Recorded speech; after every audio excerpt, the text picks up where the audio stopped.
I have been reborn before all the tragedies occurred, sworn to make up for what I owe my wife. At the start, I unexpectedly awakened a villainous strategist system. By offering toxic schemes that create a sensation, I can infinitely exchange for resources and skills. I could even become an immortal or ancestor. Facing the crisis of court corruption and famine-stricken refugees, with a swift move, I countered with the ingenious strategy of mixing sand into disaster relief grains. Not only does it make corrupt officials unable to take advantage, to truly ensure that food reaches the disaster victims, harvest vast amounts of toxicity points in an instant. The entire court was shocked. Everyone denounced me as a treacherous minister who brought calamity to the nation and ruin to its people. The Empress was so furious that she ordered my execution. But when I revealed the heaven-defying treasures exchanged from the system, they realized that my ruthless schemes had only just begun. Chapter 1 Returning to 1994, Urgently Need Money. The Great Zhou Dynasty, the Imperial Council Hall. Your Majesty, the floods in the capital region and other areas have spread extensively and are extremely severe. We are now running out of relief grain.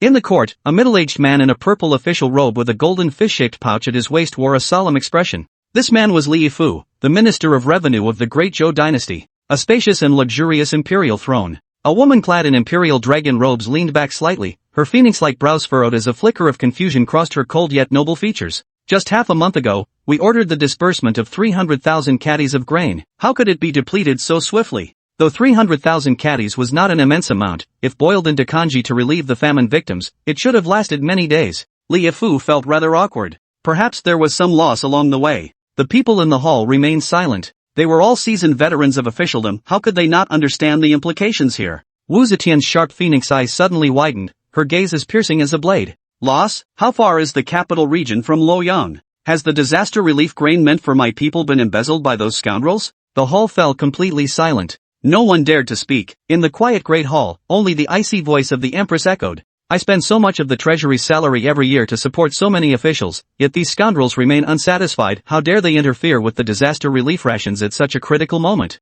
Audacity beyond measure. Wu Zhao's ample chest rose and fell heavily, clearly seething with rage. Though she had long resided in the depths of the palace, she was no naive fool. How could she not see the treachery lurking beneath all this? She allocated 300,000 caddies of grain for relief, but after passing through numerous checkpoints, only a fraction likely remained by the time it reached the victims. These parasites of the empire, who ordinarily indulge in corruption, now dare to embezzle during such a critical moment of disaster relief. It's as if they have no regard for her authority as the emperor. The grain they embezzled was the very lifeline meant to save the people. Wu Zhao clenched her pale fists, wishing she could execute all these corrupt officials, staining the rivers crimson with their blood. Yet her remaining rationality reminded her that such a thing was impossible. Even an emperor cannot stand against the entire bureaucracy alone. Reckless slaughter would only destabilize her rule. Would a new batch of officials truly be free from corruption? How drastic were the methods employed by the neighboring Great Ming Emperor Zhu Yuanzhang? Has corruption been halted? No matter how ruthless the methods, corrupt officials could never be completely eradicated.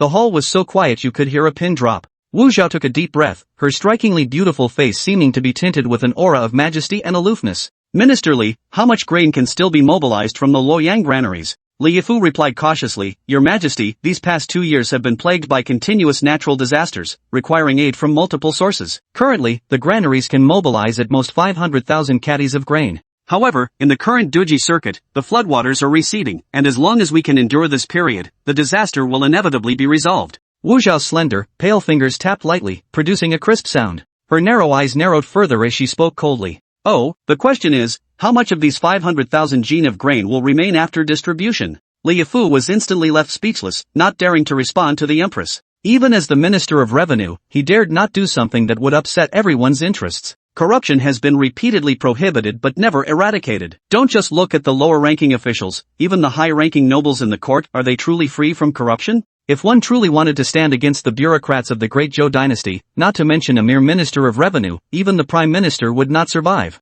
Some things are fine when kept under the table, but if they were all laid bare on the table, it wouldn't look good at all. Seeing Li Yifu fall silent, Wu Zhao responded with a cold smile. She understood well the principle of officials shielding one another and knew such practices could not be eradicated. Yet, deep inside, she was profoundly disappointed. She said calmly, these 500,000 dan of grain are the last hope for the disaster-stricken people of the capital region circuit. If relief efforts fail, it could lead to heavy casualties among the citizens. Given such a precarious situation, may I ask which of my ministers would be willing to share my burdens and resolve this crisis? Her phoenix eyes swept over the assembled ministers in the hall. Most silently lowered their heads, like statues, while others wore troubled expressions, appearing deeply concerned for the nation and its people, yet still none dared to speak up. It was obvious, the Empress was deeply displeased with Li Yifu's inadequate disaster relief efforts and now sought someone to properly handle the final relief tasks. But with grain supplies being embezzled at every level, who could possibly stop it? Even the esteemed Minister of Revenue, Li Yifu, couldn't do it. What could these people possibly achieve?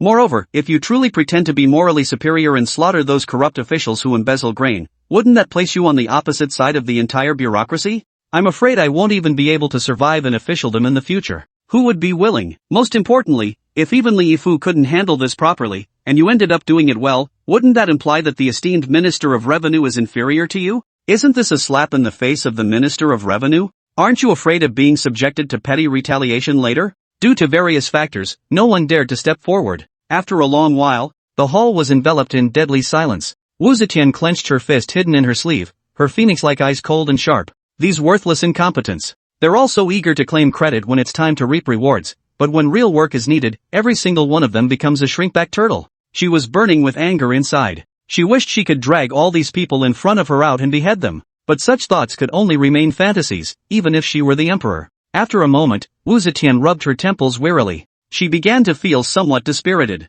This was her empire. At the critical moment, not a single person dared to step forward and share her troubles. She waved her hand weakly, feeling quite powerless. In that case, this matter should be left to Li. Your Majesty, this humble servant is willing to take command. A cold voice interrupted her words. Wu Zhao was startled and looked up in surprise towards the source of the voice. Everyone was also taken aback. Who is this reckless fool? Isn't this rushing to die? Under the watchful eyes of the crowd, a young man clad in crimson official robes, wearing a black gauze cap, with a face as fair as jade, took a step forward. Hiss! The crowd wore looks of utter astonishment. Isn't this the newly appointed top scholar who just achieved the highest honors in the imperial exams? Yang Yi, scrutinized by the stunned gazes of the crowd, couldn't help but feel somewhat exasperated. Although he was a novice, he was actually a time traveler from the age of information explosion. He had watched countless palace intrigue dramas. If he hadn't tasted the meat, he'd at least seen the pig run. Naturally, he understood the principle of the nail that sticks out gets hammered in official circles. But who could have predicted that he would suddenly awaken the Villainous Strategist System?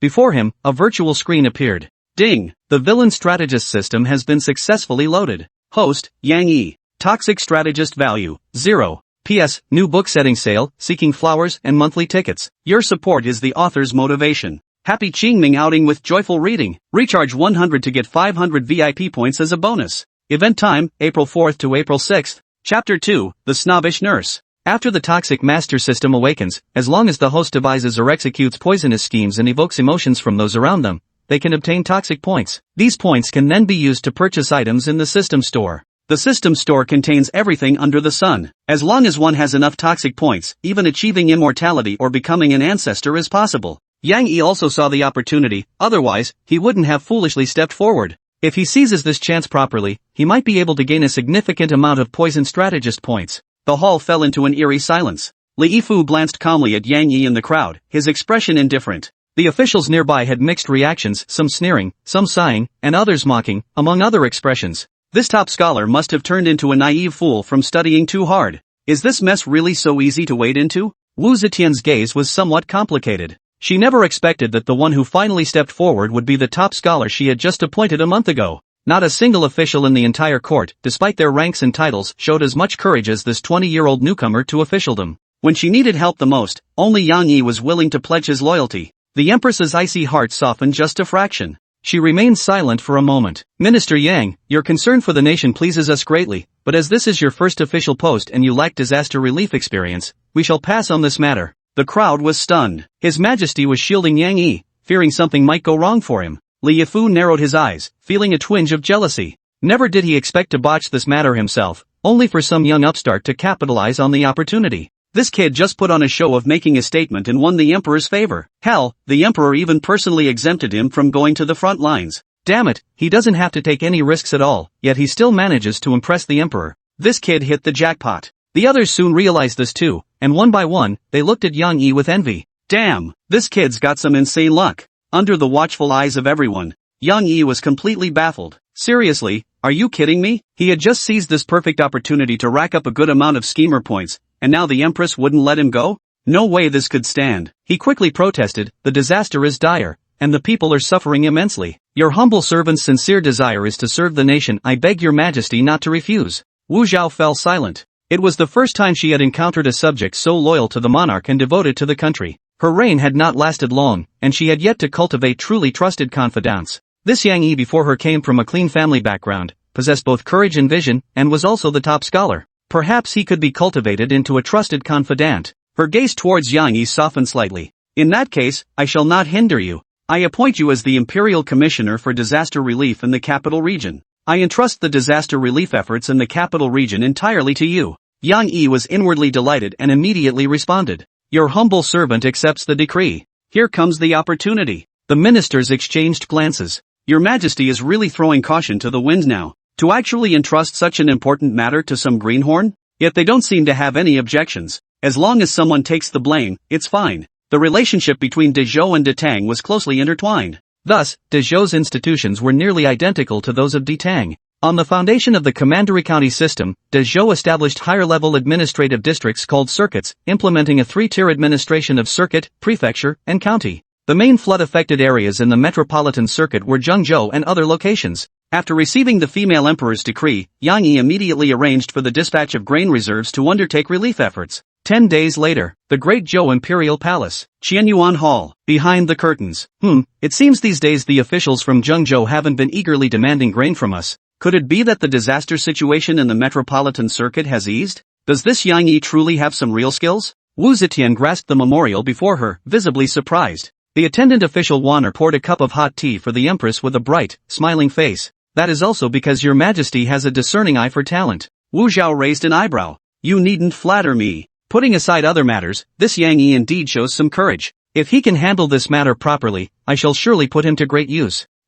Whenever issues arise, all the civil and military officials in the court become utterly spineless. Despite the generous stipends I grant them every year, all in vain. To think it ultimately falls to a newcomer to resolve this issue, how laughable indeed. Official Wanner pursed her lips in a faint smile. Anyway, your Majesty has indeed acquired a fine steed. A faint smile appeared on Wu Zhao's cold yet beautiful face. As long as this matter is handled decently, even if he draws the ire of those corrupt officials, I will certainly protect him.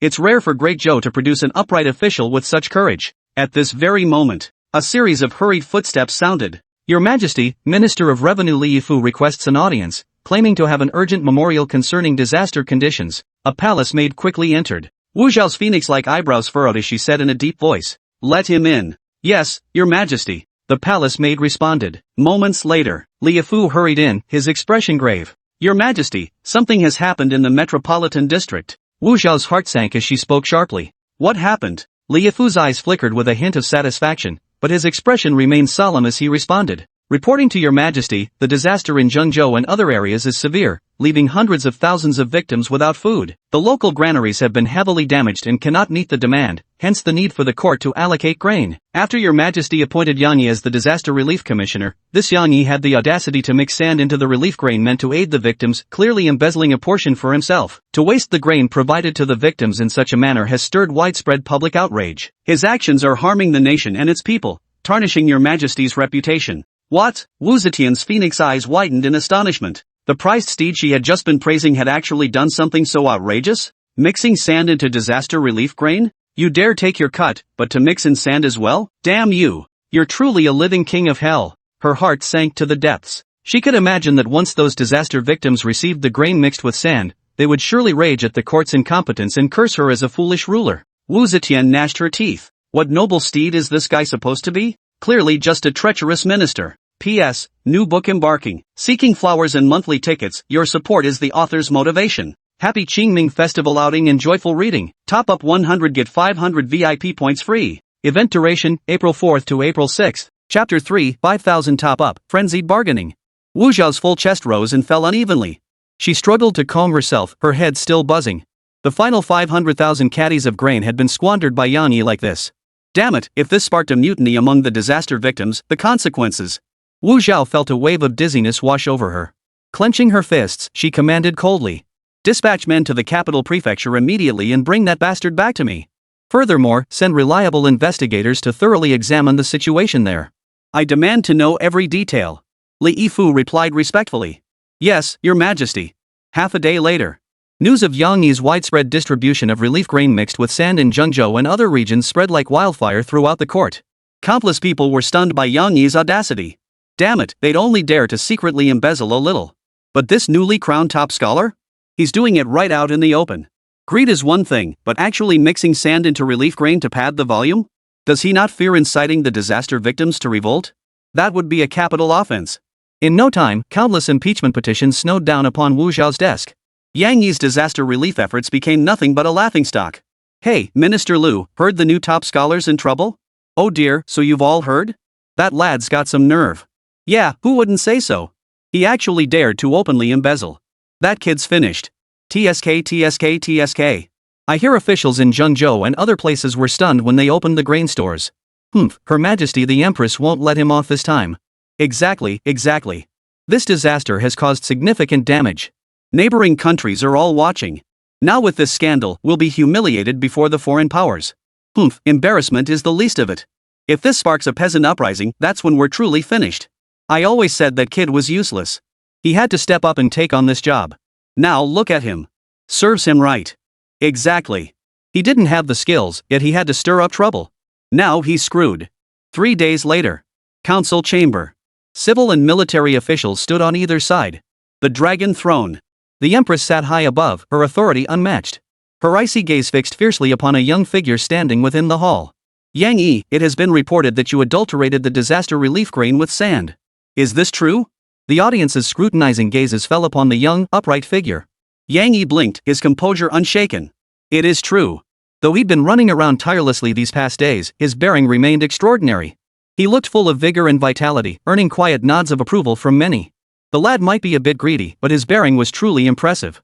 Wu Zhao's pale, delicate fist clenched tightly, her piercing gaze seeming to bore itself into Yang Yi's eyes. How dare this bastard admit it so casually? As if he had done nothing wrong. The rage in her heart nearly solidified into something tangible. Wu Zhao coldly demanded, so you admit your guilt? Yang Yi blinked. Admit guilt? I'm not guilty, Your Majesty.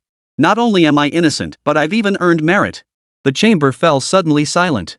Everyone stared at Yang Yi in utter astonishment. This kid's got some serious nerve. At a time like this, he doesn't immediately kneel before His Majesty, weeping and begging for mercy? Instead, he dares to defy the Emperor? He must be tired of living. Li Yifu shot Yang Yi a glance, a cold smile playing on his lips. He spoke calmly. How dare you deceive His Majesty? You still refuse to admit it at this point? This official has thoroughly investigated your adulteration of relief grain. Embezzling relief grain and feeding adulterated grain to the people, your crimes are utterly unforgivable. What merit could there possibly be? Yang Yi said with a smile. Minister Li, your words are only half correct. Li Yifu froze, his brow furrowing. What do you mean? He was a petty man. Though he had no direct conflict with Yang Yi's decision to step forward and take over the disaster relief efforts had already left him somewhat displeased. Now that he had the chance to kick someone when they were down, he certainly wouldn't let it pass. Yang Yi didn't look at him, instead bowing respectfully toward the Empress. Your Majesty, though this humble servant did mix sand into the relief grain, there were mitigating circumstances. As for the allegations of embezzlement made by Minister Li, they are utterly baseless. His words fell silent. The hall fell silent. The ministers exchanged bewildered glances. They had underestimated Yang Yi's audacity. Adding sand to the grain and he still expects sympathy? Imperial censor Lu Feng immediately leapt to his feet, spittle flying from his mouth. You scoundrel! As an imperial envoy, you've laced relief grain with sand and oppressed the disaster victims. This is a heinous crime, don't try to wriggle out of it. The others joined in chorus. Exactly. Embezzling is bad enough, but to try to justify it? Utterly shameless. So young and already so brazen, what will become of you? You'd squeeze the last grain from disaster victims? Are you even human? Even now, you still try to justify yourself? You deserve to die 1,000 deaths. A murmur of discontent rippled through the court chamber. Several self-righteous censors leapt to their feet, hurling furious accusations at Yang Yi. Li Yifu shot Yang Yi a look that was neither quite a smile nor quite a frown. Still stubbornly denying your guilt even as death approaches? Wu Zhao cast a cold glance at the court chamber, now as chaotic as a bustling marketplace. With a look of disgust, she glared at the clamoring censors and commanded in a chilling tone. Silence! Her icy voice carried an indescribable authority, instantly silencing the chamber. Wu Zhao fixed Yang Yi with a piercing gaze, her eyes flickering with doubt. You claim you did not embezzle? That adding sand to the grain is excusable? What is going on here? All eyes turned to Yang Yi. Yang Yi took a deep breath and smiled. Your Majesty. As for whether grain has been embezzled, simply send officials to Zhengzhou and other locations to verify the grain stocks. How could this humble subject presume to speak without evidence? As for the sand mixing scheme that was this humble servant's strategy. A strategy? The officials looked utterly bewildered. Wu Zhao's phoenix brows furrowed in puzzlement. Li Yifu's heart sank, a sense of foreboding washing over him. Yang Yi continued. If all 500,000 caddies of grain are transported to the capital region without some intervention, these precious supplies will likely be siphoned off by corrupt officials at every level. By the time they reach the disaster zone, little will remain. What good would such relief efforts do then? Wu Zhao nodded slightly. Wasn't that precisely why she had sent Yang Yi to oversee the relief efforts? Therefore, this humble servant added sand to the grain. Yang Yi's voice was clear, his gaze serene. Those officials, accustomed to eating only the finest grains, upon seeing grain mixed with sand, would lose all desire for it. Instead, they would discard it like worn-out shoes. After all, who would eat grain mixed with sand? But the disaster victims are different. Their stomachs have been empty for so long. Even if the grain contains grit, what does it matter as long as it fills their bellies? Thus, every single grain of this 500,000 caddy of grain will reach the disaster victims without loss, alleviating the famine. P.S. New book launch. Seeking flowers and monthly votes, your support fuels the author's drive. Happy Qingming Festival. Enjoy reading while exploring nature. Top up 100 points, get 500 VIP points. Event period, April 4th to April 6th. Chapter 4, Developing Tourism Features, Buying a Car. Silence. The hall fell deathly silent. Everyone stared at Yang Yi in utter shock, their scalps tingling with horror. A genius. This plan is absolutely brilliant. Though it was a bit underhanded. Li Yifu's eyes widened in disbelief. Could it really be done this way? Had they all been outmaneuvered by this youngster's scheme? Wu Xiaofeng's eyes brimmed with astonishment. Her rosy lips could scarcely close. Could there really be such a move?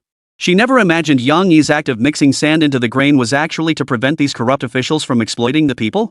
Come to think of it, those pampered officials, upon seeing grain mixed with sand, would have no interest in stealing it. Such a scheme was truly ingenious, though it felt a bit like the devil incarnate, bringing hardship to the disaster-stricken people. But surviving was the greatest fortune of all. Who in their right mind could have thought of such a scheme? Wu Zhao took a deep breath, her gaze toward Yang Yi softening considerably. In that case, you truly deserve credit. Yang Yi smiled faintly. When relief grain was delivered to the disaster area, besides corrupt officials, many well-fed wealthy households also pretended to be disaster victims to claim the grain. But grain mixed with sand, they definitely couldn't stomach it. Thus, while imposters might initially come to claim relief grain, their numbers would dwindle over time. This way, we could ensure the maximum amount of relief grain reached the actual victims. The crowd fell silent upon hearing this. Sand had such a use? Li Yifu's face turned dark and sullen. This was perfect. With just a little investigation, Yang Yi's embezzlement charges could be cleared. But Yang Yi's actions had resolved the disaster and soothed the people. That was the paramount priority. This was proof of his competence. Worst of all, with a rising star like Yang Yi to compare himself to, wouldn't it make him, the veteran, look incompetent? The relief efforts had dragged on under his watch unresolved, forcing him to beg the emperor for grain. Yet Yang Yi stepped in and resolved it effortlessly. The gap was staggering. Wu Zhao paused in surprise, then clapped the dragon throne with evident excitement. Excellent. Well done. No wonder the capital region has been peaceful these past days. You'd already resolved the disaster. Minister Yang, you have earned great merit. The gazes of those present toward Yang Yi instantly shifted.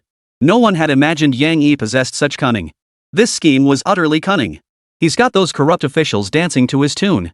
So that's how it is. This young top scholar truly is unfathomable. Indeed. I always knew he wasn't as simple as he seemed. Your Majesty truly possesses the keenest insight and discerning eye for talent. This young man possesses extraordinary wit. Though this scheme defies conventional logic, a solution that resolves the problem is a good strategy. Many began to praise him, their eyes filled with awe as they stared at Yang Yi. Li Yifu's face turned crimson with embarrassment. Each word of praise felt like a slap across his face. His face flushed crimson as a surge of resentment welled up within him. Your Majesty, we cannot simply accept his one-sided account. Li Yifu, consumed by resentment and fury, blurted out. The hall fell silent. Many looked at Li Yifu in astonishment. The Minister of Revenue seemed to have it out for Yang Yi. However, they quickly realized something.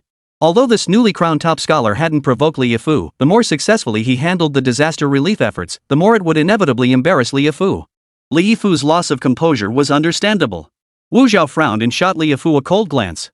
Li Yifu jolted awake, instantly realizing jealousy had clouded his judgment and caused him to lose his composure. He felt a pang of regret. But for him, a high-ranking official of the 6 ministries, to admit fault at this moment was utterly impossible. Gritting his teeth, he pressed on. I've heard that public discontent is boiling over in Zhengzhou and other places. This is no falsehood. Perhaps we should conduct a thorough investigation and not rely solely on Yang Yi's one-sided account. Yang Yi sneered. Of course those fake disaster victims are dissatisfied after getting sand instead of relief. I wonder if the boiling discontent Secretary Li speaks of refers to the genuinely affected people, or those wealthy households and corrupt officials trying to profit from the situation? You? Li Yifu was instantly speechless, his face flushing crimson. Just then, a guard hurriedly entered. Your Majesty, urgent news from the capital commandery. All eyes turned to the guard. Wu Zhao raised her eyebrows. What is it? The guard presented a crumpled piece of cloth, its characters smudged and faded. Disaster victims in the capital province and surrounding areas, upon hearing that Imperial Commissioner Yang Yi is being escorted back to the capital, have become enraged. They have gathered 10,000 people and written a petition of 10,000 citizens, seeking justice for Imperial Commissioner Yang Yi and imploring Your Majesty to discern the truth. Whoa! Everyone sucked in a sharp breath, staring at Yang Yi in utter shock. This young man must have truly accomplished something in the capital region to gain such popular support? Li Yifu's face darkened. He had just mentioned investigating public sentiment. And now the people's sentiment has arrived. Damn it! This was a complete slap in the face. Wu Zhao's heart also gave a jolt. She looked at Yang Yi with surprise, inwardly impressed. It seemed Yang Yi had indeed done a commendable job in the capital region these past days, otherwise, he wouldn't have received a petition from the people. What had been a disaster relief effort on the brink of failure was transformed by Yang Yi into a model of unity between officials and the people. It was textbook disaster relief at its finest. Wu Zhao grew increasingly pleased with Yang Yi. She gave a slight nod, her snow-white chin lifting. The will of the people is clear. I have seen it. Minister Yang, you have done well. I am most pleased. Yang Yi bowed with clasped hands. It is my humble duty. The others looked at Yang Yi with envy and jealousy. Having gained the Empress's favor, he was now truly in the Emperor's good graces. How could he not rise in rank and wealth? The court assembly concluded. Yang Yi was just about to depart. Guan Wan'er appeared before him. Minister Yang, please wait. His Majesty requests your presence. Yang Yi froze. The Empress summoned him? He glanced at the system interface, which showed his poison scholar value had skyrocketed by nearly 30,000 points. He gave a slight nod. These past days, the sand mixing incident had caused his poison scholar points to skyrocket. He had originally planned to return and explore the system shop, but now that the Empress summoned him, he had no choice but to go see her first. He just wondered what business Her Majesty the Empress had with him. P.S. New book launch. Seeking flowers and monthly votes. Your support is the author's motivation. Happy Qingming Festival. Enjoy reading. Top up 100 points, get 500 VIP points. Event period, April 4th to April 6th. Chapter 5, Returning Home in Glory. The First Ancestor. The great ancestor, who opened heaven and established the way, founded the dynasty and set the standard, the supreme sage, the most divine, the benevolent, the cultured, the righteous, the valiant, the virtuous, the accomplished, the high emperor whose given name was Yuan Zhang, courtesy name Guorui, and surname Zhu. His family originally resided in Pei, then moved to Zheron, and later to Xizhou. His father, Shizhen, first relocated to Zhongli and Haozhou. He had 4 sons, with the great ancestor being the youngest. His mother, Lady Chen, while pregnant, dreamed of a deity bestowing a medicinal pill. Placed in her palm, it emitted light. She swallowed it and awoke with a lingering fragrance on her lips. At birth, a crimson glow filled the room. Thereafter, light frequently appeared at night. Neighbors, mistaking it for fire, rushed to extinguish it, only to find nothing upon arrival. As he grew, he displayed a heroic bearing and a distinctive protruding skull. His aspirations were vast and unfathomable to others. In the 4th year of Zhijing 1344, drought and locusts brought severe famine and plague. At 17, the Taizu lost his parents and elder brother in succession.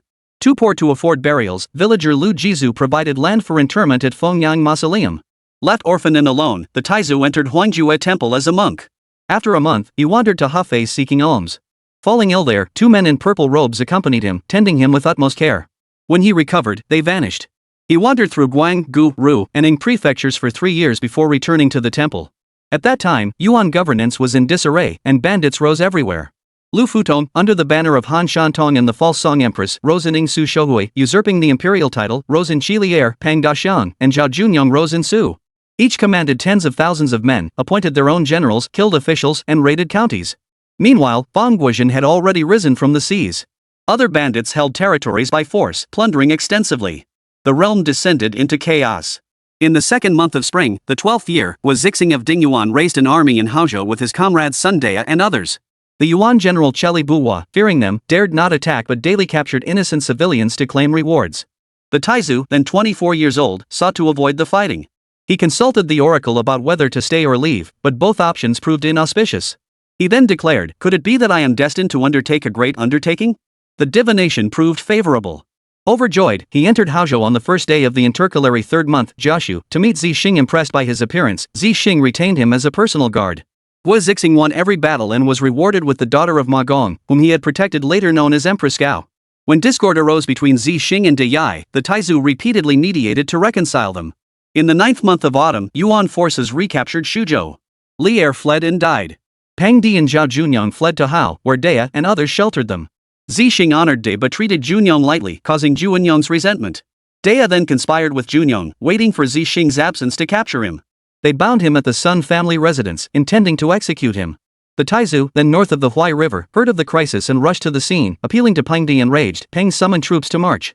The Taizu, clad in armor and shield, broke into the house, freed Zixing from his chains, and had him carried back, thus saving his life. That winter, the Yuan general Jiao Lu besieged Hao. The Taizu and Zixing fiercely resisted the attack. In the spring of the 13th year, Jiao Lu died, and the siege was lifted. Taizu gathered local militia, mustering 700 men. Zixing was delighted and appointed him as a military commander. At that time, the forces under Pang and Zhao were violent and tyrannical, while Zixing was weak. Taizu judged him unsuitable as an ally, so he placed his troops under another commander and went alone with Su De, Tang Yi, Fei Zhu, and others to campaign southward, subduing Dingyuan. He persuaded the militia of the Lupeizai stronghold to surrender 3,000 men, who joined him in marching east. They launched a night raid on Yuan General Zheng Ziyuan at Hengjian Mountain, capturing his 20,000 troops.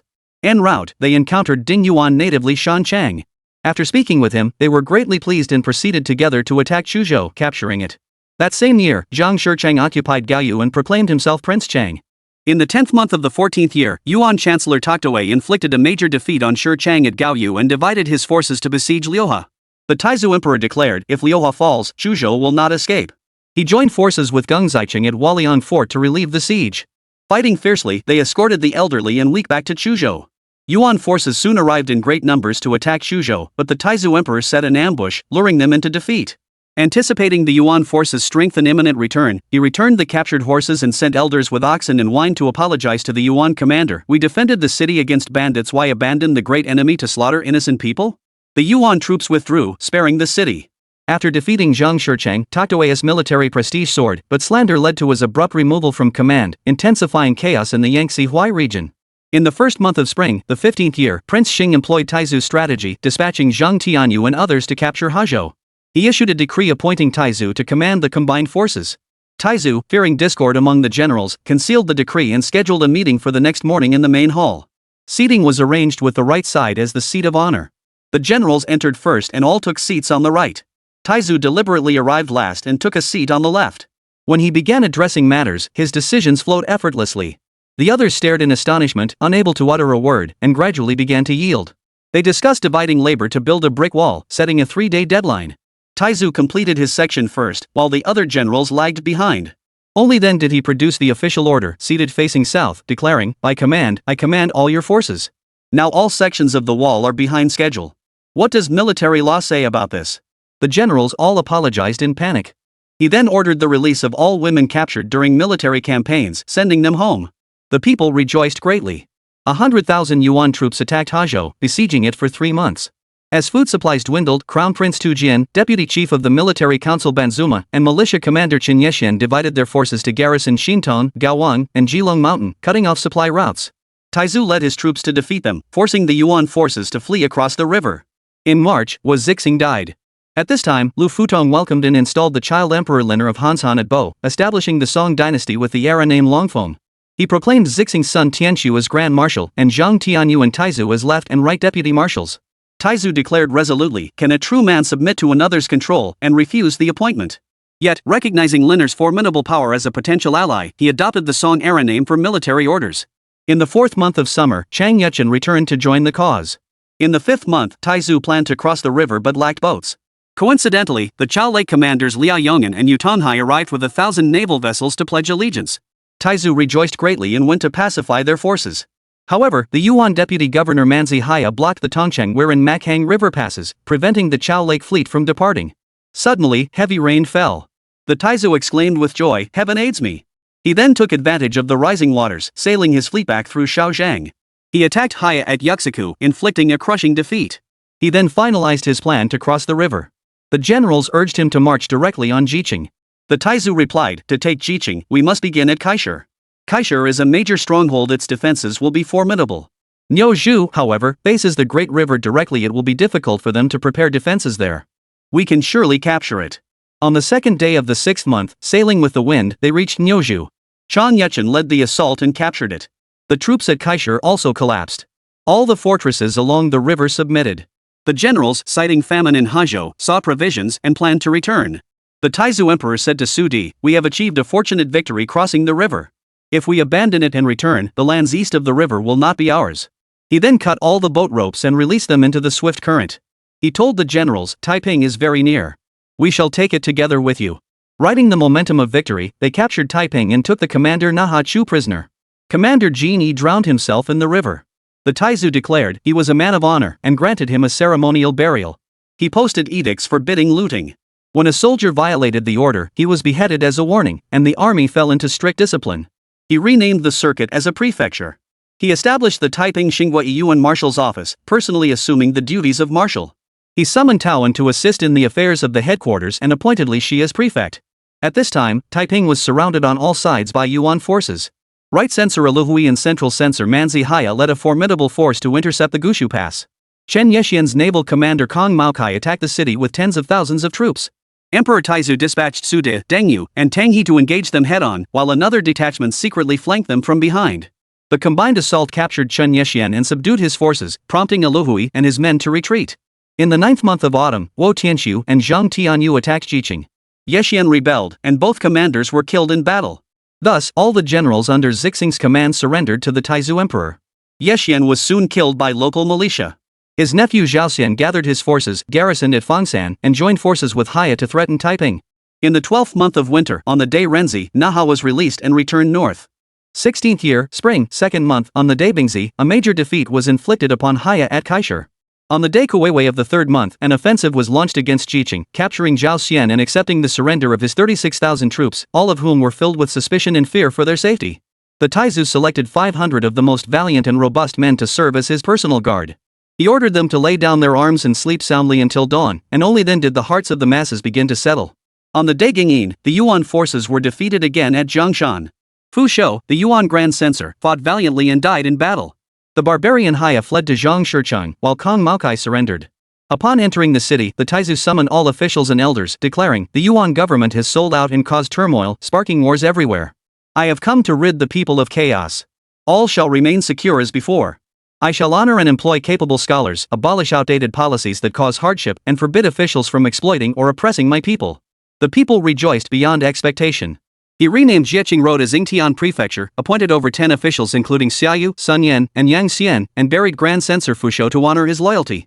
At that time, the Yuan general Dingding held Zhenjiang, Biabuhua and Yang Zhongyi in garrison Ningwa. Qingyi army commander Zhang Mingjin held Yangzhou. Basi Erbuhua stationed at Huizhou. Shi Moisuan defended Chuzhou. His brother Hosun guarded Wuzhou. Song Boyanbuhua held Suzhou, while Qizhou had already fallen to Su Shouhui's forces. Zhang Shichang, having captured Pingzhang from Huaidong, turned to plunder Zhishi. After securing Jiqing, the Taizu emperor feared the strength of Shichang and Su Shouhui, who threatened to annex the counties south of the Yangtze and west of Zhujiang. He therefore dispatched Su Di to attack Zhenjiang, which was captured, and Dingding was killed in battle. In the 6th month of summer, Deng Yu conquered Guangda.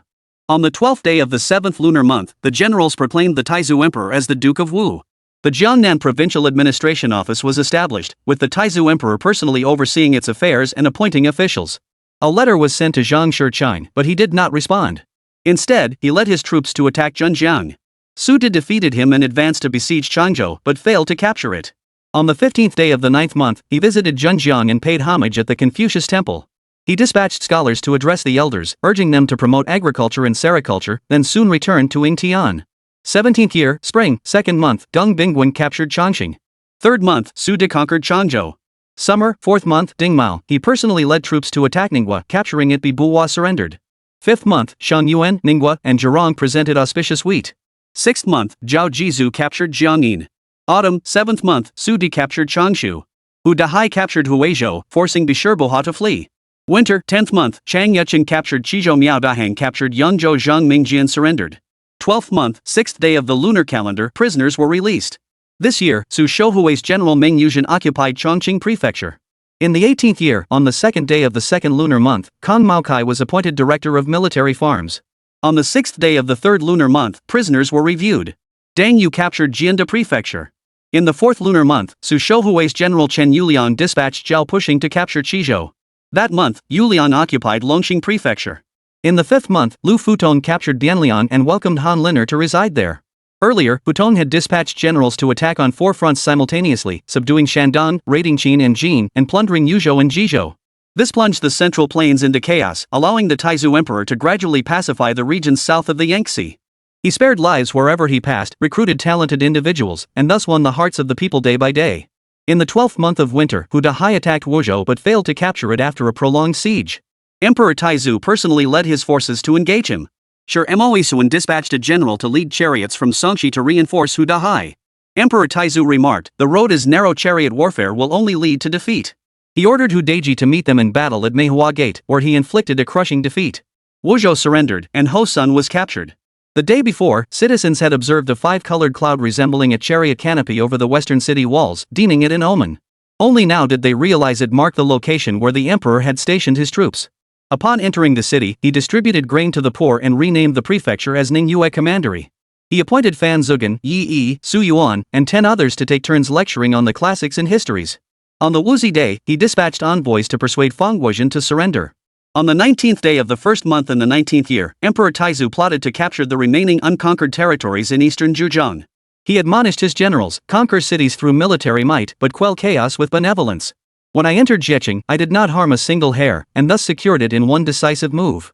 Whenever I hear that one of my generals has captured a city without indiscriminate slaughter, I am overjoyed. An army advances like fire. If unchecked, it will scorch the entire plain.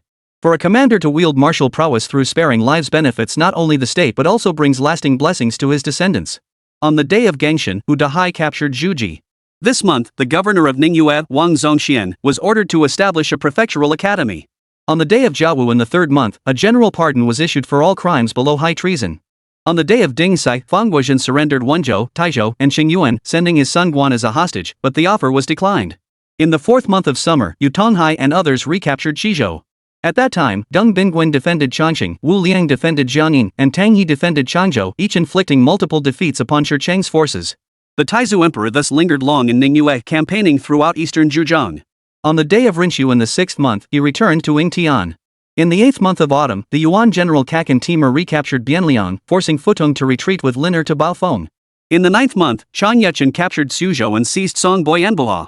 In the 10th month of winter, Xiaoyu was dispatched to confer the title of provincial governor on Fangguozhen, who declined due to illness. On the day of Renin in the 11th month, Hu Dahai captured Chuzhou, forcing Shi Moisuan to flee. At this time, the Yuan garrison forces were sparse and weak. Hearing of the chaos in the central plains, the people's hearts had grown restless. Consequently, the various counties in Jiangsu and Zhejiang surrendered upon the arrival of the troops, and the forces advanced westward, bordering Yuliang. In the 2nd month of spring in the 20th year, Yuan Tianlu, deputy governor of the Fujian provincial administration, surrendered Funing. On the Wuzi day of the 3rd month, Lu Ji, Song Lian, Zhang Yi, and Yi Chen were summoned to the capital. In the 5th month of summer, Su De and Chang Yechen defeated Chen Yuliang at Qizhou. On the day Bingchen of the intercalary month, Yuliang captured Taiping. The garrison commander Zhu Wensun, the deputy judges Hua Yun and Wang Ding, and the prefect Su Yuan perished defending the city. Shortly thereafter, Yuliang assassinated his sovereign Su Shouhui, proclaimed himself emperor, established the Han dynasty, and seized control of all Jiangxi and Huguang territories. He allied with Shi Cheng to jointly attack Yingtian, causing great alarm in the capital. The generals proposed first retaking Taiping to draw him away, but the Taizu emperor declared, "Impossible. He holds the upper reaches, and his naval forces outnumber ours tenfold. A sudden recapture is impossible." Some suggested the emperor personally lead troops to intercept him. The emperor replied, "Impossible.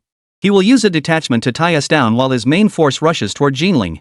Downstream, they could reach it in half a day. Our infantry and cavalry cannot be hastily withdrawn. Marching 100 li to engage in battle is forbidden by military strategy. It is not a sound plan." He then dispatched Hu Dahai to attack Xinzhou and tie down their rear, while instructing Kong Maokai to send a letter deceiving Yuliang, urging him to advance swiftly. Yuliang indeed led his forces eastward. Thus, Chang Yechen ambushed at Shihui Mountain, Su De deployed his forces outside the southern city gate, Yang Jing garrisoned at Dashing Port, Zhang Dishing and others led the naval forces out of Longjiang Pass, while the emperor personally commanded the troops at Lulong Mountain. On the day of Icho, Yuliang arrived at Longwan. His men urged battle, but the Taizu declared, "Heaven will soon rain." Eat quickly, then strike them in the downpour. Moments later, heavy rain fell. The soldiers fought fiercely. When the rain ceased, they engaged in combat, attacking by both land and water, and routed the enemy. Yu Liang fled aboard a separate vessel. Peace was thus restored, and Anqing was captured. Meanwhile, Dahai also conquered Xinzhou. Initially, the Taizu Emperor ordered Mao Kai to deceive Yu Liang, but Li Shanchang expressed doubts. The Taizu Emperor replied, "If the two rebels unite, we will be attacked from both ends. Only by hastening their advance and defeating them first can we strike fear into Shi Cheng's heart." Subsequently, Shi Cheng's forces did not advance. On the Dingmao Day, the office of the Director of Confucian Studies was established, appointing Song Lian as director and sending his son Biao to study the classics. In June, Geng Zicheng defeated Shi Mo Isuan at Qingyuan, where Isuan fell in battle. An envoy was dispatched to offer sacrifices in his honor. In autumn, the 9th month, Opu Xiang, a former general of Su Shouhui, surrendered Yenzhou. In winter, the 12th month, Xia Yu was again sent with a letter to persuade Guozhen. In the spring of the 21st year, on the day of Jiaxin in the 2nd month, taxes on salt and tea were instituted. On the day of Jihai, the Bureau of Treasure Sources was established. On the 10th day of the 3rd month, the Secretariat was renamed the Grand Commandery. Yuan General Shuaxian surrendered Shizhou. On the 11th day, Guozhen sent envoys to express gratitude, presenting a gold and jade-adorned saddle. It was declined with the statement, "With affairs demanding attention across the realm, what we seek are capable individuals and what we use are grain and silk. Precious trinkets hold no appeal." In the 7th month of autumn, Zhang Dingbian, a general of Yu Liang, captured Anqing. In the 8th month, envoys were dispatched to Shogun Timur, the Pingzhang of the Yuan dynasty. At that time, Shogun had pacified Shandong and accepted the surrender of Tianfeng, greatly enhancing his military prestige. Therefore, Taizu established friendly relations with him. As Shogun was then besieging Yidu without success, Taizu personally led a naval force to campaign against Qin Yuliang. On the day of Wushu, Anqing was captured, and Youliang's generals Ding Pulin and Fu Yud surrendered. On the day of Renin, the fleet advanced to Huku, pursued and defeated Youliang's forces at Jiangzhou, captured the city, and forced Yuliang to flee to Wuchang. The forces then subdued Nankang, Zhenchang, Rao, Qi, Huang, and Guangji, all of which surrendered. In the 11th month of winter, on the day of Jiwu, Fuzhou was captured. In the 1st month of spring in the 22nd year, Hu Tingrui, chancellor of the Jiangxi provincial administration under Yu Liang, surrendered at Longxing. On the day of Imao, the emperor proceeded to Longxing, renaming it Hongdu Prefecture. He paid homage at the Confucius Temple. Addressing the elders, he abolished the oppressive policies of the Qin regime, suspended all military requisitions, and provided relief to the destitute and helpless, greatly pleasing the populace. Yuanjiang, Ruijiang, Linjiang, and Jian successively surrendered. In the 2nd month, he returned to Yingtian. Deng Yu remained as garrison commander of Hongdu. On the day of Kuiwei, the surrendered officer Jiang Ying assassinated the Genoa garrison commander Hu Dahai. The chamberlain Wang Kai died defending him, and Jiang Ying defected to Zhang Shicheng. Upon hearing of this, the surrendered officer Li Yoji of Chuzhou also killed the acting judge of the military council, Deng Zicheng, and rebelled. The magistrate Sun Yan, the prefect Wang Daotong, and the commander-in-chief Xu Wengang died defending the city. On the 29th day of the 3rd month, the defectors Zhu Zong and Kong Tai rebelled, capturing Hongdu. Deng Yu fled to Yingtian, while prefect Yi Chen and magistrate Wan Xiqing perished. That month, Ming Yuzhen proclaimed himself emperor in Chongqing, establishing the Xia kingdom. On the 16th day of the 4th month of Xia, Xiao Rong recaptured Chuzhou. On the 21st day, Su De recaptured Hongdu. On the 15th day of the 5th month, Zhu Wenjiang, Zhao Desheng, and Deng Yu garrisoned Hongdu. On the 13th day of the 6th month, Shogun sent a letter reporting that he was retaining our envoys and would not release them. Shogun was soon killed by Tianfeng. In autumn, on the day of Bingqian in the 7th month, Chancellor Xiao Rong and Deputy Governor Zhao Jizu plotted rebellion and were executed. In winter, on the 12th month, the Yuan dynasty dispatched Minister Zheng Cheng to sail to Qingyuan, conferring upon Taizu the title of Chancellor of the Jiangxi provincial administration. He declined the appointment. Shogun's son, Kuku Timur, sent a letter to the returning envoy. In the spring of the 23rd year, on the day Bingyin of the 1st month, Wang Yi was dispatched to respond. On the day Rinchen of the 2nd month, orders were issued for soldiers to engage in military farming and accumulate grain. That month, Zhang Dingbian, a general under Yu Liang, captured Raozhou. Lu Zhen, a general under Shi Chang, defeated Anfeng and killed Lu Futong. On the day Xinzhou of the 3rd month, the Taizu personally led troops to rescue Anfeng. Lu Zhen was defeated and fled, taking Han Liner back to Chuzhou. The Taizu then returned to Yingtian. Summer, 4th month, Rinchu Day, Yulian launched a major offensive to besiege Hongdu. Icho Day, Xia Zixing, commander of Zhuanshuan, defected to Shicheng. 5th month, the Lixian Pavilion was constructed. Yu Liang divided his forces to capture Jian, where provincial councillor Lu Qi and prefect Zhu Shuhua perished. He captured Linjiang, where deputy prefect Zhao Tianlin perished. He captured Wuwei Prefecture, where prefect Dong Hui perished. In the 7th month of autumn, on the day of Guiyu, the Taizu personally led his forces to rescue Hongdu. On the day of Guiwei, he arrived at Huku, first deploying ambush troops at the mouth of the Jing River and at Nanhuzue to block Youyang's retreat route, while dispatching troops from Xinzhou to guard the Woyang crossing. Upon hearing of the Taizu's arrival, Yuliang lifted the siege and engaged him in battle on Poyan Lake. Youyang's forces numbered 60,000, linked giant ships into formations. Their towering warships, over 10 jang high, stretched for dozens of li. Their banners, spears, and shields appeared like mountains from afar. On the 10th day of the 7th month Dinghai, they clashed at Conlang Mountain. Taizu divided his army into 11 units to confront them. On the 11th day Wuzu, the battle commenced. Su De attacked their vanguard, while Yutonhai used fire cannons to burn dozens of their ships. Casualties were roughly equal. Youyang's valiant general Zhang Dingbian charged directly at the Taizu's vessel. The Taizu's boat became stuck in the sand, unable to retreat, placing him in grave peril. Chang Yechen shot Dingbian from the side, and Tonghai came to the rescue. Their boats advanced swiftly, and the surging water lifted the Taizu's vessel, allowing him to escape. On the day of Jichou, Yuliang deployed all his giant warships for battle. The general's smaller boats were at a disadvantage in attacking from below, and fear began to show. The Taizu personally commanded them, but they hesitated to advance. He beheaded over 10 who retreated, and all fought desperately. As dusk approached, a fierce wind arose from the northeast. He then ordered a group of brave soldiers to take 7 boats, fill them with gunpowder and reeds, and set fire to Yuliang's fleet. The fierce wind and blazing flames sent smoke and fire billowing skyward, turning the lake water crimson. Youyang's troops fell into chaos. The generals, shouting and beating drums, pressed their advantage, decapitating over 2,000 men. Countless others drowned or perished in the flames, shattering Youyang's morale. On the day of Shinmo, another battle ensued, and Yuliang suffered another crushing defeat.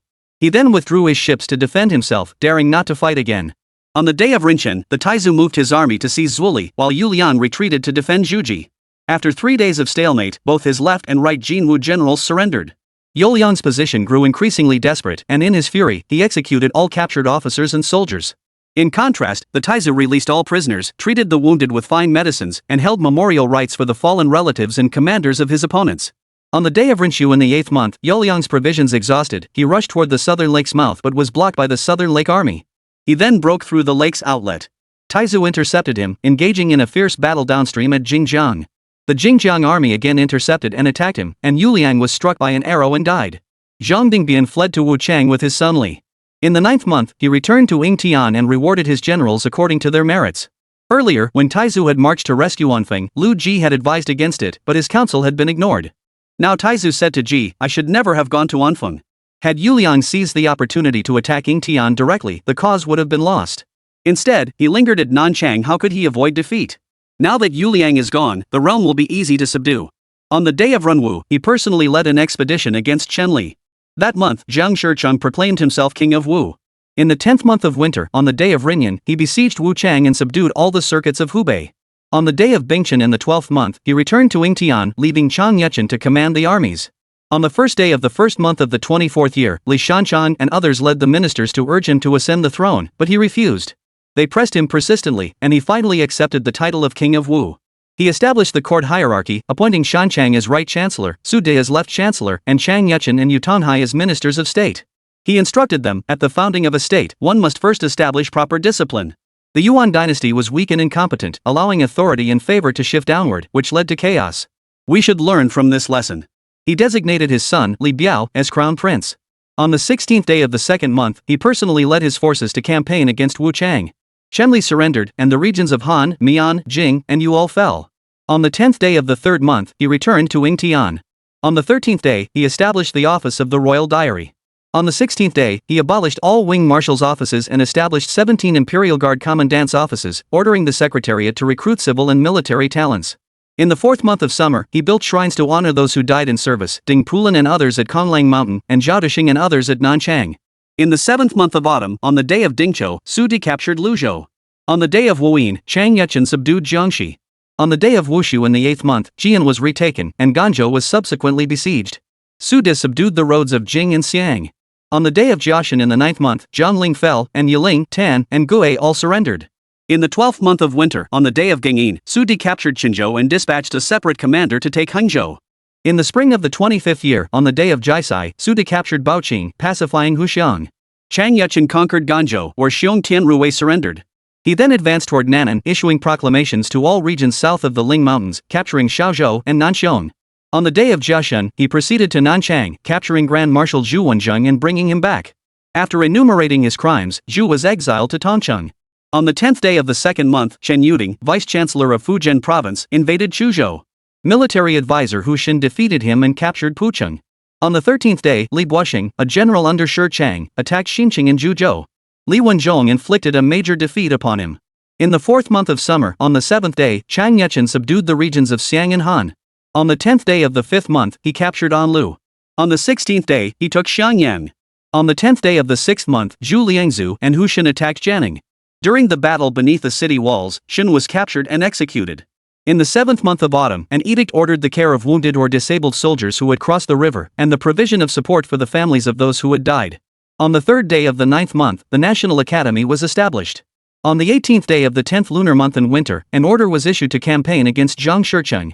At that time, Shicheng's holdings extended south to Shaoxing, north to Tongzhou, Taizhou, Guoyu, Huayan, Hao, and Si, and further north to Jining. Su Di, Chang Yechen, and others were thus ordered to first secure Huaidong. In the intercalary month, they besieged and captured Taizhou.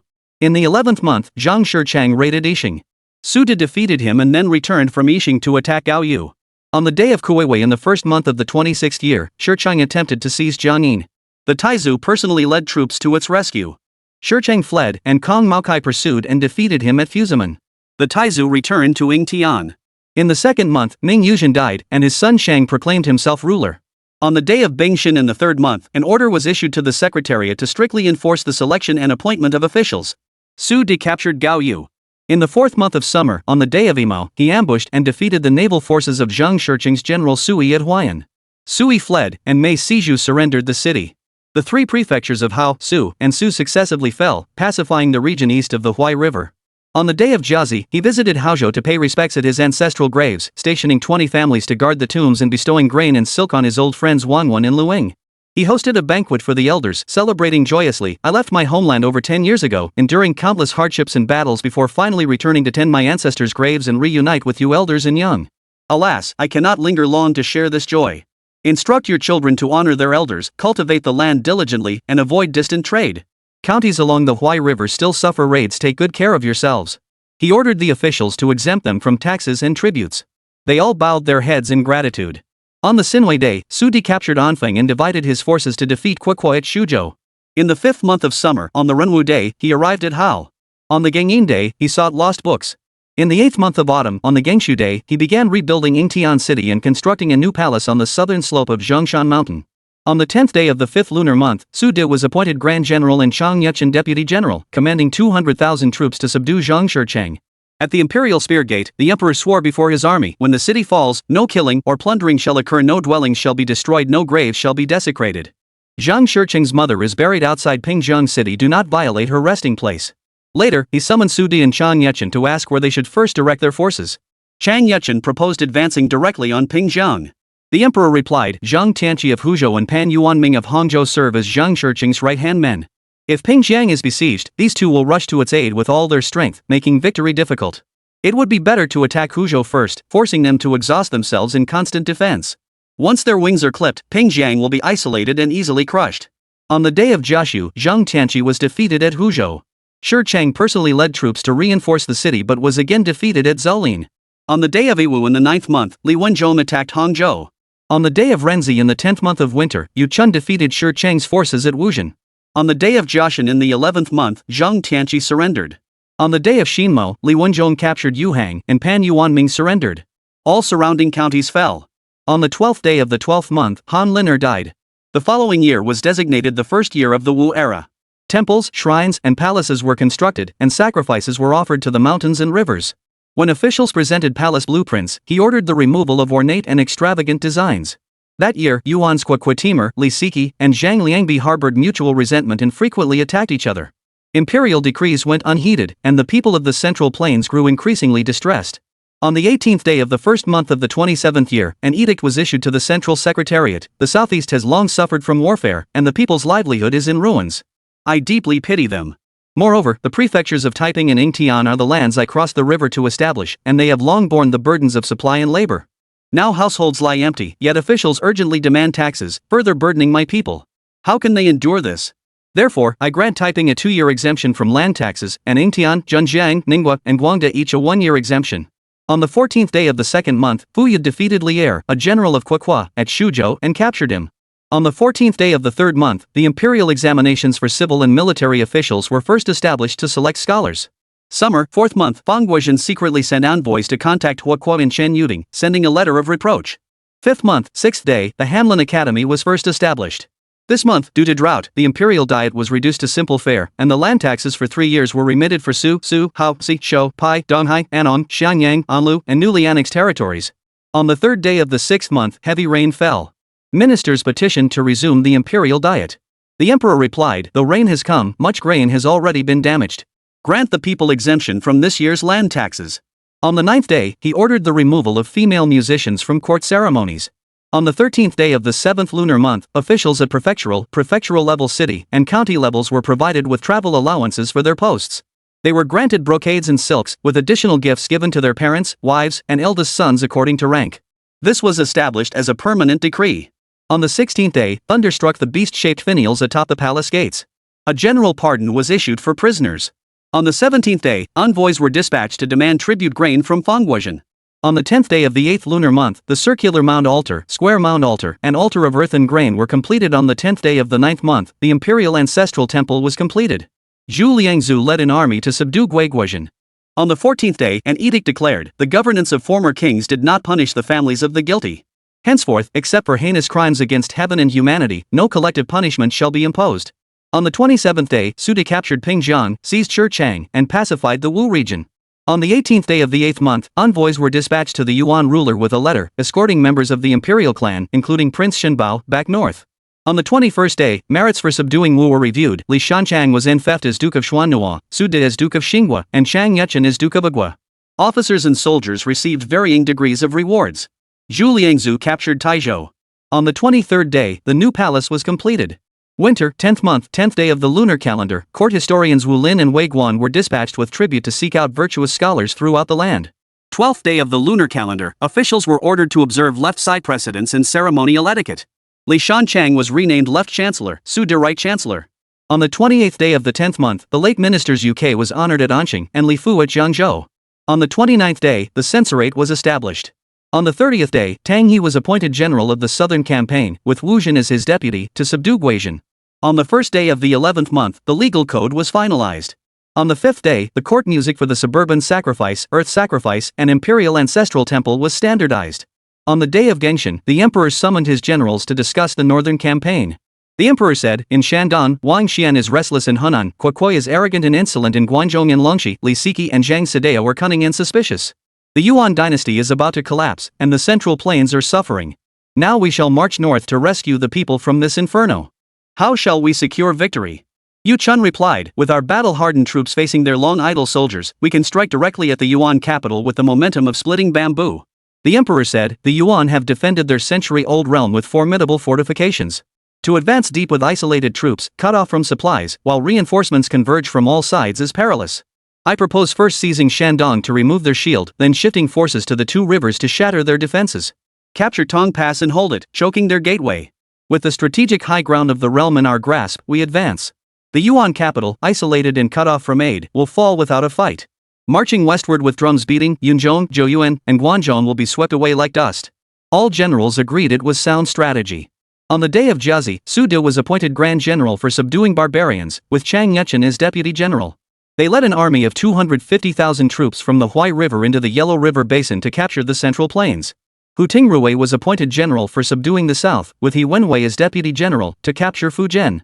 Yang Jing, vice-chancellor of the Huguang provincial administration, Zhou Dexing, left-chancellor, and Zhang Bin, provincial councillor, were tasked with capturing Guangxi. On the day of Jiasai, Zhu Liangzu captured Wenzhou. On the 24th day of the 11th month, Tang He captured Qingyuan, forcing Fang Guozhen to flee to the sea. On the 25th day, Su Di captured Yizhou and beheaded Wang Xian. On the 30th day, Liao Yangzhong was appointed deputy general of the Southern Campaign, joining forces with Tang He via sea to pursue Fang Guozhen. On the 6th day of the 12th month, the Great Unity Calendar was promulgated. On the 10th day, Su Di captured Yidu. On the 13th day of the 12th month, the legal code was promulgated. On the 14th day of the 11th month, Fang Guozhen surrendered, pacifying eastern Zhejiang. Zhang Xingzu captured Dongping, followed by the successive surrender of counties in eastern Yenzhou. On the 16th day, Su Di captured Jinan. Hu Tingrui captured Xiaowu. On the 20th day, Li Shanchang led officials to urge the emperor to accept the throne. After 3 memorials, he finally consented. On the 21st day, the emperor announced his accession to the supreme deity. On the 27th day, Tang He and Liao Yangzhong captured Fuzhou via the sea route. Keywords: History of the Ming Dynasty, Annals. Explanatory translation: Report errors improve.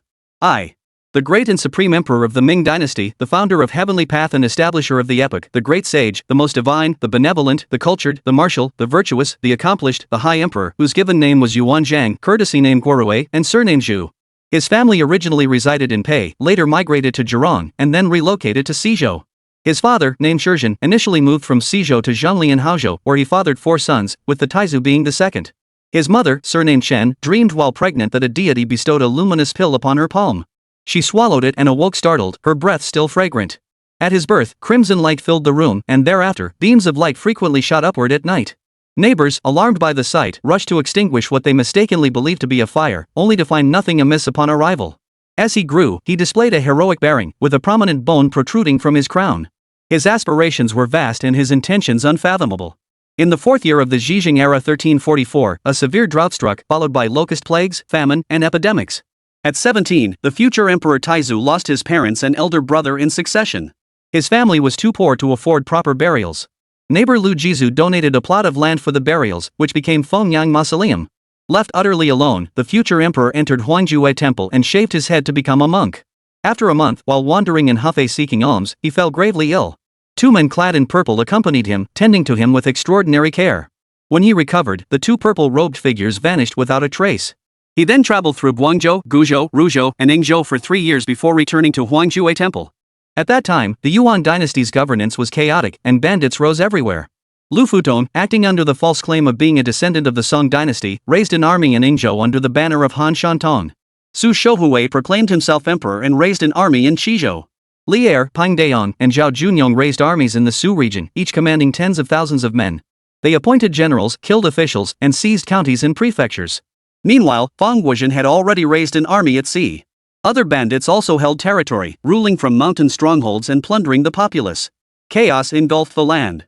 In the 2nd month of spring, the 12th year of the Zhijing era 1352 of the Yuan dynasty, was Zixing of Dingyuan raised an army in Haozhou alongside Sun Dea and others. The Yuan general Teli Buwa, fearful of attacking, instead seized innocent civilians daily to claim rewards. The future Taizu, then 25 years old, sought refuge from the turmoil by consulting diviners. Both staying and leaving proved inauspicious, prompting him to declare, "Could it be I should plot rebellion and rise up?" Upon consulting the oracle again and receiving an auspicious sign, he rejoiced. Thus, on the 15th day of the 4th month, he went to Haozhou to meet Gui Zixing. Zixing was greatly astonished by his appearance and retained him as a personal guard. In every battle, they achieved victory. Consequently, Zixing betrothed to him the daughter of Ma Gong, whom he had raised. This was the future Empress Gao. When discord arose between Gui Zixing and Sun Dea, the Taizu repeatedly mediated between them. In the 9th month of autumn, Yuan forces recaptured Shuzhou. Li Er fled and died. Pang Di and Zhao Junyong fled to Haozhou, where Sun Dea and others sheltered them. Gui Zixing treated Pang Di with courtesy but looked upon Zhao Junyong with suspicion, causing Zhao to harbor resentment. Sun Dea then conspired with Zhao Junyong. When Gui Zixing was away, they captured and bound him, handing him over to the Sun clan for execution. At that time, the Taizu was in Huaibei. Hearing of the crisis, he rushed back and informed Pang De flew into a rage, leading his troops into action. The Taizu himself donned armor and shield, charging into the house to rescue Zixing. He loosened his bonds and had him carried back. Gui Zixing thus escaped death. That winter, the Yuan general Jiao Lu laid siege to Haozhou. The Taizu and Gui Zixing fought desperately to resist. In the spring of the 13th year of Zhijing 1353, Jiao Lu died, and the siege of Haozhou was lifted. The Taizu returned to his hometown and recruited 700 soldiers. Gui Zixing was greatly pleased and promoted the Taizu to the rank of commander. At this time, the troops led by Pang and Zhao were violent and unreasonable, while Gui Zixing was weak and powerless. The Taizu considered it impossible to work with them, so he handed over his troops to another general and went south alone with Su De, Tang Yi, Fei Zhu, and others to establish a base in Dingyuan. Employing stratagems, he subdued the 3,000 militia of Lu Peizai. Together they marched eastward, launching a night raid on Yuan General Zheng Ziyuan at Hengjian Mountain and capturing his 20,000 troops. En route, they encountered Li Shanchang of Dingyuan. After conversing with him, Taizu was greatly pleased and joined forces to capture Chuzhou. That year, Zhang Shichang occupied Gaoyu and proclaimed himself Prince Chang.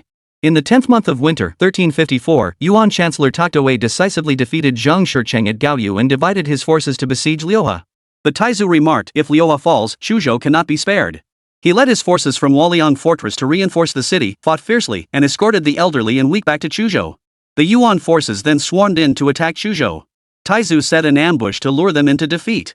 Anticipating that the Yuan troops, buoyed by their recent victory, would surely return, he returned the captured horses and sent elders to prepare oxen and wine to thank the Yuan commander, saying, "The purpose of guarding a city is to defend against bandits. Why abandon the great bandits below and come to kill the good people?" The Yuan forces thus withdrew, and Suzhou was preserved. After Tofta defeated Zhang Shicheng, his military prestige soared. Yet, falling victim to slanderous accusations, he was stripped of his command, plunging the Yangtze and Huai regions into greater chaos. In the first month of spring, 1355, Zixing adopted Taizu's strategy, dispatching Zheng Tian and others to capture Hezhou, placing Taizu in overall command.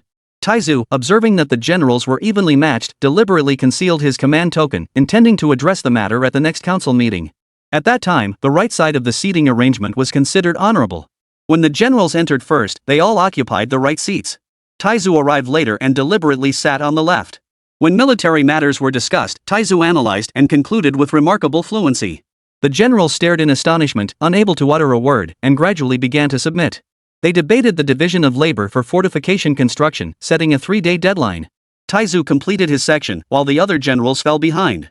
Taizu then produced the command documents, sat facing south, and declared, "I was entrusted to command all your troops. Now, none of the fortifications have been completed on schedule. According to military law, how should this be dealt with?" The generals trembled in fear and confessed their guilt.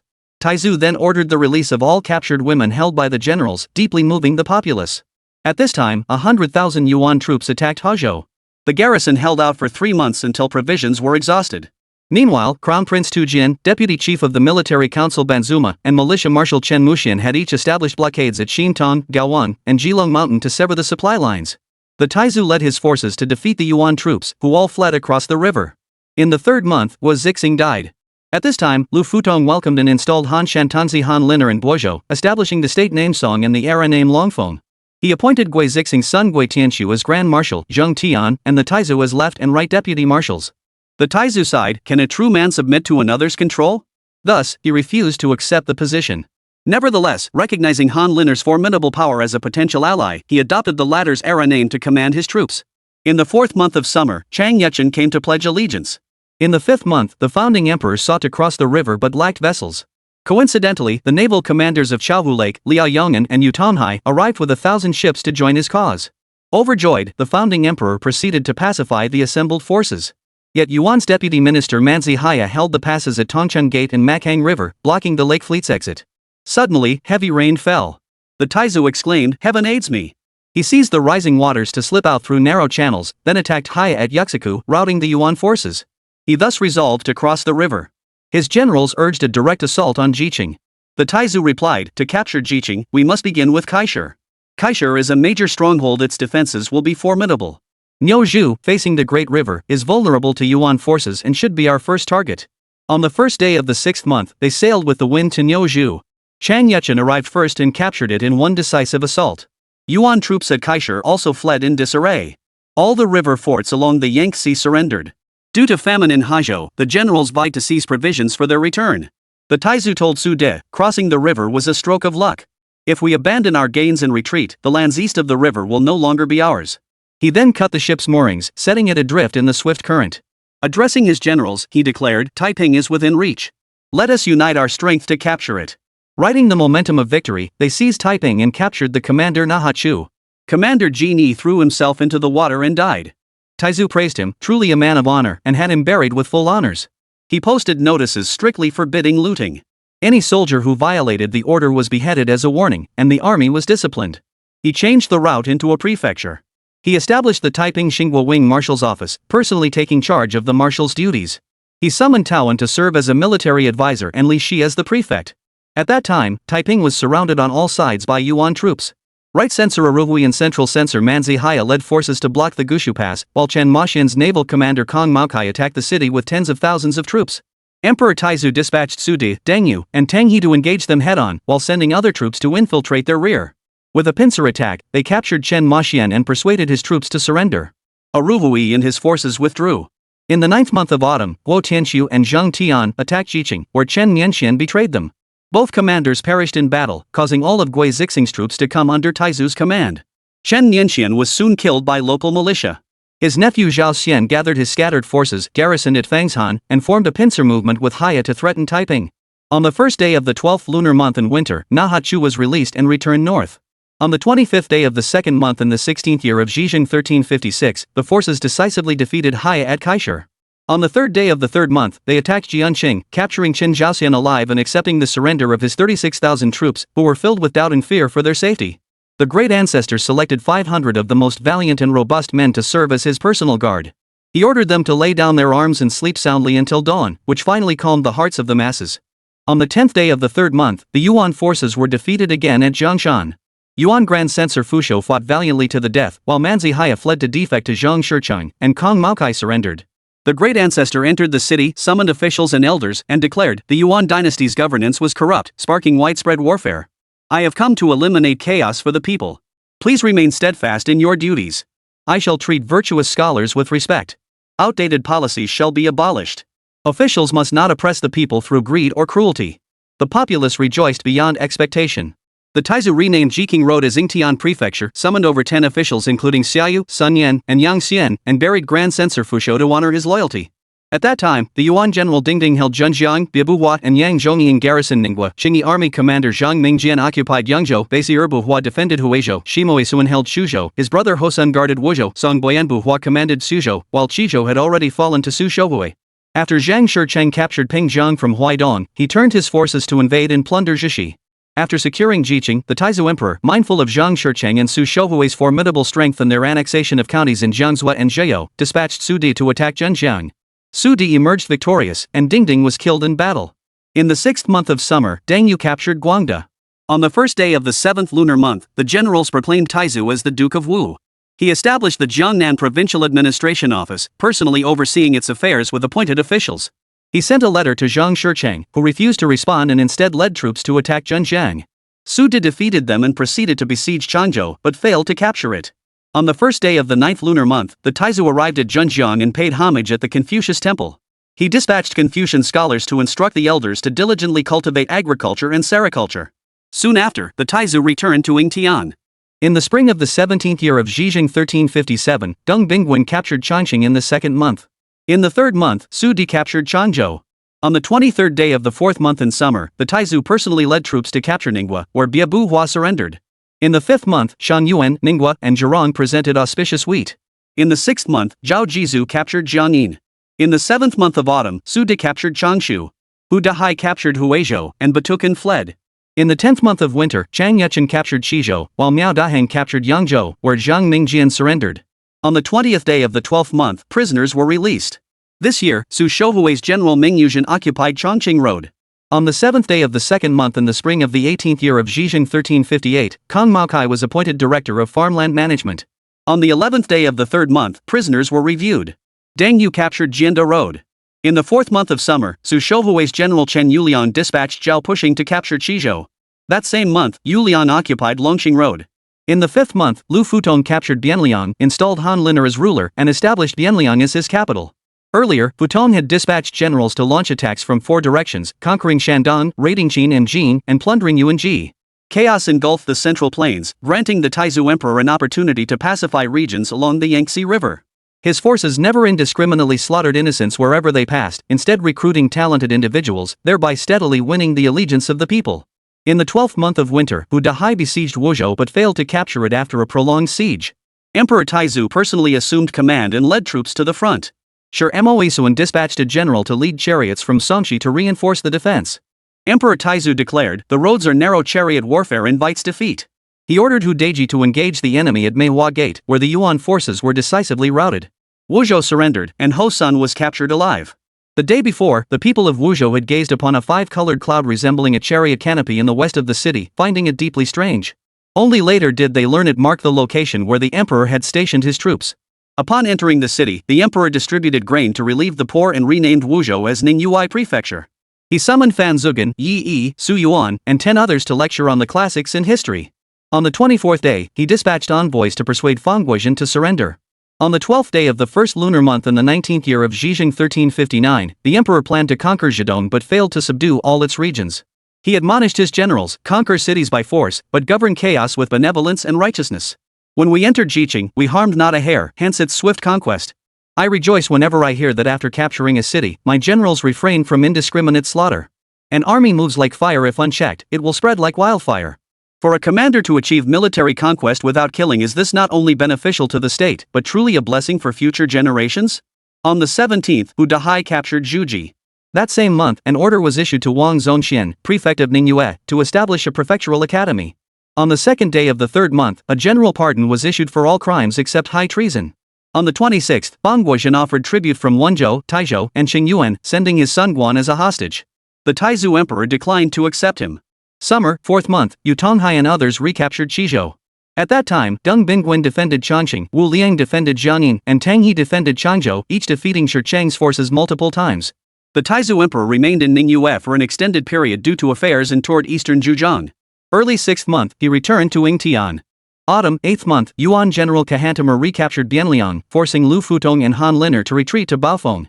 9th month, Chang Yuchen captured Suzhou, taking Song Boyanbo alive. In the 10th month of winter, Xiaoyu was dispatched to confer the title of provincial chancellor upon Fangguozhen, who declined due to illness. On the 13th day of the 11th month, Hu Dahai captured Chuzhou, forcing Shi Moisuan to flee. With Yuan garrisons now isolated and weakened, and morale shattered by news of chaos in the Central Plains, forces easily conquered all counties in Jiangsu and Zhejiang. Thus, the western front now bordered Yuliang. In the spring of the 20th year of Zhijing 1360, Yuan Tianlu, provincial councillor of Fujian, surrendered Funing. On the first day of the third month, Lu Ji, Song Lian, Zhang Yi, and Yi Chen were summoned to take office. In the 5th month of summer, Su De and Chang Yuchen defeated Chen Yuliang at Qizhou. On the 14th day of the intercalary 6th month, Chen Yuliang captured Taiping. The garrison commander Zhu Wensun, the court judge Hua Yun, Wang Ding, and the prefect Su Yuan were killed in battle. Soon after, Chen Yuliang assassinated his sovereign Su Shouhui, proclaimed himself emperor under the Han dynasty, and seized control of Jiangxi and Huguang. He allied with Zhang Shiqing to jointly attack Yingtian, causing great alarm in the capital. The generals proposed first retaking Taiping to tie down the enemy forces. The founding emperor replied, impossible. They hold the upper reaches, and their naval forces outnumber ours tenfold. Recapturing it would be exceedingly difficult. Some urged the emperor to personally lead troops to meet the enemy. He responded, impossible. They are using small detachments to tie us down while their main force advances directly toward Jinling. Downstream, they could reach us in half a day. Our infantry and cavalry would struggle to return in time. Rushing 100 li to engage in battle is forbidden by military strategy. This is not a sound plan. He then dispatched a messenger on horseback to inform Hu Dahai to prepare an attack on Xinzhou to tie down their rear. He also ordered Kong Maokai, an old friend of Chen Yuliang, to deliver a letter urging Chen to attack swiftly. True to the plan, Yuliang marched eastward. Chang Yuchen then set an ambush at Shihui Mountain. Su De deployed his forces outside the south gate, Yangshu garrisoned Dashing Port, while Zhang Dishing and others led the navy out of Longjiang Pass. The Taizu personally supervised the troops at Lulong Mountain. On the 23rd day, Yuliang reached Longwan. Though his men urged battle, the Taizu declared, rain approaches. Eat your fill first, then engage him in the downpour. Soon, torrential rain fell. The soldiers fought fiercely. When the rain ceased, the battle resumed. With land and water forces attacking simultaneously, Chen Yuliang suffered a crushing defeat and fled in a small boat. Thus, Taiping was recaptured, Anqing was taken, and Hu Dahai also conquered Xinzhou. Earlier, the Taizu had secretly dispatched Kong Maokai to deliver a letter to Chen Yuliang. Li Shanchang found this deeply puzzling. The Taizu explained, with these two rebels allied, I would be attacked from both ends. Only by luring Yuliang to strike first and crushing him completely will Zhang Shicheng lose his nerve. Subsequently, Zhang Shicheng indeed refrained from sending troops. On the 25th day, the office of the Director of Confucian Studies was established, appointing Song Lian as its director. The emperor sent his son Zhu Biao to study the classics there. In June, Deng Zicheng defeated Shi Moisuan at Qingyuan, where Isuan was killed in battle. The Taizu emperor dispatched envoys to offer sacrifices in his honor. Autumn, 9th month, Opu Xiang, a former general of Su Shouhui, surrendered Yenzhou. In the 12th month of winter, Xiaoyu was dispatched once more to deliver an edict to Fangguozhen. On the second day of the second month in the spring of the 21st year of Zhijing 1361, taxes on salt and tea were instituted. On the 17th day, the Bureau of Treasure Sources was established. On the 26th day of the third month, the Council of State was renamed the Grand Commandery. Yuan General Shuexian surrendered with Sisui. On the 27th day, Fangguozhen sent envoys bearing tribute of gold, jade, and horse saddles to express gratitude. The Taizu emperor declined, stating, "At this time, when we are establishing our rule over the four quarters, what we need are capable men, and what we use are food and clothing. Precious treasures are not to my liking." In the 7th month of autumn, Zhang Dingbian, a general under Qin Yuliang, captured Anqing. In the 8th month, envoys were dispatched to the Yuan dynasty's Pingzhang, Chahan Timur. At that time, Chahan had pacified Shandong and received the surrender of Tianfeng, greatly enhancing his military prestige, so the Taizu established friendly relations with him. Coincidentally, Chahan was then besieging Yidu without success, so the Taizu personally led land and naval forces to campaign against Qin Yuliang. On the 20th day, Anqing was captured, and Qin Yuliang's generals Ding Pulin and Fu Yud surrendered. On the 24th day, arriving at Huku, he pursued Qin Yuliang to Jiangzhou, captured the city, and forced Qin Yuliang to flee to Wuchang. He then divided his forces to tour Nankang, Zhenchang, Rao, Qi, Huang, and Guangji, capturing every place they reached. On the 12th day of the 11th month in winter, Fuzhou was captured. In the first month of spring, 22nd year 1362, Hu Tingrui, chancellor of the Jiangxi provincial administration under Yu Liang, surrendered Longxing. On the 8th, arrived at Longxing and renamed it Hongdu Prefecture. Paid homage at the Confucius Temple. Issued an edict to the people announcing the abolition of the Qin regime's oppressive policies, the suspension of all military requisitions, and relief for the destitute and helpless. The populace rejoiced greatly. Yuan, Rui, Linjiang, and Jian were successively captured. In the 2nd month, he responded to the heavens. Deng Yu remained to guard Hongdu. On the 17th day, the defector Jiang Ying assassinated Hu Dahai, the garrison commander of Jinhua. Wang Kai, the chamberlain, also perished in the incident. Jiang Ying then defected to Zhang Shicheng. Upon hearing of Jiang Ying's defection, Li from Chuzhou, who had surrendered earlier, also killed the acting judge of the military council, Deng Zicheng, and rebelled. The magistrate Sun Yan, the prefect Wang Daotong, and the commander Zhu Wengang all perished. That same month, Ming Yuzhen proclaimed himself emperor in Chongqing, establishing the Xia dynasty. On the 4th day of the 4th month of Xia, Xiao Rong recaptured Chuzhou. On the 19th, Su De recaptured Hongdu.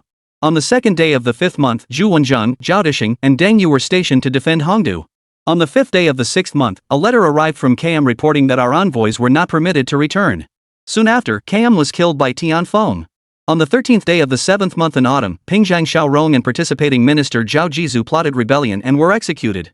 In the 12th month of winter, the Yuan dynasty dispatched minister Zheng Chang to sail to Qingyuan, conferring upon Taizu the title of chancellor of the Jiangxi provincial administration. Taizu declined the appointment. Shigan's son, Kokotamer, sent a letter returning the envoys. 23rd year 1363, spring, 25th day of the 1st month, Wang Yu was dispatched to reply to Kwakeotimer. First day of the 2nd month, an order was issued for soldiers to engage in military farming to accumulate grain. That same month, Qin Yuliang's forces under Zhang Dingbian captured Raozhou. Zhang Shicheng's forces under Lu Jin breached Anfeng and killed Lu Futong. On the first day of the 3rd month, the Taizu personally led troops to relieve Anfeng. Lu Jin fled in defeat. Upon learning that Han Liner had arrived at Chuzhou, he responded accordingly. On the 23rd day of the 4th month of summer, Chen Yuliang launched a major offensive and besieged Hongdu. On the 26th day, Xia Zixing, the garrison commander of Zhuan, defected and submitted to Zhang Shicheng. In May, the Hall of Respect for the Talented was constructed. Chen Yuliang divided his forces to capture Jian, where provincial councillor Lu Qi and prefect Zhu Shuhua were killed, capture Linjiang, where deputy prefect Zhao Tianlin was killed, and capture Wuwei prefecture, where prefect Dongzhang was killed. On the 6th day of the 7th lunar month, the Taizu personally led a relief expedition to Hongdu. On the 16th day, he arrived at Huku, where he first set ambushes at Jingjiang Mouth and Nanhu Zue to block Qin Yuliang's retreat route, while ordering troops from Xinzhou to guard Woyang Ferry. Upon learning of the emperor's approach, Chen Yuliang lifted the siege of Hongdu and advanced to meet him on Poyan Lake. Chen's army, boasting 60,000 troops, formed a vast formation by linking giant vessels together. Their warships, with towers and oars rising over 10 jiang high, stretched for dozens of li without interruption. Their banners, spears, and halberds appeared like mountains from afar. On the 20th, the two armies clashed at Conlang Mountain, where the Taizu divided his forces into 11 divisions for defense. On the 21st, combat commenced. Sudi attacked the vanguard, while Yutanhai used fire cannons to burn dozens of Yuliang's ships. Casualties were roughly equal on both sides. Chen Yuliang's valiant general Zhang Dingbian charged directly at the Taizu's vessel. The Taizu's ship ran aground in the sand, unable to retreat, placing him in grave peril. Chang Yechen shot Zhang Dingbian with an arrow from the side, and Yutanhai also came to assist. As the enemy ship surged forward, creating a powerful surge of water, the emperor's vessel was able to escape danger. On the 22nd day, Chen Yuliang led his large ships in a full-scale assault. The emperor's generals, however, commanded smaller vessels, making an attack from below extremely disadvantageous. Fear was evident on each of their faces. Though the Taizu personally commanded the attack, his men still hesitated to advance. He then executed over 10 cowards, spurring everyone to fight desperately. Around 3 in the afternoon, a fierce northeast wind arose. He ordered a suicide squad aboard 7 warships to set fire to Chen Yuliang's fleet using reeds wrapped around gunpowder. The fierce wind and raging flames sent smoke and fire billowing skyward, turning the lake a sea of red. Chen Yuliang's forces were thrown into chaos. The generals seized the moment to attack with shouts, slaying over 2,000 men. Countless Han soldiers perished in the flames or drowned, and Chen Yuliang's momentum was shattered. On the 24th, the two sides clashed again, and Chen Yuliang suffered another crushing defeat. He then withdrew his ships to defend himself, daring not to fight again. On the 25th day, the Taizu emperor moved his forces to seize control of Zuoli. Chen Yuliang retreated to defend Zhuji. After 3 days of stalemate, both his left and right generals of the Imperial Guard surrendered to the Taizu emperor. Chen Yuliang's position grew increasingly desperate, and in a fit of rage, he executed all the captured officers and soldiers. In contrast, the Taizu emperor released all prisoners, provided quality medicine to the wounded, and held memorial rites for the fallen relatives and soldiers. On the 26th day of the 8th month, Chen Yuliang's supplies exhausted, he fled toward Nanhuzue. Blocked by the garrison there, he attempted a breakout toward Huku. The Taizu intercepted him midway, engaging in battle downstream all the way to Jingjiang. The Jingjiang troops then attacked with an encircling maneuver, and Chen Yuliang was struck by a hail of arrows and died. Zhang Dingbian and Chen Yuliang's son, Chen Li, fled back to Wuchang. In September, the Taizu led his army to Yingtian and distributed rewards according to merit. Earlier, when the Taizu had marched to relieve Anfeng, Lu Ji had advised against it. Now the Taizu said to Lu Ji, had Chen Yuliang seized the opportunity to attack Yingtian directly while I was away, the fate of the realm would have been unpredictable. But by stationing his forces in Nanchang, Chen Yuliang has sealed his own doom. With Chen Yuliang dead, the realm will be easily secured. On the 16th day, the Taizu personally led a campaign against Chen Li. That same month, Zhang Shicheng proclaimed himself king of Wu. On the 7th day of the 10th month in winter, he advanced to besiege Wuchang, then divided his forces to tour all routes in Hubei, conquering them all. On the 1st day of the 12th month, he returned to Yingtian, leaving Chang Yechen to command the armies. On the 1st day of the 1st month of the 24th year of Zhijing 1364, Li Shanchang and other ministers urged the Taizu to accept the throne, but he refused. After repeated entreaties, the Taizu finally accepted the title of King of Wu. He established the court hierarchy, appointing Li Shanchang as right chancellor, Su De as left chancellor, and Chang Yechen and Yu Tanhai as ministers of state. He admonished them, at the founding of a state, one must first establish proper discipline. The Yuan dynasty was weak and corrupt, its authority and favors trickled down, leading to great chaos. Today, we must learn from this lesson. He designated his son Zhu Biao as crown prince. On the 1st day of the 2nd month, the Taizu personally led another campaign against Wuchang. Chen Li surrendered, and the regions of Han, Mian, Jing, and Yu were all recaptured. On the 1st day of the 3rd month, the army returned to Yingtian. On the 3rd day, the imperial diary was restored. On the 6th day, the various wing marshals' offices were abolished, and the 17 Guards Commandery was established. The Secretariat was ordered to recruit civil and military talents. In the 4th month of summer, a temple was built to honor Ding Pulin and others at Konglang Mountain, while Zhao Dexing and others were honored in Nanchang. On the 16th day of the 7th month in autumn, Su De captured Luzhou. On the 17th day, Chang Yechen proceeded to Jiangxi. On the 7th day of the 8th month, Jian was recaptured, and Ganzhou was subsequently besieged. Su De inspected the various routes through Jing and Xiang. On the 24th day of the 9th month, Zhongling was captured, and Yiling, Tan, and Gue all surrendered. On the 1st day of the 12th month of winter, Su De captured Qinzhou and dispatched a subordinate commander to advance directly on Hangzhou. On the 10th day of the 1st month of spring in the 25th year of Zhijing 1365, Su De captured Baoqing, pacifying Huxiang. Chang Yechen captured Ganzhou, where Xiong Tianruwei surrendered. He then proceeded directly to Nan'an, issuing proclamations to pacify all regions of Lingnan, recapturing Shaozhou and Nanxiong. On the 25th day, he reached Nanchang, captured Grand Marshal Zhu Wenjiang, who had responded to the call of heaven, enumerated his crimes, and then placed him under house arrest in Tongcheng. On the 30th day, Fujian Provincial Governor Chen Yuding invaded Chuzhou, but was defeated by military advisor Hu Shun, who recaptured Pucheng. On the 17th day of the 2nd month, Zhang Shicheng's general Li Bairi attacked the new city of Zhuanchuan, but was decisively defeated by Li Wenzhong. On the 23rd day of the 4th lunar month, Chang Yechen inspected the Xiang and Han regions. On the 7th day of the 6th lunar month, Anlu was captured. On the 11th day, Xiangyang fell. On the 14th day of the 7th lunar month, Zhu Liangzu and Hu Shen attacked Jianing. During the battle beneath the city walls, Hu Shen was captured and executed. In the 7th month of autumn, the Taizu ordered provisions for those wounded, disabled, or ill since crossing the Yangtze River, and support for the wives of those who had perished. On the 1st day of the 9th month, the Imperial College was established. On the 14th day of the 10th month of winter, an order was issued to campaign against Zhang Shicheng. At this time, the territory Zhang Shicheng controlled extended south to Shaoxing, north to Tongzhou, Taizhou, Gaoyu, Huayan, Hao, and Si, and as far north as Jining. Su Di, Chang Yechen, and others were thus ordered to first devise a plan to seize Huaidong. In the intercalary month, they besieged Taizhou and captured it without difficulty. In the 11th month, Zhang Shicheng attacked Yixing, but Su Di defeated him. Su Di then turned from Yixing to attack Gao Yu. On the first day of the first month of spring in the 26th year of Zhijing 1366, Zhang Shicheng invaded Jiangyin. The Taizu personally led a relief expedition, forcing Zhang Shicheng to flee. Kang Maokai pursued him to Fuzimen and defeated him. The Taizu returned to Yingtian. In the second month, Ming Yuzhen died, and his son Ming Rixing proclaimed himself ruler.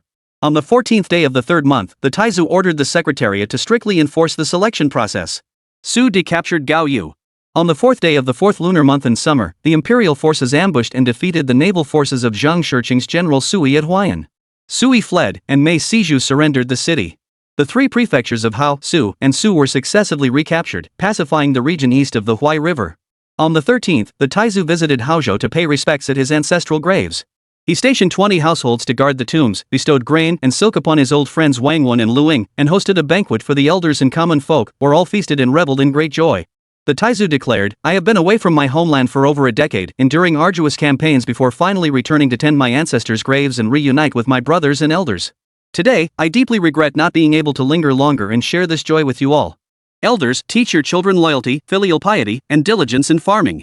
Do not venture far for trade. Counties along the Huai River still suffer from bandit raids. Elders, please take good care of yourselves." He ordered the government to exempt them from taxes and corvée labor. All kowtowed in gratitude. On the 20th, Su Di captured Anfeng and divided his forces to defeat Huokua at Shuzhou. On the first day of the fifth month, he returned from Hao to Yingtian. On the 9th, he solicited scattered and lost books. On the first day of the 8th lunar month, reconstruction of Yingtian city commenced, with a new palace built south of Zhongshan. On the second day, Su Di was appointed Grand General and Chang Yechen Deputy General, leading a 200,000-strong force to subdue Zhang Shicheng. During the pre-battle oath-taking ceremony, the Taizu declared, "When the city falls, do not kill or plunder. Do not burn houses. Do not dig up graves or ancestral shrines. Zhang Shicheng's mother is buried outside Pingjiang city, do not violate or destroy it." He then summoned Su Di and Chang Yechen to ask what should be the priority in military strategy. Chang Yechen wished to advance directly on Pingjiang. The Taizu replied, "Zhang Tianqi of Huzhou and Pan Yuanming of Hangzhou are Zhang Shicheng's arms. Pingjiang is isolated and besieged. If these two men rush to its aid with all their strength, victory will be difficult. It would be better to attack Huzhou first, forcing them to rush about in exhaustion. Once their wings are broken, Pingjiang will be isolated and weak, and we can crush it in one decisive blow." On the 25th, Zhang Tianqi was defeated at Huzhou. Zhang Shicheng personally led troops to reinforce him but was defeated again at Zaolin. On the 16th day of the 9th month, Li Wenzhong attacked Hangzhou. On the 3rd day of the 10th month in winter, Chang Yechen defeated Zhang Shicheng's forces at Wuzhen. On the 6th day of the 11th month, Zhang Tianqi surrendered. On the 13th, Li Wenzhong captured Yuhang, where Pan Yuanming surrendered, and surrounding counties were all recovered. On the 15th, Pingjiang was besieged. In December, Han Lin died. The following year was designated the first year of the Wu era. Temples, shrines, and palaces were constructed, and sacrifices were offered to mountains and rivers. Officials presented palace blueprints, and orders were given to remove ornate carvings and elaborate decorations. This year, Kublai Khan's general Timur, along with Li Siki and Zhang Liangbi, harbored mutual grievances and repeatedly attacked each other. Imperial decrees went unheeded, plunging the people of the Central Plains into even greater hardship. On the 21st day of the first month in the 27th year of Zhijing 1367, an edict was issued to the Secretariat. "The Southeast has long suffered from warfare, and the people's livelihood is in ruins. I deeply sympathize with their plight. Moreover, the counties of Taiping and Yingtian were the founding territories after my crossing of the river, and they have borne the burden of supply for a long time. Now the population is sparse, and the government urgently demands taxes, imposing heavy burdens on our people. How can they bear this? Exempt Taiping from land taxes for 2 years, and Yingtian, Zhenjiang, Ningbo, and Guangda for 1 year each." On the first day of the second month, Fuyud defeated and captured Lier, a general of Kuokua, at Shuzhou. On the first day of the third month, the imperial examinations for civil and military officials were first established. Summer, 4th month, Fang Guozhen secretly sent envoys to collude with Kuokua in Chen Yuding, sending a letter of reproach. On the 24th day of the 5th month, the Hanlin Academy was first established. That same month, due to drought, the imperial diet was reduced to simple fare, and land taxes were exempted for 3 years in Su, Hao, Si, Shou, Pai, Donghai, Anong, Xiangyang, Anlu, and newly annexed territories. On the 23rd day of the 6th month, heavy rain fell. Court officials petitioned to resume the imperial diet. The emperor replied, "Though rain has come, much grain has already been damaged. Exempt the people from this year's land taxes." On the 28th day, he ordered the cessation of female musicians during court ceremonies. On the second day of the 7th lunar month autumn, officials of prefectures, states, and counties were granted appointment allowances. Cloth and silk were bestowed upon their parents, wives, and eldest sons, each receiving different amounts, and this was established as a permanent decree. On the 15th, thunder struck the beast-shaped finials atop the palace gates, prompting a general amnesty for prisoners. On the 16th, envoys were dispatched to demand Fangguozhen fulfill his tribute obligations. On the 9th day of the 8th lunar month, the circular mound altar, square mound altar, and altar of earth and grain were completed. On the first day of the 9th month, the imperial ancestral temple was completed. Zhu Liangzu led troops to subdue Fangguozhen. On the 5th day, the emperor issued an edict stating the governance of former kings did not extend punishment to family members.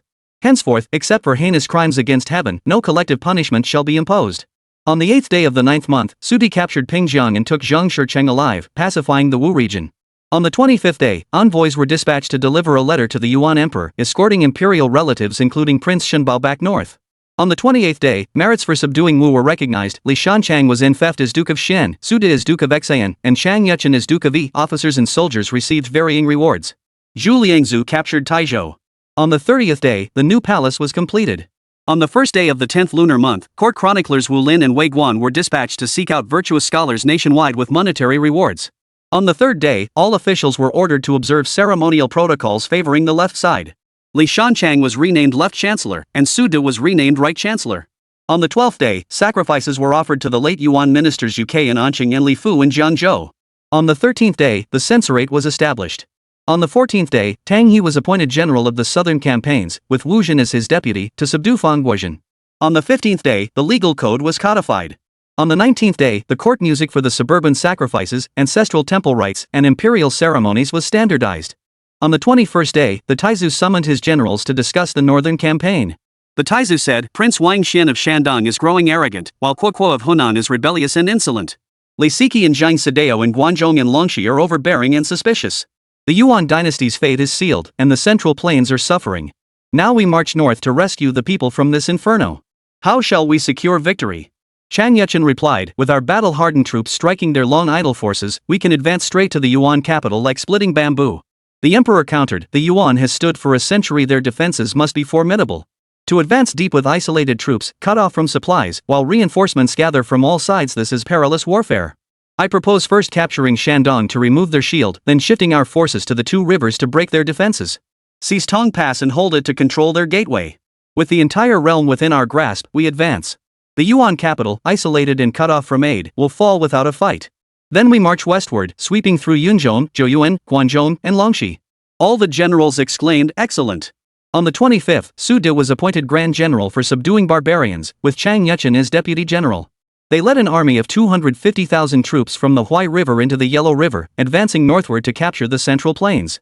Hu Tingruwei served as general for subduing the south, with He Wenwei as deputy general, advancing to capture Fujian. Yang Wangjing, vice-chancellor of the Huguang provincial administration, Zhou Dexing, left chancellor, and Zhang Bin, provincial councillor, captured Guangxi. On the 30th, Zhu Liangzu captured Wenzhou. On the 9th day of the 11th month, Tang He captured Qingyuan, forcing Fangguozhen to flee to the sea. On the 10th, Su De captured Yizhou and beheaded Wang Xian. On the 15th, Liao Yangzhong, appointed deputy general of the southern campaign, joined forces with Tang He via sea route to pursue Fangguozhen. On the 21st, the Great Unity Calendar was promulgated. On the 27th, Su De captured Yidu. On the second day of the 12th month, the legal code was promulgated. On the 5th, Fangguozhen surrendered, pacifying eastern Zhejiang. Zhang Xingzu captured Dongping, followed by the successive surrender of counties in eastern Yenzhou. On the 7th, Su De captured Jinan. Hu Tingruwei captured Shaowu. On the 11th, Li Shanchang led officials in urging the Taizu to assume the imperial title. After 3 petitions, the Taizu finally consented. On the 22nd, sacrifices were offered to the supreme deity. On the 28th, Tang He and Liao Yangzhong captured Fuzhou by sea. Previous, none next, Annals Volume 2 complete. Text, History of the Ming Dynasty. Chronicles Volume 1 related reading you may like. History of Ming, Biographies Volume 170. History of the Ming Dynasty, Annals Volume 1. History of the Ming Dynasty, Biographies Volume 132. History of the Ming Dynasty, Biographies, Volume 114. History of the Ming Dynasty, Biographies, Volume 58. History of the Ming Dynasty, Biographies, Volume 169. History of the Ming Dynasty, Biographies, Volume 196. History of the Ming Dynasty, Biographies, Volume 101. History of the Ming Dynasty, Biographies, Volume 197. History of the Ming Dynasty, Biographies, Volume 64. User comment, waving goodbye, not taking a single cloud with me. Chapter 6, The 2 million yuan Deal at the Hospital. Early the next morning, Li Weiman sat in his office seething with rage. The phone lay before him as his mind churned violently. Last night, his staff had brought back news that Lin Xiao had actually driven a car back to the village and brandished a pistol in front of everyone to intimidate the thugs. That bastard. He took my 50 grand and went and bought a car and a gun? Li Weiman gritted his teeth, slamming his fist on the desk. Does he think I'm a sucker? The more he thought about it, the more uneasy he felt, especially after hastily handing the money to Lin Xiao. Something felt off. Unfortunately, he'd been too eager to plug the factory's financial hole and had handed over the cash in a moment of impulsiveness. Now it seems that kid probably played me for a fool. What machinery? It's all bull. He abruptly stood up, opened the office cabinet, and pulled out a gleaming hunting rifle. He immediately dialed the factory security team, his voice furious. Xiao Zhang, assemble your men at the gate immediately. We're heading to Lin Xiao's place. Soon, a group of security guards gathered at the factory entrance, each wielding steel batons and homemade rifles, their faces hardened with ferocity. Li Weiman stood at the front of the line, his cold gaze sweeping over the group. He bellowed, when we get to Lin Xiao's place, if that kid dares to resist, shoot him dead. If anything happens, it's on me. A dozen men stormed onto a Jiefang truck, kicking up a cloud of dust as they sped straight toward Lin Xiao's residence. At that moment, Lin Xiao sat leisurely in Director Wu's office at the city hospital, sipping freshly served tea, while Mad Bull stood nearby observing silently.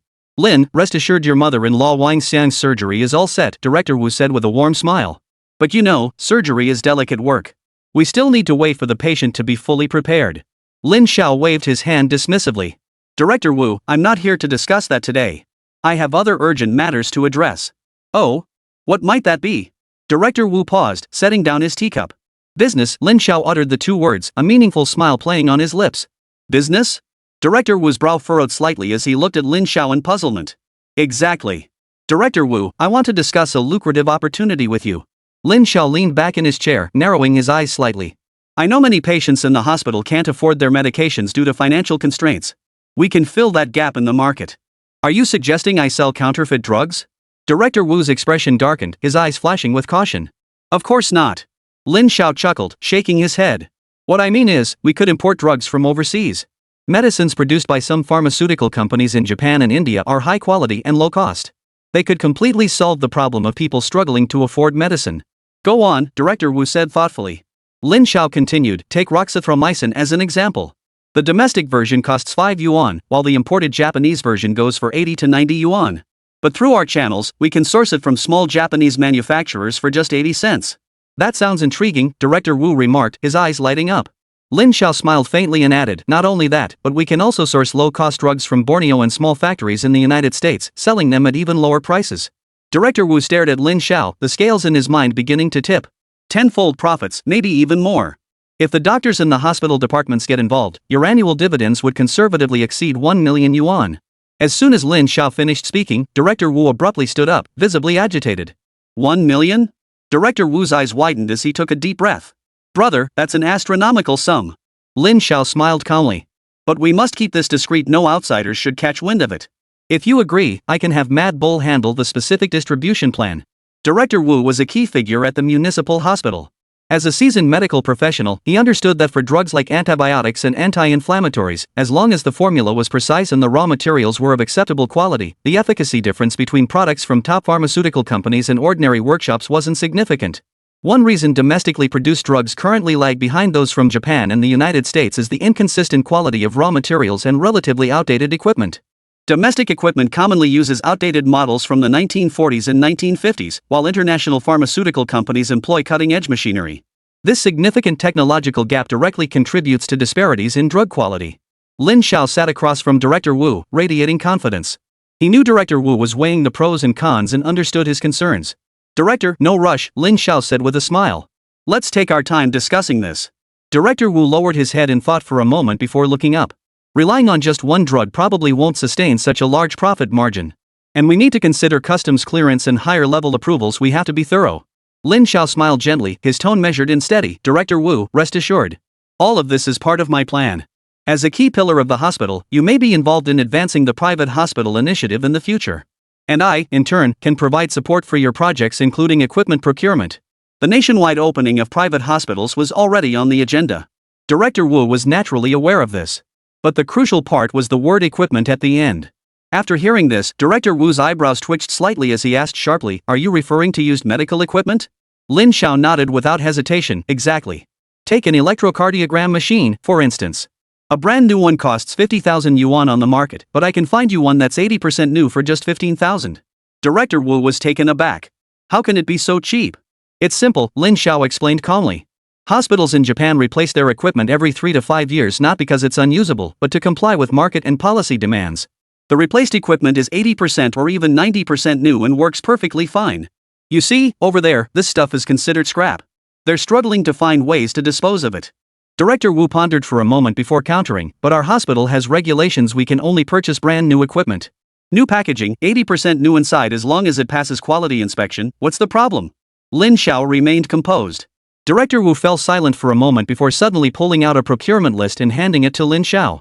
"This is the procurement budget approved for us by headquarters, 2 million yuan total, covering ultrasound machines, ventilators, and other equipment." Lin Xiao scanned it and quickly calculated in his head, if we use 80% new equipment for everything, it'll only cost about 600,000.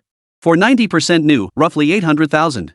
The remaining funds could easily cover other supplies, gauze, alcohol, syringes, or even stockpiling anti-inflammatory drugs and painkillers. "That's quite the bargain you've worked out," Director Wu exclaimed, eyes widening in disbelief. Lin Xiao smiled lightly. "Rest assured, the equipment will last at least 10 years. And it's not just you who profits, customs and hospital superiors will also get their share. It's a win-win for everyone. Why not?" Director Wu was gradually swayed, yet a trace of hesitation lingered. "But what if these devices or medicines proved defective? Who bears the responsibility?" "Director Wu, we're in this together. I don't want any trouble either, so all incoming goods will be inspected beforehand." Lin Xiao patted his chest. "Besides, when the people get quality medicine and the hospital saves money, no one will look for trouble." After hearing this, Director Wu asked quietly, "If we proceed as you suggest, how much would I get?" Lin Xiao's lips curved into a faint smile as he replied slowly, "Drug profits start at a minimum tenfold markup, and equipment margins are roughly the same. After allocating shares to customs and hospital leadership, you personally can count on a solid 100,000 yuan. 100,000?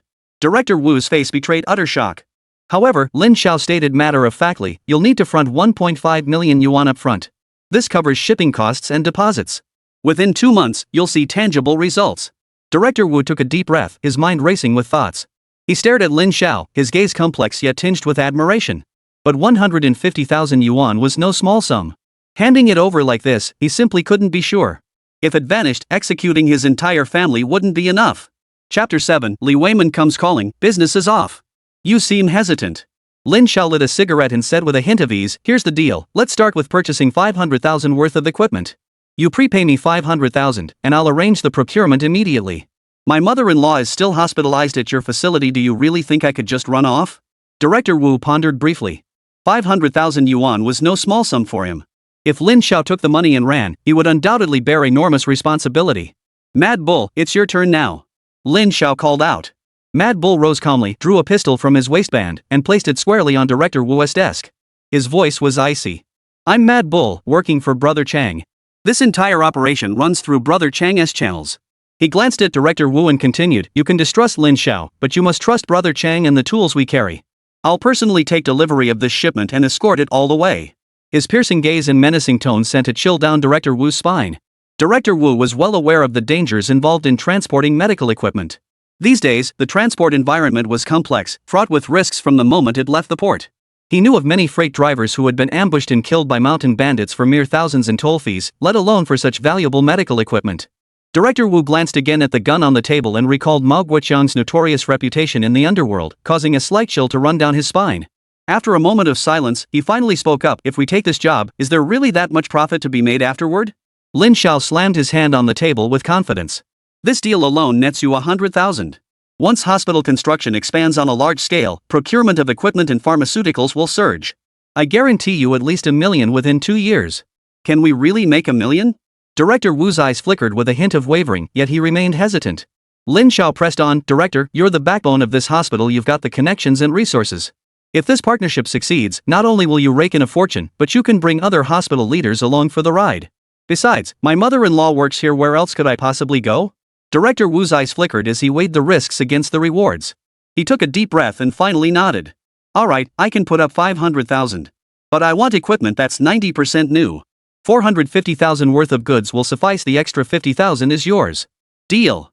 Lin Zhao's lips curved into a smile. Director Wu immediately stood up and headed to the hospital's finance department. He quickly brought back 500,000 yuan in cash, piling it on the table like a dazzling mountain.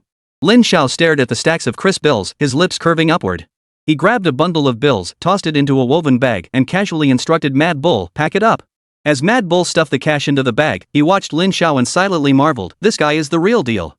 He just walked away with 500,000 yuan in payment in a matter of minutes. Once the money was packed, Lin Zhao patted Mad Bull on the shoulder and chuckled, let's go find Brother Chang. Mad Bull asked with a hint of reverence, young Master Lin, you made 50 grand with just a few words. That's incredible. Even his way of addressing Lin Zhao had changed. Evidently, this hospital visit had left him deeply impressed. Lin Zhao glanced at him and chuckled, 50,000? That's nothing. I can make 5 million. Just watch. No sooner had the words left his mouth than Lin Zhao spotted Old Li from the neighborhood running toward them. He slammed on the brakes to a halt. Lin Zhao.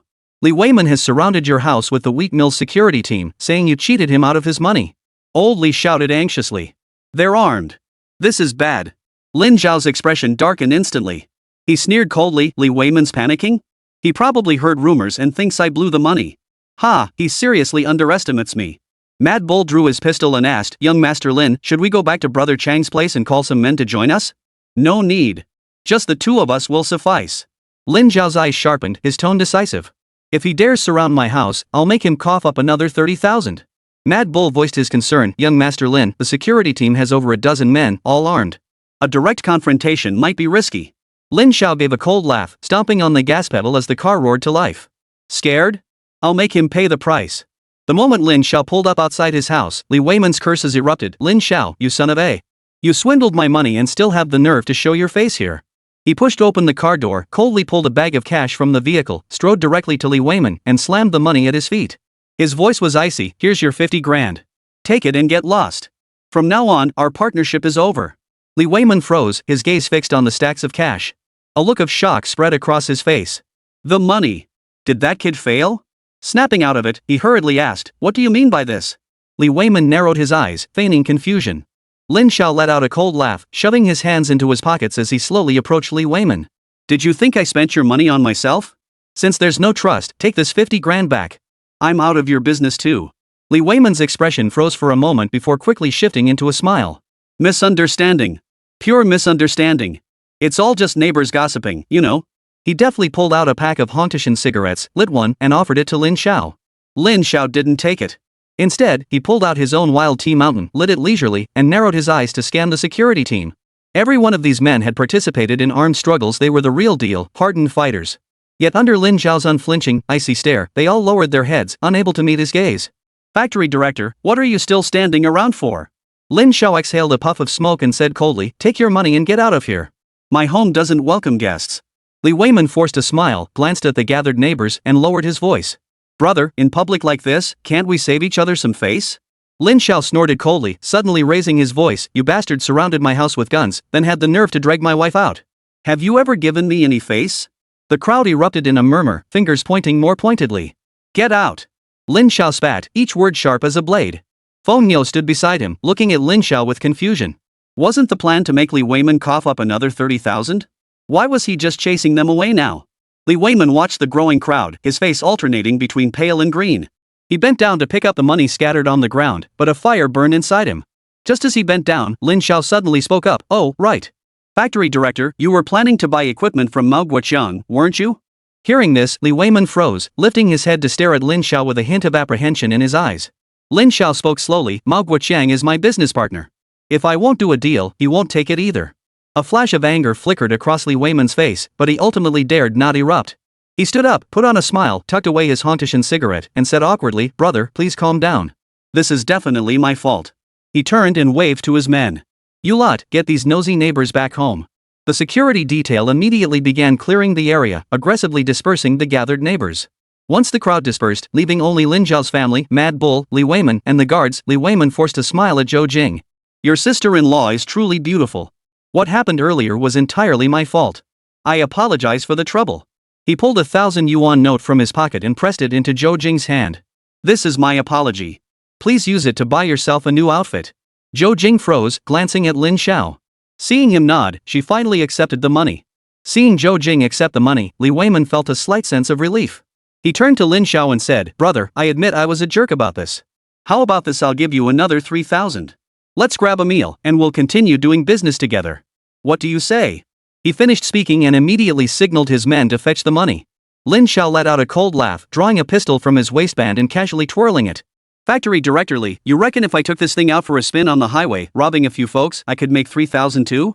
Li Weiman's expression froze as he realized Lin Xiao found 3,000 too meager. Gritting his teeth, he forced a smile. "Alright then, I'll add 20,000. I'll treat you, your sister-in-law, and this brother of yours to dinner. You can spend these 20,000 however you like. Additionally, I'll arrange a table at an Iju and personally apologize to you. What do you think?" Lin Xiao stubbed out his cigarette, a faint smile playing on his lips. 20,000. Fine. Let's talk inside. He turned to Zhou Jing and said, "Brew a pot of tea, use the Da Hong Pao we bought yesterday." Zhou Jing nodded and turned to attend to it. Lin Xiao looked at Li Weiman, a faint smile playing on his lips. "Director Li, this is tea that costs 1,000 yuan per pound. Let's discuss the price properly over tea later." Hearing this, Li Weiman's cheek involuntarily twitched. He understood the implication in Lin Xiao's words, 20,000 yuan wasn't enough. They'd need to negotiate further. Chapter 8, 3 tens of thousands in a few words? Zhou Jing quickly finished brewing the tea. Not seeing them come inside, she emerged with a puzzled look and asked, "Why haven't you come in yet?" Lin Xiao's lips curved into a faint smile. "Director Li, care to come in for a cup of tea?" Li Weiman kept his head bowed, his expression tense and uneasy, all traces of his earlier arrogance gone. Seeing this, Lin Xiao sneered inwardly, deciding it was time to push him further. He tossed the car keys to Mad Bull and said casually, "Mad Bull, take Director Li back and get his stuff. Looks like we really can't work together after all." Mad Bull caught the keys, immediately climbed into the driver's seat, and said half-jokingly, "Director, let's go. My driving is smooth as silk." Li Weiman stood rooted to the spot, glancing up at Lin Xiao, then at Mad Bull seated in the car. He knew that if he got in the car now, the price of returning to negotiate would likely be far more than just 20,000. Yet he still felt deeply aggrieved. Just because someone touched Lin Xiao's wife's shoulder, this kid dared to demand such an exorbitant price? A woman like that, who'd shared his hardships, couldn't possibly be worth that much. Mad Bull's urging grew more urgent. "Director Li, what are you waiting for? Get in the car." Li Weiman's expression shifted repeatedly before he finally forced out, "Alright, let's go inside for tea." Lin Xiao chuckled, draping an arm around Li Weiman's shoulder as they walked inside. "That's more like it. Once you're through the door, we're family." Zhou Jing stood at the doorway, watching them enter with confusion in her eyes. She couldn't fathom what these people were discussing. Lin Xiao motioned for Zhou Jing to bring the tea, then picked up a cup and offered it to Li Weiman. "Director Li, this is top-grade Da Hong Pao. Try it." Li Weiman sipped it. It was indeed authentic Da Hong Pao, rich and mellow. A bitter taste rose in his mouth. The last time he'd drunk such fine tea was years ago, when provincial officials had specially arranged it for entertaining businessmen from Hong Kong and Taiwan. He'd never splurge on tea of this caliber for everyday use. It felt like a waste. Lin Xiao gently set down his teacup, his tone carrying a hint of deeper meaning. "Director Li, since we're family now, let's be clear about our accounts." Li Weiman nodded, though his heart tightened slightly. "Director Li, your outburst has damaged my reputation," Lin Xiao said slowly. "We still have 6 machines, but recent overseas prices have risen to 12,000 each. Even rounding down, that's 70,000.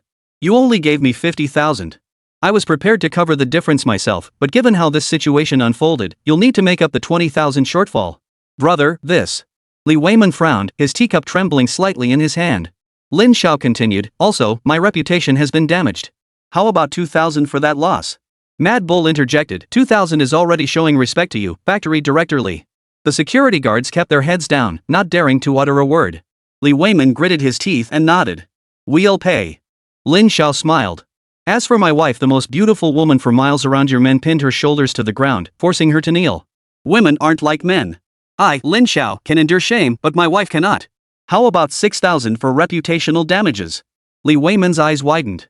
6,000? Lin Xiao, you're joking. My men didn't do anything. Lin Xiao's expression turned cold as he slammed the pistol onto the table. "If you dare do anything," he said in a chilling tone, "you'll be meeting your ancestors right now."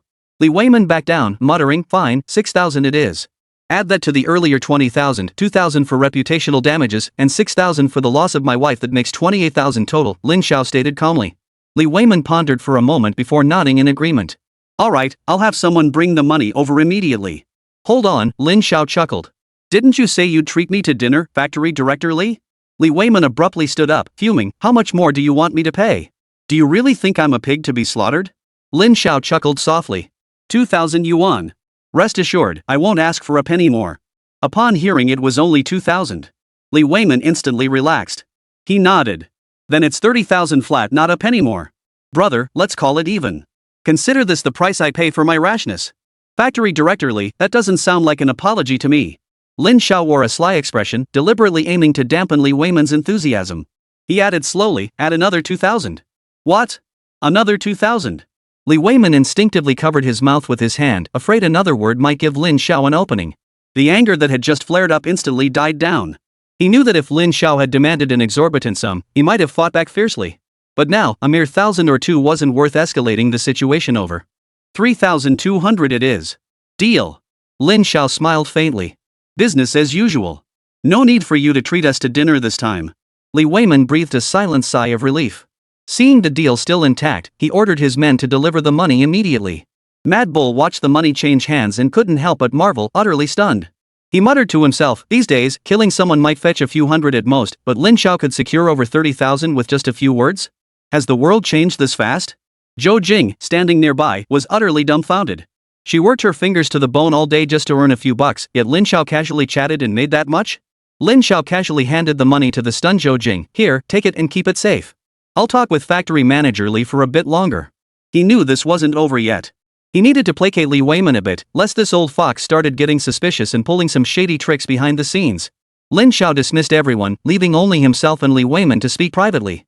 The machinery should arrive by mid-next month at the latest, Lin Xiao said softly. Li Weiman nodded, his heart easing slightly, though he still harbored some resentment over the earlier passive situation. Lin Xiao smiled lightly. Director Li, do you feel like I've taken advantage of you? Li Weiman lifted his teacup, took a sip, and remained silent. Lin Xiao continued calmly, I have a deal that could earn you back every penny of that 82,000. What do you say? Li Weiman perked up immediately. What kind of deal? Lin Xiao spoke calmly, the nearby mountains are rich in resources. Your factory has plenty of workers. You could send a group into the mountains to gather mushrooms and hunt game. Afterward, I'll personally lead a team to deliver them to hotels in the city. From this deal alone, you'll pocket at least a few thousand. Don't think it's small change, this isn't a one-off deal. We can keep this going for a long time.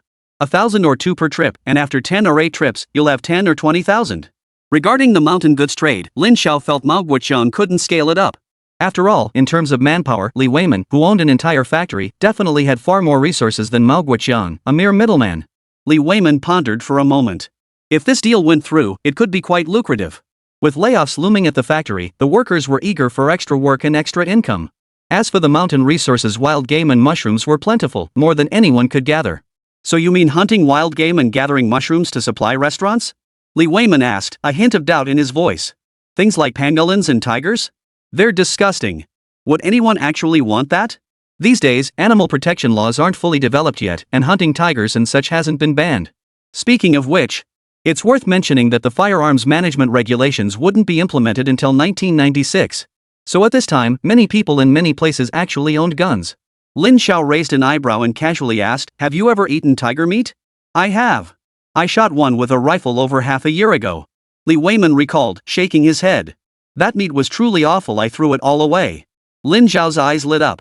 Here's the deal, whatever tigers you can hunt, I'll take them all, the meat, the bones, everything. And throw in some pangolins and wild boars too. You guarantee I'll make thousands each time? Li Weiman pressed. If you don't make it, I'll cover the difference out of my own pocket, Lin Xiao said, patting his shoulder with confidence. Factory Director Li, we're all family now. I wouldn't deceive you on this matter. Go back now. Don't waste time. Get people to start working on it immediately. Seeing his attitude like this, Li Weiman couldn't help but lower his guard and believe him more. When it came to money matters, this factory director was never careless. He immediately stood up to take his leave. In that case, I'll get moving right away. If you pull this off, brother, you'll have my word, this is what you'll get from Li Weiman. As he spoke, he gave a thumbs up. Chapter 9, Helping My Cousin Sell Handbags.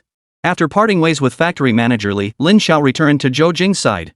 Looking at her, something occurred to him. He quickly asked, didn't you mention earlier that the factory had a batch of handbags that were hard to sell? This was something he remembered clearly. Zhou Jing worked at the Fengdu Town leather factory. Not only was she beautiful, but she had also been assigned to the sales department, where her main task was to promote these leather bags. This batch is a new style. The factory produced quite a few, but they haven't found a market. I've been busy with this these past few days. Since I don't have much else to do, why don't I help you promote them? Hearing this, Zhou Jing's expression visibly changed. Lin Xiao, are you joking? How do you plan to sell them? Using your method? Although Lin Xiao had made some money, Zhou Jing knew full well he'd pulled it off with empty promises. Using that tactic to sell leather bags simply wouldn't work. I just want to help. I really don't mean anything else. Lin Xiao's words sounded unconvincing. I can't keep letting you support me like this. After all, I'm a man. People would look down on me. That was a decent excuse he'd come up with for himself. If you're genuinely interested in working, I can ask the factory management about opportunities. Having Lin Xiao work at the factory would be a complete waste of his talents. After pondering for a moment, Lin Xiao finally walked out. Usually when he went out, Lin Xiao would head straight for small gambling dens or meet up with his buddies for a wild drinking session. This time, however, he headed somewhere entirely different, a sales outlet for Fenggu Town Leather Factory. The Fenggu Town Leather Factory was actually quite large, with their leather bags sold in many places across the country. But over the past 2 years, their designs had become outdated, leading to a significant drop in sales. Now, only loyal customers placed orders for workwear-style leather bags. After much effort, they finally developed 2 new models, but the market response was lukewarm. When Lin Xiao appeared, everyone present looked distinctly displeased, especially when they learned he was here to find Zhou Jing. Sometimes Zhou Jing would spend time here, and whenever her husband showed up, nothing good ever came of it. What are you here for? A female clerk glared at Lin Xiao with hostility. This woman was Zhou Qian, Zhou Jing's cousin. She knew exactly what kind of life her cousin led and looked down on this brother-in-law from the bottom of her heart. Zhou Qian. Lin Xiao greeted her with a smile. I'd like to see your new leather bags. Knowing she looked down on him, he didn't engage in small talk. Instead, he turned his attention to the display case showcasing various new products.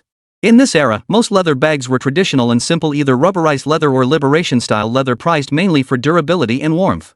One women's style stood out slightly, featuring 2 decorative metal buckles in colors that ventured beyond the usual black or gray. How much is this bag priced at? He couldn't understand why such a relatively fashionable design remained unsold. Logically, it should be in high demand. $3 a piece. Take it if you think it's worth it. Zhou Qian said sarcastically. She knew full well that Lin Xiao was notorious for being broke. Xiao Qian, can we talk about this? The moment she saw Lin Xiao's expression, Zhou Qian knew nothing good was coming. Without hesitation, she flatly refused. Don't even think about it. I don't have a penny on me, and even if I did, I wouldn't lend it to you.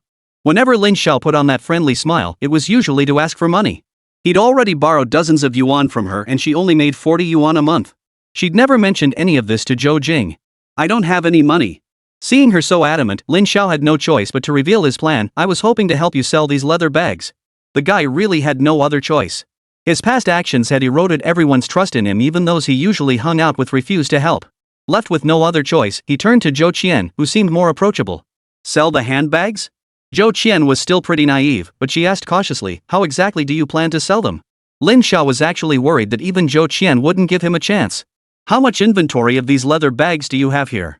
Lin Xiao understood that in this era just beginning its reform and opening up, people still weren't very familiar with the policies. Sales points like this one were still experimental, somewhat akin to future specialty stores. However, these people were not very good at business, especially when it came to choosing locations, where they made quite a few mistakes. About 30, Zhou Qian replied honestly. In truth, these leather goods had been sitting unsold for ages, driving her absolutely crazy. Lin Xiao's eyes lit up.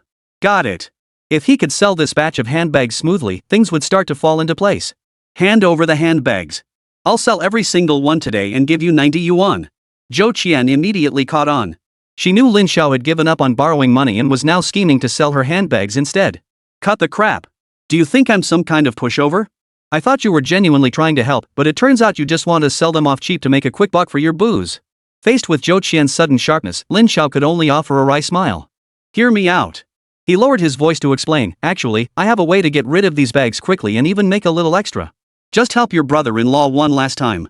As soon as the bags sell, I promise to bring you the money immediately. Looking at the man before her, who seemed different from usual, Zhou Qian sighed. In the end, she chose to trust Lin Xiao and handed over the batch of leather bags to him. If you really spend this money on booze or something, I won't blame you. But please try not to bother my cousin Jingjing anymore. This is the last favor I can do for you. Go handle your business quickly. Seeing the reluctance on her face, Lin Xiao realized that in her eyes, this transaction was like throwing meat buns at a dog 9 times out of 10, it would be money down the drain. Carrying the 30 women's handbags, Lin Xiao headed straight for the entrance of the traditional Chinese medicine hospital. A few years ago, setting up a makeshift stall might have been labeled profiteering. Though society had opened up considerably, some still looked down on small-scale entrepreneurs. So Lin Xiao neatly arranged the handbags near the hospital entrance. He then found a wooden board and scrawled a few lines on it. Angel handbags, creations by top international designers, only 10 yuan each. At first, no one showed interest. But soon, several young nurses in white uniforms stopped and asked, "Are these handbags really by big-name designers?" Lin Xiao perked up at once. At least he had his first interested customer. Chapter 10, The Man with Evil Intentions. Absolutely. These are the exact styles worn by celebrities. He was skirting the truth, but in this era of limited information, who could tell the difference? "Miss, why don't you try one on? I think this style would really suit your look." "That's wonderful." The young nurse beamed with delight, practically bursting into laughter. She quickly grabbed one and grew more enamored with it the longer she looked. "It looks absolutely stunning, like something a fairy would wear." Lin Xiao's timely compliment made her cheeks flush. "I'll take this one." After the first sale, the other girls weren't about to be outdone and started picking out their own. After all, becoming a nurse in this era was already a great achievement. Typically, their families were well off, so 10 yuan wasn't a huge expense for them. The key was that they genuinely wanted it. "With only this limited stock, I hope you'll spread the word. If any friends like them, please recommend them to me." After hearing Lin Xiao's enthusiastic praise, the girls were impressed and naturally willing to spread the word. "Sure thing, hold on. We'll go inside and see if anyone else is interested." The girls returned to the building with laughter. Lin Xiao knew full well his stock wouldn't meet the demand. Sure enough, minutes later, several people emerged together and snatched up every bag from Lin Xiao's hands. Clutching the 300 yuan in his hand, Lin Xiao began anticipating Zhou Qian's stunned expression. When he handed her the money, Zhou Qian looked utterly astonished, staring at him in disbelief. 30 leather bags? You really sold them all? Zhou Qian's stall had been set up for days without selling a single new leather bag. Now, 30 had sold at once. Even with a commission of just 50 cents per bag, that added up to 15 yuan. "You think this money just fell from the sky?" Lin Xiao tilted her head slightly. It was rare to see Zhou Qian look so astonished. If not for the tangible cash in her hands, Zhou Qian would have thought she was dreaming. On a good day, she might sell 5 or 6 handbags. On a bad day, she might not sell a single one.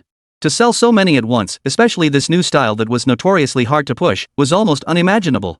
Even more astonishing was that less than 2 hours after Lin Xiao left, all the handbags were sold out unbelievably fast. Did we really make 30 yuan? Zhou Qian still couldn't quite believe it. She knew Lin Xiao had never been particularly skilled at anything, so she never imagined he'd have a knack for business. Lin Xiao pulled the 30 yuan out of his pocket and waved it in front of her. If he told Zhou Qian he'd actually made 210 yuan, she'd probably be shocked. Finally convinced, Zhou Qian urged him, "Making money is good, but don't forget to live well with Sister Jingjing. She's sacrificed so much for our family, you need to be more considerate of her." Seeing Lin Xiao's change, Zhou Qian felt quite pleased inside. Still, she worried this might only be a temporary shift, fearing he'd soon revert to his old ways. "Xiao Qian, could you do me one more favor?" Hearing this, Zhou Qian immediately shielded the 90 yuan she'd just received, afraid Lin Xiao might have his eye on it. "What is it?" Lin Xiao understood she was still guarding against him and smiled helplessly. "That women's leather bag. Could you ask the factory to send more stock? I could sell a few more." In truth, this new style of handbag had only just hit the market, and many people weren't aware of it yet. Once people started trying them and grew fond of them, sales would naturally follow. At this stage, Lin Xiao wanted to seize the opportunity to capture a portion of the market share. He just needed to sell them at a premium while he could, knowing that in a few days, the same bags might drop to 8 or even 7 yuan. Maintaining such profit margins would only be possible by controlling the entire production supply chain. "I'll check for you later and let you know tomorrow." Lin Xiao had performed well today, which is why Zhou Qian agreed to help. Otherwise, she wouldn't have bothered with him. Lin Xiao pondered for a moment, deciding to seek help from his closest childhood friend. After all, he couldn't possibly handle everything alone from here on out. But as he walked down the street, Lin Xiao suddenly found his gaze drawn to a figure walking ahead. He stared, lost in thought. It was Zhou Jing, walking into a restaurant with a man. For some reason, witnessing this scene made Lin Xiao clench his fists involuntarily. A voice inside him kept repeating, she was his wife. Zhou Jing had been running around frantically lately due to sales issues with the new leather bags. The factory's requirements were extremely strict. If she couldn't sell 500 bags within a month, 20% of her salary would be deducted. Her monthly income was only 60 yuan, and she had to support her family. After the deduction, life would become even more difficult. That day, the factory office director approached her, offering to help connect her with a buyer and introducing her to a customer. So, at the buyer's request, Zhou Jing went to this restaurant to have lunch with him. "Mr. Wang." Zhou Jing disliked such social engagements, but to sell the handbags sooner, she had no choice but to agree to dine with him. "The quality of our women's handbags is excellent. How many do you plan to order?" Mr. Wang, whose full name was Wang Xianjin, was the young owner of a local department store. In his early 30s, he was already carrying a bit of weight. He laughed heartily and said, "Miss, don't rush. Let's eat first, shall we? I generally dislike discussing business over meals. We'll talk after we've eaten our fill. Though inwardly furious, Zhou Jing had no choice but to endure it for the sake of closing the deal. Mr. Wang's face twisted into a sly grin as he asked, I hear your husband is a good-for-nothing, incapable of holding down a job and relying on you to support him? Is that true? Zhou Jing never discussed her personal affairs with outsiders. Even when faced with immense injustice, she kept it bottled up inside. No. My husband treats me very well. As she spoke, a faint blush spread across Zhou Jing's cheeks. Is that so? Mr. Wang didn't seem particularly concerned by Miss Zhou's words. A woman as outstanding as you being treated so badly? If I ever came across that guy, I wouldn't let him off easy. Zhou Jing didn't want to dwell on the subject any longer. She stood up, ready to leave. Mr. Wang, if this is about business, I'm happy to discuss it. But if you're prying into my personal life, then no thanks. Seeing Zhou Jing about to leave, Wang Xianjin hurried after her, grabbing her arm. Miss Jingjing, do you know why I asked Director He to introduce us? Ever since I first saw you, I couldn't stop thinking about you. I even had someone investigate your background. I know Miss Jingjing hasn't had an easy life. If you're willing to be with me, I'll buy you 500 handbags every month and care for your child as if she were my own daughter. The sudden confession left Zhou Jing feeling overwhelmed. Chapter 11, Helping a Brother Out. Let go of me, she shouted. Zhou Jing realized it must have been the director who leaked her secret. Wang Xianjin wasn't about to let go easily. Just as he was about to go further, a plate of hot food slammed down hard on his head. The scalding food and soup instantly drenched Wang Xianjin's head, making him yell in pain. Lin Xiao glared at him viciously from the side, his voice icy cold. You think just anyone can come and flirt with my wife? Encountering Lin Xiao was the last thing Zhou Jing had expected. Lin Xiao, don't misunderstand. I have nothing to do with this man. Zhou Jing instinctively tried to explain her relationship with Wang Xianjin, likely fearing she might get dragged into this mess. Everything that had just happened, along with Wang Xianjin's words, had been overheard by Lin Xiao. If you need a handbag, I can take care of that for you. It's best to steer clear of people with such shady motives. Though his tone was firm, Lin Xiao's eyes betrayed genuine concern. Zhou Jing had never felt this way before. Suddenly, she felt an unusual sense of reassurance. Wiping the oil from his face, Wang Xianjin's expression turned ashen. He glared at Lin Xiao with fury. You bastard! You're asking for it. Physically imposing, Wang Xianjin snatched a nearby chair and swung it at Lin Xiao. But Lin Xiao reacted swiftly, delivering a lightning-fast kick to his opponent's midsection. Wang Xianjin crashed into several tables and chairs before finally coming to a halt. Seeing him unable to get up for a long time, Zhou Jing grew deeply concerned and urgently warned, Lin Xiao, he's dangerous. But with crazy Bull Chang backing him up, who did Lin Xiao have to fear? Wang Xianjin just didn't know it yet. If he did, he wouldn't dare provoke Lin Xiao even if you gave him 10 times the courage. Lin Xiao walked slowly toward him, bending down to whisper a threat. Want to try again? Wang Xianjin was terrified, unable to utter a word.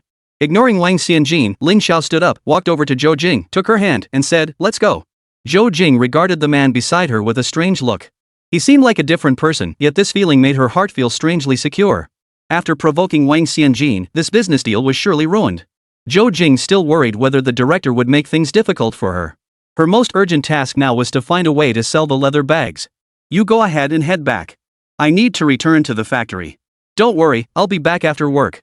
Although Lin Xiao had made a fortune, Zhou Jing still felt it wasn't a sustainable solution. The immediate priority was to find factory work and earn money steadily and reliably. Lin Xiao felt a pang of sympathy and instinctively grabbed Zhou Jing's hand. Jingjing, I'll help you sell those handbags. Zhou Jing nodded firmly. I'm already satisfied with how much you've changed. I just want us to live a good life. I'll just pop over to the factory and be right back. Zhou Jing pulled her hand away and walked toward the Fengdu Town leather factory, which wasn't far from where they stood. Lin Xiao watched her retreating figure, his gaze gradually hardening. So Lin Xiao also began walking toward the oldest district of Haidong City. Arriving in the old quarter, Lin Xiao skillfully located a particular residence. He gazed at the marks on the door, many of which he himself had left long ago. Knock knock knock. He knocked several times, but there was no response inside. Where could Fatso have gone? He never sleeps. Fatso Zhang was his childhood friend.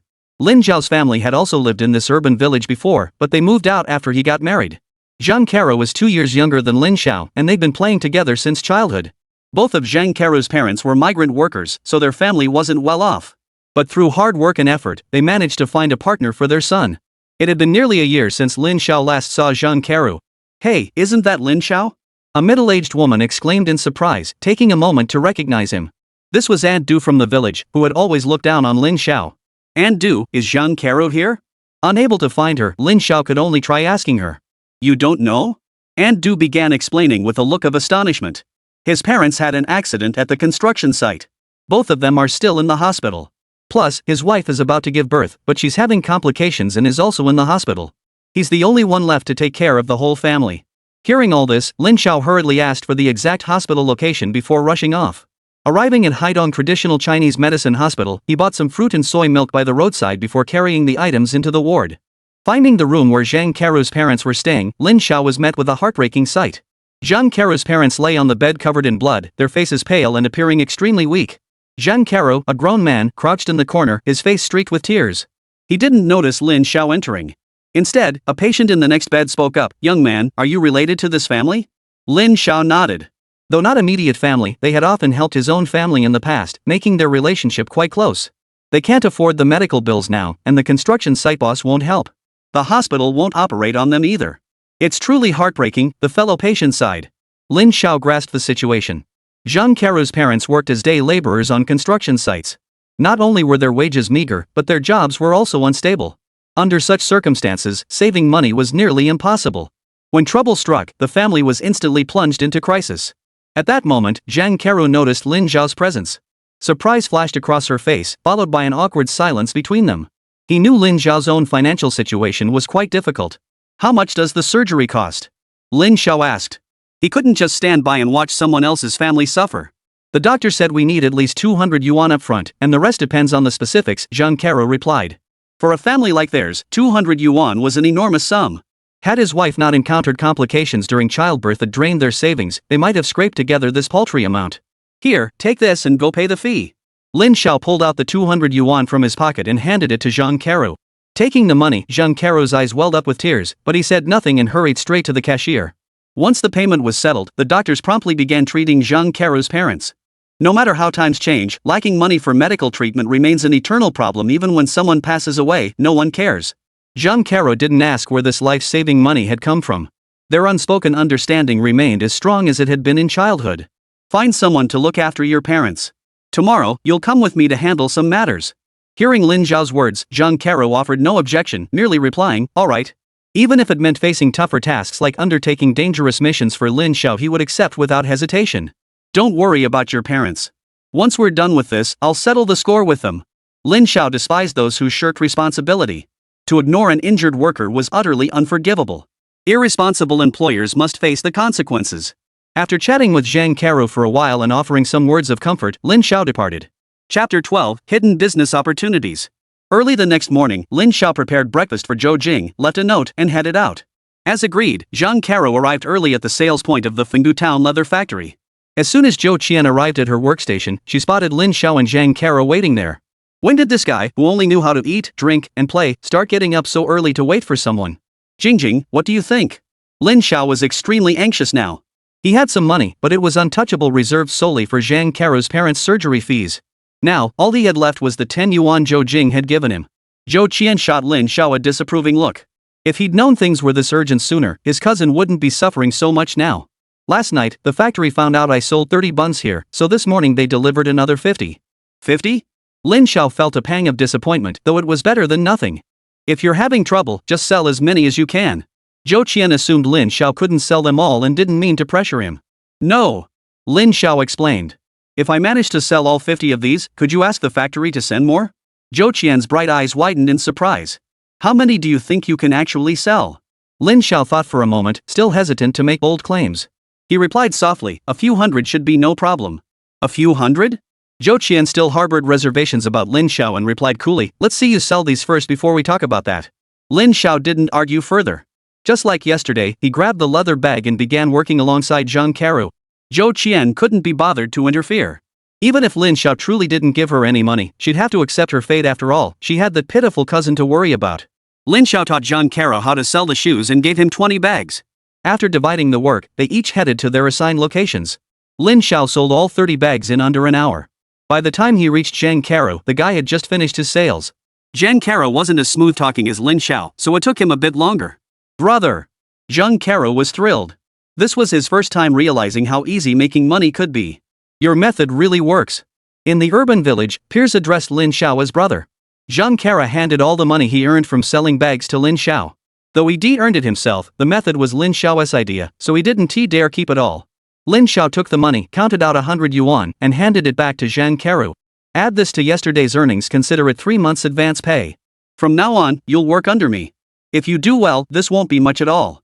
Zhang Keru nodded earnestly. From childhood onward, he had never been able to refuse Lin Xiao. Keru, keep this between us. Once we save enough capital, we'll expand into bigger ventures. I promise to make you a millionaire everyone envies. Lin Xiao sought Zhang Keru's help precisely because he envisioned a future where they built an empire together. With more money in hand, his plans went far beyond just selling bags. And while reselling goods appeared profitable, it wasn't actually the most lucrative business. In this era, many people made fortunes through reselling, but they knew how to conceal their methods. Combined with information barriers, they raked in huge profits. Lin Xiao was just starting out, and his small-scale operations didn't attract much attention.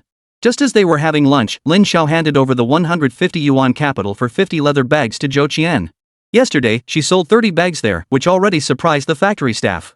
Now with another 50 sold today, Zhou Qian had no idea how to explain it to the factory. Especially to her cousin. If she told her that her husband had sold all these, would she even believe it? Jingjing, don't tell your cousin about this yet. Just say a friend asked me to sell them. Lin Xiao was now worried that if Zhou Jing found out about this, it might give her other ideas. How long do you plan to keep this from her? Zhou Qian assumed Lin Xiao was keeping it from her cousin so he could gamble away the money. Once I've earned enough money, I'll tell her myself. Zhou Qian suddenly realized that as long as Lin Xiao didn't gamble, cut back on drinking, and didn't get violent with his cousin, he could still be considered a decent person. I can request the factory to give you the wholesale price if you can sell more. Both Zhou Qian and Zhou Jing worked at the leather factory in Fenggu Town, so it was impossible for them not to have some connections there. Lin Xiao had known this all along. But even if he went to those relatives, no one would give him the time of day. Using the remaining time, Lin Xiao wandered through the town's main streets, growing more familiar with the area while keeping an eye out for market opportunities. After wandering all day, his feet were blistered, but he didn't feel tired, only incredibly excited. With just a little capital backing, there were so many things he could do. Even simple reselling could make him a fortune. Zhou Qian hadn't broken her promise. After she applied on Lin Xiao's behalf, the Fenggu Town leather factory agreed to wholesale him bags at 2 yuan 50 each. This meant a profit of 50 cents per bag. Don't underestimate those 50 cents, it was enough to feed 2 people for a day. This new bag model was severely overstocked at the Fenggu Town leather factory, and they allocated 300 pieces to Zhou Qian in one go. The day before, Lin Xiao had made 350 yuan by flipping 50 bags. After giving Zhang Keru 100 yuan, he still had 250 yuan left. 300 bags stacked up was no small pile. Lin Xiao and Zhang Keru had a clear division of labor, using Zhou Qian's storefront as a warehouse and taking only about 30 bags at a time. After selling them, they would return the proceeds to Zhou Qian and then take the next batch to another sales point. These new style bags proved far more popular than Lin Xiao had anticipated. Combined with his promotion of them as overseas designs, all 300 bags sold out by around 4 in the afternoon. He personally sold over 200 of them. Zhou Qian witnessed Lin Xiao rushing around busily, handing over the capital to her each time. Now she truly believed Lin Xiao had the ability to sell every single one of these bags. Clutching the 150 yuan in her hand, Zhou Qian finally accepted that Lin Xiao truly had a way to sell these leather bags. With 300 bags sold, Lin Xiao had earned a solid 2,100 yuan in one go. Combined with yesterday's earnings, he now had 2,350 yuan in total. This sum equaled what many people earned through 3 or 4 years of hard work. But for Lin Xiao, this was just the beginning. His ambitions reached far beyond this. With some savings in his pocket, Lin Xiao took Zhang Keru to a nice little restaurant for a delicious meal. Afterward, the two began discussing their next steps. As these bags from Fenggu Town leather goods factory grew increasingly popular in the market, the factory would surely notice this trend soon. Zhou Jing happened to work in the sales department of Fenggu Town leather goods factory, making her one of the first to learn about the situation. Out of curiosity, she personally asked her cousin Zhou Qian, who simply told her it was being sold by a friend. Zhou Jing still had a sales target of 500 pairs of shoes to meet. Finding a good sales channel would greatly boost her performance. Selling over 380 bags in such a short time made Zhou Jing realize the immense potential of this product. Chapter 13, The Trick. That evening, Zhou Jing returned home in much better spirits. Not only had Lin Xiao refrained from being violent toward her these past 2 days, but he also prepared dinner for her every night after work and made breakfast ready for her in the mornings. This made Zhou Jing feel like there was hope for her life. For several days, Lin Xiao and Zhang Keru consistently sold around 300 bags daily, with their best day reaching over 400. But when they only sold over 100 bags one day, Lin Xiao knew this approach wouldn't work locally. Over the past few days, Lin Xiao and Zhang Keru had sold nearly 3,000 bags in total. This number far exceeded Lin Xiao's expectations. He had underestimated the purchasing power of this place. Bags priced at 10 yuan each had sold in such large quantities. Thus, Lin Xiao became the envy of his peers as a small-time millionaire. He had amassed nearly 20,000 yuan in just 10 days. Bro, aren't you going to sell any more bags? Zhang Karo asked in surprise. Even if they could only sell 100 or so each day now, with the price dropping from 10 to 7 or 8 yuan, they could still earn several hundred yuan daily. Lin Xiao replied firmly, no more. He explained, others have already started selling these bags. If we can't keep up, we won't be able to compete. Later, Lin Xiao took Zhang Karo to the local department store. Soon they spotted shelves stacked with identical bags, priced at just 5 yuan each. Bro, these guys are ruthless. Pricing this low? No wonder fewer people are buying our bags. But to Lin Xiao, this was normal market competition. Once the information gap and time advantage vanished, a price war became inevitable. I guarantee you, even if we drop our price to 4 yuan tomorrow, they'll immediately match us at 3.5. Lin Xiao understood business deeply. He knew that for profit, one could resort to any means necessary, a lesson he'd learned in his previous life. Lin Xiao! A shout shattered the surrounding silence as Wang Fei, his face twisted with rage and his belly protruding, strode toward them. Wang Fei and Lin Xiao had a history, having come to blows before. A burn scar on his face had recently begun to fade, though the doctor had warned it would leave a permanent mark even after healing. Ever since, Wang Fei had vowed revenge against Lin Xiao and had been scheming for an opportunity. When he discovered Lin Xiao was selling leather bags, he immediately placed orders with a local tannery and drove the prices down sharply.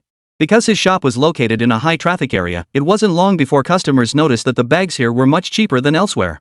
This led to a sharp decline in Lin Xiao's sales. Seeing Wang Fei, Lin Xiao instantly recognized him.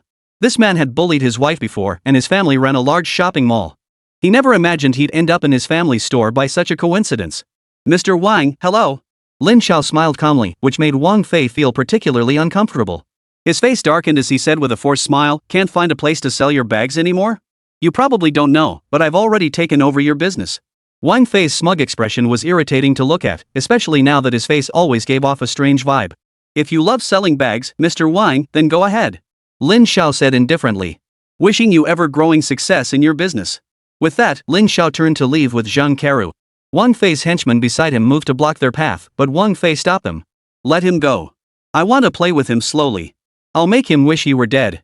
Wang Fei's hatred for Lin Xiao was beyond ordinary resentment. Even beating him up or throwing him in jail wouldn't satisfy his rage. In recent days, Zhou Jing had been in an exceptionally good mood. Sales of leather bags at the tannery have increased significantly. Most importantly, Mr. Wang, the client introduced by director, he placed an order for 2,000 bags at once. With only 5,000 units of this women's handbag model in stock, this order completely cleared the inventory.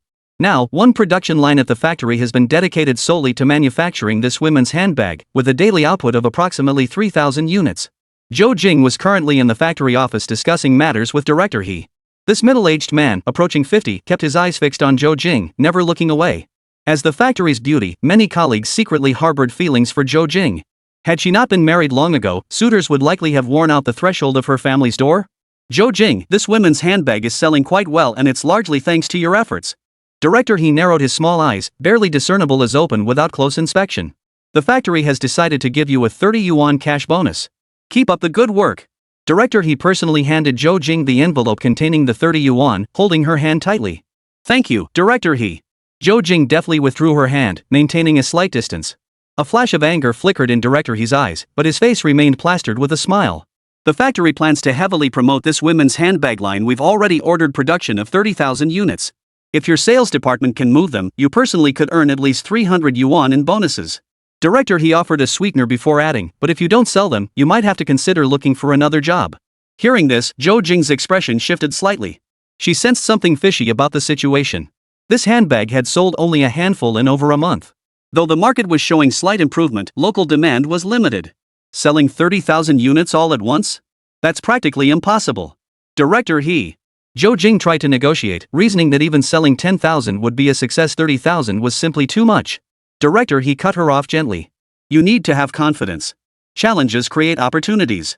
If you succeed this time, the factory will create a sales department manager position just like a workshop director. If you do well, the role is yours. Zhou Jing wasn't naive.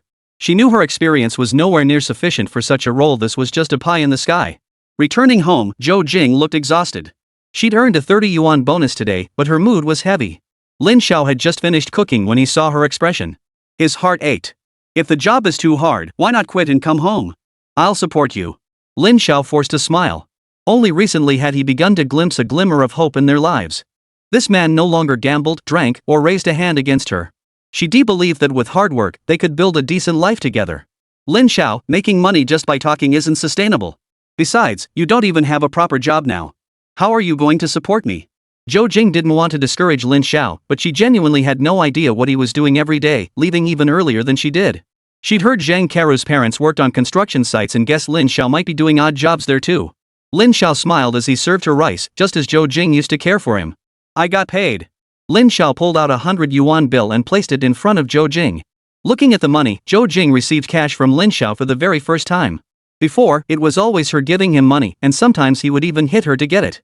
Zhou Jing felt a lump in her throat. What exactly have you been doing out there? Zhou Jing's concerned gaze warmed Lin Xiao deeply. Don't worry. My job isn't tiring or dangerous, and I'm not doing anything illegal. I won't abandon you. If Lin Xiao had said this before, Zhou Jing wouldn't have believed a word of it. But now, she felt he wouldn't deceive her. Zhou Jing tucked the 100 yuan note away close to her body, her heart feeling warm and fuzzy. Lin Xiao had no intention of reselling the handbags. He'd already planned ahead. This coastal city was a pioneer in reform, and in the past 2 years, factories large and small had sprung up everywhere. Opportunities were truly everywhere at this time. The local leather factory was still state-owned, but numerous small leather workshops and garment factories had already sprung up outside. Chapter 14, Entering the Garment Industry. In recent years, the so-called Four Heavenly Kings had become wildly popular across China, with copycat styles flooding the streets. However, this trend was confined to coastal cities. It would take time for these styles to truly permeate inland or more remote regions. Lin Xiao now planned to use this window to transport clothing and leather goods from these regions to sell across southern China, while items like fur blankets could be shipped to northern markets. Lin Xiao found a factory called Guosheng Garments. He chose this one because he remembered meeting a worker from the factory at a card table who had mentioned the company's dire straits. Stepping into the garment factory that once employed over 100 workers, Lin Xiao fully realized the place was on the brink of collapse. Only a dozen or so workers remained, none of them actively working, while the warehouse was piled high with unsold garments. When factory manager Lu Fugue heard a visitor had arrived, his enthusiasm was like welcoming a relative from afar. Lin Xiao had deliberately donned the attire he wore at his wedding, looking quite distinguished. Having worked as a businessman in his previous life, he mastered this aura perfectly. Boss. Lu Fugue offered cigarettes and poured water, now nearly chased by his workers. The unpaid wages weighed on him, threatening to crush him. Now then, how many garments do you require? I can offer you the lowest possible price.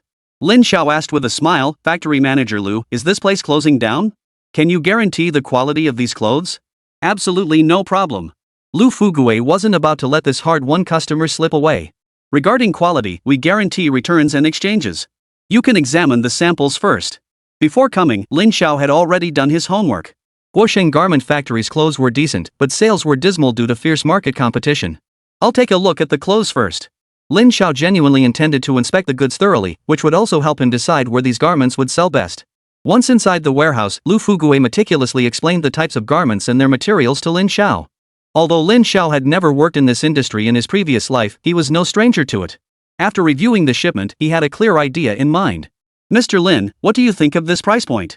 Lu Fugue handed Lin Xiao the latest price list. Seeing the figures, a faint smile appeared on Lin Xiao's face. T-shirts, shirts, jackets, and casual pants. These represented all the products Lu Fugue's factory could supply, primarily because they specialized in replicating celebrity-inspired styles, resulting in a relatively limited range.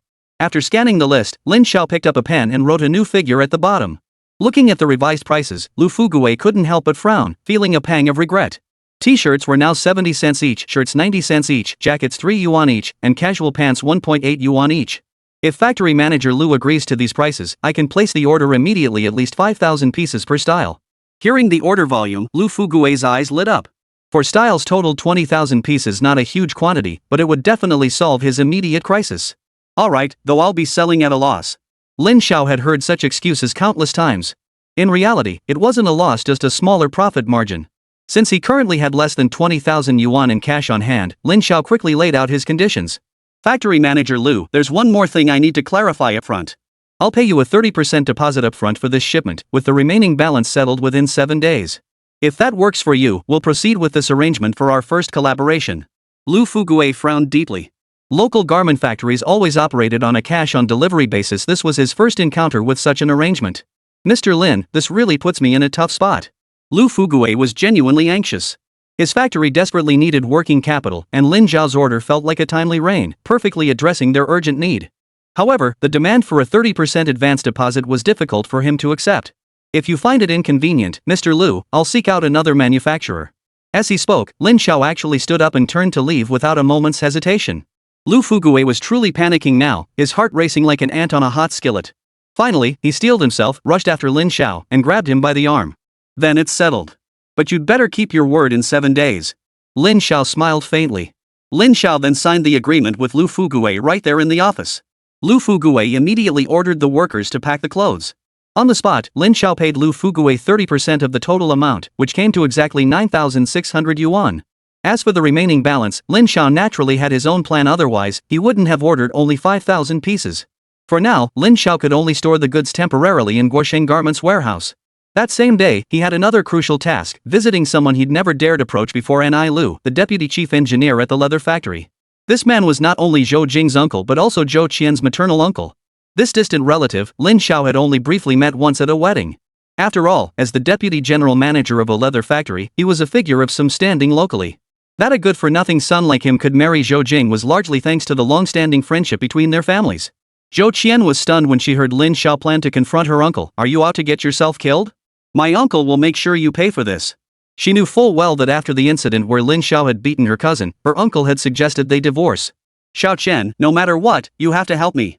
I'm truly in a bind this time. Seeing Lin Zhao's earnest expression, clearly no joke and still unsure why he wanted to see her uncle, Zhou Chen advised, I can take you to meet him. But the outcome? That's entirely up to you. Lin Zhao nodded in agreement. Having made this decision, he was naturally prepared for whatever came next. So, guided by Zhou Qian, Lin Zhao arrived at the doorstep carrying a bottle of Maotai and some fruit. Though nominally the shoe factory's deputy general manager, Nilu rarely handled affairs in person after all, he still held the top position. Upon recognizing the visitor as Lin Zhao, Nilu's expression immediately changed. Third uncle. Lin Zhao addressed him respectfully, offering the bottle of liquor. So now you've learned how to give gifts? Isn't bullying my niece enough? You want to take advantage here too? Nilu said irritably. Realizing past mistakes were hard to undo, Lin Zhao cut straight to the point. What happened before was wrong, it was my fault. But now, I genuinely want to take good care of Zhou Jing. This visit is to ask for your assistance with a matter. I hope you can help me? Lin Zhao said cautiously. Chapter 15, Meeting the Duke. Lin Nilu looked down on him with contempt and coldly replied, Borrow money? Not a chance. I'd rather give it to beggars than lend it to you. He believed Lin Zhao had nothing serious to discuss besides borrowing money. It's not about borrowing money. Lin Zhao declared solemnly, I know the leather factory in Finggu Town has some bags for sale. I hope Uncle San will let me handle this batch of bags. Don't even think about it. Lin Nilu cut him off before he could finish. You're idle enough as it is. Do you even know how many bags there are? Even at the lowest wholesale price, they're worth tens of thousands. You wouldn't be worth that much if you sold yourself. Lin Zhao said nothing more, simply pulling out the money he'd prepared earlier. Roughly 10,000 yuan remained. Here's 10,000 yuan. Lin Zhao said, as a deposit, I'll take 10,000 bags now. I'll settle the rest in a week. Uncle San can ask Xiao Qian if I have the ability to sell all these bags. Zhou Qian was stunned by the stack of cash in Lin Zhao's hand. In this era, even those with 10,000 yuan were considered wealthy, and this 9,000 yuan was simply a fortune. Her mind raced with questions. Where did this money come from? Was it winnings from gambling? But if it really was from gambling, what incredible luck! And the way he pulled it out, not a hint of nervousness, it was truly baffling. Xiao Chen. Lin Nilu was also stunned by Lin Zhao's unexpected move. Where on earth did this kid get so much money? Third uncle, he's telling the truth. He sold those 3,000 pairs of shoes not long ago. Zhou Qian hurriedly spoke up for Lin Zhao, offering an explanation. Lin Nilu looked at Lin Zhao again, this time with a hint of curiosity and amusement in his eyes. I've already looked into it. The leather bags from Fengbu Town Leather Factory originally sold for 10 yuan each. You must have made a tidy profit, right? For someone like Lin Nilu, gathering information was child's play. Since Lin Zhao had come knocking, he knew there was no point in hiding anything. A glint of determination flashed in Lin Zhao's eyes as he replied firmly, I did make a profit. I was hoping to trouble Uncle San for some help to make even more. This was Lin Nilu's second encounter with Lin Zhao, and he suddenly realized that the so-called good-for-nothing of legend was not the person standing before him. He'd seen his share of the world, but this was the first time he'd met someone who could ignite the fire within him. All right. Lin Nilu slammed his hand on the table. I'll help you. For him, this was a minor matter. Even though he was just a deputy factory manager at the Finggu Town Leather Factory, a simple word from him would suffice, especially since Lin Zhao had already paid a deposit. It took a tremendous effort to secure Lin Niluo's agreement. Only after leaving his home did Lin Xiao finally exhale a deep sigh of relief. While other leather factories existed, none could match the quality of Fenggu Town's facility. After all, Fenggu Town Leather Factory boasted the most advanced production lines, with every step of the process strictly monitored. Most importantly, Lin Xiao wanted to ease Zhou Jing's burden. This was his way of repaying the woman who had endured 4 years of hardship alongside him. With the goods secured, the next challenge was transportation. 20,000 garments plus 10,000 bags, 30,000 items in total would require considerable space to pack. Road conditions were poor, riddled with potholes and uneven surfaces, and highway robbers were common. Trucking the goods offered no guarantee of safety. The safest option was rail transport, but for a solo entrepreneur like Lin Xiao, the paperwork for freight trains would take 10 days to a fortnight, far too long. The official route was clearly out of the question. Sighing, Lin Xiao bought 2 more bottles of Maotai and some fruit. This time, Lin Xiao was heading to his relative's home. Since his parents passed away, Lin Xiao had rarely kept in touch with these relatives. Even when he occasionally visited, they avoided him. Everyone said the Lin family had produced such a disgraceful son as Lin Xiao. Arriving at the relative's courtyard, he found the family he remembered and knocked on the door. "Who is it?" A woman's voice came from inside. Lin Xiao composed himself and replied softly, "Auntie, it's me, Lin Xiao." Yes, this was his aunt's home where his father's younger sister lived. When Lin Wanlu opened the door and saw Lin Xiao, her eyes were filled with resignation. Her eldest brother had only this one son, yet he was far from being a source of comfort. Thinking of this, she couldn't help but feel a pang of sorrow. "Xiao Xiao, come in. We're just about to eat. Xiao Tian, go get your cousin a set of chopsticks and a bowl." Despite her dissatisfaction with Lin Xiao, he was still her brother's child, and Lin Wanlu wouldn't let him be ignored. However, after she called her daughter, Li Jing Tian, who was seated at the table, continued eating without even lifting her head. Lin Wanlu forced an awkward smile and prepared to fetch the utensils herself. "No need, auntie. I have to go back and cook dinner soon." Lin Xiao understood that in this household, aside from his aunt, no one else seemed willing to acknowledge him. Hearing that Lin Xiao now came home to cook for his wife and child surprised Lin Wanlu. Seeing the groceries in her nephew's hands, she realized he had developed a thoughtful side. "Is there something you need our help with?" Lin Xiao stepped inside. His uncle-in-law, Li Changgong, seated at the dining table, hadn't once looked their way with approval, having always looked down on their family. "Uncle, I'd like to ask for your help with something." Li Changgong kept his head down, eating without even lifting an eyelid. Lin Wanlu gently nudged her husband. "This is the first time he's ever asked for your help. At least hear him out." Li Chuanguang reluctantly paused his chopsticks for his wife's sake, shooting Lin Xiao a dismissive glance. "My abilities are limited. I'm afraid I can't be of much help." Lin Xiao gave an awkward smile. If he wanted help, he had no choice but to lower his head and show deference. "Uncle, I have a shipment that needs to go to Shilin. It has to leave tomorrow. Could you help me arrange half a train car?" Li Changguang paused, then realized the young man was trying to pull strings through him. As station master and deputy director of the Railway Bureau, such a favor was easily within his power. "What exactly are you shipping?" Clarifying the nature of the cargo was essential. Li Chuanguang had heard rumors about Lin Xiao's past. If this notorious spendthrift was actually smuggling contraband aboard, wouldn't that bring trouble upon himself? Just some clothes and bags. Lin Xiao knew this was crucial, as the goods would undergo inspection upon arrival at the station. Li Changguang smiled. If it was truly just clothes and bags, then there wouldn't be much of a problem. Lin Wanlu's face brightened when she heard her nephew mention everyday items. Perhaps this time, her nephew had truly turned over a new leaf. "The train car is no problem. I'll have someone coordinate it for you." Li Changguang calmly agreed. "Just go to the station tomorrow morning to handle the paperwork." After all, considering his wife's feelings, refusing such a small favor would surely make tonight unbearable. "Thank you so much, uncle." Lin Xiao set down the bottle of Maotai liquor and fruit basket he'd brought, then hurriedly bid farewell to his aunt's family. "I'll be heading back now. Got to cook dinner for Jingjing and the others." Watching her receding figure, Lin Wanlu's brow furrowed with a hint of doubt. "Don't you think Xiao Xiao seems like a different person lately? Let's hope he's genuinely changed for the better. I just fear he's hatching some new scheme." Li Changguang said dismissively. Hearing this, even their daughter Li Jingtian chimed in, "Dad's right. Even if someone like that changes, how much better could they really be?" Unimpressed with her daughter's comment, Lin Wanlu gave her a light smack. "You can't even keep your mouth shut while eating. You really talk too much." With the leather goods business secured and transportation arranged.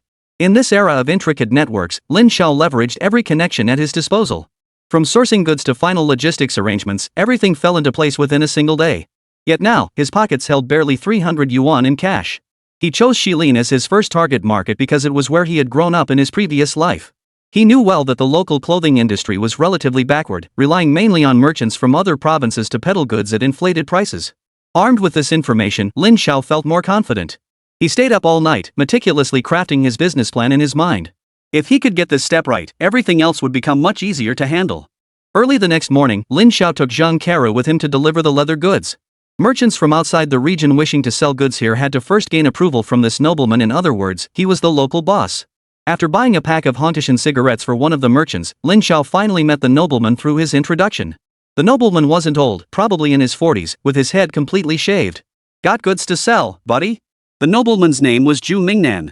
He always wore a smile, which earned him the nickname Smiling Tiger behind his back. Lin Xiao had dealt with plenty of local sharks like this in his previous life, so he wasn't particularly worried. Chapter 16, I'll take the entire lot. As long as the deal was right, these men could become allies rather than enemies. I do have a shipment. I came to Shilin hoping to connect with some clothing business partners. Zhu Mingnan laughed heartily. Then you've come to the right man. I know practically every clothing merchant in West Ling, tens of thousands of pieces. No problem. Even more than that, I can help you move it all. Hearing this, Lin Xiao immediately flashed a delighted expression, exactly the reaction he'd intended to convey. Sure enough, Zhu Mingnan was thoroughly satisfied. Would your lordship care to inspect the goods first? It would make negotiating terms much easier later on. Though Zhu Mingnan controlled Shilin's apparel trade channels, he was currently grappling with supply issues. Here, he was the boss, but once he left this place, he held no special status. Alright, let's go see the goods. It wasn't far from the wholesale market to the train station freight yard. After Jiang Lao and his two men finished inspecting the goods, they approached Lin Xiao. Brother Lin, this shipment is of excellent quality. Where did you source it? This was a test of Lin Xiao's background. He wouldn't handle goods of unknown origin lightly. These are all top-notch goods from state-owned factories. Lin Xiao dropped a big name as cover. In this era, anyone who could directly source goods from state-owned factories for sale had to have some connections. Upon hearing this, Zhu Mingnan smiled faintly. Though the goods were simply packaged with no branding, their quality was exceptional. Only state-owned factories could produce such high-grade merchandise. Brother Lin, this is quite the business you've built. Zhu Mingnan promptly added, I'll take the entire shipment. As for the price, Brother Lin, you'll need to offer a discount. Lin Xiao had anticipated this and promptly handed over a pre-prepared price list for Zhu Mingnan's review. Upon seeing the prices listed, Zhu Mingnan showed almost no hesitation. Brother Lin, you're a straightforward man. I won't beat around the bush, we'll take it at your price. Zhu Mingnan was no ordinary man. He knew the Shilin clothing market inside out and had already secured the prices. The rest was straightforward. Lin Xiao followed Zhu Mingnan to collect payment, exchanging cash for goods on the spot. Lin Xiao's pricing was fair: leather bags from Fenggu Town Leather Factory at 6 yuan each, short-sleeved shirts from Dingshun Garments at 1 yuan 50 each, shirts at 2 yuan each, jackets at 8 yuan each, and slim fit pants at 5 yuan each. Leather bags and jackets offered the highest profit margins, nearly double the cost. Other items also yielded substantial profits, all exceeding 100%. Zhu Mingnan was indeed wealthy. He handed Lin Xiao a bag containing the full sum of 142,500 yuan in cash. After inspecting the goods, Zhu Mingnan immediately dispatched men to haul the merchandise from the warehouse.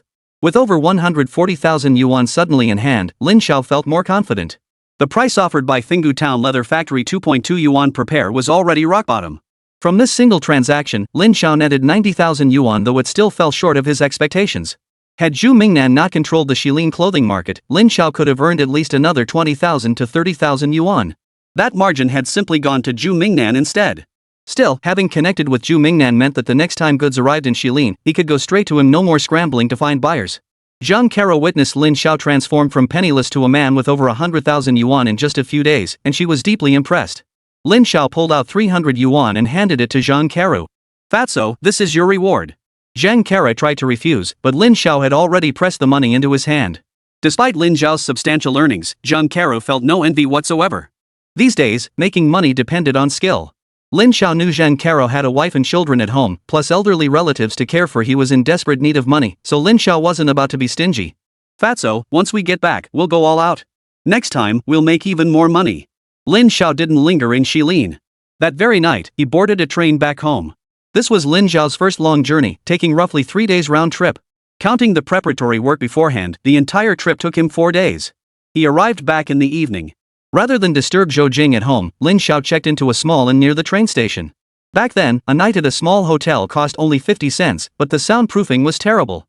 You could hear everything clearly, whether it was someone snoring or making noise next door. Lin Xiao didn't sleep a wink all night, utterly tormented by the sounds coming from the couple next door. How could a young man like him endure such a thing? When he woke up the next morning, his eyes were bloodshot. The innkeeper chuckled and teased, "Young man, I told you I could find you a girl. You didn't want one, did you?" Lin Xiao couldn't be bothered to respond. Girls from a place like this? How clean could they be? After grabbing a quick bite, Lin Xiao headed straight to Guosheng Garments.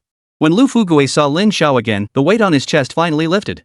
He hadn't slept much these past 2 days, fearing Lin Xiao might abscond with his goods. Lin Xiao's arrival meant he could finally sleep soundly. Originally agreed upon for 7 days, Lin Xiao wrapped things up in just 4. When Lin Xiao placed the remaining 22,400 yuan in front of Lu Fugui, the latter nearly shed tears of gratitude. "Mr. Lin, you're truly the savior of Guosheng Garments. I speak for the dozens of employees here in thanking you." Lin Xiao waved his hand dismissively. "Factory Director Lu, hold off on the thanks for now.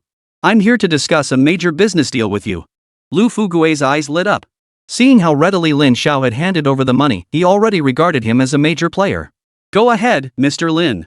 Lin Xiao had inspected the warehouse at Dingshun Garments last time and estimated there were still over 100,000 pieces of merchandise left. "Director Lu, I'll take every last piece of that remaining inventory." The moment Lin Xiao finished speaking, Lu Fugui nearly stumbled. This batch had been sitting for months. If it didn't move soon, it would start to mold. "Mr. Lin, you're truly our lucky star." Lin Xiao smiled faintly. Same terms as before, 30% upfront, with the remainder settled within 7 days. With their first collaboration as a foundation, Lu Fugui felt reassured and signed the contract with Lin Xiao on the spot. Lin Xiao handed over a 50,000 yuan deposit on the spot, which delighted Lu Fugui. He insisted on treating Lin Xiao to a meal, but Lin Xiao politely declined, explaining he had many other matters to attend to. After resolving Guosheng Garments' inventory issues, Lin Xiao turned his attention to the Fenggu Town leather factory. The factory's production line wasn't running at full capacity despite working overtime these past few days. They had only managed to produce over 10,000 leather bags. When Lin Xiao arrived at Lin Nilu's office, Lin Nilu still gave him the cold shoulder. In his eyes, if it weren't for his niece, he wouldn't have wanted to see this man at all, let alone help him. Lin Xiao placed the remaining payment of 13,000 yuan on Lin Nilu's desk and deliberately brought along 2 bottles of manhwa liquor. "Looks like you've made a tidy profit this time." Lin Nilu eyed the bag in Lin Xiao's hand, which now held less than 60,000 yuan. Depositing it in the bank was a hassle, so Lin Xiao had no choice but to carry the cash around. All thanks to Uncle San's favor, just a little extra cash. At that moment, Lin Nilu's attitude toward Lin Xiao shifted slightly. He realized his previous judgment of him had been somewhat one-sided. Making money is good, but don't be too flashy. Cut ties with those old friends. Focus on living well with Jingjing. And hurry up and have another son. These next few years you're not getting any younger. Lin Xiao felt a bit embarrassed hearing this, since he was indeed approaching 30. "Don't worry, Uncle San. I'll take good care of Jingjing and the kids. I won't let them suffer any hardship." Lin Nilu nodded and smiled, finally showing Lin Xiao some goodwill. Lin Xiao seized the moment. "Uncle Lin, I'd like to continue the shoe business with the leather factory. Could you help arrange some inventory for me?" Lin Nilu chuckled.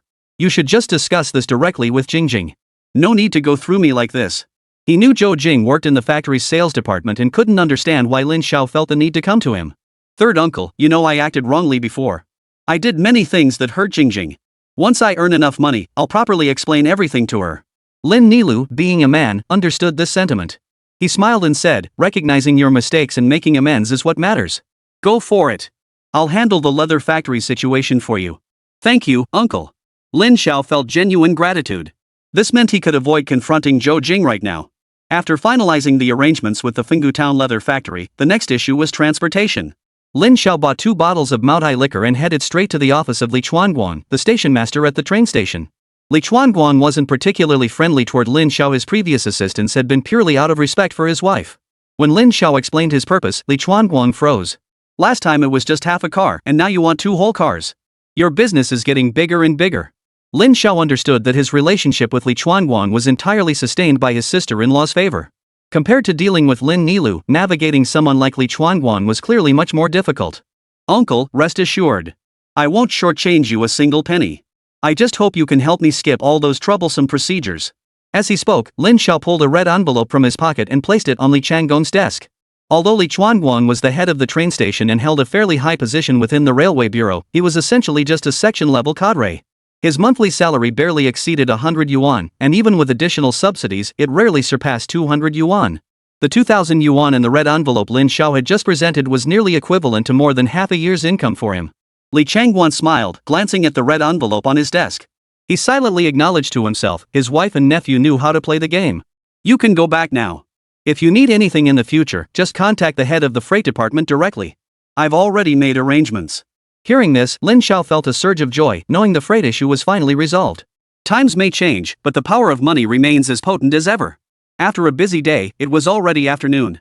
To facilitate communication, Lin Xiao decided to buy Zhang Caro a pager. This little gadget also cost over 2,000 yuan. As for himself, he bought a mobile phone worth nearly 20,000 yuan. It wasn't that Lin Xiao was showing off. His business was expanding rapidly, and without a bit of flair, he wouldn't dare claim he had the capability. With that phone clipped to his waist, he commanded respect wherever he went. Additionally, Lin Xiao took time to visit the mall and select several outfits he thought looked best on Zhou Jing before heading to the leather factory to pick her up after work. Chapter 17, Another Windfall.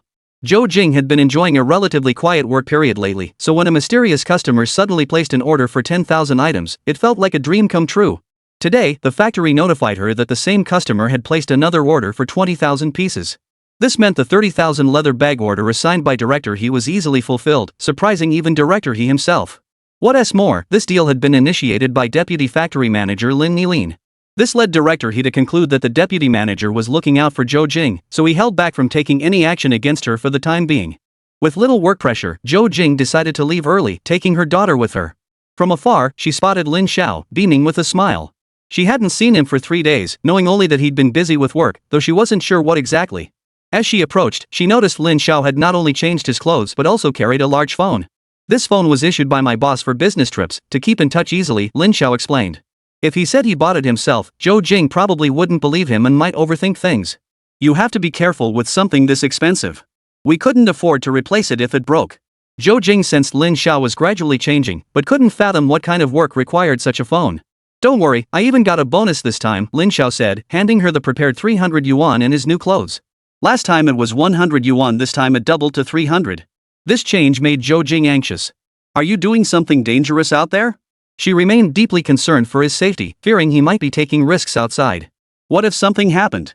It's not dangerous. Ask Zhang Caro if you don't believe me. We were together.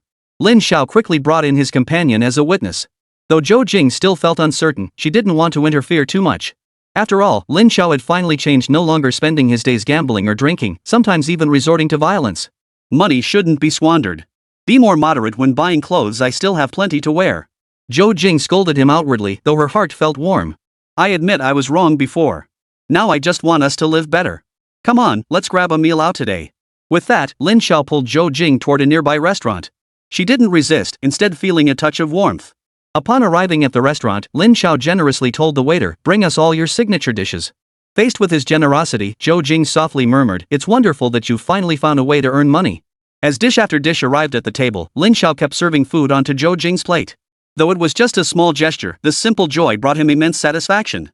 "Jin Jing." A voice tinged with surprise rang out, followed by someone approaching their table. Hearing her name, Zhou Jing turned and smiled upon recognizing the visitor.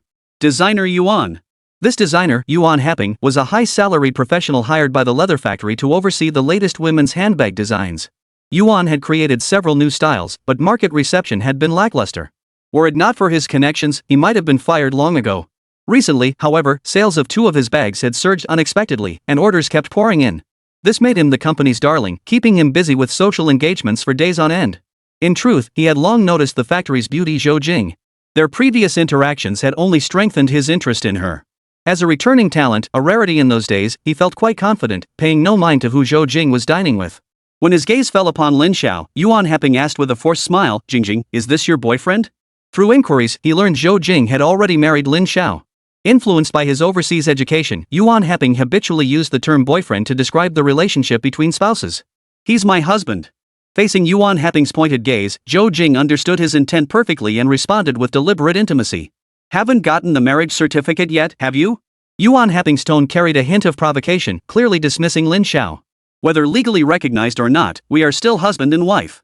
Sensing the other man's contempt, Lin Xiao responded bluntly. What had started as a pleasant dinner had been ruined, leaving him thoroughly annoyed. "Mr. Renowned Designer, interrupting others during their meal seems rather rude, don't you think?" Lin Xiao voiced his displeasure directly at such arrogant behavior. After all, based on prior intelligence, the man beside Zhou Jing was reputed to be weak and incompetent, someone who wouldn't dare speak up in front of outsiders. How dare he openly contradict him? Ignoring Lin Xiao's words entirely, Yuan Happing turned back to Zhou Jing and continued, "Jingjing, it seems your boyfriend lacks basic manners." Hearing this, Lin Xiao nearly choked on his food. This was the first time since his rebirth that he'd encountered someone so utterly shameless. Zhou Jing felt profoundly embarrassed.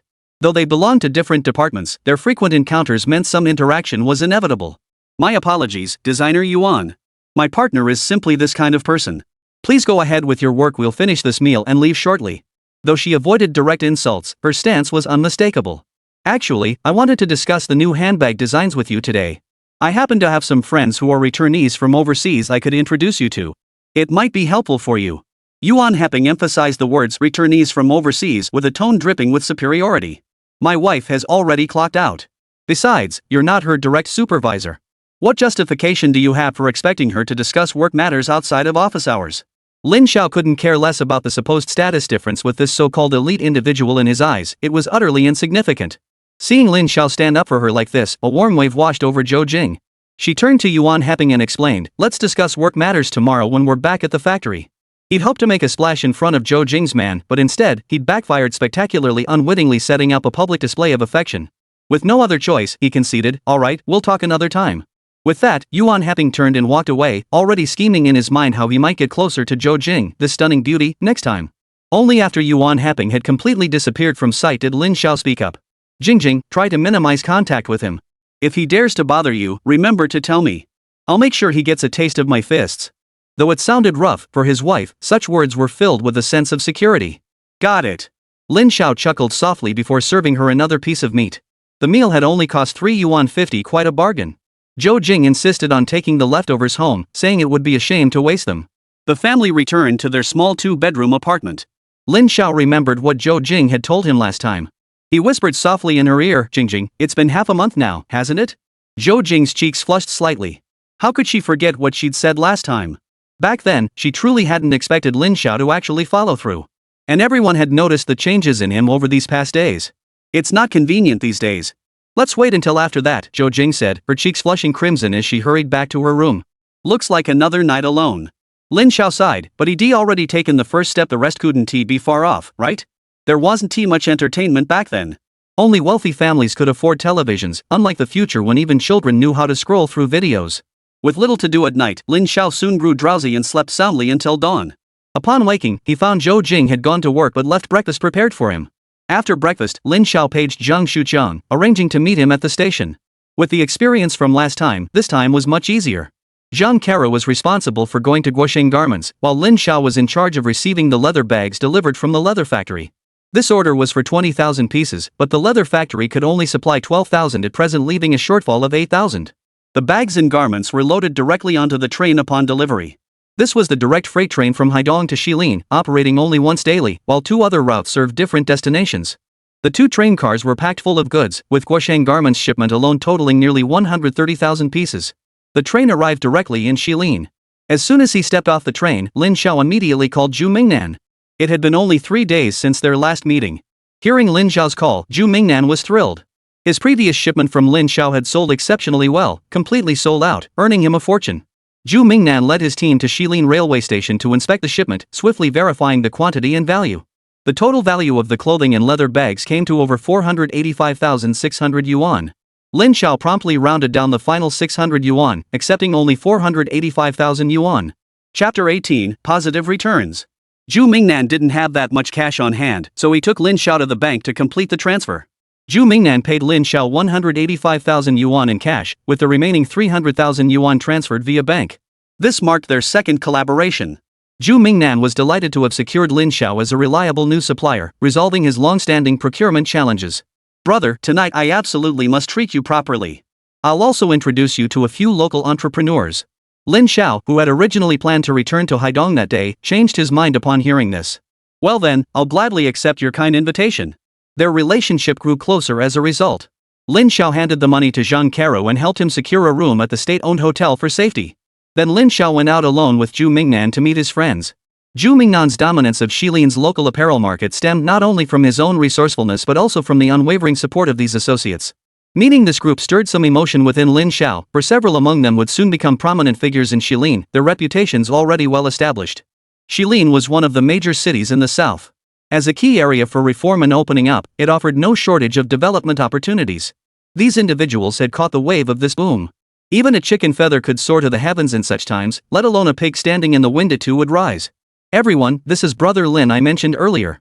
Zhu Mingnan introduced Lin Xiao to the group, but unlike Zhu Mingnan's warmth, they merely responded with polite smiles. Lin Xiao understood that he hadn't yet earned their respect. Many among them, like Zhu Mingnan, controlled the lifeblood of one or several industries in the Shilin region. I hear Mr. Lin hails from Haidong. Have you ever been in the home appliance business? A slightly portly man broke the silence first. According to Zhu Mingnan's earlier introduction, this man was surnamed Wang and controlled the entire home appliance market in the Westling district. Currently, home appliances were considered a high-end industry, not something just anyone could easily enter. Domestic appliances were generally of poor quality, necessitating imports for most products. Haidong, however, was one of the busiest hubs for international trade, where cargo ships from multiple countries docked to unload goods. No wonder Mr. Wang was interested in Lin Xiao. Mr. Wang should also be aware that commodities of this nature carry high unit prices, making it difficult to find partners willing to cooperate on small batch purchases. Upon hearing this, Mr. Wang's eyes lit up instantly, clearly sensing an opportunity for negotiation. He immediately burst into hearty laughter. Haha. As long as the supply is secured, cost won't be an issue. Lin Xiao had already done his homework. He'd researched the Haidong appliance market and discovered that appliances from country were of exceptional quality, enjoying a stellar reputation in international markets. If Mr. Wang is interested, we can schedule another time to discuss the details in depth. Excellent. Mr. Wang promptly set a meeting date with Lin Xiao, agreeing to personally drive him to his company for a tour the following day. At this gathering arranged by Zhu Mingnan, aside from having a good conversation with Mr. Wang, the others didn't pay Lin Xiao much attention. This was likely because they didn't see much immediate potential for cooperation. Yet one individual particularly piqued Lin Xiao's interest even more so than his curiosity about Mr. Wang. Lin Xiao knew that in the future, this man would become one of the co-founders of a renowned Chinese automobile manufacturer. Yet at this stage, he was merely a small-scale dealer in used motorcycles. The realization that this potential billionaire was standing right before him sparked a wildly ambitious idea in Lin Xiao's mind. Li Zhongxin, a name that would later become household, symbolizing the rise of China's automotive industry. But at this moment, he was still just a young man trading motorcycles. Hello, Mr. Li. Lin Xiao stepped forward to greet him. The young man before him was not yet 30, appearing several years younger than Lin Xiao himself. I'd like to ask you a few questions. Li Zhongxin seemed puzzled by Lin Xiao's sudden approach. After all, their fields were vastly different, with little apparent connection. Yet, seeing her sincere demeanor, he chose to receive her cordially. What might you like to know, Mr. Lin? Lin Xiao sat beside him and asked softly, I'm curious about the channels you typically use to source vehicles? The question was somewhat presumptuous, as everyone had their own supply chain system, a commercial secret, even. Despite his youth, Li Zhongxin had been in business for 5 years, successfully accumulating wealth through motorcycle resale and imported car operations. Are you considering entering this industry too, Mr. Lin? Li Zhongxin countered tentatively. Well, a friend of mine has a batch of inventory he wants to sell and asked me to check the market for him. The friend mentioned by Lin Xiao was entirely fictional. In truth, the motorcycle trade was part of his carefully laid plans, and he needed to first understand the ins and outs of the market supply chain. Is this for real? Li Zhongxin was clearly a shrewd operator. Having spent nearly a decade navigating the rough and tumble outside world, he'd carved out a niche for himself in this city. If he weren't sharp, he'd have been swallowed whole long ago. If there's genuine merchandise available, I'm willing to take it all regardless of quantity. Lin Xiao was surprised by Li Zhongxin's generous offer, but since this was their first deal, expecting to learn too much about the details at once was unrealistic. Then I'm indebted to your generosity, Mr. Li. The two exchanged contact information and agreed to follow up later. At this business gathering in Shilin, Lin Xiao met Mr. Wang, who ran an appliance business, and this Mr. Li Zhongxin, who had piqued his interest immensely. As for the others, as long as they came back to do business here, opportunities for interaction would naturally arise. His impressive drinking tolerance was a skill inherited from his former landlord, a man who habitually drank himself into a stupor. On the way back to the hotel with Lin Yan, Zhu Mingnan tactfully reminded him to bring him in on any future projects. Lin Xiao gladly accepted the offer. Cultivating ties with such local power brokers would at least ensure smooth business operations in this area. Meanwhile, Zhang Kara tossed and turned in his room, unable to sleep with 200,000 yuan in cash beside him. Though staying at a state-run hotel should have been safe, the cash still made him feel uneasy. When Lin Xiao entered the room, he saw Zhang Kara looking so tense that the corners of his eyes were bloodshot. Chubby, relax. Get some rest. Zhang Kara said with a grimace. He'd never seen so much cash in front of him in his life, and his heart couldn't help but race. Bro, this deal keeps getting bigger and bigger. The pressure is killing me. Lin Xiao realized he was right. Things were definitely going to get busier. Just the two of them wouldn't be able to handle it. Plus, with every transaction happening in person, having stacks of cash lying around wasn't exactly safe.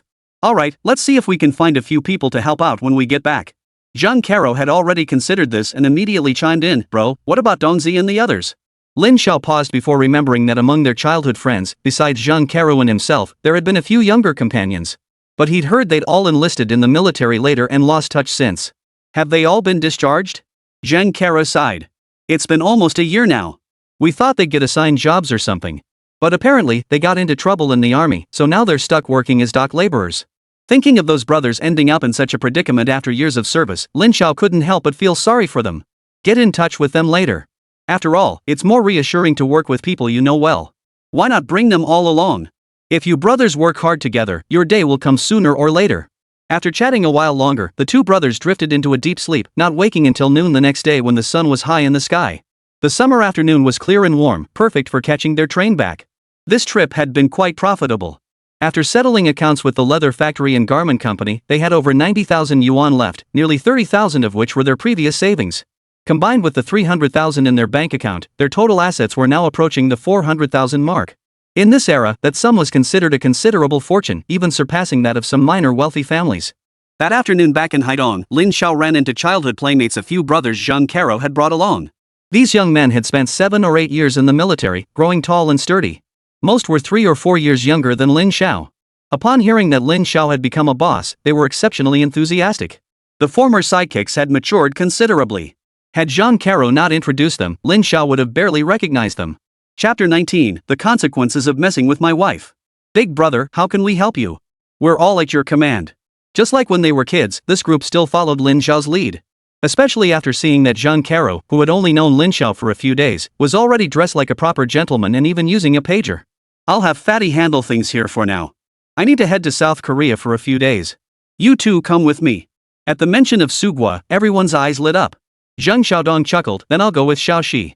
We're pretty familiar with the situation over there. During their military service, they had been stationed along the China-South Korea border. Occasionally, missions required them to go undercover in South Korea, so they knew the place well. Alright, you two will accompany me this time. Lin Xiao then clarified the pay and benefits, 100 yuan per person per month, plus bonuses based on performance. The figure astonished them. A month of grueling work at the docks barely earned 50 yuan, yet this easy job with Lin Xiao paid double. They couldn't be happier. Rest assured, we'll work hard and won't let you down. Lin Xiao decided to hire them mainly because he knew them well, especially the Zhang brothers and Zhang Caro, people he could trust. That evening, he treated his loyal crew to a feast and advanced them 2 months' wages to settle their families, as the upcoming job would require frequent travel. The trip took 4 days total, including a gathering that caused him to return a bit late.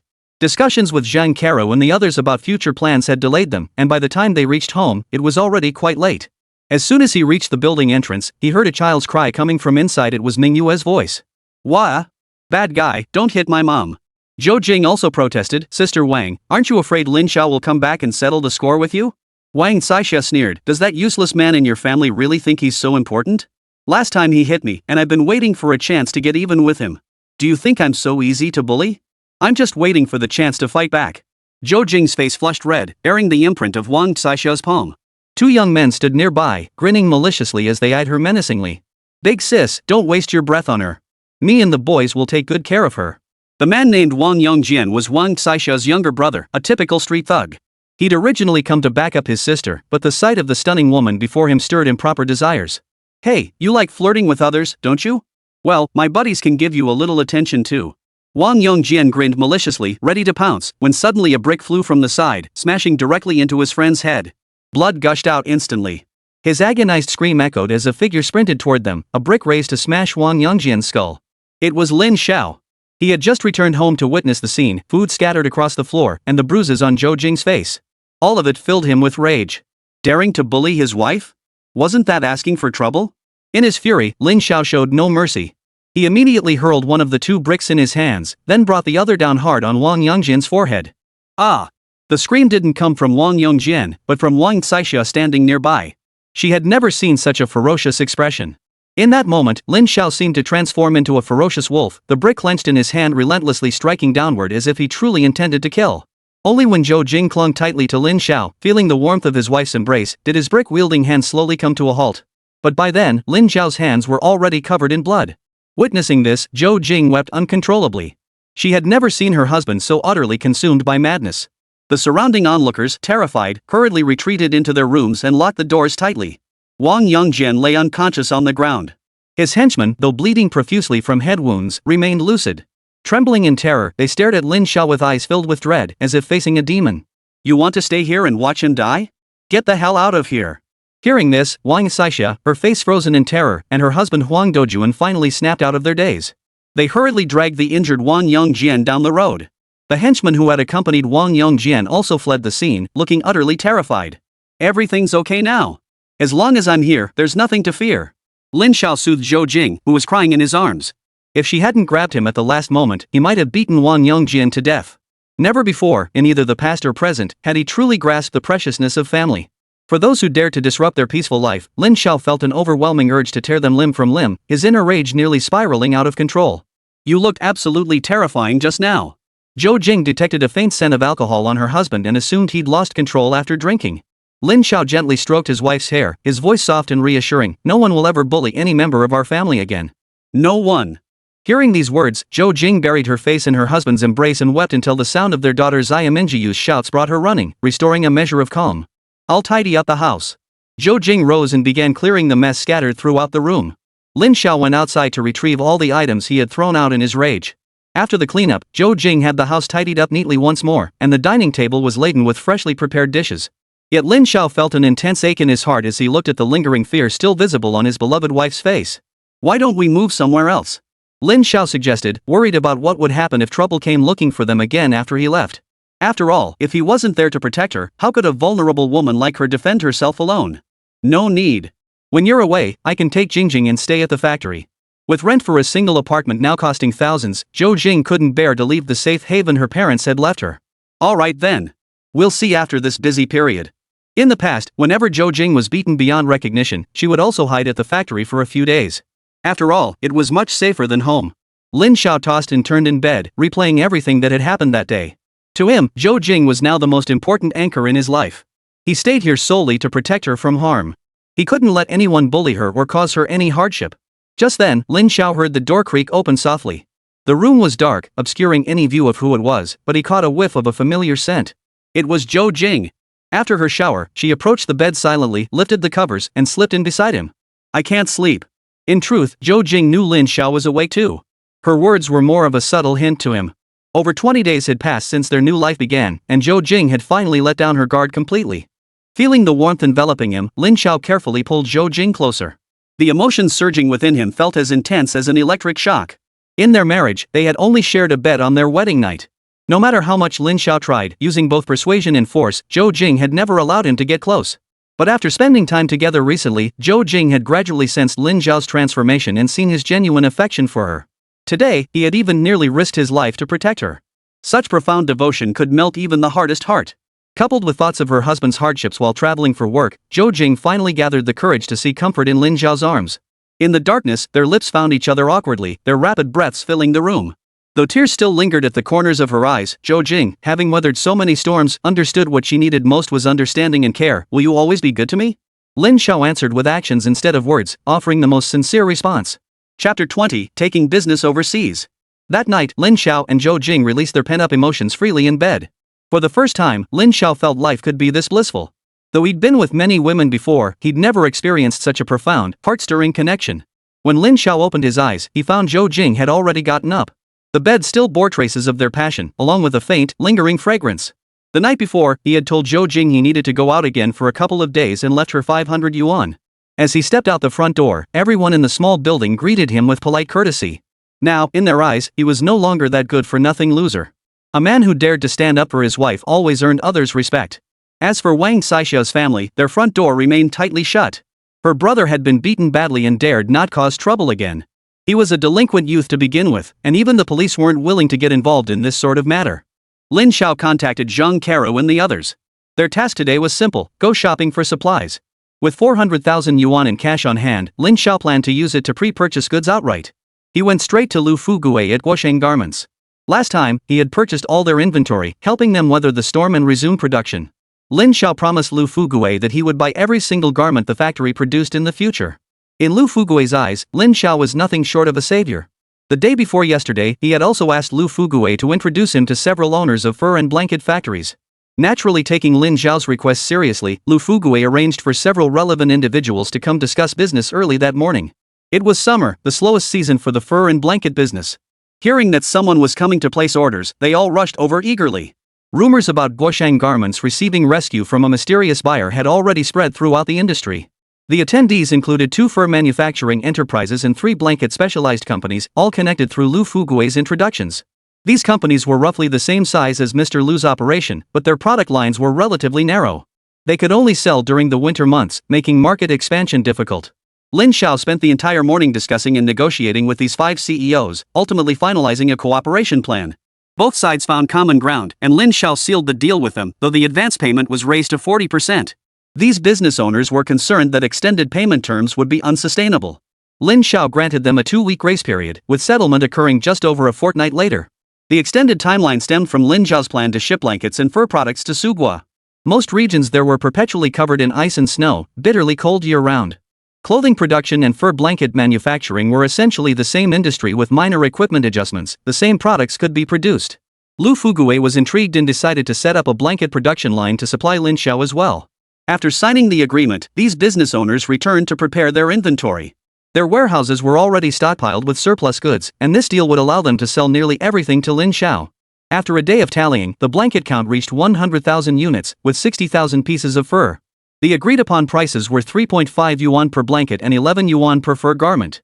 Calculating the total, the payment for this shipment would be approximately 1 million yuan, well within Lin Zhao's financial capacity.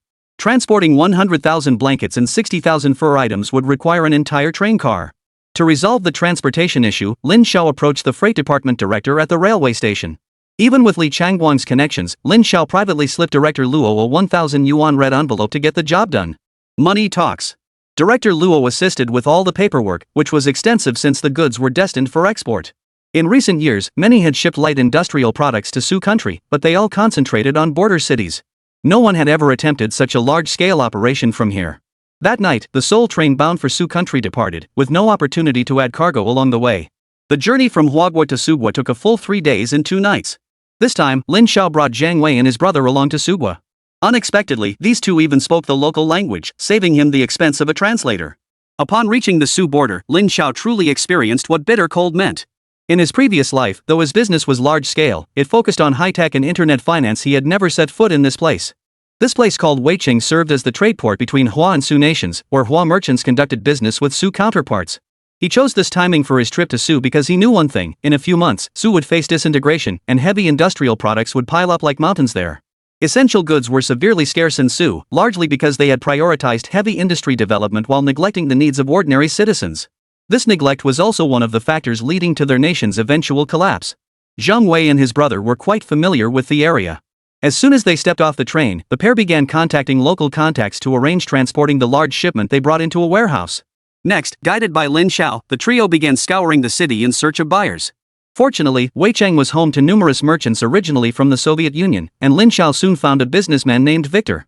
To be precise, Lin Zhao hadn't actively sought out this merchant, rather, the merchant himself had spotted the newly arrived goods and swiftly approached Lin Zhao's group. Given the substantial volume of goods transported this time, word had spread among many influential local business figures. In recent years, an increasing number of Chinese enterprises and individuals had begun trading in this region. After years of dealing with these Chinese merchants, Victor now spoke Mandarin more fluently than some native-born Chinese. "I'll offer 18 yuan per blanket and 40 yuan per animal skin. This price is already very reasonable." Although Victor had presented his offer, Lin Zhao didn't immediately nod in agreement. He knew that business deals couldn't be sealed, so hastily doing so would easily make others think he was a novice who could be taken advantage of. Besides, these prices were based on outdated market standards. "Mr. Victor," Lin Zhao responded with a smile, "it seems we may need to give this cooperation a bit more thought." Seeing this, the other man seemed taken aback and quickly explained, "Oh, you've misunderstood, my good partner.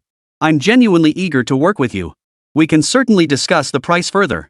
Truthfully, this seasoned veteran hadn't anticipated that the young man visiting for the first time would be so well informed about the current local market conditions. "My demand is 25 yuan per blanket and 50 yuan per fur collar. Below that price, there's no room for discussion." Did he really think I was some naive pretty boy? Ha! He had thoroughly researched the local market conditions before making the bold decision to venture into this unfamiliar territory to test the waters and strike gold. "No problem. Let's seal the deal. I'm delighted to partner with you." Taking 100,000 blankets as an example, based on Lin Xiao's pricing, the total revenue would be 2.5 million yuan. Add to that 6,000 high-end fur products, representing over 3 million yuan in income, an astronomical return on investment. My dear friend, let me be frank. While producing that much cash at once isn't impossible for me, it does require some time to prepare. Might we explore alternative payment methods? Hearing this, Lin Xiao inwardly rejoiced, as he had originally planned to use the proceeds to purchase other scarce goods to bring back to China for resale. A direct goods exchange would simplify matters considerably.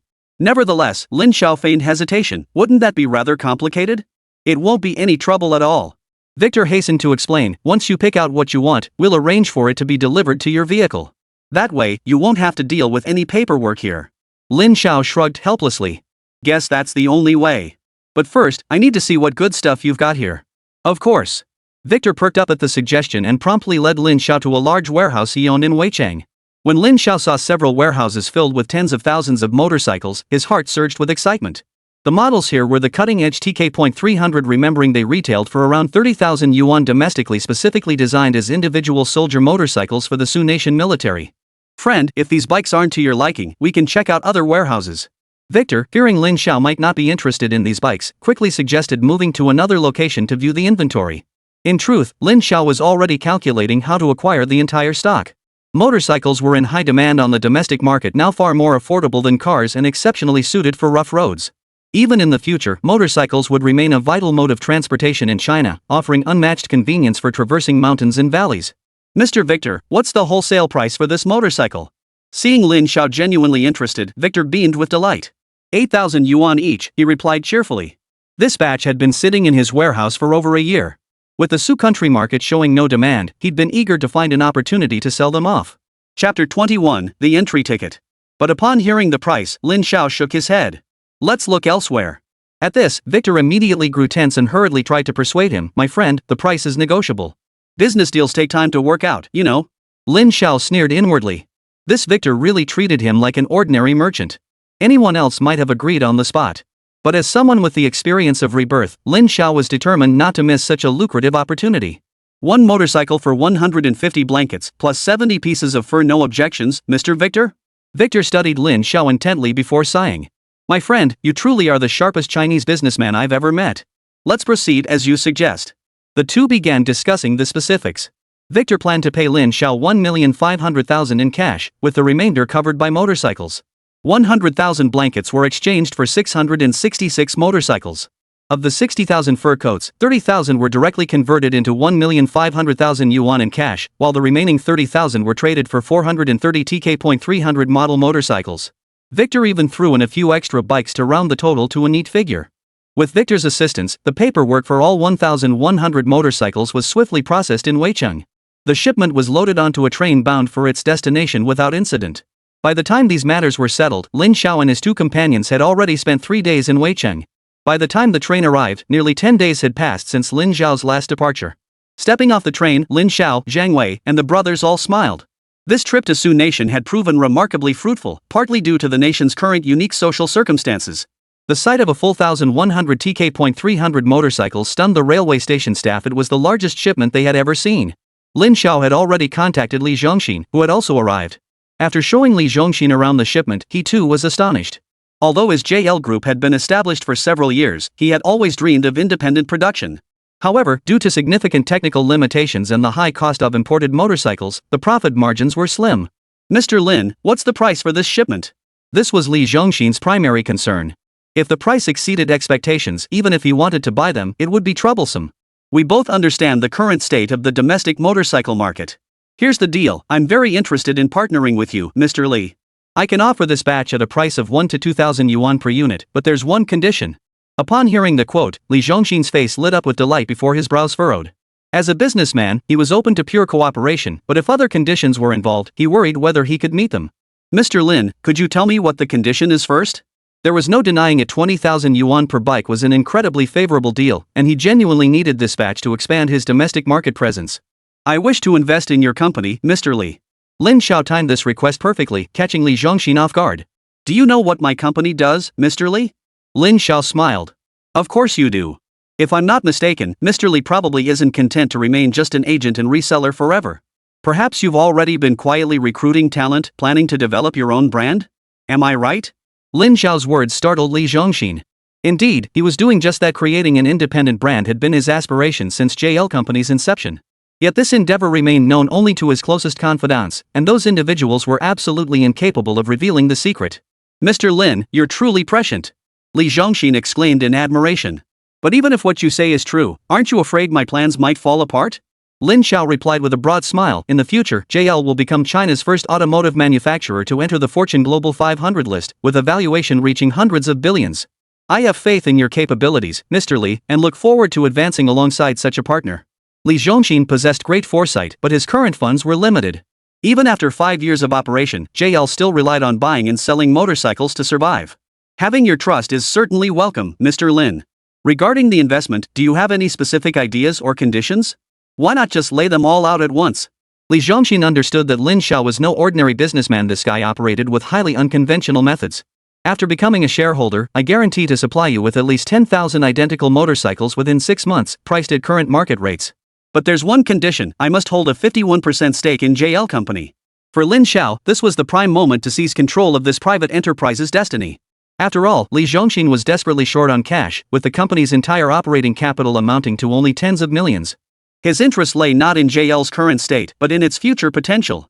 These 10,000 TK.300 motorcycles would be sold to Li Zhongxin at a cost price of 20,000 yuan each. This arrangement would allow him to easily pocket a net profit of approximately 100 million yuan. The profits within 6 months would likely surpass what he had accumulated over many years. Li Zhongxin felt uncertain. If it were truly that lucrative, he would be tempted, especially since his own research required ongoing investment. However, he still hesitated about the equity arrangement. JL Company was his life's work. He had recently approached several major investment institutions, but they showed little interest in either Li Zhongxin or his company. Rest assured, Mr. Li. I will never interfere with company decisions. Should the company need funding in the future, I can inject capital. Consider it a loan to the company, not an acquisition of sole ownership. Of course, if I fail to deliver 10,000 TK.300 motorcycles within 6 months, our investment agreement will automatically terminate. This type of performance-based agreement was unprecedented in this era and truly unique. Agreed. Let's make this a successful partnership. Li Zhongxin agreed. Lin Xiao was right. He faced no real risk of loss.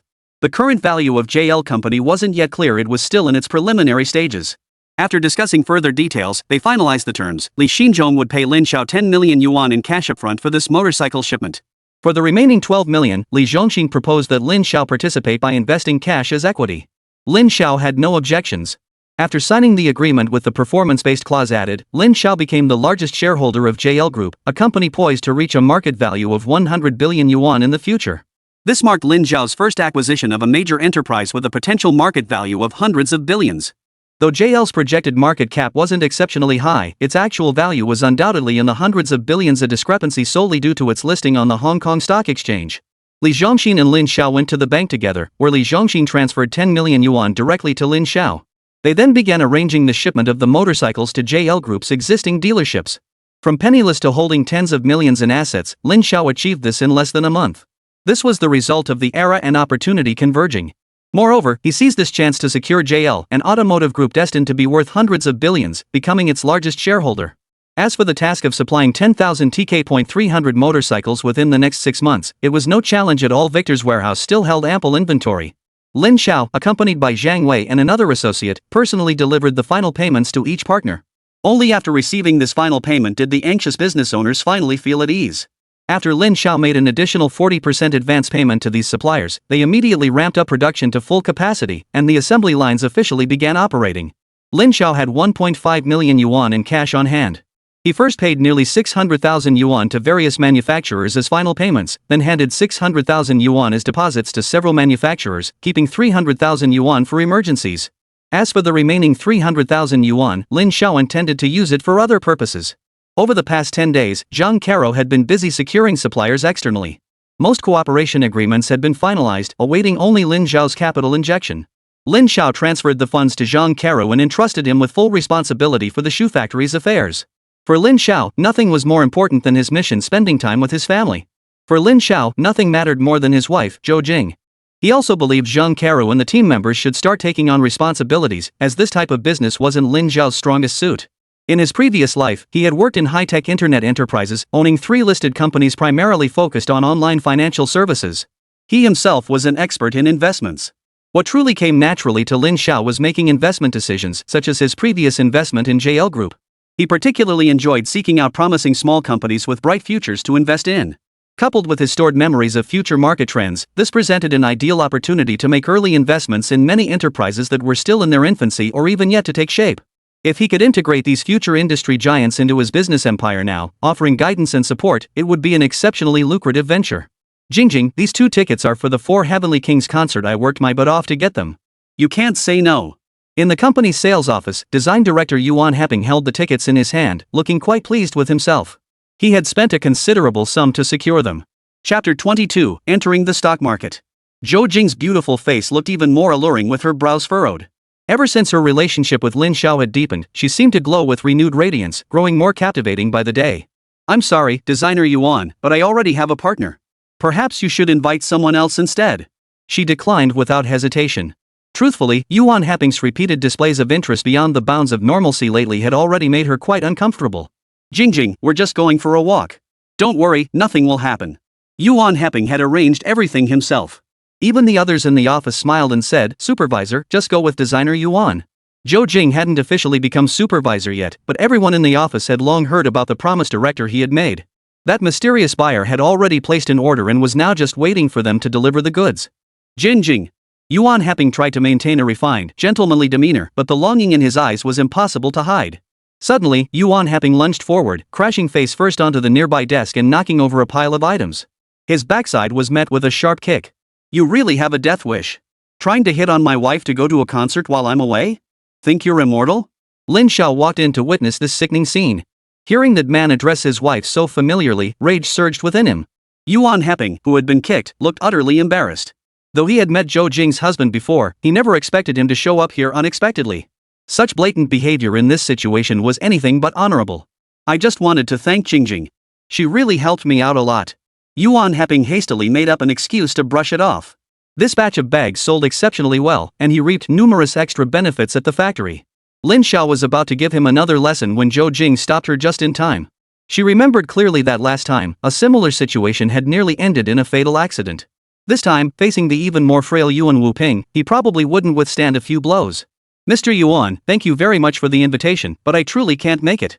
Besides, I have no interest in those so-called pop idols. Please enjoy yourself. Despite Zhou Jing's repeated refusals, Yuan Heping, usually thick-skinned beyond measure, dared not overstep in front of her husband. As a well-educated man, Yuan Heping held far more open views on relationships than most, which was precisely why he defixated on Zhou Jing despite her being married. Yet a shred of pride remained, especially in front of his colleagues. Forced to swallow his arrogance, he could only glare fiercely at Lin Xiao before storming out. All eyes turned to Zhou Jing. Not only was she beautiful, but she was also a somewhat well-known figure in the factory. Yet everyone knew her husband was a spendthrift, a reckless spender with a dissolute lifestyle who had long since thrown their household into disarray. No one showed Lin Xiao any kindness, which made Zhou Jing feel terribly embarrassed. She quickly pulled Lin Xiao away from the office. Why did you suddenly come to the factory? Whenever Lin Xiao visited the factory before, it always coincided with Zhou Jing's payday. She knew he was only coming for the money. I missed you. Lin Xiao grabbed Zhou Jing's hand. After their time together last time, their relationship had deepened. After so long apart, it was only natural to miss each other. Don't do that. It's not good if someone sees us. In those days, even holding hands was considered improper etiquette. Zhou Jing quickly pulled her hand away. You're about to finish your shift, right? Lin Xiao had timed his arrival perfectly. Zhou Jing glanced at the large clock on the office wall. It was almost time. Wait for me a moment, she told Lin Xiao. After wrapping up her tasks, Zhou Jing gathered her things and reappeared before Lin Xiao. After saying goodbye to her colleagues, Zhou Jing returned to her dorm to pack a few things before leaving the shoe factory with Lin Xiao. Let's grab dinner out tonight.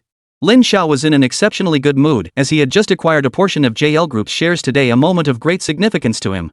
After dinner, they returned home to rest. That evening, the two of them thoroughly relaxed, a rare treat after their long separation. They both enjoyed themselves immensely. The city weather was exceptionally clear, and Lin Xiao's mood was equally bright.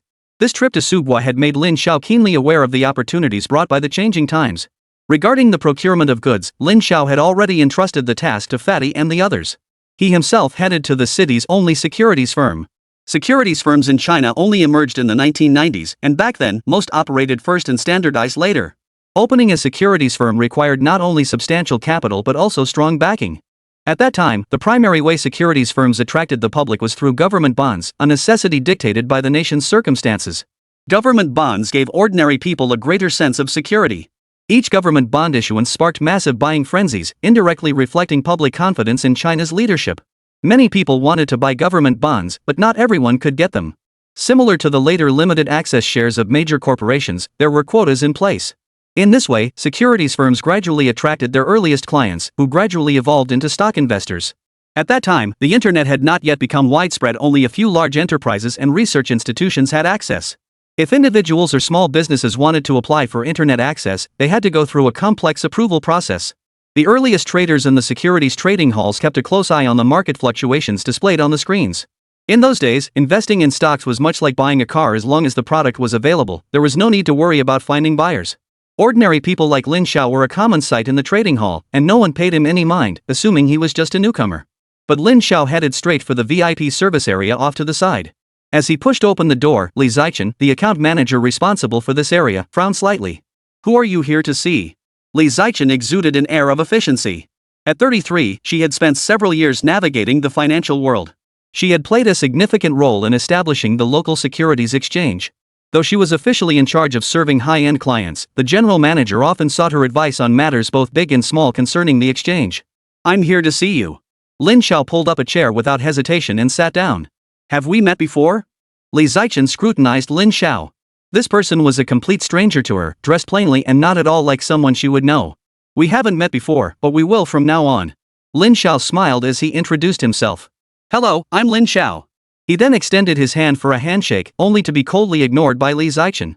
"Sorry, I see no need to be friends with you." Li Zichen had once been a member of the National Financial Research Institute, considered a formal government employee. Later, for the sake of her hometown's development, she had voluntarily requested to come here and participate in establishing the securities exchange. Despite the blunt rejection, Lin Xiao didn't seem particularly embarrassed. Instead, he grinned. "Even if you don't see the point in knowing me, it doesn't matter. The key is knowing how to do business with me." From the nameplate on the desk, Lin Xiao had already learned the woman's name and position. "Sir," Li Zichen said earnestly, "if you wish to complete the stock purchase procedures, please proceed to the front desk and wait in line." "That won't work. Only you can handle this matter." Hearing this, Li Zichen paused, then chuckled softly. The high-value clients she handled typically invested with a minimum threshold of 100,000. In a city like this, individuals meeting such criteria were few and far between. As for Lin Xiao, this seemingly ordinary young man probably didn't even know what a high-level account was. Could he be one of those types who approached him specifically because of his looks? This thought made Li Zichen even less inclined to help the man before him. "If you continue this nonsense, I'll have security deal with you." Lin Xiao immediately realized his intentions had been misunderstood and hastily clarified, "I'm only here to ask for your help in purchasing some stocks." Li Zichen remained skeptical. "Are you aware of my client standards?" Lin Xiao smiled. "Of course I do." In this era, the hierarchical system was stricter than in the future. Money alone didn't guarantee access. Everyone treaded carefully, testing the waters with uncertainty. The bold got fed, while the timid went hungry. Lin Xiao stated calmly, "I want to buy shares of Huazhong Anbao." Chapter 23, Breaking Free. Huazhong Anbao. Li Zichen froze, staring at the young man before her. As one of the leaders at the Securities Trading Center, she knew exactly which stocks were currently circulating in the market. Whenever a new company was about to go public, they always secured the allocation quotas first. But Huazhong Anbao's situation was somewhat unique. The company hadn't officially listed yet, and the stock allocation had only just been finalized. This year, it was regarded as one of the most promising share companies poised for listing. For the past few days, Li Zichen had been busy with the sales allocation for Huazhong Anbao's shares. The market was generally optimistic about this enterprise, especially in the high-tech sector, where it was the largest among the first batch of companies preparing for an IPO domestically.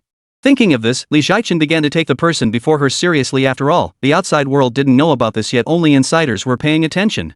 "Are you interested in buying Huazhong Anbao shares?" Li Zichen smiled calmly. "How many would you like?"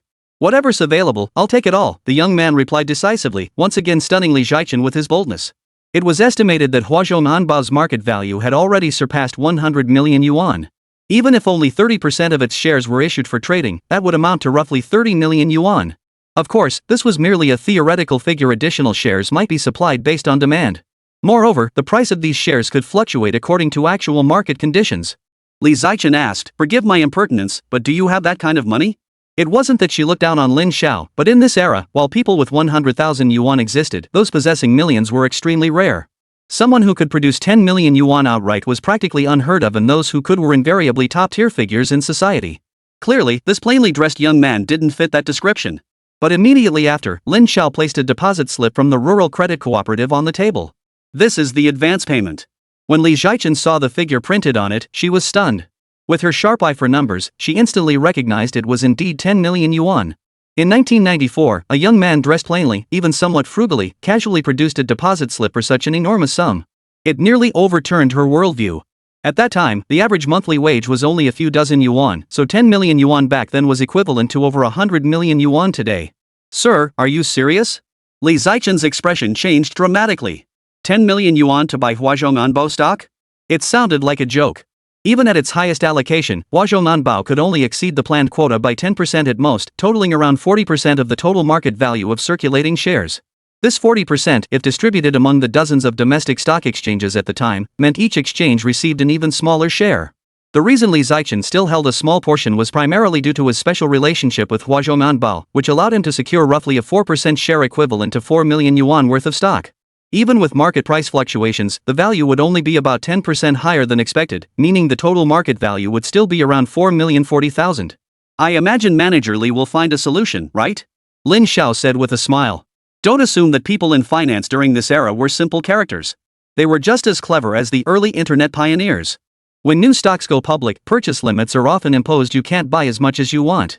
Of course, in the future, large fund companies or investment institutions would hold substantial quotas, depending on the issuer's requirements for shareholders.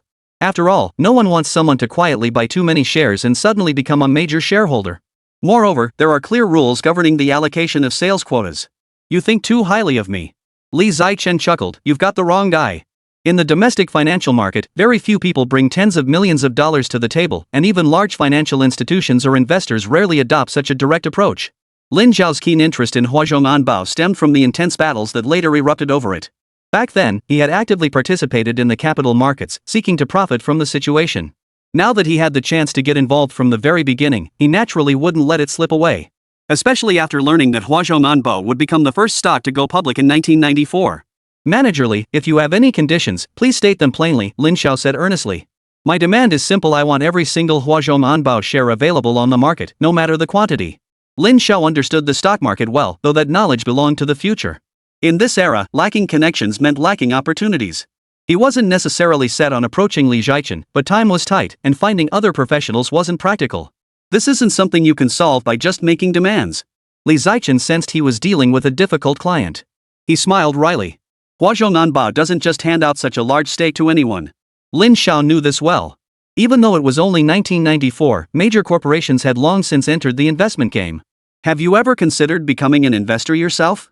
Hearing this, Li Zichen's heart skipped a beat. Ever since stepping into the financial world, she had been deeply captivated by its influence. Becoming an independent investor or founding her own company wasn't that the dream of every finance professional? But achieving that required steady, deliberate steps. It wasn't something to be taken lightly. "I'd like to invite you to join my team as an investor. Are you interested?" Facing this proposal, Li Zichen appeared outwardly calm. Over the past 2 years, numerous funds and foreign investors had approached her for collaboration. What they valued was her familiarity with the Chinese market, but the terms offered never quite swayed her. "What's in it for me?" Li Zichen studied Lin Xiao with keen interest. Her intuition told her this young man was far from ordinary. His eyes held something extraordinary. "I plan to establish a new company and appoint you as its general manager. Beyond key decision-making, I won't interfere in day-to-day operations. I'll grant you maximum autonomy to unleash your talents." Lin Xiao looked at her. "Furthermore, I will provide sufficient startup capital." Such favorable terms were unprecedented for Li Zichen. Even major international banks had only dared to offer her regional management roles, never such generous concessions. "Is that all? It still doesn't sway me."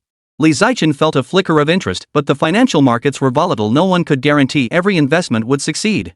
"What if I could help you achieve what you've always wanted to do?" A peculiar gleam flashed in Lin Xiao's eyes.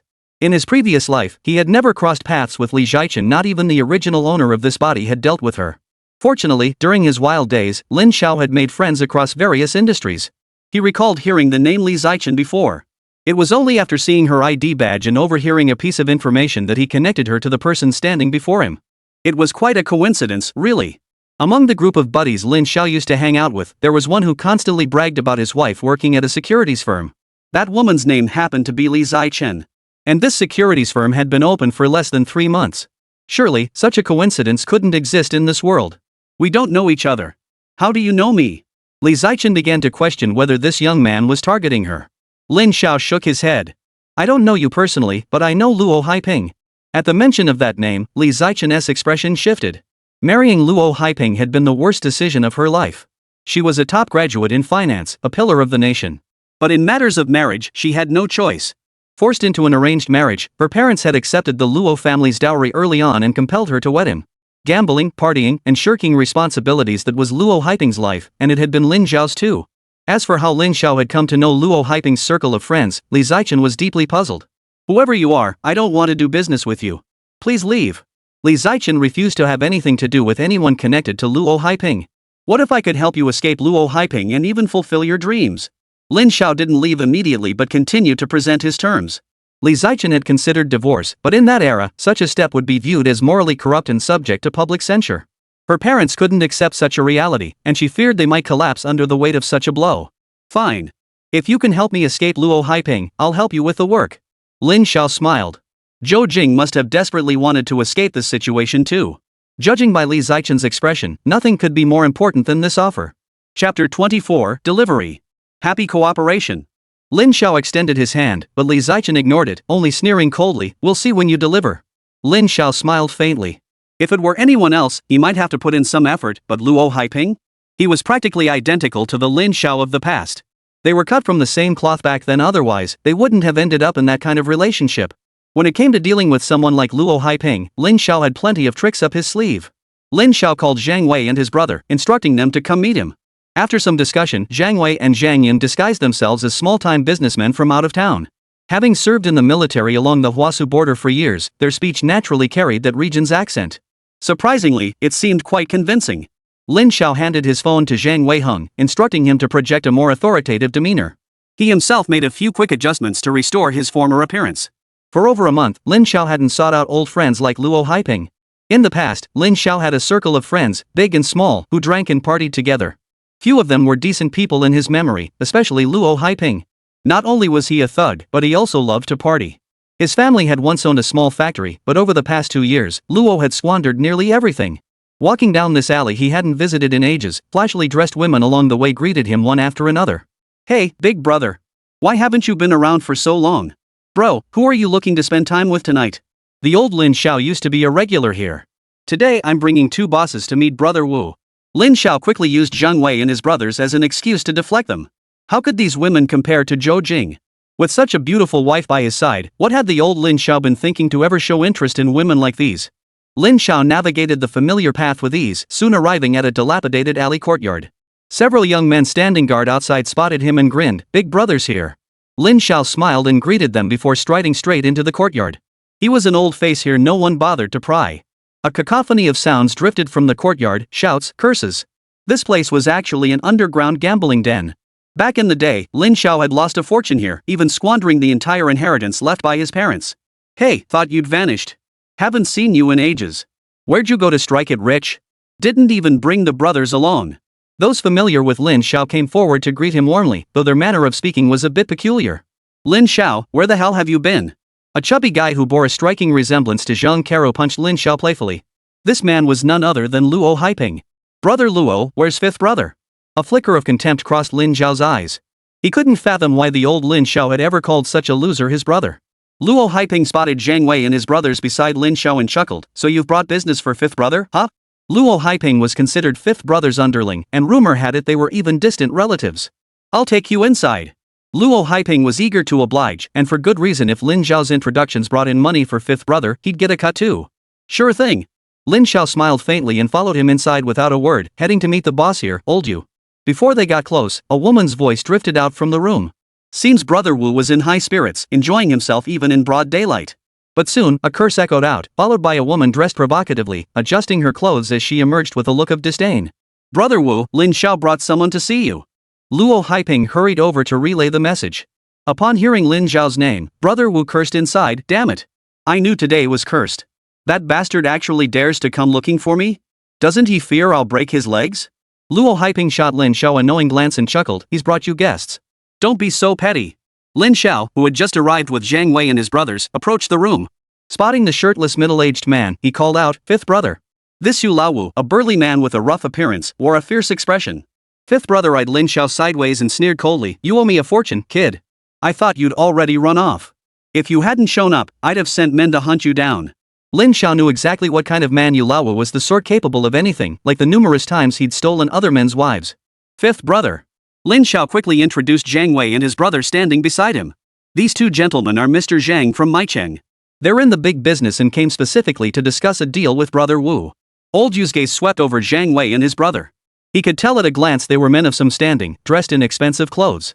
Then let's talk properly. What line of work are you in, Mr. Zhang? Yu Laowu wore a broad smile, for he dabbled in everything from gambling and prostitution to drugs. Anything that turned a profit, he'd get involved. I've got a shipment of goods I need help moving. Wonder if Brother Wu could pull some strings for me. Yu Laowu frowned. He usually dealt in quick money ventures. Stockpiling goods like this wasn't his usual business, mainly because he wasn't very good at it. Mr. Zhang, you've heard about my operations from Lin Xiao. Selling goods is possible, but I need to see what it is. Zhang Weiha made a gesture toward Yu Laowu. Seeing this, Yu Laowu's eyes lit up. Ha! Yu Laowu burst into laughter, while Luo Haiping beside him couldn't help but suck in a sharp breath. Having followed the fifth brother for so long, he understood exactly what these gestures meant. He never expected the man Lin Xiao brought along to be in the same line of work. How can I trust you? People in this line of work rarely trusted others easily, especially when it came to such an extraordinary deal. Fifth brother can send someone to inspect the goods with us before we discuss cooperation. Old Yu had handled many deals, but this kind of transaction carried life-threatening risks if it went wrong. He would never risk partnering with someone he didn't trust. Luo Haiping, Lin Xiao is your referral. Handle this matter. Be sharp. Yu Laowu was shrewd. He always delegated high-risk tasks to his subordinates. He immediately assigned the mission to Luo Haiping, who had followed him for years. He had complete confidence in Luo Haiping. Got it, Brother Wu. You can count on me to handle this. Luo Haiping was thrilled. If this deal went through, he'd pocket a hefty sum enough to enjoy himself for quite a while. So Lin Xiao left the room with Zhang Wei and his brothers, accompanied by Luo Haiping. On the way, Luo Haiping grumbled, "Lin Xiao, you're not being fair, man. You've got such a sweet deal and didn't even tell me first." Lin Xiao chuckled softly and whispered, "I was just worried about you getting caught doing something behind Brother Five's back. Besides, I know you're the one he trusts most. In the end, it's still you handling it, right?" "That's true." Luo Haiping chuckled smugly. "I'm the only one around Brother Wu who can handle his affairs. If he doesn't trust me, who else would he trust?" The group then found a room to secretly discuss the deal. When Lin Xiao emerged from the alley, a faint smile played on his lips. Zhang Weiha whispered, "Brother, there's really no need to go to such lengths. We brothers can take care of him for you." Lin Xiao shook his head. Though making someone disappear was easy, he intended for Luo Haiping to vanish under normal circumstances. Neither of you should get too deeply involved in this matter. Let Levitov handle it when the time comes. Just remember, we only do legitimate business. Had it not been to help Li Zhaichen resolve the aftermath, Lin Xiao would never have conceived this plan. Zhang Weiha and his brother nodded, understanding Lin Xiao's meaning. They would handle the initial steps. The outcome, meticulously planned by Lin Xiao, was already predetermined. After wrapping up this matter, Lin Xiao felt quite satisfied. He instructed the Zhang brothers to continue assisting Zhang Karu with deliveries. A shipment was scheduled to arrive in Linqi City within the next couple of days, and Zhu Mingnan there was already pressing for it. Next, Lin Xiao shifted his focus to Weicheng. With Sugwa set to disintegrate in a few months, this period presented an unmissable opportunity. Lin Xiao bought a bouquet from a roadside flower shop and timed his arrival precisely at the shoe factory's main gate. The workers leaving for the day spotted him and began whispering among themselves. The roar of a motorcycle echoed as someone pulled up stylishly at the factory entrance. Seeing the gleaming new bike, Lin Xiao smiled. Wasn't this the one he'd just brought back from abroad and given to Li Zhongxin? And the rider was an old acquaintance. Wang Xianjin, the one whose family ran the department store. Seeing the huge bouquet of red roses tied to his bike, was this guy still chasing after his wife? Just as Lin Xiao noticed Wang Xianjin, the other man spotted him too. After learning Lin Xiao was selling leather bags from the shoe factory, he'd schemed to force the factory to lower prices, nearly ruining Lin Xiao's business. He assumed Lin Xiao was squandering that meager profit on eating, drinking, and partying, so he hadn't paid much attention. Chapter 25, The Arms Deal. Wang Xianjin's facial injuries had healed somewhat, but the scars remained. He had no intention of settling this score so quickly. Well, if it isn't young Master Wang himself? Lin Xiao approached slowly. Wang Xianjin's nerves were clearly frayed. He remembered all too well the beating he'd taken last time. Lin Xiao, don't come any closer. I don't want to waste my breath on a loser like you.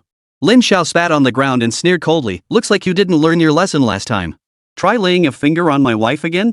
Wang Xianjin stood tall and declared, I'm here to thank Jingjing. She helped me out. Seeing him deliberately say this, Lin Xiao wasn't particularly worried.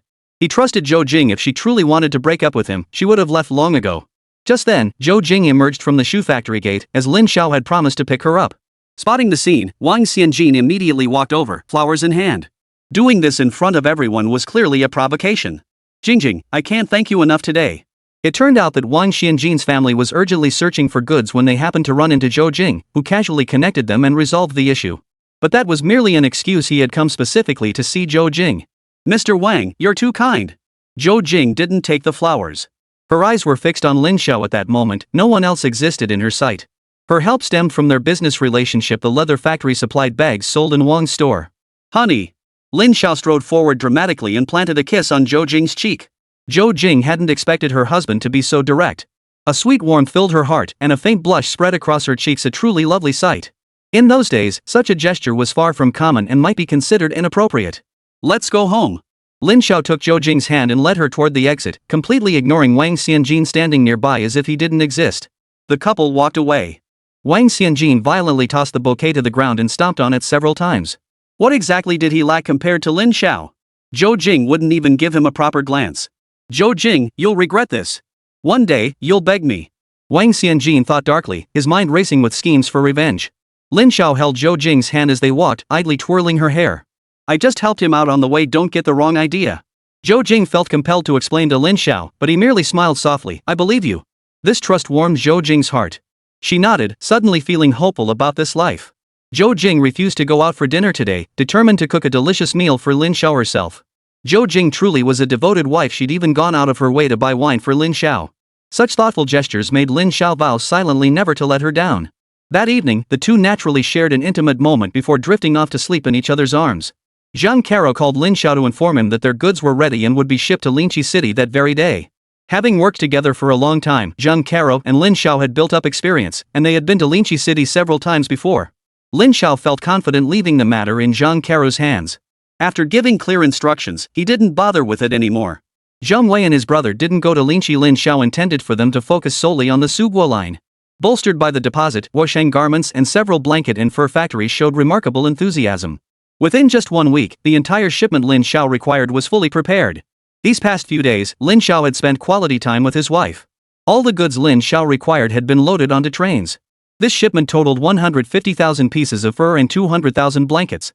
A significant portion of these goods had been borrowed from other manufacturers in the industry. The railway station added several extra carriages to accommodate the shipment, largely due to Lin Xiao's timely delivery of red envelopes. Lin Xiao boarded the train bound for Suguo City, accompanied by Luo Haiping and his men. Lin Xiao's primary motivation for urging manufacturers to expedite preparations was to accelerate his plan, ensuring its completion before Huazhou Manbao's IPO. Only then could he secure Li Xiaoqin's cooperation to achieve his objectives. Throughout the journey, Luo Haiping believed Zhang Wei and his brother were the real bosses, unaware that Lin Xiao was the true mastermind behind the scenes.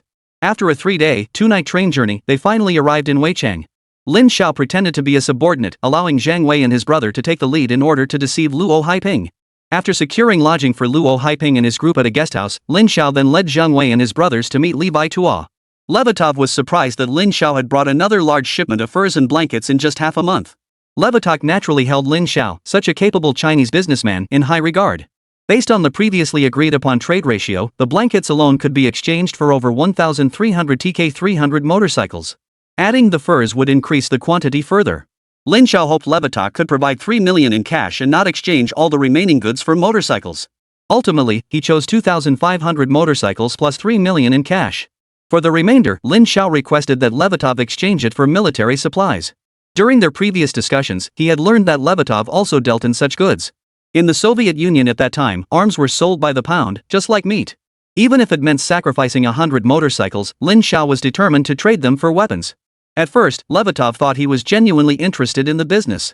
Upon learning of the plan, Levitov laughed and said, "My friend, I'm truly fortunate to have a partner like you." Lin Xiao smiled faintly. "Rest assured, Mr. Levitov. We shall be friends forever." It must be understood that even in the turbulent Soviet Union, those capable of conducting arms deals invariably had significant military connections behind them. They were absolutely not people to be trifled with. Lin Xiao chose to explain his intentions to Lebedev precisely because he needed the latter's assistance, otherwise, he would never have been able to lure Luo Haiping into the trap. More importantly, Lin Xiao didn't want to expose himself and Zhang Wei too much. By having Lebedev handle everything, even if something went wrong, it would be difficult for the Chinese side to implicate them. That same day, Zhang Wei took Luo Haiping to inspect the exchanged arms. After a thorough examination, Luo Haiping's face lit up with excitement, and he immediately guaranteed they would accept the entire shipment. According to the agreement reached between the two parties, Zhang Wei was only responsible for transporting the weapons out of Soviet territory.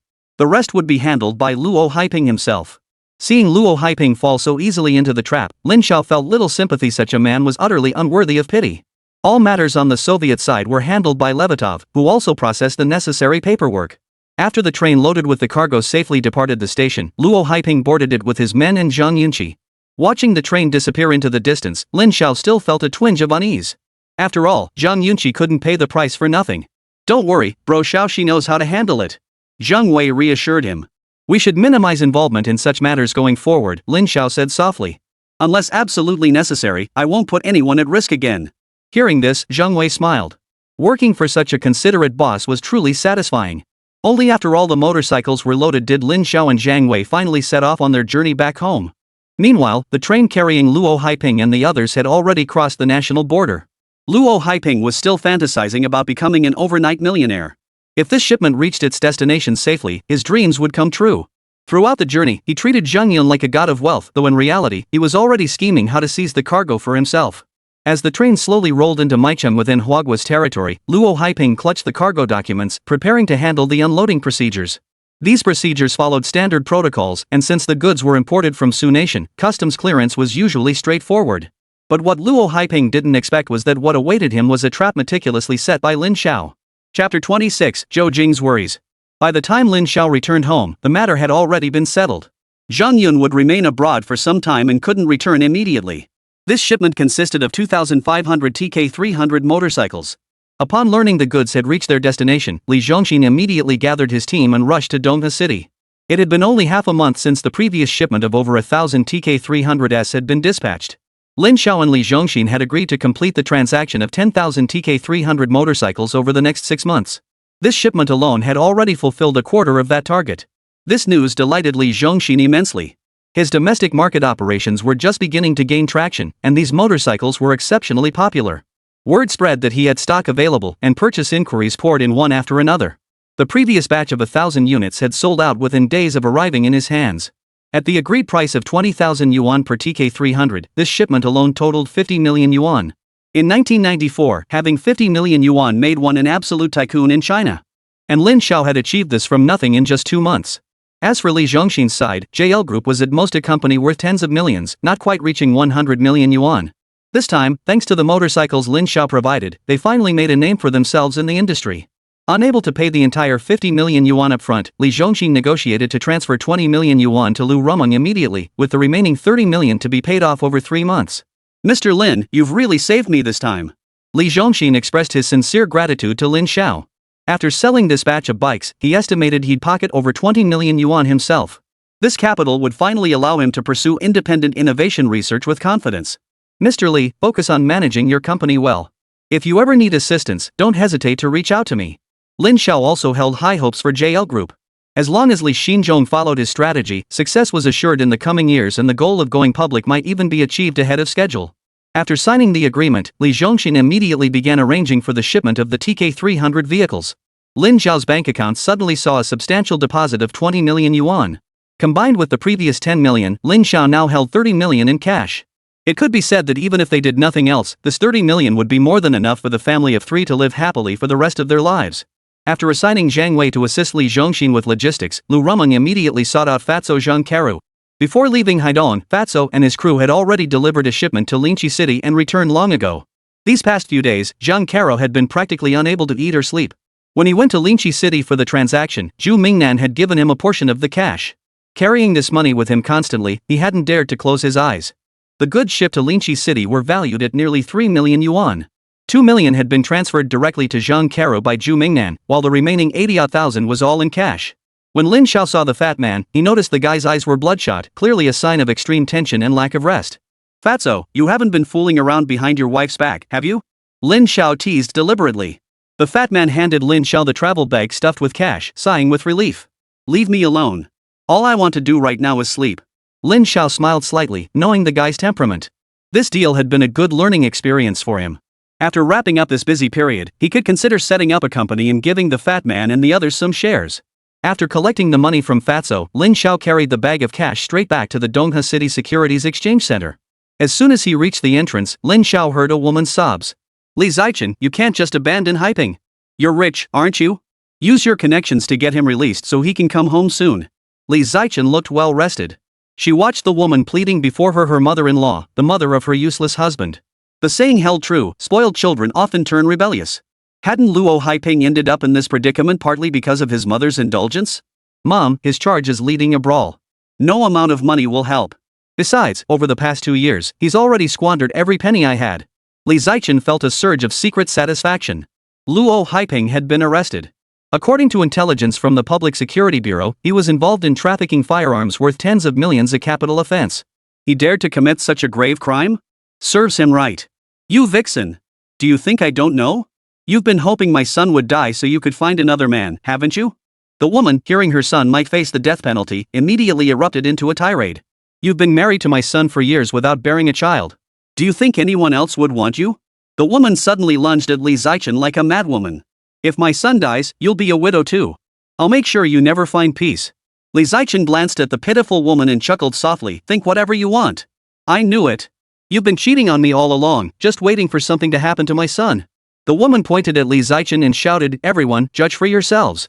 Isn't this woman a seductress? If anything happens to my son, you won't get off easy either. This was the securities trading center, filled mostly with elderly men and women. Every pair of eyes turned to stare at Li Zichen. A chorus of murmurs and whispers erupted around them. I told you so. Never buy stocks she recommends. Turns out she's a harbinger of disaster, trying to ruin her own man too. Ugh, just looking at her makes me sick. Every era has its share of people who don't know the truth. These well-meaning aunties overflowed with sympathy, convinced that a woman crying like a rain-soaked pear blossom must be the underdog. Li Zichen offered no explanation. Compared to the injustices she'd endured over the years, this petty gossip was insignificant. Ultimately, with the help of several leaders, she managed to leave the securities trading center. Lin Xiao watched her walk out the gate in a daze and approached, saying, managerly, would you like to find somewhere to talk?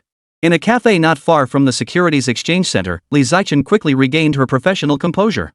Company leadership granted her a 2-week leave of absence, advising her to wait until the furor subsided. From his tone, she understood she would face further investigation afterward. Mr. Lin is truly masterful. Li Zichen understood that even if Luo Haiping was as clueless as he seemed, he wouldn't dare to traffic weapons worth tens of millions. The man before her was far too ruthless. He had fulfilled his promise, finally freeing her from that incompetent man. To eliminate Luo Haiping, this man had set a deadly trap using weapons worth tens of millions. I've fulfilled my part of the bargain. Will you honor yours? Li Zichen stared intently at Lin Xiao. In her eyes, this man had become even more enigmatic. Do you still dare to use me? Lin Xiao smiled, unconcerned by the so-called scrutiny. The innocent remain innocent. Miss Li's talents shouldn't be wasted in such a small place. Li Zichen picked up a cup of coffee. It was bitter, but she preferred it black, that way she could savor every nuance. Here's to a fruitful collaboration. She reached out her hand, determined to fight for her dreams. Lin Xiao also reached out, clasping Li Zichen's hand firmly. No one knew that in this ordinary coffee shop, a future investment master who would manage trillions of dollars was born. But just as Lin Xiao grasped Li Zichen's hand, a pair of eyes outside the cafe stared intently at their clasped hands. Zhou Jing's eyes were filled with confusion and a touch of bewilderment. How could the person who had vanished for an entire week suddenly appear in a coffee shop, and even be with a beautiful woman? Her colleague beside her hadn't noticed Lin Xiao, only sensing Zhou Jing's unsettled expression. She whispered, Jingjing, why don't you go home first? Zhou Jing shook her head. Her workload had grown significantly lately, and she knew it was all due to Director He's deliberate harassment. The new shoe line that had been selling exceptionally well was no longer under her purview. The promised promotion to sales manager had evaporated. Zhou Jing knew full well these were nothing but empty promises. Jingjing, I think Director He is targeting you. This workload is clearly making you do two people's jobs. Even her colleagues were speaking up for her. Hurry up, don't keep Boss Li waiting until he gets impatient and loses his temper again. While discussing work, Zhou Jing's mind kept replaying the scene from earlier. Lin Xiao and Li Xichen stayed late at the cafe, mainly discussing upcoming investment plans. The most crucial topic was the Huazhou Nanbao stock. According to Li Xichen's plan, he would arrange a meeting in the coming days to introduce one of Huazhou Nanbao's shareholders to Lin Xiao. If they could purchase shares directly from this shareholder, it would save them the hassle of trading on the open market. Additionally, Lin Xiao had asked Li Xichen to assist with the registration procedures for the investment company. With one worry resolved, Lin Xiao felt quite cheerful as he walked home carrying the bag of money. Zhou Jing had prepared dinner, expecting Lin Xiao to come home to eat. But by the time the food had grown cold, he still hadn't returned. Had he reverted to his old ways? Chapter 27, Arn. Zhou Jing felt a wave of fear wash over her. Just a few days of good times, the hardships of the past had already pushed her to the edge of terror. When Lin Xiao reached his doorstep, he realized he hadn't had time to prepare a gift because he'd returned so late.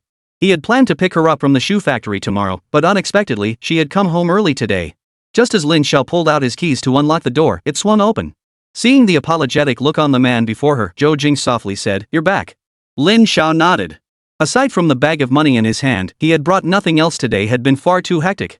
Noticing the meal already laid out on the small dining table, with bowls and chopsticks neatly arranged, Lin Xiao asked in puzzlement, "Did we have guests?" Ignoring his curious gaze, Zhou Jing sat down directly. "Let's eat." Lin Xiao gave an awkward smile, thinking to himself, just when things were finally progressing with Jingjing, why has she turned cold again? Jingjing. Lin Xiao tried to take the opportunity to give his wife a hug, but Zhou Jing gently sidestepped him. "Just eat your dinner." After dinner, Zhou Jing began clearing the table while Lin Xiao quietly slipped into the kitchen. He wrapped his arms around her from behind. A week apart had made him suddenly realize just how important this woman was to him. "What are you doing?" Zhou Jing gently struggled a few times but couldn't break free, so she let Lin Xiao hold her.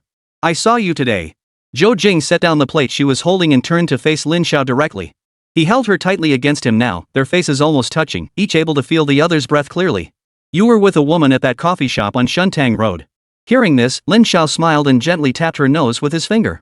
"So it was our little Jingjing who was jealous, huh? Who's jealous?" Though she stubbornly denied it, the memory of what she'd witnessed that day still stung. "Jingjing." He held her tighter, whispering in her ear, "That person is my boss. I had to report on work matters to her. Today we just discussed some business stuff. Rest assured, this life, Lin Xiao, belong only to you." These words made Zhou Jing's face flush crimson, her heart racing wildly.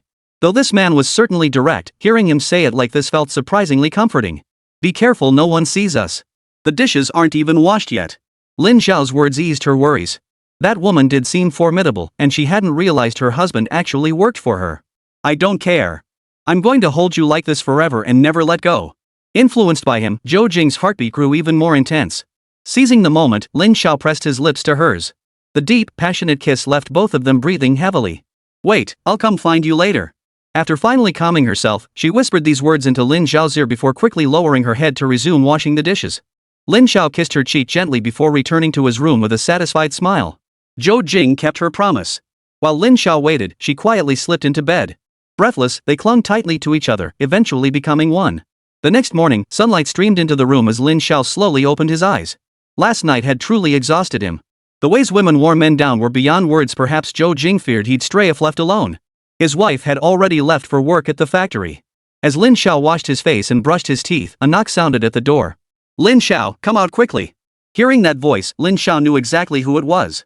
It was Chen Yuanguang, one of Yu Lao's henchmen. This guy wasn't someone to mess with. Lin Xiao hurried into the room and left a note for Zhang Karu. "Lin Xiao, I know you're home. If you don't come out, I'll break down the door." Chen Yuanguang's shouts were accompanied by several heavy kicks against the door. Lin Xiao hurried over and opened the door. "Brother Yuanguang." Unlike Luo Haiping, Chen Yuanguang served as Yu Lao's enforcer and was one of his most trusted men. "Lin Xiao, old five wants you to come over." Chen Yuanguang actually disliked people like Lin Xiao. It seemed unfair that such a guy could actually get married. "Alright, I'll go with brother Yuanguang." Chen Yuanguang hadn't come alone, he'd brought several brothers with him. Lin Xiao knew he couldn't escape on his own. 3 motorcycles were parked downstairs. Lin Xiao was seated in the middle, flanked by 1 bike in front and 1 behind for protection. With Luo Haiping's incident, old Yu's side couldn't just ignore it. Lin Xiao had anticipated this day would come. He just hadn't expected it to happen so soon. It seemed old Wu Yu had planted someone to watch him near his home. Lin Xiao had been down this alley many times before. But this time was different, he was essentially being dragged here. He had witnessed it firsthand before. No one Yu Laowu had captured had ever walked out unscathed. They'd come back missing arms or legs. Old Yu Wu stood there bare-chested as usual, a seductive woman by his side. Fifth brother. Lin Xiao called out, then obediently stood to the side. After all, a wise man knows when to be prudent. Lin Xiao. Yu Laowu smiled as he drawled, you heard about Luo Haiping's accident, right? Got it. Lin Xiao nodded. Mr. Zhang's brother still hasn't been found. Bang. Yu Laowu slammed his hand on the table and shouted, I don't care about some boss Zhang. Luo Haiping's been arrested, he's my brother. Just tell me what to do. Lin Xiao knew full well that Luo Haiping wasn't truly important to Yu Laowu. If he truly needed help, he could find a few men easily. He was just trying to make a quick buck off the situation. Brother Wu, this isn't my fault. Luo Haiping acted recklessly, shipping goods back to China without any preparation. I can't even explain this to Mr. Zhang. Lin Xiao wore a pained expression, but old Wu clearly wasn't buying it. Chen Yuanguan understood old Yu's meaning and prepared to teach Lin Xiao a lesson. But just as he moved to strike, a sudden commotion erupted outside. What's going on out there? Old Yu frowned. This was his turf, and it had remained peaceful all these years. Bang! A door was kicked open, and several men stormed in. It was Zhang Wei and his men. A huge weight lifted from Lin Xiao's heart. The fat man had received the message and managed to bring reinforcements in time. Zhang Weiha held a gun, pointing it at Yu Laowu before warning the restless Chen Yuanguan, better not make a move. I can take him out before you even try. Though Chen Yuanguan was Yu Laowu's top fighter, he held back, afraid of harming innocents. Yu Laowu showed no sign of tension. Instead, he smiled warmly at Zhang Weiha and asked, what do you mean by this, Boss Zhang? Zhang Weiha, speaking with a distinct regional accent, replied coldly, you still have the nerve to ask? Your men started this mess and dragged my brother into it. That shipment has been seized. You decide how to resolve this. This was the strategy Lin Xiao and Zhang Weiha had planned beforehand, to turn on Yu Laowu the moment trouble arose. Could it be that Mr. Zhang has made a mistake? Yu Laowu enunciated each word deliberately, I never agreed to take this shipment. That was Luo Haiping's own decision. Now he's behind bars. Since you're so powerful, Mr. Zhang, why don't you go after him? Zhang Weiha stepped forward, pressing the muzzle of his gun against Yu Laowu's forehead. Yu Laowu proved himself a tough man, not even flinching at the sight of the gun. Do you really think you can just kill me and walk away, Boss Zhang? Before he could finish, dozens of thugs surrounded them, each wielding clubs. The earlier commotion had drawn them all over. The four brothers Zhang Weiha had brought along were all former soldiers. They didn't take these petty thugs seriously at all. Their concern, however, was for Lin Xiao. They had finally glimpsed a glimmer of hope following him and didn't want him dragged down by this. Fifth brother, Boss Zhang. Lin Xiao immediately stepped forward, adopting a conciliatory tone. Can I have a word with you? Lin Xiao said with a bitter smile, I'm the one who set this whole thing up. Nobody wanted this to happen. Several of Brother Wu's men were arrested. They'll definitely need a substantial compensation payment. As for Mr. Zhang, we still don't know the full situation with young Zhang. We should first confirm his safety before proceeding, and that will also help us understand exactly what happened. Old Yu shot Lin Xiao a glance and asked with a smile, what does Boss Zhang think? Zhang Weiha's expression was icy cold, though it was merely a deliberate facade. If any harm comes to my brothers, I won't let you or anyone else off easily. As he spoke, Zhang Weiha sheathed his weapon. Chapter 28, Peace Brings Prosperity. Seeing this, Yu Laowu signaled his men to step back. In business, harmony brings prosperity. With a business as large as yours, Mr. Zhang, surely you can spare this small sum? As far as he knew, that shipment was worth tens of millions. The thought of it just vanishing like that made his heart ache. His original intention in summoning Lin Xiao was to probe him for information and get a feel for Zhang Weiha's background. The money isn't a big deal, I've got plenty more goods. Zhang Weiha's nonchalant attitude only deepened Yu Laowu's suspicion about the formidable backing behind them. Until this matter is fully investigated, there can be no further cooperation. Yu Laowu nodded. I understand that perfectly well. As for finding the person, I'll have my men look into it. No need to trouble yourselves. Zhang Weiha flatly refused. I don't trust you. Compared to other sources, I place more trust in Lin Xiao. Zhang Weiha smiled. If you intend to do business in the future, Mr. Yu, you'd be wise to treat brother Lin Xiao with more courtesy. Yu Laowu was taken aback, not expecting Boss Zhang to hold Lin Xiao in such high regard. Since Boss Zhang considers you one of his own, you're my brother too. Family matters should be settled internally. He turned to Lin Xiao and said, Lin Xiao, you agree I'm right, don't you? Lin Xiao desperately wanted to argue, but under the circumstances, he could only agree, fifth brother is right. This guy sure knew how to play the good guy. If Zhang Weiha and the others hadn't arrived in time, Lin Xiao was certain Chen Yuanguan would have given him a thorough beating. Alright, boss Yu, Zhang Weiha said with obvious impatience. I'm taking Lin Xiao aside to discuss something. As for our future cooperation, we'll talk about that later. Watching them leave, Chen Yuanguan asked, want me to take care of them? A hint of malice flickered in his eyes. Having followed old Five Yu for so long, he knew making someone disappear was no trouble at all. Yu Laowu's expression flickered uncertainly. This was the first time he'd ever had a gun pointed at his head. Hold your fire for now. Find an opportunity to investigate thoroughly. Yu Laowu had always been cautious in his dealings, one of the secrets to his survival thus far. Chen Yuanguang nodded in agreement before leaving the scene.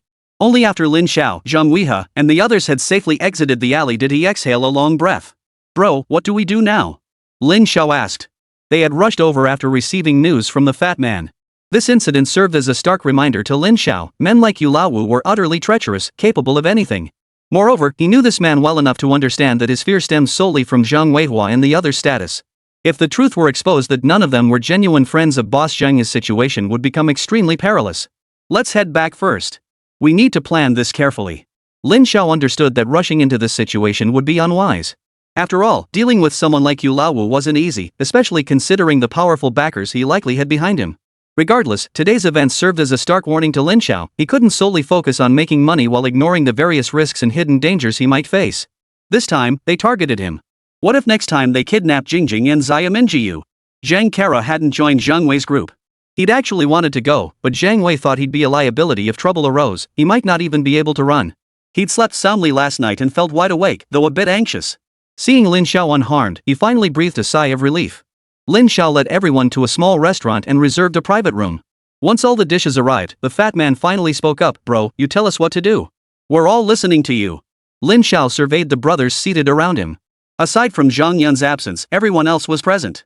These were his earliest companions, friends who'd grown up together, sharing close bonds and mutual trust. So, how's old you been lately? Lin Xiao instructed quietly. Everyone, do me a favor and find out everything you can about him. Especially who his backers are in Haidong. I want to know that too. Despite having hung out with Luo Haiping for years, he knew surprisingly little about how Olju had risen so smoothly in Haidong. According to Luo Haiping, some big shot was backing him. Bro, you can rest easy. I can even find out which ladies he's hanging with at night. The team members were indeed exceptional. Among them were friends with professional backgrounds in reconnaissance. This kind of surveillance mission was practically second nature to them. Fatso, find a reliable place to settle those girls right away. For Lin Xiao, protecting his family was paramount. Best if it's close to the shoe factory. Then just tell everyone it's a relative's place. He wanted to spare Zhou Jing from knowing too many details, lest she start overthinking things. Now that things had finally settled down, Lin Xiao didn't want to see Zhou Jing living in constant fear again. Fatso nodded in understanding. Alright, bro, leave it to me. I'll get on it right away.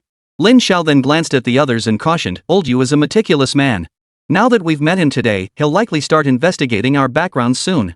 For the time being, it's best if everyone stays put. Business matters weren't urgent for now anyway. The priority was ensuring normal cooperation with the Su Kingdom. After discussing their next steps over a meal at the restaurant, everyone dispersed. Lin Xiao had an important task today, picking out a gift for his wife. He entered the mall, where the variety of goods was extensive and well stocked. Unexpectedly, while shopping in a different place, Lin Xiao ran into Wang Fei. They literally bumped into each other. Wang Fei was dressed in a suit, looking neat and presentable, with a polite and refined demeanor. He was here to discuss a major business deal. This department store was state-owned. Recently, the Wang family's enterprise had been expanding. Upon hearing that the government planned to sell this store, Wang Fei had volunteered to take on the negotiation task. He had just finished meeting with manager Zhao Ziqian when he ran into Lin Xiao. Wang Fei's hatred for Lin Xiao had never faded, and he had repeatedly sought opportunities to deal with him, but none had presented themselves. Lin Xiao. Wang Fei stepped directly in front of Lin Xiao, smiling as he said, "Long time no see." Lin Xiao had encountered Wang Fei several times, and each encounter had been less than friendly. Their first meeting had even ended in a physical altercation.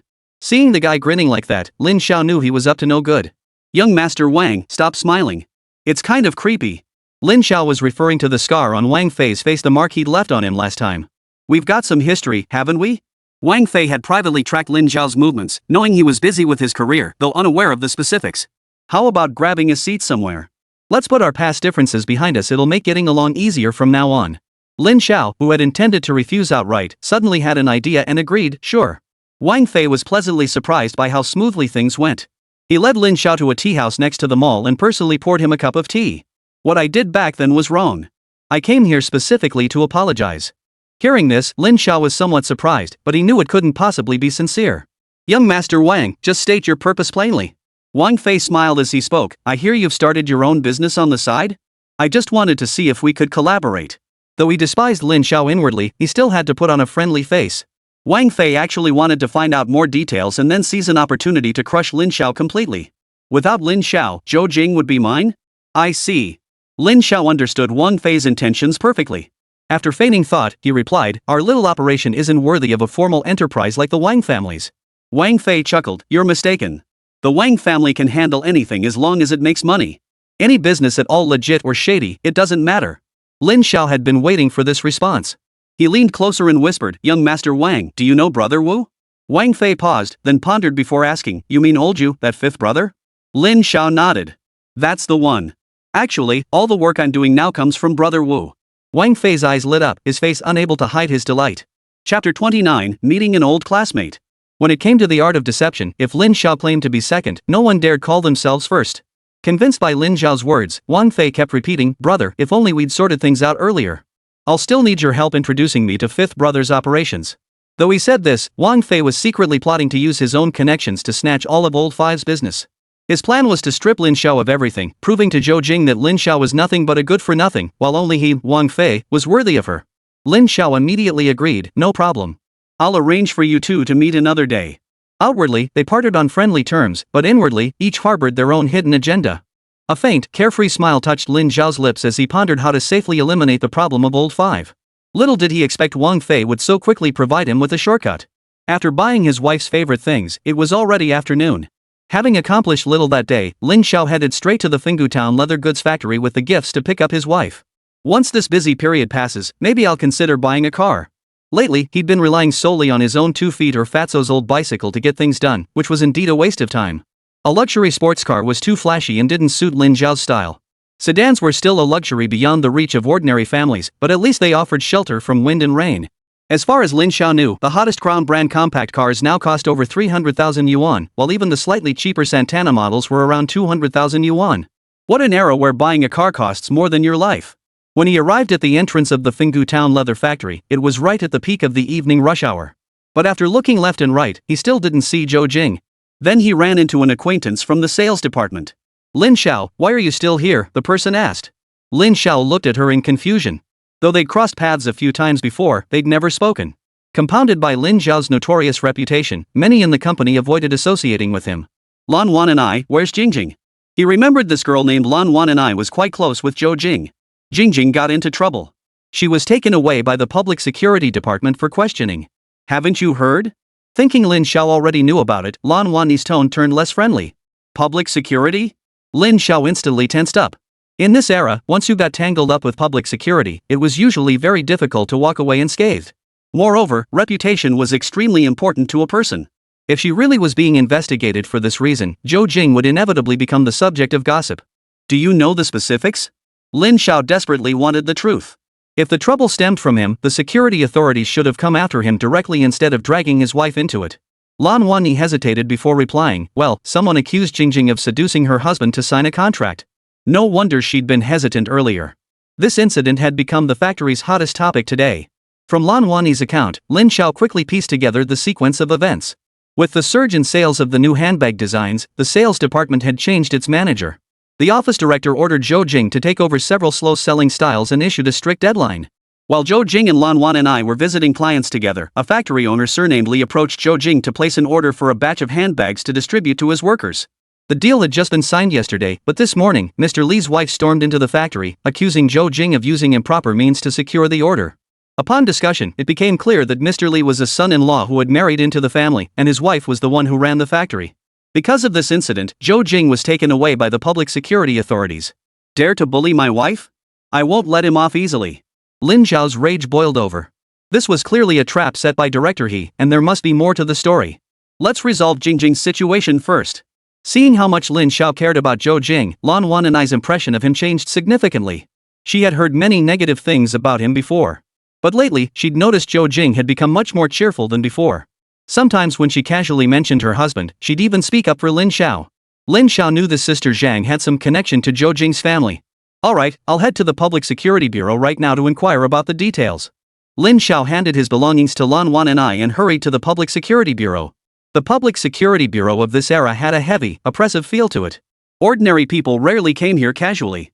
Uniformed officers were everywhere, their eyes brimming with suspicion. What brings you here? An officer stared at Lin Xiao, sizing him up from head to toe. I'm here to inquire about my wife. What's her current situation? The officer replied with a questioning tone, "Who is your wife? What crime did she commit to be brought in?" A flash of anger crossed Lin Zhao's eyes as he coldly replied, "My wife did nothing wrong. She's been framed. Her name is Zhou Jing." Zhou Jing. The staff member sneered coldly, "Everyone who comes in here claims they're innocent." Then, as if remembering something, he stared at Lin Xiao and asked, "You're Zhou Jing's husband, Lin Xiao, right?" Lin Xiao felt puzzled, his expression clouding with confusion. Could it be that he was somewhat known here? "That's right, I am Lin Xiao." After a moment's thought, Lin Xiao acknowledged his identity. He was now running a legitimate business. In this era, reselling goods wasn't yet subject to explicit legal restrictions. Even if he had a shady past, that was ancient history. What could the Public Security Bureau do to him now? "Lin Xiao, you're just in time. Someone's been looking for you." The staff member grabbed Lin Xiao's arm and dragged him toward an office. In such a situation, Lin Xiao dared not resist and obediently followed to the office. "Sister Chen, I brought Lin Xiao." The staff member wore a smug expression, as if boasting about his accomplishment. Inside the office sat a decisive woman who looked under 30. She had short hair cut to her ears and wore a standard uniform, though her shoulder insignia stood out. Her round face still held traces of baby fat. As Lin Xiao looked at her, he felt a sense of familiarity. "You may leave now." The woman gestured for the staff member who had brought Lin Xiao in to leave, her expression immediately turning cold. "Don't you recognize me?" Her cold laugh made Lin Xiao's heart race as he frantically searched his memory for any connection to her. Had he offended this woman before? Lin Xiao pondered inwardly, finally recalling a long-buried memory that gradually overlapped with the woman before him. "Chen Sueyun." Lin Xiao exclaimed her name in astonishment. Indeed, it was Chen Sueyun, his middle school classmate. Over a decade had passed, and he had nearly forgotten this memory entirely. Chen Sueyun slowly emerged from behind the desk. As she approached, Lin Xiao instinctively took a few steps back. "Let me remind you, this is the Public Security Bureau. You're an officer here, you can't just do whatever you want." Lin Xiao looked utterly flustered, a grown man afraid of a woman. He really was scared. Back in middle school, Chen Sueyun had always been that tomboyish type, decisive and quick to solve problems with her fists. Really? Chen Sueyun stepped forward and executed a shoulder throw without hesitation. He slammed hard onto the ground, the pain nearly shattering his bones. Chen Sueyun reached out to help him up, but seeing her like this, Lin Xiao dared not accept her assistance. He struggled to his feet on his own. "If it weren't for dealing with your wife today, I wouldn't even have known you were still alive." Chen Sueyun's tone carried a hint of displeasure, or perhaps sarcasm. Lin Xiao kept a safe distance, genuinely worried she might do it again. What's the status of her case? Lin Xiao's primary concern remained his wife, the very reason he'd come to the Public Security Bureau. Chen Sueyun studied Lin Xiao intently. He was no longer the boy he'd once been, he'd grown into a real man. Stepping aside, Chen Sueyun casually picked up a file and began reading. Chapter 30, It was just a misunderstanding. Lin Xiao, male, short stature, unemployed, prone to drinking, causing trouble, petty theft. Hearing these accounts of his past deeds, Lin Xiao's expression darkened considerably. Especially in recent years, he had indeed done many things he shouldn't have. None of it was exactly something to be proud of. Enough. Lin Xiao sighed helplessly. "I was young and foolish back then. I've changed now, haven't I?" Chen Sueyun snapped the file shut and sneered, "Is that so? I'm baffled, how could a girl as wonderful as Zhou Jing have married you?" Lin Xiao sighed softly. This was probably the luckiest thing that ever happened to him. The matter with Zhou Jing may seem minor, but do you understand what it means to a woman? Chen Sueyun continued, "Let me take you to see her." Lin Xiao wanted to say thank you, but the word stuck in his throat, unable to escape. In a closed interrogation room, Lin Xiao finally saw his wife. Zhou Jing hadn't suffered any injustice, she was merely going through routine procedures. Upon seeing Lin Xiao, she instinctively lowered her head. Being accused of seducing another man's husband and having the matter escalate to the Public Security Bureau had utterly destroyed her reputation. "Jinjing." Lin Xiao rushed forward and grasped her hand. Feeling its icy coldness, a surge of anger welled up inside him. "Don't worry. I'll make sure those who slandered you pay the price." Lin Xiao's eyes turned icy as he addressed Chen Sueyun. "I believe I can sue that woman for defamation." Chen Sueyun froze. She had hoped this matter could be handled discreetly, without escalating further. After all, the other party had powerful connections and deep pockets. What could Lin Xiao possibly do against them? "Lin Xiao," Chen Sueyun said softly, "this is quite complicated. You should take Jingjing home first. I'll handle the rest." "No," Lin Xiao declared firmly, "I'm reporting this right now. My wife has been falsely accused. How can the Public Security Bureau not intervene?" Chen Sueyun looked at Lin Xiao. According to the files, he was a typical useless person, a parasite on society. But from their interactions lately, Lin Xiao clearly wasn't the person in the files. Even she could feel the depth of his love for Zhou Jing. "You really want to make a scene?" Chen Suiyan tried to dissuade him, convinced the matter could be settled privately. This isn't making a scene. Lin Xiao said coldly, I want them to pay the price. Zhou Jing, who had been looking down, unable to meet Lin Xiao's gaze, felt a lump in her throat and began to cry softly. Lin Xiao, let's go home. Forget it, let's just go back. Lin Xiao bent down to meet Zhou Jing's gaze, gently wiping the tears from her eyes. We don't start trouble, he murmured softly, but we don't fear it either. Whoever wronged you will face the consequences. As long as I'm here, no one will get away with it. Zhou Jing felt an unprecedented sense of security. Forgetting where they were, she threw herself into Lin Xiao's arms, nodding obediently like a dutiful wife. Chen Suiyan watched the scene unfold, her heart filled with mixed emotions. She slowly walked out and ordered her men, bring that man to me. Several security guards looked at Chen Suiyan with puzzled expressions. Today, the squad leader seemed different from usual. Didn't you hear me? Arrest the one who slandered Zhou Jing. Yes, sir. The security guards saluted and swiftly departed to carry out the order. Once Zhou Jing's emotions settled, her worries resurfaced. She knew Lin Xiao had changed, he wasn't the same person anymore. But they had neither money nor power, how could they possibly fight back? Lin Xiao, just let it go. Zhou Jing feared that if this matter wasn't handled properly, it wouldn't just affect her, it would drag Lin Xiao down too. It's fine. Lin Xiao smiled. Forgot I have a boss? She's got connections. I'll call her right now for help. How could Zhou Jing not worry? She recalled the capable woman she'd met yesterday. Would someone like that really help an employee who'd only been on the job for a short time? Lin Xiao asked Chen Suiyan to look after Zhou Jing while he stepped outside to make a call. The top priority was to find out who was slandering Zhou Jing. Soon, the security guard sent by Chen Suiyan returned with a middle-aged woman in tow. The moment she entered, the woman began screaming and shouting. What right do you have to arrest me? That seduced my husband, why else would he sign that contract? I'm warning you, I have connections. I'll make sure every one of you pays for this. This middle-aged woman clearly had the air of a nouveau riche. Her designer clothes hung awkwardly on her frame. She stormed down the hallway, cursing all the while, until even the security guards nearby grew impatient. Where is that? She dares call me a slanderer? I'll rip her mouth off. Damn it, seducing my husband and still acting like she's in the right? Her voice echoed through the security bureau. Lin Xiao had just finished a phone call when he heard her voice, a flash of anger crossing his eyes. Shut up! The sharp command froze the middle-aged woman in her tracks. Her loud outburst at the police station was likely fueled by her family's connections and wealth. Lin Xiao held a mobile phone in his hand, looking distinctly formidable. His commanding shouts silenced her instantly. It truly takes a villain to subdue another villain. You've been cursing others all along. You can't even control your own husband, what right do you have to criticize anyone? Besides, did you see anyone seducing your husband? What kind of nonsense is this? This is slander. Lin Xiao's sharp retort left the middle-aged woman momentarily speechless. Just then, Chen Suiyan approached. Hearing the exchange, she nodded silently in agreement. Miss He, you are suspected of making false accusations against Ms. Zhou Jing. You are required to cooperate with our investigation. Chen Suiyan stepped forward, presented the investigation documents, and instructed the security guard beside her, take her to interrogation room 3. The security guard nodded in response and led her away. No, that's not how it happened. The middle-aged woman finally lost her temper and shouted, I want to call a lawyer. But no one paid her any mind. The security guard dragged her straight into the interrogation room. Chen Suiyan turned to Lin Xiao and whispered, Are you really going to pursue this to the end? Lin Xiao didn't hesitate, replying firmly, If anyone dares to bully my wife and I just let it slide, what kind of man would I be? All right. Chen Suiyan gave him an approving look. Now that was more like it. Seeing Chen Suiyan seem to want to say something but ultimately hold back, Lin Xiao felt a pang in his heart. He was well aware of their past. Back in school, he'd made a bet with classmates to pursue her. What started as a few cigarettes turned into a huge commotion. To his surprise, she'd agreed, and at that tender age, they'd shared experiences too complex for words.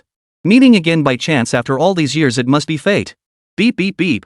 Just then, Lin Xiao's old-fashioned cell phone rang. The call was from his buddy. He and Zhang Wei had quickly uncovered the mastermind behind it all, Director He from the Fengdu Town leather goods factory.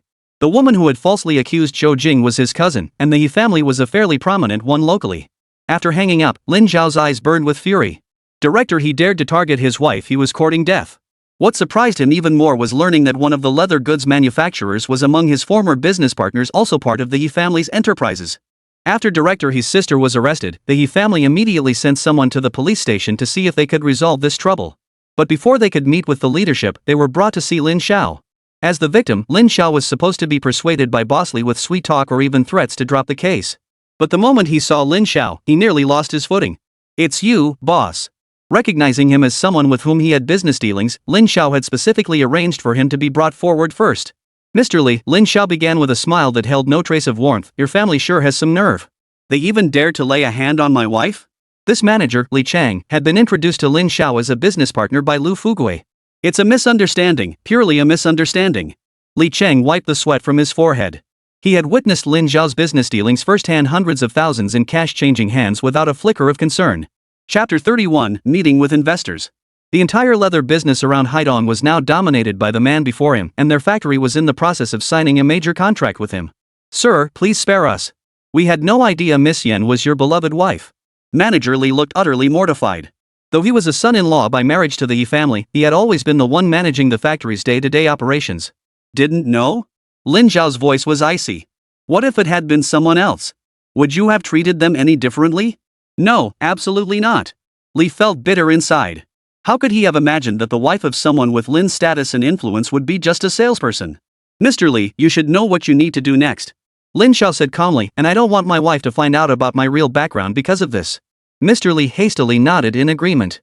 Sometimes it was just like that, those with money and power preferred to quietly accumulate wealth without flaunting their riches. Later, when Li approached his wife, Yi Huaxi, about the matter, she still failed to grasp its gravity.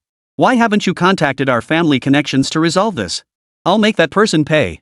With a sharp crack, Li raised his hand and delivered a hard slap to the woman's face. In all their years of marriage, he had never once raised a hand against his wife. In their youth, they had been deeply in love. Otherwise, with Li Chang's qualifications, why would he willingly become a son-in-law in the He family? You hit me? Li Chang, you bastard. How dare you hit me? He Huaxi lunged forward, ready to claw at Li Chang's face. Have you had enough? Li Chang shouted.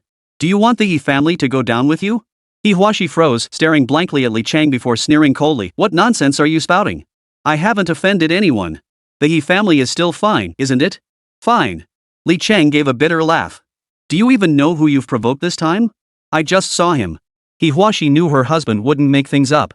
Seeing him so agitated and hitting her for the first time, she realized he must have offended someone powerful.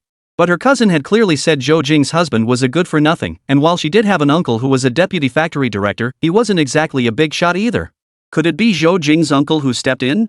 But even if that were the case, the Yi family had no reason to fear her uncle. Old Li, tell me, who is it that has you so scared? Li Chang sighed and quickly lowered his voice to recount the incident to Yi Huaxi. They were only helping out, they didn't want their family dragged into trouble because of their cousin. Zhou Jing and Lin Xiao sat together, watching as plant manager Li and his wife across from them kept apologizing. Madam, we're truly sorry. Even the usually proud Yi Huaxi kept her head bowed.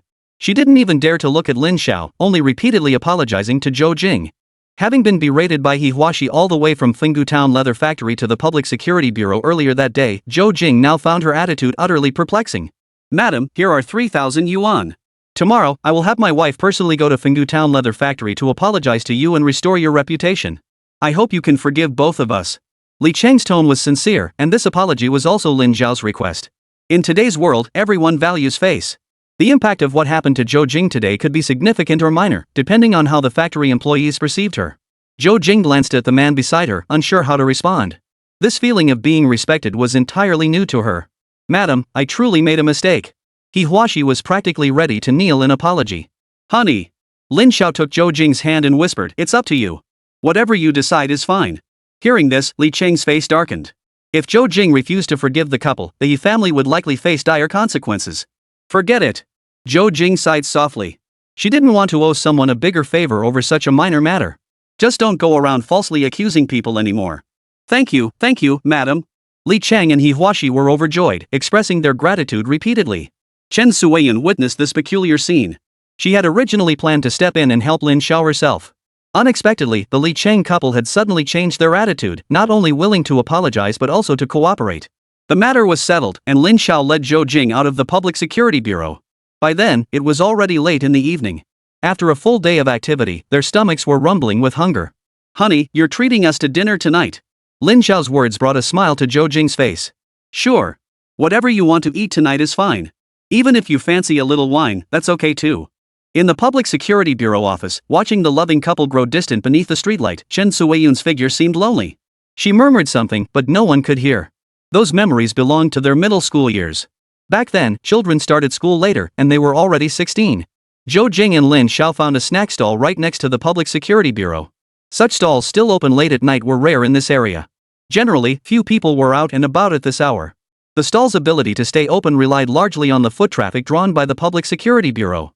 They ordered some skewers and asked the vendor to make 2 portions of stir-fried noodles. Lin Xiao ordered 2 bottles of beer and Zhou Jing poured herself a glass. Lin Xiao. This was their first time dining out alone since getting married. Though not a formal date, the atmosphere was warm and cozy. You really need to thank your boss properly. Don't forget how good he's been to you.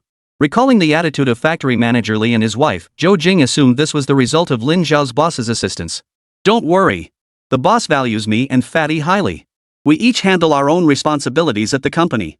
Lin Xiao didn't reveal to Zhou Jing that he was actually that boss himself, he could only let her gradually come to terms with it. MHM. Zhou Jing smiled softly, a beautiful smile. So Chen was in your old class? Lin Xiao's hand twitched slightly. He said nothing, merely nodding. Why haven't you ever mentioned him before? Lin Xiao offered a wry smile. We haven't seen each other in over a decade. Besides, his status has changed. That old connection has long since lost any chance of overlap. Zhou Jing found his reasoning plausible, yet as a woman, she sensed something different in the way Chen Suiyan regarded Lin Xiao compared to others.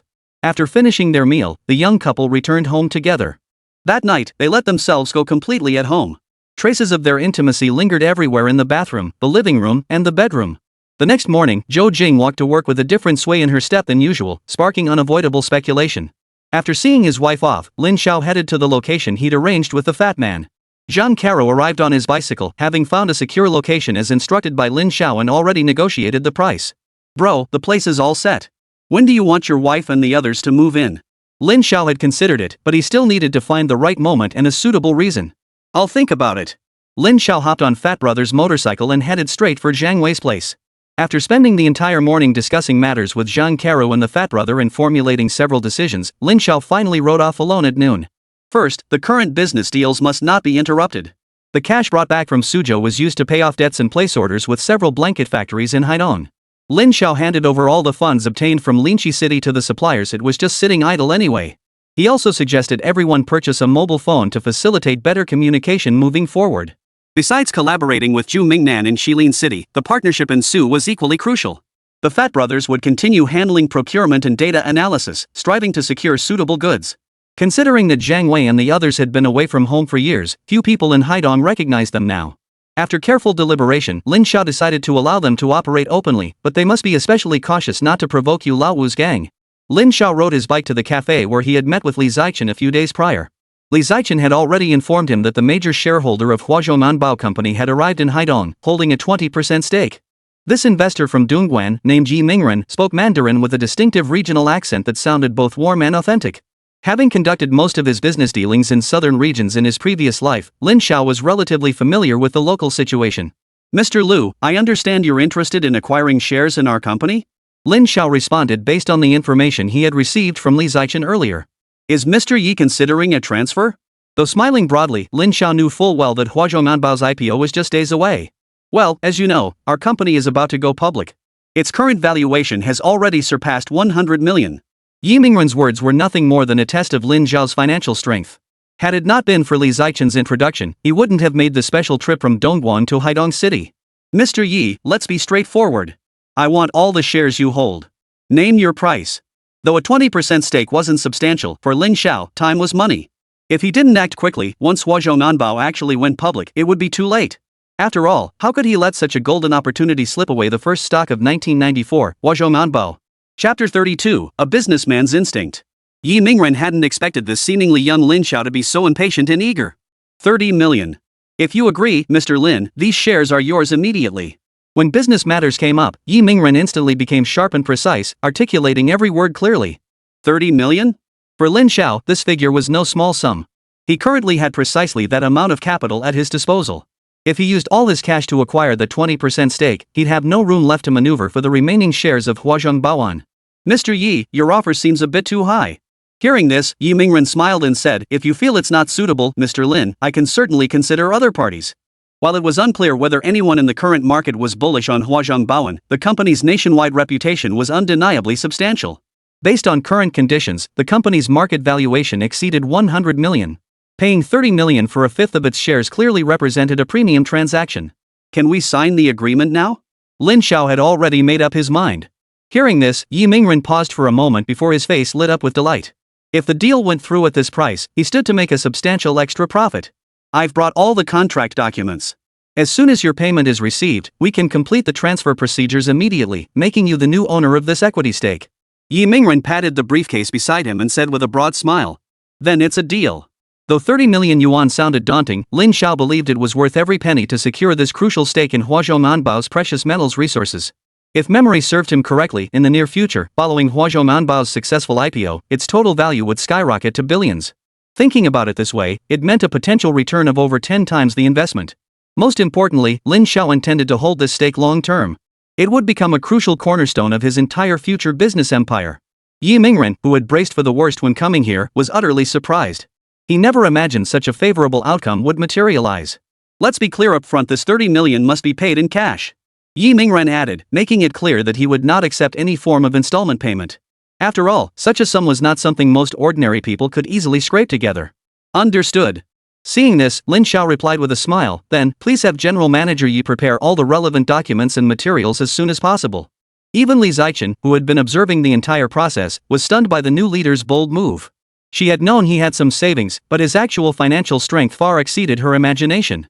Li Zichen then took charge of the follow-up matters, including coordinating specific details with Yi Feng and reviewing the texts, while Lin Xiao only needed to sign his name at the end. Once the full 30 million yuan appeared in the account, Yi Mingren once again marveled at the extraordinary strength and background of his counterpart. Before departing, he extended a friendly invitation. Should you ever visit Dongguang in the future, please do give us a heads up. After all, Miss Li and I are old acquaintances. As the saying goes, friends make the road easier. Faced with a potential partner who could open doors to more business opportunities, Lin Xiao gladly accepted the invitation. After all, beyond this equity transfer, numerous opportunities for future collaboration awaited them both. I certainly will. Lin Xiao replied with a smile. I look forward to your continued support, Mr. Yi.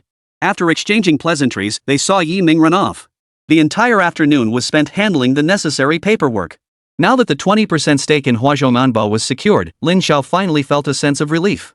Had he acted alone, he could have only purchased a limited amount on the stock market, making it difficult to achieve the required shareholding ratio. Mr. Lin. Only after Yi Mingren had departed did Li Zichen finally ask, I have a question. While Huazhou Manbao has performed well in the market, aren't you concerned that paying so far above market price might ultimately leave you stuck with a loss? Lin Xiao smiled faintly. No one understood Huazhou Manbao's future value better than he did. Next year, its market value would undoubtedly break through the 50 billion mark and maintain that level until 1996. Though there would be fluctuations in the following years, the trajectory remained remarkably stable, even approaching 100 billion at one point. Once Huazhou Manbao goes public, you'll understand why. The capital market's anticipation of the surprises it would deliver was bound to create a huge sensation.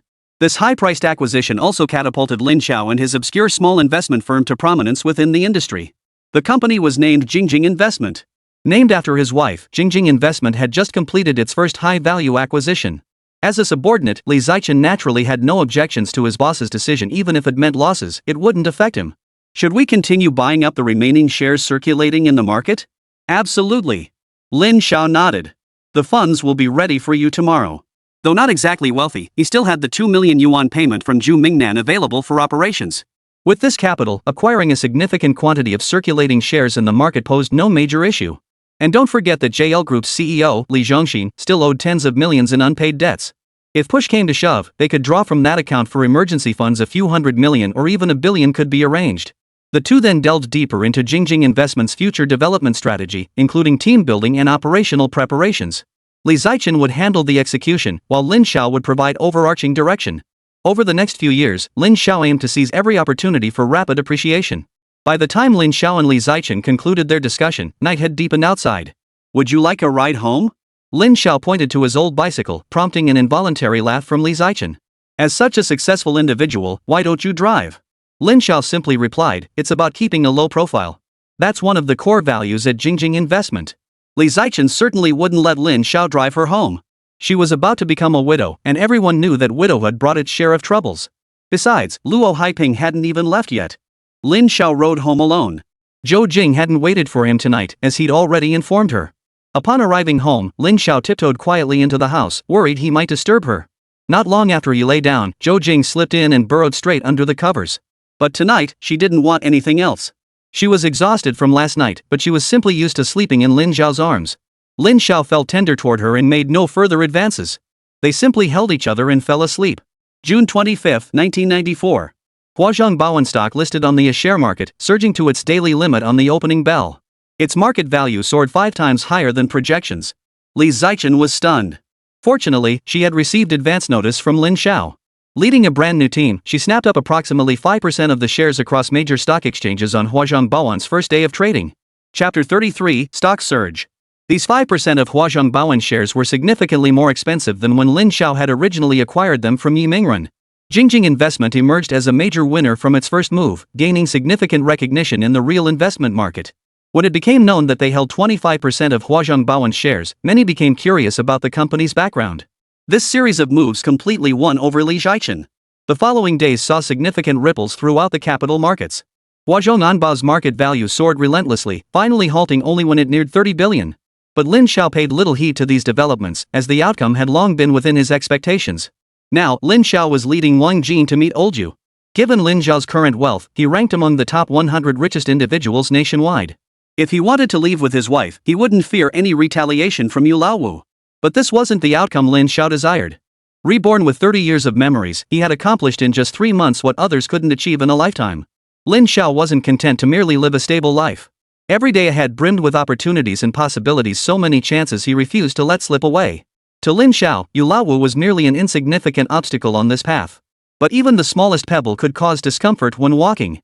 Until he dealt with him, Lin Xiao couldn't shake the feeling of unease. Wang Xinjian had urged him several times, needing to arrange matters in advance, which had delayed him considerably. In Yu Laowu's small courtyard, this notorious big shot of Dongha City lived a life of luxury. He sat shirtless, eating watermelon while beautiful women massaged him. I wonder how much merchandise young Master Wang requires. Yu Laowu dealt exclusively in shady business, insisting on cash-only transactions, never extending credit or accepting debts. Brother Wu, I want to buy 1 million worth of goods. 1 million yuan. Yu Laowu had already thoroughly investigated Wang Xinjian and knew he possessed the financial means to back such a deal. He was willing to take the deal mainly because he knew the Wang family inside out. The amount is a bit low, but it's not impossible. Yu Laowu smiled. As long as young Master Wang has the cash ready, I'll have Chen Feng handle the details with you. Yu Laowu was always cautious, he would never recklessly put himself in danger. Thanks, Brother Wu. I'll head back and prepare right away. Wang Xianjin beamed with satisfaction. What delighted him even more was that with Brother Wu's connection, he would now have a steady supply of goods. The Wang family's previous business dealings hadn't exactly been above board either. After Wang Xianjin left, Yu Laowu instructed his subordinate, give Lin Xiao 50 yuan. The subordinate handed the 50 yuan to Lin Xiao. For such a large transaction, Lin Xiao, merely the middleman, received only 50 yuan as his fee. Lin Xiao. Olju, you didn't forget to praise him, good work. By the way, I heard Boss Zhang and his crew are buying furs in Dongha. Do you know why? Sure enough, Yu Laowu had already sent people to investigate Zhang Wei and his group. Brother Wu, Boss Zhang handles many businesses. These furs are meant for shipment to the Soviet Union, it's a cover-up tactic, I suppose. This explanation satisfied Yu Laowu completely. Luo Haiping is scheduled for execution in a few days. Yu Laowu asked, any news from little Zhang yet? That's the thing. Lin Xiao adopted a mysterious tone, Mr. Zhang hasn't told me anything. Yu Laowu narrowed his eyes, then signaled his men to give Lin Xiao another 100 yuan. He chuckled, Lin Xiao, I've been pretty good to you, haven't I? Lin Xiao nodded quickly. Of course. I've always remembered Brother Wu's kindness. Good. Yu Laowu murmured softly, you used to hang around with Luo Haiping. Now that he's leaving, how about this, from now on, you keep an eye on things over at Boss Zhang's end. What do you say? Lin Xiao sneered inwardly. This old fox wanted him to be an informant? No problem at all. Absolutely no problem. Lin Xiao's eyes lit up, putting on the expected reaction. Go ahead then. Do a good job, and you won't be shortchanged on the rewards. Lin Xiao hastily pledged his loyalty before departing. Watching Lin Xiao's retreating figure, Yu Laowu coldly instructed his men, keep an eye on him. See who he's in contact with. Lin Xiao didn't believe Yu Laowu would trust him so easily. A cunning old fox like him wouldn't trust anyone lightly. Before leaving Yu Laowu's small courtyard, Lin Xiao deliberately gambled away all the 150 yuan he'd just received. He then departed looking disheveled and defeated. Word of this would surely reach Yu Laowu's ears. Sensing he was being followed, Lin Xiao began weaving through the streets in circles and soon shook off his pursuer. Over the past 2 years, Dongha City had gradually developed. With the reform and opening up policies improving, many people had started their own businesses. At the same time, the government had relaxed real estate policies over these 2 years. Real estate developers in Donghua City became increasingly active, with towering buildings springing up one after another. Jingjing Investment's office was located in an inconspicuous new building. This location was chosen because it was a development project under a state-owned enterprise, which had also attracted several branches of large state-owned enterprises. In this era when the internet was just taking its first steps, few companies had internet access. This building offered internet access, but the exorbitant costs deterred most people. Jingjing Investment quietly flourished on this prime piece of real estate, growing into a small team of over 20 people. These individuals were all recruited by Li Zai and Chen as operational specialists within the industry. Since Lin Zhao's current focus was primarily on the financial sector, Jingjing Investment's talent needs were relatively specialized. Recently, under Li Zhaichen's leadership, the company has made sporadic acquisitions of Huazhou Manbao while also purchasing shares in several other companies. Those enterprises specifically singled out by Lin Xiao for attention received particular focus. Finally, Lin Xiao made his appearance here. He was the owner of this company, but aside from Li Zhaichen, no one else knew this fact. This marked his second visit since the company's founding. To the other employees of Jingjing Investment, Lin Xiao appeared to be an admirer of Li Zhaichen. Each time, he went straight into Li Zhaichen's office, and no one outside knew what they discussed. Is Mr. Lin planning to restructure the company's internal departments? After hearing Lin Zhao's words, Li Zhaichen felt somewhat perplexed. Jingjing Investment had only just gained a foothold, yet he was already bringing up restructuring the company. That's not what I meant. Lin Xiao hastened to clarify, Jingjing Investment will remain entirely under your control. Whether it's investment projects or external communications, you'll continue to oversee everything personally. What I mean is, we need to establish a comprehensive organizational framework. Beyond our existing investment operations, we must also cover asset management, financial oversight, risk control, and more. These professional terms weren't unfamiliar to Li Zhaichen, but she felt such changes were happening too quickly. Since you're the CEO, naturally everything will follow your arrangements. Lin Zhao's visit to Jingjing Investment today was specifically to plan a more refined internal framework. Within his business empire, Jingjing Investment held a crucial position, poised to become one of his future wealth sources. Chapter 34, Team Building. It wasn't that Lin Xiao doubted Li Zhaichen's capabilities, but one person simply couldn't handle all these matters alone. Getting the team structure organized now would save him a lot of headaches down the road. Most crucially, Lin Xiao also planned to establish two additional departments. One focused on the internet industry, the other on real estate. Both sectors were poised for explosive growth in the coming years. Currently, people haven't fully grasped the potential of internet companies or recognized the immense opportunities hidden within them. The real estate sector was also in its exploratory phase. With new policies just introduced, everyone was cautiously testing the waters, afraid of making a misstep. Lin Xiao knew that over the next few years, the pace of development for real estate and the internet in China would be astonishing. Looking back to that era, several internet companies had market values exceeding 1 trillion yuan. So Lin Xiao handed his business plan to Li Zhaichen. This document, which he had stayed up several nights to complete, detailed the company's organizational structure design. Under this framework, Lin Xiao would become the company's ultimate decision-maker. However, Li Zhaichen had some differing opinions and needed time to digest the proposal.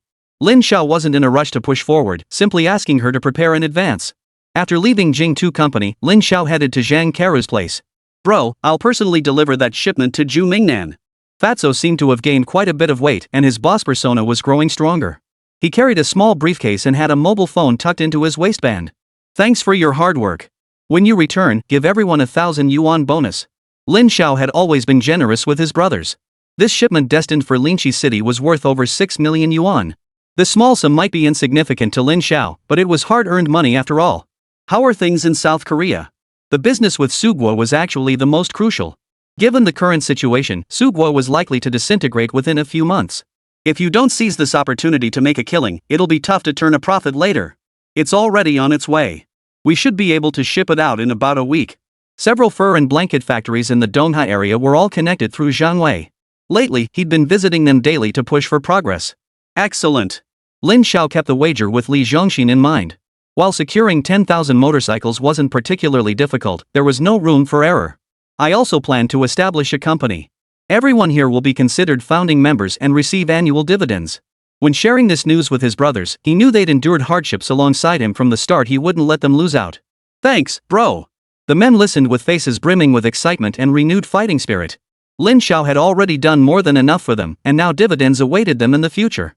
Everyone could feel the sincerity behind his words. Wei.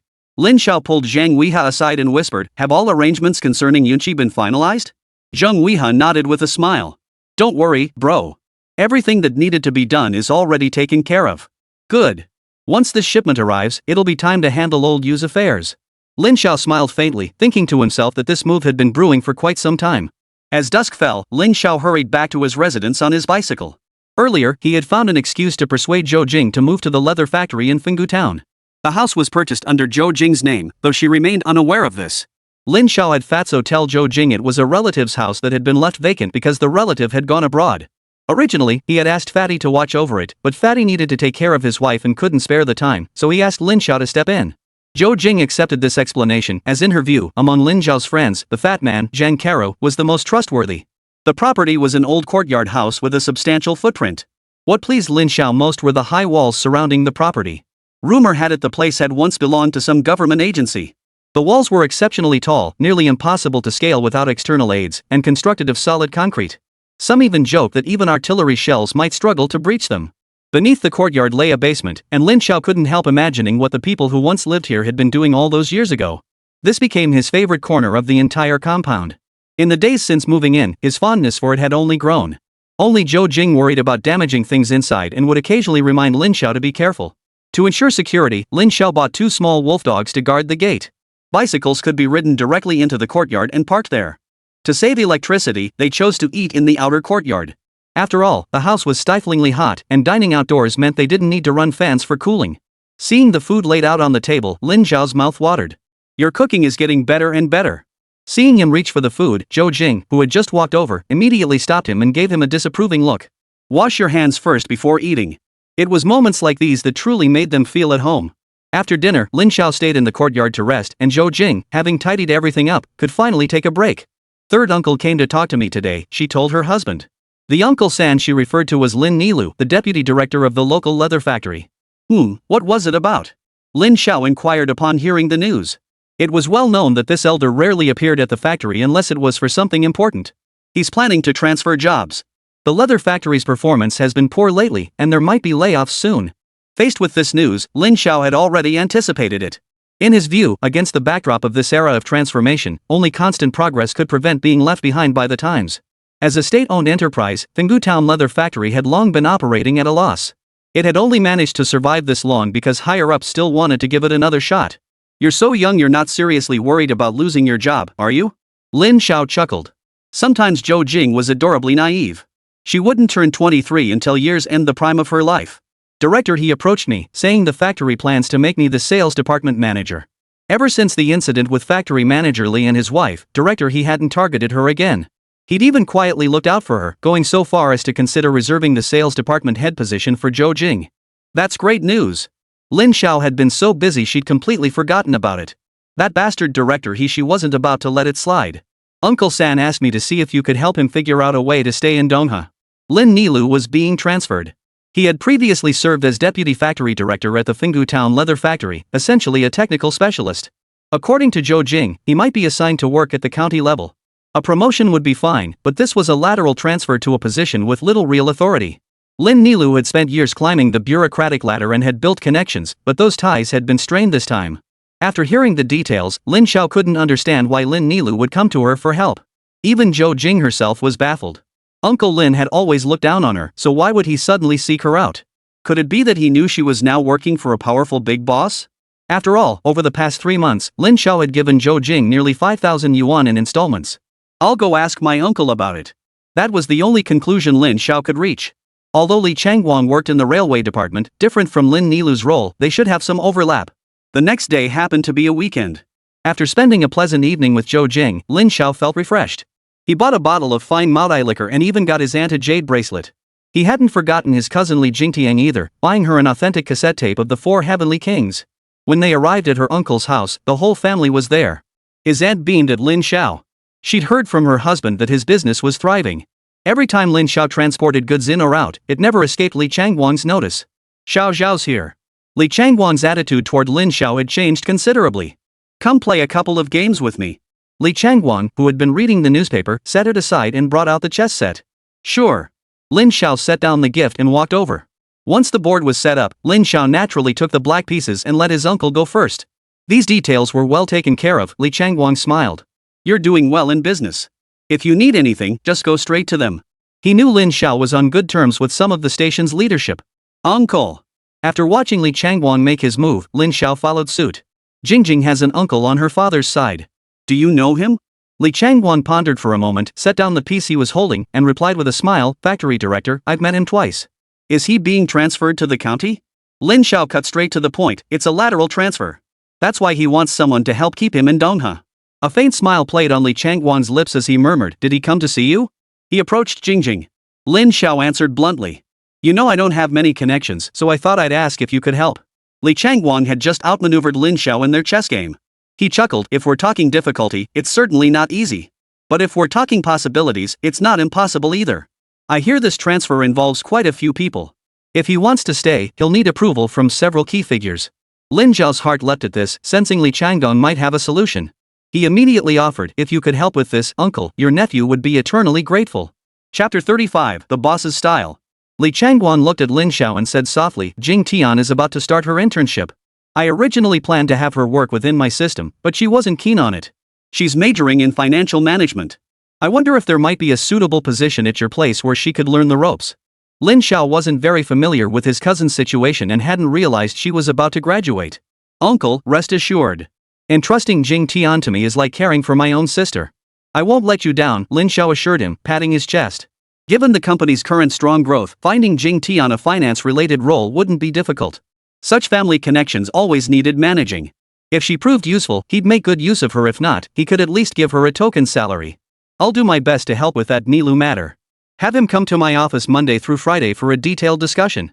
Li Changguan agreed. The reason he wanted his daughter to work under Lin Xiao was actually based on considerations for future development. After all, the goods Lin Xiao brought back from Suguo were all of high value. It wasn't out of envy, he genuinely hoped Jing Tian could learn valuable skills. Aunt Lulu was delighted to see her nephew doing so well and specially prepared a lavish lunch to treat Lin Xiao. But Li Jing Tian wasn't nearly as pleased. She even thought this cousin was all bluster and no substance.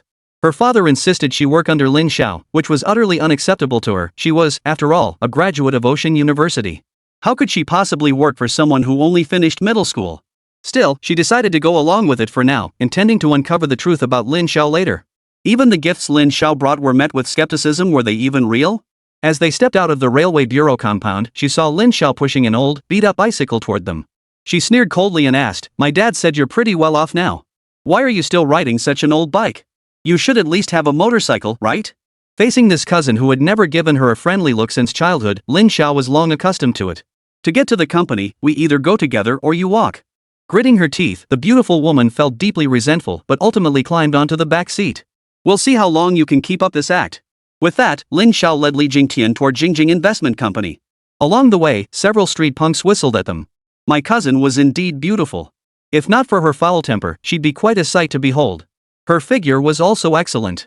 Dressed in a floral dress typical of the era, she looked every bit the standard college girl.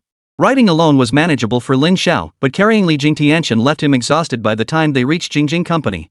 As soon as they arrived at Jingjing Investment Company, Lin Xiao collapsed onto a nearby bench, rubbing his legs. It wasn't that he didn't exercise regularly, it was mainly that dealing with Zhou Jing these past few days had been exhausting. Look at yourself now, does this look like a boss? Li Jingtian couldn't resist teasing him. She'd always believed that business owners should have chauffeur-driven cars and never have to ride bikes themselves. Jingjing Company had just begun making waves in the industry and didn't even take weekends off. This lifestyle was probably the norm for every private enterprise. But it had to be said, the employee benefits Lin Xiao provided were truly exceptional. Otherwise, the talented team Chen had assembled wouldn't be working so tirelessly for Lin Xiao. Lin Xiao understood one truth: when the benefits were substantial enough, rules became irrelevant. Li Jingti. The voice calling out from afar drew the attention of everyone present, including Lin Xiao. A girl approached, her face delicate and beautiful, her demeanor carrying a hint of classical elegance. Compared to Li Jingtian, this beauty radiated sweetness and charm, especially with her infectious smile. As Lin Xiao gazed at her face, a sudden sense of familiarity washed over him. He felt certain he had seen her somewhere before. Wu Meng. Hearing her name, Li Jingtian also broke into a smile. It seemed she was quite friendly toward others after all. What are you doing here? Lin Xiao, who had been complaining about tired legs moments ago, instantly forgot his fatigue as his gaze locked onto Wu Meng. That name finally triggered his memory, and everything became crystal clear. In the past, Lin Xiao had engaged in fierce competition with a company worth hundreds of billions. It was this woman named Wu Meng who had dealt him a crushing defeat in that business war. In his memory, Wu Meng had been the group's chief financial officer at the time. It was through her diligence that she uncovered some financial issues within his company, ultimately causing the merger plan to fail completely. Because of this, Lin Xiao had considered offering this exceptionally capable CFO a high salary position to join his team. He personally met with Wu Meng and offered an extremely generous compensation package, a salary in the tens of millions plus additional bonuses. But she rejected him outright. With just one sentence, she dashed his hopes. Do you know how many publicly listed companies' stocks I hold right now? Their combined market value exceeds 10 billion. The incident became an industry joke, as Wu Meng was far wealthier than Lin Xiao at the time. To quell the rumors, he eventually had his PR department issue a statement explaining that the invitation had been nothing more than a romantic gesture. Little did he expect that after his journey through time, he would encounter the younger Wu Meng once more. The person before him would become a key figure in a company worth hundreds of billions, exactly the ideal partner he'd always envisioned. Lin Xiao smiled, especially when he saw Wu Meng's dazzling grin. Even Li Jingtian couldn't bear to watch and said to Wu Meng, "Ignore him. This is my cousin. He always claims to be some company boss. He brought me here today just to show off his turf." Wu Meng shot Lin Xiao a glance and nodded politely. She and Li Jingti were university classmates who had recently graduated and were now job hunting. "She'd come for an interview today through a friend's referral. Why didn't you apply for a job at the railway bureau?" Wu Meng knew all about Li Jingtian's family background and they'd always gotten along well. "I don't like it there.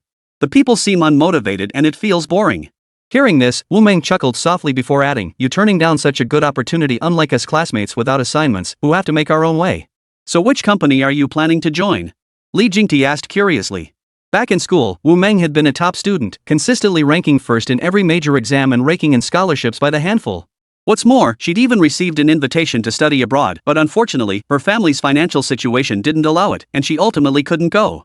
Recalling this, Lin Xiao couldn't help but think of some details about Wu Meng. Starting from scratch, she had gradually risen to become the chief financial officer of a large enterprise group. Despite approaching 50, she remained single. For a woman with such resilience, her success was no accident. Jingjing Investment. Wu Meng uttered the name, and Li Jingtian perked up with excitement. Lately, many classmates had been discussing this suddenly prominent company.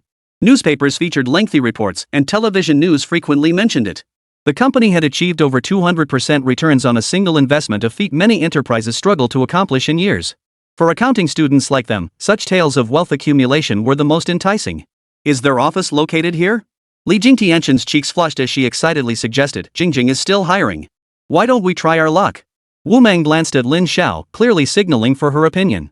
"Wouldn't it be amazing if I could work at Jingjing?" Jingtian said dreamily. After all, such investment firms were rare in Donghua, and only those in their field would pay attention to this kind of news. "Wait here for a moment," Jingtian hurriedly instructed Lin Xiao. Though she suspected his so-called company might be little more than a facade, she still felt a flicker of gratitude upon learning about Jingjing Investment. Watching the two girls walk hand in hand upstairs, Lin Xiao's lips curved into a faint smile. Things seemed to be shifting.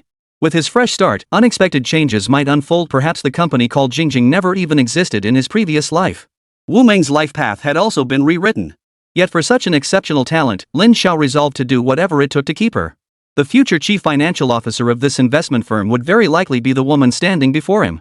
Chapter 36, Classmates. Lin Xiao locked his car and slowly walked upstairs. At Jingjing Investment, Wu Meng and Li Jingtian had already met today's interviewer, Li Zichen. Li Zichen's decisive and efficient manner made both of them a little nervous. Jingjing Investment had gained significant fame in the financial circle. A recent premium acquisition had revealed the company's ambitions. Today, Li Zichen was interviewing a candidate recommended by someone else. Though she disliked this practice of relying on connections, after briefly reviewing Wu Meng's information, she had developed some interest. To her surprise, two candidates showed up for the interview, which displeased Li Zichen. She furrowed her brow and asked, "Which one of you is Wu Meng?" Wu Meng hurriedly stood up and replied, "Ms. Li, I am Wu Meng." According to her sources, this 30-year-old woman was the head of Jingjing Investment, the mastermind behind this major move. Many were eager to see this rising star of the investment world in person. She hadn't expected Li Zichen to be quite so attractive. "And you?" Li Zichen glanced at Li Jingtian, her tone tinged with impatience. "Ms. Li, I'm Li Jingtian, Wu Meng's classmate. I heard your company was hiring, so I came to inquire." Perhaps because they shared the same surname, Li Zichen's attitude softened slightly, but she still said, "You can step out first. I need to speak with Wu Meng privately." Li Jingtian could only leave disappointedly, glancing around the office space. This entire floor housed Jingjing Investment's offices, which looked quite impressive. Yet there was no one at the front desk, no assistants. The whole company gave off a very new vibe. Li Jingtian felt puzzled. How could such a large company still have incomplete staffing? Wu Meng's interview lasted half an hour. During that time, someone came in to inform her that President Li was requesting her presence. Hearing this, Li Jingtianshan's mood lifted instantly. At least she still had a chance. She smoothed her skirt and clothes before knocking and entering the room. Li Jichen greeted her with a broad smile, which struck her as odd. Why had his attitude shifted so dramatically? Li Jingtian, right? Li Zichen said with a light chuckle. I've reviewed your situation. I happen to need an assistant. Are you interested? Her heart raced at the offer. Before she could even speak, such an opportunity had presented itself. Thank you, Mr. Li. I'll work hard and won't let you down. Li Jingxian gladly accepted the offer. It was simply an unexpected stroke of luck. Before arriving, she hadn't dared to imagine such a wonderful opportunity, not even in her wildest dreams. As a recent college graduate, even with a perfectly aligned major, she lacked experience. Li Zichen gave a faint smile and said, "You two wait here. The boss wants to see you." With that, Li Zichen picked up the documents from the desk and walked out. Wu Meng re-entered, and the two exchanged glances. What did Mr. Li say? Wu Meng asked first. Li Jingtian immediately gave Wu Meng a tight hug and planted a kiss on her cheek. Meng, you're absolutely amazing. Li Jingtian exclaimed excitedly. You're my lucky star, you know? Ms. Li made me her assistant. Wu Meng was also surprised, but she was genuinely happy for Li Jingtian. Smiling, she said, that's great. We can work together now. Ms. Li wants me to try learning asset management. Both felt incredibly happy about their new direction, so caught up in their joy that they completely forgot to ask about salary and benefits. Just then, the door swung open. They quickly stood up, ready to greet Jingjing Investments boss. Only then did they realize Jingjing Investments boss wasn't Li Jichen, but someone else entirely. Lin Xiao entered the room and slowly walked over to the chairs in the reception area. Lin Xiao. Li Jingtian was so flustered she forgot to call him cousin, though she'd never really addressed him that way anyway. Why are you here? Get out now. This was Jingjing Tech, after all. Who was this cousin of hers, and how had he managed to get inside? It seemed her first task would be to hire a few security guards. Otherwise, anyone could just walk into the company. Lin Xiao ignored her and sat down directly on the chair. I just came to ask what salary you expect. Li Jingtianshan, caught off guard, snapped angrily, what salary we want has nothing to do with you. Get out. Don't think being family gives you free access to Jingjing Investment. Wu Meng tugged at Li Jingtianshan's sleeve before politely asking Lin Xiao, may I ask if you are also an employee of Jingjing Investment? Lin Xiao gave Wu Meng an appreciative look. The future CFO truly had a keen eye. I suppose so. Lin Xiao's matter-of-fact reply left Li Jingtian speechless. Wu Meng studied Lin Xiao curiously. What role did this seemingly ordinary man play at Jingjing Investment? Impossible. Li Jingtian retorted immediately. You didn't even finish middle school. You're a good-for-nothing. How could Jingjing Investment possibly want you? She herself felt incredibly fortunate to have landed this position. How could someone as clueless as Lin Xiao possibly get hired by such a prestigious company before her? Sometimes, what you see isn't the whole truth. That's your first lesson. Lin Xiao didn't dislike this cousin, her pride was understandable. The old Lin Xiao had indeed been unpopular, and as her aunt's only child, Lin Xiao had always looked out for her a little. Li Jingtianshan was about to speak when Wu Meng pinched her arm. She then turned to Lin Xiao and asked, what kind of benefits can the boss offer us?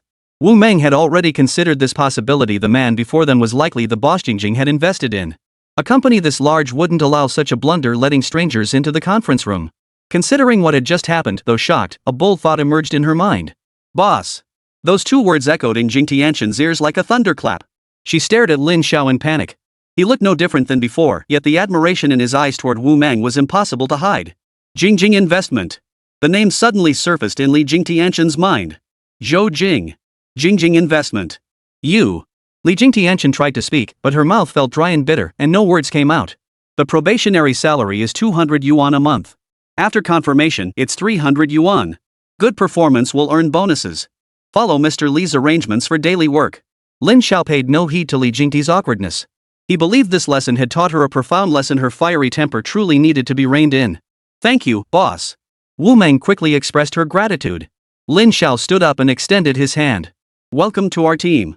Wu Meng immediately grasped his hand, patting the still dazed Li Jingti on the shoulder. Li Jingti, however, stood there with a bewildered expression, her mind in turmoil. Lin Xiao sensed her state and told Wu Meng, once she's calmed down, I'll speak with Mr. Li.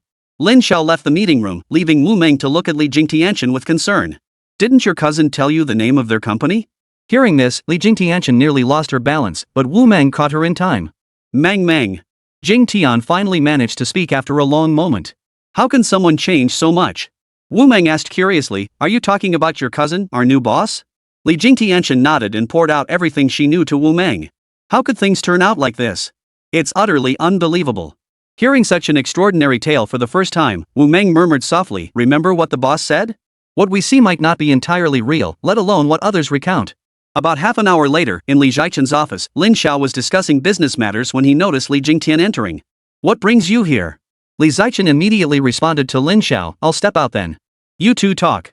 Once Li Zhaichen left the room, Li Jingtian finally gathered her courage to look at Lin Xiao before her. No matter how hard she tried, she couldn't reconcile this image with the figure at the helm of Jingjing Investment. Yet reality was this cruel and unforgiving, there was no denying it. Yes, Lin Xiao was Jingjing Investment's true boss. I'm sorry. Li Jingtian managed to squeeze out these 3 words. She looked at Lin Xiao firmly and continued, even if I don't know how you achieved all this, I still refuse to believe a person could undergo such a complete transformation. I'm grateful for the opportunity to work at Jingjing Investment, but I don't want special treatment just because we're related. From now on, our relationship is strictly professional, superior and subordinate. There is no familial connection. Lin Xiao was taken aback by the shift in attitude from this distant relative, yet he managed to smile. You've misunderstood. Lin Xiao said calmly, having you serve as Mr. Li's assistant was not my decision. I have no intention of favoring anyone. If you underperform, you'll hold the entire team back. Conversely, if you excel, even the highest position could be yours. Chapter 37, He's truly changed. This was likely the most agonizing day of Li Jingtian's entire life. When she returned home, she was still in a daze. Seeing her daughter like this, Lin Wanlu wondered if something terrible had happened. She asked, Are you unhappy with the job your cousin found for you? Lin Wanlu doted on her precious daughter. If she truly didn't want to take the job, she could easily decline, and she loved her nephew just as much. Mom! Li Jingtian suddenly threw herself into her mother's arms and burst into tears. The depth of her sorrow stunned Lin Wanlu. She had never seen her like this before. What's going on? Tell Mom. Did your cousin do something to hurt you? Just wait until I give him a piece of my mind. Lin Wanlu was alarmed, fearing her wayward nephew might have made inappropriate advances. No, Mom. Realizing the misunderstanding, Li Jingtian quickly explained, Actually, it's because I'm so happy. Mom, do you know? I found a career I love. Hearing this, Lin Wanlu felt puzzled. She asked reassuringly, Then why were you crying? Feeling overwhelmed? Li Jingtian shook her head, looking into her mother's concerned eyes. She thought that if she told her that cousin, the one the whole family had once looked down on, had now become a billionaire entrepreneur, her mother would probably be shocked. Sigh, how to explain this to Mom was such a headache. Thinking this, Li Jingtian couldn't help but smile. And even her sister-in-law probably doesn't know yet. Suddenly, she felt much lighter inside. Seeing her daughter's mood shift from tears to laughter in such a short time put Lin Wanlu's heart through quite the ordeal. You silly girl, don't ever give your mother such a fright again. Find someone who treats you well to marry, and then I'll finally have peace of mind. Hearing this, Li Jingtian immediately declared, I don't want to get married. I want to be a capable woman. Seeing her daughter hadn't suffered, Lin Wanlu smiled with relief. That evening, upon returning to their new home, Lin Xiao told his wife Zhou Jing about his uncle Li Changguang. As for whether Lin Nilu could remain in the country, that was entirely beyond Lin Zhao's control unless he leveraged the true power behind Jingjing's investments, though that would certainly not be discreet. To thank her husband, Zhou Jing was exceptionally warm and proactive that night, and Lin Xiao naturally declined none of her requests. For him, spending a lifetime with such a woman meant no amount of time together could ever be too much. In the days that followed, Lin Xiao had little to do beyond occasionally checking on the preparations for the goods. Beyond accompanying his wife each evening, he had entrusted the Western operations to Zhang Keru's management, leaving him to wait patiently for the payment to arrive. Then one day, he received a call. The caller was Mr. Wang from Shilin City, reminding him of the man who had made such an impression at the gathering. Besides Li Zhongxin, with whom he had already collaborated, this was the only other person, Mr. Wang, who dealt in electrical appliances. At the time, the other party had requested to contact him for sourcing channels. He had initially kept this in mind, but later forgot about it due to the busy schedule of Sugua's affairs and Jingjing's investments. Mr. Lin, you gotta help out an old buddy here. The moment the call connected, Mr. Wang began pouring out his troubles. Mr. Wang, what kind of trouble have you run into? Lin Xiao had heard from Zhu Mingnan that Mr. Wang had extensive connections in Shilin City, with his stores doing business across various departments. I heard from Mr. Zhu that you recently shipped 2 batches of goods worth over 10 million to Shilin City. Mr. Wang quickly added, Brother, I'm desperately short on a batch of home appliances. Could you help me figure something out, Mr. Lin? Lin Xiao smiled faintly. This matter wasn't too difficult for him. Mr. Wang, just wait for my update. I'll get back to you by tomorrow at the latest. Mr. Wang expressed his deep gratitude, repeatedly saying how indebted he was to Lin Xiao and promising to treat him well when he arrived in Shilin. After hanging up, Lin Xiao immediately contacted Zhu Mingnan. Having worked together for years, he could get plenty of information about Mr. Wang from Zhu Mingnan. Zhu Mingnan was indeed forthright. confirming the urgent need for the goods, which required importation. After learning the specifics, Lin Xiao had an idea and thanked Zhu Mingnan. While he wasn't familiar with the home appliance market in other cities, Donghua was a place Lin Xiao knew well. Donghua was close to the coast, boasting several major ports and numerous international shipping companies. Lin Xiao had long planned to venture into this field, and now he wasn't starting from scratch. Hopping on Fatso's old-school bicycle, Lin Xiao headed straight for Donghua's largest port, which also served as a major home appliance market. Imported appliances were considered high-end goods here, distributed wholesale to retailers after arriving at the port. But in this era, information was tightly controlled. Those with access to goods kept their sources hidden, unwilling to share them with outsiders, quietly making money on their own. This appliance trading center offered a wide variety of goods, from televisions to fans to rice cookers. Yet China's power grid remained far from universal. Many areas still lacked electricity altogether.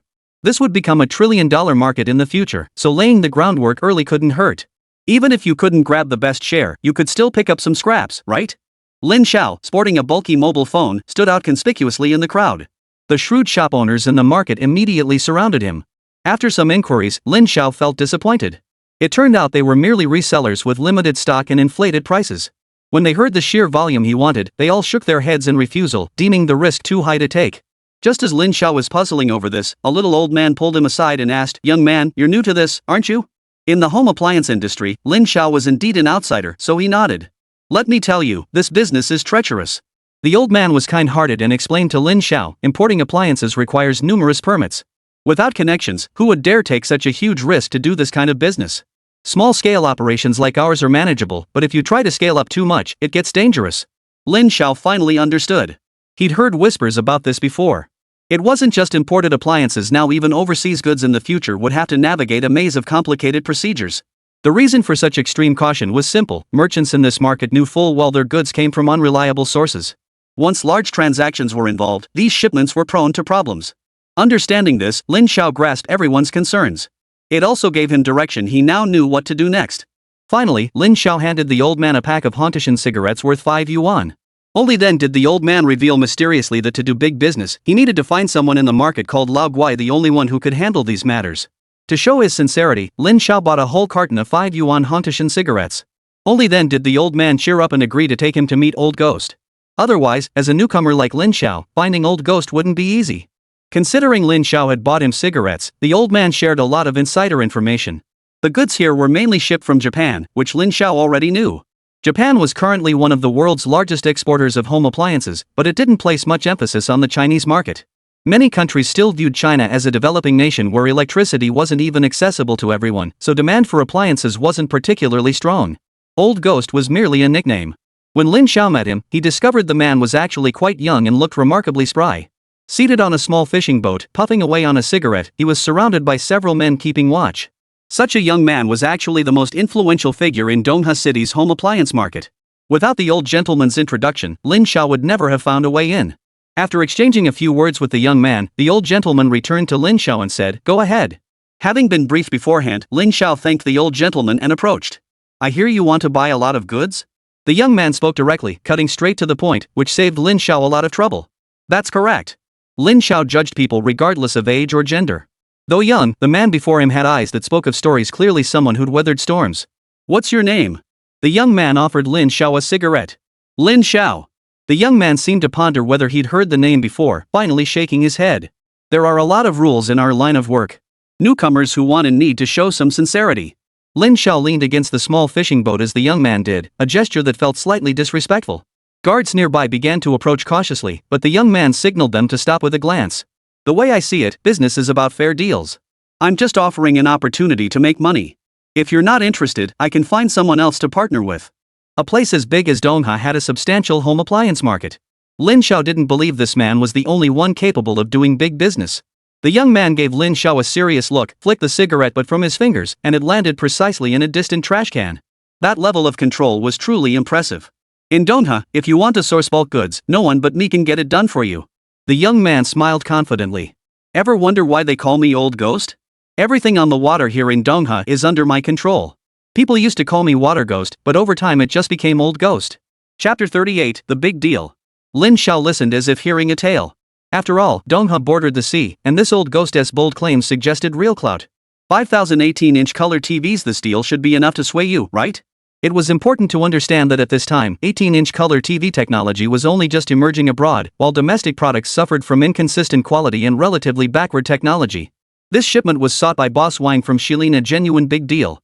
Currently, televisions on the market were only 13 or 14 inches, and most were black and white sets. The 18-inch color TV had only recently entered the domestic market and was still quite expensive. If it weren't for urgent circumstances, Mr. Wang wouldn't be so desperate to get his hands on them. Based on current market prices, an 18-inch color TV cost over 1,000 yuan, nearly 2 years' income for many people. Ordinary families simply couldn't afford it, as little savings remained after covering daily expenses. Such high-end appliances were only within reach for middle to high-income families. Despite this lucrative deal before him, the young man didn't immediately agree.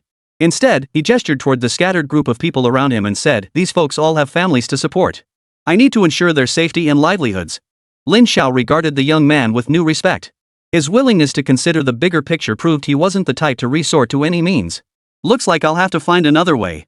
Lin Xiao felt a twinge of regret, realizing he needed a deeper understanding of the home appliance industry's realities. If he were to gather scattered supplies from the market to meet Mr. Wang's requested quantity, it would be both time-consuming and costly. Just as Lin Xiao was about to leave, he suddenly spotted a familiar figure approaching in plain clothes. Chen Suiyan never imagined she'd run into Lin Xiao here. The two had actually been trying their best to avoid each other. "Lin Xiao." Chen Suiyan's brow furrowed slightly. "What are you doing here?" As she spoke, she shot a glare at the young man standing beside the fishing boat, inwardly suspecting Lin Xiao was up to no good again. The young man's expression changed instantly upon seeing Lin Xiao and Chen Suiyan. "Sis, you two know each other?" A faint blush flashed across Chen Suiyan's face, perhaps recalling past memories. The young man beside her noticed it. "We're classmates." Chen Suiyan stated simply, then turned to the young man and said, "Let me tell you, Lin Xiao has a wife. Don't lead him astray." "Oh my god." The young man nearly choked on his words. Could this really be his own cousin? "Cousin, he came looking for me. I don't know him." Only in front of Chen Suiyan did the young man dare to be so honest. "What did you want with him?" True to her role as captain of the Public Security Bureau, her tone was like interrogating a criminal. "I just wanted to buy a color TV." Lin Xiao answered honestly, knowing Chen Suiyan could easily dig up his background. "Just sell it to him." Chen Suiyan didn't even bother asking for details, she simply gave her cousin an order. "Since my sister says so, I'll handle this deal." The young man looked at Lin Xiao in confusion. This was the first time his cousin had ever given him such a direct order. Was this really the same nagging cousin he knew? Lin Xiao understood that the young man had agreed to cooperate solely out of respect for Chen Suiyan. Chen Suiyan shot her cousin a sharp look. "I need to speak with Lin Xiao privately. Care to listen?" The young man immediately chuckled and slipped away. He knew his cousin's temper all too well, he'd endured countless lectures from her. With a wave of her hand, the young man and his crew moved to the other side, smoking and chatting. "What have you been up to lately?" Chen Suiyan's opening line caught Lin Xiao off guard. If they were just ordinary classmates, it wouldn't matter. But that little incident from the past still left a bitter taste in his mouth. "I'm sorry." Those 3 words were Lin Xiao's apology for the jerk version of himself back then. That version of Lin Xiao had already shown signs of becoming a bad boy. Chen Suiyun's smile was truly captivating. If not for her unique status, such beauty would likely stir fantasies in many men. Her voluptuous figure and mature charm, that was the allure of a woman in her prime. "You're in business now, but there are certain lines you shouldn't cross." Chen Suiyun reminded him, "If you run into any trouble, come find me. After all, we're classmates." She emphasized the word classmate with deliberate emphasis. She wasn't entirely sure what kind of business Lin Xiao was actually involved in. In those days, information wasn't as readily available, and the police couldn't use big data to investigate someone's background. "I will." This feeling likely stemmed from the memories left behind by the original owner of this body. Having inherited both the memories and the body, Lin Xiao couldn't help but be affected. "My cousin's involved in all sorts of shady deals. With me around, he won't dare mess with you." Judging by Chen Suiyun's attitude, Lin Xiao sensed her feelings for him went beyond ordinary classmates or friends. But this wasn't because Lin Xiao possessed some irresistible charm that made every woman who came near him fall for him. It was mainly because there was indeed some history between them. After all, girls in that era placed immense importance on their reputation. It was hard to fathom what Lin Xiao possessed back then that could make a 16-year-old girl decide to follow him. "Don't worry about him. He's just like that. He suffered a lot as a child." Lin Xiao chuckled, finding Chen Suiyun rather amusing. He'd lived decades himself, why would he fear a young lad? Yet while she showed no concern for her cousin, she worried about him instead. Unable to voice these thoughts, he simply nodded and said, "Business is business. If we make money, we share it. If not, we can still be friends." Chen Suiyun exchanged a few more inconsequential remarks before even Lao Guai beside her sensed something was off. His cousin seemed strangely distant today. Lao Gui waved over one of his underlings. Ghost brother? He whispered instructions to the subordinate, look into this Lin Xiao. I don't feel right about him always hanging around my sister. The subordinate nodded in acknowledgement. After Chen Suiyun finished talking with Lin Xiao, Lao Gui was summoned over. Chen Suiyun couldn't resist lecturing her cousin once more, reminding him to keep a low profile and avoid trouble. Old Ghost naturally agreed wholeheartedly and personally saw Chen Suiyun off. After returning, Old Ghost's gaze toward Lin Xiao had changed, though it still held a hint of suspicion. I don't know what kind of relationship you have with my sister, but I'm warning you, if I ever catch you doing anything inappropriate to her, whether it's hurting her or deceiving her, I won't let you off the hook, no matter who you are. This was the most fundamental protective stance a man could take towards someone close to him. Old Ghost had lost both parents at a young age and was raised by Chen Suiyun. Yet as adults, their paths diverged. Had they not coincidentally met at the Public Security Bureau last time, Chen Suiyun would never have known Lin Xiao. This encounter was purely accidental. Let's get back to discussing the deal. Lin Xiao didn't want to dwell on matters concerning Chen Suiyun. Had it not been for Boss Wang awaiting this shipment, he'd have preferred to abandon the deal altogether. Still, this favor would have to remain unpaid for now. After discussing with Lao Gui, they confirmed the goods would be delivered within 3 days. The total was 5,018-inch color televisions, with Old Ghost offering Lin Xiao 600 yuan per unit. The price was acceptable, considering the market retail price hovered around 1,300 yuan. After leaving the appliance market, Lin Xiao called Mr. Wang. Upon hearing that the goods were ready and even from a Japanese brand, Mr. Wang was thrilled. He repeatedly thanked Lin Xiao over the phone. For this batch of color TVs, Mr. Wang had set a purchase price of 1,100 yuan per unit. Doing the math, Lin Xiao stood to make 2.5 million yuan on the 5,000 units. As for transportation costs and such, Mr. Wang covered everything. From Zhu Mingnan, Lin Xiao learned these televisions were actually government-ordered goods. How much profit Mr. Wang would make was entirely his business. What mattered was that this deal not only generated income but also helped Lin Xiao build connections and expand his network. After finalizing the color TV deal, Lin Xiao gained a deeper understanding of the home appliance market. With the advancement of national transportation and power development policies, home appliances would truly become ubiquitous in every household in the future, a market with enormous potential. Lin Xiao recalled that in his previous life, there had been a domestic home appliance sales platform that was the largest of its kind, backed by a tycoon who had even been the richest man in the country. If memory served him correctly, that company already existed. And in the coming years, it would grow rapidly, continuously merging smaller companies until it became the nation's largest home appliance chain. Thinking of this company, Lin Xiao recalled its founder, a man hailed as a business prodigy. The key point was that this man was remarkably young, several years younger than Lin Xiao himself. Had he not been imprisoned for fraudulent transactions, other domestic appliance companies might have been driven out of business long ago. This was another company with boundless potential, much like JL Group. Looks like I need to find time to visit Kyoto and meet this Mr. Huang. For Lin Xiao, what mattered most wasn't the company's strength, but Mr. Huang's personal capabilities. That very afternoon, Boss Wang transferred the payment for the appliances to Lin Xiao, 5,018-inch color TVs, totaling 5,500,000 yuan. Mr. Wang handled matters decisively, showing no fear that Lin Xiao might abscond with the money. Several days passed quietly. After Fatty and the others returned from their trip to Shilin, Lin Xiao entrusted Fatty with managing the appliance shipment from Mr. Wang. He himself needed to prepare for his trip to Sugua. Another unexpected development was that Zhou Jing's uncle, Lin Nilu, had managed to stay in Dongha City with Li Changguang's assistance. Most astonishing was his new position, Deputy Director of Dongha City's Commerce Bureau, a department wielding genuine authority. He had even been promoted from Section Chief to Deputy Division Chief. Chapter 39, Old Use Care. Apart from Li Changguang, Lin Nilu was the highest-ranking official Lin Xiao knew. As long as Lin Xiao stayed within the law, his business in Dongha would encounter far fewer complications.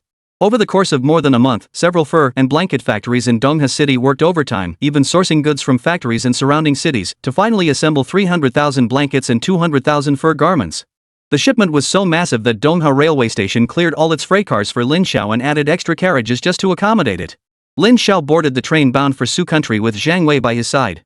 It was late July by the time they arrived in Su Country, where Lin Xiao was immediately reunited with Zhang Yunqi. Over the past few days, with the care of his old friend Victor, Zhang Yunqi had been living quite comfortably, his face glowing from good food. Victor had long prepared to receive this shipment and beamed with delight upon seeing it. This transaction alone had yielded 2,000 TK300 motorcycles for just the 300,000 blankets. The 200,000 fur items had fetched an additional 2,700 motorcycles. Lin Xiao decided against taking cash, opting instead to exchange everything for TK300 motorcycles. In the end, Victor delivered a total of 4,800 motorcycles to Lin Xiao. Given the sheer volume, even with Victor's resources, transporting them all back to his country in one trip was impossible. 2 shipments would be necessary. After signing the agreement, Victor waved to his men, signaling them to bring in 2 individuals. Seeing them, a smile spread across Lin Xiao's face. While on the train, Lin Xiao had noticed someone tailing him, but he hadn't made a fuss about it. Upon arriving in Su country, he had asked Victor to help apprehend the person. Were you sent by Chen Yuanguang? Lin Xiao recognized one of them as someone he'd seen before, though he couldn't recall the name. Big brother, please spare us. Once we get back, we won't say a word to Brother Feng or Brother Wu. They were utterly stunned. They'd thought they were merely investigating Zhang Wei and his crew, but instead had tracked down Lin Xiao and uncovered his secret. It turned out the real boss wasn't Zhang Wei, but Lin Xiao. Is that so? Lin Xiao sneered coldly. I don't believe living men can keep their mouths shut. Only the dead remain silent.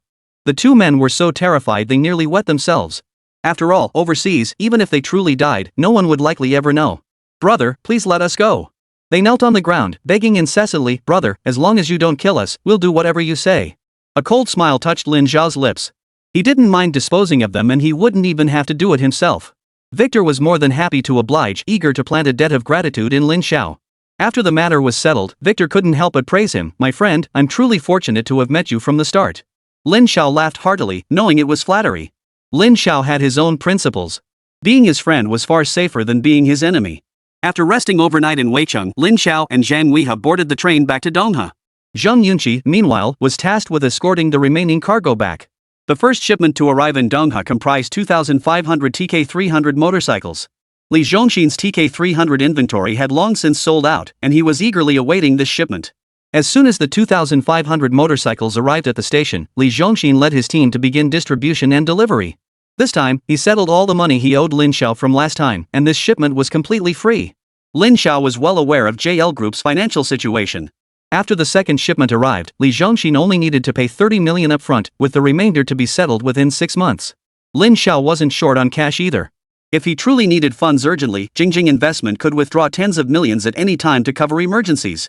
After this transaction, only 3,000 units remained to fulfill the promised order of 10,000 TK300 motorcycles to Li Zhongxin. The next batch could be prepared within a month, allowing Lin Xiao to make 4 or 5 more trips to Weicheng before the dissolution of Su Nation at year's end. This arrangement would also help Lin Xiao manage his initial capital flow. As for Jingjing Investment, Lin Xiao wouldn't withdraw funds unless absolutely necessary. Should he ever need to liquidate the investment, he would notify Li Hongli beforehand. The very day Lin Xiao returned to Donghe, Chen Yuanguang had already arrived at his doorstep with his men. Olju met Lin Xiao in his courtyard and had already heard about Lin Xiao's trip to Su country with Zhang Weihua. Care to share your experiences in Suguo?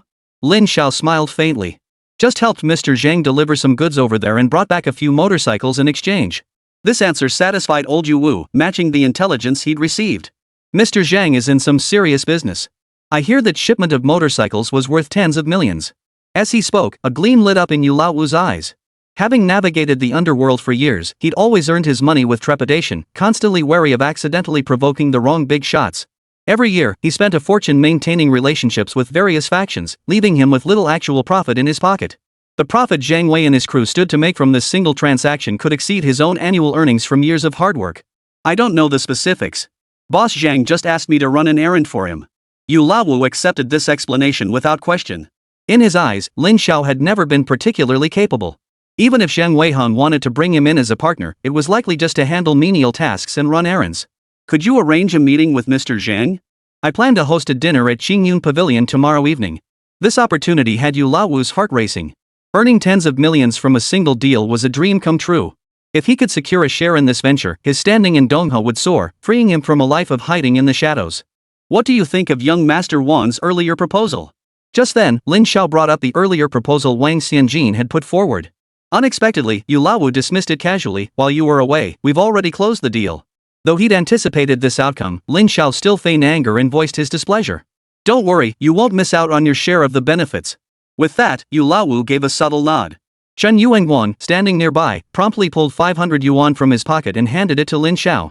This million yuan deal had already yielded a 15,000 yuan commission earlier, and today, Yu Laowu generously added another 500 yuan as a bonus for Lin Xiao. Thanks, Brother Wu. Thanks, Brother Feng. At this moment, Lin Xiao did indeed appear somewhat carried away with his own importance. Though he disdained Lin Xiao personally, certain considerations compelled him to continue using the man. Thus, Yu Laowu maintained a friendly facade as he said, keep up the good work. I'll look out for you more in the future. Got it. Lin Xiao quickly agreed, then adopted an eager expression, if there's nothing else, I'll head out now. Alright, go ahead. Yu Laowu waved his hand in agreement. See you, brother Wu. After receiving the money, Lin Xiao dashed excitedly toward the door. Watching Lin Xiao's receding figure, Yu Laowu sneered coldly, what a pathetic little worm. Chen Yuanguang chuckled beside him, that's precisely why he's easier to control and use. It's just a shame about his wife, she's as beautiful as a fairy. Chapter 40, Sparking Capitalism. In the courtyard, Lin Xiao gambled away every last cent of the 1500 yuan. He lost the 500 yuan Yu Laowu had given him, then added his own 500 yuan from his pocket, and finally borrowed another 500 yuan to gamble away. If not for Chen Yuanguang reminding him he had business to attend to, Lin Xiao might have gambled away another day and night. After leaving that alley, out of sight, a cold smile flashed in his eyes. When it came to acting, Lin Xiao held himself in high regard, second only to his favorite comedian. Quiet investment.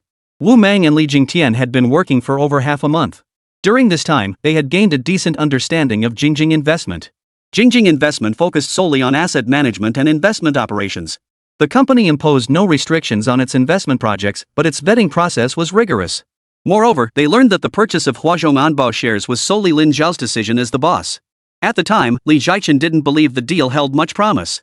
Besides Huazhong Anbao, Jingjing Investment had gradually acquired shares in several newly listed companies over the past month.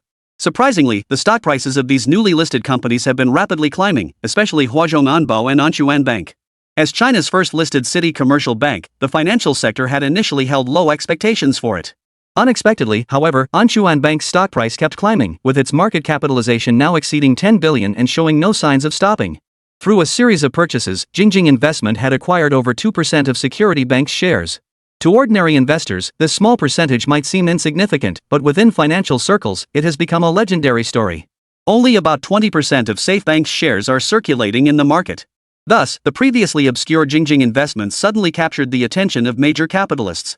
The name Li Zhichen has become a rising star in the investment world. Within just half a month, over 5 top domestic investment institutions extended offers to Li Zhichen, proposing annual salaries in the millions and various benefits. Even foreign investment firms extended invitations. Yet Li Zhichen declined every single offer. To her, this felt like a chance at rebirth.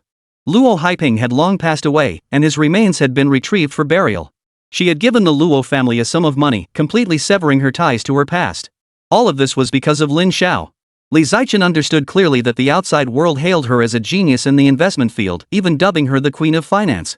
But in truth, all her accolades stemmed from Lin Xiao's backing. She merely followed his directives. Without Lin Xiao, she might still be that woman stripped of freedom, consumed by despair. Li Jingtian served as Li Zhichen's assistant, organizing relevant financial data for her daily. When she brought a cup of coffee to the office, she noticed an extra person present today. Lin Xiao. Lin Xiao had arrived earlier and listened to Li Zhichen's work report. You two continue talking. I'll step out for a moment. Saying this, Li Zhichen took the coffee from Li Jingtian's hand and gave her an encouraging look. The boss said both you and Wu Meng have been doing great work. Keep it up. Lin Xiao overheard Li Zhichen mention that Li Jingtian had been working exceptionally hard lately, treating herself as just another employee rather than the boss's cousin, and showing more dedication than many staff members. It's just my job. Li Jingtian had grown accustomed to it. At first, she found it hard to accept Lin Xiao's transformation. In her view, no matter how much someone changed, it was impossible for a nobody to become a billionaire overnight. But after all these days, she had come to terms with it. Jingjing's success in stock market investments was entirely due to Lin Xiao's guidance behind the scenes, a fact she had to admit. Some people's talents are truly innate. Her cousin was a genius investor. That was the only way Jingti could think of it. Learn as much as you can from Mr. Li. If you don't understand something, ask questions. Li Jingtian nodded. She hadn't known her cousin had this side to him before. Find time to visit your sister-in-law and see Mingyue. Last time she asked me why you hadn't come to see her. Lin Xiao cautioned, for now, don't tell your sister-in-law about Jingjing's investments. I'm afraid she might not take it well. After giving clear instructions, Lin Xiao asked her to bring Wu Meng in. Wu Meng had also performed exceptionally well. Even Li Zhichen praised her as a financial genius with an uncanny knack for numbers. Boss, you wanted me? After entering, Wu Meng stood nervously to one side. This was only her second time seeing Lin Xiao at the company, and she felt uneasy, fearing he might be dissatisfied with her work. In this day and age, it was normal for many girls to lack confidence in their abilities. Back in the countryside, she might have already been married off. Moreover, many still clung to the outdated notion that a woman's virtue lies in her lack of talent. You're doing great. Prepare over the next couple of days. I might need to take you on a business trip. Wu Meng finally exhaled in relief and nodded. Thank you, boss. Everyone's growth journey is different. Lin Xiao knew of Wu Meng's achievements in her previous life, and now her destiny had changed because of Jingjing investment. If you don't put good steel where it counts, you're wasting talent. If there are any difficulties at home, you can discuss them with Mr. Li. The company won't shortchange any employee. Lin Xiao recalled a gap in her records from the previous life. Something significant must have happened that profoundly affected her. Thank you, boss. I'll reach out to Ms. Li if anything comes up. Lin Xiao nodded and said with a smile, I've already informed Ms. Li about the business trip. She'll notify you of the specific dates. Lin Xiao planned to visit the capital personally after wrapping up her current tasks in the next couple of days. She intended to meet not only the future owner of the home appliance chain, Mr. Huang, but also several other individuals. These individuals weren't yet household names, but recruiting them would be invaluable for Lin Xiao's future plans to build a financial empire. At Jingjing Investment, Lin Xiao waited until all employees had left before departing. Aside from Li Zichen, Wu Meng, and Li Jingti, no one else in the company knew he was the real owner. Whenever he visited the office, he rarely interacted with other staff. Even if they happened to encounter him, they simply regarded him as a friend or relative of Li Zichen. China's share market was still in its infancy, offering few viable investment opportunities. As for Hong Kong and US stocks, Lin Xiao had no immediate interest in venturing there, knowing his capabilities weren't yet up to that level. Despite his current wealth, rushing in recklessly could leave him penniless. Lin Xiao wasn't afraid of risk, but he understood capital markets all too well. A small investor like him trying to get a piece of the pie could easily be devoured whole by bigger players. Even with 30 years of knowledge from his past life, he couldn't completely avoid all uncertainties. Rebirthing into a stranger's body was bizarre enough. What else could possibly shock him? Upon leaving Jingjing Investment, Lin Xiao took the relevant documents for Jingjing Trading. This company had been established through Li Zichen, with a registered capital of 10 million yuan, aimed at expanding business between Shilin City and Su Country. In the future, Lin Xiao planned to develop it into a multifunctional enterprise group encompassing import, export, and logistics. Lin Xiao had long planned Jingjing Trade's equity structure. On the surface, Jingjing Investment held an 80% stake, with the remaining 20% distributed among individuals like Zhang Karu. In reality, since Jingjing Investment was wholly owned by Lin Xiao, the actual control of Jingjing Trade remained firmly in his hands. However, if one examined the relevant records, it would be found that neither Jingjing Investment nor Jingjing Trade had any legal connection to Lin Xiao. The legal representative of Jingjing Investment was Li Zichen, while Jingjing Trade was registered under Zhang Karu's name. This arrangement wasn't driven by fear of liability. Lin Xiao understood that no matter how successful these companies became, they would inevitably attract attention in China. His past life taught him that truly wealthy individuals knew the value of discretion and avoided flaunting their wealth. Thus, Lin Xiao preferred to operate behind the scenes. Li Zichen had also signed a confidentiality agreement, pledging not to disclose any information externally. Jingjing Trading's future ambitions extended far beyond its current scope. By gradually expanding into new domains, it would build a formidable commercial empire. Upon returning home, he found Zhou Jing sitting in the courtyard, lost in thought. There was an old black and white TV in the house, but she didn't like watching it. Lin Xiao had been away for about a week now, and Zhou Jing's longing for him grew stronger by the day. I'll heat up your dinner right away, she exclaimed upon hearing his voice, quickly rising to her feet. As she bustled about the kitchen preparing his meal, Lin Xiao was deeply moved by the sight of his gentle, devoted wife. He slipped his arms around her from behind. Zhou Jing didn't push him away. Instead, she savored this rare moment of warmth. Next time you come back, remember to call home first. A landline phone was actually installed in this house.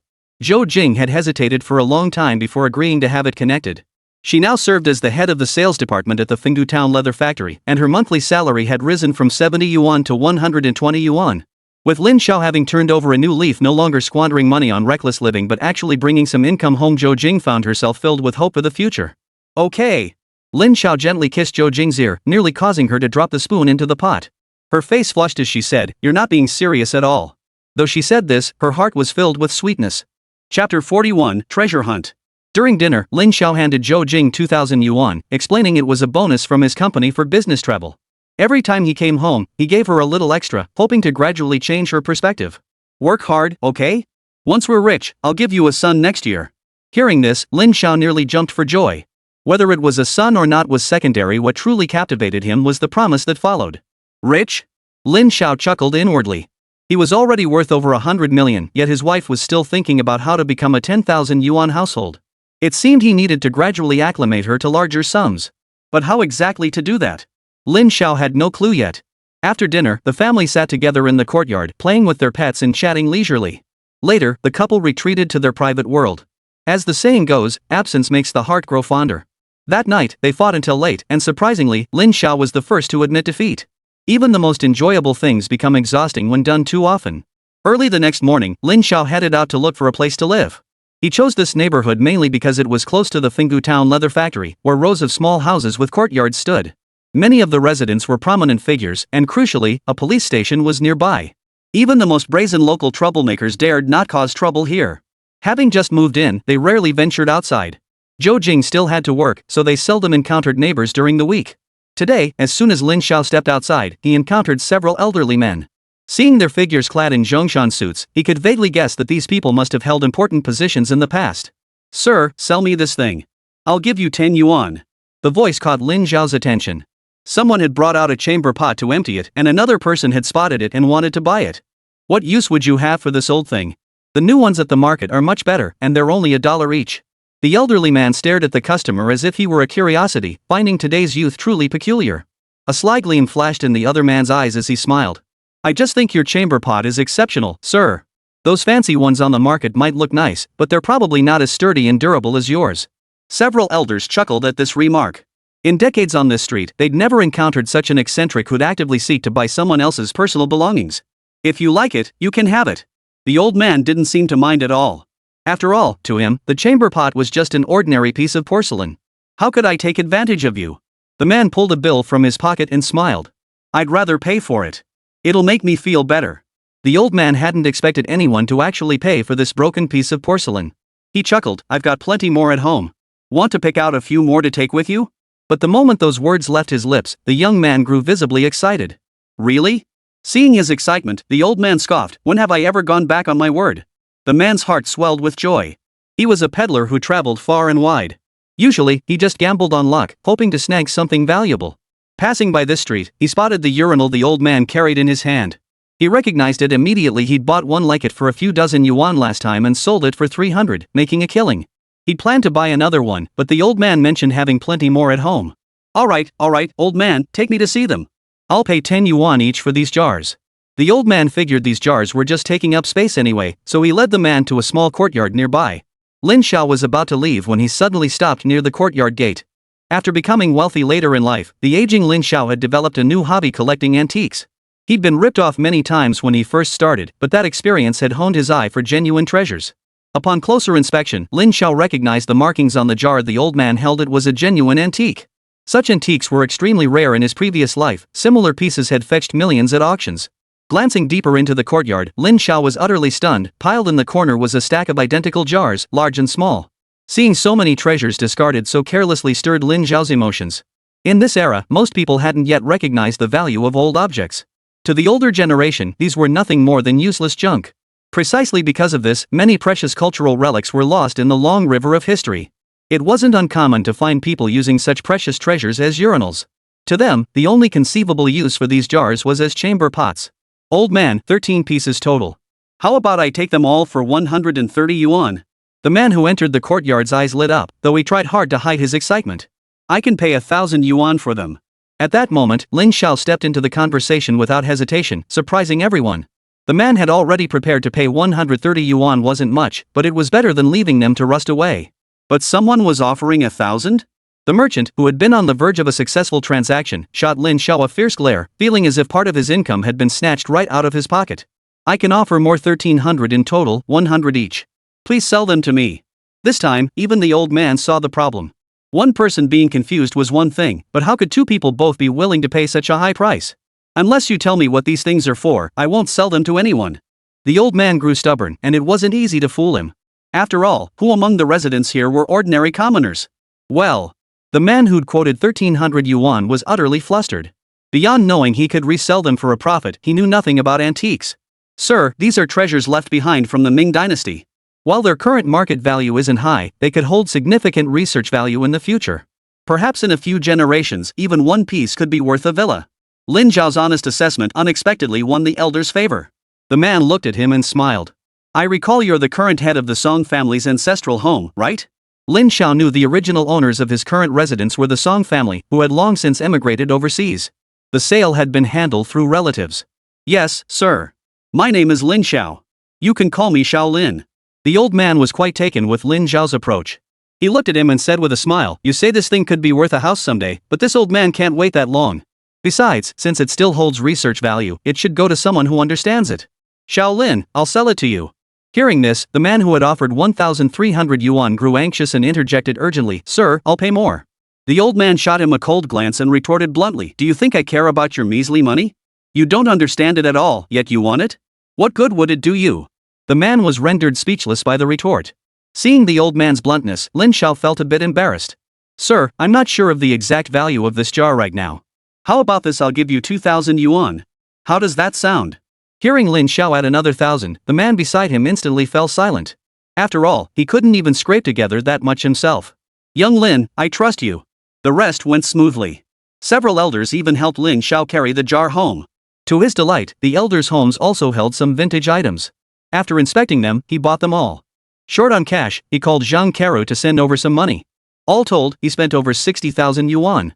Both parties were quite satisfied. For the elderly, turning useless household items into cash was already a great outcome. They weren't lacking in food or clothing, nor did they understand the value of antiques. Previously, these items had been discarded as junk. The elderly gentleman warmly invited Lin Xiao to dine at their homes another day and promised to ask their friends if they had similar old items to sell to him. Lin Xiao gladly accepted, affectionately calling them Uncle Zhang, Uncle Li, and Uncle Wang. He was overjoyed. It was like manna from heaven. Meanwhile, Zhang Karo felt a bit bewildered. Staring at the pile of junk in the basement, he asked in confusion, Bro, what's the point of spending so much money on all this junk? Even the fat guy couldn't quite grasp Lin Xiao's reasoning. Lin Xiao patted the fat guy's belly and chuckled, You'll see in the future. Who knows? These things might be worth a fortune someday. Zhang Karo stared wide-eyed at the items and asked, These things? Could they really be worth that much someday? It wasn't that he didn't trust Lin Xiao. Quite the opposite, it was precisely because he knew Lin Xiao was reliable that he reacted this way. Working with Lin Xiao these past few months had been good for everyone. Even his parents urged him to stick with Lin Xiao and remember to be grateful. His wife had grown even kinder to him, showing thoughtful consideration in every way lately. Lin Xiao installed 2 locks on the basement door. This might become his treasure trove in the future. By the time they finished handling this matter, it was already noon. Lin Xiao then handed the Jingjing trading documents to the fat man. They had already discussed company matters earlier, and arrangements for the office and other facilities had been finalized. Chapter 42, Hitching a Ride with the Rich. Lin Xiao entrusted all liaison work with the Haidong City factory to the fat man and his team. Today, Lin Xiao had an even more important task. Was everything ready at Qingyun Pavilion? Qingyun Pavilion, as one of Haidong City's earliest so-called high-end establishments, typically required a minimum spend of several hundred yuan per visit. But today, the entire venue had been reserved. And even the owner felt helpless, as the entire building had been reserved by the locally renowned Yu Wuge. To ensure security, Qingyun Pavilion had deployed numerous personnel. At least 30 individuals had conducted multiple thorough inspections throughout the premises. Even the staff inside had to undergo extremely rigorous screening. Only after confirming the surroundings were secure did Yu Wuge drive over in his Santana, exuding the air of a successful man. Today, Lin Xiao once again served as Zhang Weihe's assistant, bringing their group to 6 people. Among the 6, Lin Xiao was the least conspicuous, standing only 5 feet 10 inches tall, the shortest in the group. Yu Laowu stood waiting at the main entrance of Qingyun Pavilion, his face beaming with a warm smile. Mr. Sang, you're here. Despite Yu Laowu's warm welcome, Zhang Weihe merely offered a faint smile, deliberately maintaining an air of mystery. Mr. Yu, you have a way with words. With a hearty laugh, Yu Laowu personally escorted Zhang Weihe and his companions into Qingyun Pavilion. Security was tight inside Qingyun Pavilion, clearly a sign of Yu Laowu's extreme caution. They took seats in the main hall, while the others remained standing. Mr. Zhang, I assume Shaolin has already discussed matters with you? Yu Laowu cut straight to the point. I'm quite interested in your business ventures. Zhang Weihe smiled and replied calmly, Mr. Yu, perhaps your memory is failing you. Our previous matter remains unresolved. Hearing this, Yu Laowu burst into laughter before clapping his hands. Immediately, someone brought in a box and opened it right there in front of everyone. It was filled to the brim with 100 yuan bills. Consider this million yuan as compensation. I'll cover the losses from that last shipment. Yu Laowu was truly going all out this time. He had previously sought compensation from Luo Haiping, but now, before any cooperation had even begun, he was putting up 1 million yuan up front. So, shall we begin negotiations? Zhang Weihe didn't even glance at the money. Since following Lin Xiao, he no longer cared about a few million yuan. I wonder how much Mr. Yu plans to invest. That was the core of this meeting. Upon hearing the question, Yu Laowu gestured to indicate the amount. Zhang Weihe responded with a cold laugh, only 5 million? That's far too little. Taking a deep breath, Yu Laowu hesitated briefly before plowing ahead. At most, I can raise 8 million yuan. Anything more than that is impossible. Despite his outwardly glamorous appearance, Yu Laowu's entire net worth barely exceeded 10 million yuan. With numerous dependents to support and several influential figures to appease, he desperately sought to transform his situation through larger-scale ventures with Zheng Weihua. 8 million. Zheng Weihua glanced briefly at Lin Xiao before replying, "It's still not a huge sum, but it'll barely suffice. But one thing to note, our line of work carries significant risk. I hope you're prepared for that." As far as he knew, the motorcycles destined for Haidong City were worth over 100 million yuan, so taking risks was par for the course. "I'm well aware of that. I'll have Chen Yuanguang accompany you to assist." With that, he nudged Chen Yuanguang forward beside him. "If Boss Zhang has any needs, just tell him." Though framed as an escort, the true intent was surveillance after all. That 8 million represented nearly his entire fortune. The two parties quickly finalized the details, after which the restaurant owner instructed the waitstaff to bring the dishes. At high-end private clubs like Qingyun Pavilion, every staff member was young, attractive, and vivacious. For some, the allure extended beyond the generous salary. It was the opportunity to mingle with the wealthy and powerful. Hooking up with rich guys had become a trendy phrase lately. Just then, a waitress carrying a tray slipped and dropped it, shattering the dishes. "Zheng Weihua!"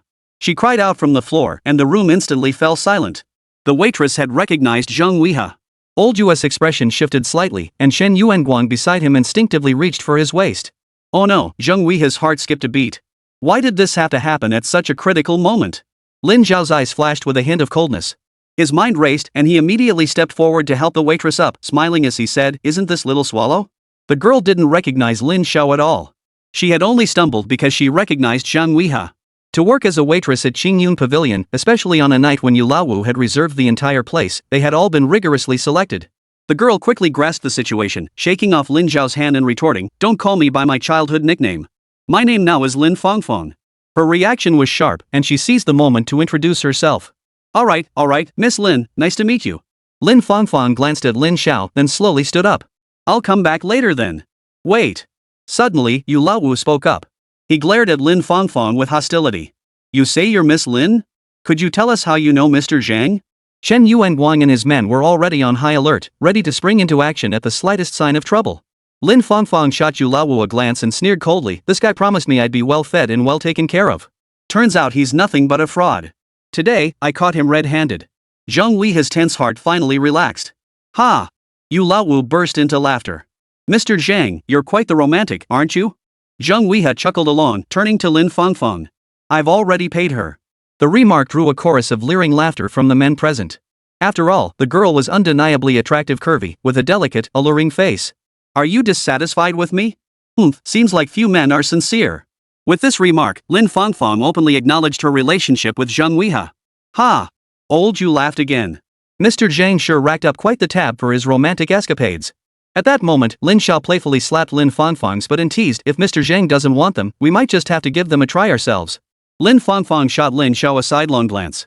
Sure thing, if only Mr. Zhang would agree. Zheng Weihua could only signal his henchman beside him to handle the situation. The man handed Lin Fangfang a 100 yuan note. "Leave first. We'll talk later." Only after Lin Fangfang had left did Lin Xiao realize his palms were drenched in sweat that had been dangerously close.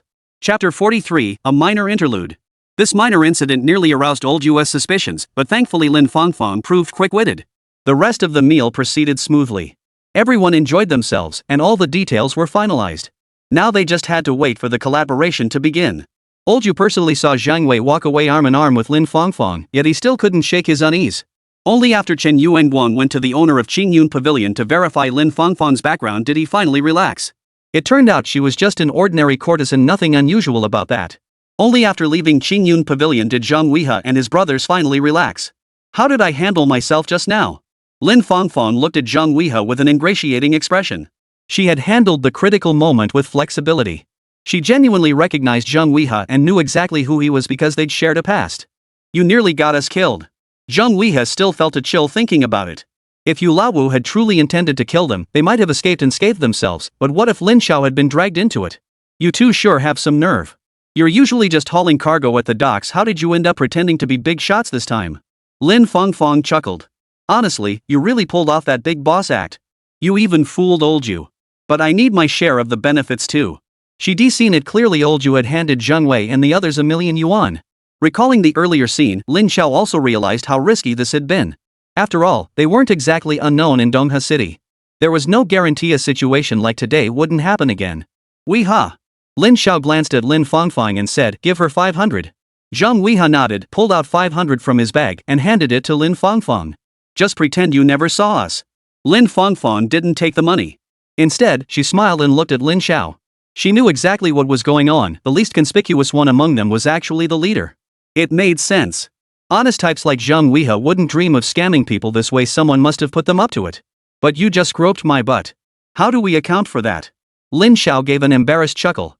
Under the circumstances, if he hadn't acted like his old self, Yulawu would have grown even more suspicious. After all, many of the girls working for Yulawu had been with Lin Xiao before. Enough! Zhang Weiha snapped. In their eyes, Lin Xiao was practically their savior. Not even his ex-girlfriends had ever spoken to him like that. Lin Xiao chuckled. My bad. Miss Lin Fangfang, I hope you won't hold it against me. Lin Fangfang felt a bit resentful, not because Lin Xiao had touched her hand, but because she was hurt by Zhang Weiha's attitude. She glanced at the man. In truth, Lin Xiao had only brushed her lightly. There had been no real contact. Zhang Weiha, I was with you back then because I thought you were honest.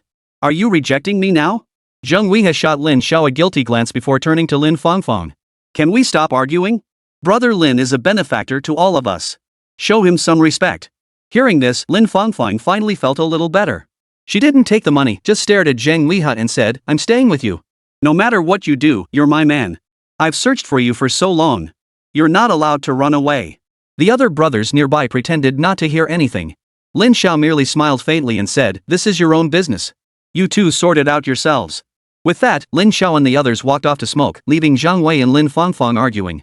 About 10 minutes later, Zhang Wei walked over with Lin Fangfang in tow. Brother, can she come with us? By then, Lin Xiao had given it serious thought. Lin Fangfang was a smart girl. Besides, if Yulawu captured her, who knew what those thugs would say to her? If she revealed Zhang Wei and the others' identities, the entire plan would be ruined. All right. You two should stick together for now. That's the only way to convince Yulawu's gang of your connection. Zhang Weiha nodded. He wasn't one for deep thinking, but he wasn't stupid either. Thanks, big brother. Lin Fangfang obediently addressed him as Lin Xiao. The day had ended with a narrow escape. Lin Xiao sent them home first and hurried back himself. By the time he emerged from Qingyun Pavilion, dusk had fallen. When he arrived home, his wife and child were already asleep. Exhausted, Lin Xiao fell into a deep sleep. Now that the plan was underway, even the smallest misstep could endanger everyone. Every step required careful consideration. The pressure was immense. For the next 2 days, Lin Xiao stayed put, focusing on training his subordinates to work independently. August arrived in the blink of an eye. Lin Xiao planned to travel to the capital on the first of the month for business. When Lin Xiao called Li Zichen to have her notify Wu Meng to prepare for the trip, he learned that Wu Meng hadn't shown up for work for 2 consecutive days. This news made Lin Xiao's heart race. Could the events that occurred during this period be what happened at the unrecorded time in the files? Without pausing to ponder further, Lin Xiao rushed straight to Jingjing Investment. Upon entering the office, he erupted in fury, causing Li Zichen to lower her head in fear, unable to utter a word of protest. After all, Lin Xiao had explicitly instructed that Wu Meng must report any issues to him immediately. When Wu Meng first failed to show up, Li Zichen had assumed she might have personal matters to attend to. Compounded by poor mobile connectivity, it had been difficult to reach her for clarification. After reprimanding Li Zichen, Li Jingtian finally arrived. Do you know what happened to Wu Meng? His impression of Wu Meng was still stuck on the wealthy woman from his past life. Not sure. Come to think of it, communication was inconvenient back then, and information was scarce. What happened to someone usually only came to light gradually after the fact. Do you know where she lives? Though the specifics were unknown, her sudden disappearance suggested this incident had profoundly affected her. Only someone of great wealth and influence could afford to erase that part of her history, a trifling matter achievable with sufficient funds. Yes. Li Jingtian and Wu Meng were classmates, and they got along well. She had visited Wu Meng's home several times. Take me there. In truth, Lin Xiao didn't truly blame Li Zichen. After all, with the company being so busy, overlooking details was inevitable. After offering a few words of reassurance, he asked Li Jingtian to take him to Wu Meng's home. Wu Meng lived in the suburbs of Dongha City, an hour's drive from the company. Today, Lin Xiao decided to take a taxi. Back then, there were few cars on the streets. The taxi industry was just emerging, and fares were extremely expensive. The ride from the company to Wu Meng's home cost a full 5 yuan, whereas a bus would have only cost 2 or 3 mao. Lin Xiao already sensed something terrible had happened at Wu Meng's home, but the reality was far worse than he could have imagined. It turned out that Wu Meng's brother had been arrested for fighting, and later, the family was attacked by those seeking revenge. In the end, even Wu Meng herself was abducted and held hostage. The kidnappers demanded 100,000 yuan in compensation from the Wu family, threatening to kill Wu Meng if they didn't pay. This was blatant kidnapping. Wu Meng was stunningly beautiful, and the perpetrators had clearly set their sights on her. When Lin Xiao and Li Jingtian arrived at Wu Meng's home, they found no family members present. However, the neighbors were all aware of the situation, which had become the talk of the neighborhood over the past 2 days. Li Jingtian fumed, "Is there no law anymore? Murder demands retribution. Her brother's already been arrested, how dare this family kidnap someone to settle their debt?" Thinking of what might happen to Wu Meng, Lin Xiao understood why she had remained unmarried in her previous life. Even her only rumored romance had been fabricated by Lin Xiao herself to save face. "You go back to the company first. I'll find a way." After learning the details, Lin Xiao felt a surge of urgency, but he knew such matters required a solid plan. Li Jingtian trusted Lin Xiao's capabilities implicitly. She pleaded, "Cousin, you must help Meng Meng. We'll work for you for the rest of our lives. Don't worry. No one dares to bully my people. You're all my employees. Mess with any one of you, and you're messing with me. I'll make them regret it." Lin Xiao's words warmed Li Jingti's heart. Her cousin was nothing like the rumors she'd heard. After sending Li Jingtian back to the company, Lin Xiao rushed straight to the Public Security Bureau. At this moment, Chen Suiyun was the only person he could think of. Though he didn't want to owe her a favor, she was his only hope for resolving this situation. In the Public Security Bureau captain's office, Chen Suiyun stared at Lin Xiao. This guy never showed up unannounced, and now he wanted her to solve such a thorny problem. Chapter 44, Head-on Confrontation. "Do you know who captured Wu Jianxiang?" Chen Suiyun said with some irritation. "Don't tell me you're just a businessman. Even if you have connections, this is a tough case to handle." Lin Xiao couldn't care less about such details. He didn't care who had captured Wu Meng's brother. He only wanted Wu Meng to return home safely. Rescuing her is the top priority now. "As long as Wu Meng is safe, I'll agree to your terms." The words were barely out of his mouth when he regretted them, but it was too late. "Who exactly is Wu Meng that has you so flustered? Could it be you're secretly keeping a college student on the side?" Chen Suiyun's gaze was thick with suspicion, making Lin Xiao extremely uncomfortable. He quickly defended himself. "Nonsense. She's just a colleague at my company." Chen Suiyun gave a faint smile. "You'd better remember what you just said." Lin Xiao could only grit his teeth and reply, "A man never goes back on his word." Chen Suiyun suddenly grew cold. "I'm the captain of the Public Security Bureau now. I'll remember those words." After that, she added, "Wait here." He waited for 2 or 3 hours. Just as Lin Xiao was about to give up and seek help from Zhang Wei and the others, the door to Chen Suiyun's office finally opened. Chen Suiyun looked utterly exhausted, trailing behind her a disheveled girl wrapped in a coat, her eyes red-rimmed. "Don't worry, she's fine, just scared out of her wits." Chen Suiyun knew exactly what a man wanted to hear most: good news. Lin Xiao visibly relaxed. A girl's reputation was her most precious asset. If anything had truly happened, the gossip alone would have been unbearable for Wu Meng. Wu Meng was clearly shaken, her body still trembling slightly. Had Chen Suiyun not arrived promptly with help, the consequences would have been unimaginable. "As long as she's safe," Lin Xiao said to Chen Suiyun. "Thank you." Chen Suiyun poured Wu Meng a glass of water before turning to Lin Xiao. "The trouble isn't over yet. Though she's been rescued, the other family won't likely let this go." Hearing Chen Suiyun's serious tone, Lin Xiao dared not take it lightly. He pressed, "Tell me about the other party's situation." Chen Suiyun understood Lin Xiao was no ordinary man. Just like last time with his wife's matter, she hadn't needed to intervene. "Have you heard of the Ren family from Donha?" Chen Suiyun explained. Wu Jianxiang crossed a relative of the Ren family. Backed by the Ren clan's influence, this family has committed no shortage of misdeeds. Lin Xiao frowned slightly. He was certainly familiar with the Ren family of Dongha, an old, established clan with deep-rooted power and influence, dripping with wealth, reputed to be the richest family in Dongha. The Rens had been prominent since the Republican era, a household name throughout Dongha. He hadn't expected Wu Meng's brother to be so bold as to provoke a relative of the Ren family. After all, even a mere-in-law of the Rens carried significant weight in Dongha.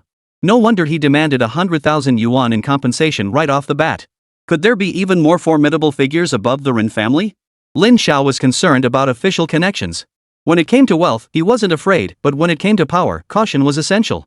Yang Tianqian. He's the Ren family's son-in-law. Whoa! Hearing this, Lin Xiao couldn't help but suck in a sharp breath. So it was him, the second in command in Dongha's power structure, a figure of immense influence. Facing such a figure, ordinary merchants had no chance of standing out to him no matter how wealthy they were. "You still plan to go head-to-head with the Ren family for her?" Expecting Lin Xiao to back down in fear, Chen Suiyun was surprised when he calmly replied, "Everyone has their weak spots. Once you find them, it's manageable."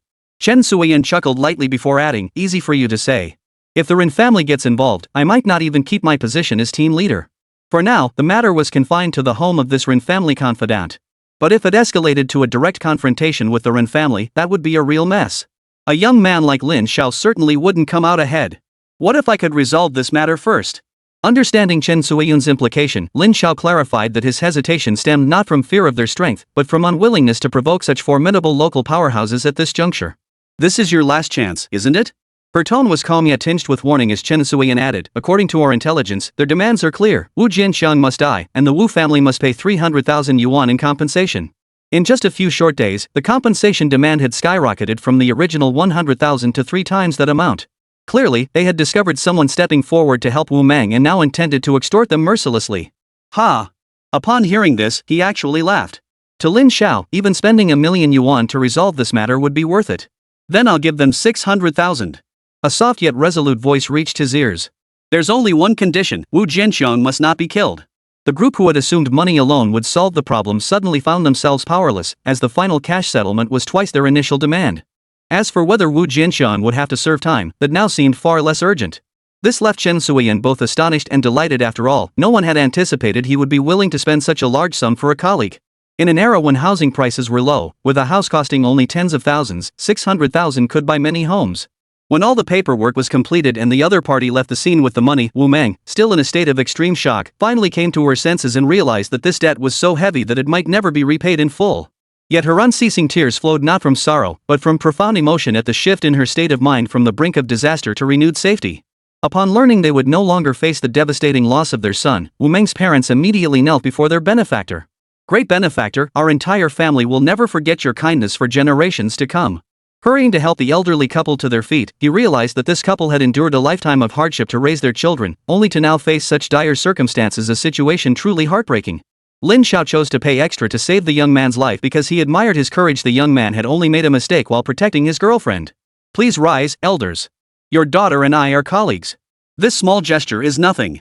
I'm confident she'll repay it swiftly with her abilities, Lin Xiao said reassuringly. After prolonged persuasion, Wu Meng's parents finally calmed down and agreed to return home in the arranged vehicle.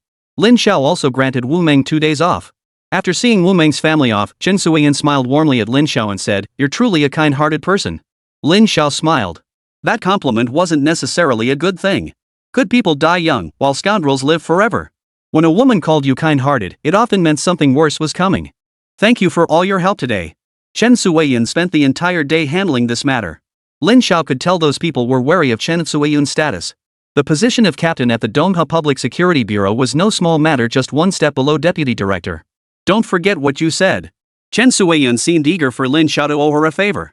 Lin Xiao understood that some things couldn't be avoided, so there was no point in deliberately dodging them. Then let me treat you to a late-night snack. At this hour, late-night snacks were the only option at a small stall next to the Public Security Bureau. The young couple running the stall recognized Chen Suiyun and generously piled extra dishes onto their plates. Looks like you're doing pretty well for yourself? Chen Suiyun finally broached the subject. She had assumed Lin Xiao ran a small-scale business, and even if it was profitable, it couldn't be much. When she saw Lin Xiao at the beach last time, she'd only asked her cousin to help him earn a little extra money. But after today's events, Chen Suiyun saw Lin Xiao in a whole new light. 60,000 yuan. How many people in Donghua could easily pull out such a large sum? As the saying goes, money should be kept quiet. Some people, even if wealthy, don't flaunt it. But Lin Xiao had casually produced 600,000 yuan in cash. When Wu Meng's family saw that money, their eyes turned red with greed. Naturally, they would agree to any terms. Losing a good-for-nothing son in exchange for 600,000 yuan in cash? That was a bargain.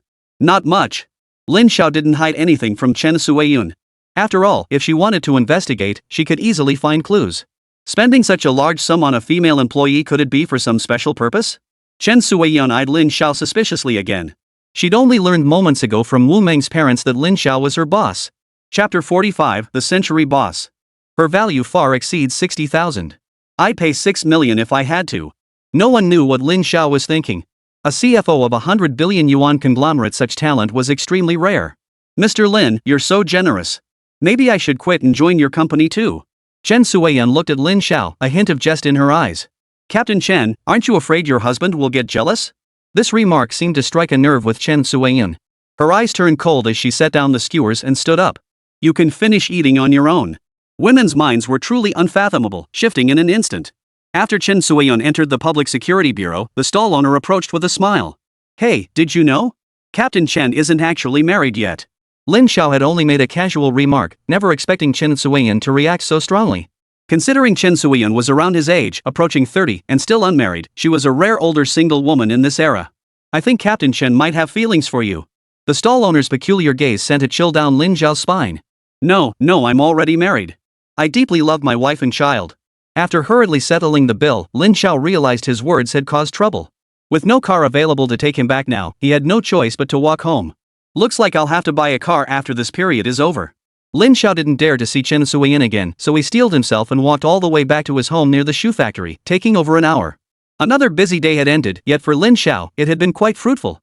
At least this time, Wu Meng's situation had taken a different turn from his previous life. Early the next morning, Lin Zhao was jolted awake by the persistent buzzing of his mobile phone. After walking so far the night before, his feet were nearly blistered.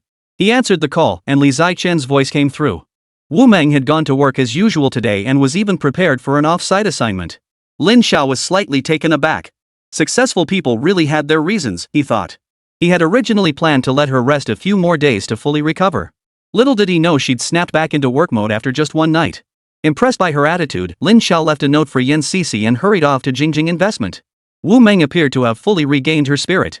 That single night seemed to have matured her inner self and her entire being. Seeing her like this, Lin Zhao couldn't help but recall another figure in his mind, sensing an inexplicable similarity between the two women. Since everything's settled on your end, we'll depart at noon today.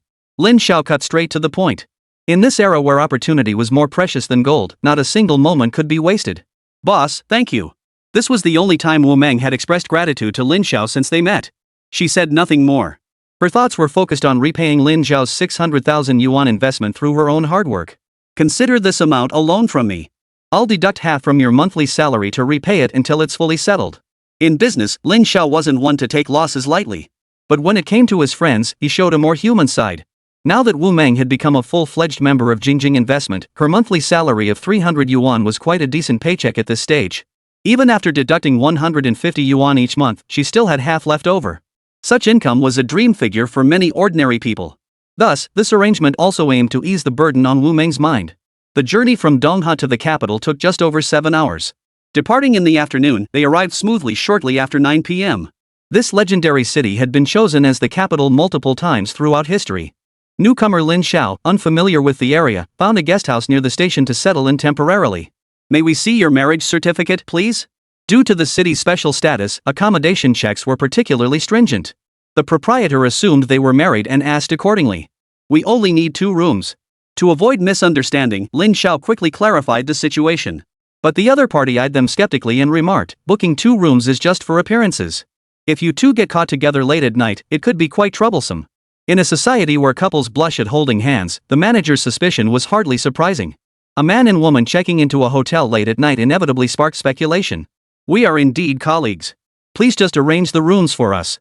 Lin Zhao didn't dwell on the manager's excessive caution, understanding the importance of following rules. Ultimately, though still questioning, he provided what they needed and cleverly assigned the 2 rooms to different floors. Before retiring for the night, he reminded Wu Meng to lock the door securely for safety before returning to her own room. The coming days demanded their full focus on the new mission. August in Beijing remained unbearably hot, and the city's residents moved at a pace noticeably faster than elsewhere. Though he planned to rise early for a busy day, he found someone already waiting ahead of him. After confirming the route with the attendant, Lin Zhao and his partner boarded the bus bound for their destination, commencing a new day's journey. Beijing was vast, now encompassing the second ring road. Lin Zhao knew that in the future, the third ring, Beijing, would only continue expanding outward. In Lin Zhao's memory, the future home appliance retail giant was now just a small electronics store. He bought a Beijing newspaper and finally found the address for Guomen Electronics. In 1994, someone had the idea to place advertisements along the edges of newspapers, turning those marginal spaces into prime advertising real estate for a long time. Lin Zhao recalled that it was precisely this successful advertising campaign that allowed Guomen Appliances to truly establish itself in Beijing. Upon seeing Guomen Appliances, the scene before him made Lin Zhao chuckle. The storefront wasn't large, only about 100 square meters. But inside, there were no appliances left to sell. I heard their prices were pretty good. Why is everything sold out? I took over an hour on the bus to get here. Who hasn't? This is such a waste of time. I heard the owner said we could place orders. Apparently, no deposit is required upfront, and they even deliver to your home? Lin Zhao listened to the chatter around him, a faint smile playing at the corners of his mouth. The Huang brothers were quite distinctive figures among the Chaozhou merchant community, possessing remarkably advanced service concepts even back then. Wu Meng watched curiously from the sidelines, wondering why someone would travel so far just for this small shop. After all, a big boss like Lin Xiao had personally come here for this little store. Only after the customers gradually dispersed did Lin Xiao step inside. "May I assist you, sir and madam? What electrical appliances are you looking for? Please tell us your needs." A young man of about 25 or 26 approached them. Lin Xiao recognized him as Huang Guanyu, the founder of Guomen Appliances, who would later become a leading figure in the industry. A pairing like Lin Xiao and Wu Meng was bound to attract misunderstandings. "Mr. Huang, I've come specifically to see you." Lin Xiao stated his purpose directly, which surprised Huang Guanyu, though he maintained his smile. "You know me?" Not only did he know him, Lin Xiao had meticulously studied his entrepreneurial journey. After all, becoming China's wealthiest individual wasn't something just anyone could achieve. Even during Huang Guanyu's decade-long imprisonment, Lin Xiao had maintained firm control over Guomen Electronics. When Huang was released on parole, Lin Xiao had met him, and the two had even discussed potential collaborations. Yet meeting 30 years earlier than fate intended, they appeared nothing more than strangers. "No, I don't. I just heard someone call you that earlier." Lin Xiao replied with a smile, glancing around the empty store. "Looks like Mr. Huang's business is thriving." Huang Guanyu beamed with delight. His brothers had run this shop for nearly 5 years, transitioning from clothing to appliances, finally finding their footing. Just scraping by. Huang Guanyu wasn't complacent about their modest success. He felt this was merely the beginning. "Let's talk business." Seeing no customers around, Lin Xiao hoped to get down to business quickly. Huang Guanyu had the sole shop assistant pour water for Lin Xiao and Wu Meng before sitting down. "What would you like to discuss, boss?" As a businessman, Huang Guanyu was sharp. From Lin Xiao's demeanor, he'd already guessed the other man's identity. Extending a hand in friendship, Lin Xiao introduced himself. "Hello, I'm Lin Xiao from Jingjing Investment. This is my colleague, Wu Meng." After shaking hands, Huang Guanyu furrowed his brow. "Jingjing Investment? Never heard of that company." Though he wasn't well versed in financial circles, the name Jingjing Investment was genuinely unfamiliar to him. Moreover, the company was based in Dongha, while he himself was in Beiping. How could he possibly know of a business so far away? At that moment, Wu Meng handed over the prepared materials. "Actually, we're an investment institution that provides financial backing, specializing in supporting promising enterprises and individuals with growth potential." Hearing this, Huang Guanyu remained skeptical. But what growth potential could my little shop possibly have? He wasn't belittling his own achievements, but he simply felt that Guomen Appliances' current scale wasn't substantial enough to attract investors' attention. "Mr. Huang, you're being too modest." Lin Xiao smiled. "I believe that with your capabilities, Guomen Appliances will one day expand beyond this city. Not only will you open branches nationwide, but you'll truly step onto the global stage." These words instantly ignited a flame of passion within Huang Guanyu, though he gave no outward sign of excitement. Chapter 46, Seeking Mr. Huang for an Explanation. Achieving that won't be easy. It was indeed challenging at this stage. Judging by the brothers' current pace of development, it would take several more years before they could expand into a chain appliance business. "That's precisely why I came to see Mr. Huang." Lin Xiao didn't beat around the bush, stating his purpose directly. "I can provide financial backing to help you realize your grand vision." Though Huang Guanyu was younger than Lin Xiao, his every action revealed his far-reaching ambitions. Huang Guanyu smiled calmly and murmured softly, "Mr. Lin, let's be straightforward. Getting your money certainly won't be that simple." Lin Xiao laughed heartily, then pulled out a pre-prepared contract and placed it before Huang Guanyu. "This is the investment agreement I drafted. Mr. Huang, please review the specific terms, and we can discuss the details afterward." Huang Guanyu picked up the document and began reading it carefully. It was an investment proposal. Jingjing Investment was willing to inject 5 million yuan into Guomeng Electric. An initial 2 million would be invested, with the requirement that Guomeng open at least 3 stores in Beijing within 3 months. An additional 3 million would follow after 3 months, with Guomeng Electrical required to operate at least 6 stores in Beijing by April 1992. These stipulations were designed to demonstrate the advantages of chain operations to the other party. Regarding equity distribution, Jingjing Investment aims to hold 60%, while the Huang brothers would jointly own the remaining 40%. After reading the proposal, Huang Guanyu couldn't calm his mind. He already had long-term plans to develop Guomei into a nationwide home appliance brand. However, realizing this vision required substantial financial backing. Currently, the total assets of their entire store amounted to only around 110,000 to 200,000 yuan. "Mr. Lin, I need to wait for my brother to return before we can discuss this. He's currently out on a delivery run." After all, Guomei didn't belong solely to Huang Guanyu, so any major decision required consultation with his older brother, Huang Jiajun. "No problem. Here's my contact information. Mr. Huang, just let me know once you've reached a decision." Lin Xiao left his phone number and departed with Wu Meng. Before leaving, he also left behind company materials and a letter of intent for cooperation. After seeing the guests off, Huang Guanyu immediately contacted his elder brother. That evening, Lin Xiao found lodging at a nearby inn. Why must it be Guameng? This question kept swirling in Wu Meng's mind. Even though Guameng had solid sales figures, it was doubtful how much success could be achieved with a mere 100+ square meter shop. To her, it would be better to use that money to open a large electronics mall herself. 6 million yuan was enough to open dozens of small shops of similar scale. She remained perplexed by the boss's choice, for only Lin Xiao understood the true potential of the Huang brothers. Sometimes what matters in an investment is its potential. Lin Xiao explained with a smile. Take Jingjing Investment, it's only been established for a few months. Who could have predicted the brilliant achievements it would achieve in the future? Even without understanding Lin Xiao's true intentions, Wu Meng chose to trust her leader. The boss's decisions must have sound reasoning. In truth, Lin Xiao's trip north wasn't solely for the Huang brothers, another important figure awaited him. But all that would have to wait until matters here were settled. That evening, shortly after Guameng Electronics closed for the day, Lin Xiao received a call from Huang Guanyu, who invited him to meet at a nearby small restaurant. Lin Xiao promptly headed to the meeting spot with his assistant. The Huang brothers bore a striking resemblance to each other. After shaking hands with both, Lin Xiao inquired, "So, how did your discussions go, gentlemen?" Huang Jejun glanced at Lin Xiao. They weren't far apart in age. He smiled and said, "I've carefully reviewed your proposal, Mr. Lin. It's truly excellent. Even without Jingjing Investments funds, we can still open new branches. Why must we rely on outside money?" Lin Xiao smiled faintly. Huang Jejun was also quite intelligent, though perhaps lacking his younger brother's foresight. Mr. Huang is right.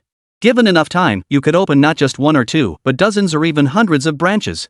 Lin Xiao's tone shifted. But hasn't Mr. Huang overlooked something? What you lack most right now is capital, and I have it. I could invest in Guameng Electronics or in other appliance ventures. I could even open several appliance stores on the same street. Hearing this, the Huang brothers' expression shifted noticeably. Lin Xiao spoke the truth. Capital shortage was their most pressing problem. Sales were surging, but goods couldn't keep up with demand, and warehouse expansion was urgently needed. If Lin Xiao followed through on his threat, given his resources, he could cripple Guamei in no time. Mr. Lin is trying to wipe us out completely. Huang Guanyu sighed. The marketplace had become ruthlessly competitive. To be perfectly honest, Lin Xiao cut straight to the point. What I value is your extensive experience in the home appliance market and my trust in your capabilities. Jingjing Investment focuses on the future, not just immediate profits. The Huang brothers exchanged glances. Huang Jejun replied, "It's not that we completely oppose the investment, but we need to discuss the equity distribution." This was indeed the sticking point they'd been debating. If Jingjing Investment held a 60% stake, they'd lose control. No matter how well Guameng Appliances performed in the future, it wouldn't truly be their own venture anymore. This is non-negotiable. Lin Xiao flatly rejected the proposal. 60% is our absolute bottom line. Based on Guameng Electric's current valuation, it's worth no more than 300,000 yuan. The Huang brothers knew full well it wasn't even worth that much. You worry Jingjing Investment will interfere with company operations. I can guarantee that won't happen. Lin Xiao smiled and continued, "You can proceed with confidence, though you'll need to accept Jingjing Investment's oversight."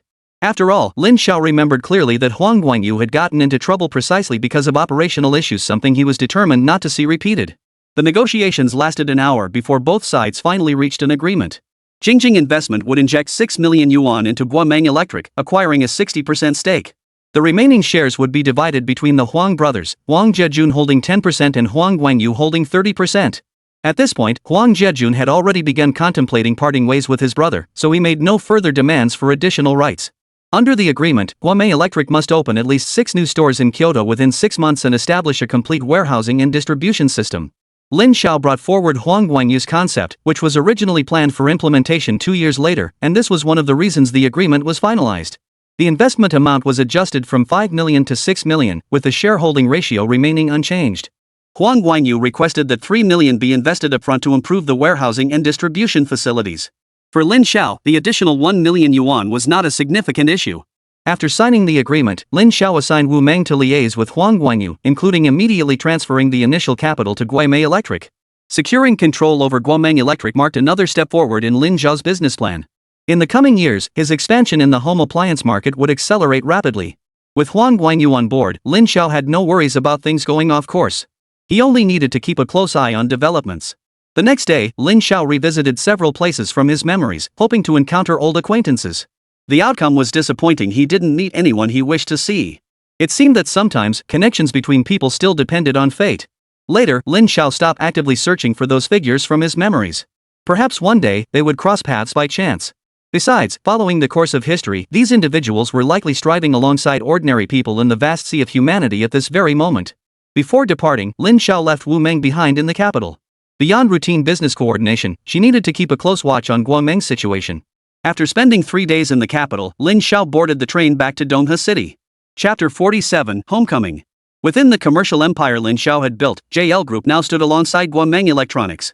These two high-profit ventures would generate immense wealth for him within a few years. As for the internet industry, which preoccupied him most, it would take at least several more years before it could gain traction domestically. Domestic internet development was currently sluggish, with only a handful of institutions conducting research. Even if Lin Xiao had ideas, he couldn't alter the status quo. It was simply a product of the times. Back to Donghua City. For the foreseeable future, Lin Xiao planned to stay put, quietly waiting for his company's various operations to advance steadily. Zhang Caro might be a big guy, but he had a surprisingly sharp mind. Lin Xiao had definitely made the right choice in trusting Jingjing Trading to him. Zhang Wei and the others used Lao Wu's 8 million in cash to purchase a large quantity of daily necessities. In comparison, Lin Xiao found himself relatively unburdened. Should any matters arise, everyone would promptly notify him. It wasn't until Lin Nilu found him that Lin Xiao learned the Fengdu Town leather factory was about to undergo restructuring. The factory had been operating at a loss for years. Now serving as deputy director of the Commerce Bureau, Lin Nilu had previously held the position of deputy director at the Fengdu Town leather factory. Consequently, this challenging task naturally fell back onto his shoulders. Reforming the Fengdu Town leather factory was now urgent, a point Zhou Jing had previously emphasized. Essentially, many employees face layoffs, a microcosm of that era when numerous state-owned enterprises were forced to restructure or shut down, triggering nationwide unemployment. Lin Nilu came to consult Lin Xiao, having received Li Yang's suggestion. Uncle San mentioned that Fengdu Town leather factory might be considering privatization? This news came as no surprise to Lin Xiao, as it aligned with the prevailing trend among most domestic state-owned enterprises. These enterprises struggled to survive within the system, reflecting the necessary changes during the reform and opening up process. After multiple meetings, we've decided to sell the entire Fengdu Town leather factory. Lin Nilu sighed. Director Li thought you might have some leads on potential buyers, so I came to ask you. Lin Xiao smiled faintly. He knew his uncle was one of the few who understood his situation. After all, transporting goods always required clearance through Donghua railway station. From what I understand, this factory holds significant assets. Selling it as a whole package certainly won't come cheap. Lin Xiao had indeed researched the factory. In its heyday, the shoes it produced were sold nationwide. Now, with policy liberalization, more and more private enterprises were emerging, making life increasingly difficult for Fengdu Town leather factory. Even so, it had once been one of Donghua City's top enterprises, employing a large workforce. The land area and buildings alone held considerable value. No wonder city leaders are so troubled by this issue. The higher-ups have made it clear, whoever wants to take over Fengdu Town leather factory must resolve the resettlement of all employees. Lin Xiao smiled, having long anticipated that the government wouldn't allow the factory to change hands so easily. After all, the number of people involved was substantial. Even though some who had reached retirement age had been arranged for, there were still over 1,000 workers needing employment solutions. This directly impacted the livelihoods of thousands, perhaps even tens of thousands.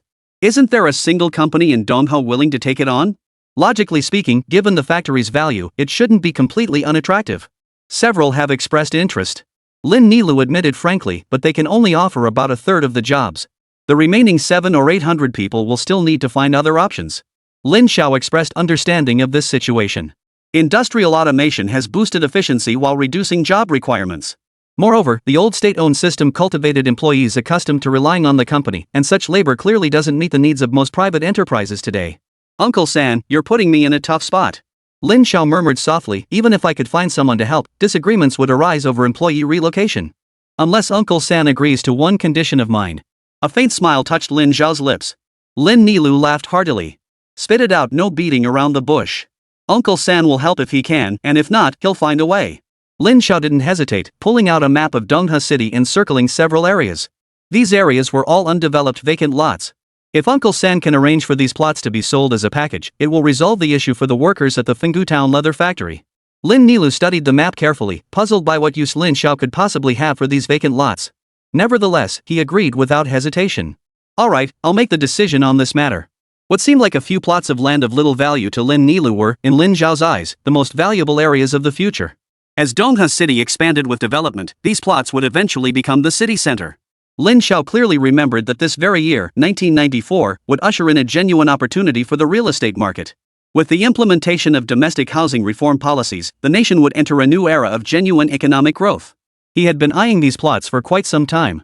As the deputy director of Dongha City's Commerce Bureau, Lin Nilu had the confidence to make such a promise to Lin Xiao. However, in reality, the matter proved far more complicated than anticipated. New developments had emerged regarding the bundled sale of the Fenggu Town leather factory. Of the three companies originally interested in acquiring it, one had withdrawn. After several rounds of negotiations, the remaining two indicated they were open to discussion. Ultimately, the higher-ups decided to proceed with a public bidding process. Thus, Jingjing Trading was added to the list of bidding companies, bringing the total number of participants back to 3. After learning about the other two bidders, Lin Xiao realized this competition would be no walk in the park. One was Shuequan Trading, a company under the Ren family's umbrella. The other was Tianshui Trading, affiliated with the Wang family, to which Wang Wei belonged. Both the Ren and Wang families possessed deep-rooted connections within Dongha City. In contrast, Jingjing Trading had little recognition in the city. It could be said that without Lin Nilu's assistance, Jingjing Trading wouldn't even have been eligible to bid. On August 10, a few days after returning from the capital, Lin Xiao finally had the chance to take his wife out for some leisure time. Zhou Jing had the day off. She hadn't told Lin Xiao about the matters at the Fenggu Town leather factory. One of her virtues was never bringing work issues home. "Honey, if I quit my job, what kind of small business do you think I should start?" Zhou Jing had already begun pondering this question. Everyone was worried about losing their jobs after the factory was sold. "What are you thinking?" Lin Xiao reassured her. "If you don't want to work, just come home. I'll take care of you." In the past, Zhou Jing wouldn't have believed such words, but now she knew Lin Xiao truly had the means. Yet the thought of having nothing to do left her feeling restless. "I'm not helpless. I don't need you to support me." Lin Xiao leaned closer to her, smiling. "Didn't you say you wanted to give me a son? How could you possibly work then?" Hearing this, Zhou Jing's face flushed. "You always pick on me." Seeing her bashful expression, Lin Xiao chuckled. That day, the two visited several places and had a wonderful time. August 13th. Tuesday, at the Fenggu Town leather factory. The first bidding session organized by the Dongha City Commerce Bureau was held in the main conference room of the Fenggu Town leather factory. In addition to the factory leadership, employee representatives also attended. Lin Nilu was there to speak on behalf of the Commerce Bureau. Having once worked at Fenggu Town leather factory himself, he was in charge of this meeting.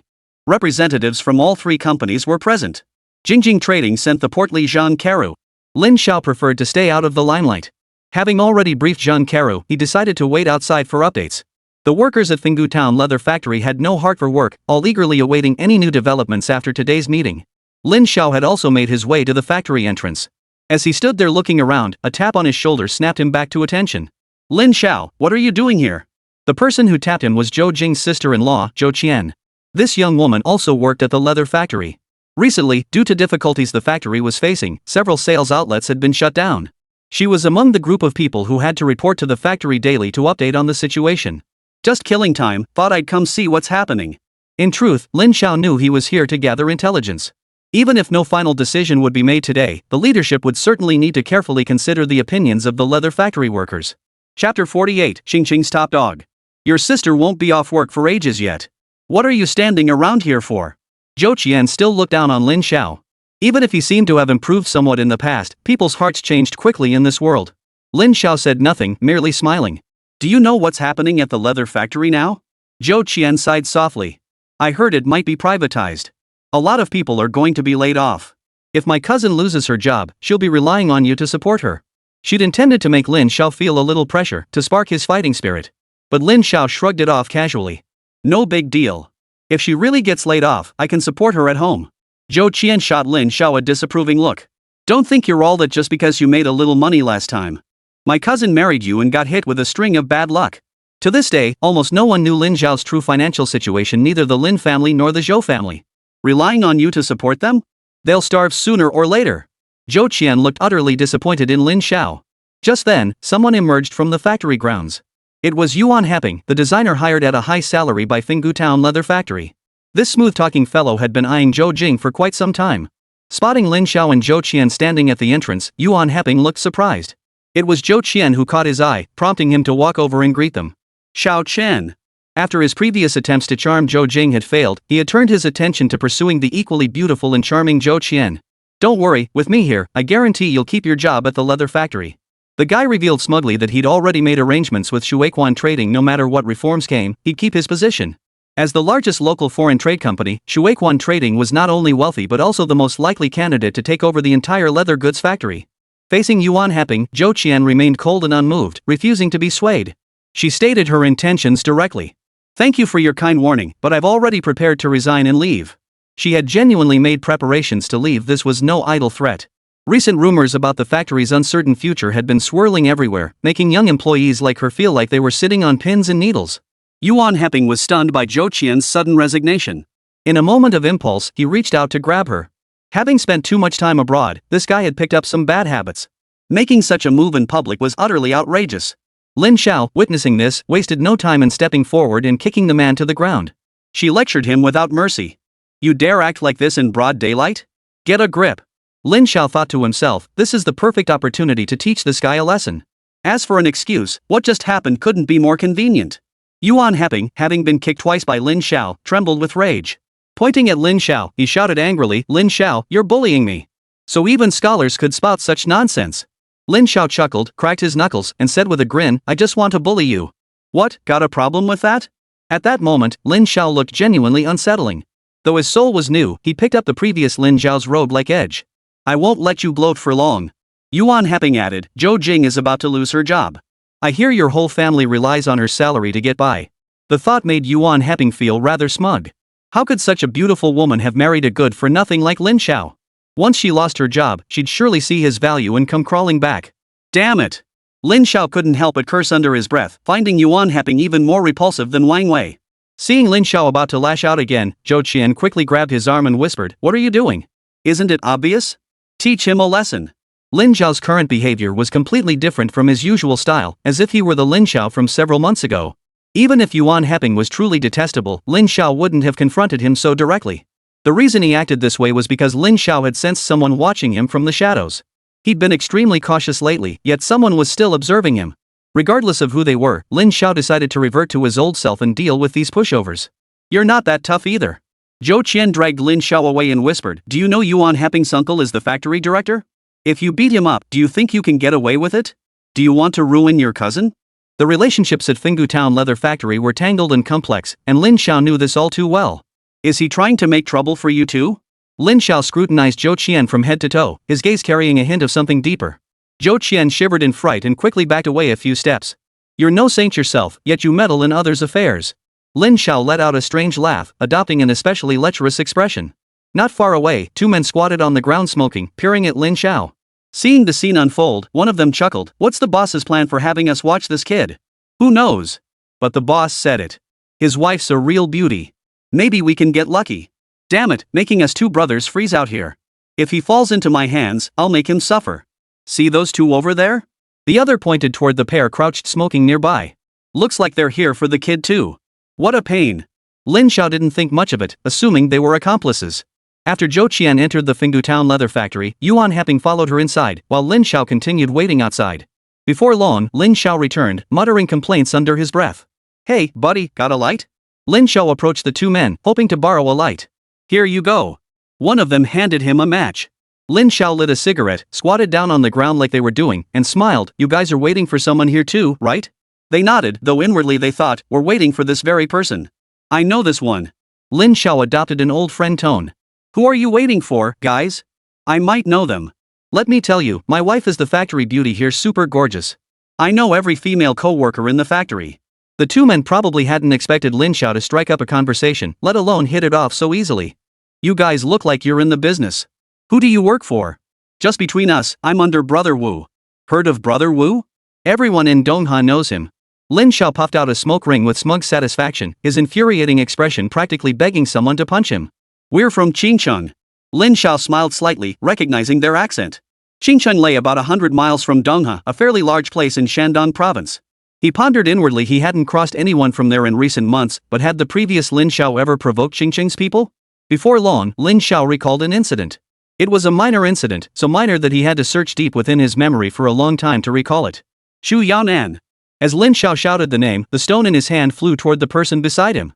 The man hadn't expected Lin Xiao to strike so suddenly, nor did he anticipate that at that very moment, Lin Xiao would also spit the cigarette but from his mouth at another person nearby. Lin Xiao showed no mercy, sending the man crashing to the ground with a single stone. The other man, burned by the cigarette, let out a pained scream, only to be met by another stone hurled by Lin Xiao. Just as he tried to dodge, Lin Xiao delivered a vicious kick to his groin. The kick drew a piercing scream from the victim. It wasn't that Lin Xiao was heartless, it was simply that the mention of Qing Cheng and Chu Yaonan made it impossible for him to show mercy. After dealing with these two, Lin Xiao charged straight ahead. The two young men crouched on the ground smoking were startled. One of them quickly shouted, "Don't attack us. We're Ghost Brothers men." Hearing this, Lin Xiao's expression softened. "Old Ghost?" Both nodded in confirmation, then glanced at the two men knocked to the ground. They both sucked in a sharp breath. Lin Xiao's attack had been brutally heavy. "Stop staring. Help me move these two out of the way. I'm going to find Old Ghost," Lin Xiao ordered. Though he'd only met Old Ghost once, the man was still keeping tabs on him. The two exchanged a glance and promptly began helping carry the knocked out men away, eventually loading them onto a motorcycle and driving off. Because this matter involved Chu Yaonan, Lin Xiao decided not to wait any longer for news from the Fenggu Town leather factory. After all, compared to this man, Yu Laowu's threat was practically nothing. Lin Xiao cursed inwardly, wondering how he'd ever gotten involved with such a troublesome figure. 40 minutes later, Lin Xiao encountered Old Ghost again at their usual meeting spot. The moment they met, Lao Gui said with a smile that hid a knife, "Who would have thought you'd end up connected to Chu Yaonan from Qingcheng?" Chapter 49, A Partnership Devoid of Integrity. Qingcheng's Chu Yaonan. Lin Xiao gave a helpless smile. This was truly the seed of trouble he had sown in the past, and now it was finally time to reap the consequences. Lao Gui had ordered his men to keep an eye on Lin Xiao, not because of their previous deal. It was because he'd accidentally learned that Qingcheng's Chu Yaonan was investigating Lin Xiao. Considering his cousin Chen Suiyun's friendship with Lin Xiao, Lao Gui couldn't ignore it. He ordered his men to keep a close eye on Lin Xiao's movements. The feud between Lin Xiao and Qingcheng Chu Yaonan dated back 2 years. Back then, Lin Xiao was a ne'er-do-well who dabbled in everything: eating, drinking, partying, stealing, and scamming. When Chu Yaonan arrived in Dongha, Lin Xiao targeted him. Not only did Lin Xiao swindle him out of his luggage, but he also set a trap in collusion with the local security forces, nearly framing Chu Yaonan for a crime he didn't commit and sending him to prison. Lin Xiao hadn't taken Chu Yaonan seriously at all back then. Although Chu Yaonan initially faced the death penalty, he ultimately served only 2 years in prison. This incident piqued Lin Xiao's curiosity at the time, prompting him to make inquiries. It turned out Chu Yaonan was the eldest son of the Chu family in Qingcheng, with connections in both legitimate and criminal circles. This feud sounded almost unbelievable. Back then, Lin Xiao was just tagging along with Luo Haiping and the others, going through the motions. Framing Chu Yaonan was merely following orders from above, meant to pin the blame on someone else. 2 years passed in the blink of an eye, and Chu Yaonan of Qingcheng had regained his freedom. Lin Xiao didn't have a particularly strong impression of this man, but looking back now, the events of 2 years ago might not have been as straightforward as they seemed. Luo Haiping had already become one of Yu Laowu's trusted lieutenants back then, though sadly he was no longer around. Lin Xiao felt it would be naive to assume Yu Laowu knew nothing about this. Right now, he's just sending people to investigate you. Once he truly decides to take action against you, you'll likely find it very difficult to escape. Old Ghost warned Lin Xiao with a meaningful smile, as if watching a play unfold. You know Chu Yaonan? Lin Xiao knew little of Old Ghost's past, but the man who ruled the roost at Donghe Water World clearly had more than just a relative serving as brigade captain backing him.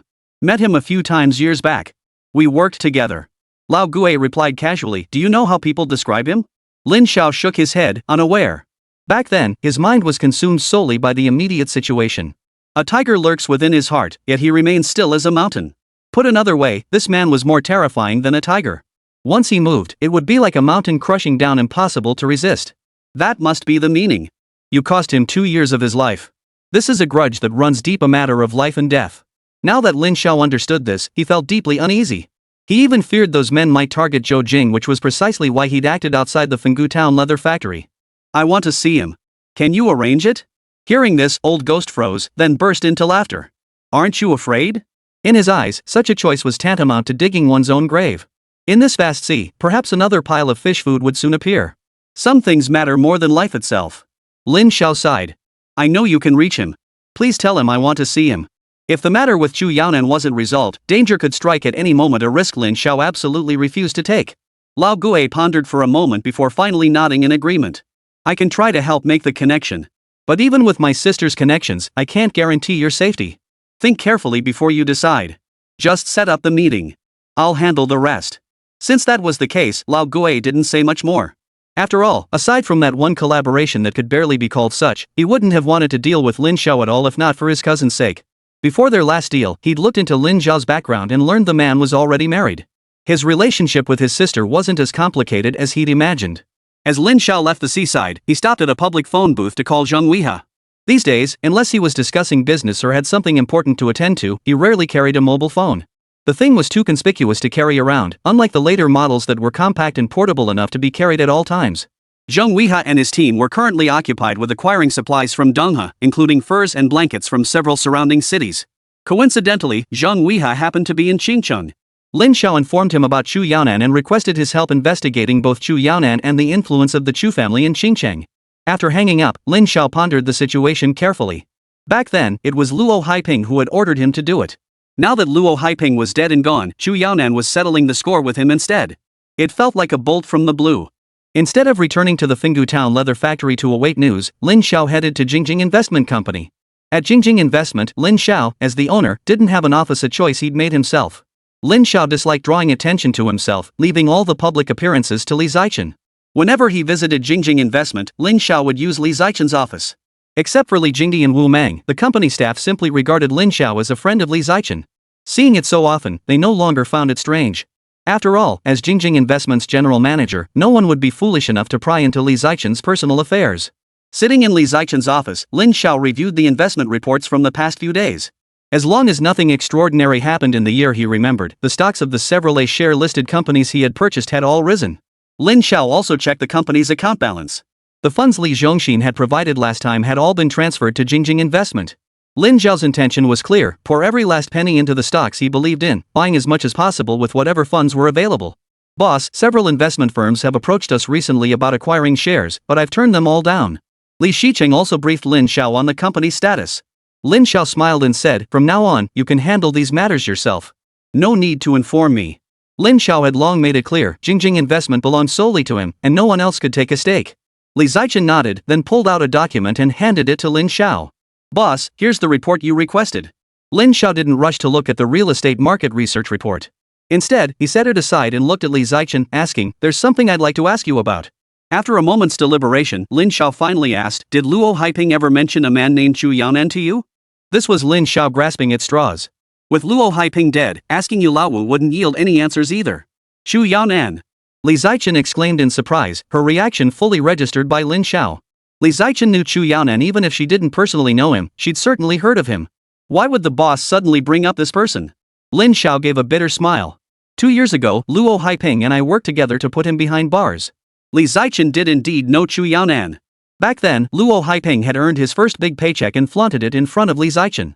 Drunk out of his mind, Luo carelessly revealed a secret. That secret concerned Chu Yaonan. Li Zichen knew the entire backstory, though she'd never imagined it would connect to Lin Xiao. It turned out that 2 years prior, Chu Yaonan from Qingcheng had come to Donghe intending to replace Old Yu. At the time, higher-ups had also favored the younger Chu Yaonan to succeed Old Yu. Old Yu 5 somehow got wind of the plan and set a trap, originally intended for Chu Yaonan. But the outcome was completely unexpected. No wonder Old Yu had been so cautious these past few days. He was the one pulling the strings behind the scenes. It seemed Old Yu had already learned of Chu Yaonan's reappearance. Lin Xiao sneered inwardly.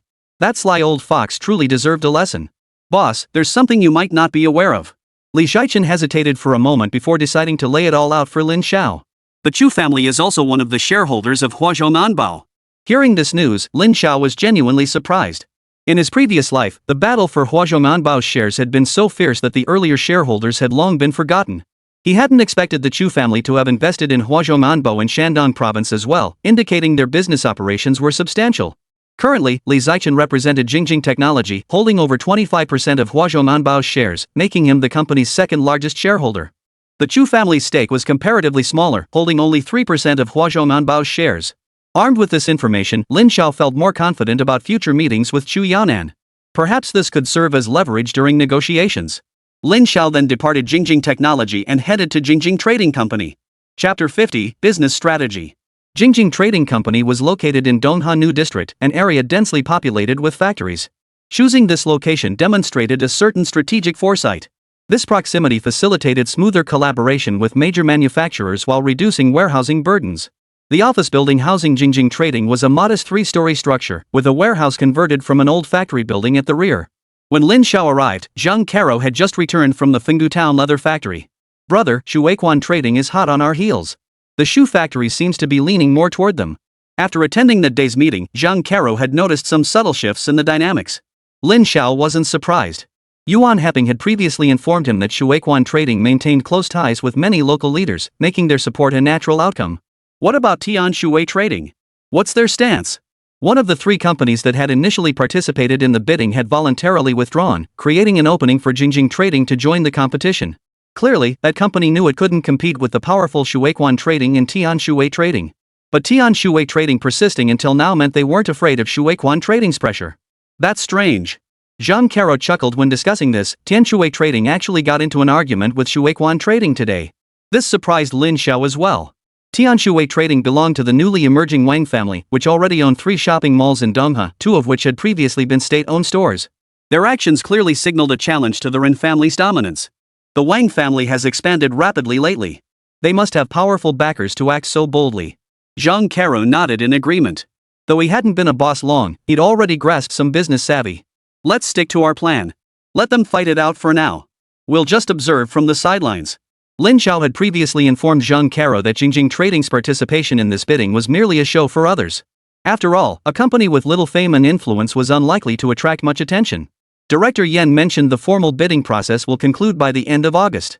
Counting the days, there was roughly half a month left. It should be enough time. When Lin Xiao returned home that evening, he found several guests waiting. Zhou Qian, the girl he had met at the leather factory in Fengdu Town earlier that day, had come to visit. This was the first time anyone had visited their home, so Zhou Jing prepared a large spread of dishes. Zhou Qian looked at Lin Xiao with a puzzled expression. She had just had a long chat with Zhou Jing and learned how much Lin Xiao had changed over the past few months. But if Lin Xiao had truly changed, how could she explain his behavior outside the Fengdu Town leather factory today? Zhou Jing pulled Lin Xiao aside and whispered, "What exactly did you do today to upset Xiao Qian?" Lin Xiao gave a bitter smile. He'd noticed someone following him today and feared it might be Yu Lao's men, which was why he'd acted that way on purpose. But he couldn't possibly explain such matters to his wife. "I only saw Yuan Heping bullying her and stepped in to help. Why is she blaming me instead?" Zhou Jing didn't doubt Lin Xiao. She knew him better than anyone. "Forget it. She quit today and is in a bad mood. Just don't provoke her." Zhou Jing was still very considerate toward this cousin of hers. Zhou Qian was her aunt's daughter. "Got it, I'll listen to you." Lin Xiao took the chance to sneak a kiss on Zhou Jing's cheek, making her blush and her heart race. She quickly pushed him away. Zhou Qian had been quietly observing Lin Xiao and Zhou Jing, as if she'd discovered a new continent. Her cousin and Lin Xiao's relationship was heating up way too fast. As Lin Xiao approached, Zhou Qian glared at him and warned, "If you dare deceive my cousin, I won't let you off the hook." She'd repeated this countless times since Lin Xiao and Zhou Jing got married. Zhou Qian had always believed Lin Xiao was a fraud, a sheep at home, but a wolf outside. Recalling the look in his eyes outside the leather factory today, Zhou Qian shuddered involuntarily, her mind filling with tales of brothers-in-law developing feelings for their sisters-in-law. A moment later, Lin Xiao sat alone waiting for dinner. During the meal, Zhou Jing offered, "Xiao Qian, if you don't have anywhere to go, ask your brother-in-law to see if his company is hiring." Zhou Jing was straightforward. She thought Lin Xiao could earn money, and besides, she had met his female boss and wanted to help her cousin. Lin Xiao expected Zhou Qian to refuse, but to his surprise, she nodded in agreement. "Sure." Lin Xiao smiled bitterly. His wife had just handed him a real challenge. Finding Zhou Qian a job wasn't the real problem. The real issue was that it might expose his identity.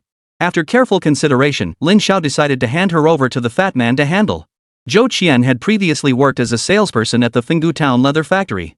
While the job didn't require much technical skill, it was somewhat relevant to her background. Early the next morning, Lin Xiao took Zhou Qian out. The girl hadn't slept well the night before. Dark circles hung under her eyes. Zhou Qian's gaze at Lin Xiao was like she could eat him alive.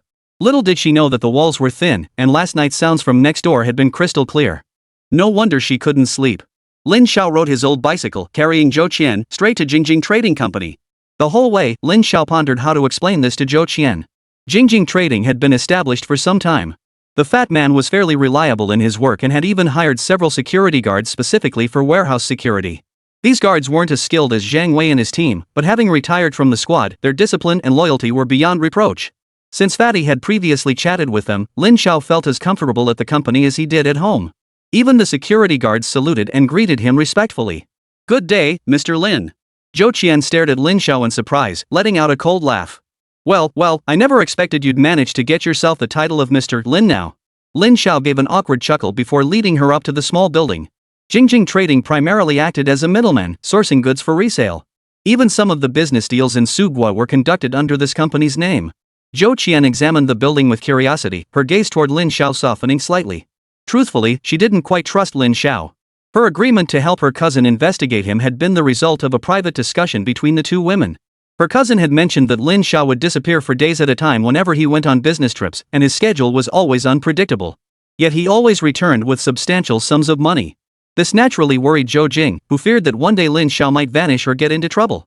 What would she do then? Zhou Jing hadn't been too concerned at first, but after hearing Zhou Qian's words, she couldn't shake the unease. Finally, she decided to let Zhou Qian look into the truth. When Zhou Qian encountered the fat man, it took her a long time to remember who he was. Back when Lin Xiao had taken Zhang Caro and this fatso to sell shoes, Zhou Qian had seen him before. But compared to the past, the fatso now was like a completely different person. Though his bulk remained unchanged, his attire and demeanor were entirely different. Zhang Caro. Zhou Qian remembered the name, but his transformation was staggering. How much time had passed? 3 or 4 months, perhaps. Xiao Chen. Zhang Caro and Zhou Qian were old acquaintances. Back when they sold shoes together, they often crossed paths, and he knew Zhou Qian was Lin Xiao's sister-in-law. She had clearly seen the sign for the general manager's office earlier, yet the same chubby guy who once sold shoes with Lin Xiao was now the general manager. It took half an hour, with explanations from Lin Xiao and Zhang Caro, before Zhou Qian gradually accepted this reality. But there was one thing they didn't mention, that Lin Xiao was actually the real boss behind the scenes. The straightforward Zhou Qian didn't delve deeper into this. After all, it was difficult for her to accept how Lin Xiao and Zhang Caro had become wealthy big bosses in just 3 or 4 months. Regarding the name Jingjing Trading, Zhou Qian didn't raise any questions either. With that settled, Lin Xiao and the others saw no need for further explanation. Externally, it was sufficient to maintain that Lin Xiao and Zhang Caro worked for a larger boss. Aside from Zhang Caro and his few brothers, no one knew that Lin Xiao was the real power behind the scenes. Once she developed an interest in the company's operations, Zhou Qian began learning the ropes from the fat guy. Coincidentally, Jingjing Trading was short-staffed, so if Zhou Qian proved suitable, hiring her wasn't out of the question. Considering the possibility of emergencies, Lin Xiao still carried a pager. Upon receiving Old Ghost's message, Lin Xiao immediately called him back. Xu Yaonan agreed to meet Lin Xiao and had already arrived in Dongha City. Learning this news, Lin Xiao felt an unprecedented sense of urgency. Although he had initiated the meeting, Xu Yaonan's swift arrival still made him uneasy, fearing he might be dealing with someone who didn't play by the rules. Chapter 51, Undercover Identity. Fortunately, Zhang Yun was also in Dongha City, so Lin Xiao ultimately brought him and another brother to meet Xu Yaonan. Xu Yaonan had been arranged by Old Ghost to meet at a location by the Donghua coast. Lin Xiao recalled that during their first encounter years ago, Xu Yaonan had given off an impression of being quite refined. It was precisely because of this that he had been targeted as an easy mark back then. Old Ghost choosing to meet on his own turf meant he had ulterior motives. Since he had arranged the meeting, he naturally wanted to prevent Xu Yaonan from getting serious with Lin Xiao. If anything went wrong, Old Ghost would likely suffer the consequences himself. Pengcheng Wharf in Dongha was a major maritime hub, home to Pengcheng Shipping Company. Old Ghost happened to hold the position of deputy manager at this very company. Pengcheng Shipping held stakes in several Dongha docks, though the company itself wasn't locally based. Previous attempts to meddle in Pengcheng Shipping's affairs had resulted in the imprisonment of core members from a family that was barely considered second tier in Dongha. They were finished for life. Since then, even the long-established Rin family of Dongha dared not entertain thoughts of meddling in maritime affairs. Xu Yaonan appeared refined and scholarly, resembling a teacher more than anything else. Black-rimmed glasses perched on his nose as he chatted animatedly with Old Ghost. Lin Xiao approached with Zhang Yunqi and another brother, his heart growing calmer with each step. Xu Yaonan was human too. In Lin Zhao's eyes, all humans had weaknesses. "Brother Lin, we meet again." Before they drew near, Xu Yaonan greeted him with a smile, appearing less like an adversary and more like a long-lost friend. "Mr. Chu." Lin Xiao returned the greeting and sat down at Old Ghost's gesture. "Mr. Chu, you two talk. I'll join you in a bit." Lao Gui tactfully led his men away for the moment, though they didn't stray too far, wary of any unexpected developments. Zhang Yunqi and another brother stood guard nearby, eyes fixed on Xu Yaonan's entourage. "Ha ha!" Xu Yaonan laughed loudly. "It's been 2 years, Brother Lin, and you've truly become someone to admire." His tone was gentle, yet Lin Xiao detected an almost imperceptible chill emanating from him. "What does Mr. Chu wish to discuss?" Lin Xiao didn't believe this meeting was arranged by Old Ghost. Xu Yaonan wouldn't have forgotten everything that happened 2 years ago. 2 years? Xu Yaonan smiled faintly. "How much do you think that's worth?" Sometimes, time truly can't be measured in money. A man like Xu Yaonan certainly wouldn't care only about money. "I know why you came to Dongha 2 years ago, Mr. Chu. What if I could help you?" Bringing this up proactively was a form of repayment. "Oh, you know quite a bit, don't you?" Xu Yaonan's dismissive attitude softened slightly. 2 years ago, in his eyes, Lin Xiao was nothing but a worthless thug. Back then, he actually considered using such a lowlife to achieve certain ends. Looking back, Chu Yaonan had repeatedly pondered how he could have lost to such a street thug. He had deliberately held back his family from touching Lu Yao, waiting to deal with him personally. Little did he expect that before he could make a move, Lin Xiao would be the one to initiate this meeting. "I've looked into your background," Chu Yaonan admitted frankly. "You've got a young, pretty wife. I hear you used to be a good-for-nothing loser?" Chu Yaonan chuckled softly. Clearly, rumors aren't to be trusted. Lin Xiao knew exactly what his past had been like. Many people like Chu Yaonan had been misled, but few possessed the connections and power to wield influence. Misfortune doesn't extend to one's wife and children. You should understand that, Mr. Chu. The chill in Lin Xiao's tone grew palpable. To him, his woman was an untouchable red line. Anyone who dared lay a finger on her had clearly grown tired of living. "That's precisely what puzzles me," Chu Yaonan said calmly. "From what I understand, you used to frequently lay hands on your wife. Even your own spouse feared you. With that kind of history, would you even care if they lived or died?" "You can try," Lin Xiao said slowly. "If anything happens to them, I'll stop at nothing. The entire Chu family won't find peace." Hostility crackled through the air as Lin Xiao and Chu Yaonan's gazes locked mid-sentence, the tension thick enough to cut with a knife. "Mr. Lin, you certainly have the guts." A trace of contempt flickered across Chu Yaonan's lips as he laughed. "Do you truly believe that old man can protect you?" Lin Xiao smiled back, gesturing toward Zhang Yunqi nearby. "Mr. Chu, care to wager that before you make your move, my brothers will have the means to take you down?" Chu Yaonan had long noticed Zhang Yunqi. Among his own men were skilled fighters, so he was no stranger to such an aura. That Lin Xiao had such a figure by his side made Chu Yaonan take a second look. "I intend to take over Yu Wufu's territory. His business is also my target."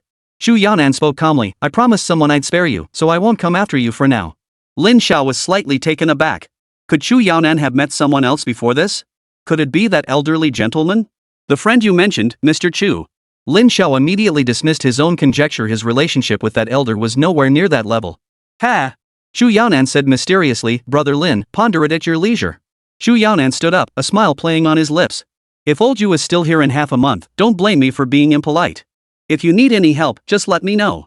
He left a number and departed, leaving Lin Xiao utterly perplexed. Since Chu Yaonan wouldn't lie, it meant someone had already spoken with him before his arrival and reached an understanding, causing the other party to abandon their plan for revenge. Who could it be? As Lin Xiao stared at the elderly man approaching him, pondering this, the name of his cousin, Chen Suiyun, inexplicably surfaced in his mind. But strangely, the old man didn't acknowledge him at all, simply leading his people away and leaving a bewildered Lin Xiao standing there dumbfounded. Only after Zhang Yunqi and another brother rushed over did Lin Xiao finally exhale a long breath of relief. At least on the surface, the threat brought by Chu Yaonan had been temporarily neutralized. As for the days ahead, they would align perfectly with his own plans. Shortly after Chu Yaonan led his entourage away from the pier, they boarded a small car parked by the roadside. Inside the car sat Chen Suiyun herself. "Captain Chen, you're quite attentive, aren't you?" Chu Yaonan asked with a smile, his tone tinged with amusement. Women abandoning principles for men typically only happen to the ignorant or the overly naive. But a woman of Chen Suiyun's stature clearly belonged to neither category. "As long as Mr. Zhao sticks to our agreement." All clues regarding this incident had been uncovered by Chen Suiyun through her brother. Her intervention in the investigation ultimately exposed the hidden secrets behind it. To suggest that a high-ranking police leader like her had no connections would be hard to believe. Yet this time, because of her cousin, she had acted against her own convictions. That was why Chu Fong agreed to suspend the attacks against Lin Xiao. From now on, Chu Enterprises in Donghua City will still need Captain Chen's support. Chu Yaonan's demeanor was easily misleading, causing people to overlook his true line of work. As long as Mr. Zhao keeps his word. With that, Chen Suiyun opened the door beside her and stepped out of the car. Gazing at her retreating figure, Chu Yaonan's eyes betrayed a hint of complex emotion. Of course, all this was done behind Lin Xiao's back. If the matter with old Wu Yu wasn't handled properly, who knew what new troubles might arise within the stipulated timeframe? Over the next few days, Lin Xiao also had some cause for celebration. After receiving the 3 million yuan in startup capital from Lin Xiao, the Huang Guangyu brothers in Beijing successfully opened their second store, which was thriving. Just like last time, Huang Guangyu bought up all the classified ad space in the capital's newspapers. This was all possible because securing Lin Xiao's funding had significantly eased their financial constraints, giving them the confidence to pursue such initiatives. Wu Meng relayed this news to Lin Xiao. While she recognized the Huang brothers' capabilities, she remained cautious about financial matters. Thus, she discussed hiring plans with Wu Meng. Once a suitable replacement was found to take over operations here, Wu Meng could return to Donghua City. Beyond the aforementioned news, another piece of information arrived that truly qualified as good news for Lin Xiao. This piece of joyful news was brought back to her by someone who had remained by Chen Feng's side. The two operatives Chen Feng had dispatched to follow Lin Xiao to the Soviet Union hadn't been eliminated outright by her there. Instead, after applying pressure and offering incentives, she had turned them into her own agents. She had them return to Chen Feng's side to continue surveillance, but in reality, they were helping Lin Xiao play a role. Now, these two undercover agents were beginning to play their part. They delivered news that was extremely advantageous to Lin Xiao. Since Wang Wei's last transaction with Yu Laowu, Wang Wei had acquired another 3 million yuan worth of goods from him. Chapter 52, Mysterious Disappearance. Merely acquiring goods, though welcome news, wouldn't have excited Lin Xiao this much. What truly delighted her was that Wang Xianjin wasn't just selling goods, he'd also developed a drug addiction. Wang Xianjin himself possessed no significant capabilities. His distribution channel relied entirely on the supply chain of Wang's department store. Lin Xiao was waiting for Wang Xianjin to taste success and then slowly destroy himself. According to intelligence from the mole embedded with Chen Yuanguang, Wang Xianjin would be making a single cash payment of 3 million yuan for goods in 3 days' time.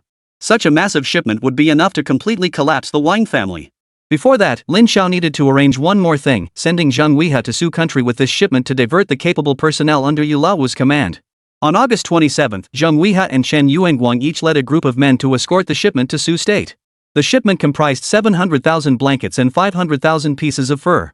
With the assistance of railway station chief Li Yang, this massive quantity was loaded onto a dedicated freight train bound directly for Weicheng in Su Kingdom. Chen Yuanguang would escort the shipment all the way to Sugua, while Zhang Weihe would go with 3 brothers. Lin Xiao and Zhang Yunqi remained behind in Donghe City. Yu Laowu was extremely cautious. Chen Yuanguang was the person he trusted most. He wouldn't feel secure in trusting this deal to anyone else. According to his agreement with Zhang Weihe, this successful transaction would net him at least 30 million yuan. With only a month required and 30 million in profit at stake, any risk was worth taking. Leaving Zhang Yunqi and Lin Xiao behind in Donghe was entirely within Lin Xiao's expectations. Xingyun Pavilion. Yu Laowu invited Lin Xiao and Zhang Yunqi here. In his view, these days were the most agonizing. I apologize for the inconvenience of having you two stay here temporarily. Once Boss Zhang and the others return, I will make it up to you properly. Yu Laowu had paid a hefty sum to secure all services at Qingyun Pavilion for the duration of their stay. Zhang Yunqi was taciturn, his gaze cold as ice fixed on Yu Laowu. Inside Qingyun Pavilion, Yu Laowu had stationed dozens of men. If Zhang Yunqi had been alone, he might have had a chance to escape, but with Lin Xiao in tow, it was impossible. Lin Xiao stood nearby, seemingly flirting with the attractive female attendant. To Yu Laowu, Lin Xiao was insignificant, so he paid him no mind whatsoever. Lin Xiao could be seen whispering and joking with the attractive waitress, occasionally taking liberties and getting handsy. In reality, however, Lin Xiao was quietly instructing the waitress. The owner of Qingyun Pavilion was Lin Fangfang's uncle, though Yu Laowu remained unaware of this connection. Had Yu Laowu known about this connection earlier, his previous attempt to inquire about Lin Fangfang from the owner wouldn't have gone so smoothly. It was precisely because of this connection that Lin Xiao could still keep tabs on outside news at any time, even within the seemingly isolated Qingyun Pavilion. Moreover, since Lin Xiao was utterly unremarkable in Yu Laowu's eyes, he had paid her little attention. On the evening of August 28, the moon shone exceptionally brightly. It was the middle to late part of the 7th lunar month, and the weather was extremely hot. Inside Qingyun Pavilion, the ceiling fan swung back and forth ceaselessly. Yu Laowu's men gathered in small groups, murmuring complaints. Though this was a high-end establishment, it lacked the ease and comfort of their previous haunts. Just then, several waiters brought in slices of chilled watermelon. Seeing the fruit, the men salivated greedily. They called out to their brothers to share the watermelon. The waitstaff also served slices to Lin Xiao and Zhang Yunqi, who ate theirs as well. Within minutes of finishing the watermelon, all of Yu Laowu's men in Qingyun Pavilion were fast asleep. Only Lin Xiao and Zhang Yunqi remained unaffected. The owner of Qingyun Pavilion, a pot-bellied middle-aged man, watched the young thug sleeping soundly with a look of deep worry on his face. "Don't worry, Mr. Zhang. They won't have another chance to get back at you." Lin Xiao understood the owner's concern. Yu Laowu was a notorious figure locally. Having helped Lin Xiao deal with Yu Laowu in this manner, how could Yu Laowu possibly let Qingyun Pavilion off the hook? "I've already paid." The payment was a minor detail, otherwise, the owner wouldn't have agreed to cooperate with Lin Xiao just because of his niece. "Ha!" Lin Xiao smiled faintly and asked, "Is everyone else okay?" Just as the Qingyun Pavilion owner was about to say everything was fine, a waiter rushed over, flustered. "Boss, Lin Fangfang is missing." "Lin Fangfang?" The owner gasped, immediately demanding, "What happened?" "She was just here a moment ago." The waiter replied helplessly, "Half an hour ago, Lin Fangfang said she felt sick and went to the restroom. We thought she had diarrhea and hadn't come back. When we went to look for her, she was gone." "Half an hour ago." The owner froze, suddenly remembering something. He slapped his thigh hard and exclaimed, "Oh no! Yu Laowu must have taken her away." Lin Xiao also remembered that Yu Laowu had just left a short while ago. Zhang Yunqi's eyes turned cold as he whispered, "I'm going to save her." Lin Fangfang was his brother's girlfriend, his future sister-in-law. He couldn't let anything happen to her. It's too late. Lin Xiao sighed helplessly. Yu Laowu had been gone for about 20 minutes and he'd left by car. If they chased after him now, the transaction might already be underway.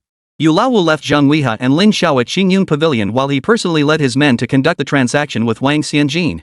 The transaction was arranged to take place in one of Shuequan Trading's warehouses. Yu Laowu had connections with the Ren family of Shuequan Trading, allowing him to utilize their company's transportation channels to ship his goods. Tianshui Trading and Shuequan Trading had existing partnerships. Although disputes had arisen over the Fenggu Town leather factory, the final outcome remained undecided. The convoy belonging to Wang family's Tianshui Trading had already arrived at the entrance of Shuequan Trading's warehouse. Only then did Yu Laowu's vehicle slowly pull up. Had Chen Yuanguang not been in Sugua, Yu Laowu would typically not handle such matters personally. He would have left it to Chen Yuanguang. "Hello, Brother Wu." Wang Xinjian approached with a broad smile plastered across his face. His recent collaboration with Yu Laowu had made him a fortune, even earning praise from his own grandfather, who now considered him capable enough to inherit the family business. "Young Master Wang, you're quite early." Yu Laowu held no particular regard for men like Wang Xianjin, valuing only his money. "Not early at all. Knowing how busy Brother Wu is, I should have waited longer." "Ha!" Yu Laowu laughed heartily before signaling for the warehouse doors to open. He led Wang Xianjin inside. Wang Xianjin personally inspected the goods. After confirming everything was in order, he waved his hand. Several Wang family members carried in 3 boxes of cash, each containing 1 million yuan. This was real gold and silver piles of gleaming banknotes. Chapter 53, Win-Win Cooperation. Happy cooperation. Cash for goods. Suddenly, spotlights flashed around them and sirens blared. Yu Laowu and Wang Xianjin's expressions instantly darkened. They had already secured connections on all fronts and believed this transaction was foolproof. How could this situation arise? Yu Laowu's men drew their weapons as a voice boomed over the loudspeaker. "Attention, everyone inside. You are surrounded. Immediately drop your weapons, place your hands on your heads, and get down on the ground. Failure to comply will result in force being used." Chen Shila, standing beside the patrol car, recited these official phrases word for word. "Let's fight them." Someone beside Yu Laowu lunged forward and pulled the trigger. A chaotic firefight erupted. If this 3 million yuan deal fell into the hands of the security forces, it would spell certain death for them. They had no choice but to fight desperately. Yet against the fully equipped security squad, Yu Laowu's scattered band of stragglers collapsed within 3 minutes, suffering heavy casualties. As for Wang Xinjin, his men were all employees of Wang's trading company. They wouldn't risk their lives for him. Yu Laowu had calmed from his initial panic because he now held a hostage. Lin Fangfang, the girl he'd casually taken along when leaving Qingyun Pavilion, unexpectedly proved useful. "Yu Laowu, release the hostage. Don't be stubborn. Otherwise, you'll only find death." Chen Shila watched Yu Laowu, who was demanding to leave while holding the hostage, and realized he had nowhere left to go. "Captain Chen." Yu Laowu had long sought a way to contact this newly appointed Public Security Bureau captain, but his attempts had all failed. If this Captain Chen intended to take him down, he wouldn't have been completely unaware. "I, Yu Laowu, have been in Donghua for so many years, yet I never imagined I'd fall into your hands." "Yu Laowu," Chen Shila said coldly, "he who sows the wind shall reap the whirlwind. Don't you understand that? Release the hostage and confess your crimes honestly, or you won't live to see tomorrow." "Ha!" Yu Laowu laughed loudly, having finally pieced together the truth. "If I'm not mistaken, you transferred everyone around me just to set this trap, right?" Yu Laowu directed this remark at Lin Fangfang. Yet Lin Fangfang, with a gun pointed at her, showed not a trace of panic. Instead, she replied calmly, "You'll never know who meticulously designed this plan for you." Ironically, even now, Yu Laowu still regarded the mastermind as an insignificant minor player. "I don't care who it is." Yu Laowu snarled fiercely, "Even if I die, I'll take you down with me." The moment the words left his mouth, he prepared to kill Lin Fangfang. He knew full well that his crimes were more than enough to warrant 100 death sentences. Moreover, until today, he hadn't caught even the slightest hint of trouble. This could only mean that this time, his opponents likely included more than just Chen Shila. Yu Laowu understood he had no chance of leaving this place alive. Those he had supported over the years would never let him speak his secrets. Truthfully, he had long anticipated this day. 2 years ago, he had begun secretly plotting his escape. His plan was to complete this major deal, then flee far away with his family and fortune. Despite his utmost caution, he had ultimately fallen into the trap others had set for him. Bang! The sharp crack of a gunshot made Chen Shila's face turn pale. She pointed to one side and shouted, "Over there. Quick, chase him." Someone had been lurking in the shadows, and she hadn't even noticed. Yu Laowu was ambushed. The hidden assailant seized the moment to strike, ending his life instantly. Lin Fangfang felt warm blood seeping in. Only then did true terror grip her, causing her body to tremble slightly. In that moment, she had felt death's breath upon her, as if she had walked through the gates of hell and back. Chen Xiaola led her men in pursuit of the assassin, but of course, they returned empty-handed. The assassin had vanished without a trace. Most of Yu Lao's men were dead, and the few survivors surrendered. Wang Xingjian, now handcuffed, wore a look of utter despair. He knew this disaster had been brought upon by his own actions. The Wang family was finished. That night, Dongha underwent earth-shattering changes. Old 5, Yu Lao, who had ruled Dongha's underworld for 2 decades, was killed. His territory was seized overnight by an unknown entity. Moreover, the Wang family, which had only recently risen to prominence in recent years, saw 3 of its department stores sealed overnight. Even Shuweiquan trading wasn't spared.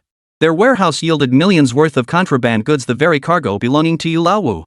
The next morning, though the skies over Dongha remained clear, many well-connected individuals sensed that the town had fundamentally changed.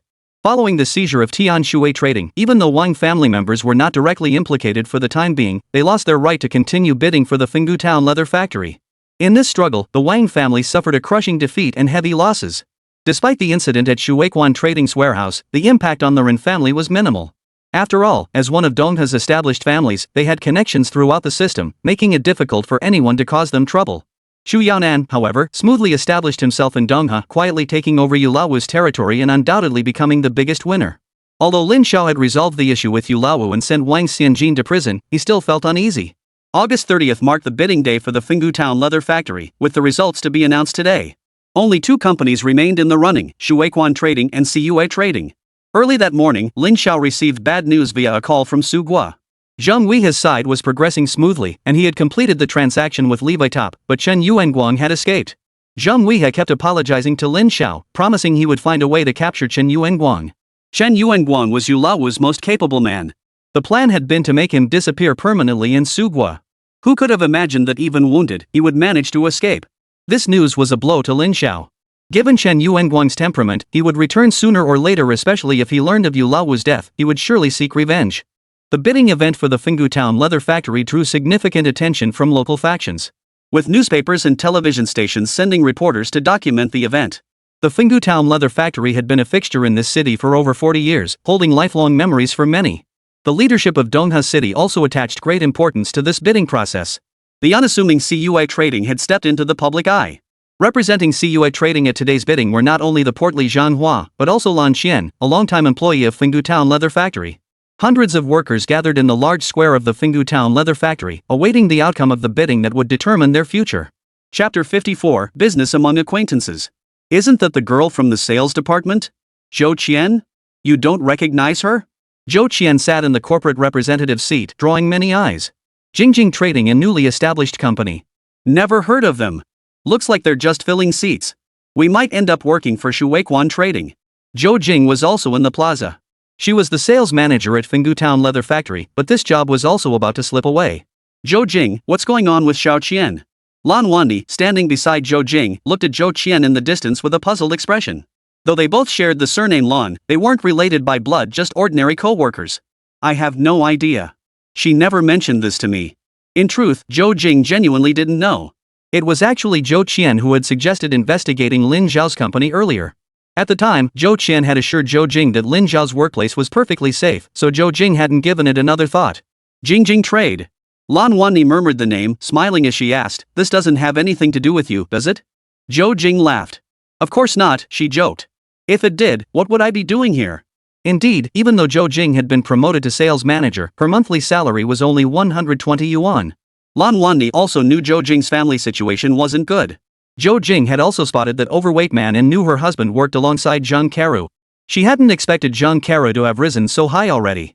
The bidding conference began. First, Lin Nilu, the leader from the Commerce Bureau, delivered a speech. He began by introducing the history of Fenggu Town leather factory, then mentioned some challenges the factory was facing. Finally, he stated that Fenggu Town leather factory was poorly managed in currently owned fixed assets including factory buildings, dormitories, production lines, and more. Most importantly, the factory still employed 1,470 workers. Lin Nilu assured the employees that even if Fenggu Town leather factory was sold, their concerns would be addressed. Next came the QA session with the 2 bidding companies. The representative of Shuweiquan Trading was a man in his 30s named Ren Tian, who served as the company's general manager. "If we take over Fenggu Town leather factory, we will introduce the most advanced production lines, recruit more professional talent, and enhance design, production, and sales channels.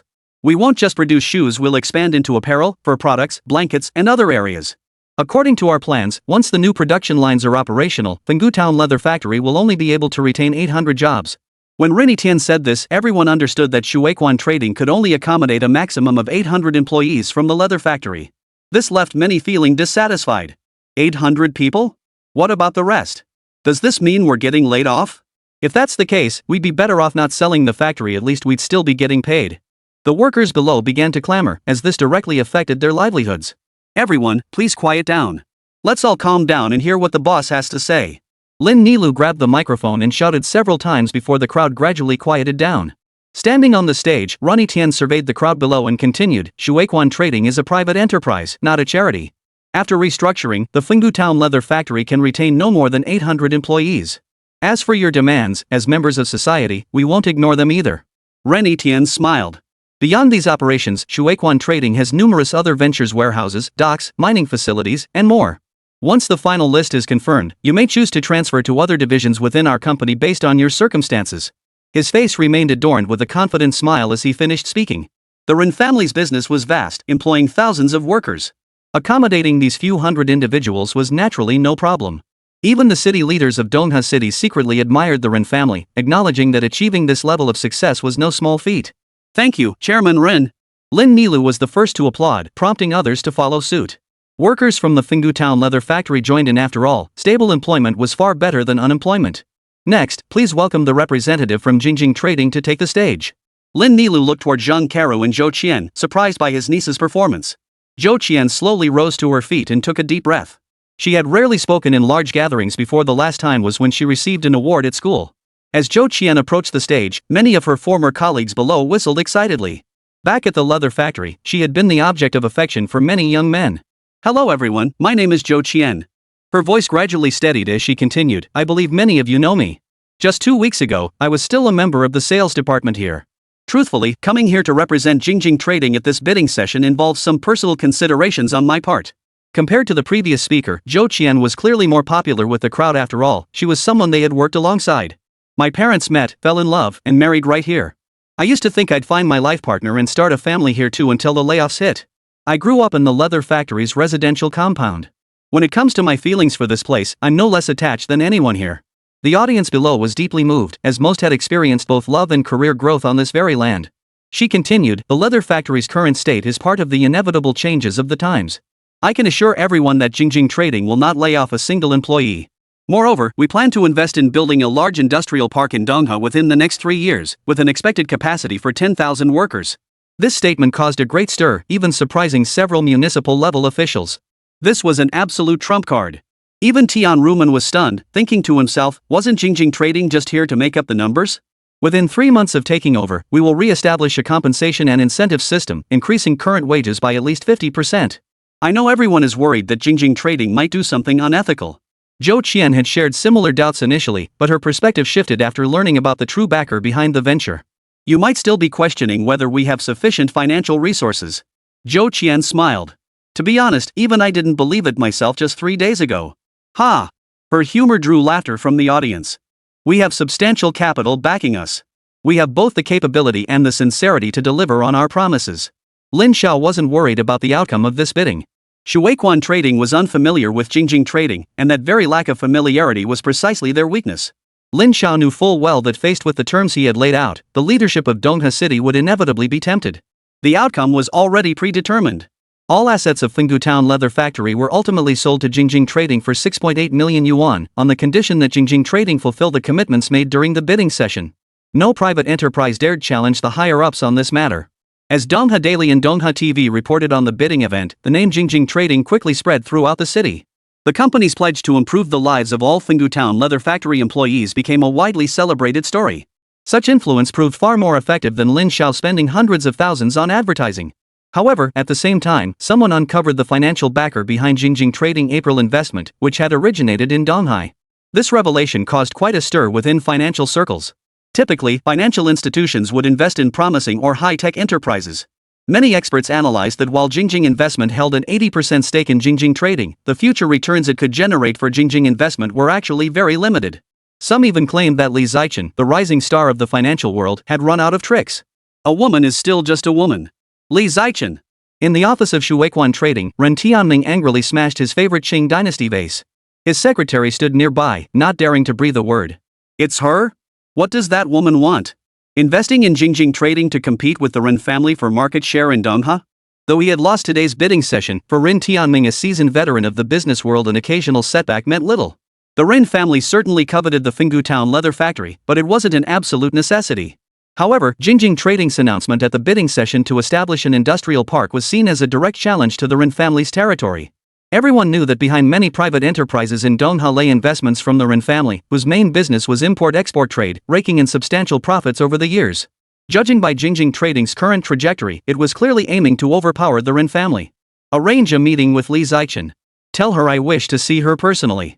After composing himself, Ren Tianming immediately instructed his secretary to arrange the meeting. He wanted to hear this woman's thoughts directly. Jingjing's victory over the leather factory was merely the beginning. Its repercussions were far from over.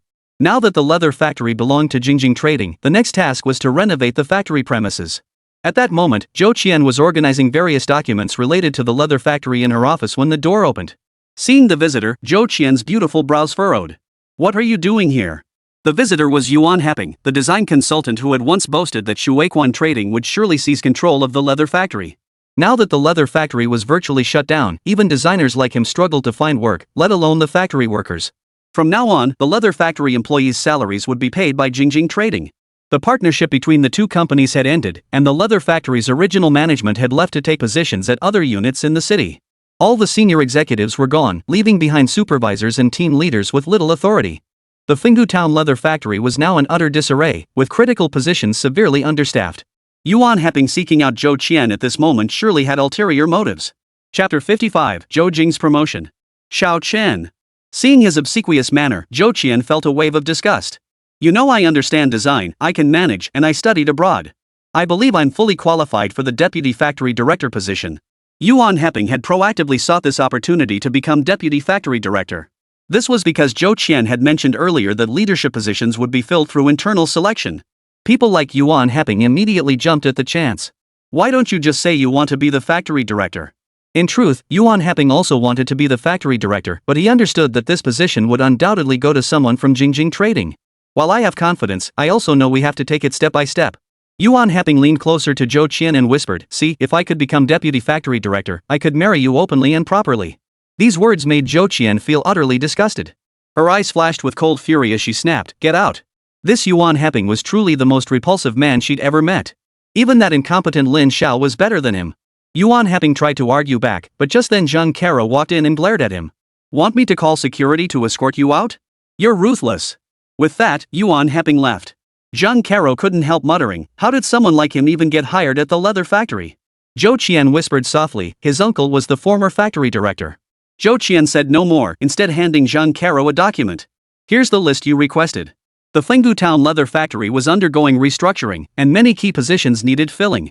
Having worked here before, Zhou Qian knew the employees well and was tasked with selecting the new leadership team. At that moment, Lin Xiao sat in the factory director's office. Taking the list provided by Zhou Qian, he added only one name, Zhou Jing, administrative manager. Give this to Zhou Jing. Let him decide. Zhang Kara took it with a faint smile, guessing that Brother Yao had probably acquired the factory for his sister-in-law. Accompanying the list was a formal appointment letter bearing the official seal of Jingjing Trading. Zhou Jing's expression changed upon reading the contents. Everyone had been waiting for the new company to announce their assignments.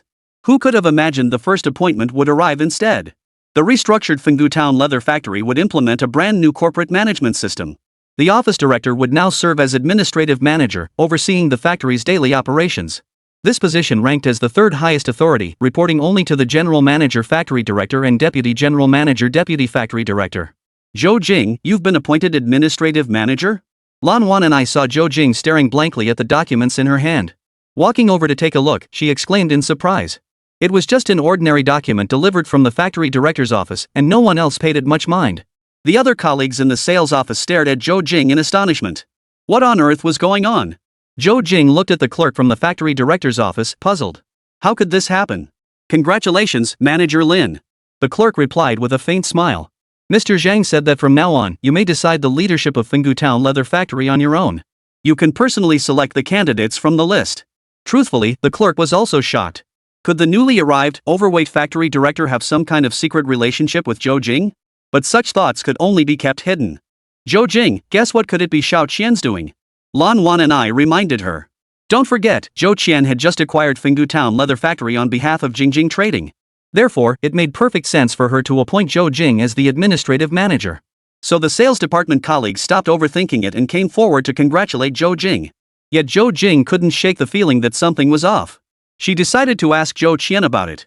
When she found Zhou Qian, the girl was busy organizing the years of disorganized asset records from Fengdu Town Leather Factory. Xiao Qian, what's really going on here? Zhou Jing handed Zhou Qian the appointment letter. Upon reading its contents, Zhou Qian was startled too. Zhang Kara gave this to me. Having known him for so long, she had never seen Zhang Kara as someone who would engage in favoritism or corruption. Don't overthink it. Maybe he genuinely couldn't find a suitable candidate. With the factory in such disarray, just help him out for now. Zhou Qian quickly accepted reality. Given the current situation, the most important task was to stabilize things as quickly as possible. What about Lin Xiao? Zhou Jing thought of her husband. Didn't he work at the same company as Zhang Kara?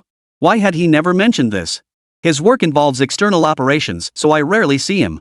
That was all Zhou Qian knew about Lin Xiao. As for any private discussions between Lin Xiao and Zhang Kara, she remained unaware. Zhou Jing was straightforward and didn't overthink things. Since manager Zhang wanted her help, she was happy to oblige, especially since she was now practically her husband's colleague. Lin Xiao strolled leisurely from the Fengdu Town Leather Factory toward his home. Starting today, these hundreds of acres of land and all the factory buildings would belong to him. The leather factory was very close to Lin Xiao's new home, just a few minutes' walk away. The location had been chosen primarily for Zhou Jing's commute convenience, while also considering safety factors. Months ago, Lin Xiao never imagined she'd have the chance to acquire Fengdu Town Leather Factory. Lin Xiao, who was about to head home, was called out. Turning around, he saw it was old man Zhang and hurried over. Grandpa Zhang, you're back from your walk. Grandpa Zhang smiled and replied, yes, I just visited a few old friends. They have quite a few antiques at home. They think they take up too much space and want to get rid of them. When you have time, come with me to take a look. Lin Xiao had been getting along well with old man Zhang lately. Thanks to his connections, Lin Xiao had bought many old items, and his basement was now piled high with treasures. Let's go tomorrow. I'll accompany you, Grandpa Zhang. Lin Xiao wouldn't pass up good finds. Though these items weren't worth much now, they'd surely be far more valuable in a few years when everyone's living standards improved. After chatting with old man Zhang for a while, Lin Xiao returned to his own courtyard. The little wolfhounds had visibly grown, now radiating a protective aura as if ready to guard the home. Spotting Lin Xiao's return, they obediently trotted over, nudging his feet with their heads. As he lay in the rocking chair in the courtyard, Lin Xiao drifted off to sleep while thinking about Chen Yuan Guang. The aroma of cooking wafting through the air roused him from his dreams. Zhou Jing had returned earlier, but seeing Lin Xiao asleep, she hadn't disturbed him, instead preparing the meal and waiting nearby. During dinner, Zhou Jing looked at Lin Xiao and asked, "Are you working at Jingjing Trading?" "MHM. Lin Xiao nodded. His wife was bound to ask about this sooner or later. Zhang Kara asked me today to be the administrative manager at the leather factory. Did you know about that? Lin Xiao nodded again and replied, I know. He already told me. Oh. Zhou Jing didn't say much more. The couple rarely discussed work matters. Lin Xiao said, my monthly salary is 600 now. With bonuses, I can make 2,000 or 3,000 a month. That's enough to support us. To make his salary sound reasonable, Lin Xiao had spent a long time preparing. Smiling, he picked up a piece of meat for Zhou Jing and said, eat more. You'll need to work extra hard from now on. Zhou Jing flushed slightly, her expression drifting to some unspoken thought as she stole a quiet glance at Lin Xiao. This simple life, she thought, must be the most genuine happiness for a married couple. Zhou Jing became the administrative manager at the leather factory, her salary rising from 120 yuan to 350 yuan a month. The town's leather factory was officially renamed Jingjing Manufacturing. Jingjing Trading kept their promise, raising the salaries of all employees. Zheng Wei and his team brought back not only 5,000 TK.300 vehicles but also the most advanced production lines. With this new equipment, Jingjing Manufacturing began producing garments, fur products, blankets, and other goods. After the restructuring and transformation, April Manufacturing received unanimous praise from Donghua city leaders. It made headlines in local newspapers and appeared on television for several consecutive days, becoming a star enterprise and a landmark unit in the city. The original Fengdu Town Leather Factory was now a thing of the past. Today, Lin Xiao arrived at Jingjing Investment's office. Facing Li Zai, Lin Xiao frowned deeply. Did Tianxiang Investment appoint us to Jingjing Trading? Li Zaichen nodded and replied with a smile, yes, he wants half the shares. After meeting with Ren Tianxiang, the latter had proposed a shareholding arrangement, which Li Zaichen naturally declined. The Ren family. Lin Xiao smiled with interest. From the very beginning, he had understood that whether it was Jingjing Investment or any of its affiliated companies, they would inevitably attract the attention or apprehension of local capital. As an established enterprise, Shuequan Trading held a position in Donghua City that Lin Xiao couldn't challenge in the short term. Right now isn't the best time to confront Shuequan head-on. Since they want it, let's just give them a stake. Hearing this, Li Zichen was slightly surprised, as the boss she knew had always insisted on keeping others out of his business. Actually, Jingjing Trading is currently experiencing strong growth momentum, making it entirely unnecessary to accept such external funding. As an investor, Li Zichen possesses deep expertise in project evaluation. She believes that based on Jingjing Trade's current growth trajectory, it is highly likely to surpass Shuequan Trade in the future. What do you think our company is worth right now? If we were to calculate Jingjing Trade's intrinsic value alone, it would primarily stem from its collaborations with Shilin City and Sioux Country. Jingjing Manufacturing Plant, however, is not yet profitable at this stage. Less than 100 million. This figure represented Li Zichen's own psychological bottom line. Lin Xiao smiled and decided to offer 100 million, asking him to contribute 50 million in exchange for a 50 million share stake. There was one condition, however: Jingjing Manufacturing must be spun off separately. Lin Xiao believed he would agree. The very next day after meeting with Li Zichen, Tian agreed to Lin Xiao's terms. Shuequan Trading invested 50 million yuan, acquiring a 50% stake in Jingjing Trading and becoming its largest shareholder. However, April Manufacturing was excluded from this investment. As April Manufacturing was currently operating at a loss, Appointment Heaven naturally had no interest in it. What he coveted was Jingjing Trading's trade routes with Sugua. To generate buzz around the deal, Tian spent heavily on extensive advertising in the Donghua Daily and on Donghua Television. Jingjing Manufacturing became an independent enterprise. Zhang Caro resigned as general manager of Jingjing Trading and took up the position of general manager and plant manager at Jingjing Manufacturing. Most people couldn't grasp this capital maneuvering, only knowing Jingjing Trading couldn't compete with Shuequan Trading. Chapter 56, a once-in-a-lifetime opportunity. At that moment, in an open field within Donghua's development zone, construction of factory buildings was underway. Row upon row of structures rose silently into the sky. Meanwhile, Lin Xiao had arrived in Xincheng. Xincheng in Lu Province, though less renowned than Donghua, held equally promising prospects for development. Lin Xiao's visit to Xincheng was at Chu Yanan's invitation. Chu Yanan's wedding coincided with the Mid-Autumn Festival, marking a double celebration. After enduring 2 years behind bars, Chu Yanan finally embraced better days, effortlessly taking over the territory once held by Old Wu of Donghua. Lin Xiao's performance both surprised and delighted Chu Yanan. Though they should have been sworn enemies, Chu Yanan still invited Lin Xiao to his wedding. The Chu family's prestige in Xincheng rivaled that of the Ren family in Donghua, yet their local influence was even more formidable, holding pivotal positions in both business and political circles. Numerous provincial heavyweights attended Chu Yanan's wedding to offer congratulations. In such a setting, Lin Xiao was a relatively inconspicuous figure. Throughout the entire event, he never appeared in public representing any company under Jingjing Trading. Zhang Wei had been constantly by Lin Xiao's side during this period. Ever since the incident involving Chen Yuanguang, Zhang Wei felt deeply guilty, fearing the man might secretly return to China for revenge. As a result, he was exceptionally vigilant in protecting Lin Xiao. It must be said that Chu Yanan's marriage was a match made in heaven. The bride hailed from a wealthy family in a neighboring province. Having known each other for years, they set the wedding date immediately after Chu Yanan regained his freedom. Lin Xiao's presence here wasn't due to Chu Yanan himself, but rather the bride's family background that had caught his attention. According to investigations, Chu Yanan's fiancé's family bore the surname Chen and held a near monopoly in supplying apparel materials across the 6 provinces of East China. Currently, regarding future industrial, Lin Xiao already held significant stakes in numerous lucrative industries established after 1994. He held stakes in companies poised for massive valuation surges, such as JL Group and Guomen Home Appliances. Additionally, stocks like Central China Anbao and Security Bank, poised for massive gains within the year, were firmly in his grasp. The remaining task was for Lin Xiao to plan for the next 2 to 3 years of development. Jingjing Trading has always been a crucial component of Lin Xiao's industrial portfolio. Provided external conditions remain relatively stable, Sugua will collapse within 3 months. At that point, opportunities for wealth will abound throughout Sugua. Lin Xiao had no intention of letting this opportunity slip away. Selling half of April Trading's shares to Shuequan Trading wasn't because Lin Xiao feared the Rin family's influence. Rather, he intended to set a trap for them, just as he had done with Yu Laowu. Even if this trap didn't completely destroy the Rin family, it would ensure they could never rise again.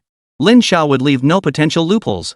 Jingjing Investment was a financial firm beyond the Rin family's reach to suppress, but Jingjing Trading operated locally in Donghua. If the Rin family truly wanted to make a move, it would be remarkably easy. This was precisely why Lin Xiao agreed to sell half of Jingjing Trading's shares. Much like Lin Xiao's Jingjing Trading, the Rin family also operated in the clothing business in Donghua, a massive industry spanning several provinces in East China. Lin Zhao's objective was to dismantle the Ren family from its very foundations. Mr. Qian, this is the Mr. Lin I mentioned to you. Li Zichen was also present at the wedding today, tasked with introducing Qian Yuan to Lin Xiao. Qian Yuan was the father of the bride, Qian Wenwen, and also Chu Yanan's father-in-law. I didn't expect Mr. Lin to be so young. Lin Xiao now introduced himself as the purchasing manager of Jingjing Manufacturing Company. Mr. Qian, you're too kind. Although Jingjing Trading had become an independent entity, it remained a subsidiary of Jingjing Investment Group. That's why Li Zichen was handling the introduction this time. As for Lin Xiao, any title would suffice. Your Jingjing production has always been managed by my staff. This has been the procedure since the Finggu Town leather factory days. If you have any matters, Mr. Lin, you can contact them directly. Even though Li Zichen served as the introducer for a factory, an external liaison manager was hardly enough to warrant much attention from Qian Yuan duo. Mr. Qian. Lin Xiao smiled. For a truly powerful boss, looking down on others was perfectly normal. Actually, I'd like to discuss another business opportunity with you. Qian Yuan glanced at Lin Xiao. Today was his beloved daughter's wedding day, and he had no desire to discuss business matters at this moment. I hope to secure the raw material supply rights for 6 provinces in East China over the next year from you, Mr. Qian. Name your price. Lin Xiao, who had been preparing to refuse, was momentarily stunned by the request. What kind of person was this, speaking with such audacity? Young man, do you have any idea how much our annual raw material supply is worth? Qian Yuan stared coldly at Lin Xiao, thinking to himself, how could a mere purchasing manager possibly wield such authority? He's not even as powerful as one of his junior supervisors. Demanding exclusive monopoly over his entire annual supply was nothing short of a joke. The price is up to you, Mr. Qian. Once he'd made up his mind, Lin Xiao hadn't given a second thought to the cost. Qian Yuan smiled, but the expression carried obvious mockery. This isn't merely a matter of capital. What exactly are you aiming to achieve? How will the Qian family conduct business in the future? Qian Yuan wasn't the type to sacrifice long-term partnerships for short-term gains. Regardless of Lin Zhao's intentions, monopolizing a year's supply of materials would only invite widespread criticism from manufacturers across East China. But what if I could guarantee your sales would increase by at least 20% every year going forward? Would that interest you, Mr. Qian? Lin Zhao's confident demeanor surprised Qian Yuan. How could a junior purchasing manager exude such self-assurance? Qian Yuan studied Lin Xiao again. There was something indescribably special about this young man. Lin Xiao continued, Mr. Qian, you're likely aware that Jingjing Manufacturing will establish China's largest factory complex in Donghe. Our site is vast enough to accommodate over 50,000 workers. This is just the initial investment. We plan to expand the factory to Qingqing and other areas in East China where there's demand. Whoa! Qian Yuan couldn't help but gasp inwardly. Such a massive undertaking would burn through a fortune. Jingjing Manufacturing had only recently evolved from a small leather workshop in Finggu Town, yet now they were diving into such a colossal venture? That seemed a bit too aggressive. Young man, I don't understand where you get your confidence, but you're seriously underestimating the strength of East China. Qian Yuan clearly had no desire to continue the conversation with Lin Xiao. Waving his hand dismissively, he said, I have business to attend to. I'll be leaving now. Mr. Qian, please wait. Lin Xiao called after him, his tone calm. According to my sources, the Su family from North China has long sought to penetrate the East China market. What do you think about partnering with them? Qian Yuan sneered inwardly, what difference could a small manufacturer like Jingjing possibly make? Such losses were insignificant compared to the entire East China market. Ignoring Lin Xiao, he turned and walked away. Li Zichen, who had arranged this meeting, watched Qian Yuan walk away and murmured with a faint smile, Boss, why not reveal your identity to him now? After all, once Qian Yuan knew Lin Xiao was the real mastermind behind Jingjing Investment, his attitude might change. No need, Lin Xiao replied with a smile. He'll come to me on his own. His primary purpose for attending Chu Yanan's wedding in Qingchang was to meet Qian Yuan, though their first encounter hadn't been particularly pleasant. Lin Xiao hadn't expected immediate success in negotiations. After all, while the Qian family was one of the largest raw material suppliers across the 6 provinces of East China, they weren't the only ones. As he had mentioned, the Su family in the north also showed keen interest in this market. After a few drinks at the banquet, he felt slightly tipsy and headed to the hotel arranged by the Chu family with Zhang Wei and his brother to rest. Lin Xiao had his own room, with Zhang Wei and the others staying next door. Should anything go wrong, they'd rush in immediately. He'd just taken a cold shower to sober up and was about to lie down when the door suddenly opened. In those days, hotels weren't as advanced as they are today. They used the most basic locks, anyone with a key could open it directly. At that moment, Lin Xiao was wearing only his underwear. The girl who entered the room was clearly drunk, reeking of alcohol. She tossed her coat and shoes aside, then began undressing as she walked deeper into the room. Had he not recognized who she was, Lin Xiao might have mistaken her for a solicitor. Having met during the toasting ceremony, Lin Xiao recognized this girl as the bride and groom's younger sister and also Qian Yuan's youngest daughter, Qian Shishir. Under normal circumstances, Lin Xiao would have insisted such a girl leave immediately. But recalling Qian Yuan's attitude earlier that day, a sly smile spread across his face. Qian Shishir was undeniably beautiful, her presence at the wedding nearly outshining the bride herself. Faced with a woman who was not only making advances but also stripping off her clothes, most men would find it hard to resist. Yet faced with this troublesome situation, Lin Xiao remained surprisingly composed, showing no reaction to Qian Shishir throwing herself at him. Watching her plop down on his bed and fall fast asleep, he couldn't help but think, this girl is way too easygoing. A knock on the door jolted Lin Xiao awake. Opening his eyes, he felt utterly drained, as if he were still holding something. Just then, Qian Shishir stretched lazily, accidentally brushing against a place she shouldn't have. Ah! A shrill scream pierced the air. Zhang Wei and his brother outside the door heard the commotion and, thinking something was wrong inside, kicked the door open with one swift kick. With both of them pushing, the hotel door held out only a moment before collapsing. But the moment they saw the scene inside, they immediately turned away, pretending they hadn't seen a thing. Chapter 57, A Once-in-a-Lifetime Opportunity. Qian Shishir hastily pulled the blanket over herself, tears welling in her eyes as she glared angrily at Lin Xiao. Lin Xiao felt a bit dizzy as last night's events slowly came back to him. He remembered clearly that he hadn't done anything, he absolutely hadn't touched Qian Shishir. Then who had undressed her? And hadn't he slept fully clothed? A sly gleam flashed in Qian Shishir's eyes as she watched Lin Xiao's panicked expression, her heart bursting with delight. But she couldn't show it. Instead, she put on a look of hurt, almost crying out loud. Lin Xiao's expression shifted. Something was off. What had happened after he fell asleep? He couldn't have lost control, could he? You're deliberately framing me. Lin Xiao grasped this possibility, it seemed the only explanation. Recalling how Qian Shishir had managed to open the door and enter last night, he found this scenario highly plausible. Wah! Qian Shishir burst into tears. Zheng Weiha and Zhang Yin stifled their laughter, preparing to slip away quietly.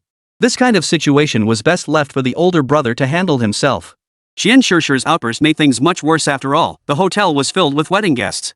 Lin Xiao quickly covered her mouth and whispered, "What are you doing? I really didn't do anything." As a man, Lin Xiao knew perfectly well he hadn't touched Qian Shishir. But if anyone saw this scene, even jumping into the Yellow River wouldn't clear his name. Chu Yaonan, it must be his doing. In 1994, minds were still quite conservative. Holding hands between men and women could make people blush, let alone sharing a bed. If he were branded a rogue, Lin Xiao's future would be utterly ruined. It's you! You're the one bullying me. Qian Shishir jabbed her finger into Lin Xiao's body, leaving several sharp marks. At times like this, reasoning with girls was futile. Lin Xiao could only let her vent. Once she was done, Lin Xiao quickly got out of bed, dressed himself, and picked up her clothes to toss them to her. Get dressed. If you have any demands, just say them. Lin Xiao resigned himself to defeat. He truly had no defense. Not only did he miss out on the lamb, but he ended up covered in trouble. Zhang Wei and his brother were still guarding the doorway. When someone nearby curiously opened the door to peek out, they saw the two brothers' imposing, muscular builds and quickly retreated in fright. When Lin Xiao emerged, the brothers suppressed their laughter and gave him a thumbs up. Lin Xiao didn't blame Zhang Wei and his brother. Since the other side had planned so thoroughly, they must have had ulterior motives. Fix the door first. Qian Shishir emerged slowly after tidying up, her face still bearing traces of tears. That a beauty would use her reputation to scheme against him, this left Lin Xiao with no choice but to concede defeat. Come with me. Lin Xiao followed Qian Shishir, his expression darkening as he watched her feign helplessness. I know your name is Lin Xiao. You even met my father yesterday. And I know you have a wife and kids at home, right? Qian Shishir laid out Lin Xiao's circumstances bluntly, adding with a strange smile, how do you want to handle this? Privately or publicly? Miss Qian, state your demands plainly. Whatever I can manage, I'll do my utmost. If this escalated in Qingcheng Chu family territory and he ended up arrested as a thug, who could he appeal to? And if word got out? Even if he'd done nothing wrong, his wife and daughter would never hold their heads high again. At least you know your place. Qian Shishir dropped her feigned hurt, a faint smile touching her lips. At least this man was decent. Even in last night's situation, he hadn't touched her once. For that alone, she couldn't be too unreasonable. My sister said you caused my brother-in-law to serve 2 years in prison. Though he doesn't care anymore, she can't just let it go. She waited 2 whole years. Lin Xiao finally understood this had been orchestrated by sisters Qian Wenwen and Qian Shishir. It seemed Chu Yaonan had been kept in the dark. These sisters seemed formidable characters. Otherwise, Qian Wenwen wouldn't have married someone with such a complicated background like Chu Yaonan. I hear you're in business? Qian Shishir said with a light laugh, we have a business deal to discuss with you. Lin Xiao had assumed the Qian sisters would use this to coerce him into compromising his principles. But that wasn't the case at all. When he learned what they actually wanted from him, his expression became quite animated. It turned out the sisters had secretly taken money from home to import a shipment from overseas. It must be said that although Qian Shishir seemed quite intelligent, she clearly hadn't inherited her father's business acumen. Qian Shishir, a student abroad, had invested in the shipment alongside her sister after being introduced to the opportunity by an overseas classmate. Lin Xiao spotted the shipment at Qingqing's dock. He'd expected contraband, but when he saw box after box of mobile phones, his jaw nearly dropped. My brother-in-law said you're a business whiz. Handling this shipment shouldn't be a problem, right? The sisters hadn't dared tell their father about it, as the price of these mobile phones was so high that they wouldn't sell more than a handful in Qingqing in a year. No problem. Miss Qian's business is my business. Just tell me the price for this shipment, and I'll buy it outright. Qian Shishir assumed Lin Xiao was being so generous because he feared she might actually press charges for sexual assault. My sister and I spent 3 million yuan of our personal savings on this shipment. You should give us 3 million yuan in return. 3 million yuan was indeed the sisters' entire savings, spent entirely on this shipment. The problem was they didn't understand that these mobile phones needed network activation to function once imported into the country. Now that the goods were in their hands, they were practically worthless. Lin Xiao took a look. These were all the latest models of mobile phones, each worth about 20,000 yuan on the market, truly unaffordable for most people. 1,000 units were worth 20 million yuan, yet these two had managed to acquire them for just 3 million. Even with the additional domestic network activation fees, the total cost wouldn't have exceeded 5 million yuan. Miss Qian, may I ask, does your foreign classmate's family happen to be in the mobile phone business? Qian Shishir didn't think much of it. After all, her classmate was in the US, and Lin Xiao wouldn't know him anyway. Rola's father is the big boss of Rola Mo. Lin Xiao's heart raced. If not for Qian Shishir's reminder, he would have nearly forgotten about it. The boss of Rolamo would face a major corporate crisis at year's end and ultimately choose suicide. In his later life, Lin Xiao never understood what kind of insurmountable crisis the head of such an internationally renowned company had faced in 1994 that drove him to end his life in such a tragic manner. Miss Qian, I have a favor to ask of you. This situation, coupled with the fact that he had just thought of this, presented a rare opportunity for Lin Xiao. Since you're handling this shipment for me, go ahead and tell me what it is. Qian Shishir no longer seemed as guarded as she had been at the start. I'll pay 4 million to acquire this shipment. I can't let your efforts go unrewarded. Lin Xiao smiled casually. But I'd like to ask you to introduce me to your classmate. Hearing Lin Xiao was willing to pay 4 million for the goods, Qian Shishir felt quite pleased. But when she heard Lin Xiao wanted to meet her classmate, Qian Shishir frowned. Rola is in the US, and you're in China. How can we meet across the Pacific? The person Lin Xiao truly wished to meet was Rola's father, the head of the Rola family, Rola Tuo. You can tell her to relay this to her father. If he wants to save Luolamo, he should consider coming to China. Lin Xiao wasn't sure if this approach would work, but he suspected Loramo must be in serious trouble now. Otherwise, Qian Shishir wouldn't have been able to acquire this shipment at such a low price. This could only mean one thing: Rola Mo was in dire straits. And for Lin Xiao, this presented a golden opportunity. Chapter 58, Contacting the Decision Maker. Qian Shishir had used a honey trap scheme to force Lin Xiao into helping her sell a shipment. But perhaps even she didn't realize that if Lin Xiao had known how profitable this shipment was, he might have sought her out himself. Moreover, through Qian Shishir's connections, Lin Xiao now had the chance to reach out to the head of Luolamo. Although Qian Shishir wasn't sure what the Luolamo issue Lin Xiao was referring to was, she still agreed to try and help. After all, she had originally thought this batch of goods would at best break even, yet it ended up earning Lin Xiao 1 million yuan. Lin Xiao called Zhu Mingnan to ask if he knew any mobile phone business owners. Upon hearing Lin Xiao had a quantity of 1,000 units, Zhu Mingnan initially claimed he had no connections, but eventually introduced someone he knew to Lin Xiao. Mr. Wang, who had once been grateful to Lin Xiao for resolving an issue with color TV sales, specifically called to express his thanks. Upon receiving Lin Xiao's call and learning he had uncertified mobile phones, Mr. Wang immediately assured him he could handle everything. Lin Xiao then traveled to Dongha City with the Zhang brothers, carrying the 1,000 mobile phones. According to Mr. Wang, an intermediary would meet with Lin Xiao in Dongha City 2 days later to discuss the deal. After completing the transaction, Lin Xiao went to the bank and transferred 4 million yuan to Qian Shishir, settling the payment. After receiving the money, Qian Shishir smiled at Lin Xiao and said, "You're not half bad. If you ever want to do business, I'll put in a good word for you with my dad." Thank you, Miss Qian. Hearing Qian Shishir speak so favorably, Lin Xiao felt a weight lift from his shoulders.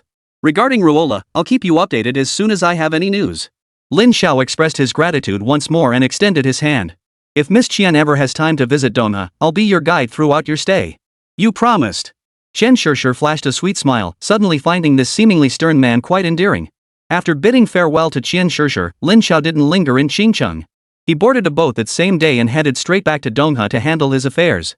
Stepping onto familiar ground, Lin Xiao's heart finally settled a little. His trip to Qingcheng had taught him a lesson: women in today's society were no less formidable. No sooner had he returned to Dongha than Lin Xiao received more good news. Wu Meng had come back, and Jingdu Guomen Electronics had opened its fourth branch. Wu Meng had entrusted her work there to a classmate, and now she finally had time to spare. Wu Meng would continue overseeing the subsequent financial coordination for the Kyoto operations.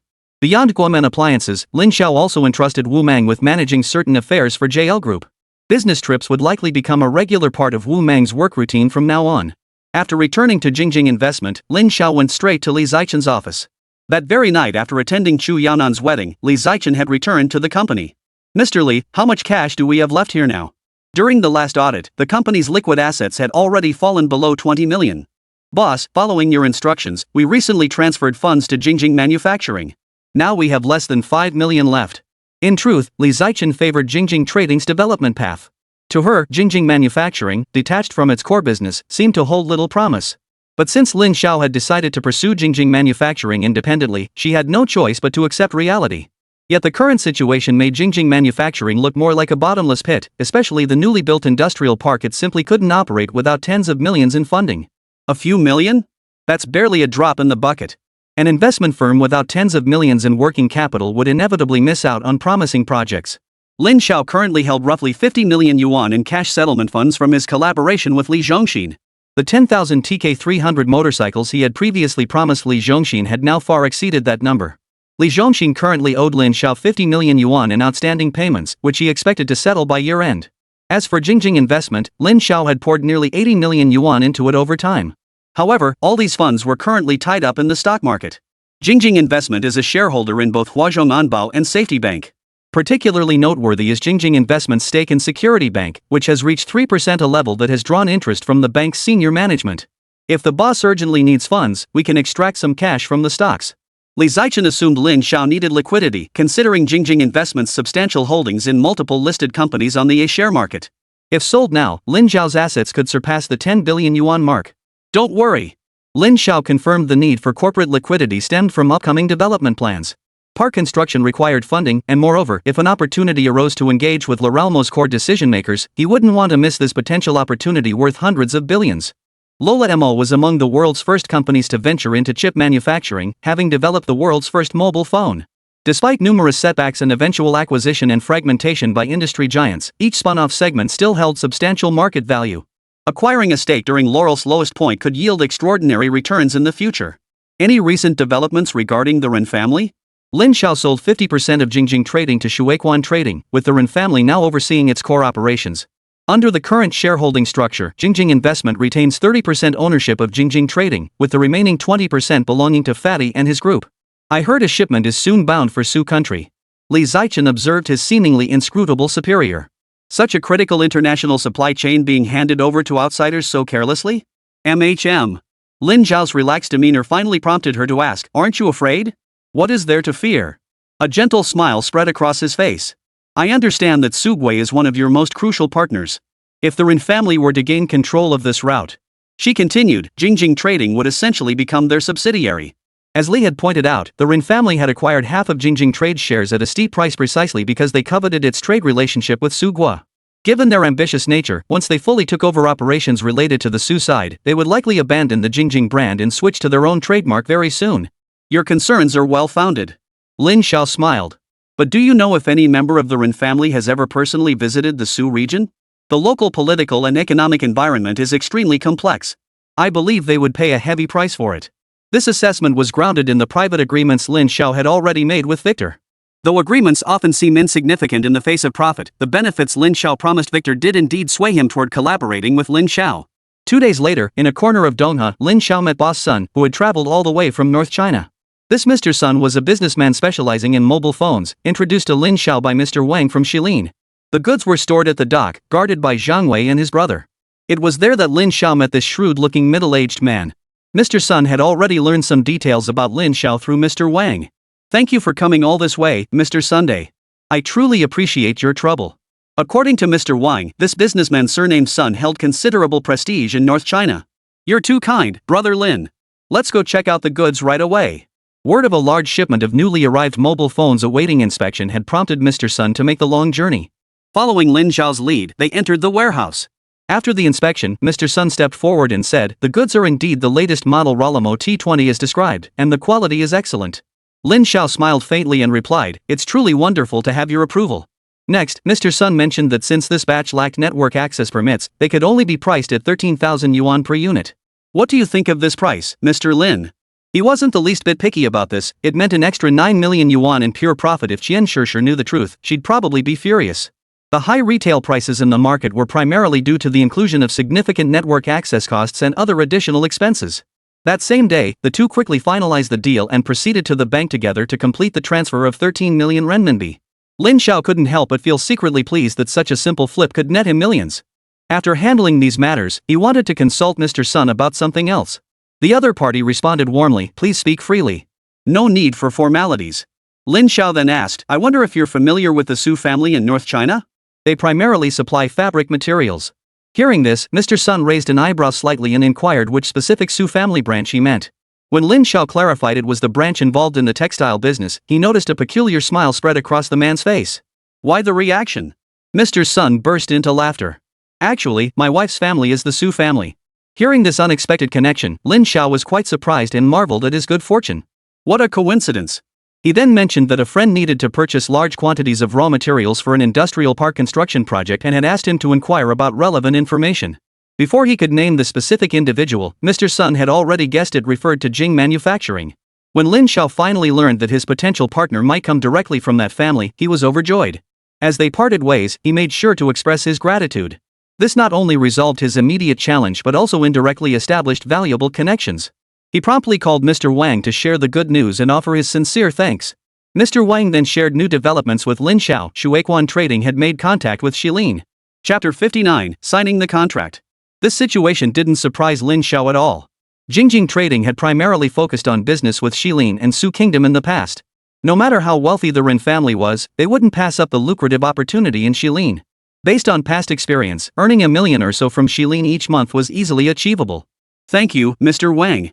I'll definitely find time to visit Shilin personally to express my gratitude."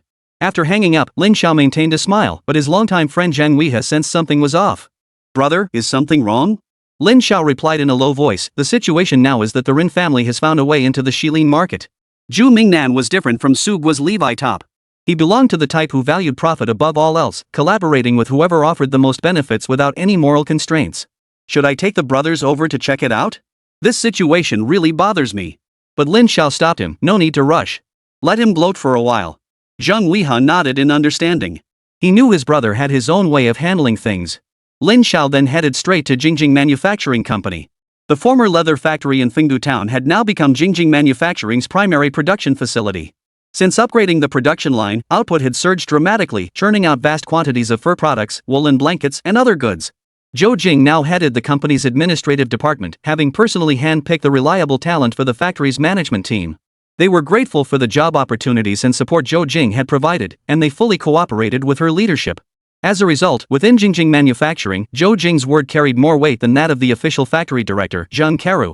Fatso grumbled from the sidelines, "Bro, maybe I should switch to something else.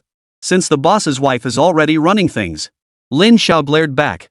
"Don't forget our current position. Since the Ren family has started engaging with Shilin, we should maintain the status quo for now." After grasping Lin Xiao's general plan, the fat man chuckled. "I just wonder when that day will finally come." Lin Xiao then reminded him, "Remember how we started from scratch? What about those supplies you were told to stockpile? How are they holding up?" The fat man replied, "Rest assured, thanks to some extra space at the shoe factory, I've assigned someone to keep a close eye on that portion of the supplies." In reality, when Jingjing Manufacturing was first established, it had signed a supply contract with Jingjing Trading, meaning Jingjing Manufacturing's products had to be prioritized for Jingjing Trading. However, behind the scenes, Lin Xiao had quietly manipulated the situation. Ultimately, the actual goods supplied were of very poor quality and amounted to less than a third of the originally agreed quantity. The remaining high-quality goods were secretly stashed away, known only to a select few. Though Lin Xiao held the title of purchasing manager at Jingjing Manufacturing, he rarely appeared at the factory office. Everyone knew the factory director was his close friend, and the administrative manager was his wife. He also occupied a private room adjacent to Zhou Jing's office. Shortly after stepping into his space, he saw Zhou Jing enter. "Do you know what Zhang Caro has been up to lately?" Hearing this question, Lin Xiao was slightly taken aback. He thought, could this girl really be investigating that fat guy? He tried to hide his inner panic. What could that guy possibly be doing? But then Zhou Jing whispered to him, Uncle Wang said all the factory's production has been locked up in the warehouse. Sure enough, secrets can't stay hidden forever. He never imagined such confidential information would reach his own wife through some channel. Who told you that nonsense? Thinking Lin Xiao was completely in the dark, Zhou Jing whispered, Uncle Wang used to manage the warehouse. He knows every corner of the factory like the back of his hand. He wouldn't lie to me. I went to check myself, but even I couldn't open those warehouse doors. Lin Xiao sighed inwardly. He hadn't told his wife about this matter, but even if she didn't know now, she would find out sooner or later. Close the door. I need to talk. Zhou Jing obediently closed the door. To their colleagues, it looked like the young couple needed privacy for a private conversation. No one was foolish enough to eavesdrop. A few minutes later, Lin Xiao finally managed to make Zhou Jing understand his meaning. You mean this shipment is for another client? Isn't that a breach of contract? Zhou Jing wasn't exactly slow. She could grasp the issue of breach of contract. That's why we can't let this get out. Lin Xiao smiled. We have to wait for them to break their promise first. Zhou Jing was too naive to understand the cutthroat nature of business. She still believed that once a contract was signed, money would flow in regardless of who the goods were sold to. Does your boss approve of this? Zhou Jing still believed Zhang Caro and Lin Xiao were working for some big boss behind the scenes. But so far, this big boss had never even visited the company. Given Jingjing Manufacturing's current shipment volume, the factory was operating at a loss. Such significant losses couldn't have gone unnoticed by the boss. It's her plan. Lin Xiao had no choice but to make Li Zichen take the fall. Otherwise, his foolish wife might start imagining all sorts of wild scenarios. I really can't fathom what these rich people are thinking. Zhou Jing looked utterly bewildered, unable to fathom why they'd pass up such a lucrative opportunity. Lin Xiao tapped her forehead. Stop overthinking. Just focus on your job. Don't go blabbing about this kind of thing. Zhou Jing wasn't truly clueless, she just couldn't wrap her head around certain aspects. I'll explain it to Uncle Wang later. I won't let him say anything. Taking advantage of the moment, Lin Xiao pulled her close and kissed her cheek. Don't get too carried away, this is the office. Zhou Jing's face flushed crimson, realizing this man was growing bolder by the day. What's there to be afraid of?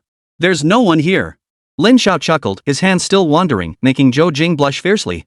She finally pleaded, let's talk about this at home. Tonight, you can do whatever you want. Lin Xiao beamed triumphantly. I'll remember that promise. After teasing her a bit more, Lin Xiao finally let Zhou Jing go. Watching her practically flee, he couldn't help but laugh out loud. Then Zhou Qian entered. Zhou Qian was now the factory director's assistant, a position not high in rank but carrying significant weight. What a flirt! Seeing Zhou Jing leave with a flushed face, Zhou Qian knew Lin Xiao must have done something naughty. Lin Xiao smiled, looking at her seriously. Hey, what business is it of yours what I do with my own wife? Zhou Qian spat out, I really don't understand why the big boss trusts you so much. This thought put Zhou Qian in a foul mood. She went to find Zhang Caro to contact the big boss, only to be directed to Lin Xiao instead. Apparently, he handled all such matters.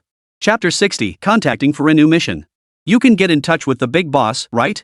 Zhou Qian finally got to the reason she'd come to see Lin Xiao. Yeah. What's up? Lin Xiao wondered if she had caught on to something. Do you know the Wang family's department store? Lin Xiao gave a slight nod. After all, he had personally sent Wang Xianjin there.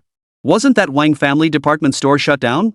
Such a major incident, even if the Wang family hadn't done anything wrong, the higher-ups wouldn't let them off so easily. A classmate of mine named Wang Longfei said the Wang family is trying to sell the mall, but no one wants to take it over. Because of her brother's situation, everyone else is worried they'll get stuck with endless trouble if they buy it.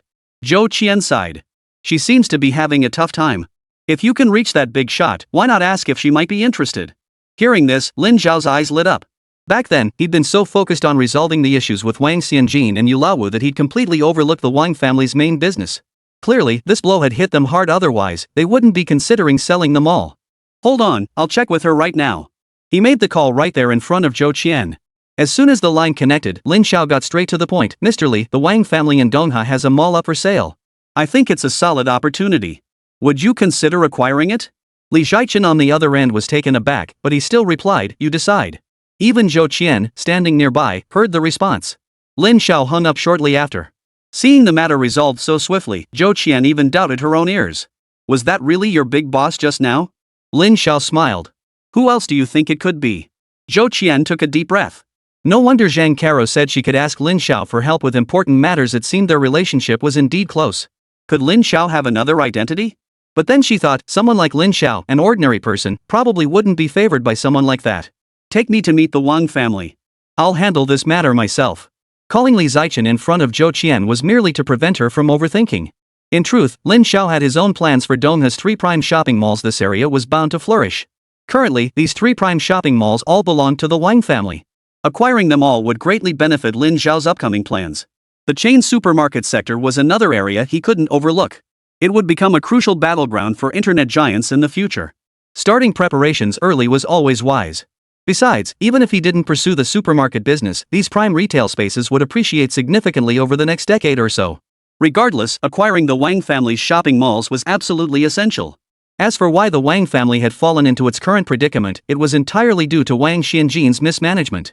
His case was now a done deal, and he would soon face final sentencing.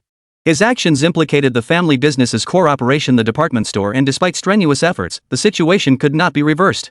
Initially exploiting the department store channels for illegal activities involving millions of yuan, this constitutes an extremely serious case domestically. After prolonged efforts, the authorities delivered a single verdict. The Wang family cannot continue operating. They must sell the store and seek alternative paths. This was the reason behind the Wang family's urgent asset disposal. Yet despite repeatedly lowering the asking price, no one dared to take over the business. Everyone knows the Wang family's businesses are highly profitable, yet no one dares take the risk. No one wants to be besieged by investigations and seizures the moment they take over. To rescue Wang Xianjin, the Wang family had already spent enormous sums to grease the wheels everywhere. Moreover, the millions used for these transactions were confiscated in full.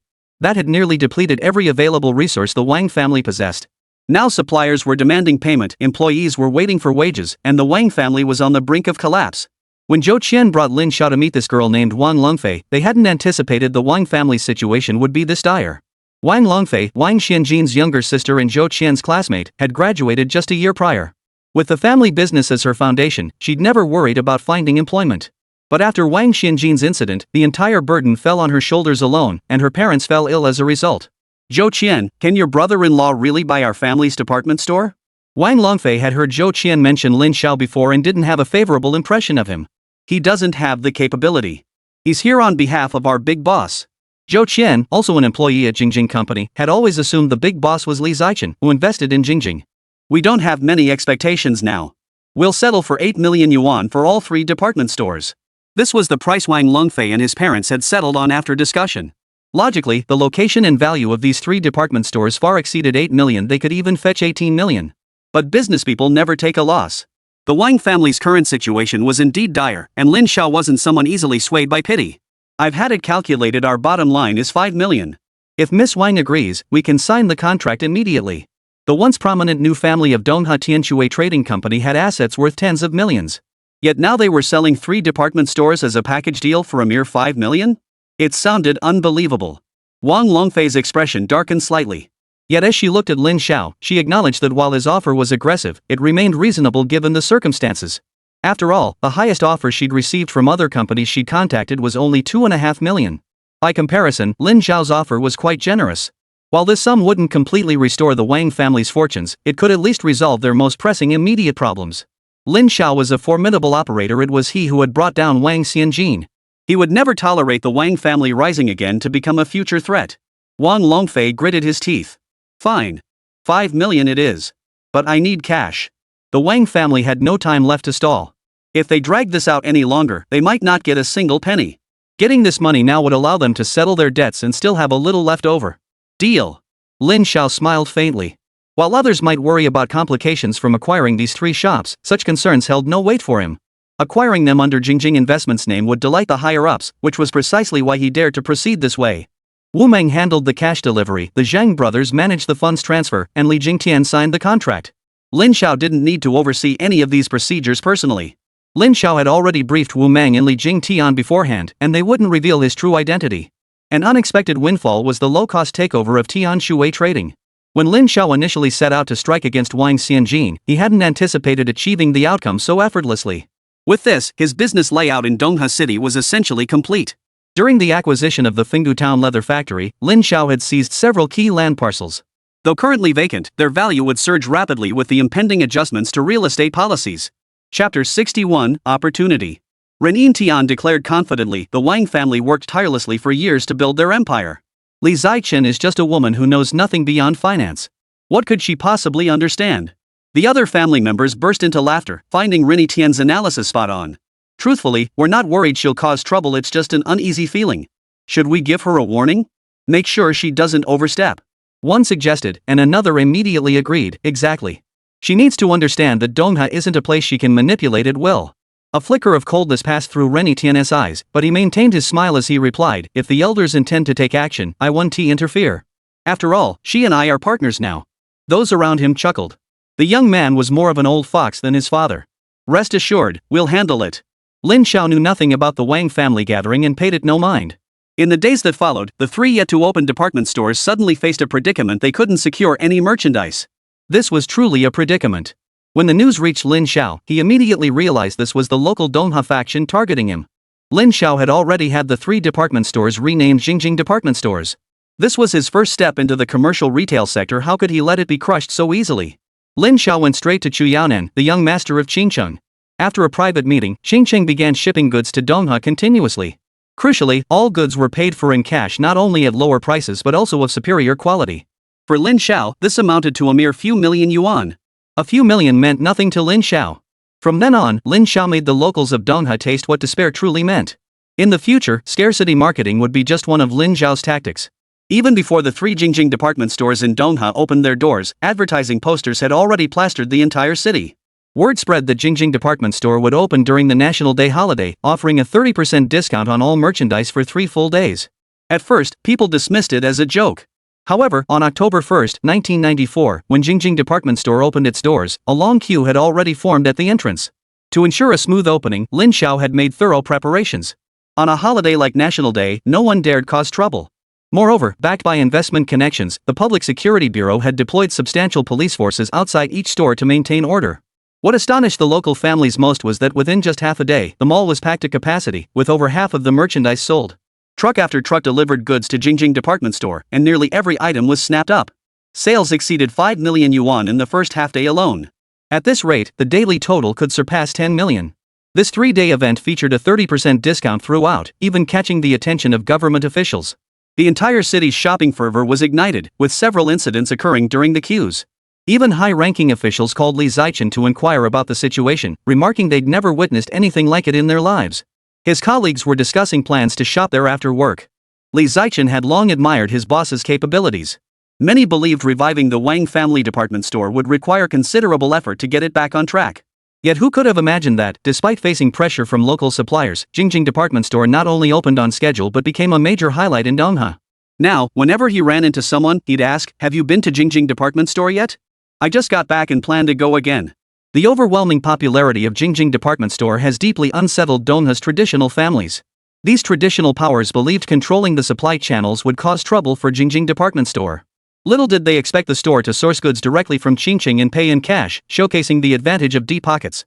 Though Dongha's aristocratic families possessed fortunes in the millions or tens of millions, they now realized challenging Jingjing department store and its backer, Li Zikendo, was nothing but self-humiliation. The store simply didn't regard them as worthy opponents.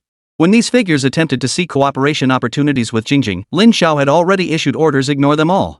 Unless they tasted a bit of hardship, they wouldn't be convinced. No matter how desperately these families sought help, it proved futile.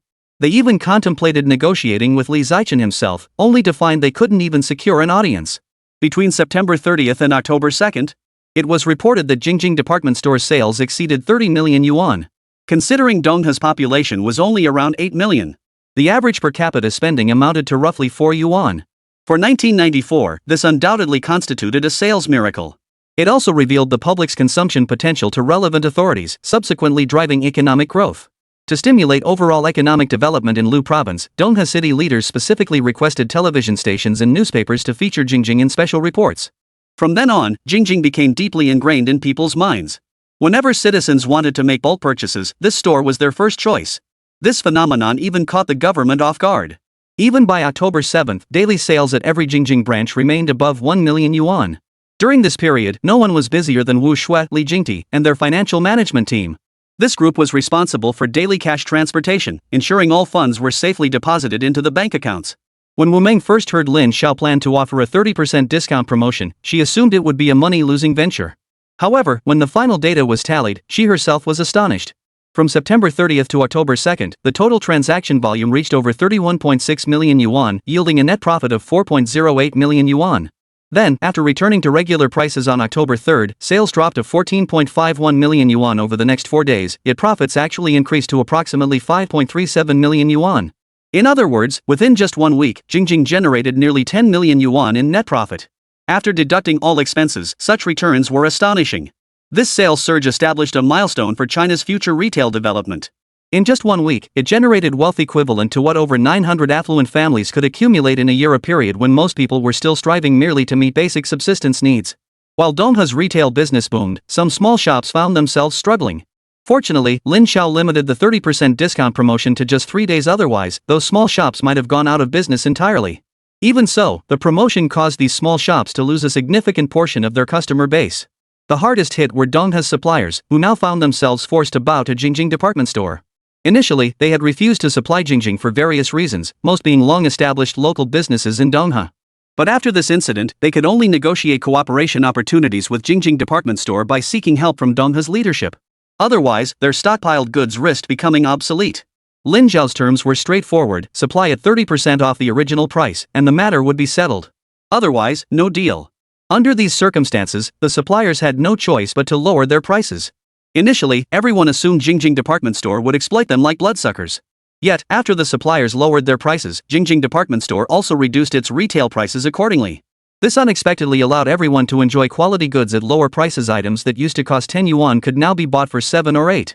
This not only improved the living standards of Donghwa residents but also lowered their consumption costs.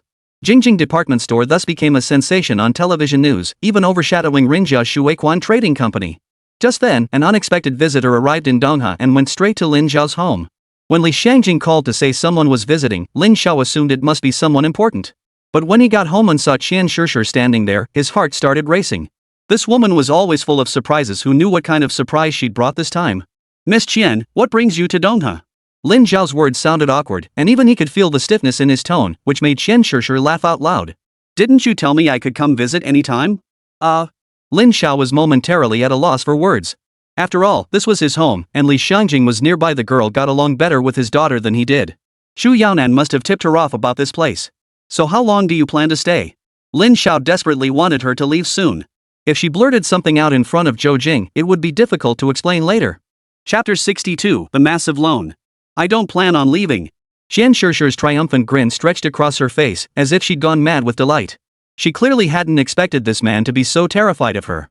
Her brother-in-law had said he was a business whiz. Could he really be scared like this? "You came to me instead of your brother-in-law?" Lin Xiao couldn't let her continue. He quickly changed the subject, afraid that if they kept talking, things would go wrong. "But my brother-in-law told me to come find you." Qian Shishir replied with a smile. "Didn't you forget? Back then." Seeing her feigning helplessness, Lin Xiao knew he was in deep trouble. If this girl blurted something out, it would spell real trouble. "You mean about contacting Robert, right?" Phew, he finally breathed a sigh of relief. He'd been so busy these past few days he'd nearly forgotten about it entirely. "Have you gotten a reply yet?" Lin Xiao's reaction made Qian Shishir's face fall with disappointment. "Look at you, you're more excited to see Robert than you are to see me." Qian Shishir hadn't even realized her attitude toward Lin Xiao was completely different from usual. Lin Xiao gave an awkward chuckle. "Miss Qian, you're my honored guest too." Qian Shishir no longer kept Lin Xiao in suspense. She laughed directly. "Robert and his father will be arriving at Donghwa tonight. So, how do you plan to thank me?" Lin Xiao froze, an indescribable thrill surging through him. This wasn't merely about money. Even if investing in Robert Mo could bring him enormous profits, it couldn't compare to the significance of this moment. "Thank you, Miss Qian." Lin Xiao immediately grasped Qian Shishir's hand, his gratitude pouring out in rapid succession. "If my plan succeeds, whatever you desire, Miss Qian, I will do my utmost to fulfill. One day, you will be proud of what you've done today." Only Lin Xiao understood that Robert Moore, as the world's first chip manufacturer, would remain technologically dominant globally even in the future. One of the primary reasons China faced international pressure in the future was its shortage of chip technology. Given this opportunity, Lin Xiao would never pass up the chance to collaborate with such a company. "You said it yourself, no backing out later." Qian Shishir cared little for the notion of glory. All she knew was that he had promised to fulfill any request. Lin Xiao then informed Li Xiangjing that he wouldn't be home for dinner tonight and called Wu Meng, instructing her to bring the investment documents and head out to welcome Robert Moore's important guest. Donghwa was the only city in Lu province with an airport, located dozens of kilometers from the city center. To welcome these important guests, Lin Xiao even borrowed Li Zichen's crown brand car, a model considered extremely high-end in this era. He personally drove to the airport, arriving over half an hour before the scheduled time. This puzzled Qian Shishir, who had been waiting. What could possibly make Lin Xiao so impatient? Even Wu Meng, who had followed along, was curious. What heavyweight figure was the boss rushing to meet? Around 8:30 p.m., a plane from the direction of Beijing slowly touched down at Donghai Airport. Qian Shishir was already waiting at the exit. In those days, air travel was reserved for the wealthy or influential, with exorbitant ticket prices. The flight from Beijing to Donghai carried only a handful of passengers. Among them stood out a striking white father and daughter. The girl had blonde hair, blue eyes, fair skin, and a tall, slender figure. What stood out was her outfit, a miniskirt and crop top, which was considered quite avant-garde and daring in China at the time. Such a striking foreign beauty naturally drew many admiring glances from the men. Robert. Qian Shishir called out the name in English. Hearing the call, the girl smiled and walked over. Sure. The two embraced warmly, greeting each other in a manner common among foreigners. After parting, Qian Shishir turned to greet an elderly gentleman nearby in the same language. Hello, uncle. Robert Tua. This figure had only appeared in historical photos Lin Xiao had seen before. He was one of the descendants of the founders of this renowned tech company and held original shares from its inception. Qian Shishir had met Robert Tua while studying abroad. Robert, this is the friend I mentioned to you before. Qian Shishir pulled Lin Xiao forward to introduce him to Robert and his daughter. Hello, I'm Lin Xiao. Miss Robert, Mr. Robert Tua. Qian Shishir, who had been expecting Lin Xiao to make a fool of himself, was stunned. His English was even more fluent than hers. Qian Shishir, who had planned to act as interpreter, now stared wide-eyed. Hello, Lin Xiao. Robert gave Lin Xiao a warm hug to welcome him, while Robert Tua scrutinized the young man, curious how someone so young could have known he was in trouble. Let's head to the hotel first. Lin Xiao thoughtfully helped them with their luggage and led them to the parking lot. The hotel Lin Xiao had booked was located in Donghai City. Called the Donghai Grand Hotel, it was a towering building over 20 stories high. After settling Robert and his daughter in, Lin Xiao and his 4 friends entered the hotel restaurant. It was past mealtime, so to ensure they could eat, Lin Xiao paid a hefty sum for the kitchen to prepare a full table of dishes specially for them. Lin Xiao quickly became animated with Robert and his daughter, leaving even Qian Shishir unable to get a word in. She and Wu Meng exchanged a silent glance. Wu Meng's English proficiency was comparable to Qian Shishir's, enough for basic conversation, but nowhere near Lin Xiao's fluency. Fortunately, she could still understand what was being said. Lin Xiao waited until after the meal to broach the serious topic. Mr. Robert Tua, I'd like to understand, are you currently facing some difficulties? At these words, Robert Tuo's expression shifted slightly. After all, this was his family matter, and he hadn't expected someone on the other side of the globe to know about it. Indeed, I am. Robert Tua sighed. My company has hit a snag with financing, and operations have become strained. This candor was one of their strengths. If I were to consider investing in Robert Mo, what advice would you offer? Lin Xiao's words surprised both Robert and his daughter, and Qian Shishir was even more astonished. Robert Tua smiled faintly.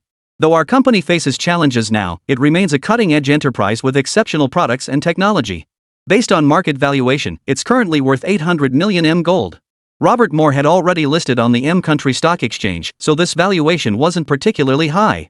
800 million M gold equated to roughly 6 billion Huabei, representing a relatively high exchange rate at the time. Lin Xiao beckoned, and Wu Meng promptly handed over the pre-prepared company documents, all in English. After handing the materials to Robert Tua, Lin Xiao waited quietly, allowing him time to review them at his leisure. A few minutes later, Robert Tua closed the folder and responded with a smile. Mr. Lin Xiao, please forgive my frankness. From every angle, your company doesn't possess any competitive advantages, and we won't consider accepting investment from China. But Lin Xiao didn't lose heart. Instead, he smiled and said, Mr. Robert Tua, I believe the terms I've proposed are the best possible. He continued, I suspect most other investors would likely seek controlling stakes in Robert Moore, which would strip you of your company's management control. Whereas I simply wish to help you weather this storm. Robert Tua still shook his head. Frankly, Mr. Lin Xiao, even if your entire investment came in, it wouldn't make much difference to our current situation. Although Jingjing Investment currently held assets worth over $1 billion, they still paled in comparison to such a major international corporation. Lin Xiao had anticipated this outcome. Having finally brought Robert Moore on board, Lin Xiao was determined not only to prevent him from taking drastic measures but also to find a way to bring the company under his control. Mr. Robert, could you tell me how much capital is needed to resolve our current predicament? Robert Moore paused before replying, at least $300 million. 300 million USD equated to over 2 billion RMB. Such a colossal sum would be difficult for even some wealthy individuals or smaller banks in China to come up with. No wonder Robert Moore had made such a demand. And the timeline? Lin Xiao pressed. He knew Robert Mo's situation only began to improve after they replaced their CEO in 1995. Lin Xiao currently lacked that much liquid capital. Even liquidating all of Jingjing Investment wouldn't be enough, and he simply couldn't bear to do that. It must be within 1 year. Robert Tua explained. We need this funding to arrive as soon as possible. That's precisely why we've had to scale back our operations. A year should be sufficient. After careful consideration, Lin Xiao stated earnestly, Mr. Robert, regarding the $300 million, I propose to first pay the funds corresponding to a 10% equity stake $500 million within 1 month. The remaining $250 million will be settled within 1 year. Chapter 63, A Generous Offer. When Lin Xiao made this decision, everyone present was astonished. Under these terms, the acquisition effectively amounted to a premium. But did Lin Xiao truly have the means to come up with this money? Wu Meng, who understood finances best, knew Jingjing Investments simply couldn't come up with that kind of money. Qian Shishir, meanwhile, realized Lin Xiao wasn't just engaging in small-scale business. This venture dwarfed even her father's multi-million-dollar deals. Robert Tuo was stunned, never expecting this young man from the East to have such a bold plan. A 30% stake. Even the Robert family currently only held 57%. Mr. Lin Xiao, you're not joking, are you? Robert Tuo inquired. Lin Xiao smiled lightly. We can sign a letter of intent. I'll pay 10 million USD as a down payment upfront. Once the formal agreement is signed, I'll add another 40 million. Hearing this, everyone realized Lin Xiao was serious. Should I fail to make subsequent payments on schedule, it shall be deemed a breach of contract, and the portion already paid shall not be refunded. To pull off this unprecedented secret acquisition, Lin Xiao had truly gone to great lengths. I need to think this over carefully, Robert Tuo replied without immediate agreement. He still had to consult with his partners and family members. Ultimately, whether a deal could be reached depended on the Tua family's decision. A company of this scale wasn't something one person could decide alone. Qian Shishir stayed behind to accompany Robert, while Lin Xiao left with Wu Meng. In the car, Wu Meng finally couldn't contain her curiosity and asked Lin Xiao, Boss, why are you willing to go to such lengths to acquire this company? Lin Xiao paused before answering, perhaps only I truly understand. In my past life, foreign control over chip technology was a major pain point for us. Now that I have a chance to start over, I refuse to repeat the same mistake. Regardless of its future market value, simply mastering this technology alone justifies every penny invested. You might not grasp it now, but in 10 or 20 years, you'll understand. It wasn't that Lin Xiao didn't want to explain to Wu Meng, it was that 3G and 4G technologies were too complex for her to grasp. Wu Meng trusted Lin Xiao blindly, always believing her boss was right. But, boss, we really don't have the money right now. She heard it loud and clear, acquiring 30% of Robert Moore's shares required 300 million M gold. Even if Jingjing Investment threw all its funds into it, they'd only cover half the amount. A few months ago, I didn't have money either, Lin Xiao said confidently. As long as you're willing to work hard, making money will naturally become easier. After dropping Wu Meng off, Lin Xiao drove Li Zichen's car straight home.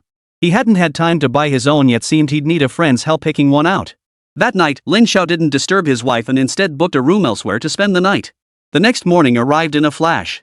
After waking up, Lin Xiao exchanged a brief greeting with his wife, tidied up, and headed out. After returning the car to Li Zichen, Lin Xiao waited for news from Qian Shishir.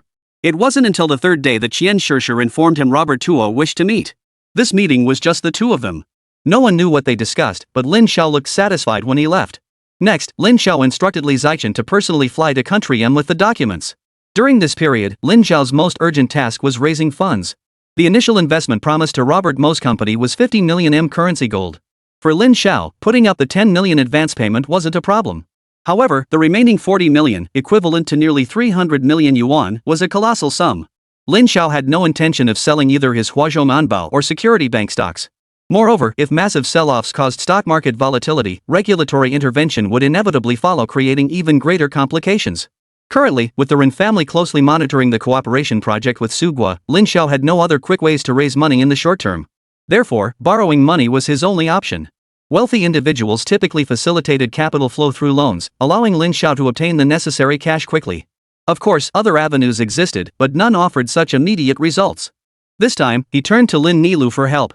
As the deputy head of the Commerce Bureau, Lin Nilu had recently gained considerable prominence within the circle. From the successful transformation of the Fengdu Town leather factory to Jingjing department store driving a consumer boom, Lin Nilu's influence in Donghe's political arena has been steadily growing. Many whispered privately that he must have deep connections with the mastermind behind Jingjing Investment, especially since that leather factory project had been facilitated through his efforts. Even higher-ups had singled him out for praise at several conferences, which was a huge plus for future promotions. Barring any unforeseen circumstances, his career path was exceptionally bright. When Lin Xiao came knocking, Lin Nilu couldn't stop grinning. Lin Xiao, I was just thinking about inviting Jingjing over to our place for a visit these days. Lin Xiao smiled. Zhou Jing's uncle Lin had certainly made something of himself now. After all, it was thanks to his uncle's help back then that he'd achieved his current success. Third uncle, I actually came today because I need a favor. Since Lin Zhao's business had expanded significantly, he hadn't sought Lin Nilu's help in quite some time. Now, hearing his nephew-in-law needed something, Lin Nilu knew it was time to repay that favor. Whatever trouble you're facing, just say the word. If it's something your third uncle can handle, I'll see it done. Lin Nilu's words sounded warm, but upon closer listening, one could detect he only promised what he could deliver. If it proved impossible, there was nothing he could do. Lin Zhao didn't dwell on the subtext. He lowered his voice. Our company is planning to take out a bank loan soon. Would Uncle Lin be able to introduce us to some key contacts at the bank? Lin Nilu froze. He knew Lin Zhao was backed by Jingjing Investment, a company with immense financial resources, among the top players in Dongha City. Why would they need a loan? That's easy. He recalled meeting those bank executives last time, who had lamented having vast amounts of capital with nowhere to invest it. They had specifically mentioned that a powerhouse like Jingjing Investment surprisingly didn't need to borrow money. With your company's strength and reputation, banks would probably be begging you to borrow from them. For smaller funding needs, Lin Zhao could easily handle it herself. But this time was different. It involved a massive loan worth hundreds of millions. Hold on a moment. I'll take you to meet Director Hu at the Rural Credit Cooperative. The commercial bureau was not far from the Rural Credit Cooperative, so Lin Nilu personally accompanied Lin Zhao to meet Director Hu. The moment he saw the representative from Jingjing Company, the portly director with a beer belly immediately greeted them with a warm smile. Old Hu, Jingjing Company is hoping to apply for a loan. After hearing Lin Nilu's words, President Hu smiled. Jingjing was now a hot new star enterprise in Dongha, and there were even directives from above to provide full support to such high-quality clients. I thought it was something major. Hu smiled and said, Go ahead, Mr. Lin. Just tell me the amount. I can approve it immediately. Lin Zhao held up one finger. Hu inquired, 5 million. Then he paused, sensing something was off. Jingjing was such a large enterprise, how could they possibly need such a small amount? It should be 50 million, right? No problem. I'll have someone process it for you immediately. Lin Zhao shook his head. This gesture startled President Hu, who nervously asked, 500 million?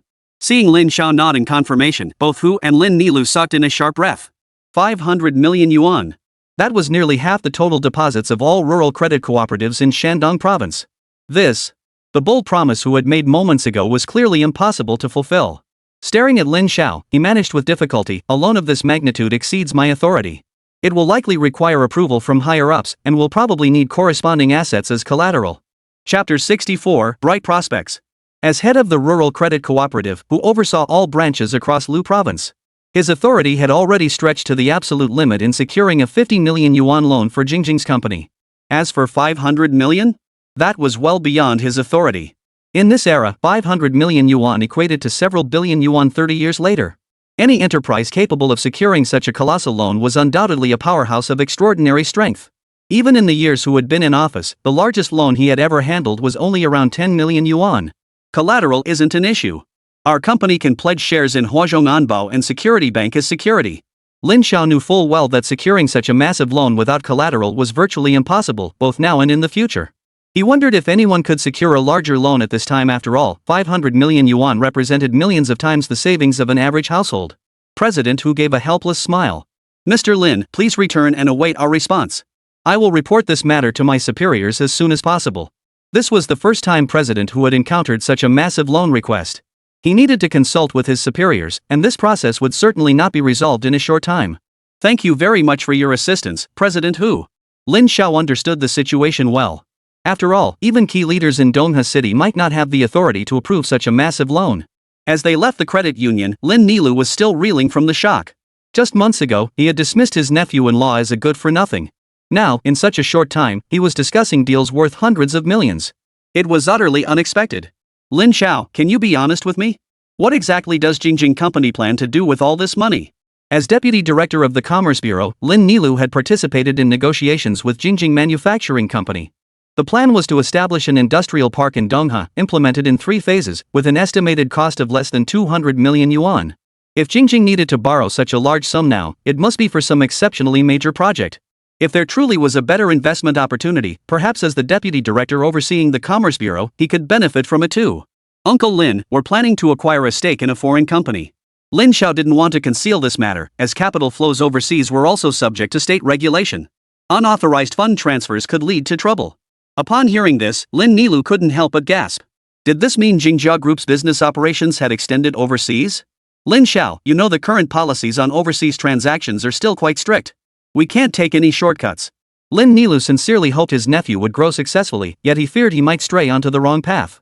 Rest assured, Uncle Lin, all operations will be conducted strictly according to regulations. In fact, Lin Xiao had already engaged in detailed private discussions with Robert Tua. He would join Robert more through personal shareholding to ensure the trust of the management team, committing not to transfer his shares in the company for the next decade. The core of this collaboration also included designating Lin Xiao as Robert Mo's exclusive agency partner in China, encompassing support in areas such as contract manufacturing and technology sharing. This was the key objective of Lin Xiao's initiative, simultaneously laying the foundational groundwork for the development of the domestic semiconductor industry. Regarding the loan, Lin Xiao had discussed it with Li Zichen. After all, as the general manager of Jingjing Investment, she would ultimately need to apply for the loan herself. Back in the courtyard of their home, Zhou Jing had already returned from work. Seeing Lin Xiao looking deeply preoccupied, she assumed he had encountered trouble at work. Aren't you in charge of the department store project now? Watching her husband's current demeanor, Zhou Jing began to wonder if she had married a fake husband all along. Jingjing department store had achieved remarkable sales, making headlines multiple times. She'd heard Lin Xiao had played a significant role in this success. He'd even brought home a 10,000 yuan bonus, instantly elevating their household to true 10,000 yuan status. Lin Xiao had truly worked his fingers to the bone for that. The department store matters are mostly resolved. I've got other things to handle now. Facing his wife's intense gaze, Lin Xiao felt uneasy. How come there are so many sides of you I never knew about? Lin Xiao had tensed up, fearing she'd uncovered some secret, but thankfully her question wasn't too difficult to answer. Maybe because I was too inconspicuous before. He chuckled softly, appearing just like an ordinary man in front of Zhou Jing. Stop flattering yourself. Just then, Zhou Jing suddenly said, you should thank the big boss and invite her over for a meal. This suggestion left Lin Xiao flustered, puzzled as to why she would propose such a thing. The boss is so busy, she wouldn't have time to come to our place. Lin Xiao actually didn't want Li Zichen to meet Zhou Jing not because he feared she'd misunderstand anything, but because he worried his wife might notice the connection between him and Li Zichen. At the very least, he needed to discuss this with Li Zichen first and find some backup. Li Zichen was likely still en route to M country, traveling to sign a share purchase agreement on Lin Xiao's behalf. I didn't tell you to rush it. A suspicious look swept across her husband's face, making him feel even more guilty. Alright, I'll listen to you. I'll invite her to dinner after the boss returns. The news that Jingjing Company needed a 500 million yuan loan spread quickly. The Donghua district management held multiple meetings to devise countermeasures and conducted a special assessment of Jingjing Investment Company's assets. The experts' findings surprised everyone. Based on current shareholdings, the value of shares under Jingjing's name alone exceeded 1 billion yuan. When factoring in related industries like JL Group and Guomen Electronics, Jingjing's total valuation soared to over 1.5 billion yuan. Upon learning this, the local government was stunned by the sheer scale of Jingjing's corporate strength. In 1994, 15 billion yuan represented a future value potentially reaching hundreds of billions or even trillions.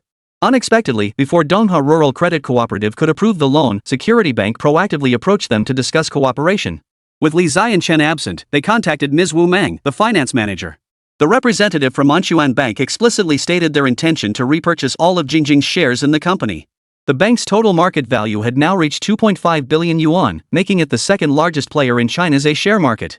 Jingjing held approximately 3.27% of the bank's equity, a substantial stake. These were original shares mistakenly issued during an earlier fundraising effort. Currently, these 3.27% shares have a market value of only about 80 million yuan. However, Safe Bank has proposed an attractive offer. Aware that Jingjing Investment is in need of funds, they are willing to repurchase all of Jingjing Investment's shares in Safe Bank for 100 million yuan. Additionally, they would provide Jingjing Bank with a 200 million yuan secured loan. When Lin Xiao learned of this offer, he rejected it without hesitation. Lin Xiao understood that in the coming years, Safe Bank's expansion would resemble that of a greedy landlord. He was well acquainted with their tactics. Safety Bank's consistent principle was never to engage in unprofitable ventures. Judging by their past behavior patterns, it was evident they had already recognized that the value of these shares far exceeded 100 million yuan. More importantly, Lin Xiao foresaw that Safety Bank would enter a period of rapid growth in the coming years. Particularly its safe insurance division would gain nationwide popularity. I won't sell. Lin Xiao responded decisively, instructing Wu Meng, who delivered the message, whether they offer 100 million or 1 billion, I won't sell. He also instructed Wu Meng to reply to the Safe Bank representatives, stating that Jingjing Investment had full confidence in its shares and held a highly favorable view of Safe Bank's core team. Personally, Wu Meng leaned toward accepting the terms offered by Safety Bank, as he understood Lin Xiao's urgent need for substantial capital. Selling the shares in Safety Bank, combined with the promised loan, would swiftly resolve Lin Xiao's current funding issues. However, Lin Xiao had other plans. Through clever maneuvers, he could later acquire more floating shares on the stock market, pushing his ownership stake above 5%. Once exceeding 5%, Jingjing Investment would gain the right to participate in SafeBank's major decision-making processes and even wield a certain degree of influence. Wu Meng conveyed this stance to Security Bank, but the latter indicated that further negotiations were still possible. Ultimately, Wu Meng had no choice but to make it clear that this was entirely the boss's own decision. Lin Xiao firmly believed in the bright prospects of the shares he held. Chapter 65, The New Prototype. Despite this, the attempt ultimately failed to reach an agreement. However, news of the deal quickly reached the leadership in Donghua City. After careful analysis, it became clear that the actual value of Jingjing Investment's stake in Security Bank far exceeded its current market price. On October 17, accompanied by television cameras, a historic signing ceremony was held smoothly under the witness of multiple parties, marking the unprecedented achievement of a private enterprise securing a 500 million yuan loan in Huaguo. Jingjing Investment secured this unprecedented massive loan by pledging its holdings in China Security Company and a portion of Security Bank shares as collateral. This bold move attracted high-level attention, and the government's determination to advance reform and opening up was unquestionable. Voices encouraging and supporting the development of private enterprises grew louder, especially after it became known that the funds would be used to invest in Robert Moore Company in the United States, with the potential to introduce cutting-edge communication technology to Huaguo. It could be said that Lin Xiao had perfectly timed his move to catch the tailwind of favorable policies. Thus, the issue of the first $50 million investment was perfectly resolved. At the same time, he became Robert Moore Company's third-largest shareholder. According to the plan, he must invest a total of $250 million over the next year. To raise the required funds, Lin Xiao accelerated his efforts to seek profitable opportunities. This coincided with the release of a series of directive documents concerning the National Real Estate System Reform Plan. Amidst this, Jingjing Real Estate quietly came into being. On October 20, Lin Xiao finally met with representatives of the Su family from North China at Donghua. This company held a prominent position in the local fabric industry and was one of the largest suppliers. This meeting was facilitated by a businessman surnamed Sun, with whom he had previously collaborated. Of course, there was another noteworthy development. His old friend Mr. Li had just returned from the United States and brought back a batch of precious samples, several prototype T20 mobile phones. This shipment totaled 5,000 units. Mr. Sun had somehow learned that Jingjing Investment had secured the distribution rights for Robert Moore in central China. Other domestic telecommunications companies were eager to establish connections and collaborate with Jingjing Investment. Lin Xiao agreed to help Mr. Sun connect with Li Zichen, so Mr. Sun brought the Su family to Donghua City. Su Changhai, head of the Su family in North China, was also Mr. Sun's brother-in-law. Mr. Lin, have you considered the transportation costs? Shipping raw materials from North China to East China would be no small expense. I can raise the price by 10%. Lin Xiao didn't dwell on this minor additional cost. What mattered more to him was the indispensable nature of this link in the chain. I don't quite understand why you choose the longer route over the shorter one, Mr. Lin. Is it simply because you're at odds with the Qian family? Su Changhai knew full well that his rival, Qian Chang, wouldn't easily relinquish this market. He had to weigh whether this move was worth it. Mr. Su, you know Jingjing Investment just secured a 5 billion yuan bank loan. In the future, Jingjing Manufacturing will expand its scale. I can promise that the entire Shandong market share will be exclusively controlled by the Su family. Observing the young man before him, Su Chanhai sensed this individual was far more than just an ordinary purchasing manager. Rumors suggested Jingjing Investment's Li Zichen was a woman who had lost her partner, leading him to wonder if some undisclosed connection existed between the two. If it's truly as you say, we're willing to partner with Jingjing Manufacturing. After years of staying within North China, it was time for the Su family to step out of their comfort zone and make their mark on a larger stage. Subsequent discussions focused on specific details. This task was directly assigned to the portly Zhang Caro, who was instructed to liaise directly with Su Changhai. Meanwhile, Lin Xiao took boss Sun to meet Li Zichen. After securing the Robert Moore agency rights, Jingjing Investment rapidly rose to prominence, becoming one of the industry's leading players. Some believe that, aside from a few state-backed investment firms, there were few private investors in the sector that could rival them. While most domestic investors were still dabbling in minor ventures, Jingjing Investment had already set its sights on the international stage. Securing the Robert Moore agency meant that domestic telecommunications companies, large and small, were actively seeking cooperative relationships. In recent days, Li Jie-chun, who had just returned to the country, had been swamped. Besides finalizing newly signed loan agreements, she had to juggle a relentless stream of meeting requests. She had expected her career path to progress steadily within finance, never anticipating it would take on a sales-oriented flavor. Considering potential conflicts with Li Zichen's responsibilities, Lin Xiao decided to transfer Zhou Qian, a young assistant from Jingjing Manufacturing, to support her specifically on telecommunications-related matters. Given Zhou Qian's limited experience, Lin Xiao temporarily assigned Li Zichen to mentor her for a period to familiarize her with the relevant processes. Every day, large crowds now queue outside Jingjing Investment's entrance. Securing the exclusive agency rights for Robert Moore has thrust the company squarely into the eye of the storm. Under the new rules, all Chinese companies that previously did business with Robert Moore but failed to renew their contracts must now procure its products through Jingjing Investment if they wish to continue distributing them. Thanks to Lin Xiao's guidance, Mr. Sun bypassed the cumbersome appointment process to speak directly with senior management. During their conversation, Lin Xiao sat quietly nearby, reviewing the latest financial statements. At that time, the three major telecom operators had not yet emerged. Communications were managed solely by the Postal Bureau, which later gradually evolved into the structure we know today. Mobile phones, commonly known as Big Brothers, were selling quite well in coastal cities, especially in Hong Kong. Lin Xiao failed to secure the Hong Kong distribution rights, primarily because Hong Kong was still under lease in 1994. Although several telecommunications companies approached Jingjing Investment seeking partnerships, Lin Xiao understood that these firms were limited in scale and demand, with annual requirements capped at around 1,000 units. Lin Xiao recognized that the coming years would be a golden period for mobile communications development. Given this, he was determined not to let this opportunity slip away. After mulling over some plans, Lin Xiao called Li Jingtian into his office. During this period, Li Jingtian's view of her cousin had completely changed. All that remained was admiration. The longer she worked at Jingjing Investment, the more she felt the unique charm of this enterprise. Jingjing Investment had now become one of the top companies in the country, and many classmates envied her for working there. And this company belonged to her cousin. Whenever she saw Lin Xiao, Li Jingtian's eyes would sparkle with admiration. It was Lin Xiao who had taught her a profound lesson: never underestimate the young. The wheel of fortune turns. Especially when she thought about how Jingjing Department Store, where her mom often shopped, was also founded by Lin Xiao, Li Jingti couldn't help but smile to herself. Jing Tian, do me a favor and remember this for me. Lin Xiao remained unaware of these shifts in his cousin's thoughts. As Li Zichen's special assistant, he would relay certain matters to Li Zichen through her. Tell Mr. Li to establish a company called Jingjing Communication Technology. The business direction can be discussed and finalized with Robert Mo's team first.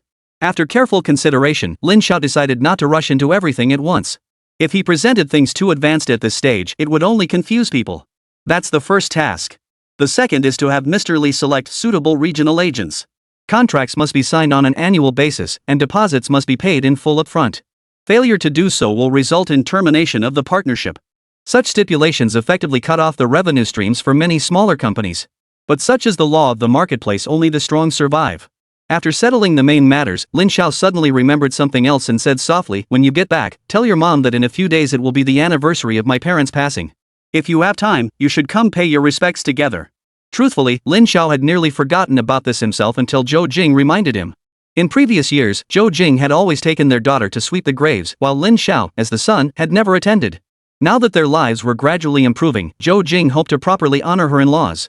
Though his sister-in-law wasn't his only relative, she was the only family member he still kept in touch with in Dongha City. The old Lin Xiao had always disappointed his family, and relatives avoided him like the plague. But now, even without revealing his identity, people around him were beginning to see him in a new light, including his sister-in-law. Okay, I understand. I'll pass it on to my mom. Hearing this, Li Jingtian felt a mix of emotions. She realized her cousin must have endured a lot of cold shoulders in the past. Even she had once looked down on him, let alone the rest of the relatives.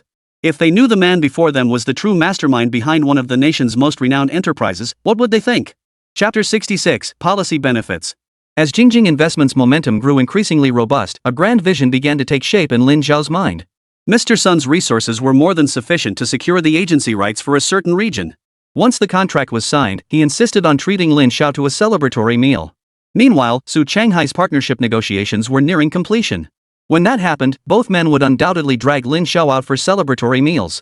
On paper, Lin Xiao was merely a purchasing manager, yet even the shrewd Mr. Sun sensed the extraordinary potential lurking behind him. Mr. Lin, there's something I've been meaning to ask. Mr. Sun couldn't contain his curiosity any longer and spoke with a smile. I ran into Ms. Li today. She said if everything is settled on your end, then her side won't be a problem. Seeing the look on Mr. Sun's face, Lin Xiao knew he was imagining things again. We're old friends. Back when I was at my lowest, she was the one who extended a helping hand. This explanation had been prepared in Lin Xiao's mind long ago. Oh, no wonder. Mr. Sun sighed. Ms. Li is a formidable woman. Su Changhai chimed in, I hear her business dealings are quite complicated too. He added, I've also heard rumors about a powerful figure backing her. The two men watched Lin Xiao's expression, clearly wanting to know if he was aware of these rumors. I'm not too familiar with those rumors. Anyway, all work-related decisions are handled by Ms. Li. At that moment, Lin Xiao felt his choice back then had been the right one to stay low-key and manage everything quietly from behind the scenes. At least now, outsiders were speculating about the mysterious boss behind Jingjing Investment. This uncertainty only made the outside world more reluctant to underestimate the company. Looks like you're quite the rising star. Mr. Sun chuckled heartily. When you come to North China someday, remember to give your brother a call. Mr. Sun was a savvy operator. Since he couldn't curry favor with higher-ups, he'd focus on building rapport with Lin Xiao right before him. After a few rounds of drinks, the three were already calling each other brothers. Lin Xiao was approaching 30, the age to settle down and build a career. This gathering had significantly bridged the gap with his two new acquaintances. Had they known he was the true mastermind behind Jingjing Investment, they likely wouldn't have interacted so casually.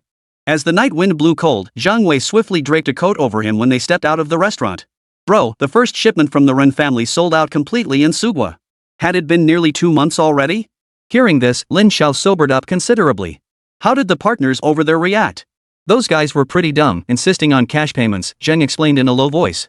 Heard it took them a whole week to sell that shipment. A smile touched Lin Xiao's lips. Clearly, they had no grasp of how unstable the internal situation in Su Kingdom had become. While large sums of cash might be usable in the short term, raising that much cash was simply impossible for many local merchants. More importantly, this presented an opportunity to strike against competitors. Within 2 months, as the nation disintegrated, currency depreciation would accelerate. Seizing this moment was undoubtedly crucial. No rush. Take your time. A faint smile played at the corners of his lips as Lin Xiao resolved not to let his rivals exit the market competition easily, even if it meant his entire family would be affected. Regarding Jingjing Investment, he would avoid direct involvement whenever possible. Instead, he would focus more energy on Jingjing manufacturing.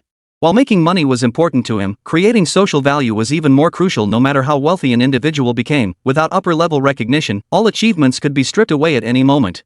As part of a long-term plan, Jingjing manufacturing was steadily progressing according to schedule, and the employee recruitment process had begun.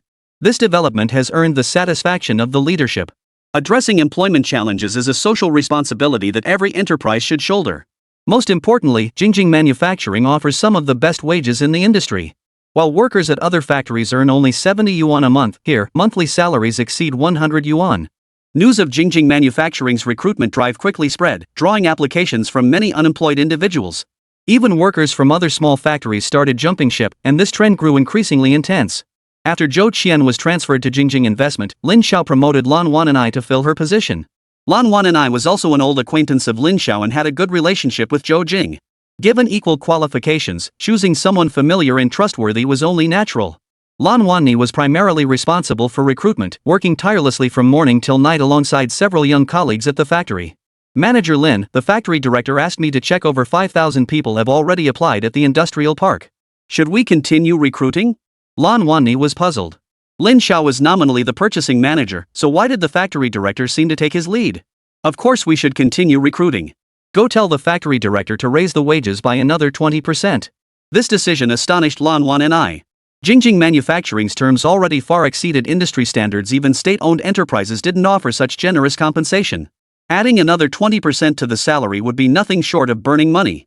What surprised her even more was that when she relayed this information to Zhang Caro responded without hesitation, proceed as Lin Xiao suggested. Thus, with the announcement of this new benefit policy, workers throughout the entire Dongha region began flocking to Jingjing manufacturing. Employees from smaller factories were particularly eager to make the move. There was no choice. To retain their staff, companies had to follow suit and raise salaries, but this undoubtedly increased their cost burdens. For instance, when Shuequan Trading purchased goods, prices rose accordingly. Blankets that once cost just over 2 yuan each now sold for 4 yuan, while fur coats had risen to 20 yuan. Even so, Shuequan Trading still enjoyed substantial profit margins.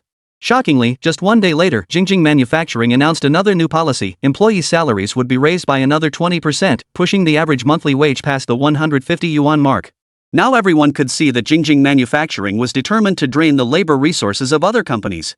The subsequent announcement sent shockwaves through Dongha's manufacturing sector. Any skilled worker with substantial experience joining Jingjing Manufacturing would not only receive higher wages but also double severance pay. By the time Jingjing had become the person everyone despised at Dongha Factory, Lin Xiao had already returned to his hometown with his wife. After Lin Xiao's parents passed away, they were buried in their hometown. For this trip home, Lin Xiao specially borrowed a Dongfeng pickup truck from Jingjing. Zhou Jing had bought so many things that they filled the entire cargo bed. Fatso and the others had wanted to tag along, but Lin Xiao refused. Even when Li Zichen heard about the trip and asked to join, Lin Xiao declined. Li Changguang went with his family in his own vehicle, so Lin Xiao didn't need to worry about him. Lin Xiao's hometown was a place called Yangqiao Village, about 70 kilometers from Donghua City. Back then, transportation wasn't very developed, and the 70-kilometer journey took nearly 3 hours. Lin Xiao's last visit home had been for his parents' funeral. Many houses here were still mud brick or stone structures, giving the impression that time had stood still. Most roofs were thatched with straw, and if a house had red tiles on its roof, it was a sign of wealth in the village. The two cars immediately drew everyone's attention as they pulled in. Since his parents had left long ago and he himself had grown up in Donghua, Lin Xiao didn't have many memories of his hometown.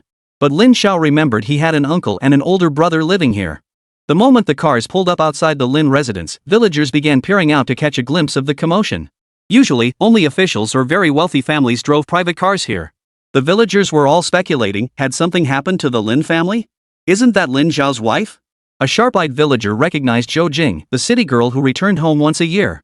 Wow, Lin Xiao's child is already this big. I heard Lin Xiao isn't living right, he's been messing around outside. The old Lin family has already made it clear they don't want this nephew anymore. This guy really looks just like Lin Xiao. A middle-aged woman standing by the doorway also noticed the people getting off the bus. Sister-in-law. Zhou Jing called out, and only then did the woman realize they were addressing her. She was the wife of Lin Xiao's cousin, only around 30 years old, yet she looked as if she were in her 40s. Jinjing! She exclaimed excitedly, I knew you'd come. Sister-in-law. Lin Xiao called out as well. But when the woman saw him, she looked at him with utter disdain and said, You have the nerve to come back? Chapter 67, The New Appointment. Not only his sister-in-law, but even his uncle's entire family looked down on him. They treated Zhou Jing far better than they did me. Hearing the commotion outside, Auntie also emerged from the house. Jingjing's here. Zhou Jing hurried forward and said, Auntie. Lin Xiao watched from the side, feeling bitter inside. The uncle, leaning on his cane, had seemed quite cheerful until he spotted Lin Xiao. His expression instantly hardened.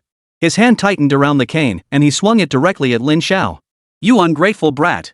How dare you show your face here? Get out of my sight! The Lin family has no use for a disgraceful son like you. Lin Xiao endured the pain of the blow without flinching. Zheng Weihua tried to step in and stop him, but Lin Xiao stopped him. Instead, his aunt stepped forward to steady her husband. Big brother, don't let this upset you.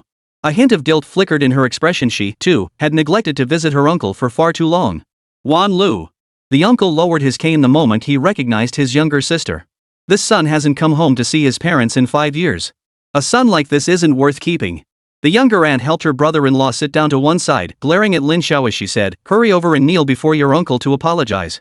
Lin Xiao obediently walked over and knelt before his uncle. Seeing this, Zhou Jing knelt down beside him. But the uncle turned to Zhou Jing and said, Jingjing, you may rise. I'm not angry with you, it's him I'm angry with. Uncle. Zhou Jing hurriedly explained, I share some responsibility for what happened before. Back then, I was immature and failed to properly guide Lin Xiao. Lin Xiao felt a lump in his throat. He truly felt blessed to have such a wonderful wife as Zhou Jing. Reflecting on his behavior years ago, he felt he was worse than a dog and wanted to slap himself. Big brother, the current Lin Xiao has changed, his sister chimed in from the side. If he dares to mess around again, your sister's husband and I won't let him off the hook. Lin Xiao quickly chimed in, Uncle, I'm sorry. I was blinded by foolishness back then and took the wrong path. From now on, I'll treat Jingjing well and fulfill my filial duties. In his memory, Lin Xiao recalled how his parents had always been deeply grateful to his eldest uncle. Especially his father, it could be said he was practically raised by his uncle. This debt of gratitude, if his parents couldn't repay it, would have to be settled by him. His uncle sighed, looking at Lin Xiao and saying, I don't expect anything in return. Just treat Jingjing and her daughter well. Lin Xiao knew his uncle was still angry, but clearly not as hostile as before. Auntie came over to help Zhou Jing up, finally urging Lin Xiao to rise as well. Stand up. You can't stay kneeling forever. His aunt shot him a look, and Lin Xiao slowly rose to his feet. The family finally began chatting about everyday matters, with Li Changguang joining in. Zhou Jing took her daughter to the kitchen to help prepare the meal, joining her sister-in-law in the bustle. Before long, the eldest brother, Lin Jinfeng, rushed back from the fields upon hearing the news, bringing along his younger brother's family as well. Besides Lin Jinfeng, the eldest uncle had 2 daughters, both younger than Lin Xiao, who had gone to work in Donghua. These details had been completely unknown to Lin Xiao before. As for her uncle's family, only Uncle Lin and Auntie remained in the village. Their son and daughter were both attending university out of town. Having several college students in the family was quite the local news. But this meant Uncle and Auntie had to toil over many fields to afford their children's education. Zhou Jing carefully unpacked the gifts she had prepared. Though inexpensive, each item was practical and useful. In this regard, Lin Xiao wasn't as adept as Zhou Jing. Seeing Lin Zhao's transformation, both her eldest uncle and younger uncle were delighted, smiling far more than before. After lunch, the entire extended family of over a dozen members headed to the back mountain. The graves of Lin Zhao's parents were swept clean and tidy, clearly tended to regularly by both the eldest uncle's and younger uncle's families. As he paid his respects to his parents, Lin Zhao felt an overwhelming heaviness in his heart. As the crackling of firecrackers filled the air, his eyes grew moist. Whether in his past life or this one, the regret encapsulated in the saying "the tree longs for stillness, but the wind won't cease, the child wishes to care, but the parents are gone" never failed to stir profound sadness. He walked to the side and gazed into the distance, his eyes filling with the desolate landscape before him. At some point, Li Changguang had quietly joined Lin Zhao. He chuckled softly. Any thoughts? He was one of the few who knew of Lin Zhao's current achievements. Even his own wife remained unaware. This land actually hides gold and silver. Lin Zhao's words carried a hint of lament. In those days, unscrupulous merchants often exploited information gaps to reap profits in remote areas. The grain collectors left the deepest impression. Farmers still had to pay their grain taxes. While they didn't complain much, when they tried to sell the little grain they'd worked so hard to harvest for cash, dishonest merchants would take advantage of their lack of market knowledge and buy it at rock-bottom prices. Such cases of profiteering by exploiting the common folk were far too numerous. Those who truly seize opportunities and make the most of them are, after all, few and far between. Li Changguang smiled and praised. I know what you've done it really well. Having worked within the system for over 20 years, Li Changguang had encountered all manner of people, including many exceptional talents. Just months ago, Lin Zhao had been dismissed as a failure. Yet in less than half a year, he accomplished what many couldn't achieve in a lifetime. Even he found this astonishing and deeply admirable. Opportunity is important, but how you leverage it is even more crucial. Uncle, don't you think I'm just another profit-driven small-time businessman? This marked the first time Lin Zhao formally addressed Li Changguang as his uncle-in-law. Practicality is the true path in business. Only by staying grounded can you keep moving forward. Li Changguang continued, your pace of development is too rapid. Forget about catching up to you, most people probably can't even see the dust you kick up behind you. Hearing this, Lin Zhao couldn't help but laugh, wondering if his uncle-in-law had developed a habit of sucking up to superiors. Have you ever considered aiming higher, uncle? Lin Zhao's words struck a chord with Li Changguang. At this position and age, who wouldn't want to climb higher? But within the system, there was little room for choice. If I go too far, I'll need someone to watch over me. Otherwise, even if I don't stray from the path, others will deliberately set obstacles in my way. If my uncle were to rise higher, he could keep an eye on me and remind me not to stray from the right path. Li Changguang smiled softly. He understood. Then, with a smile, he said, all right, let's go. I'll keep an eye out for you. That night, Lin Zhao and his family didn't return to Donghua. His aunt had prepared a room for them. Though simple, it offered Lin Zhao a warmth he had never felt in either of his lives. Surprisingly, Lin Zhao slept soundly that night. Knowing they would depart the next day, her uncle, younger uncle, and family members prepared many rural specialties for them. His younger uncle also asked Zhou Jing to carry some money for his two children back in Donghua. And Lin Zhao promised to visit often. Amidst the family's reluctant farewells, the two pickup trucks left Yangqiao village.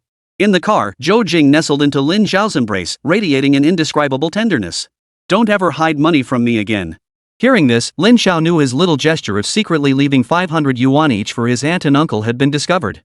Having a wife like this was truly one of life's greatest blessings. After returning to Donghua, Lin Zhao found no time to rest. The impact of Jingjing manufacturing was too great. Small factories with only dozens or 100 workers could barely survive. These factories could no longer bear such high labor costs. According to Jingjing Manufacturing's wage standards, skilled workers in the manufacturing sector now earn more than double what they had just 6 months prior. It could be said that these small factories gritted their teeth in resentment toward Jingjing Manufacturing, yet found themselves powerless to do anything about it. Workers from other cities were even flocking to Donghua to join Jingjing Manufacturing. At this recruitment pace, hiring 10,000 workers was no problem, even 50,000 seemed achievable. But at this critical moment, Jingjing Manufacturing did something that offered a glimmer of hope to the factories on the brink of collapse. Merger. Faced with Jingjing Manufacturing's olive branch, these factories had no grounds to refuse. Within a week, Jingjing Manufacturing had acquired over a dozen factories of all sizes in Donghua. When Lin Zhao initially secured the bank loan, he had this very plan in mind. The extra funds were specifically set aside for this purpose. Acquiring these small businesses cost anywhere from a few $100,000 to no more than 5 million yuan. By early November, the entire garment and leather production industry in Donghua had fallen under Jingjing Manufacturing's ownership. While the Ren family was still basking in the profits earned from Su Gua, their order takers discovered that these factories had already changed hands. After hearing the report, Rennie Tian's expression darkened considerably. Is this the case with every manufacturer? The secretary beside him dared not meet the boss's gaze, knowing full well that this tense atmosphere always preceded a storm. Yes, Mr. Run. Due to rising labor costs, the factory prices have tripled across the board. Running Tian's gaze fell upon the newly hired secretary, startling the girl fresh out of college for only a few months so much she nearly lost her footing. Chapter 68, Meeting the Young Master. Get out. The girl stepped out of the general manager's office, on the verge of tears. Every employee at Shuequan Trading could feel the oppressive atmosphere. Jingjing Manufacturing, Li Zhaichen. Ren Ningti gritted his teeth as he spat out the name, then coldly declared, "Do you think monopolizing Dongha's manufacturing sector gives you the right to issue orders to the Rin family? You're dreaming." The Rin family was one of Dongha's most venerable clans, boasting combined assets exceeding 10 billion yuan. They had long held the title of Dongha's wealthiest family, and it was no exaggeration to call them Shandong province's richest dynasty. For Jingjing Manufacturing to now challenge the Ren's head-on was nothing short of a pipe dream. In Jingjing Manufacturing's procurement manager's office, Lan Wan and I was briefing Lin Xiao on the newly acquired factory. "Mr. Lin, the owners of several factories have confirmed that Shuequan Trading has agreed to the new factory prices." Lin Xiao smiled faintly and said calmly, "Tell them not a single piece of goods can be shipped until the full payment is received. I need all funds to be settled." Lan Wanni was originally the factory director's assistant, yet most of her work seemed to report directly to the procurement manager, a peculiarity within Jingjing Manufacturing. "Mr. Rin from Shuequan Trading is here. The factory director asks if you wish to meet him." Over the past 2 days, Ren had visited several times, seeking to meet Jingjing Manufacturing's leadership, but had been refused each time. This young master of the Ren family, who had been in Dongha for years, had never experienced such cold treatment before. "I'll see him." A faint smile touched Lin Zhao's lips. He had long heard of Ren Tian's reputation. Usually, people begged for an audience with such a big shot. Now, he could choose not to meet if he didn't want to. In Jingjing Manufacturing's reception room, Lin Xiao found Ren Tian with a sullen expression. "Mr. Ren, my apologies. Company affairs have been overwhelming these past days, preventing me from receiving you promptly." Ren Tian sneered coldly. "Quiet manufacturing sure has put on airs lately. They don't even hold our Ren family in high regard anymore." "Now you're exaggerating. Mr. Ren is our senior. We still have much to learn from you." After Lin Xiao sat down, Lan Wan and I poured him a glass of water. "You must be Mr. Lin." Ran Ming felt deeply dissatisfied. The esteemed eldest son of the Ren family had been left waiting repeatedly. And the person who finally came to meet him was merely a purchasing manager. "I trust you understand the purpose of my visit by now." Ren Tian cut straight to the point. "What exactly is the meaning behind your acquisition of Dongha's garment factory and fur factory?" Lin Xiao smiled calmly. "This is a corporate decision aimed at promoting Dongha's manufacturing sector." Ren Tian dismissed this, sneering coldly, "But Jingjing Manufacturing deliberately inflating labor costs to drive up prices across all factories. What exactly is the meaning behind that?" Lin Xiao sneered inwardly. He had assumed this young master of the Ren family was a capable man, but now it seemed he was nothing more than a hollow shell. "Mr. Ren, you're no stranger to the business world. To make such a statement now, isn't that a bit naive?" Lin Xiao had no intention of giving young master Ren a friendly reception. From the moment this man decided to meddle in Jingjing Trading, a deep rift had formed between them. "I hear you're married now?" A sickening smirk flashed in Ren Tian's eyes. "I hear your wife is exceptionally beautiful and also serves as Jingjing Manufacturing's administrative manager, correct?" Hearing this, Lin Zhao's expression darkened. He hadn't expected this Ren fellow to try using his family as leverage to pressure him. For anyone who crossed his line, the consequences awaiting them would be far from pleasant. "I can accept your price increase, but I'm only willing to pay half the deposit." "I wonder, Mr. Lin, what matters more to you, your family's safety or your company's interests?" It was a blatant attempt to threaten him with what was most precious to him. "Please leave now." Lin Xiao immediately stood up. Had he known the other party was so despicable, he never would have arranged this meeting in the first place. Did such a person even deserve to represent the Ren family? He realized he had clearly overestimated them before. "Mr. Lin, you'd be wise to reconsider when you have time.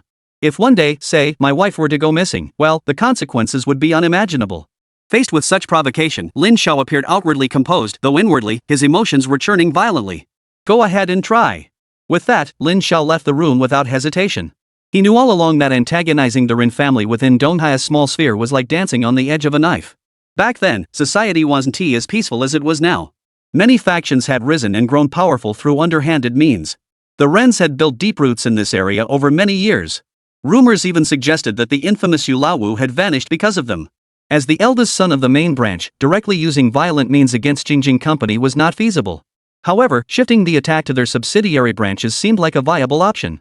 This also explained why his recent maneuvers against them had made the young master feel profoundly challenged. Unfortunately for them, these so-called warnings were nothing but a laughingstock to Lin Xiao. Early the next morning, Jingjing Manufacturing formally announced the termination of all business dealings with Shuequan Trading and its subsidiaries. The news sent Rin Mingwei into a rage. Most of Shandong province's manufacturing capacity was concentrated around Donghua district, while remote towns had scattered factories. They couldn't possibly meet the demand. Sourcing suppliers from distant locations would significantly inflate product costs through transportation fees and additional expenses. With few exceptions such as orders from the Soviet Union, all foreign markets currently relied on this region for supply. Should delivery delays trigger compensation claims, the losses could wipe out the Rin family's entire fortune. Even the elders enjoying their twilight years within the family had heard the commotion. Inside the Rin residence, a stern reprimand was underway. The subject of this rebuke was Rin Tian himself, head bowed as he faced his father's harsh criticism. Are you just eating for free? I sent you to negotiate with Jingjing, and this is the only news you bring back? Confuler has already called too. If we can't ship the goods soon, we'll have to pay them a huge penalty. Although Tian was the general manager of Shuequan Trading, his father was actually the company's chairman. The Rin family had worked hard to build a stable client base. If this matter wasn't handled properly, it could cost them everything. Dad, you have no idea how arrogant Jingjing Manufacturing is. Just mentioning it made Ren Ming Tian's face flush red with anger. They don't give us the time of day. A hint of disappointment flickered in the eyes of the 60-year-old Rin Taigang. Shut up. His gaze toward his son carried disappointment as he said flatly, do you really think our Rin family can control everything? Jingjing Manufacturing has Jingjing Investment backing it. Now, in Donghua, Jingjing Investment is a star enterprise. Even your uncle-in-law has to give them the green light. If we clash with one of Jingjing Investment's subsidiaries now, they'll naturally terminate our partnership. Ren Taigang sighed. The Ren family is only involved in legitimate businesses now. If you can't handle it, let your sister try. At these words, Ronnie Tian's heart instantly filled with anxiety. His greatest fear was his sister returning to challenge his position within the Ren family. I think bringing Nan Nan back is a good idea. She's very smart, maybe she can resolve this situation. Even second uncle Ren Shiqiang chimed in. Then it's settled. Ren Taigang looked at Ren Mingtian and said, when your sister returns, tell her everything you know. Remember, in business, nothing is off the table for negotiation. If talks truly break down, then we'll explore other options. Ronnie Tian's eyes lit up, sensing a glimmer of flexibility in his father's words. I understand, Dad. I'll work closely with Nan Nan and Jingjing to facilitate communication with them. After Lin Xiao announced the termination of cooperation with Shuequan Trading, the entire Donghua city erupted in commotion. After all, Shuequan Trading was a venerable enterprise dating back to the Republican era. Who would have thought a rising star like Jingjing Manufacturing would choose to reject them? Even Jingjing Manufacturing's own employees were baffled by this decision. On the third day after the announcement, before Lin Xiao even entered his office, he spotted Lan Wan and I looking anxious while colleagues outside were all laughing.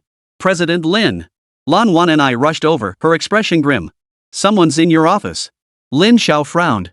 After all, he was one of Jingjing Manufacturing's top executives. Coupled with his close relationship with the boss, there were even rumors in the factory that his word carried more weight than the plant manager's. As for the gossip behind his back? That was endless.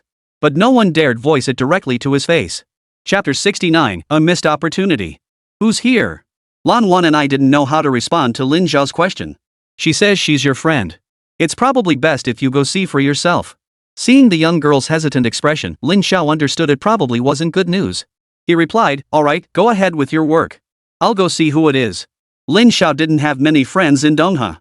Most of his so-called old buddies had proven unreliable over the years, leaving only the Fatso crew still in touch. When he pushed open the office door, the first thing he saw was a familiar smile. The person was sitting right at his desk. And there was another person in the office. Apart from recognizing the girl sitting at his desk, Xian Shishir, the rest of the people were strangers to Lin Xiao. This girl had come again. Last time she'd gone straight to his home, this time she'd even come to his company looking for him. Oh, it's Miss Qian paying us a visit. Lin Xiao walked over with a smile, and Xian Shishir looked at him with a friendly expression. Whenever he saw that smiling face, Lin Xiao always sensed trouble brewing. Hello, Mr. Lin. Before Qian Shishir could speak, a woman seated beside her rose and extended her hand proactively, introducing herself. Hello, I'm Ren Nan Nan from the procurement department of Shuequan Trading. This elegantly poised woman carried an aura reminiscent of Li Zichen. Although she was a member of Shuequan Trading, Lin Xiao didn't immediately step forward to shake hands with someone from the Ren family background. It wasn't a matter of etiquette, but rather a cautious attitude toward this particular family. Manager Ren, are you also a member of the Ren family? Facing Lin Xiao's direct question, Ren Nan Nan showed no sign of discomfort. Instead, she smiled calmly and replied, yes, my brother is Ren Tian, a member of the Ren family. Lin Xiao had long regarded this family as a potential rival and had even instructed Zheng Wei and others to investigate the family members' backgrounds. He knew Ren Tian had a sister raised abroad who had never appeared in China before. Actually, we just returned from abroad ourselves, Qian Shishir added from the side. After collaborating with Robert, she had left China with her friend Ruola, and now she was unexpectedly returning alongside the Ren family. In that case, what might Manager Ren require of me? Lin Xiao had never harbored any goodwill toward the Ren family, especially Renny Tian, who had once openly challenged him. Therefore, he had no intention of giving in easily. Mr. Lin, allow me to clarify here. While I'm unaware of any offense Shuequan Company may have caused you, we have indeed come with the utmost sincerity regarding the possibility of establishing a cooperative relationship between our two parties. Before he could finish, Lin Xiao cut him off. If Manager Ren came solely to discuss this, then I'm afraid you've approached the wrong person. After all, I'm merely a purchasing manager, hardly the one with the final say. His tone was casual, but his stance was unmistakably clear. Despite the outright rejection of her proposal, Ran Nan Nan maintained a composed smile. It was clear she was a woman of both charm and intelligence. Actually, I've already met with President Zhang. After saying this, she continued, Mr. Zhang personally mentioned to me that all your company's external business collaborations are handled by Mr. Lin. Hearing this, Lin Xiao couldn't help but curse the fat man in his mind. How dare that guy agree to all this behind his back? But judging by Ren Nanan's sharp wit, the fatso would surely concede defeat if he faced her. Mr. Lin. Qian Shishir suddenly stepped forward and linked her arm through Lin Xiao's. The gesture startled Lin Xiao. Oh my, you really forgot about the promise you made to me. Lin Xiao quickly stepped back a few paces, maintaining a safe distance. If anyone saw this, it would spell big trouble. Miss Qian, are you cashing in on my promise to you? Lin Xiao had indeed promised Qian Shishir that once Robert's matter was resolved, he would grant her one request. Unexpectedly, Qian Shishir intended to use this opportunity for Ren Jia. Nan Nan saved my life overseas. Now that the Ren family is in trouble, I hope Mr. Lin can help her this once. Lin Xiao looked at Qian Shishir and sensed her sincerity. Though she had no direct ties to the Ren family, she owed Ran Nan Nan a debt of gratitude. Miss Ren, I know Shuequan Trading has partnerships with several foreign companies. Even if I help Miss Qian this once, the Ren family's business won't be sustainable long-term, will it? Lin Xiao saw no need to conceal the truth. The plan targeting the Ren family was already in its final stages of implementation. So you're quite familiar with Shuequan Trading's situation, Ms. Lin? Ran Nan Nan smiled faintly. I wonder, is Mr. Lin truly just a purchasing manager? In truth, Ran Nan Nan wasn't the only one harboring such doubts. Rumors were also circulating within Jingjing Manufacturing. Actually, Shuequan Trading could also partner with Jingjing Manufacturing. Lin Xiao smiled faintly. If Shuequan Trading is willing to relinquish Jingjing Trading, we can discuss it. Hearing Lin Xiao's demand, Ren Nanan's expression shifted slightly. Back then, the Ren family had leveraged their own strength to forcibly acquire 50% of Jingjing Trade's shares from Jingjing Investment. Ran Nan Nan had initially opposed this move, fully aware of the power of capital. Selling such a large stake to Shuequan Trading to Jingjing was unreasonable to begin with. Alright, I'll discuss this with the company's senior management when I return. Only after getting into the car parked at the factory gate did Ran Nan Nan remark, this Lin Xiao is quite the formidable figure. This was the first time Qian Shishir had ever heard Ran Nan Nan praise a man. They'd known each other for nearly 3 years abroad, and among all the outstanding men overseas, Ran Nan Nan hadn't shown interest in any of them. What exactly do you mean? Ran Nan Nan smiled faintly. My family sent me some background on him. Half a year ago, this guy was just an ordinary nobody. I wonder what kind of experience made him so formidable. Qian Shishir smiled too. I thought the same at first. My brother-in-law once mentioned that Lin Xiao was one of the most intimidating people he's ever encountered, someone he wouldn't even want to cross paths with himself. A spark of curiosity flashed in Ren Nan Nan's eyes. Her interest in this man was instantly piqued. Shishir, you said Lin Xiao negotiated the acquisition of Robert's company shares. Do you know how he pulled it off? In Robert's publicly announced shareholder acquisition, the company merely stated it was for development purposes. The founding family sold 30% equity to Chinese investors while retaining firm control. Yet no details of the transaction were disclosed, causing significant ripples in M country. After all, as the world's first brand to successfully develop the mobile phone, Robert possessed leading technology and a comprehensive industrial chain layout in the communications sector. Countless conglomerates and investment institutions had long coveted the opportunity to acquire a stake in this company. I suppose only Uncle Robert Tua in his heart know for sure. Qian Shishir replied, it seems this man and Li Zichen do share some secret connection that can't be disclosed. Ran Nan Nan nodded in agreement and smiled, adding, I'd really like to meet this Li Zichen now. Though she spoke these words, Ran Nan Nan understood that even if she requested a meeting now, it wasn't certain she'd actually get to see him. Upon learning that Lin Zhao's condition was for Shuequan Trading to return Jingjing Trading to Jingjing Investment, Renny Tian erupted immediately, that's absolutely impossible. For Jingjing Trade, its most valuable assets were its partnership with the Donghua Railway Department and its business channels in the Sugua market. Through this collaboration with Sugua, the Ren family had secured over 30 million in cash revenue. Ronnie Tian was unwilling to relinquish Jingjing trading. Brother! Faced with this situation, Ran Nan tried to persuade him, if we insist on holding on, we risk losing not only Jingjing trading, but even Shuequan trading itself. Rennie Tian, who had always opposed his cousin's approach, calmly looked at his younger sister and said, whose side are you on? Are you a member of the Ren family, or an investor in Jingjing? When did we ever bow to threats from outsiders? Over the past few days, I've already had preliminary discussions with several suppliers in Xinjiang. The supply issue shouldn't be a problem. To prevent a passive situation, Rennie Tian had already begun seeking alternative solutions. In addition to strengthening existing partnerships in the Dongha direction, he had actively contacted multiple manufacturers in the Qingqing area to negotiate new cooperation agreements. Progress so far had been relatively smooth. You needn't worry about the supply situation. No matter what, I won't abandon Jingjing trading. Chapter 70, A Temporary Decision. Xingyun Pavilion. Lin Xiao had reserved a private room here today. On the surface, Zhang Weihe was the owner of this establishment, but the real proprietor was Lin Xiao. Purchasing Xingyun Pavilion had been a spur-of-the-moment decision for Lin Xiao.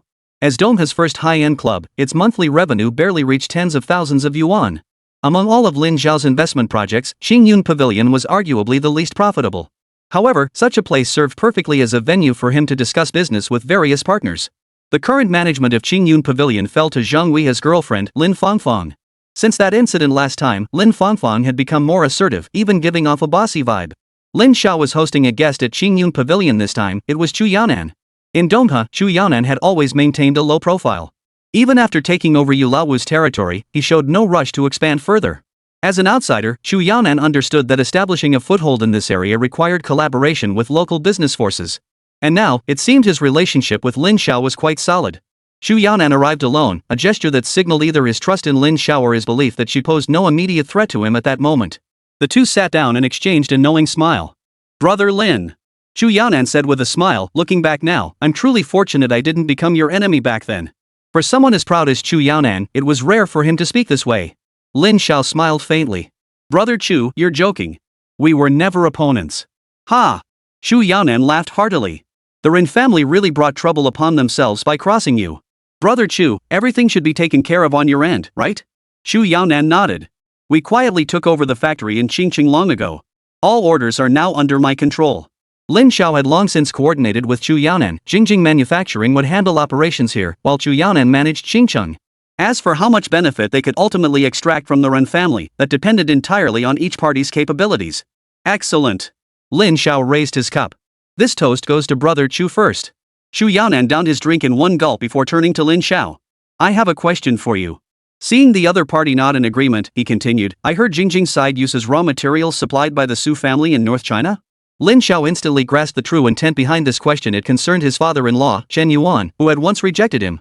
That's correct. Lin Xiao responded frankly, adding with a smile, I discussed this with Mr. Chen back at your wedding. Chu Yanan's tone carried a hint of unease. I fully agree with your approach, but we both know my relationship with the Qian family is rather delicate. Before, they might have looked down on Jingjing's small company, but now, seeing its rapid growth, it's practically cornered most of the clothing market across the entire province. This has prompted the Qian family to reach out proactively. Lin Xiao had long anticipated the day the Qians would come knocking, but what surprised him was that they'd chosen to approach indirectly through their son-in-law. Brother Chu, you must understand my predicament. Lin Xiao sighed helplessly. When it comes to Jingjing Manufacturing, I don't call the shots. Lin Xiao could only shift the responsibility elsewhere, since outsiders didn't know he was Jingjing's true investor. Brother Lin, you're being too modest. Chu Yanan replied, I hear you're quite close with Mr. Li from Jingjing Investment. You must hold some sway with him. Lin Xiao understood Chu Yanan's implication. Sighing, he replied, since you put it that way, Brother Chu, I'll personally speak with Ms. Li. But I can't guarantee the outcome. Li Zichen was now a major figure in Dongha. Even higher-ups wanting to meet her had to check her schedule first. Such was the power of capital. The equity held by Jingjing Investment had elevated Li Zichen to a heavyweight in China's investment circles. Lin Xiao and Chu Yanan spent the rest of the evening discussing specific plans to deal with the Ren family. It was late into the night before Chu Yanan finally left Xingyun Pavilion. Lin Xiao, however, had no intention of returning home. A room had been prepared for him at Xingyun Pavilion. As for Chu Yanan, Lin Xiao viewed him merely as a business partner. To say he trusted him completely was impossible. Setting aside their personal grievances, the Chu family wielded influence in Qingqing comparable to that of the Ren family in Dongha. Chu Yanan had entered Dongha specifically to penetrate its market. After Chu Yanan departed, Zhang Weihe pushed open the door, holding a stack of documents. After reviewing the materials Zhang Weihua brought, Lin Xiao smiled and said, "Well done." This file contained recent intelligence gathered by Lin Fangfang. Guests at Qingyun Pavilion were invariably wealthy and powerful figures, and the place inevitably held information unknown to the outside world. Lin Xiao had considered this very point when he purchased the establishment. In a society marked by information asymmetry, every piece of intelligence held critical value. "Brother, Victor's side is already pressing us." Zhang Weihua seized the moment to bring up the matter. They hadn't shipped any goods to Sugua for 2 months. The last shipment sent by the Ren family yielded little profit for Victor, as they only accepted cash. "Hold off. Tell him I'll make up for the 2 months' worth of missing goods in one go." Sure enough, in the days that followed, the Ren family stopped causing trouble for Jingjing Manufacturing. On November 11th, a store called Guamei Electronics opened next to Jingjing Department Store. This store now had locations next to all 3 Jingjing department stores. When Wu Meng returned, she brought a small team to manage Guameng Electronics. Lu Province marked the Huang brothers' first step outside the capital, primarily because Jingjing's investments held significant influence there. On opening day, the combined sales of the 3 Guameng electrical stores exceeded 5 million yuan. This marked a successful step for Guamei Appliances in Lu Province, though no one knew that Jingjing Investment was also the backer behind it. At the same time, issues with Shuequan Trading surfaced. To procure goods from factories in Shanghai, Tian always paid a deposit up front and signed agreements. Just when he thought everything would proceed smoothly, he discovered upon going to pick up the goods that the manufacturers were all refusing to ship. Shuequan Trading naturally refused to accept this arrangement, only to discover that in their rush to secure the goods, the contract signed with Tianhe contained virtually no terms favorable to Shuequan. The Qincheng manufacturers only needed to refund the deposits to Shuequan Trading. "We're screwed." Upon hearing the news, Tian was utterly stunned. In that moment, he felt a helplessness unlike anything he had ever experienced before. If only 1 or 2 suppliers had backed out, it might have been manageable. But when every manufacturer found excuses to refuse delivery, Ren Mingkai finally realized he'd been set up. The Ren family held considerable influence locally, but their reach in Qincheng was severely limited. Ren Mingtian, who had been so confident before, was truly panicking now. Ran Nannan pushed open the office door, yet he remained completely unaware. "Brother!" Seeing no response, Ran Nannan raised her voice and moved closer. "Brother, there's only one solution left." Over the years, business in the Dongha region had been smooth sailing. Never having suffered a loss, Ronnie Tian looked down on everyone. Back then, he had personally intervened, leveraging his family's status to force Jingjing Investment into selling 50% of Jingjing Trading's ownership. "Father wants you to come home. I'll handle company affairs for now." Seeing her brother in such a disheveled state pained Ran Nannan, but in the business world, victory or defeat often hinged on a single moment. Shuequan Trading now faced a major crisis. Over 100 employees throughout the company could feel the pressure bearing down on the Ren family. When Lin Xiao learned that Ran Nannan wanted to meet, it had been over half a month since their last encounter. In the VIP lounge quietly arranged for her, Lin Xiao once again encountered this woman. Even in the thick winter coat she wore at the onset of the season, her captivating figure remained undeniable. "It's truly rare to see Manager Rin here." Lin Xiao's words carried a hint of sarcasm. "You really know how to play the game, Mr. Lin." If someone claimed the Qingcheng incident had nothing to do with the man before her, Ran Nannan would never believe it. In the past, even the Chu family would show the Ren family some respect, but things were clearly different now. "What exactly do you mean by that, Manager Ren?" Lin Xiao responded with a smile. "I made myself perfectly clear. And considering I still owe Miss Jingjing a favor, I agreed to give Shuequan a chance to collaborate." Watching him gradually corner her family into a desperate situation, no one would believe such a capable individual was merely an ordinary purchasing manager. "This is Jingjing Trading's share transfer agreement." Ran Nannan produced a prepared document, which her assistant promptly handed to Lin Xiao. Lin Xiao smiled as he flipped through it. After a few minutes, he set the agreement down, a smile spreading across his face. "This seems to be a mistake." Lin Xiao remarked casually, "Jingjing Investment has no intention of spending money to acquire these shares." This statement instantly turned Ran Nannan's expression sour. After all, Shuequan Trading had paid 50 million in cash to acquire Jingjing Trading's shares. Chapter 71, Selling Shares. To demonstrate good faith, she had already sold this 50% stake to Jingjing Investment at a 20% discount, 40 million yuan. Yet the man before her had just uttered such words. "Mr. Lin," Ran Nannan said coldly, "is Jingjing Investment planning to fight the Rin family to the death? Don't forget Jingjing Trading still holds a 30% stake in Jingjing Investment." To prevent Jingjing Investment from causing trouble, the Rin family had deliberately retained a 30% stake in Jingjing Investment. Lin Xiao smiled a smile that made Ren Nannan feel uneasy. Manager Ren may not be aware that a month ago, Mr. Li deemed Jingjing Trading no longer worth holding and sold his stake to an individual for 300,000 yuan. 300,000. Ran Nannan nearly exploded with rage. Jingjing Trading's assets were worth at least tens of millions now. Selling that 30% stake for a mere 300,000 yuan? Was this some kind of joke? Lin Xiao smiled faintly, knowing Ren Nan wouldn't believe it. He then turned to Lan Wan and I beside him and said, "Wan and I, bring manager Rin the announcement documents from headquarters to review." When the photocopied document landed before Ren Nan, she couldn't help but gasp. This document was an internal announcement released by Jingjing Investment a month ago, stating that after comprehensive consideration, they had decided to sell their 30% stake in Jingjing Trading. In other words, Jingjing Trading and Jingjing Investment had severed all ties a month ago. Good. Good. Good. Ran Nan exclaimed 3 times, regardless of who was orchestrating this behind the scenes. Such tactics were truly unprecedented. The groundwork had been laid a full month ago, clearly anticipating that the Rin family would offer Jingjing Trading. "Jingjing Trading, it's yours." Ran Nan immediately instructed her assistant to prepare a new contract agreement. When the new contract was placed before her, Ran Nan felt profoundly humiliated. In all the years the Rin family had been in business, they had never suffered such a massive loss. 50 million yuan swallowed whole by Jingjing Investment. Jingjing Investment has a voracious appetite. This time, the Ren family has to swallow the loss. Ran Nan signed her name and affixed the company seal. 50% of Jingjing Trading's shares were sold to Jingjing Investment for a mere 50,000 yuan. Ha! Seeing Ren Nan like this, Lin Xiao felt immense satisfaction. Even 2 months ago, he would never have dared speak to the Ren family like this. With the Jingjing Trading matter finally settled, Ran Nan turned to Lin Xiao. "Are you satisfied now, Mr. Lin? When will you arrange the goods Shuequan Trading requested?" Lin Xiao observed this woman who seemed humiliated, feeling exceptionally satisfied. "Once the Ren family's payment clears, I'll ship the goods." "You, shameless." Those 2 words were all Ren Nan could muster to describe Lin Xiao. In her eyes, Lin Xiao's actions were nothing short of banditry. Lin Xiao smiled faintly. "Miss Rin is welcome to call me names, but business is business.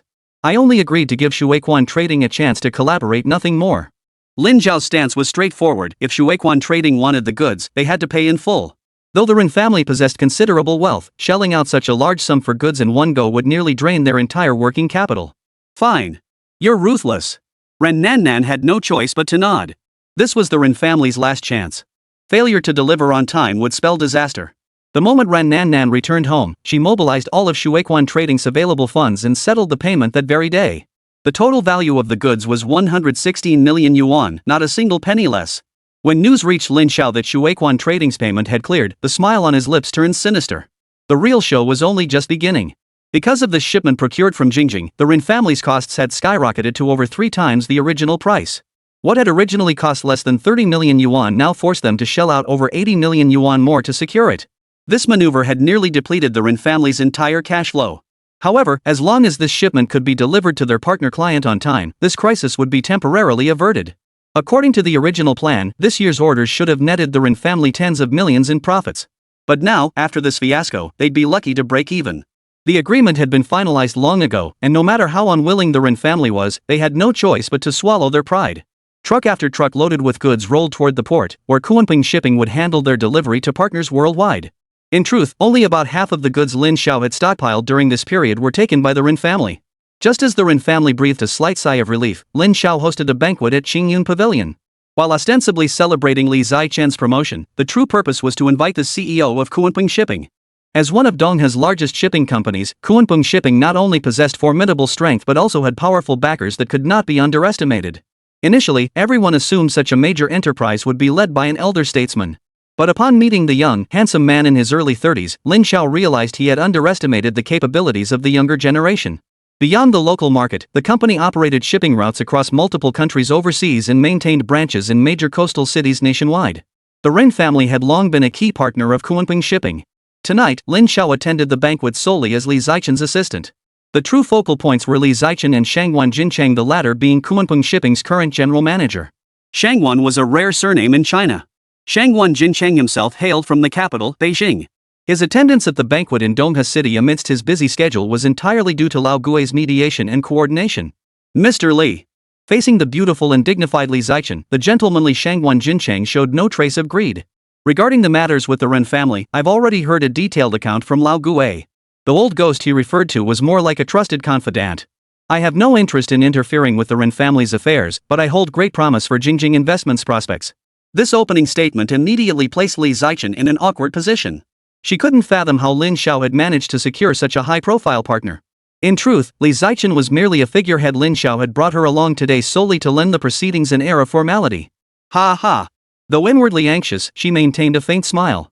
Our Jingjing investment is merely a small enterprise. How could it possibly merit Mr. Shangguan's attention?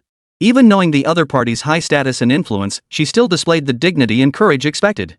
Ha ha. Shangguan Jincheng replied with a laugh, a small enterprise?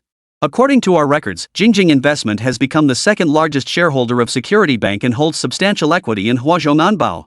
Beyond that, Jingjing Manufacturing under Jingjing Investment is now the largest production facility in the country. And I've also learned that Jingjing Investment controls multiple companies like JL Group and Guanmei Electronics, all with highly promising prospects. Shangguan Jincheng had suddenly uncovered nearly all the details of Jingjing Investment. Li Zichen could only offer an awkward smile. Though she served as Jingjing Investment's general manager, she wasn't directly responsible for any of the company's projects. Her role was more managerial in nature. I want to acquire a stake in Jingjing Investment. Shangguan Jincheng didn't beat around the bush. He stated his purpose directly.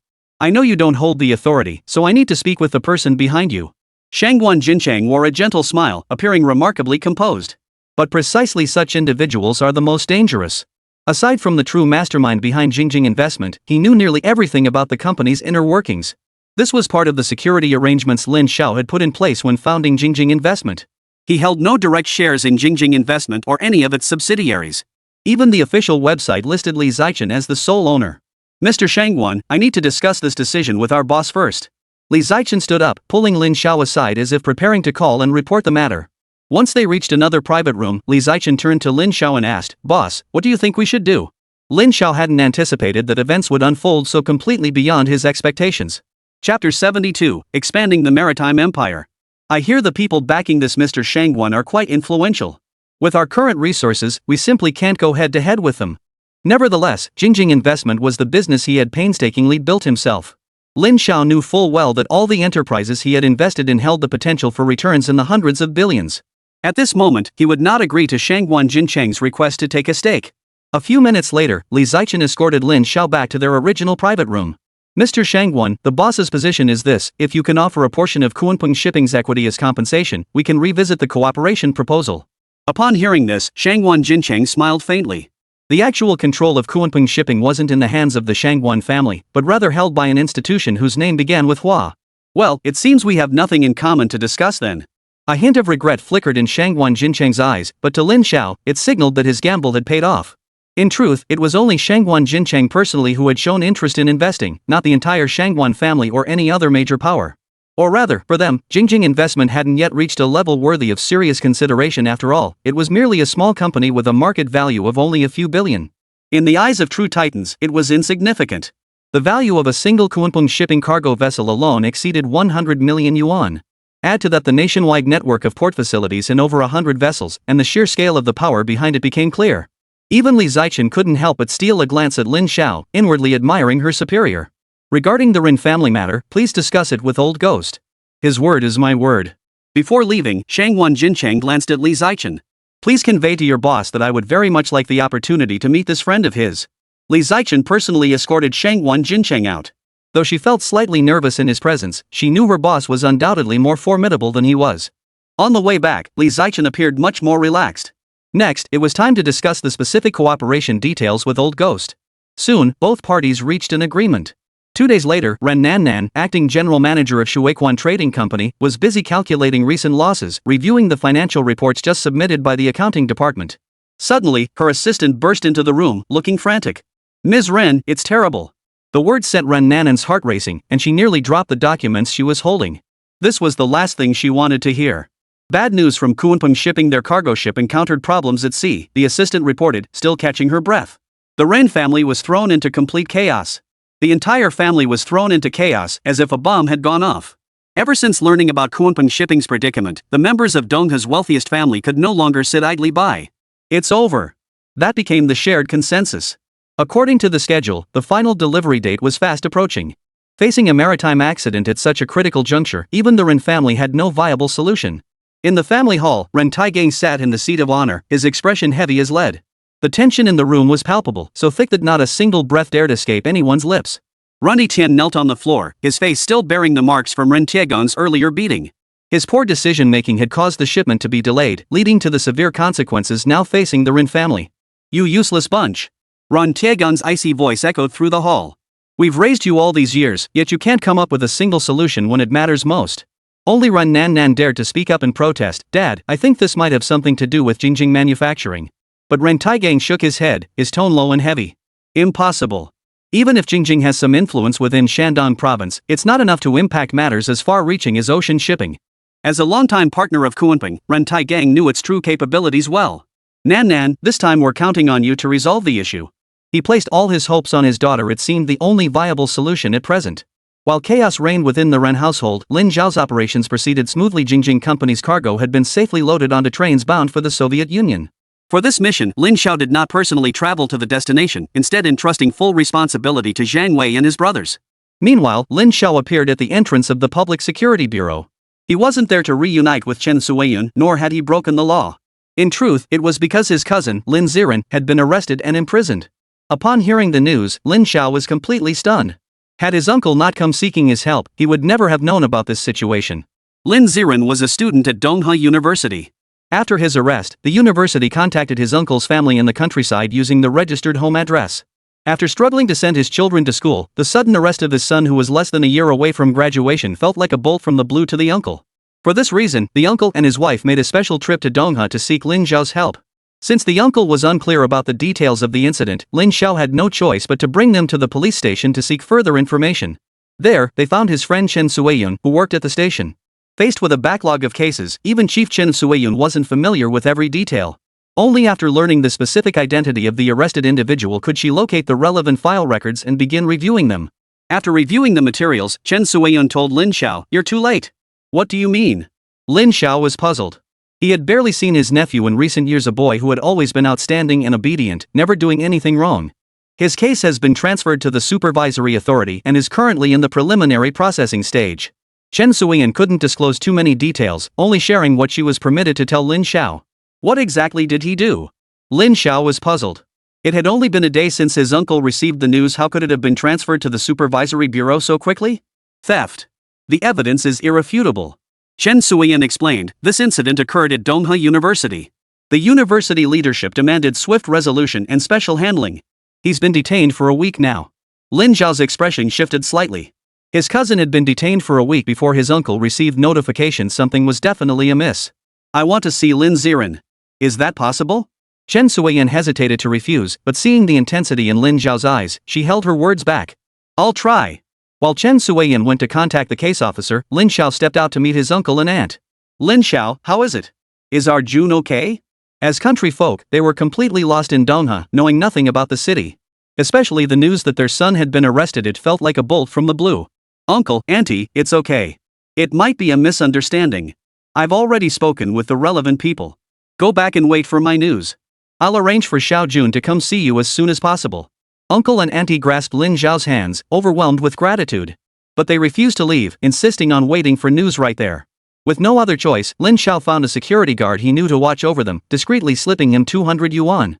Only after changing into security uniform could Lin Zhao enter the Donghua detention center with Chen Suiyun. This was one advantage of the era. Surveillance wasn't widespread, and electronic systems were far from perfected. In the interrogation room of the detention center, the 8 characters resist and face harsher punishment, confess and receive leniency stood out prominently. At least 2 security officers were required to be present during interrogations, so both Chen Suiyun and Lin Zhao were there. Lin Ziren was 22 years old, considered an adult. As a college student, he appeared quite refined, not at all like a rural youth. Lin Ziren, regarding your case, is there anything else you wish to say? Chen Suiyun spoke first. She had reviewed the case files. The evidence was solid. He'd been caught at the scene. It was essentially a slam-dunk case. Had it not been for Lin Zhao's request, she wouldn't have exercised her authority to allow him to see Lin Ziren at this stage. Haven't we already gone through the interrogation? I have nothing else to say. I've admitted to everything. Lin Ziren appeared resigned to his fate, but this attitude infuriated Lin Zhao. Bang! Lin Zhao slammed his fist on the table and stood up. You admit it? But tell me this, have you ever thought about your parents who worked so hard to raise you? How easy was it for them to send you to university? Let me tell you this, they're waiting outside for you right now. Could you bear to let them suffer because of you? Lin Ziren froze, his eyes finally softening as tears streamed down his face. Chen Suiyun shot Lin Zhao a glare. Did this guy really think he was some kind of security guard? What are you crying for? Lin Zhao shouted. Look up at me. A man of the Lin family is no coward. Lin Ziren finally recognized the voice as somewhat familiar. When he saw Lin Xiao's face, shame flooded his heart. I'm asking you, did you steal anything or not? Lin Xiao couldn't believe his cousin would be so irresponsible. Besides, his sister-in-law had just given them money not long ago. According to Zhou Jing, she had even given them a little extra. Chapter 73, The Most Desired Sense of Security. Lin Ziren remained silent, making Lin Xiao feel even more uneasy. If not for the iron gate blocking him, Lin Xiao would have rushed forward to slap him. Lin Ziren, you're a man of the Lin family. Pull yourself together. If you stole it, admit it. If you didn't, say so. No one can wrong you. Finally, under Lin Zhao's relentless questioning, Lin Ziren's expression changed, and his eyes began to dart away. What exactly are you afraid of? Even Chen Suiyan noticed something was off. She'd seen her share of criminals, but never anyone who acted quite like Lin Ziren. Brother, let it go. We can't take them on. Thud. Lin Zhao's expression darkened, his suspicions confirmed. Lin Ziren, who exactly are you referring to when you say them? Chen Suiyan interjected, I'm Chen Suiyan, captain of the Public Security Bureau. Tell me everything. Perhaps Chen Suiyan's words gave Lin Ziren a glimmer of hope, but he remained skeptical. Speak up. Lin Xiao glared at him, frightening him to the point of tears. I really didn't steal anything. Lin Ziren finally mustered the courage to declare, and Lin Xiao breathed a sigh of relief. Though he now had some money and influence, if Lin Ziren had truly committed such an act, he wouldn't be able to help. The case would be as good as sealed. But if Lin Ziren truly hadn't done it, that changed everything. Lin Xiao emerged from the Donghua detention center, his face still flushed with anger. Through Lin Ziren's halting account, Lin Xiao finally pieced together the entire sequence of events. It turned out that the so-called ironclad evidence was nothing but a meticulously laid trap. To protect his younger sister, Lin Qingqing, Lin Ziren had willingly taken the blame. Because if he hadn't, not only would he himself be unable to continue studying at Donghua University, but his sister would be forced out as well. Lin Zhao's face darkened to a frightening degree, and Chen Suiyan could almost feel his pent-up fury. Rest assured, I will get to the bottom of this case. Chen Suiyan wasn't assigned to this case. Minor incidents like this rarely reached her, the squad leader. Yet it was precisely these seemingly insignificant cases that proved the most difficult to handle. As one of Shandong Province's premier institutions of higher learning, Donghua University had nurtured countless outstanding talents. During graduation season, its graduates were always fiercely sought after by major organizations. You investigate your case, and I'll handle mine. Lin Xiao's stance was unwavering. As he had declared, no one would dare bully anyone from the Lin family. Chen Suiyan knew Lin Zhao's temperament well and could only try to reason with him. You've certainly gained some influence now, but matters involving the university are never simple troubles. Do you understand that? Lin Xiao smiled wryly. Captain Chen, if it were your own family locked up in there, would you still be saying these things? Seeing Lin Xiao snap at her, Chen Suiyan froze in shock. Was this guy taking himself too seriously? Lin Xiao didn't even get into her car and walked away. Chen Suiyan didn't bother to follow him. The two of them looked like a couple sulking at each other. Lin Xiao instructed Zhou Jing to go to the police station and bring his uncle and the others home. He himself headed to Jingjing Investment Company. The next day, Jingjing Investment made contact with the Donghua City Education Bureau. Jingjing Investment was about to host a job fair targeting recent graduates from Lu Province. Universities in Shandong Province and Donghua University were both key targets for Jingjing Investment. As Jingjing Investment's representative, Lin Xiao was responsible for liaising with Donghua University. Beyond recruitment, Jingjing Investment also pledged to make educational donations to universities in Shandong Province when conditions permitted. This matter was not only taken seriously by the newly appointed director of the Donghua City Education Bureau, but also drew significant attention from other Donghua City leaders. The new director had previously held a deputy position. He knew full well that the former director had been dismissed for offending an important figure. Though the higher-ups had sealed off information, he had managed to learn that this was connected to a big shot at Jingjing Investment. Mr. Lin, welcome, welcome. Zhang Kongtian, director of the Donghua City Education Bureau, personally greeted the representatives from Jingjing Investment. Lin Xiao was flanked by two bodyguards and accompanied by Lan Wanni, who served as his assistant. Director Zhang, good day. Lin Xiao shook hands with Director Zhang, then, under his introduction, shook hands with the leaders of Donghua University one by one. Mr. Lin, this is Mr. Feng, Director of Student Affairs at Donghua University. Lin Xiao looked at the smiling, portly man. Within the university, the Director of Student Affairs held a formal section-level cadre position, just below the rank of Vice President. Hello, Director Feng. Lin Xiao said casually as they shook hands, I have a relative studying here. The casual tone of this remark left Donghua University's leadership puzzled about Lin Xiao's true intentions. Mr. Lin's relative must be an outstanding talent. Director Feng flattered immediately, for Jingjing Investment had practically become their financial savior. They had to handle this carefully. Actually, I'm ashamed to say. Lin Xiao sighed. My good-for-nothing cousin got into trouble at your school and was just arrested. Hearing this, Director Feng's expression shifted slightly, realizing why Lin Xiao had brought up this matter privately. You're referring to Lin Ziren, aren't you? Director Feng quickly regained his smile. It's truly unfortunate about Lin Ziren. He was performing so well, one misstep ruins everything. Ha ha. Lin Xiao laughed heartily. Forget it. That good-for-nothing doesn't deserve to be called a Lin. After that, Lin Xiao accompanied a group of university administrators on a tour of Donghua University. These officials all voiced their grievances, clearly hoping to secure some funding from Lin Xiao. However, Lin Xiao remained silent throughout the tour. He himself had only graduated from a vocational college, lacking formal education. The university had always been his dream destination. When they reached the fine arts department, Lin Xiao smiled and remarked, "Come to think of it, my younger sister studies here. Would any of you mind if I went to see my family?" Since Lin Xiao had brought it up, the others felt awkward refusing. They simply asked for his sister's name and class. Soon after, a young, inexperienced-looking girl was brought over by a teacher. Lin Xiao didn't have many memories of his cousin, Lin Qingqing. The last time he'd seen her was at their parents' funeral over 4 years ago. The little girl from back then had grown up now. Hearing her brother had come looking for her, Lin Qingqing hesitated. Lately, rumors about her brother had spread, and she kept her head down, afraid of being mocked. The rumors at school made her feel humiliated, and even her dorm friends had started treating her coldly. Everyone was gossiping that her brother was a thief, which had saddened Lin Qingqing for a long time.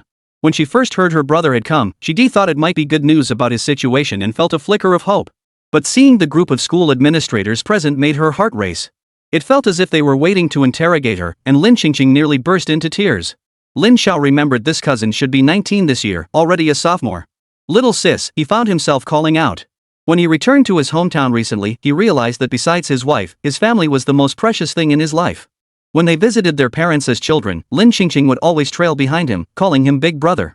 Seeing Lin Xiao standing beside the principal, Lin Qingqing couldn't help but feel tears welling up in her eyes.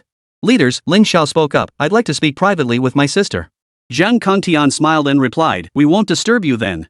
We'll wait nearby." He promptly led everyone away, leaving Lin Xiao alone with his family. Little sis. This time, even Lin Xiao's voice trembled slightly as he realized how intensely he had longed for familial connection. After confirming the person before her was indeed her cousin, Lin Qingqing softly called out, "Brother." "Don't cry," Lin Xiao murmured softly, gazing at her reddened eyes. "Why didn't you tell me what was troubling you? Have you forgotten I'm your family?" Though tinged with reproach, his tone carried more concern than blame. "Brother, something terrible has happened." Lin Qingqing finally gathered her courage to speak. Lin Xiao smiled. "I know. And I came here specifically for you." Lin Xiao reached out, gently wiping the tear from the corner of her eye. His voice was soft and reassuring. "Don't worry. You saw it yourself, the school administrators treated me with respect. So there's no need to be afraid. Anyone who tries to bully us Lin family members won't have it easy." It had been years since she last saw her brother. Lin Qingqing didn't understand why this brother, who seemed so ordinary to outsiders, could make her feel so safe. Chapter 74, The Leadership's Intentions. "If I asked you to tell those people what you know, would you dare?" Lin Xiao gestured towards several school administrators. There were matters he needed to discuss with his sister beforehand. Lin Qingqing took a deep breath and nodded firmly. "All right, don't be afraid. With me here, no one will dare harm you." Lin Xiao's eyes flashed with unwavering resolve. Today, he intended to leverage Jingjing Investment's influence to make these people understand that even ordinary citizens should not be bullied lightly. In Donghua University's conference room, Lin Xiao had his sister sit beside him. Across from them sat Zhang Kongtian, director of the Education Bureau, alongside Donghua University's top leadership. "Director Zhang." Lin Xiao appeared calm as he stated matter-of-factly, "I have reviewed Donghua University's teaching facilities. Based on the authority granted to me by the company, I can offer a maximum donation of 1 million yuan to Donghua University." At the mention of 1 million, the eyes of several university leaders lit up. This was an absolute fortune to them. After all, their monthly salaries were only around 300 to 500 yuan, amounting to roughly 5,000 yuan in annual income. In stark contrast, donations from a major corporation like Jingjing Investment routinely reached millions, highlighting a significant disparity. "Thank you, President Lin. We will remember Jingjing Investment's generous support for our university and erect a commemorative plaque to express our gratitude." This was considered the highest honor in the eyes of many. But Lin Xiao waved his hand, signaling them to hold off. "Everyone, please calm down." Lin Xiao's expression shifted slightly. "We can set the donation matter aside for now. What I wish to discuss concerns other matters." He continued, "My sister just informed me that she has been treated unfairly here." Several school administrators looked uneasy, especially Director Feng, who oversaw this area. He had assumed the previous incident was water under the bridge since it hadn't been brought up. But unexpectedly, this Mr. Lin wasn't following the usual path. Instead of addressing the matter involving Lin Ziren, he was starting anew with his sister.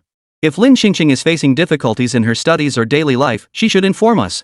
It is our responsibility as the school administration to address such matters. A vice principal in charge of logistics immediately responded. Zhang Kongtian felt a twinge of displeasure. Bringing up student matters now seemed ill-timed, as if unnecessarily amplifying the issue. Sis, explain your issues clearly to the teachers. After receiving Lin Zhao's encouragement and confirming her safety was assured, Lin Xingxing finally stood up. Teachers and administrators, I am Lin Xingxing. I need to say. As she spoke sentence after sentence, the atmosphere in the room grew increasingly heavy.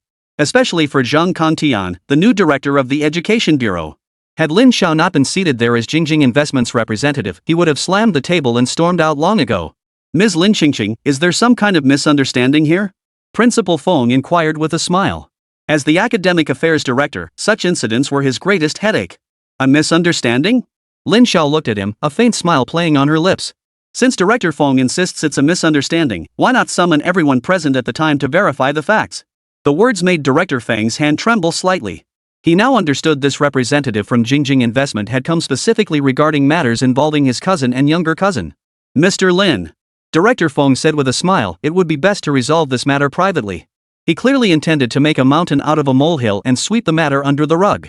Ha! Lin Xiao burst into laughter, his entire demeanor shifting abruptly. An invisible pressure washed over the school leaders, leaving them startled. Private mediation? What a fine phrase, private resolution. By that logic, my cousin Lin Ziren's matter should also be handled privately, then? At the mention of Lin Ziren's name, Director Feng's expression instantly darkened. Director Zhang. I suspect Mr. Lin's visit isn't solely about discussing the donation. Director Feng addressed Zhang Kongtian beside him directly.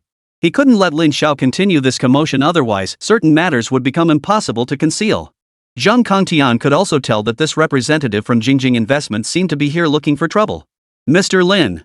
Zhang Kongtian said calmly, if you are here to discuss donations or recruitment matters, we are of course very welcome, but if it concerns other affairs, please follow the proper procedures. Director Zhang, could you please hear the entire story before jumping to conclusions? Lin Zhao's words caused everyone present to turn pale. It was now abundantly clear that Lin Xiao had come to Donghai University solely to seek retribution for his family. If it were merely about the matter Lin Xingxing had mentioned, it might be manageable. But there was another, far more serious issue at play, one that would be much harder to resolve. How ridiculous. Director Feng abruptly stood up. Director Zhang is so busy, yet he's dragged into this mess? Do you think that with Jingjing Investments backing, you can just boss people around at Donghai University? It must be said, Director Feng knew exactly how to seize the moment. Facing him was the very culprit who had once threatened his younger brother. Most people would have accepted defeat, especially with the evidence staring them in the face, leaving no room for defense. Director Feng sure has quite the temper. Lin Xiao chuckled. Director Zhang hasn't even spoken yet. Why are you so impatient? Could it be that this matter involves you somehow? Nonsense. Director Feng denied it immediately. This is slander and a frame up against me. Lin Xiao clapped his hands. Excellent response. Truly befitting the top leader of Donghai University. Right there in front of the crowd, Lin Xiao made it clear he held no respect for a mere academic affairs director at a regular university. Yet the inexplicable aura of power radiating from him weighed heavily on everyone present. Does Director Zhang share this view? Lin Zhao's gaze settled on Zhang Kongtian. For some reason, Zhang Kongtian felt a chill. He had a premonition that if this matter wasn't handled properly, his newly secured position as bureau chief might be in jeopardy. Why don't we call those students over? I'll ask them directly. The moment Zhang Kongtian spoke, Director Feng nearly stumbled. He quickly replied, I'll go fetch them. Lin Xiao glanced at him. Director Feng, are you in such a hurry because you fear they won't speak up? You. Director Feng stared at Lin Xiao, regret beginning to set in. What if Lin Ziren's relatives truly had connections? Would he dare act so brazenly then? He had investigated Lin Ziren and Lin Xingxing were from the countryside, with no powerful connections. Now, with this powerful cousin suddenly appearing, the situation had become complicated. Just as Director Feng hesitated, the conference room door swung open from the outside. Chen Suiyun, dressed in uniform, walked in. Director Zhang Kongtian had dealt with this public security brigade captain before. Captain Chen, what brings you here? Zhang Kongtian knew exactly where this female captain came from. We received a report about an incident at Donghai University involving students and school administrators. I'm here to investigate. Everyone, please come with me. As soon as Chen Suiyun finished speaking, several students were brought in by security officers. Upon learning Lin Xiao would be at Donghai University, Chen Suiyun anticipated he would take action. She couldn't let him face this situation alone. Even with insufficient evidence, she brought her team to provide backup. The students all looked grim. They came from well-connected, wealthy families. But being taken away in front of everyone meant their reputations were ruined. In the past, any problems they faced were resolved with a single word to their families. This time, they were completely caught off guard. Lin Xiao looked at Chen Suiyun with gratitude. What he thought would be a simple matter today might have spiraled out of control if not for Zhang Kongtian and the others standing their ground. Seeing even the captain of the security squad personally intervene made it clear the situation had escalated beyond everyone's expectations. Gentlemen, would you prefer to confess and receive leniency, or discuss matters further at the station? Chen Suiyun swept a cold gaze over the students, clearly seeing they were completely flustered. One of them immediately pointed at Director Feng. He told us to do it. He even took our money. That's right. We only did it because he told us to. That's how we wronged Lin Ziren. Realizing the situation was dire, the students immediately shifted all blame onto Director Feng. Director Feng's face drained of color as he collapsed onto the floor, knowing he was finished. He never imagined that such a poor student from the countryside could muster such powerful allies. All his plans were thrown into disarray, even alerting high-ranking officials at the Public Security Bureau. It was just a minor incident. Why had it blown up into such a mess? Chapter 75, Restructuring. To Director Feng, this was a minor offense. Stealing wasn't a major crime at most, it would mean a year or two behind bars. But he failed to grasp that such actions could shatter a person's life, even an entire family. Zhang Kang's face turned ashen with rage. Today's events had truly opened his eyes. As several students gradually confessed, the full truth of the incident slowly came to light. Chen Suiyun promptly led Director Feng and a vice principal who had favored the students away.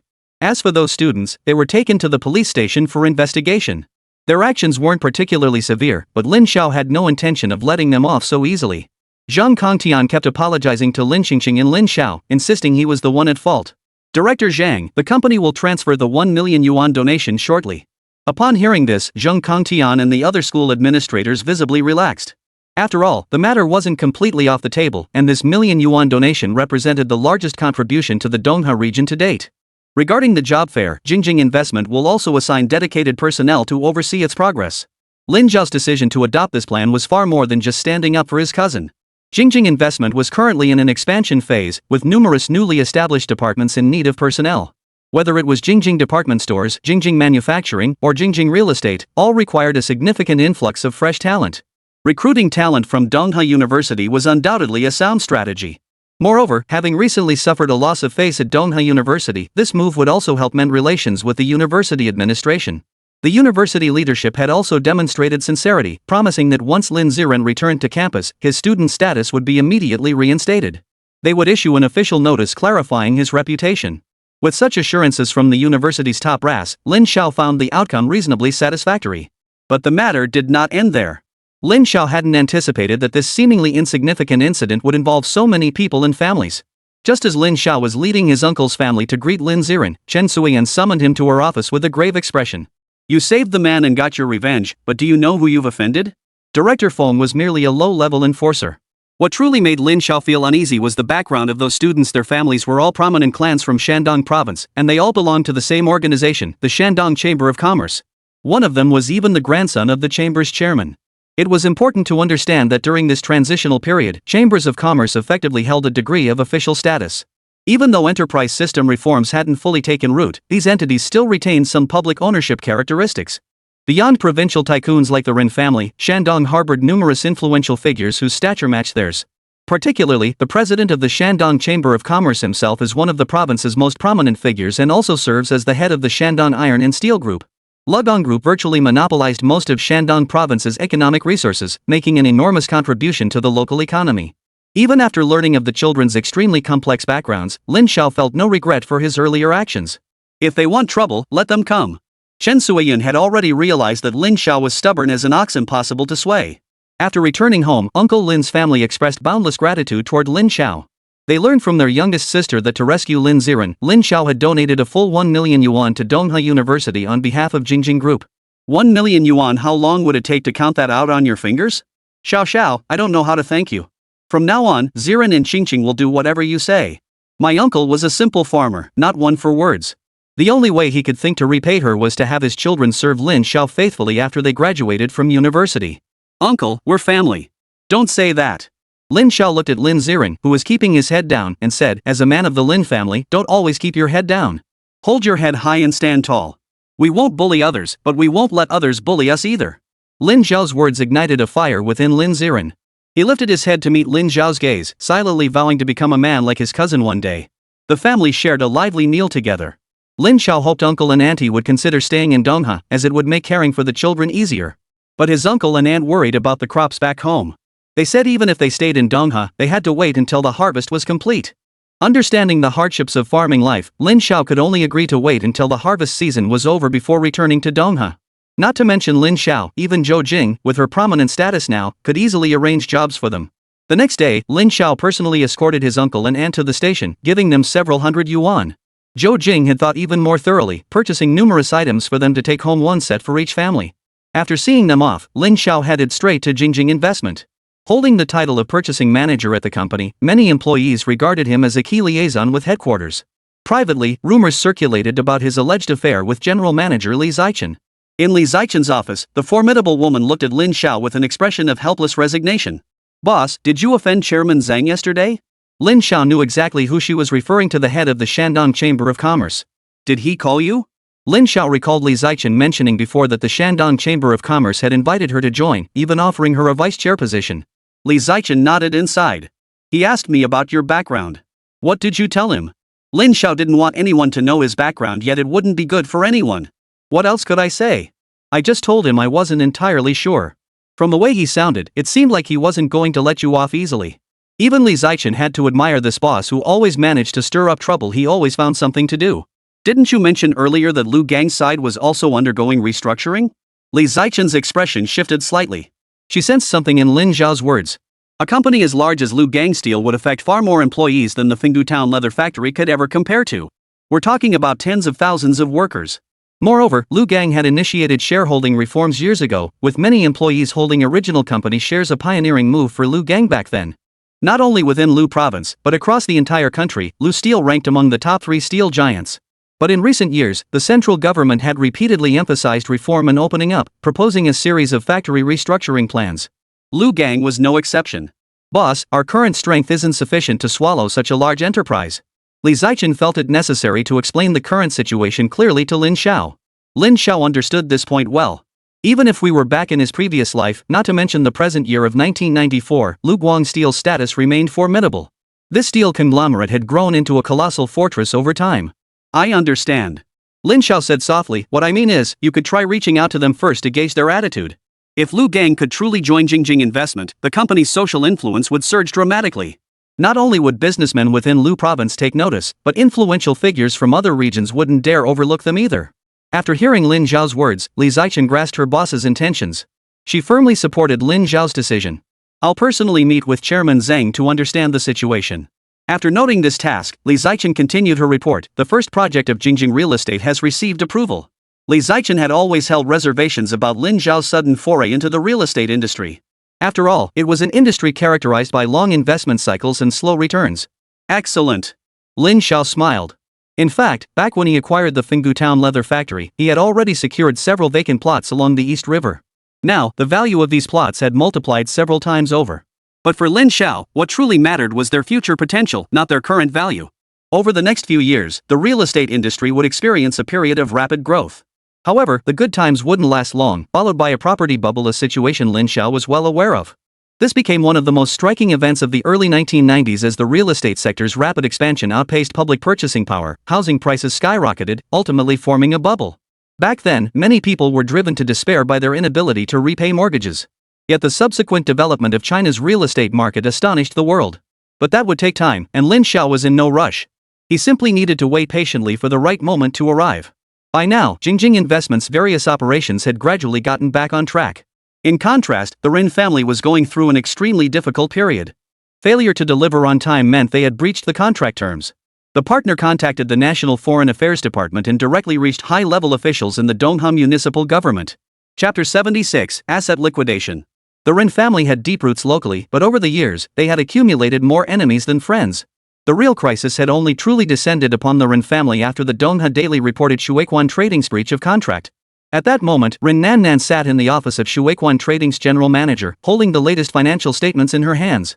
Across the entire province of Lu, the Rin family's business interests were everywhere. Rather than investments, these were more the result of others offering themselves up or selling at a loss when the Ren family was at its zenith. But now that the Ren family was in trouble, problems were cropping up in their businesses across the province. President Ren, the employees have been complaining for 2 days now. If we don't pay them soon, they might go to the higher authorities to report this. Ran Nanan's assistant, a college graduate, had worked hard to secure this coveted position at Shuequan Trading. Who could have imagined that in just a few short months, the Ren family would plummet from industry leader to rock bottom? Now they couldn't even cover basic employee salaries. The reason was simple: the Ren family's bank accounts had been frozen.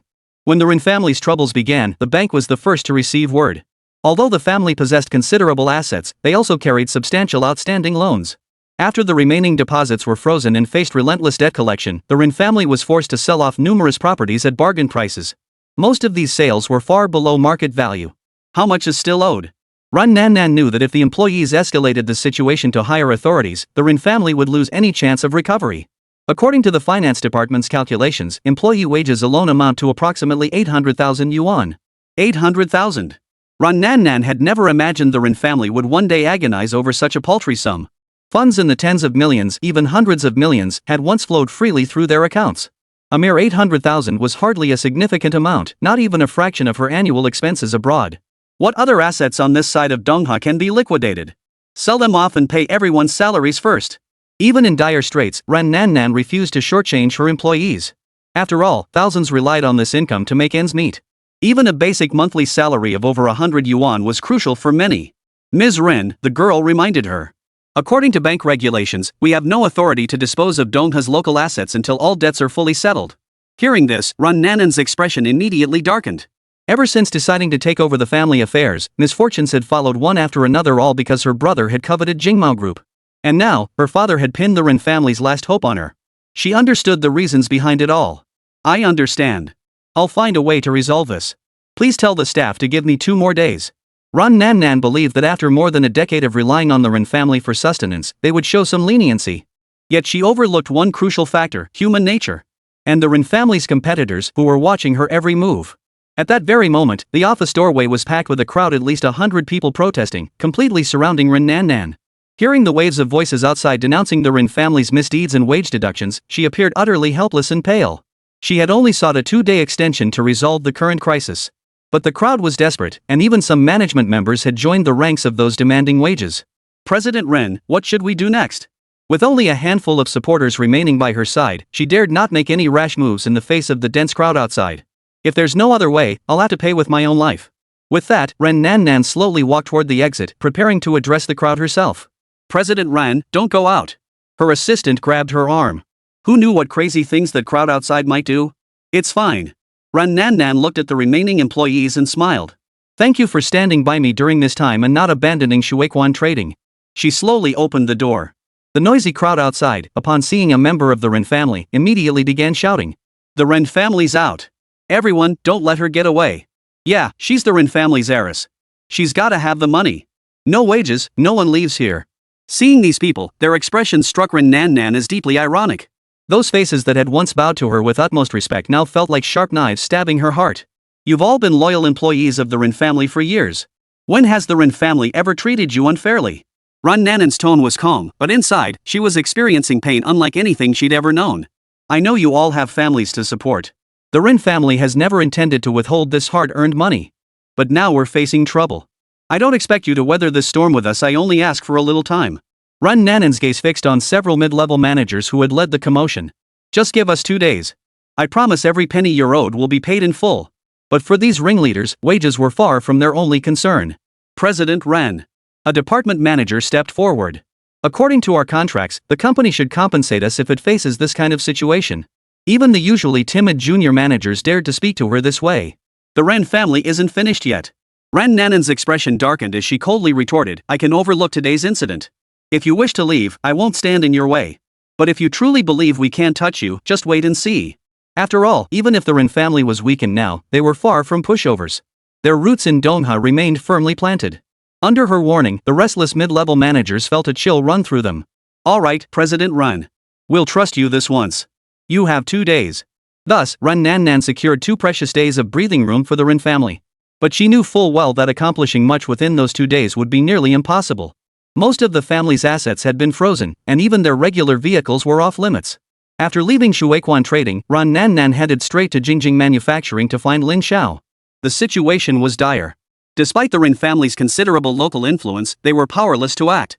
For reasons unknown, Ran Nan found herself inexplicably drawn to seek Lin Xiao's help at Jingjing Manufacturing.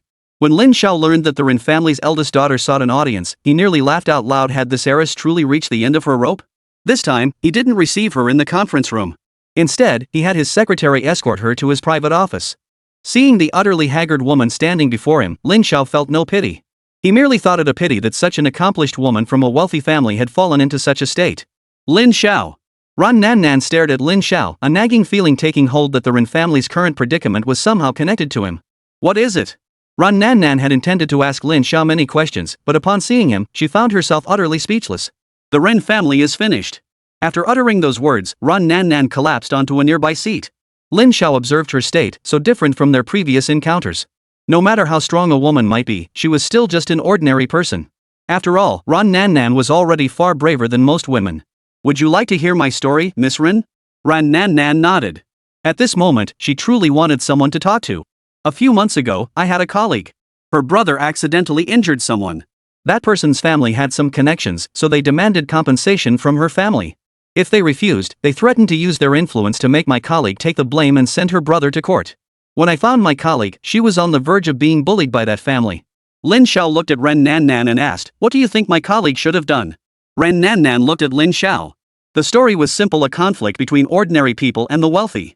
Such incidents happened daily around the world. She, Ren Nan, had been the apple of the Ren family's eye since childhood, never experiencing the slightest injustice.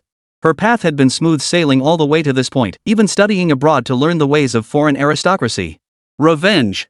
Ran Nan blurted out the word instinctively, though she was thinking of the victim's family seeking retribution. Miss Rin is absolutely right. Lin Xiao smiled. The other party also threatened my colleague with revenge. She just graduated and couldn't possibly afford that much compensation. So you helped her? Ran Nan blurted out without hesitation, for she sensed this man before her was precisely that sort of person. Chapter 77, Business Confrontation. Lin Xiao smiled, his expression appearing harmless. I hope Miss Rin won't laugh at me, but back then, I dared not provoke the forces behind them. To the Rin family, this matter was actually a minor incident, something Ren Nan was unaware of. You mean our Rin family? Lin Xiao didn't answer directly, but Ran Nan was certain he meant her family. So you orchestrated everything to make a colleague lose everything, a family that had been rooted in Donghua for decades. Lin Xiao shook his head. Do you really think I'm capable of that, Miss Rin? Perhaps Miss Rin should reflect on what the Rin family has actually done over the years. Recalling the family's shadowy dealings, Ran Nan's expression darkened. Hadn't she avoided returning to China all these years precisely to escape this? Just as Lin Xiao had described in his story, this was nothing more than a simple case of bullying others with power. Hadn't the Rin family done this kind of thing countless times before? I understand now.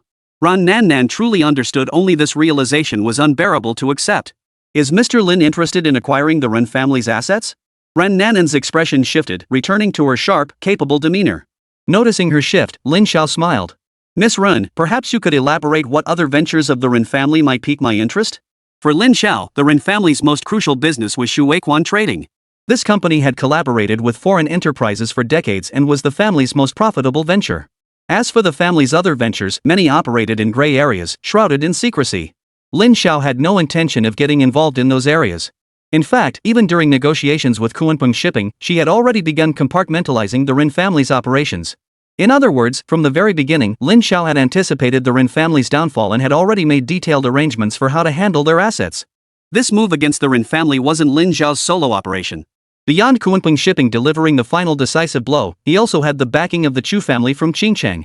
Ran Nan spent over 2 hours in Lin Xiao's office. When she left, her face remained sullen, though she appeared slightly less tense than when she arrived. On the same day, Shuequan Trading announced its quiet acquisition of the company. The news sent shockwaves through the local community of Donghua.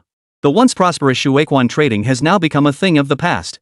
Facing substantial penalties for failing to deliver on time, Shuequan Trading could not delay payment to the Rin family. After all, this involved an international contract, and any misstep could escalate into a diplomatic dispute. Compounded by the impact of bank loans, the Rin family's assets were seized. Strangely enough, after the seizure, the assets were swiftly taken over by another entity, and even the banks ceased their debt collection efforts. All these events unfolded after Ren Nan met Lin Xiao.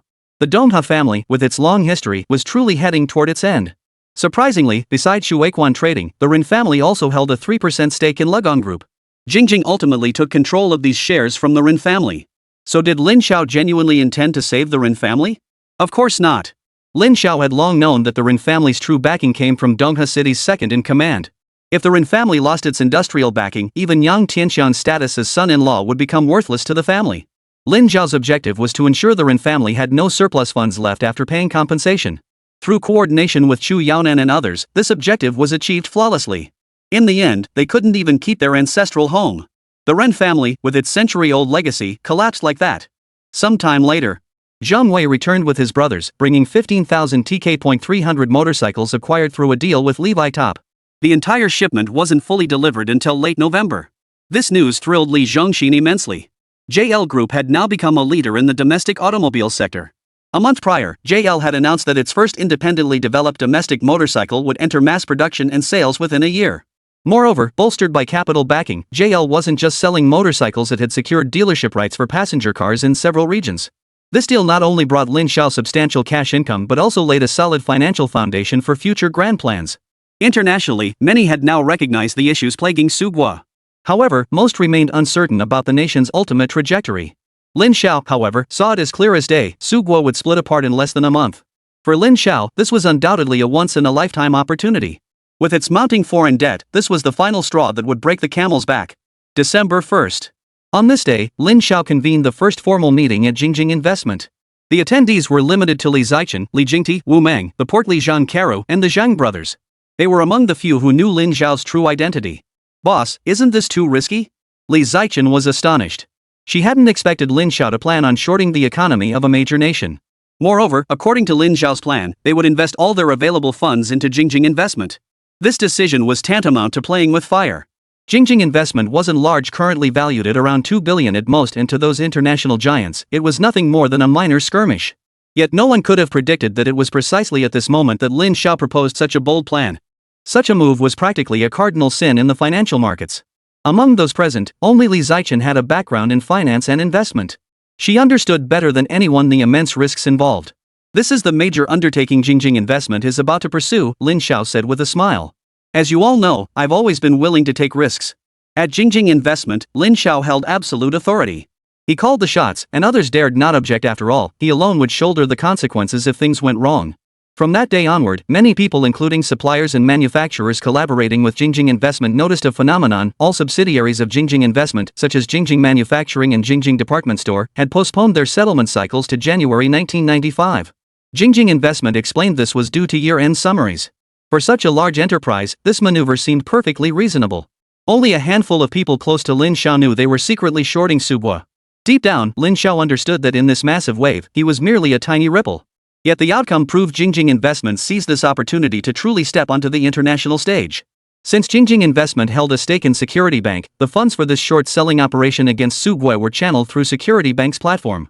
In mid-December, the first phase of Jingjing Manufacturing Industrial Park in Donghua City was successfully completed under the witness of municipal leaders. The small factories acquired earlier now came into play. The employees recruited earlier were dispersed among these small factories, and after the completion of the first phase, it could accommodate tens of thousands of workers. Several small factories were directly shut down by Jingjing Manufacturing.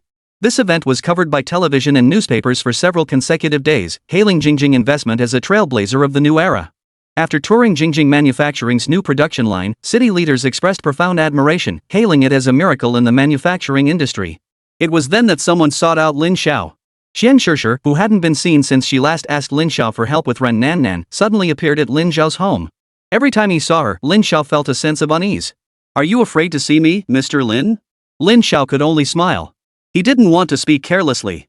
What if this unpredictable woman did something troublesome? How would he explain it? "Miss Qian, it's been a while." Speaking of which, Qian Shishir's lively eyes darted back and forth over Lin Xiao, making him feel as if she could see right through him. "Aren't you curious why I've come to see you this time, Mr. Lin?" If he could, Lin Xiao would prefer to have as little interaction with Qian Shishir as possible. "Are you here on behalf of the Qian family?" Lin Xiao had already guessed her purpose. This matter had been mentioned earlier during his conversation with Chu Yaonan at Qingyun Pavilion. Back at Chu Yaonan's wedding, Lin Xiao had intended to seek out Qian Chang to deal with the Rin family.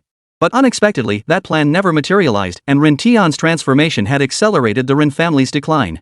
Now that phase 1 of Jingjing manufacturing had been completed and the first batch of workers had moved in, the factory's demand for raw materials had skyrocketed. The Qian family's sales in Lu province were already dismal. With Jingjing manufacturing's new production lines operational, the garment factories in Lu province would soon be unable to sustain themselves. Jingjing manufacturing now dominated over 80% of Shandong's market share. Currently, Jingjing manufacturing sources all its materials from the Su family in North China. Regarding the Chen family, Chu Yaonan had previously mentioned the matter once, but now they had actually sent their daughter, Qian Shishir, directly. I have no interest in the family business. Qian Shishir stated coolly, besides, I know that even if he were to consider my feelings, Mr. Lin would never choose to partner with the Qian family. Though she was a member of the Qian family, she had no intention of persuading Lin Xiao to join forces with them. She was right, she didn't care about the family business. As the daughter of the Qian family, she understood all too well that her fate would eventually be used as a bargaining chip in a business marriage. Lin Xiao had expected Qian Shishir to pressure him, yet she hadn't mentioned the family business at all. If it's convenient for you, Mr. Lin, would you accompany me to meet someone? Qian Shishir's visit to Lin Xiao was solely to ask him to meet someone. The request wasn't too difficult, and after some thought, Lin Xiao agreed. Most importantly, Lin Xiao didn't want Qian Shishir lingering in his home for too long. Chapter 78, Winning the People's Hearts. Following Qian Shishir, Lin Xiao arrived at an old residential complex. There, he met the person Qian Shishir had mentioned. Ran Nan Nan. Long time no see. The young lady of the Ran family seemed like a completely different person now. The once elegant, sensual woman had now become a disheveled figure with a vacant stare. Had he not seen her before, Lin Xiao would never have connected this woman before him with the Ran family's eldest daughter. The moment he stepped into the room, Lin Xiao was hit by the pungent smell of alcohol, with empty bottles scattered everywhere. It wasn't unusual to see a man drowning his sorrows in drink, but witnessing a woman doing the same was a first for Lin Xiao. What on earth had she been through? Even if the Ren family had truly lost their water trade and paid a hefty compensation, they were still an established family in Dongha. Even with their business suffering, the Rens remained a wealthy family, more than capable of providing a comfortable retirement for their elders. Yet Ren Nanan's life now bore no resemblance to that of a privileged young lady. Her father forced her into marriage, but she refused. So the Ren family cast her out. If that were all, she might not have become what she is today. She was violated. When Qian Shishir uttered those words, Lin Xiao felt an inexplicable pang of guilt. It wasn't because the Ren family had fallen due to him, but because within the entire Ren household, she hadn't committed any major wrongdoing. Why should such a woman bear the consequences for the sins of the Ren family? Do you know who the Ren family wants her to marry? Qian Shishir looked at Lin Xiao with a sneer. The Zhang family. The Ren family hasn't given up yet. They still want to use the Zhang family's influence to get back at Jingjing investment. Ran Nan refuses to accept the Ren family's arrangements and doesn't want to marry into the Zhang family either. Hearing this, Lin Xiao finally understood. So Ran Nan was a woman with principles after all. Could it be that the Ren family still refused to admit defeat? Lin Xiao pondered. True, even with business severed, the Ren still held connections. He didn't possess the influence to implicate Dongha's second in command in the Ren family's affairs. Not even Dongha's top leadership had that kind of power. The Ren family still harbored ambitions of making a comeback. Lin Xiao had long anticipated this and kept people monitoring their movements. Why did you bring me here? What do you want to say? Lin Xiao still didn't understand. Had Qian Shishir brought him to see Ran Nan just to show him how tragic her fate was? She became this way because of you. Qian Shishir uttered these words with a complex mix of emotions. But to Lin Xiao, it sounded like nothing more than a joke. Miss Qian, you must be mistaken. Beyond our past professional relationship, Miss Rin and I weren't even friends. Qian Shishir met Lin Xiao's gaze directly and asked calmly, then what about us? In Qian Shishir's gaze, Lin Xiao saw a rare courage seldom found in this era. It was the kind of grace unique to girls who had studied abroad. Mr. Lin sure sets the bar high for friendship. Qian Shishir clearly wasn't pleased. Pointing at Ren Nan, who was now completely drunk, she said, do you know what's kept her alive until now? Lin Xiao could already imagine, in this era, a girl betrayed by her family and subjected to such horrors, there must be a reason she persevered. She desperately wanted to find you. Qian Shishir said softly, but she said she felt so dirty, afraid you'd see her like this now. Lin Xiao. Suddenly, the drunken Ren Nan cried out. Though clearly unconscious from intoxication, she still murmured that name. Nan told me she finally understood the story you mentioned. Lin Xiao didn't know what to say. Whether it was Qian Shishir or Ren Nan, he never imagined anything would happen between him and either of them. In Lin Xiao's heart, there was only Zhou Jing. Other women, no matter how beautiful, were merely objects of admiration at most. These highly educated young ladies were, in theory, worlds apart from his life. Yet even Lin Xiao himself hadn't realized that in the eyes of a young lady like Qian Shishir, his appeal surpassed any man she'd ever encountered.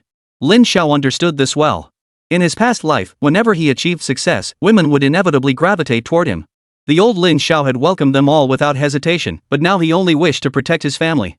If there's anything I can do to help, I'll do my best. Lin Xiao sighed softly. I feel genuine sympathy for Miss Ren's experiences. Sympathy? Qian Shishir sneered coldly. Mr. Lin makes it sound so simple. Do you have any idea how many people bullied her? Over a dozen thugs tortured her for 2 full days and nights.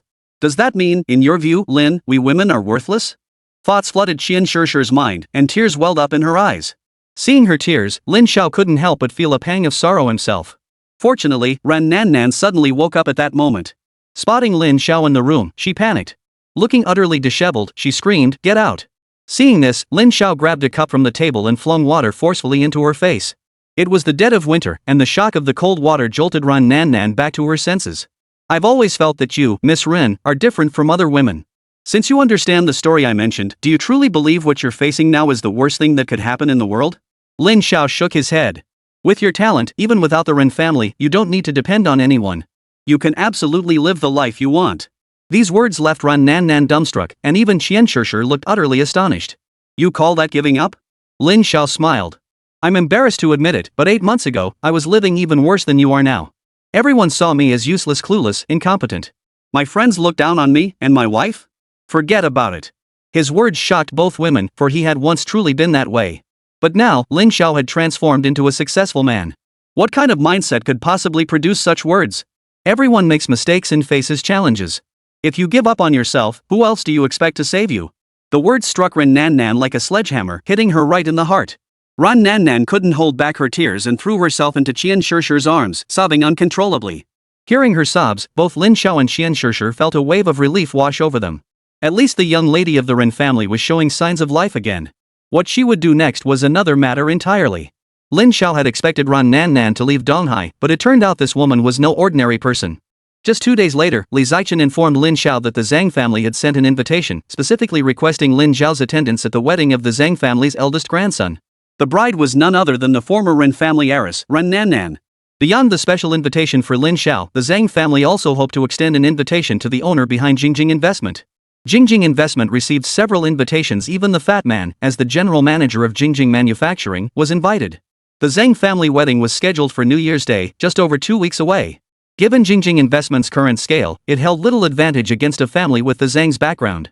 The president of the Lu Province Chamber of Commerce held a position not far below the leadership of Dongha.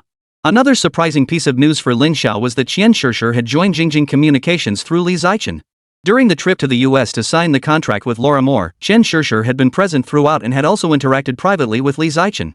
Li Zichen raised no objections to her joining Jingjing Communications. Even disregarding her relationship with Robert, Qian Shishir possessed considerable expertise in the mobile communications sector. Lin Xiao had originally planned to have Zhou Jing oversee Jingjing's mobile communications operations, but she genuinely needed to develop her capabilities further. After discussing it with Li Zichen, Lin Xiao ultimately decided to have Zhou Jing take on the role of Vice President of Administration at Jingjing Department Store. Now, Jingjing advertisements were everywhere in Dongha, whether for Jingjing Department Store, Jingjing Manufacturing, or Jingjing Real Estate. Lin Xiao spared no expense on advertising, covering nearly every possible space. Residents of Dongha now encounter Jingjing advertisements in every facet of their daily lives. This company named Jingjing had successfully replaced the former Ren family's Shuequan trading and was performing even more impressively. With the local government actively promoting it as a flagship enterprise for Lu Province and senior officials seeking to showcase their achievements through it, Jingjing Investment gradually won the hearts of the people. December 20th. Lin Xiao sat in the office of Jingjing Investment's general manager, Li Zichen, carefully reviewing the investment report in his hands. Following his instructions, all cash flow from Jingjing Investment's subsidiaries had been channeled into shorting the Sioux nation's economy on international markets. Chapter 79, The Most Scarce Talent. A total of over 500 million yuan might not be considered a large sum in international markets. But domestically, this figure equaled the wealth of a provincial tycoon. According to Lin Xiao's information, the current wealth of the domestic top tycoon hovered around 2 billion yuan.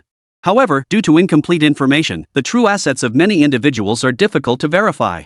Even in the future, numerous wealthy individuals would choose to conceal portions of their wealth. Lin Xiao estimated that the actual assets of the true heavyweights in the country at this stage likely exceeded 10 billion. Boss, the funds have been transferred as instructed through the secure bank account to short the Sioux nation's economy.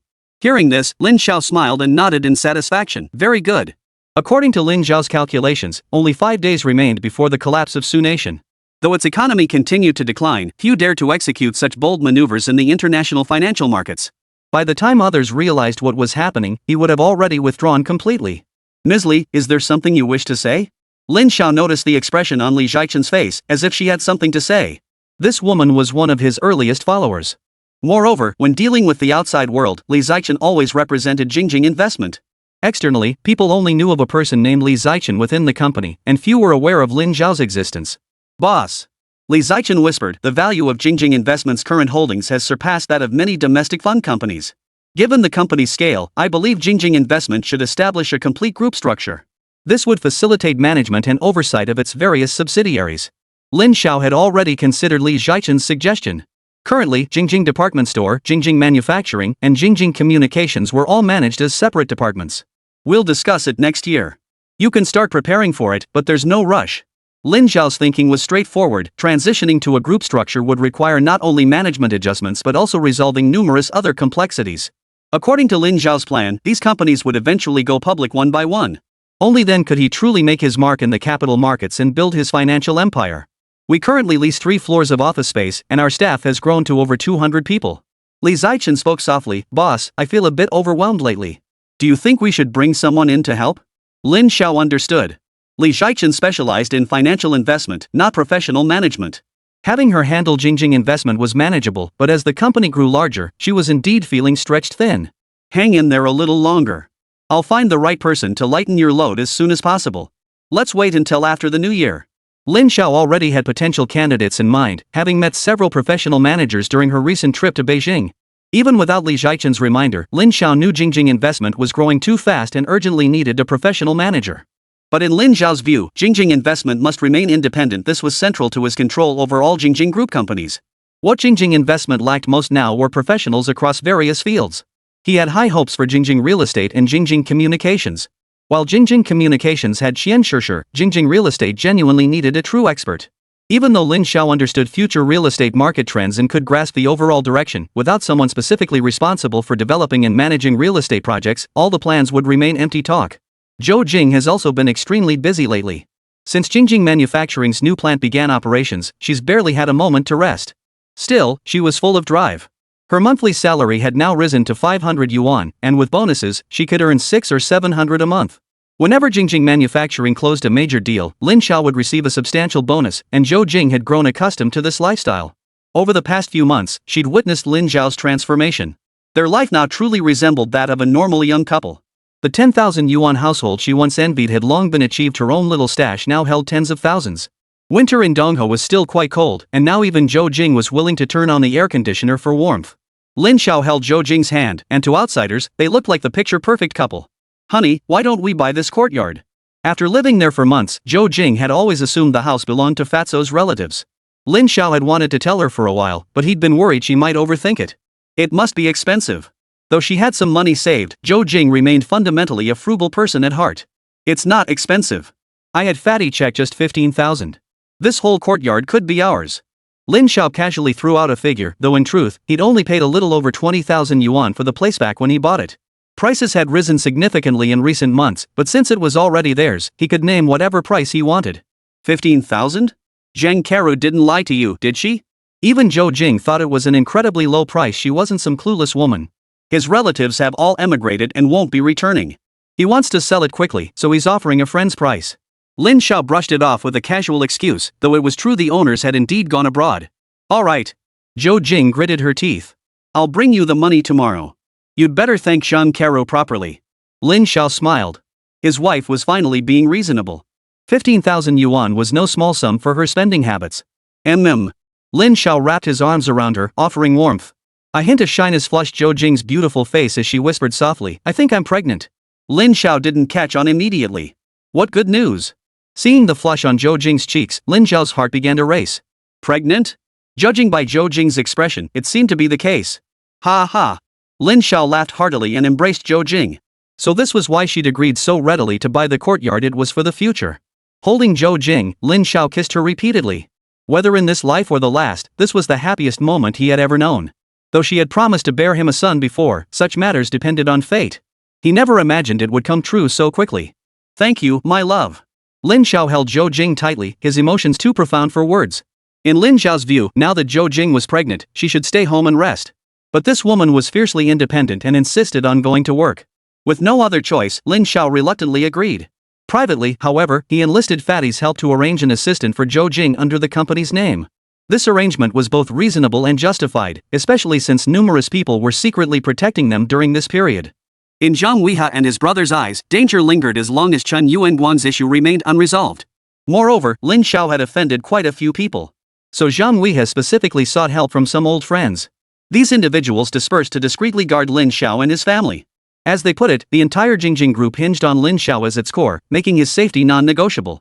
Their current comfortable lives were entirely due to Lin Xiao's hard work. The date was December 22, drawing ever closer to 1995. Meanwhile, in the international financial markets, several astute financial titans noticed a massive sell-off of the Sugua currency, the Lubei. This situation caused considerable market turbulence, with some already speculating that the Luan currency might devalue. Meanwhile, in Dongha City, Lin Xiao was meeting with someone Huang Guanyu.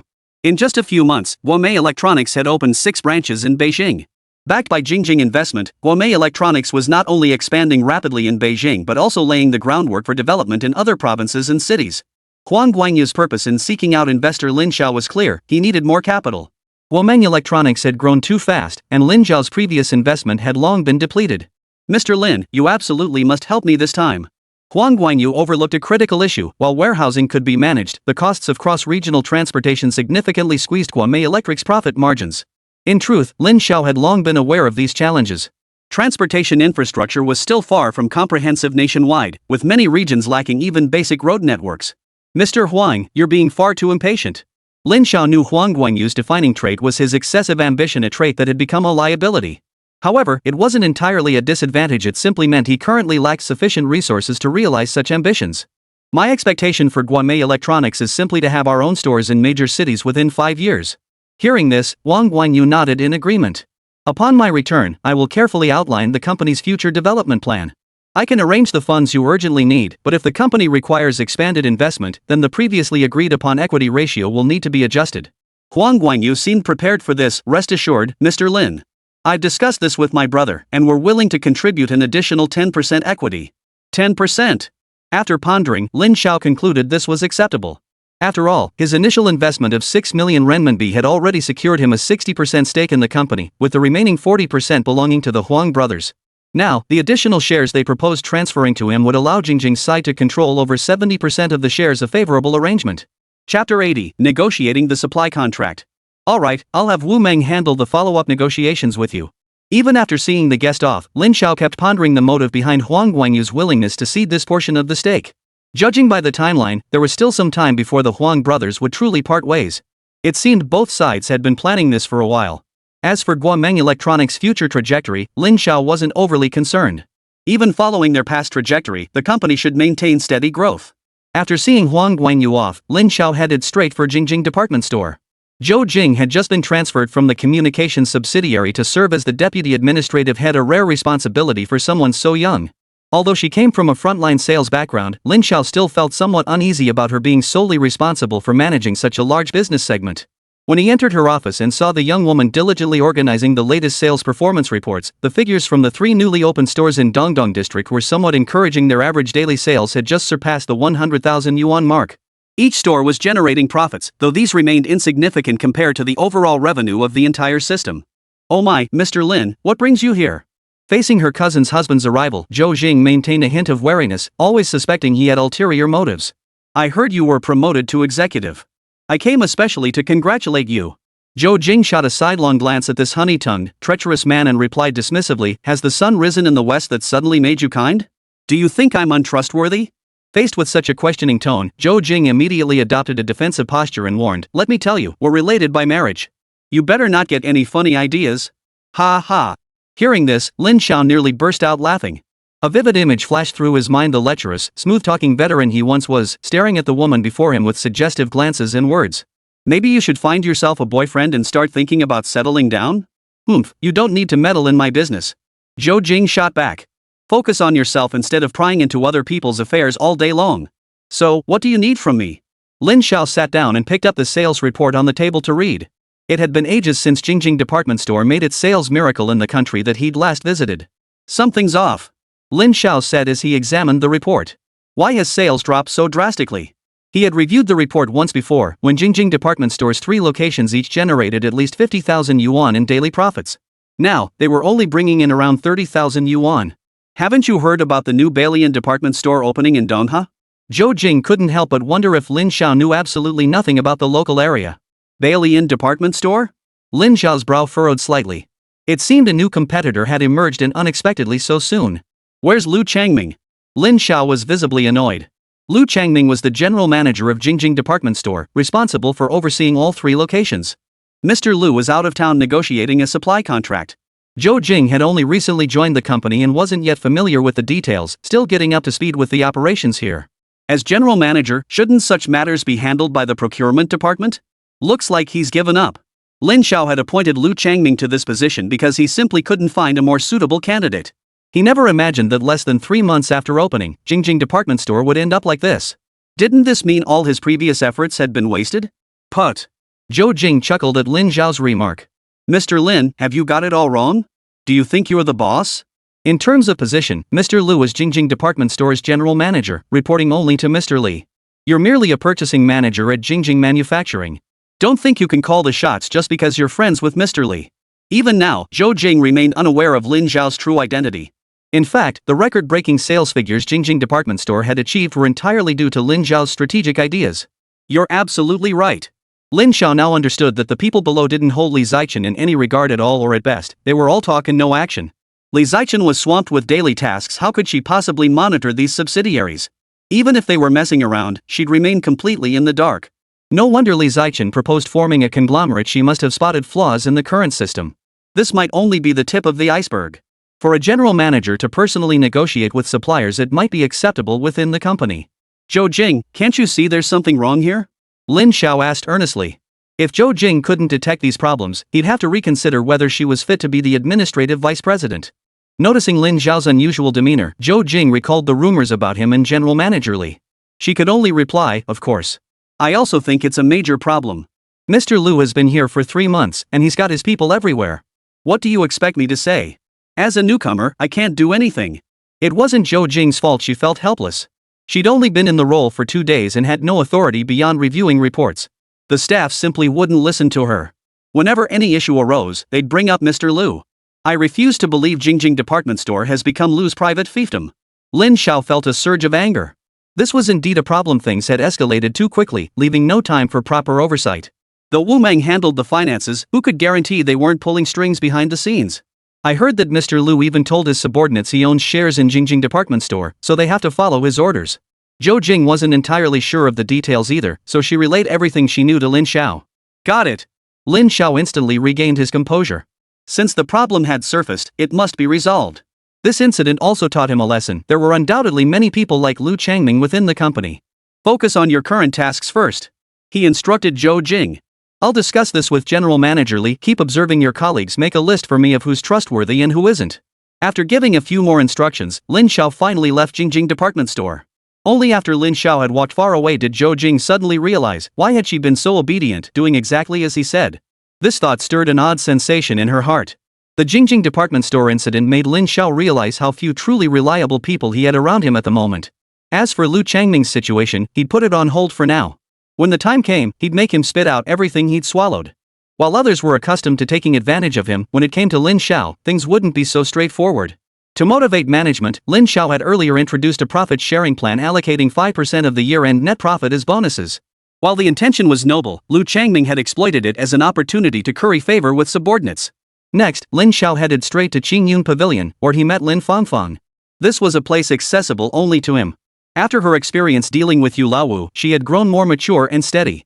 It now seemed clear that appointing her to manage Qingyun Pavilion had been the right choice. In truth, the amount of money earned was secondary. Lin Zhao's real objective was to cultivate his own intelligence network. Brother. Like Shen Wei, Lin Fangfang always addressed him affectionately by that name. How's that project I mentioned last time coming along?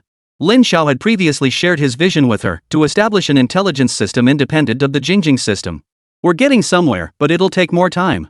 Lin Fangfang understood exactly what Lin Xiao was aiming for, and she actually enjoyed this work. No rush. Take your time. If you need funds, go to Weha. If you need manpower, ask him too. Just remember what I want is a pair of eyes hidden behind the scenes. Lin Fangfang nodded. Don't worry, brother. I'll do my best not to disappoint you. Lin Xiao smiled and changed the subject. Speaking of which, it's about time you and Wei He considered having a wedding banquet. Chapter 81, Signing a New Project. Lin Fangfang and Zhang Weiha were quite close, but Zhang Weiha just didn't get it. If Lin Fangfang hadn't brought it up, he probably wouldn't have thought about marriage for the rest of his life. When he comes home this time, I need to have a serious talk with him. We should pick an auspicious date and get your wedding settled. Hearing Lin Zhao's words, Lin Fangfang felt a warm glow in her heart. They were both getting older, and now they had achieved some success in their careers. Thank you, brother. Lin Xiao replied with a smile. Following me, I can't let you two suffer any hardships. You've worked hard these past few days. Just as Lin Xiao and Lin Fangfang were discussing work, a sudden commotion erupted outside. Brother, I'll go see what's happening. Lin Xiao nodded in agreement, knowing that Qingyun Pavilion was usually a quiet place. Not long after Lin Fangfang stepped away, Zhang Yunqi entered. He was one of the key personnel responsible for protecting Lin Zhao's family, spending most of his time by Lin Zhao's side. Brother, the Ren family is causing trouble. Lin Xiao smiled wryly. The Ren family truly never learned their lesson. Even after ruining all their business deals before, they still wouldn't let it go. Ever since the marriage alliance with the Zhang family was sealed, the Ren seemed to have resumed reaching out to other factions. Today, Ren Tian was hosting a banquet and had invited a foreigner as a guest. This foreigner was actually a key figure from a company that had previously collaborated with the Ren family. To revive their partnership, Ren Tian had specially brought him to Qingyun Pavilion for hospitality. But the foreigner, finding the waitress at Qingyun Pavilion attractive, proceeded to make inappropriate advances toward her. Lin Xiao, who had purchased this establishment and implemented thorough reforms, absolutely refused to tolerate such behavior on his premises. The harassed waitress naturally refused to tolerate it, leading to a confrontation where Ren Tian even struck the girl. Inside the private room, Lin Fangfang's face darkened. Young Master Ren, what's going on here? Is there something wrong with our service? Ren Tian eyed Lin Fangfang up and down, sneering, Miss Manager, your staff are truly rude. How about you personally entertain us instead? Lin Fangfang knew exactly what kind of person stood before her. It seemed the first young master of Donghua couldn't put away his airs. Young master, this is a legitimate business establishment. We do not provide such special services. If you seek companionship, I suggest you look elsewhere. Her tone offered no courtesy whatsoever, prompting even the foreigner nearby to chuckle. Such a blunt rejection felt like a personal insult. Lin Fangfang, don't be so ungrateful. He snarled. You really think you're something special? Even if our Ren family has fallen on hard times, dealing with you would still be a simple matter. Facing the threat, Lin Fangfang showed no fear. She sneered inwardly, the entire Ren family collapsed because of my brother. As for this so-called young Master Ren standing before her, he was nothing but a joke. Is that so? As Lin Fangfang spoke, several burly men had already surrounded her. These were Zhang Weiha's associates, responsible for Qingyun Pavilion security and among the first supporters when Lin Fangfang began building her intelligence network. Fine. You're ruthless. Ronnie Tian stood up, his face darkening. We're looking for a donkey while riding one and we don't even recognize it. Who said you could leave? Lin Fangfang stared coldly at Ronnie Tian and the foreigner he had brought along tonight. Lin Fangfang, don't overstep. Mr. Stanley is our honored guest. Lin Fangfang paid no heed. No matter what country they're from, they must abide by the rules here. You touched my employee and think you can just walk away? Stanley, the foreigner, understood Chinese. He had assumed Ronnie Tian could handle the situation smoothly, perhaps even arranging for him to enjoy the waitress's services later. He hadn't expected Ronnie Tian to be silenced in just a few sentences. Now they weren't even allowed to leave. Mr. Ren, it seems your establishment lacks the capability to partner with us. Stanley's halting Chinese delivery of this line left Ren Mingtian feeling profoundly embarrassed. According to the previous agreement, they were about to sign a new contract. If this incident caused it to fall through, his dream of turning his fortunes around would be shattered. Mr. Stanley, rest assured I will resolve this. At that moment, Ronnie Tian was seething with rage, itching to teach Lin Fangfang a lesson. If this woman ruined his plans, he would absolutely not let it go. Here, $100. Yin Mingtian pulled out $100 bill and tossed it at the waiter he had earlier struck. It would be your honor to accompany Mr. Stanley, he said. I'll add another 500 as a reward. Honestly, in this era, 100 yuan was no small sum. In a time when a meal cost mere pennies or $1 or $2, this 100 yuan bill equaled many people's monthly wages or even several months' worth. As for the extra 500, it was an astronomical sum. For many ordinary people, it might have been enough to make them do irrational things. But things were different at Qingyun Pavilion. After Lin Fangfang's training, not even 5,000 yuan could sway the principles of any employee here, let alone 500. Just as Rin Mingtian thought he had the waitstaff issue under control, he never expected Lin Fangfang to step in and slap him across the face. Ronnie Tian was stunned. This was the first time he'd ever been treated this way in front of others. As the eldest son of the Rin family, he had never endured such humiliation. Lin Fangfang, you filthy woman. You'll pay for this. Furious, Ren Yingtian lunged forward to confront her, only to be kicked to the ground by someone behind Lin Fangfang. He never imagined he'd be struck down by a mere guard. Take your filthy money and get out of here. Don't ever set foot in Qingyun Pavilion again. Hearing Lin Fangfang's words, Ronnie Tian's heart filled with unprecedented resentment. All the humiliation he'd endured since childhood couldn't compare to what he suffered today. And you! Lin Fangfang hadn't forgotten this foreigner, who had dared to take advantage of a servant at Qingyun Pavilion, truly asking for trouble. Either leave your hand where it is, or get down on your knees and apologize to her. You! Stanley never imagined he'd encounter such treatment in China. Usually, Chinese people were always respectful toward them. I'll give you 1 minute to decide. Otherwise, I'll take matters into my own hands. As Lin Fangfang spoke, someone beside her handed her a knife. Staring at the gleaming blade, Stanley felt fear wash over him. He never imagined encountering such an unyielding person in a restaurant. In China before, whenever he showed interest in a girl, people would usually scramble to curry favor with him. He never imagined this time he'd hit a place that refused to give him face. Finally, Stanley humiliatingly knelt down and said, "I'm sorry." Only then did Lin Fangfang coldly laugh at him and tell Ronnie Tian, "Get out." Watching the two men leave Qingyun Pavilion in disarray, Lin Xiao, who had been observing the spectacle nearby, nodded with satisfaction. This scene had actually been witnessed by quite a few people. Everyone knew Qingyun Pavilion had changed owners, but such an assertive attitude was unprecedented. Whether it was the former young master of the Ren family or a foreigner, Qingyun Pavilion showed no leniency. This was precisely the stance Qingyun Pavilion intended to project. Lin Xiao was thoroughly pleased with Lin Fangfang's performance. Such matters couldn't be indulged. He was confident that after today, everyone would understand exactly what kind of place Qingyun Pavilion was. Ronnie Tian, who had been beaten, and Stanley, who had been humiliated. After leaving Qingyun Pavilion, their resentment toward Lin Fangfang and the establishment had reached its peak. "Mr. Ren, if you don't give me an explanation, don't expect the Ren family to ever collaborate with us again." Stanley left these words behind before turning and walking away. Ronnie Tian cursed Lin Fangfang countless times in his mind, but he had no power to confront her now. "Lin Fangfang, once Nan Nan marries into the Lu family, just wait. I'll make you beg for mercy in bed." In the past, dealing with a woman like Lin Fangfang was as easy as uttering a single command. Even if he fancied a celebrity, someone would deliver her to his bed. Lin Xiao knew someone like Ronnie Tian wouldn't let this go easily. He turned to Zhang Yunqi and said, "Go tell your sister-in-law about Ronnie Tian and Stanley. Consider it my test of her progress during this period." Zhang Yunqi understood Lin Xiao's meaning and nodded before going to inform Lin Fangfang. After leaving Qingyun Pavilion, Lin Xiao felt much better. Developing his own network of informants was an idea Lin Xiao had long considered. After all, in a big forest, you find all kinds of birds. Jingjing Investment had grown into a major domestic enterprise, with assets exceeding 20 billion yuan and a workforce of 2,000 to 3,000 employees. With Lin Xiao's subsequent investments, this number would only continue to grow. When the ranks became mixed, it was inevitable that a few scoundrels would slip through. Lin Xiao's priority was ensuring the core team remained untouched. He trusted the fat man and his crew implicitly, but others were another story. Money corrupts, and for it, people would do anything. Lin Xiao intends to deploy his own spies to keep a close watch on his subordinates. Of course, he has other ideas as well.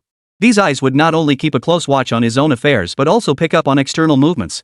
If anyone set their sights on Jingjing, Lin Xiao would detect it immediately. Chapter 82, This is US dollars. After Jingjing became pregnant, she forbade Lin Xiao from sharing their bed for safety's sake, fearing he might lose control.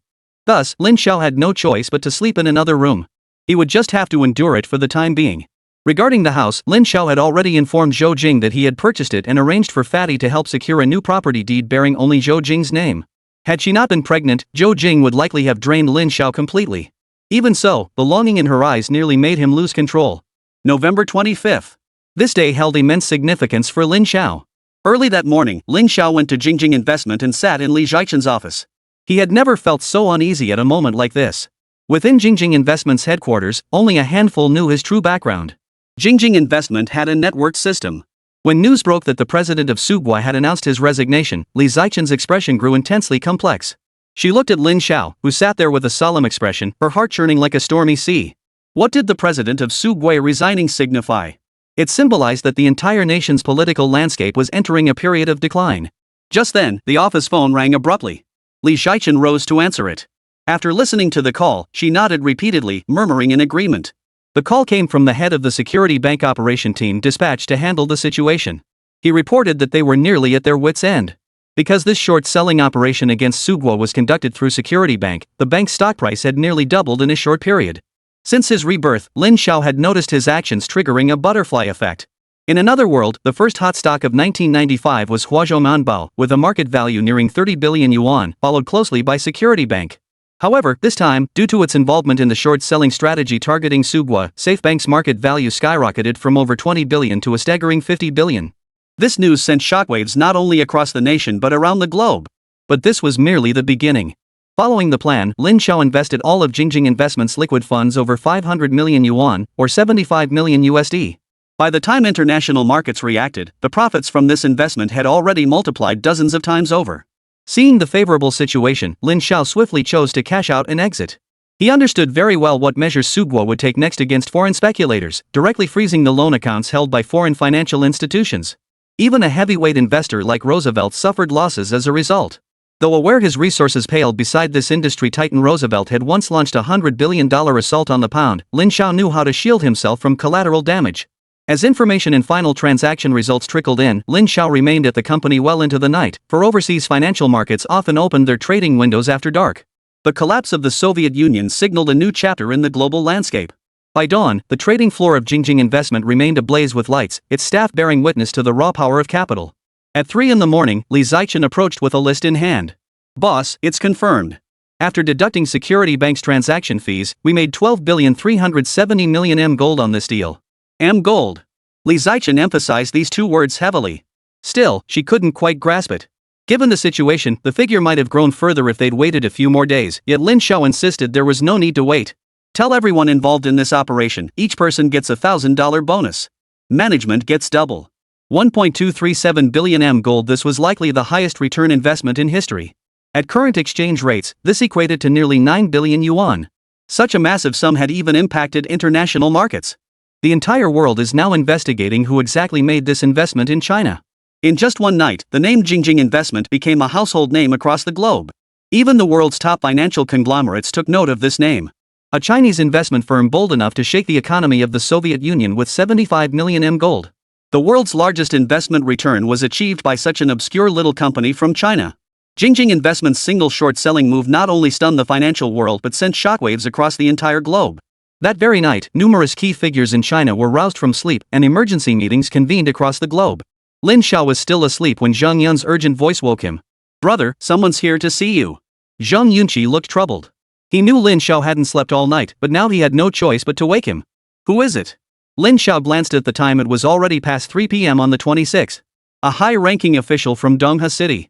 Hearing this, Lin Xiao instantly sobered up. He had anticipated that this incident would have such a massive impact that even if he tried to stay behind the scenes, he couldn't escape the attention of these high-level officials. "I'll prepare immediately." How seriously did Donghua City's leadership take this meeting? The top leader had dispatched a special vehicle and arranged for a secretary to greet him personally. When he met the secretary, Lin Xiao remained composed. "Good day, Mr. Lin." The secretary smiled and personally opened the car door for Lin Xiao, a privilege reserved for high-ranking officials. "Thank you." Lin Xiao accepted without hesitation and stepped into the vehicle. Inside the car, the chief secretary, a highly renowned figure in Donghua, smiled broadly at Lin Xiao. "Rest assured, Mr. Lin. The leader simply wishes to meet you and have a chat. Mr. Li is already there." Lin Xiao smiled faintly. These secretaries were sharp operators, masters at reading people. Throughout the ride, Secretary Qin kept the conversation light, not mentioning a single word about Jingjing Investment. The meeting was scheduled at Donghua City's government office building. Lin Xiao had initially assumed it was just a high-ranking Donghua official wanting to see him. But upon arrival, Lin Xiao realized the situation was far more complex than he'd imagined. Besides the bigwigs from Dongcheng, there were also deputies from Shandong province. But they weren't the real protagonists. Li Zichen had already conversed with several bigwigs. Spotting Lin Xiao approach, he finally relaxed, rising to walk beside him. "Mr. Lin." The Dongcheng big shot smiled and said, "We've finally met." In his previous life, after achieving success, Lin Xiao had frequently interacted with officials. These leaders were all much the same. "Good day, leaders." After shaking hands with each leader in turn, Lin Xiao took his seat. "Mr. Lin, no need to be nervous. This is the head of the financial department, Director Han." The big shot introduced the middle-aged man beside him to Lin Xiao. Lin Xiao took a deep breath. Meeting the head of the finance department was no small feat. This was a truly formidable figure. In such circles, ordinary people rarely had the chance to interact with such figures. I hear your business ventures are quite extensive, Mr. Lin.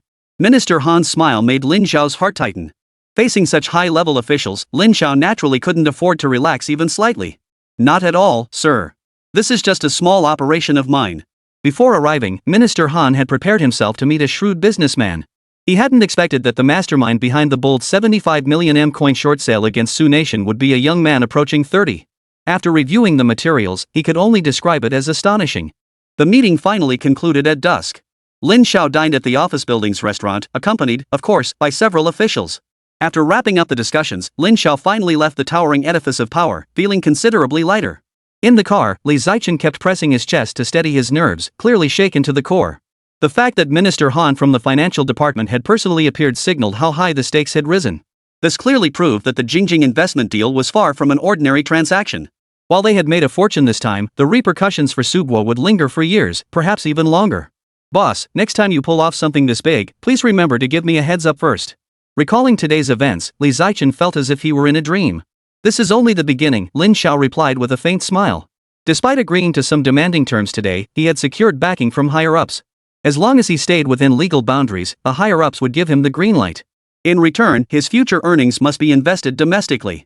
Should major issues arise in the Chinese market, Lin Xiao and his enterprises would be the first to step forward and address them. This arrangement reflected the authorities' recognition of his capabilities. What Lin Xiao didn't know was that global investment institutions were quietly hailing the mastermind behind Jingjing Investment as a genius. In just 1 week, he had turned 75 million M gold into 1.237 billion M gold in profits, a feat that even Roosevelt, hailed as a veteran of the investment world, might not have achieved. Chapter 83, Earth-Shattering Announcement. Thank goodness the higher-ups didn't make us take a financial hit. This was the aspect that brought Li Zichen the greatest relief. Had the higher-ups truly intended Jingjing Investment to suffer massive losses, they would have had no choice but to accept their fate. With the domestic market desperately needing capital infusion right now, this is undoubtedly a blessing for us. Lin Xiao also felt fortunate. It was a good era. Had this happened a few years ago, he might have been arrested for such an action, with the label of illegal profit-making arbitrarily pinned on him, leading to the confiscation of all his assets. One of the dividends brought by reform and opening up was the increased openness and freedom of the market. When it came to financial investments, people no longer felt the fear and anxiety of the past. Boss, Security Bank wishes to meet with you. Are you available? It wasn't just high-ranking officials seeking to meet Lin Xiao. Representatives from Safe Bank had also made a special trip to Donghua to see him. It was precisely Jingjing Investment's successful operation that had propelled Safety Bank to become one of the largest commercial banks in the country. Currently, the enormous sum Jingjing held was still deposited in its accounts, an amount that far exceeded half of the bank's net assets. Go meet with them and discuss the matter. If we can secure a 20% stake in Security Bank, that would be ideal. In the past, Lin Xiao would never have dared to suggest such a thing. But after meeting with several leaders today, he had gained some understanding of the government's stance. Securing that 20% stake was not entirely impossible. I'll do my best. At that moment, Li Zichen finally grasped the profound meaning behind Lin Xiao's careful planning. Yet she also understood that the burden on her shoulders would grow heavier from now on. In the days ahead, more visitors from various quarters would likely come knocking. Once your work settles down, please come over for a meal at my place sometime. This was the first time Lin Xiao had invited Li Zichen to his home, and it filled her with excitement and anticipation. Lin Xiao had previously promised Jingjing they would dine together, but the relentless work schedule afterward had caused him to forget about it. Now that Jingjing was pregnant, Lin Xiao resolved to gradually reveal his true self to her. It was also time for the two of them to formally introduce each other to their respective partners. Since Jingjing's successful investment deal, its ripple effects continued to spread and ferment. Many were secretly inquiring about the big boss behind Jingjing. However, when a particular rumor began circulating, it completely dispelled any lingering thoughts many had harbored about Jingjing. Some claimed Jingjing actually had official backing. There was no need to ask what specific level of institution or department supported Jingjing. It was understood to be extremely high level and immensely powerful. Jingjing ultimately chose to invest 1.5 billion yuan to join the ranks of Security Bank shareholders, bringing her total stake to 24%. Shortly after this information was made public, Safety Bank's stock price surged rapidly, approaching a market value peak of 6 billion yuan. Additionally, it drove the value of another company called Huazhou Manbao up to 3 billion yuan. This was the so-called ripple effect. Whenever such positive news reached him, Lin Xiao would sigh inwardly. It seemed he truly had altered the course of many events. Had he not been reincarnated into his current identity, he would likely have perished long ago, leaving his wife to face an unknown fate. These chain reactions had already brought subtle changes to the world. Sometimes Lin Xiao even doubted whether this was still the world he knew. On December 28, 1994, news agencies in Lu Province announced a development that once again thrust Jingjing investment into the spotlight. The Shandong Provincial Finance Bureau decided to invest 100 million yuan to acquire a 20% stake in Jingjing Mobile Communications, a subsidiary of Jingjing Investment. In turn, Jingjing Investment injected 1 billion yuan, formally launching the nationwide mobile communications company Jingjing Mobile, marking its official birth. Lin Xiao smiled. For the first time since his rebirth, he drank himself into a stupor. Because Jingjing Mobile would replace that yet-to-emerge dominant package company. In the future, it would not only flourish across all of China but also expand globally. This was Lin Xiao's true grand vision. With the backing of high-level leadership, he had taken a crucial step forward. Jingjing Mobile, where tomorrow's dreams become reality. On December 30, 1994, Jingjing Manufacturing issued an announcement in the Donghua Daily and on Shandong Television. The industrial park, originally slated for completion within 3 years, would now be finished within 2 years. Its capacity would expand from accommodating 50,000 employees to at least 150,000, making it the largest industrial zone in the nation. This news lifted everyone's spirits. Shandong Province also became the top destination for workers from neighboring provinces. Time slipped by unnoticed, and before they knew it, January 1, 1995, arrived. New Year's Day. On this day, Lin Xiaojing attended the wedding banquet of the Zhang and Ren families in her capacity as procurement manager. The Zhang family, as the clan of the president of the Shandong Chamber of Commerce, controlled the giant enterprise Shandong Steel Group. In Shandong, the Lu Steel Group's status was unmatched, even by the currently booming Jingjing Investment. Originally, Li Xiaochen had wanted to send a car to pick up Lin Xiao, but he declined. Lin Xiao headed to the Donghua Grand Hotel with the portly Zhang Hua and the Zhang brothers. The only star-rated hotel in Donghua, this building of less than 20 stories stood in the city center, adjacent to a Jingjing department store, serving as a landmark of the city. Most buildings today only reached 7 or 8 stories. Ran Nannan was a returnee from overseas, as was the eldest grandson of the Zhang family. To outsiders, such a union seemed like a match made in heaven. Though the Ren family had lost its former glory, they had once been Donghua's foremost clan. This marriage was seen as a signal of the Ren family's revival. Nearly every prominent figure in Donghua City received an invitation. The banquet featured 100 tables and specially invited performers from Hong Kong Island. Even city leaders attended, a testament to the prestige of the Zhang family and Zhang Yuanjing's position as president of the Shandong Provincial Chamber of Commerce. Though his full name was rarely used, he was commonly known as Old Fifth Zhang among outsiders, as he was the fifth son among the Zhang brothers. At 62, Zhang Yuanjing was at the zenith of his career. Barring unforeseen circumstances, he would retire in a few years as a deputy provincial-level official. To attend the Zhang family wedding, Lin Xiao had naturally conducted thorough research into their background. The man marrying Ren Nannan was none other than the eldest grandson of the Zhang family, Zhang Wenchuan. Today, Ren Nannan was particularly striking, wearing a red gown with subtle makeup that enhanced her allure. She always exuded the charm of a mature woman, and now the charm seemed even stronger, adding a touch of allure. Lin Xiao glanced at her from afar but did not approach to greet her. Given his relationship with the Ren family, it would indeed be awkward to do so. Though the Rens remained unaware of Lin Xiao's role as the powerful figure behind the scenes, his influence was palpable throughout the proceedings. It must be said that many familiar faces appeared at this wedding banquet.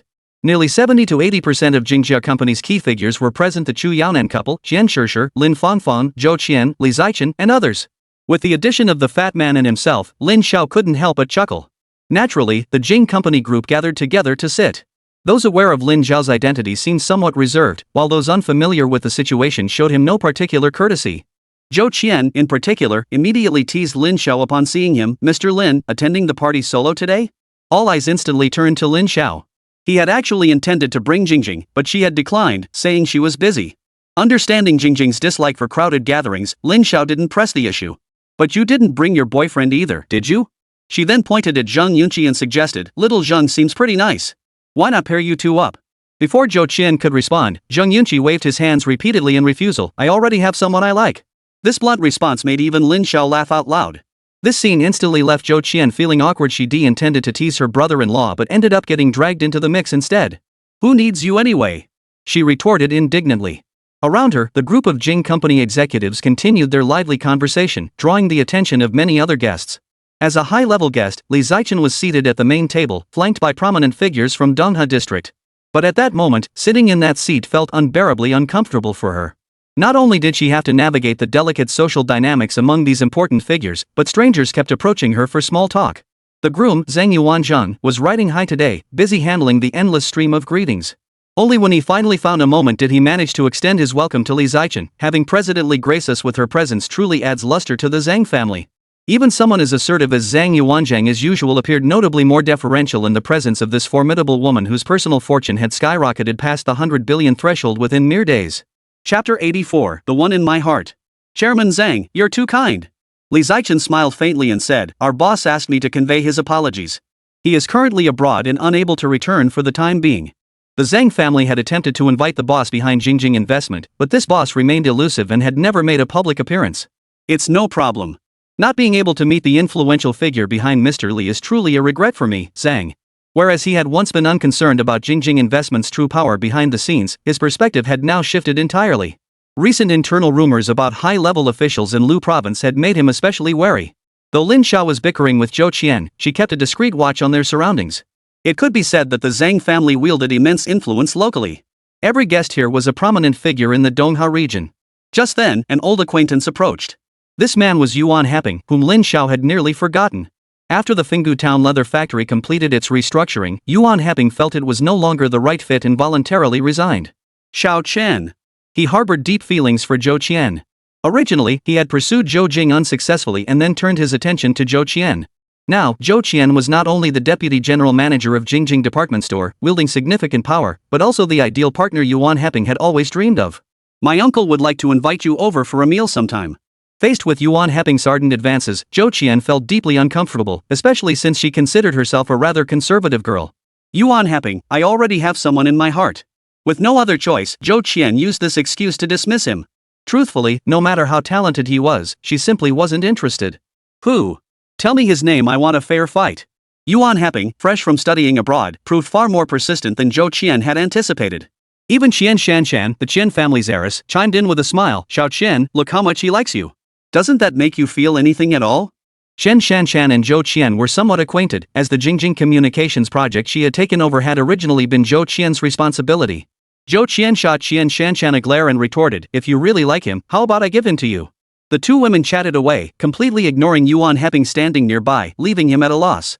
Lin Xiao noticed the scene and called out to him, Designer Yuan, long time no see. Yuan Happing certainly noticed Lin Xiao. The man he had once looked down upon was now attending a wedding banquet at the Zhang family's residence. Manager Lin. This was reality. The Lin Xiao of the past had been shunned like a rat crossing the street. Now, he was Jingjing Manufacturing's procurement manager, a position with considerable perks, especially since Jingjing itself was a sizable company. Rumors even circulated outside that Lin Xiao had risen from an incompetent nobody to his current position solely because of his special relationship with Li Zichen.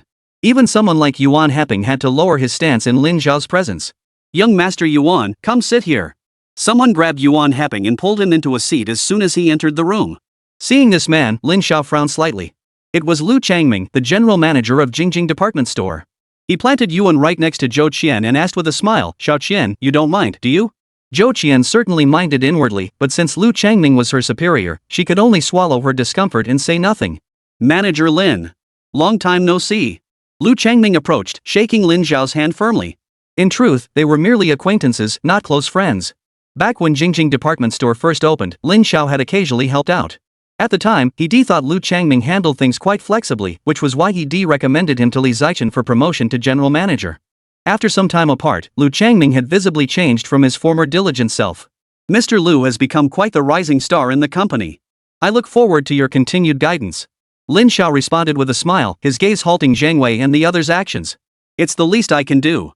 Lu Changming laughed heartily. The company gave me this opportunity to lead Jingjing department store, so I'll certainly give it my all. If Manager Lin ever wants to buy something, just let me know. I'll have my staff give you the employee discount. Lin Xiao chuckled. The employee discount idea had been his suggestion, yet this young man was now using it as a personal favor. This general manager Lu clearly didn't hold Lin Xiao, the purchasing manager of Jingjing Manufacturing, in any regard. If the rumors circulating outside were true, how could Li Zichen possibly have him serve as just a purchasing manager? Young Master Yuan. Lu Changming sat down next to Yuan Happing, paying no heed to those around them. He smiled and said, I haven't even thanked you for introducing that client last time. Today, we two brothers should have a proper drink. Yuan Happing felt a touch of pride too. The Yuan family still held some influence in Dongha, and many people gave him face. Mr. Lu, you're too kind. I'll introduce you to a few more contacts soon, guaranteed to satisfy you. Ha ha. Lu Changming chuckled smugly. He certainly had reason to be proud. Jingjing department store was raking in around 30,000 yuan in daily profits, and all the credit went to him. Seeing the two chatting so intimately, Lin Xiao merely smiled faintly. The fat man could tell Lin Xiao was genuinely upset. Manager Lin. Qian Shanshan chuckled beside them. She used to jokingly call Lin Xiao Mr. Lin. Many people addressed him that way, mostly with a hint of sarcasm. Truthfully, Lin Xiao didn't care. For him, he could become general manager of any Jingjing Group company at any time. Seems like Manager Lin doesn't have the best relationships within the company either. Qian Shanshan was purely joking. Lin Xiao knew she meant no harm. Who says that? Aren't I friends with President Qian? Qian Shanshan chuckled, unable to refute it. Now they were colleagues, albeit not at the same company, but both part of the Jingjing Group. Moreover, she understood that Lin Xiao was far more than just a procurement manager. Taking over Robert's shares, bringing down the Ren family. Few outsiders knew about these matters, but she happened to know them all. Even today's bride, the most stunning woman in the entire venue, couldn't stop thinking about this man. Just an acquaintance? Qian Shanshan's reproachful gaze nearly made Lin Xiao spit out the water he'd just swallowed. You can eat whatever you want, but you can't say whatever you want. Seeing Lin Xiao's expression, Qian Shanshan realized she'd startled him. She recalled how much more ruthless she'd been back in Xinjiang. Aren't I still colleagues with Manager Lin? Thankfully, Lin Xiao breathed a sigh of relief. If this girl said anything else outrageous and Zhou Jing overheard it, he'd be in trouble. Pregnant women were particularly sensitive and suspicious. He'd have to steer clear of such situations in the future. Yuan Heping tried every trick to strike up a conversation with Zhou Qian, but all he got in return was her distracted demeanor. Occasionally, Qian Shanshan exchanged a few words with Lin Xiao, but otherwise, she merely made small talk. Lu Changming was indeed a master of socializing. Since he sat down, no fewer than 10 people had come over to greet him and discuss various matters. Most of these visitors were from local businesses that collaborated with Jingjing Department Store. Lin Xiao had met several of them while assisting at Jingjing Department Store. Although the fat man was the general manager of Jingjing Manufacturing, few people actively sought him out for conversation. Jingjing Manufacturing held high esteem among locals, yet its reputation within the business community was abysmal, widely regarded as monopolistic and predatory. Numerous factories in Dongha had gone bankrupt due to Jingjing Manufacturing's actions. Jingjing Manufacturing now essentially controlled the entire manufacturing sector in Dongha, facing no competition whatsoever. Crucially, Jingjing Manufacturing's entire production output could be absorbed by Jingjing Trading without needing external channels. Shuaiquan Trading, which had previously spent 50 million to acquire Jingjing Trading, was now itself absorbed by Jingjing Trading, formally merging into a single entity. Jingjing Manufacturing has no allies. No one doing business in Dongha dares to offend them, nor do they have the opportunity to cooperate with them. Consequently, no one seeks out the fat man Jingjing Manufacturing's old partner. Jingjing Manufacturing, a name synonymous with infamy. Manager Lin. A booming voice rang out. The moment he heard it, Lin Xiao immediately grew alert. He had anticipated encountering this man when attending the wedding. Chen Yuan, head of the Qin family suppliers of clothing materials across 6 provinces in East China. It's been ages. Lin Xiao replied with a smile. Mr. Qian still looks as vibrant as ever. Chen Yuan glanced at his daughter Qian Shanshan, deliberately ignoring her, a faint smile playing at the corners of his mouth. May we talk? Chen Yuan, who had always believed a big boss would never stoop to dealing with a lowly buyer, never imagined this day would come. Recalling their last encounter, Chen Yuan felt a pang of awkwardness. If you're referring to matters concerning raw material supply, I'm afraid there's little to discuss. Chapter 85, A Powerhouse Alliance. Lin Xiao spoke calmly. Jingjing Manufacturing has already reached a cooperation agreement with the Northern Su family. Chen Yuan's expression shifted. Was this man really refusing to give him face? After all, the Qin family was a well-known name in East China. How dare a mere purchasing manager humiliate him like this? Didn't Manager Lin say business is negotiated? Chen Yuan replied coolly, I came here with sincerity. Wouldn't you like to reconsider, Manager Lin? Lin Xiao shook his head flatly. It's not that I don't want to reconsider. We've already signed a 1-year contract with the Su family. Surely Mr. Qian wouldn't want to partner with a company that violates contracts?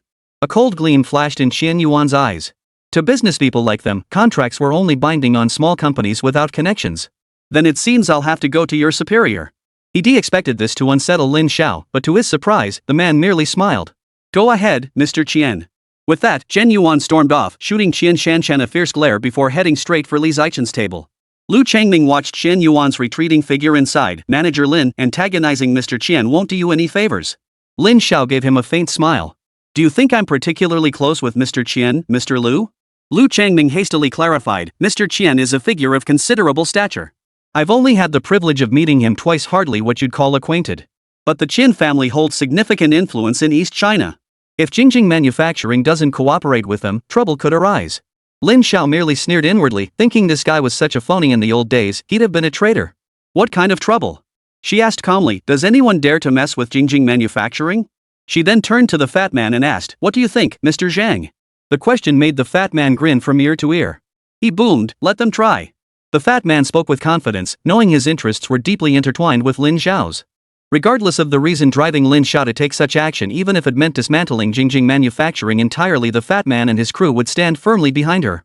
They understood that whatever choice Lin Xiao made, she had her reasons, and history proved she never made a wrong decision. Lu Changming chuckled softly and said nothing more. Meanwhile, Xian Yuan tracked down Li Zichen, only to receive a cold, dismissive reply that dashed all hope. You should address this matter with the relevant person in charge. Months ago, he could have sat down with Li Zichen as an equal, but now he was clearly at a disadvantage. The Li Zichen of today was a tycoon commanding billions in capital. Even the influential Qian family hadn't reached the point of absolute dominance in the local sphere. Seeing her father's dejected expression from afar, Chen Shanshan knew immediately that he had been turned down once again. Manager Lin, aren't you at all concerned about this situation? Lin Xiao glanced at her, recalling how she had pressured him last time, and a smirk touched his lips. Unless Miss Qian personally intervenes, what exactly is there to worry about? In the past, Jingjing Manufacturing had actively sought partnerships with the Qian family. But as Jingjing Manufacturing grew stronger, it would soon be these very people scrambling to collaborate with them.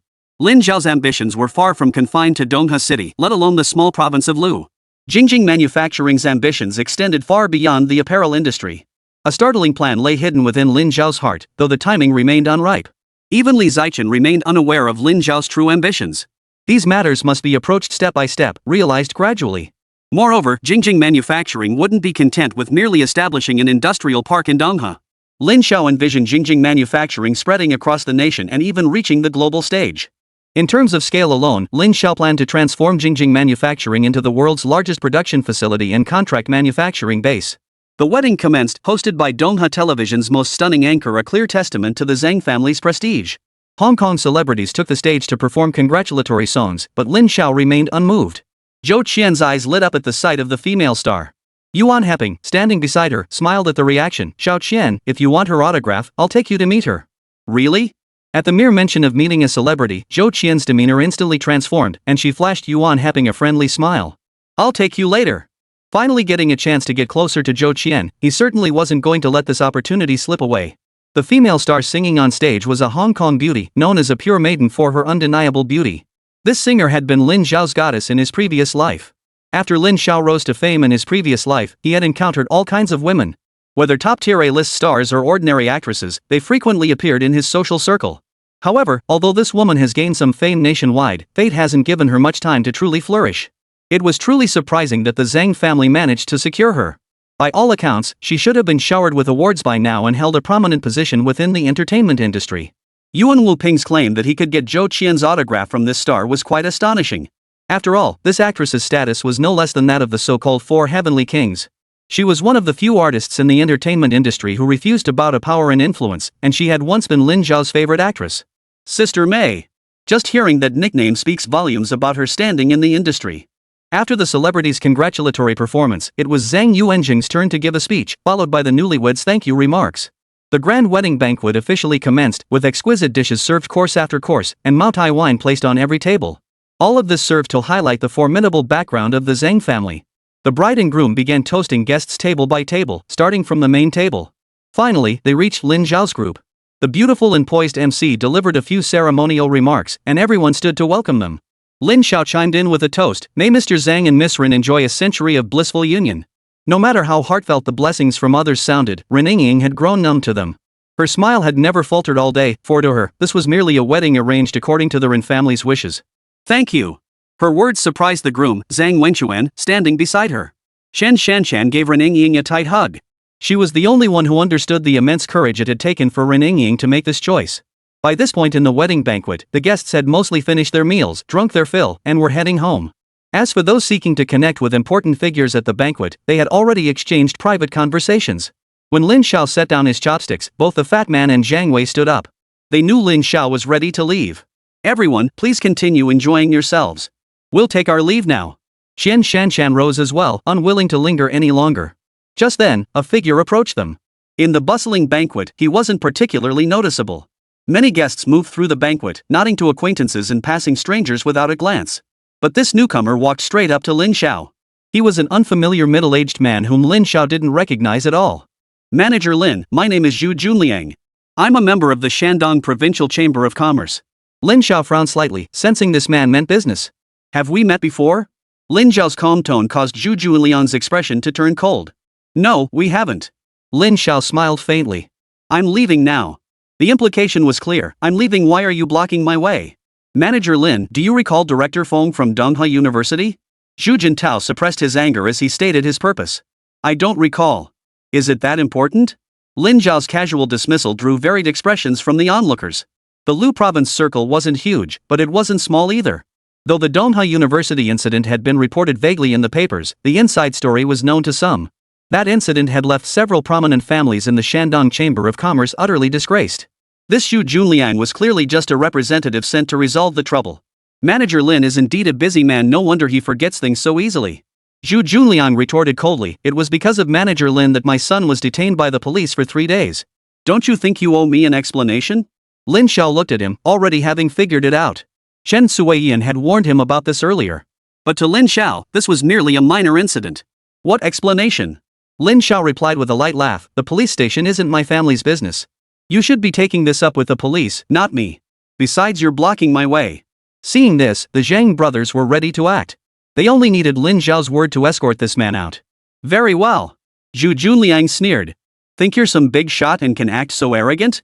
Don't forget, the Shu family is no small name in Shandong province. If you can't give us a proper explanation today, you won't be walking out of here so easily. Chapter 86, The Price of Making Enemies. Having come here on his own accord, Zhu Jintao was naturally prepared. Several of his entourage closed in, ready to resort to violence at the slightest provocation. At the main table, Zhang Yuanjing smiled wryly and remarked to Li Zichen beside him, Mr. Li, your people sure do things in the most unpredictable ways. Li Zichen's face darkened. How dare they confront Lin Xiao in such a setting? The Donghua city officials beside them were equally astonished, their secretaries barely suppressing their laughter. Few might know Lin Xiao's true identity, but those seated at the main table were well aware. Old Zhang, you didn't plant that Zhu Jintao, did you? The leader's remark drew a hearty laugh from Zhang Yuanzhang. Young people's affairs?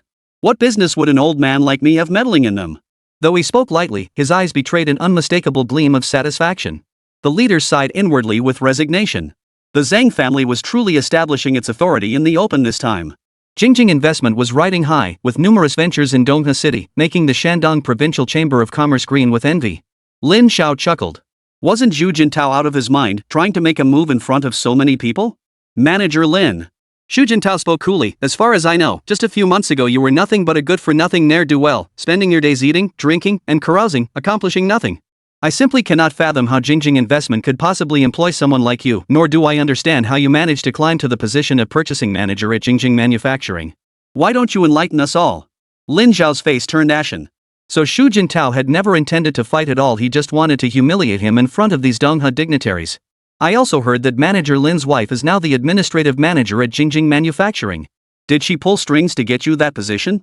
This remark finally pushed Lin Xiao over the edge. That guy's contemptuous gaze made his blood boil. You're talking out of your ass. Before Lin Xiao could react, the fat man couldn't hold back any longer and charged forward, kicking Zhu Jintao hard. No one had anticipated it. Everyone present froze in shock. The CEO of Jingjing Manufacturing, a man who usually seemed honest and upright, had actually resorted to violence in such a setting. Zhang Kara was renowned in Donghua's business circles for his honesty. Who would have thought he'd resort to violence at the Zhang family wedding, and that his target would be Zhu Jintao, a member of the Shandong Chamber of Commerce? Zhu Jintao's men froze at the sight, then immediately moved to intervene. What are you doing? A furious shout rang out as the groom, Zhang Wenquan, approached. What do you think this place is? A marketplace? If today's wedding banquet ended in disgrace, it wouldn't just be someone else's face lost, it would be the dignity of his own family. Uncle Zhu. Zhang Wenquan reached out to help Zhu Jintao up from the floor, then turned to Zhang Karu. Whoever you are, causing trouble at my wedding banquet, you won't walk away unscathed today. Clearly, he intended to take matters into his own hands. The previous incident had even implicated his younger brother. Zhang Wenquan's presence signaled the Zhang family's stance on the matter. Had no one from Jingjing Company stepped forward, he might not have been so eager to intervene. The involvement of the rotund Zhang Karo complicated the standoff between the Lu Province Chamber of Commerce and Jingjing even further.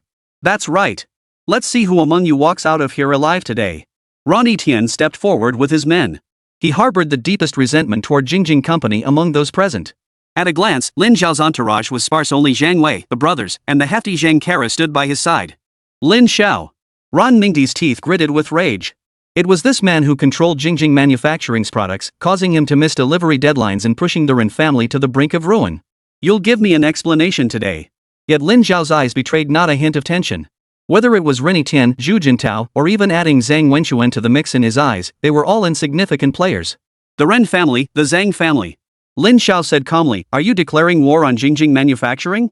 Under Lin Xiao's gaze, both Rennie Tian and Zhang Wenxuan felt as if they were being stared at by a venomous snake, cold sweat pouring down their backs. You claim to represent Jingjing Manufacturing? You're just a purchasing manager, don't get too cocky. Rennie Tian couldn't believe Jingjing Manufacturing's big boss would send a lowly employee to confront them. Young Master Rin seems to have a rather short memory. Do you really think clinging to the Zhang family's coattails will bring you back from the brink? Lin Xiao spoke calmly, listen up. From now on, whatever the Rin family plans to do, Jingjing Manufacturing will follow suit. Anyone who dares to aid the Rin family is our enemy. No matter who the target is, Jingjing Manufacturing will spare no effort to make them pay the price. Lin Xiao's words stunned everyone around him.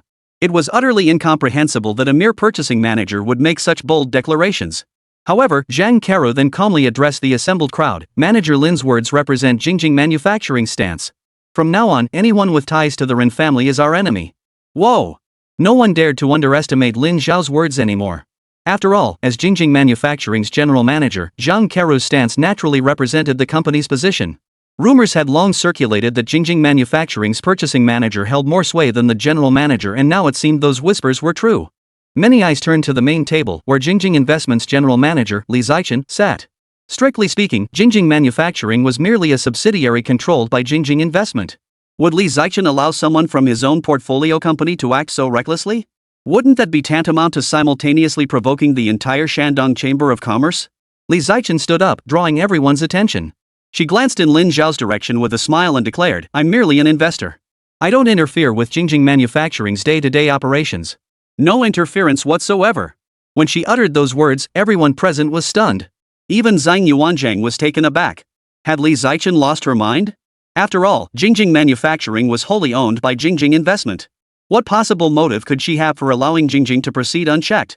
As for those who had just been inwardly mocking Zhang Karo and Lin Xiao, their faces now wore bitter expressions. This was absolute trust. Jingjing Manufacturing now employed nearly 20,000 people. It dominated most of Donghe's manufacturing market. Among Jingjing Investment's holdings, Jingjing Manufacturing might not be the most profitable, but its social influence was unmatched. After all, this concerns the livelihoods of 20,000 families. Even high-ranking officials must make every accommodation for them. With the completion of its second and third phase projects, Jingjing Manufacturing will become a colossal enterprise, easily surpassing Luguang Steel. No one dared overlook the leadership of such a company, whether it was a private enterprise or otherwise.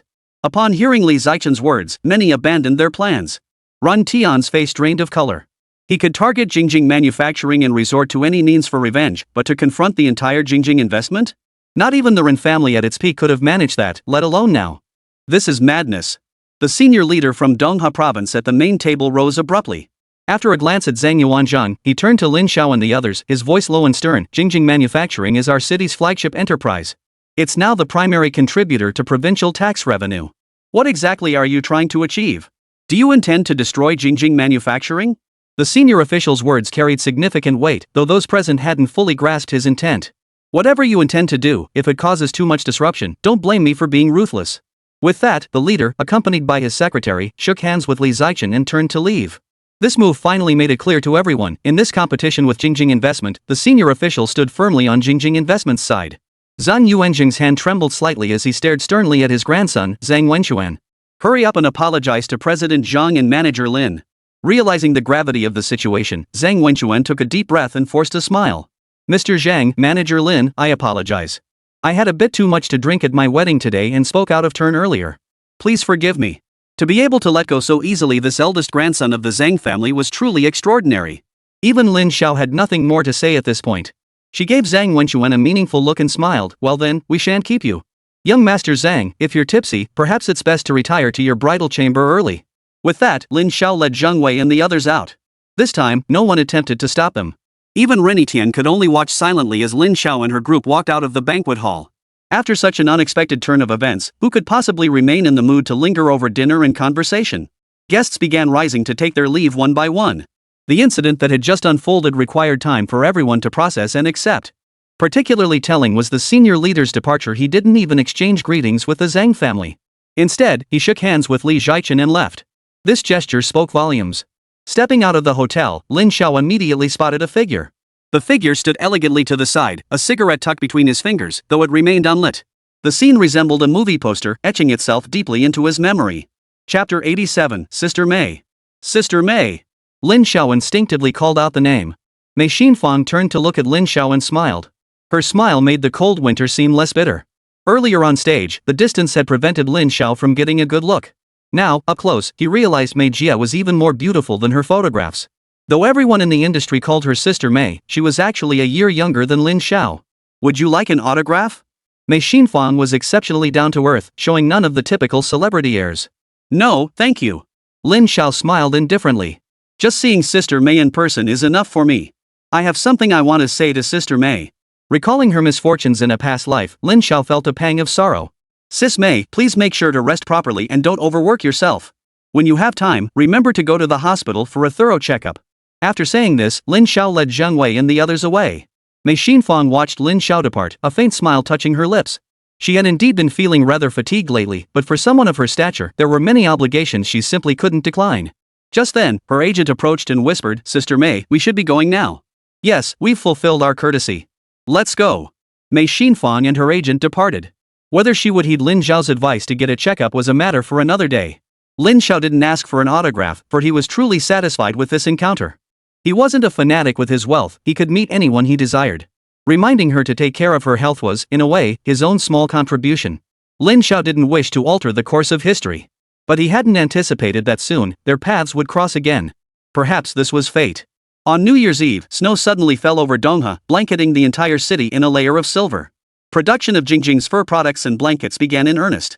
News of the Zhang family wedding quietly spread among Dongha's local merchants, and Lin Xiao's name gradually gained prominence in the area.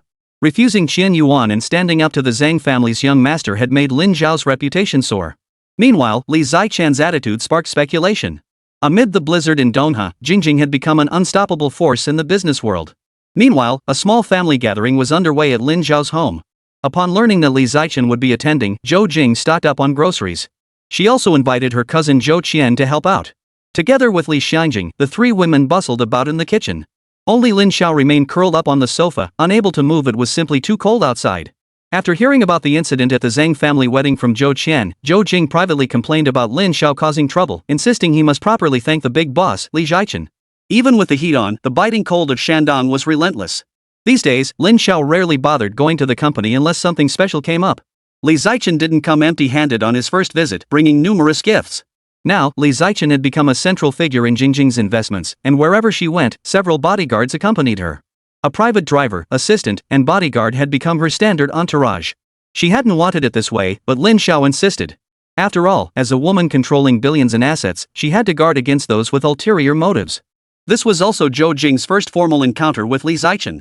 Recalling their initial meeting, Zhou Jing had even mistakenly assumed Li Zichen and Lin Xiao were close. Mr. Li, thank you so much for coming. Seeing Lin Xiao still sitting motionless, Zhou Jing tugged at his sleeve to prompt him.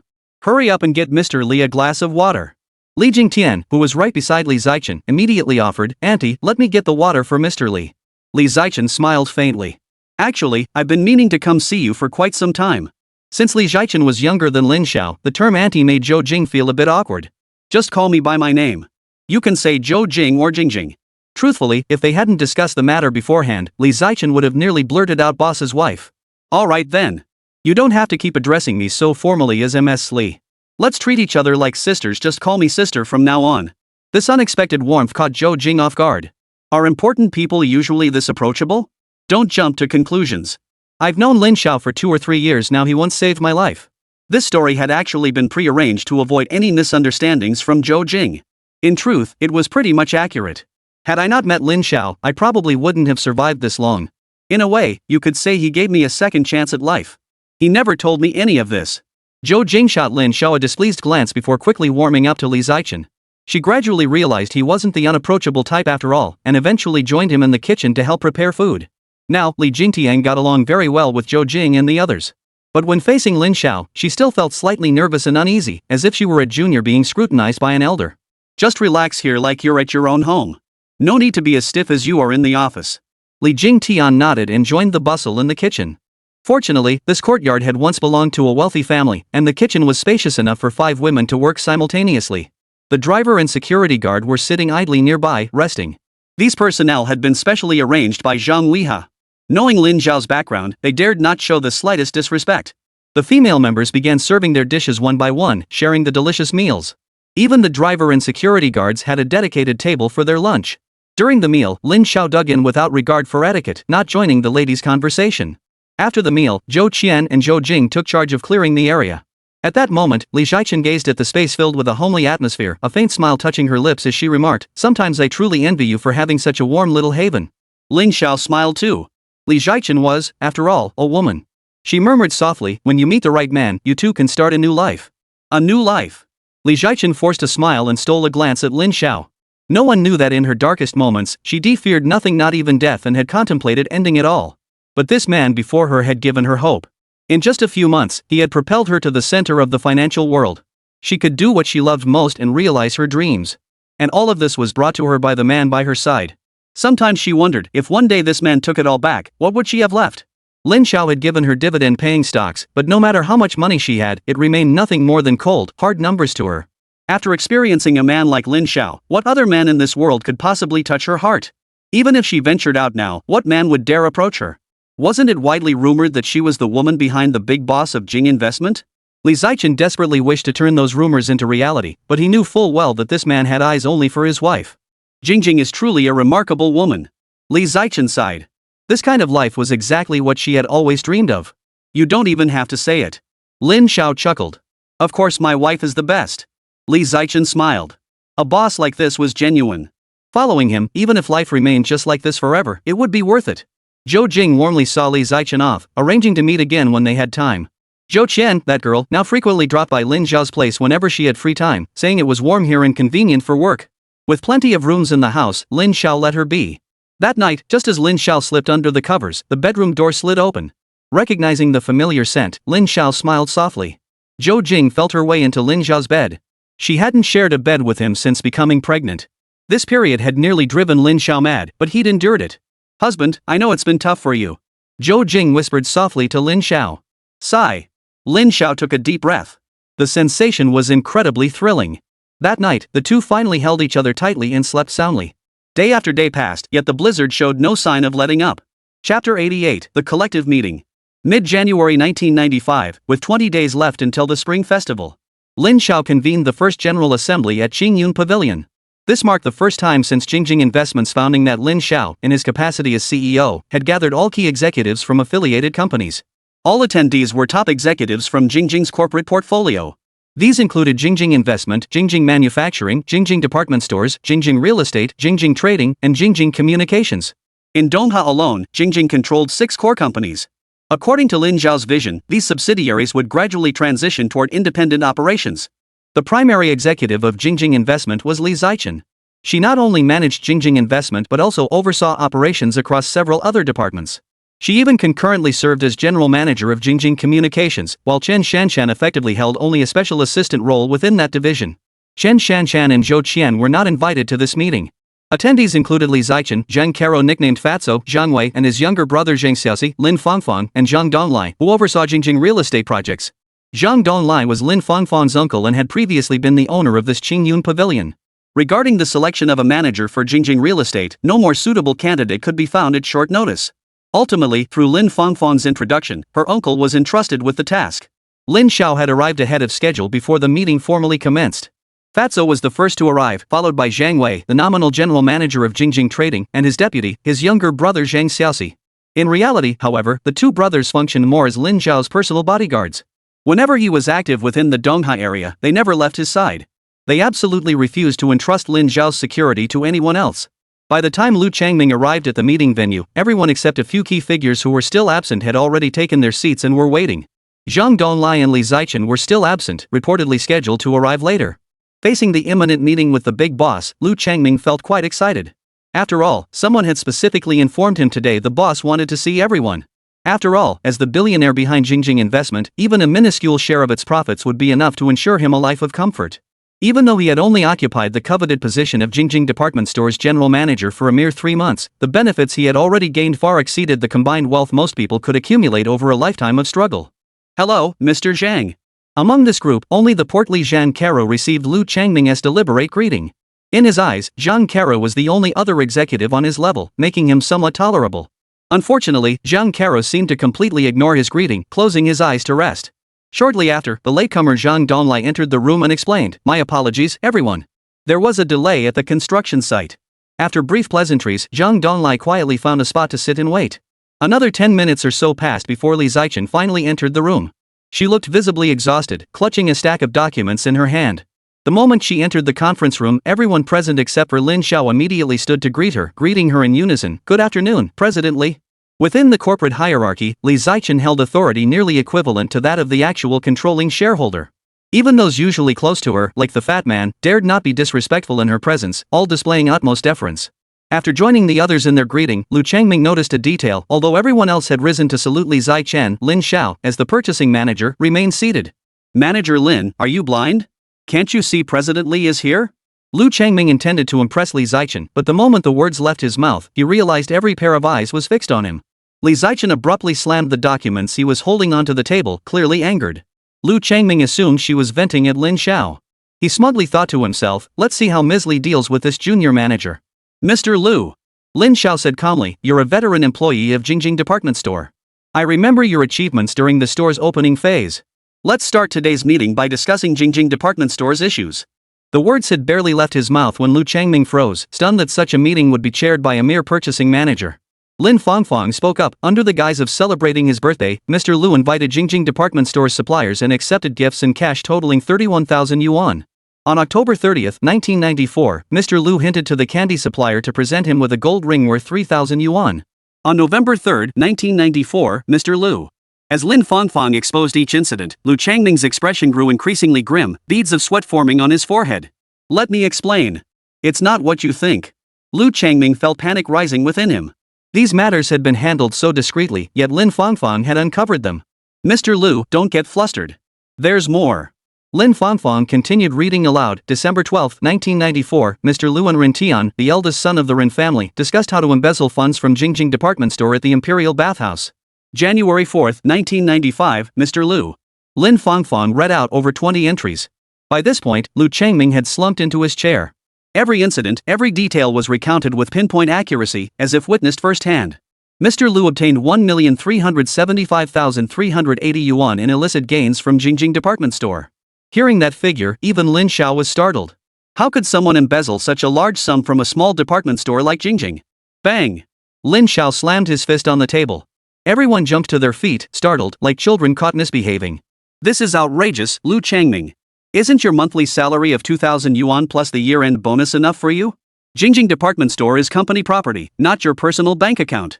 At that moment, Lu Changming was completely dumbfounded, his mind filled only with fear and confusion.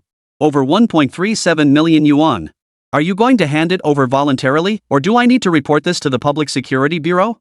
Lin Xiao stared at the man before her. Was this really the person she had chosen? "You." Lu Changming seemed to grasp something, staring at Lin Xiao in terror. Yet his throat felt constricted, and no words came out. "Li Zichen, you bear responsibility for mismanagement in this matter. Your bonus for this year is cut in half. As for the rest of you, don't think this doesn't concern you. Go back and thoroughly investigate whether any of your subordinates have similar issues. Take him to the police station." Lin Xiao finally made his decision. Only then did Lu Changming snap out of it, immediately dropping to his knees. "Boss, I was wrong. Boss, please give me another chance." He finally understood why Zhang Caro and Li Zichen had defied the Zhang family for this man. He finally understood why Ren Tian had said Lin Xiao had brought the Ren family to ruin, because this man was the real mastermind behind Jingjing Investments. Back when Jingjing Department Store opened, he'd assumed the busy purchasing manager was just lending a hand. Turns out he was building his own empire all alone, putting his heart and soul into it. How could he have taken so long to see this? "I've already given you a chance." Lin Xiao shook his head in disappointment. Zhang Wei and Zhang Xiaoxi stepped forward, dragging Lu Changming away. No matter how loudly he shouted, no one paid him any mind. After handing Lu Changming over to the people outside, Zhang Wei and his brother returned to the room. Lin Xiao motioned for everyone to sit down before stating calmly, Jingjing's development has indeed been rapid, but we mustn't let our guard down. I believe there will be more individuals like Lu Changming who undermine our unity, and they won't be few in number. Lin Fangfang. Lin Xiao called out, and Lin Fangfang immediately stood up. Everyone remember this, from now on, Lin Fangfang will oversee your work and that of your subordinates. If anyone makes a mistake, don't blame me for being ruthless. After speaking, Lin Xiao motioned for Lin Fangfang to sit down. As for the others, each harbored their own thoughts. Lin Xiao smiled and said, "You're my earliest comrades who fought alongside me. Jingjing's success today wouldn't have been possible without everyone's hard work. This year, I plan to transform the company into a group structure and hire professional management teams. I hope everyone will continue striving for even greater breakthroughs this year." Lin Xiao could have handled Lu Changming privately, but he chose to do it in front of everyone. His goal wasn't to assert authority, but to remind them, everyone makes mistakes. This was also a warning to stay vigilant. He could fully trust the Fat Man, the Zhang brothers, and Lin Fangfang. They harbored no ill will, he merely feared someone might exploit their trust for ulterior motives. After all, as the circle expanded, all kinds of people might appear. As for Li Zichen, Lin Xiao also believed she wouldn't make mistakes. He merely reminded her to be cautious and vigilant to prevent irreparable losses. Some things, once lost, could never be bought back with money. Chapter 89, Those with Connections. Zhang Donglai joined later, though not long ago. Yet his ability to establish a large venue like Qingyun Pavilion in Dongha demonstrated both capability and connections that Lin Xiao recognized. His future prospects would depend on his performance. The meeting stretched into the evening, and for the first time, Lin Xiao shared some of her inner thoughts openly with them. This revelation alone left everyone speechless with astonishment. As they prepared to leave, both Li Zichen and Zhang Donglai remained frozen in place, their minds still racing. Could the future truly unfold as Lin Xiao had described? What exactly was this man scheming? He had used the meeting as an opportunity to deal with Lu Changming, while simultaneously verifying Lin Fangfang's achievements. The intelligence gathered, though not exhaustive, was sufficient to satisfy Lin Xiao. Now, only Lin Xiao, his few brothers, and Lin Fangfang remained in the room. After the new year, you're getting married. No discussion. If Lin Xiao hadn't intervened in Zhang Weihe's affairs, the guy would have dragged it out indefinitely. The chubby guy beside them chuckled, watching everyone with amusement. Just say what you need, fat brother's got experience. Though Lin Fangfang was a successful career woman, she still felt shy when it came to her own marriage. Not a single wedding tradition can be skipped, and nothing on the to-do list can be cut. Lin Xiao continued, "Don't try to pull any fast ones on me, I'll have your sister-in-law keep an eye on you too." With that, Zhang Weihe was left with no choice. The wedding seemed inevitable. This was a private matter, and Lin Xiao was only looking out for their best interests. After getting married, Zhang Weihe might finally settle down. Not wanting to shortchange his own brother, Lin Xiao pointed at Zhang Xiaoxi and said, "Don't get too excited just yet. I'll find you someone too." Seeing the grim faces of the Zhang brothers, the fat man grinned like an idiot beside them. It was too cold outside, so Lin Xiao didn't go home that night. He had a place to stay at Qingyun Pavilion, and this wasn't his first time spending the night there. But Lin Xiao didn't sleep soundly all night. The sounds from the next room, where Zhang Weihe and Lin Fangfang were quite loud. After all, they were specially trained individuals, their combat prowess was bound to be formidable. The next morning, Lin Xiao emerged with panda eyes, while Zhang Wei looked surprisingly energetic. Young people are just different. Lin Xiao resolved to keep his distance from these two in the future, otherwise, his heart might get hurt. 1995.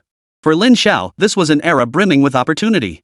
As the Spring Festival drew nearer, Lin Xiao stopped going to the office every day. Instead, he stayed home, enjoying a fairly comfortable life. During this time, his cousin Lin Zihang and younger sister Lin Qingqing visited them once. Zhou Jing bought quite a few things for them to take back home. Because Zhou Jing was pregnant, Lin Zhao's family couldn't return to their hometown for the New Year celebrations this year. Lin Xiao used his position to arrange paid leave for Zhou Jing, but even on her days off, this busy woman couldn't stop worrying about her work. To cheer his wife up, Lin Xiao frequently invited Li Jingti and the others over to keep Zhou Jing company. Sometimes Li Zichen would stay overnight at Lin Zhao's place, and occasionally Lin Xiao even got to enjoy the special perks of his wife's pregnancy, feeling both happy and fulfilled. February 3, 1995, Lunar New Year's Eve. This was Lin Zhao's first spring festival since returning to the past, and it was also the happiest spring festival he had experienced in both his lives. The only regret was that there were no elders to accompany them at home. However, there was a new presence in the household, a young woman named Li Xiangjing. She hadn't returned home for the holiday, saying she would visit after the new year. Lin Xiao sensed she had something on her mind but didn't press her, only quietly keeping an eye on her movements. On the first day of the new year, Lin Xiao and his wife first visited Uncle Lin Nilu's home to pay their respects. The Lin Nilu family warmly welcomed them. That evening, the Lin Xiao family of three visited his aunt's home. There, it seemed to make up for the absence of elders. Lin Xiao gave his cousin Li Jingti an extra-large red envelope. Although the company had distributed year-end bonuses, this gift held special significance. His aunt beamed with joy, remarking that she cared for Jing more attentively than her own daughter and offered to help look after Jing's child when the time came. Lin Xiao had considered this herself but hadn't dared to bring it up.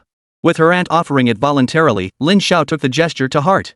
After the new year, she planned to buy a larger house and invite her aunt's family to move in. Lin Xiao also made sure to take Zhou Jing to visit Zhou Qian's family. Zhou Qian's mother was a teacher and Zhou Jing's only aunt. Zhou Jing planned to stay at Zhou Qian's place for 2 days. This would free up Lin Xiao to visit others. Lin Xiao first visited the urban village where he grew up, meeting Fatso's parents and his family. He also paid visits to several elders in his brothers' families. These elders all knew their sons worked alongside Lin Xiao. Though they weren't quite sure what exactly they did, their children were indeed earning more and more. The elders were deeply grateful to Lin Xiao and kept urging him to drink with them. On the 5th day of the Lunar New Year, Lin Xiao arrived at the cafe where he had first discussed business with Li Zichen. Now, not only was she famous throughout Shandong province, but the media even called her one of the richest women in the world. Yet she hadn't enjoyed the same luck as ordinary women. Her family had once pressured her into marrying Luo Haiping. According to Li Zichen, she had now repaid her parents' kindness in full. Having drinks in a coffee shop was something only Li Zichen would think of. Lin Xiao had heard that she had quietly bought this cafe long ago. If anyone wanted to find her, as long as she wasn't at the company, she could usually be found here. Cut back on the drinking. Lin Xiao snatched her drink and took a sip. By now, Li Zichen was slightly tipsy, her cheeks flushed. She was the kind of woman many men fantasized about, possessing a perfect figure, exquisite features, and the aura of a successful woman. Such a woman was simply radiant with charm. Boss. Li Zichen smiled at Lin Xiao. Finally done with work? I thought you were coming to the office to see me. Lin Xiao sighed. Let me drive you home. Li Zichen belched, the faint scent of alcohol mingling with the fragrance on his body, momentarily distracting Lin Xiao. Where's Jingjing? The mention of Jingjing sent a chill down Lin Xiao's spine. Believe me, if she really shows up, you won't be able to handle it. Li Zichen smiled, and in that moment, she seemed to have returned to 18 years old. Time appeared to have left only beauty in her wake. Just then, a figure suddenly approached. Watch out. Zhang Weihe, sitting beside them, shouted abruptly, sensing a murderous intent closing in. The seemingly harmless woman abruptly drew a knife and lunged viciously toward them. This woman was a recent arrival, but as she approached Lin Xiao and the others, her vicious side emerged. Whether from panic or fear, the blade missed Lin Xiao entirely. Instead, the blade plunged viciously into Li Zichen's body. Or rather, at that critical moment, Li Zichen shielded Lin Xiao from the blade.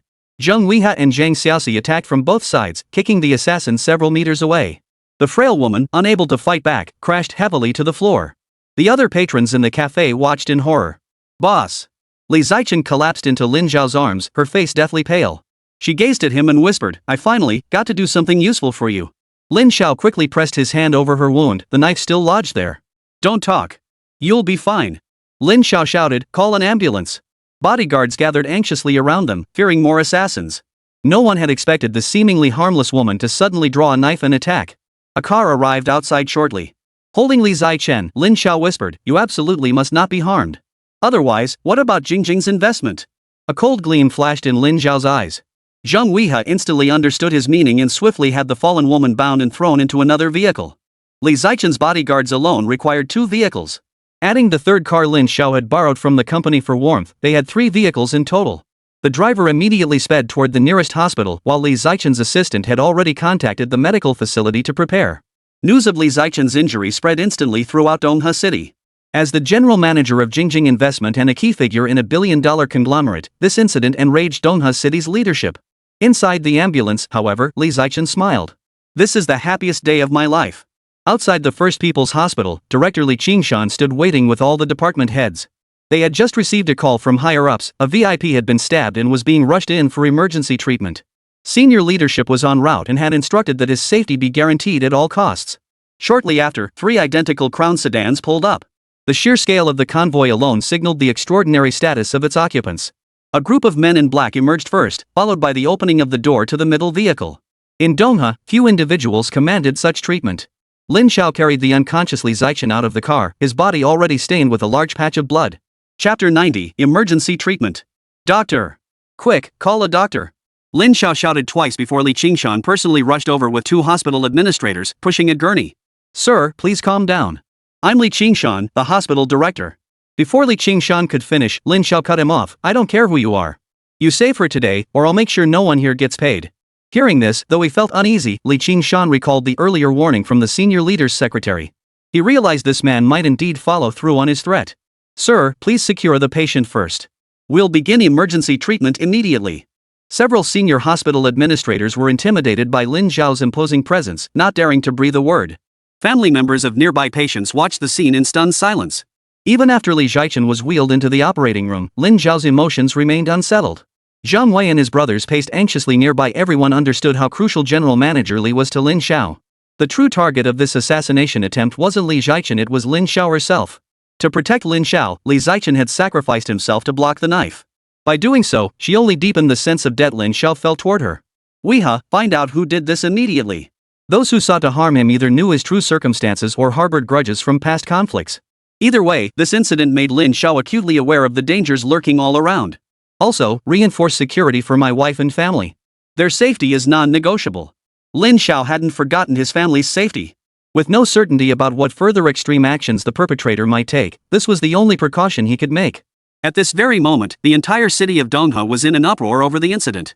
While entertaining friends at home, Zhang Yuanzhang was suddenly rushed by his son bearing news about Li Zichen. The shock instantly drained the color from the elderly man's face. Get the car ready immediately.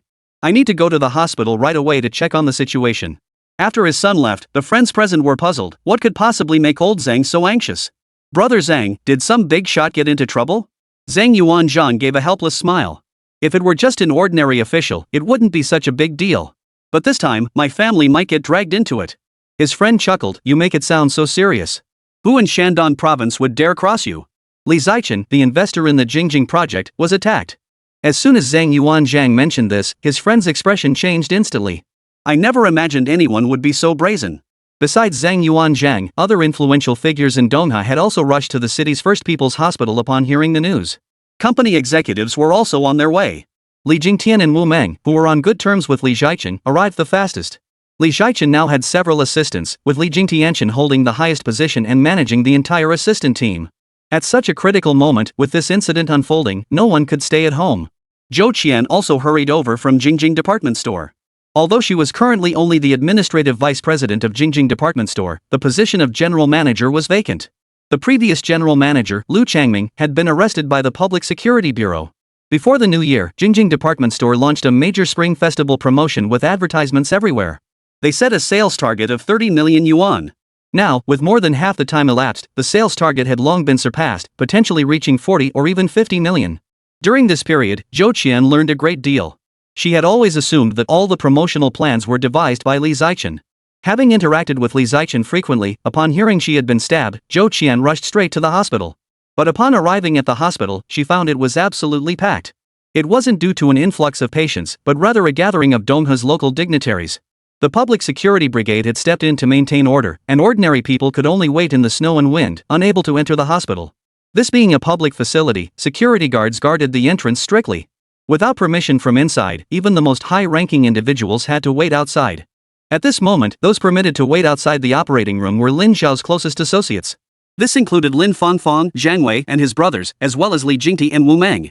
Only a few outsiders were present: Donghua's leader and his secretary, the director of the Health Bureau, Director Zhou of the Public Security Bureau, and Captain Chen Suiyun of the Public Security Brigade. Mr. Lin, please rest assured. We will do everything in our power to save President Li. The senior official was speaking directly with Lin Zhao, leaving the others to listen nearby. Only then did Chen Suiyun fully grasp that Jingjing Investment's true owner was her old classmate, Lin Zhao. For the past 6 months, she had been completely unaware of the truth. Though she knew Lin Zhao held a significant position at Jingjing Investment, she had never connected him to that mysterious big boss. Had it not been for this unexpected incident, she might still be kept in the dark. Jingjing. That name was indeed peculiar, Chen Suiyun now understood. Mr. Lin, please rest assured. We will ensure Mr. Li's safety. The Health Bureau director's face was drenched in sweat, uncommon for winter. The higher-ups had already made it clear on the way, if anything happened to Li Zichen, his tenure as director would be over. Mr. Li, the key investor in Jingjing, was a pivotal figure in the company and likely the boss's mistress. Any mishap would spell the end of his career. Just then, a nurse emerged from the operating room, rushing over to announce urgently, the patient urgently needs a type O blood transfusion.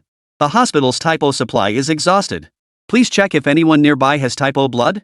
The senior leader's assistant, ever observant, immediately stepped forward. I'll handle it right away. Wu Mengxiang stepped forward and said, I'm type O. Take mine. Chen Suiyun followed him out, saying, "Me too. Take mine." In the end, the two of them were taken to the lab for blood draws. Lin Xiao remained silent throughout, not even the senior leader dared disturb him. They had witnessed his eloquence and his way of handling matters. A man like this, even the top leader of Domha wouldn't dare provoke him lightly. "Sir, let everyone go back. This is our own family matter." When Lin Xiao uttered these words, the senior leader sighed softly. This signaled that Lin Xiao regarded Li Zichen as family and intended to handle the matter himself. "Alright, I'll have them return." So, the local heavyweights waiting outside for news received only an update from the senior leader's assistant, not about Li Zichen. "Everyone, please return for now. Mr. Li's condition is temporarily stable. Should any new developments arise, we will inform you promptly," the assistant conveyed to the crowd. Since Li Zichen's stabbing had escalated into a major incident, not only local media but also television stations and newspapers crowded outside awaiting updates.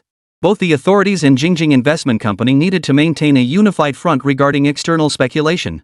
Once the secretary made this announcement, even the most concerned individuals felt it inappropriate to linger. Watching the crowd gradually disperse, Zheng Yuanjing stepped forward and asked, "Secretary Qin, may I see the leader?" Secretary Qin glanced at Zhang Yuanzhang and replied calmly with a smile, "Mr. Zhang, the leader is currently busy discussing matters with the head of Jingjing Investment. I'm afraid he won't have time to see visitors." This polite refusal carried a hint of coldness that Zhang Yuanzhang could sense. It signaled a clear shift in the higher-ups' attitude toward the Zhang family. Moreover, the news the secretary had mentioned earlier indicated that Jingjing Investment's major shareholder was currently in the hospital. This information had just begun circulating, prompting deep contemplation among many. Most people had left, with only a few remaining who had close ties to Jingjing Group.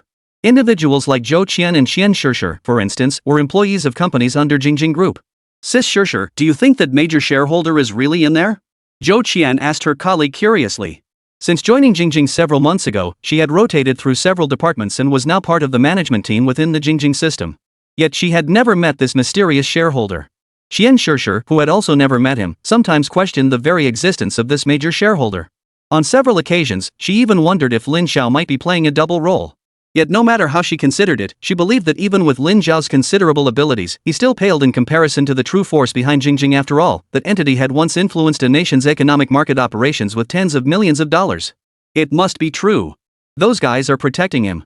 Zhou Qian complained, "In my opinion, our big boss is really mysterious. We're already here, yet he still won't let us go see President Li." Qian Shishir chuckled in agreement, "That's just how the wealthy are. Keeping a low profile." Li Zichen's surgery lasted 3 hours, with a group of hospital heavyweights personally involved. Only after it concluded did they breathe a sigh of relief and rush to report the situation to the health bureau. "Mr. Lin, you can rest assured. The doctors say Ms. Li is out of danger. We just need to wait for her to wake up." Hearing this, Lin Zhao's heart finally settled, and all his strength seemed to drain from him. He leaned weakly against the wooden chair outside the operating room and murmured, "Thank you, leaders." The senior leader had waited with him for the entire 3 hours. Now that Li Zichen was out of danger, he needed to attend to other matters. Accompanied by his secretary, he bid Lin Xiao farewell and departed. As a major figure in Dongha City, a mountain of responsibilities awaited his attention. Chapter 91, Who is that big shot? Li Zichen was transferred to the VIP ward. Lin Xiao instructed Li Jingti and Wu Meng to stay and care for her before leaving with Zhang Wei. Outside, Zhou Qian and the others waiting for updates saw only a group of men in black escorting Lin Xiao to a car. Sure, did you see that? That must be my brother-in-law, Lin Xiao." Qian Shishir nodded thoughtfully. "Looks like it. Did Lin Xiao really have that much clout?" These black-clad bodyguards were originally there for Li Zichen, but now they seemed more focused on protecting Lin Xiao. In truth, Lin Xiao wasn't neglecting Li Zichen, he simply had more pressing matters to attend to. 2 luxury sedans pulled up directly in front of a Jingjing trading warehouse. Here, Lin Xiao saw the frail woman hanging from the ceiling. At this moment, the woman was barely clinging to life. Zheng Weiha handed Lin Xiao a file. "Boss, she's just an ordinary housewife with a 4-year-old child. Her husband died in a mining accident several years ago."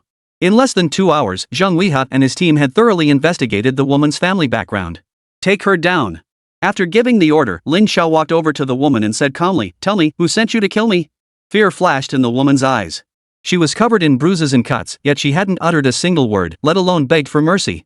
"Are you afraid speaking up will endanger your son?" Seeing the terror in her eyes, Lin Xiao pressed on, "They threatened your son to force you to attack me, didn't they?" This woman, at her core, was utterly ordinary. Any random woman on the street might be stronger than her.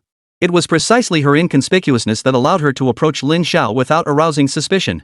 No one could have anticipated that the enemy would choose to use such an ordinary woman to target Lin Xiao. Let me guess, is it Chen Yuanguang or Rennie Tian? When Lin Xiao mentioned these names, the woman showed no reaction. He pressed on, or perhaps Qian Yuan? This time, he finally hit the mark. A flicker of fear crossed the woman's eyes. Qian Yuan. Lin Xiao smiled faintly, but to the woman, it was an utterly terrifying expression. Because she had previously refused Qian Yuan's business proposal, his ventures in Lu province had suffered setbacks. Now he sought her life. Facing this situation, Lin Xiao smiled. Only those who knew him well understood that this smile signaled immense danger. The last person to elicit such a smile from him was Yu Laowu, and that man had died soon after. Please, save my son. The woman suddenly grabbed hold of Lin Xiao's leg. Zhang Weihe was about to step in, but Lin Xiao stopped him. You tried to kill me. Why should I save your son? Lin Xiao's tone was gentle, as if he weren't the least bit angry. He forced me into this. He kidnapped my son. If you can help me get my child back, I'll do anything. Her calm expression revealed an unwavering resolve. As a person, she was ordinary, but her identity as a mother had forged her into someone strong. Looking at her before him, Lin Xiao felt a complex mix of emotions. Should he resent this woman?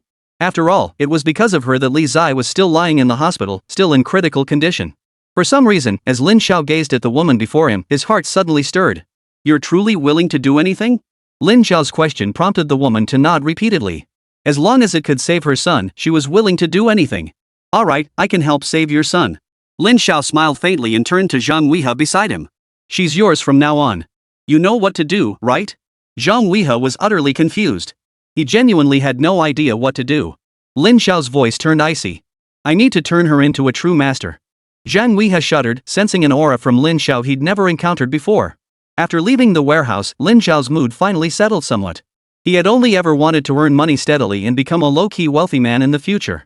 Yet even so, people had set their sights on him. First it was Yu Laowu, then the Rin family, and now this Qian Yuan had popped up. This never-ending trouble was only going to get worse.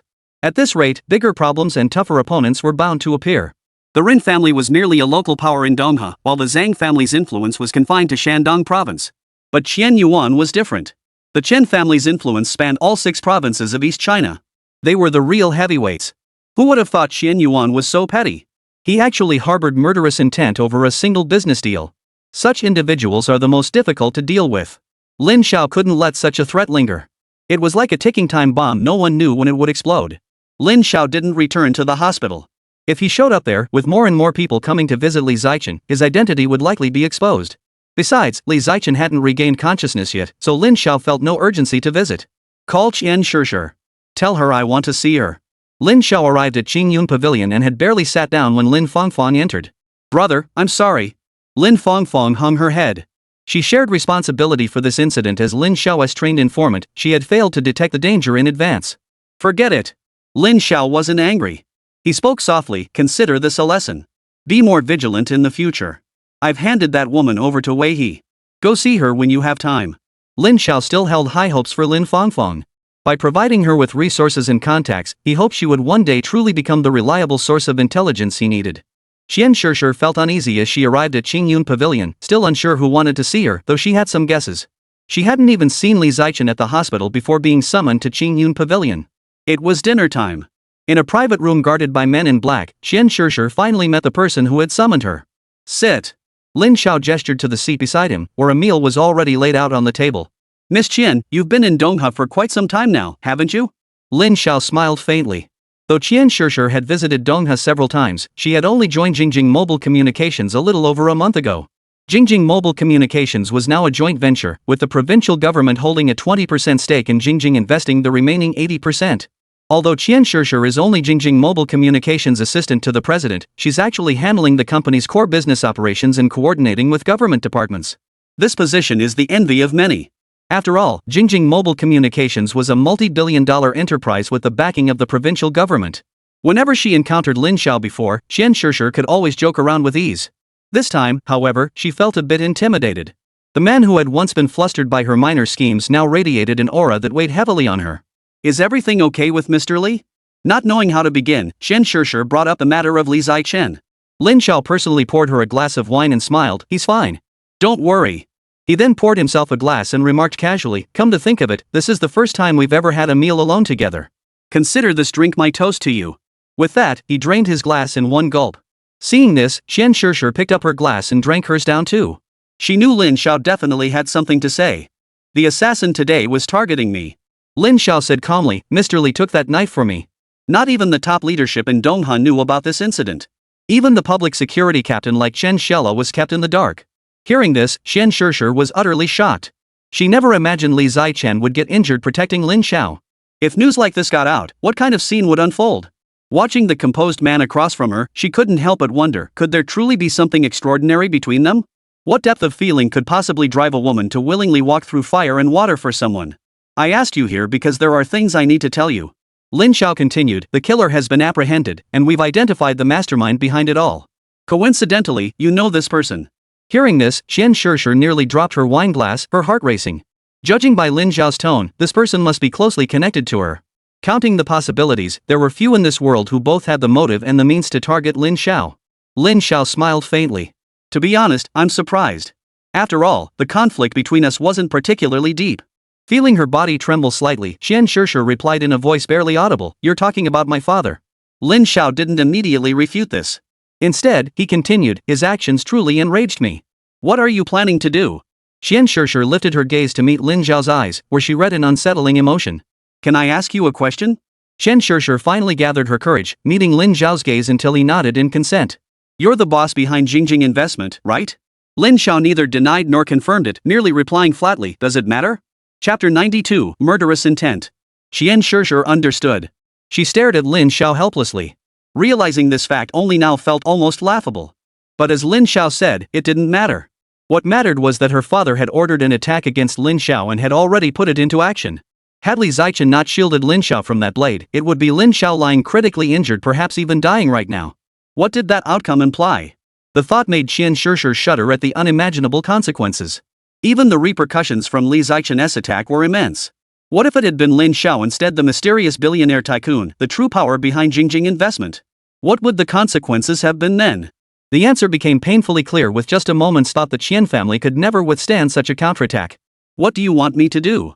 After taking a deep breath, Xian Shishir voiced her most pressing concern. This meal proved anything but peaceful for Xian Shishir. In a short span, several shocking revelations forced her to confront new realities, the true background of Lin Xiao and the actions of her own father. When Lin Xiao asked her how she should respond, it was actually Qian Shishir who ended up asking him what he wanted from her. If you're willing, I hope you'll help fight against the Qian family. Lin Xiao spoke with a light tone and a smile. But in Qian Shishir's eyes, this man was clearly not someone easily manipulated. He seemed more like a formidable opponent radiating a sense of threat. Faced with such a proposal, all expression faded from Qian Shishir's face. Agreed. Her reply was decisive. For Qian Shishir, this decision wasn't complicated. After all, if she truly cared about the Qian family, she wouldn't have left the position arranged for her at home to come work quietly in Jingjing. Back home, both she and her sister Qian Lulu were nothing more than carefully crafted pawns for arranged marriages, intended to secure commercial advantages for the family through alliances. The alliance with the Chu family was a prime example. Fortunately, her sisters had found partners who truly loved them. As for her own fate, it was entirely dictated by that so-called father. For both of them, there was little affection left for either the family or the nominal head of the household. Especially that so-called father. In their hearts, he was nothing but a source of hatred. All of this remained a secret unknown to the outside world. Upon joining the company, I will appoint you as general manager of Jingjing Mobile Communications. You must secure the entire East China market within 1 year. Whatever financial backing or human resources you require, I will provide without reservation. While outsiders might deem such claims arrogantly overreaching, Chen Shishir, who knew Lin Xiao's capabilities well, understood this task posed no real challenge. But the Qian family business was in textile materials, completely unrelated to telecommunications. Even if Qian Shishir did capture the communications market across the 6 provinces of East China, what difference would it make? Even Qian Shishir herself couldn't grasp the connection between the two. Sometimes, losing everything isn't the most terrifying thing for a person. Lin Xiao said indifferently, it's far more satisfying to make them watch everything they possess slowly vanish before their eyes. At that moment, only 2 words could describe Lin Xiao and Xian Shishir's mind: devil. This man was nothing short of a devil. From now on, I'm going to have some fun. After that, Lin Xiao said nothing more, simply eating in silence. When Xian Shishir left Qingyun Pavilion, her heart remained unsettled for a long time. She recalled the ease and casualness she felt whenever facing Lin Xiao before.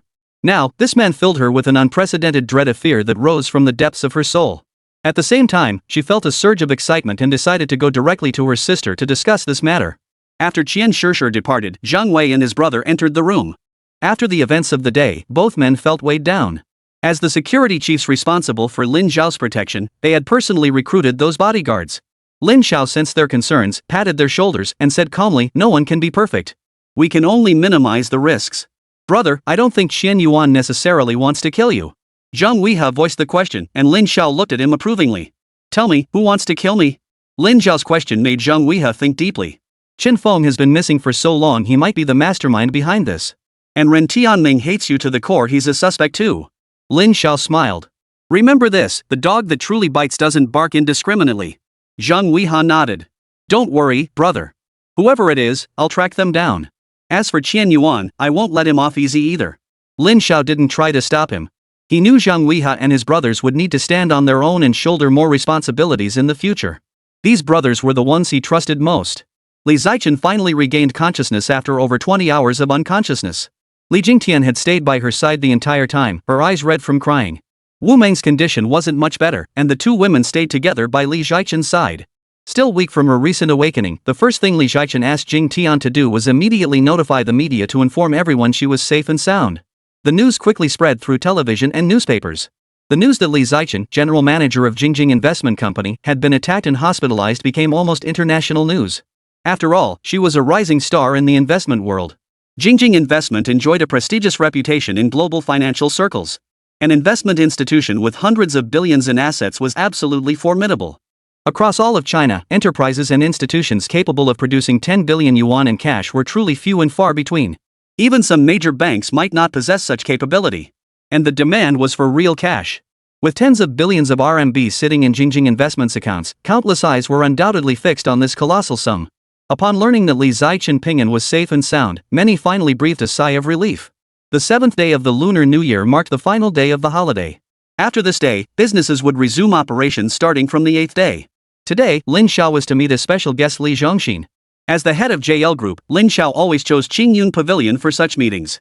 This location had become customary, for over the past year, Lin Zhao had supplied Li Zhongxin with nearly 50,000 TK.300 motorcycles, propelling JL Group into the ranks of companies with assets exceeding 100 million.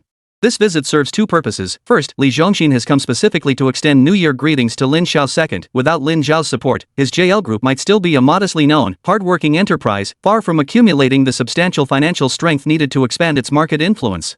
Beyond the New Year greetings, Li Zhongxin had another purpose: to settle the outstanding payment of 200 million yuan for the final batch of orders from last year. During the Spring Festival period, the TK.300 motorcycle sold out at nearly all JL sales outlets nationwide. This sales surge enabled Li Zhongxin to recover a substantial amount of capital. In just 1 year, JL Group's growth rate was astonishing, far surpassing the accumulation of previous years. Among domestic private automakers, few could rival it except for the established state-owned enterprises. It was anticipated that within the year, JL Group's independently developed new motorcycle model would officially debut, followed closely by their planned automobile project. Li Zhongxin spared no expense in supporting the R&D department, with single investments reaching tens of millions of yuan.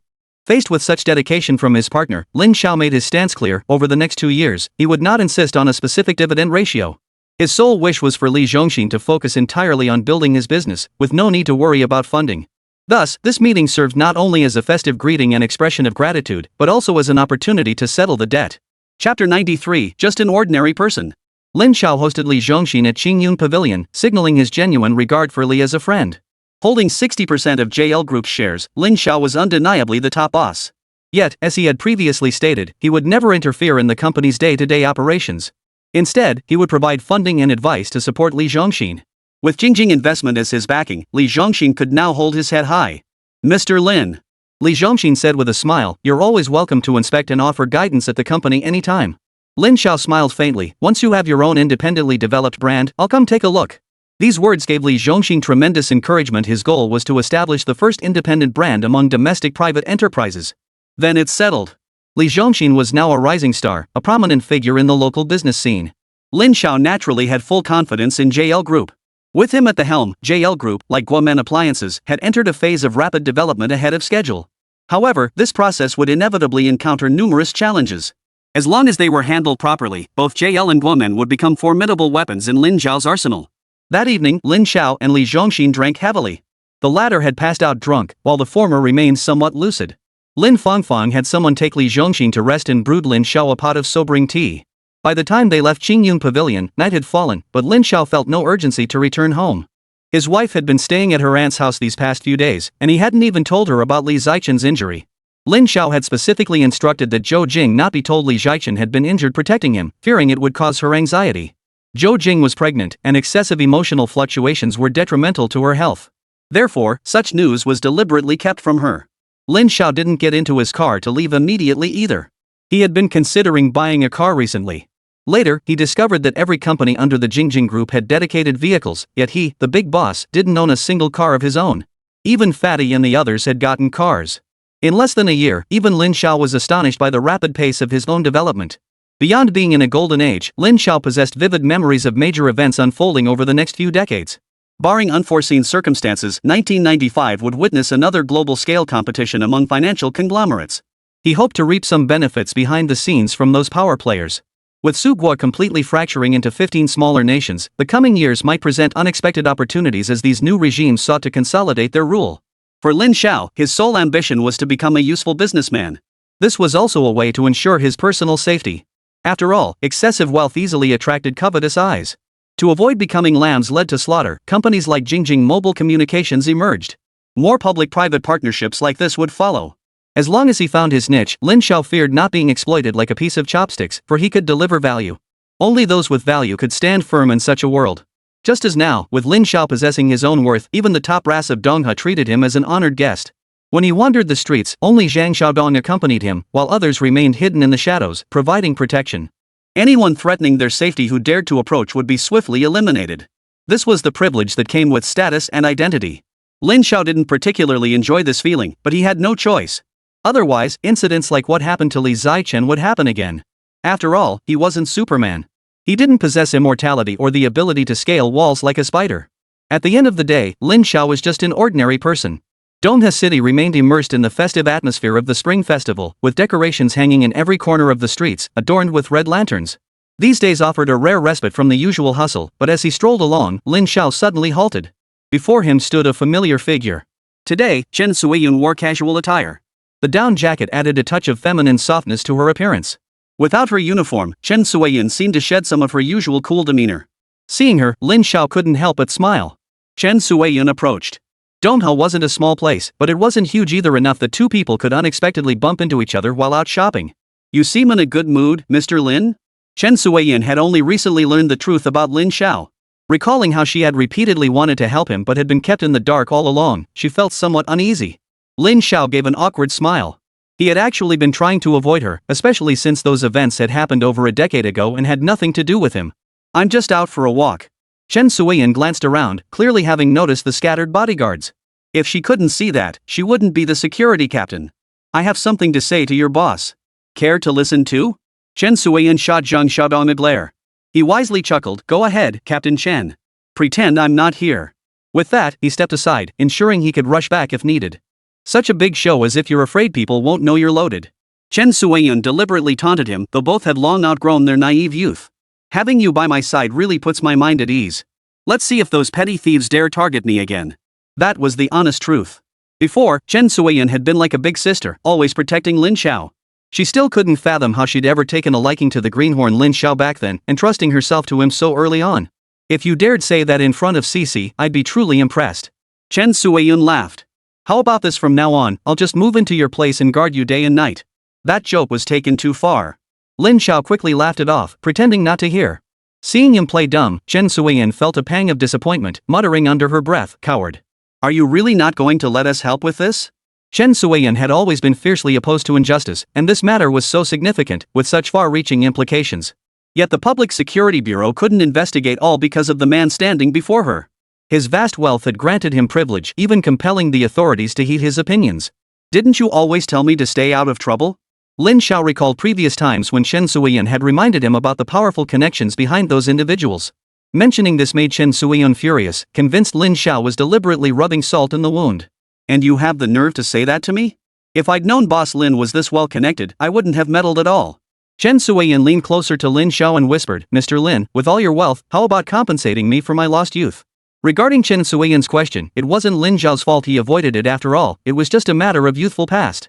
"Captain Chen." Lin Xiao instinctively took a step back and whispered, "You're openly demanding a bribe." Chen Suiyun glared at him. "You cheapskate.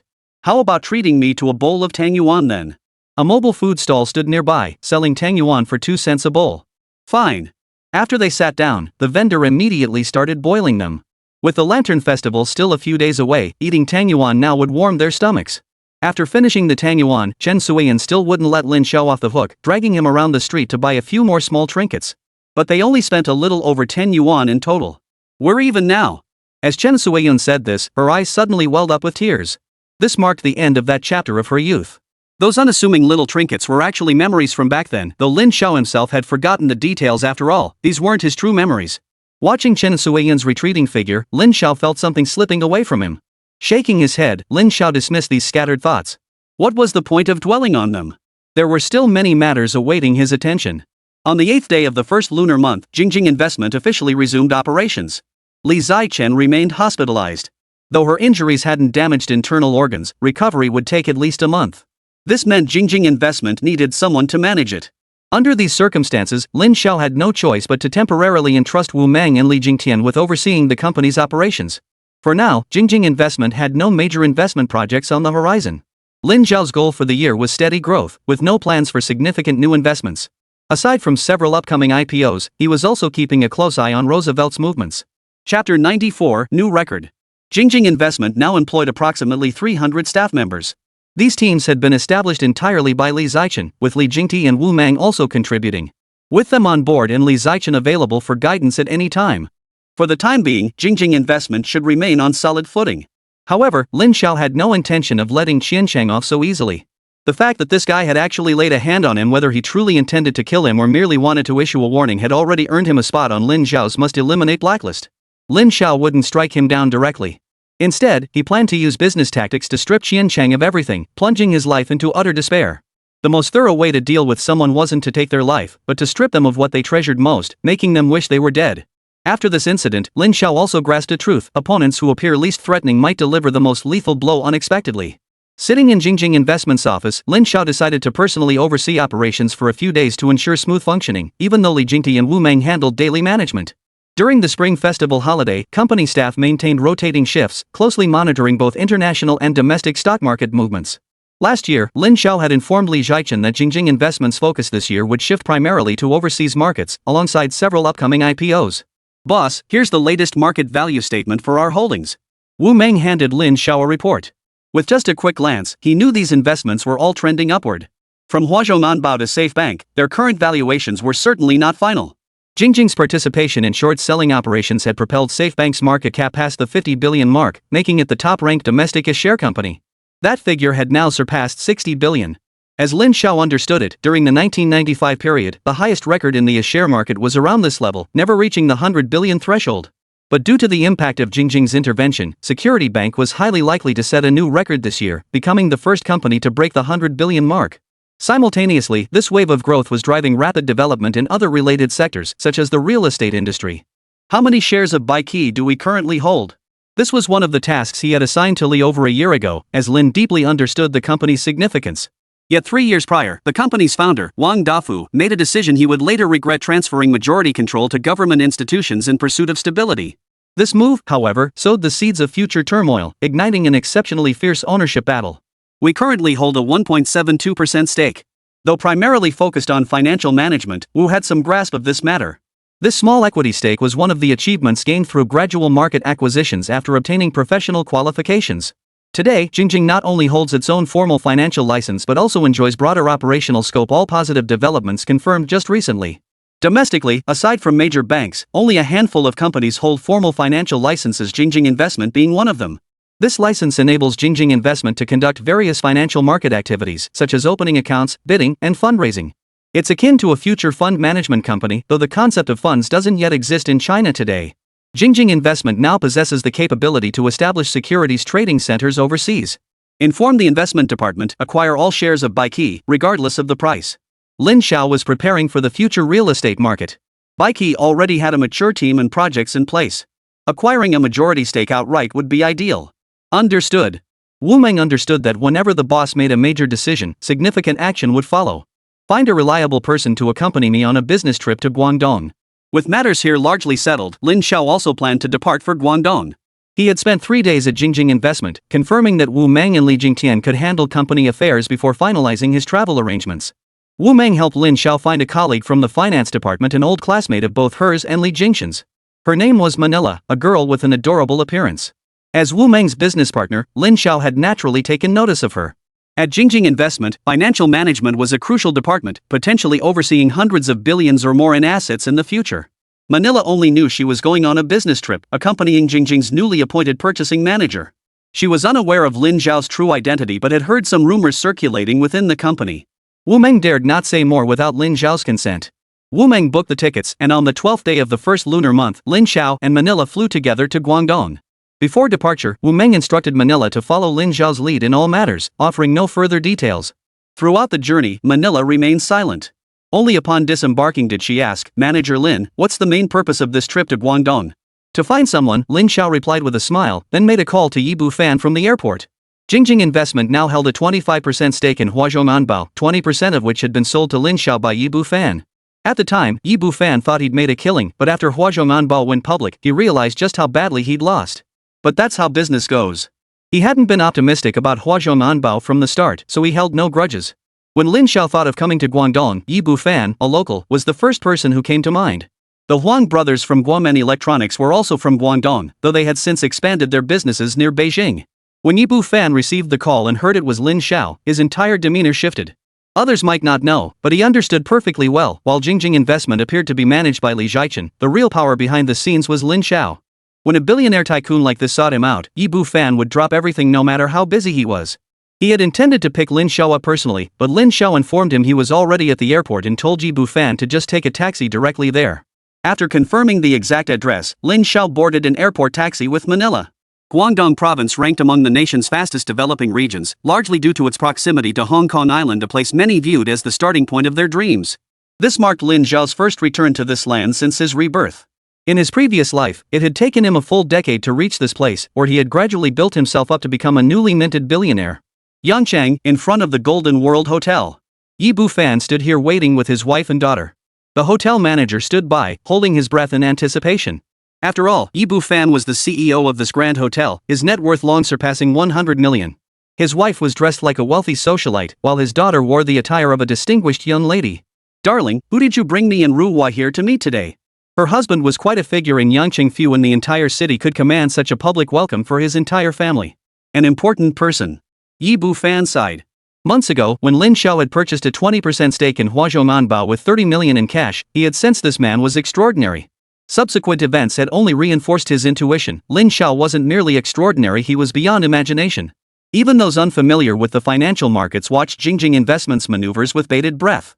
How important could this person be that I even cancelled a mahjong game to wait for him? Hearing this, Yi Bufan glanced at his wife and said solemnly, "This tycoon is dozens of times wealthier than me. Do you think the future of the Yi family is more important right now, or a simple mahjong game?" Mrs. Yi had never seen her husband speak with such solemnity. After all, in their city, they were among the wealthiest families.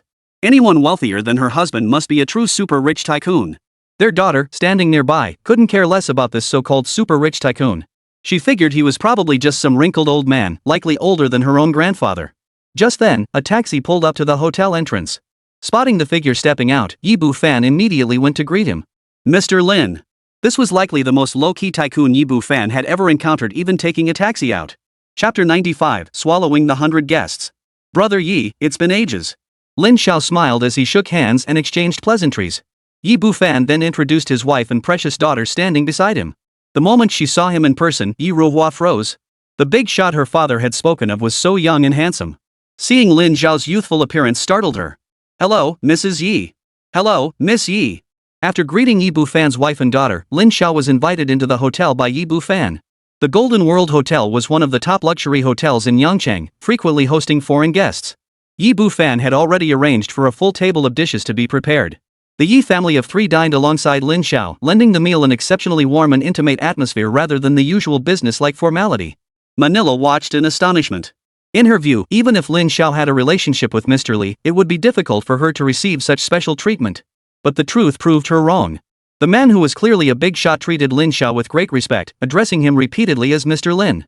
When Lin Xiao set down his chopsticks after finishing his meal, everyone else followed suit. This gesture alone spoke volumes about his standing in the room. Lin Xiao smiled and said, Mr. Yi, I've come with a request. I'd appreciate your help. Yi Bufan immediately replied, just say what you need. We've been friends for years. Lin Xiao nodded. Do you happen to know any shareholders of Baiki? Hearing this, Yi Bufan immediately recalled the shares he had sold earlier. He smiled and asked, are you planning to invest in real estate? Indeed, since last year's property restructuring policies were announced, many had set their sights on this sector. He himself had recently been acquiring land. You could say that. If the conditions are right, I'd like to acquire Baiki, Lin Xiao stated frankly. Yi Bufan wasn't surprised by this. Given Lin Xiao's capabilities, completing such a transaction should be a piece of cake. However, Yi Bufan's wife and daughter were utterly shocked. After all, Baiki had deep roots and a solid foothold in Guangdong. As its founder, Wang Dafu had powerful connections and wielded significant influence throughout the entire province. For an outsider to attempt a direct takeover of Baiki, wasn't that just asking for trouble? If you wish to meet Mr. Wang, I can arrange it for you, Yi Bufan offered without refusal. He was well aware of Lin Xiao's immense influence. Currently, Lin's enterprises held a far more significant position domestically than Baiki. Then I'll take you up on that, Mr. Yi. Lin Xiao replied. He understood that if he truly intended to acquire Baiki, Wang Dafa remained the pivotal figure he couldn't bypass. Though he had dispersed his shares and was no longer the controlling shareholder, he remained the company's core soul. Without him, Baiki real estate probably wouldn't be worth hundreds of billions today. Subsequently, Yi Bufan personally arranged accommodations for Lin Xiao. Initially assuming there might be a special relationship between the two, he had only prepared one room. But the moment he stepped into the room, Lin Xiao realized it was a misunderstanding. While it was trendy for some to keep mistresses or bring personal assistants on business trips, that was absolutely not his style. Mr. Yi, please get a room for Xiaoma. Yi Bufan thought Lin Xiao was being sarcastic and laughed. Got it. I'll have someone prepare it right away. Lin Xiao didn't bother explaining. As for Manila, the innocent girl, she hadn't read too much into it. After Yi Bufan left, Manila remained in Lin Xiao's room, observing him with curiosity. Rumors swirled around the office about him, and presently some claimed he was Lia's boyfriend, others suggested they were related. Manager Lin, I have a question. Lin Xiao knew the young woman had many questions swirling in her mind. He smiled and said, just ask whatever you want to know. Manila gathered her thoughts and asked, you and Mr. Li, are you really that kind of relationship? Lin Xiao glanced at her. What kind of relationship? Seeing Lin Xiao's expression, Manila gave a slightly nervous laugh and said, well, that's what they're saying, that you're Mr. Li's boyfriend. Truthfully, Lin Xiao had heard these rumors before. People in the company whispered about it constantly. Especially now that the company was growing, the rumors were getting more and more absurd. It's all nonsense. Lin Xiao wasn't genuinely angry. Such matters tended to gain traction through repetition, and since he was concealing his identity, it was inevitable that people would speculate wildly. Ms. Li and my wife are very close. They even call each other sisters in private. Lin Xiao didn't know why he felt the need to explain so much. After speaking, he smiled and waved his hand dismissively. Why am I telling all this to a young girl? Go back to your room and rest. It was only afternoon, and Yi Bufan would surely have plans for the evening. Lin Xiao wasn't sure if he'd get to see Wang Dafa today. Speaking of his past life, Lin Xiao had actually met this Mr. Wang before. Back when he'd first arrived in Yangcheng, he'd worked briefly at Baiki Company and met the boss at a company social event. Wang Dafa's journey was indeed legendary, but without the support of his wife's family, he wouldn't have achieved such success so easily. Lin Xiao rested in the hotel for 2 hours. As evening approached, Yi Bufan finally returned with good news. Wang Dafa had arrived. Upon hearing that the big boss behind the scenes wished to meet him, Mr. Wang rushed over immediately. Accompanied by Manila, Lin Xiao followed Yi Bufan to the Golden World Hotel, where they met Wang Dafa. Like the Wang who famously declared his small goal, both men were pioneers in China's real estate industry. However, this Mr. Wang hadn't been as fortunate as the other. Having lost control of Baiki Company, he was left with nothing but the title of honorary chairman. Wang Dafu, now 40, carried the appearance of a middle-aged man, 10 years older than Lin Xiao. Upon meeting Lin Xiao, the businessman remarked with surprise, Mr. Lin, you look much younger than I imagined. Jingjing Investment was now a formidable institution in China. While others were still feeling their way through the financial markets, Jingjing Investment had already grown bold enough to influence a nation's economy, a move that stunned everyone. Mr. Wang is still as elegant as ever. Lin Xiao felt deeply moved inside. After his rebirth, encountering people he knew from his past felt just as wondrous as meeting Wu Meng before. This emotional stir lingered long after the moment passed. Wang Di asked in confusion, Mr. Lin, have we met before? Lin Xiao smiled. I did catch a glimpse of you from afar once before. It had indeed been a very long time ago. What a pity I didn't get to know you sooner back then, Mr. Lin. After they sat down, Wang Dafa continued, I heard from Brother Yi that you're planning to enter the real estate market? Knowing Lin Xiao's intentions, Wang Dafa got straight to the point. Jingjing Investment actually established its own real estate division last year, but what we lack is a professional real estate team. Lin Xiao looked at Wang Dafa and said, I know your team is among the top professionals in the country, which is why I took the liberty of coming to ask if there might be room for cooperation between us? Wang Dafa laughed heartily. We're well aware of your capabilities, Mr. Lin. But I must admit, I'm not entirely sure what kind of collaboration you have in mind. Lin Xiao replied, I only have a superficial understanding of the shareholding structure at Baiki. I'd like to consult with you, Mr. Wang. If I were to consider acquiring some shares in Baiki, how should I proceed? Wang Dafa sighed softly. This man, the power behind Jingjing Investment, clearly hadn't come empty-handed. Truthfully, my stake in Baiki is quite small. If you genuinely wish to acquire the company, it would likely require negotiations with other shareholders before any decision could be made. Lin Xiao understood. For someone like Wang Dafa, who aspired to be a professional manager, choosing this approach to avoid drawing too much attention was a calculated decision. Though this approach left some uncertainties for the future, particularly regarding dispersed ownership and corporate control. No problem. This requires discussion with you and the other shareholders. But there's one message you can convey to them, I'm willing to acquire Baiki's shares at a 20% premium. And even if Jingjing Investment holds more than half the shares, we will never interfere with Baiki's daily operations. You will remain in charge.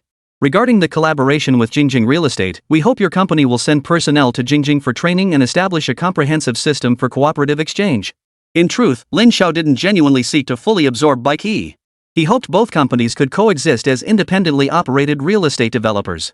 Chapter 96, Heartfelt Words. Lin Xiao's words struck a nerve with Wang Dafa. His greatest fear was that if Jingjing Investment truly acquired Baiki Real Estate, the delicate balance he had painstakingly maintained would be shattered, and control would slip from his grasp. I understand your position, Mr. Lin. We will certainly give your proposal serious consideration. Lin Xiao knew the conversation had run its course. It was time to move on to dinner.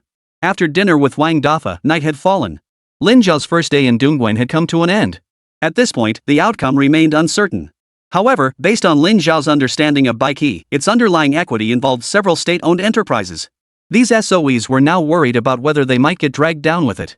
Baiki's performance on the A-share market had been merely average, with its market capitalization hovering around 2 billion yuan without significant growth. Lin Xiao was willing to acquire it at a price 20% higher than its market value 2.4 billion yuan, which some shareholders might see as a favorable opportunity. Stock market developments are notoriously unpredictable, and no one can make accurate forecasts. But in reality, Lin Xiao underestimated the appetite of Baiki's major shareholders. Upon hearing of Jingjing Investment's acquisition intent, these shareholders deliberated and concluded that if such a major institution as Jingjing Investment was interested in Baiki, it must indicate the company's inherent value. Thus, they presented an exorbitant demand. Unless Lin Xiao could offer double the current market value, the deal was off the table. This demand was truly outrageous. The news came from Wang Dafa. That day happened to be the 14th day of the first lunar month, with the Lantern Festival falling the very next day. When Lin Xiao met Wang Dafa at the Jinshi Hotel, he could tell from the man's expression that Boss Wang was clearly frustrated. According to the trajectory of events, the leader who had supported him had already begun stepping back from the front lines and would be retiring completely in less than a year.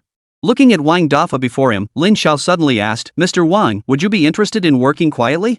The question left Wang Dafu momentarily speechless. After all, Baiki was a company he had built from the ground up, one of the largest privately owned listed real estate firms in the country. Wasn't Lin Xiao's invitation to join Jingjing essentially asking him to relinquish control of Baiki? No need to answer right away. Lin Xiao smiled as he continued, I won't deny that Baiki has tremendous future potential. Under your leadership, it could very well become a leading real estate enterprise in China. But have you considered this? The very foundation of all these achievements is your presence. You are Baiki's most valuable asset. I plan to expand Jingjingdi into the East Guang region. If you join us, I will appoint you as the company's president, building a second, even more glorious Baiki. Lin Xiao's words sent a jolt through Wang Dafa's heart, and his eyes lit up. Baiki's prospects were indeed promising, but the equity issue had always tied his hands, limiting him in many ways. This was partly his own doing. In the early years of reform and opening up, he was uncertain about future policies and feared potential setbacks. Now he fully grasped Baiki's developmental predicament. Truthfully, he was inclined to accept Jingjing's investment and acquisition of Baiki. But unfortunately, those people believe that if Jingjing Investment took an interest in Baiki, its value would skyrocket. I need to think it over. Though unable to give Lin Xiao an immediate answer, Wang Dafa would seriously mull it over in his mind. He also planned to consult his father-in-law, whose opinion held great weight for him. If you're willing to join Jingjing Real Estate, I plan to invest 2 billion yuan to establish a brand new Jingjing Real Estate company. You'll also receive a 15% dividend share. Lin Xiao wouldn't offer direct equity, only dividends, which alleviated some of Wang Dafa's concerns. An investment of 2 billion yuan plus a 15% dividend share was quite favorable for Wang Dafa, who only aspired to be a professional manager. After discussing with Wang Dafa, Lin Xiao departed Yangcheng that same day, as he intended to return home the next day to celebrate the Lantern Festival with his wife. Career matters, but family matters more.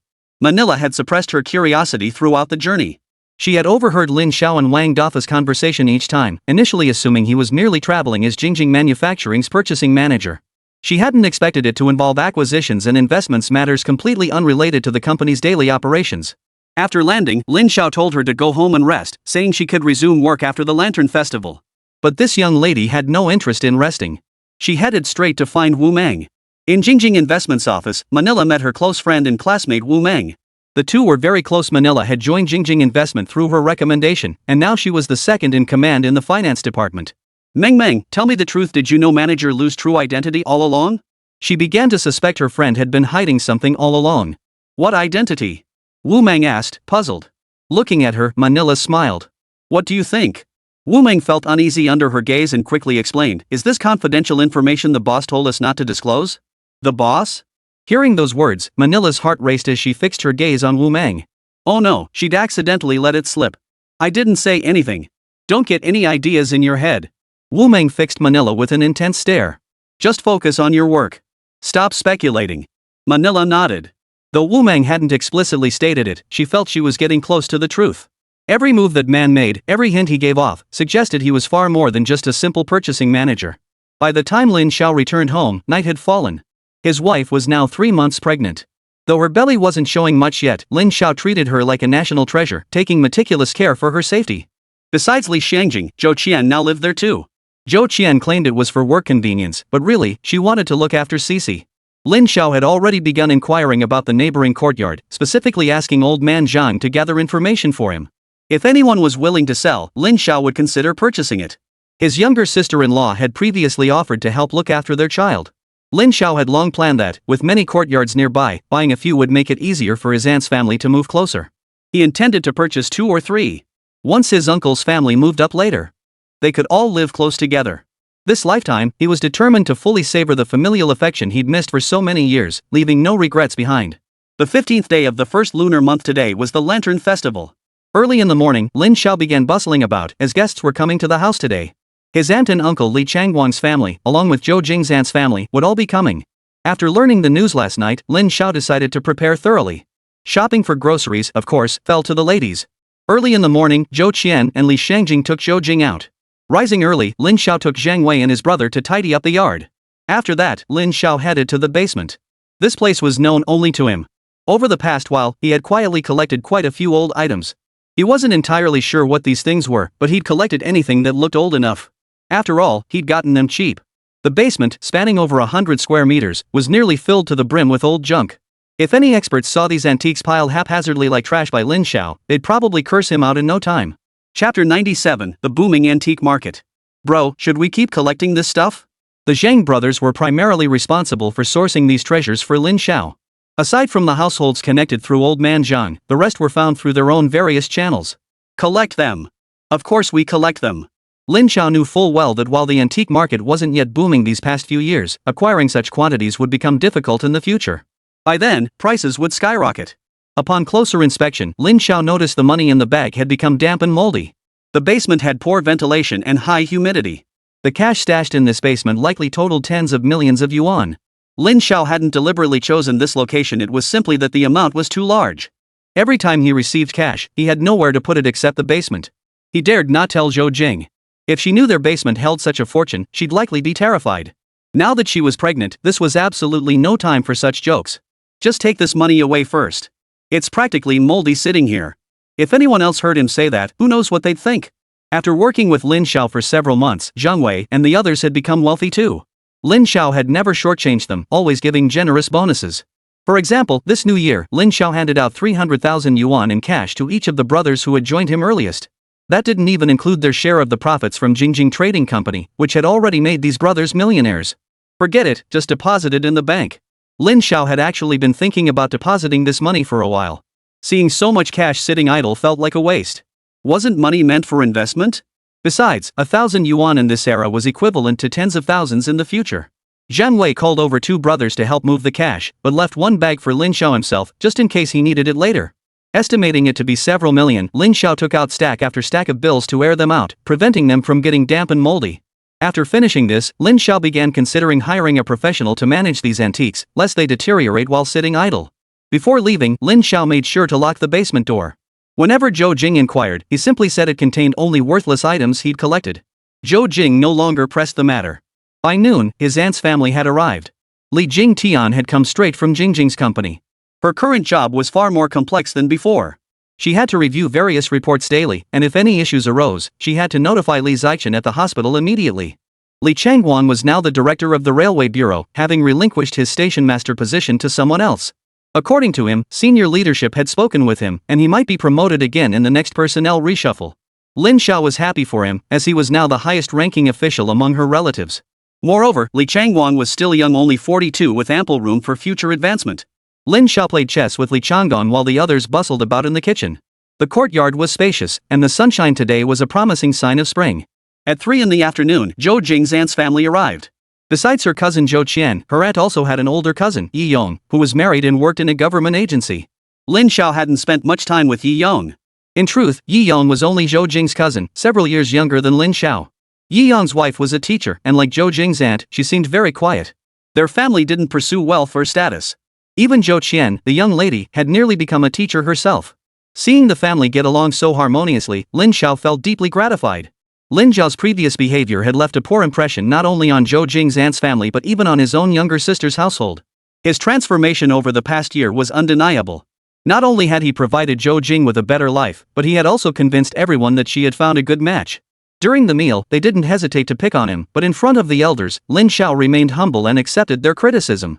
While drinking with Li Changguang and Zhou Jing's uncle, Lin Xiao accidentally drank too much. After the Lantern Festival, the Spring Festival celebrations finally came to a close. In the days that followed, Lin Xiao had his own plans. On the 18th day of the first lunar month, Jingjing Investment announced the establishment of its Dongguan branch with an investment of 2 billion yuan. This news sent shockwaves through the entire real estate industry. Jingjing Investment was not only financially powerful but also possessed vast resources. Its high-profile entry into the real estate sector immediately drove up the stock prices of related companies on the market. Simultaneously, Wang Dafu, founder and chairman of Baiki Group, announced his resignation from all executive roles within the group, retaining only his position as a director. However, news of Wang Dafu joining Jingjing Real Estate soon sent shockwaves through the national real estate industry once more. The significance of an entrepreneur voluntarily leaving the company he founded to join another firm speaks for itself. Some predict that in the near future, Jingjing Real Estate and Baiki Group are bound to clash. At this very moment, Lin Xiao was in Donghe City plotting his move against the Qian family. He had already initiated the first phase of his plan by dispatching Qian Shishir to expand the market across the 6 provinces of East China. Once Jingjing Communications could establish a foothold in the 6 provinces of East China and build good relationships with local governments, it would be much easier to take action against the Qian family in the future. The second step was even more crucial. At this stage, Lin Xiao had no shortage of capital. Of the billions earned in Sogwo, only a portion had been spent, the largest expenditures being the 1 billion yuan invested in Jingjing Communications and the 2 billion yuan for Jingjing Real Estate's initial establishment. Of course, $25 million must be reserved as the final payment for the subsequent acquisition of Lorimot. Beyond that, Lin Xiao only needed to maintain about 1 billion yuan in liquid assets for the stock market. Moreover, whether it was Jingjing Communications or Jingjing Real Estate, funds could be drawn from headquarters at any time if needed. With roughly 7 months remaining until the shark day of the 1995 money market, Lin Xiao had ample time to prepare. Later, Lin Xiao visited Li Zichen at the First People's Hospital.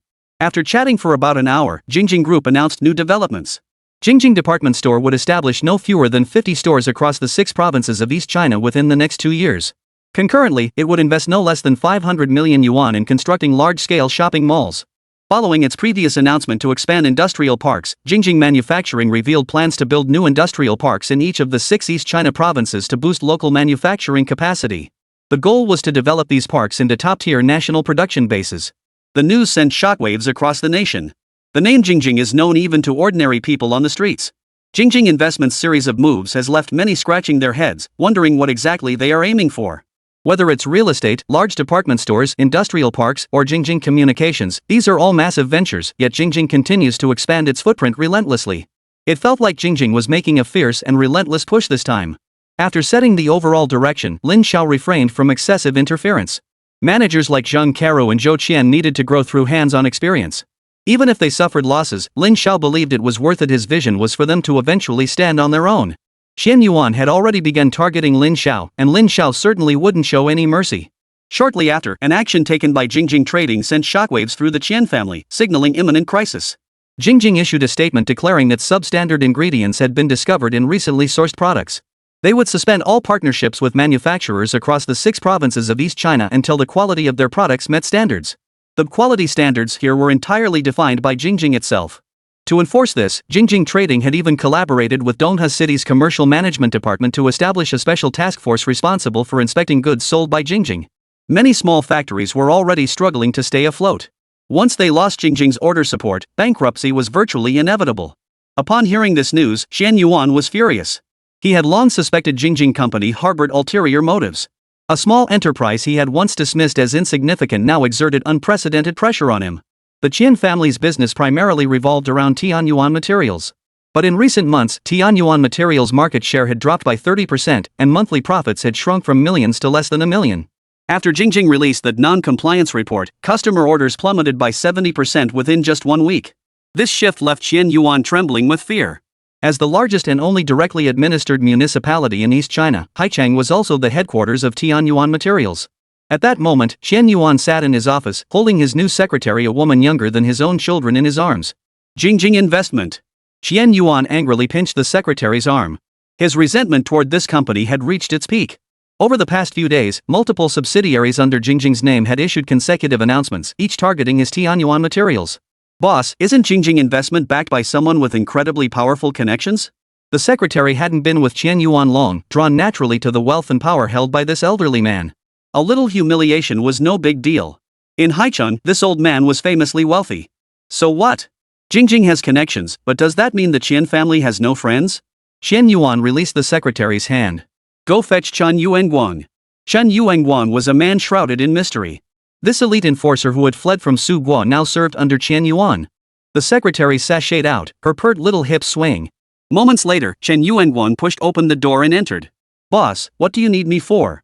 Qian Yuan stared at the man before him, listening as he recounted how Lin Xiao had destroyed his family and cost his former boss's life. Do you think this Lin Xiao and Li Zichen might have some shady connection?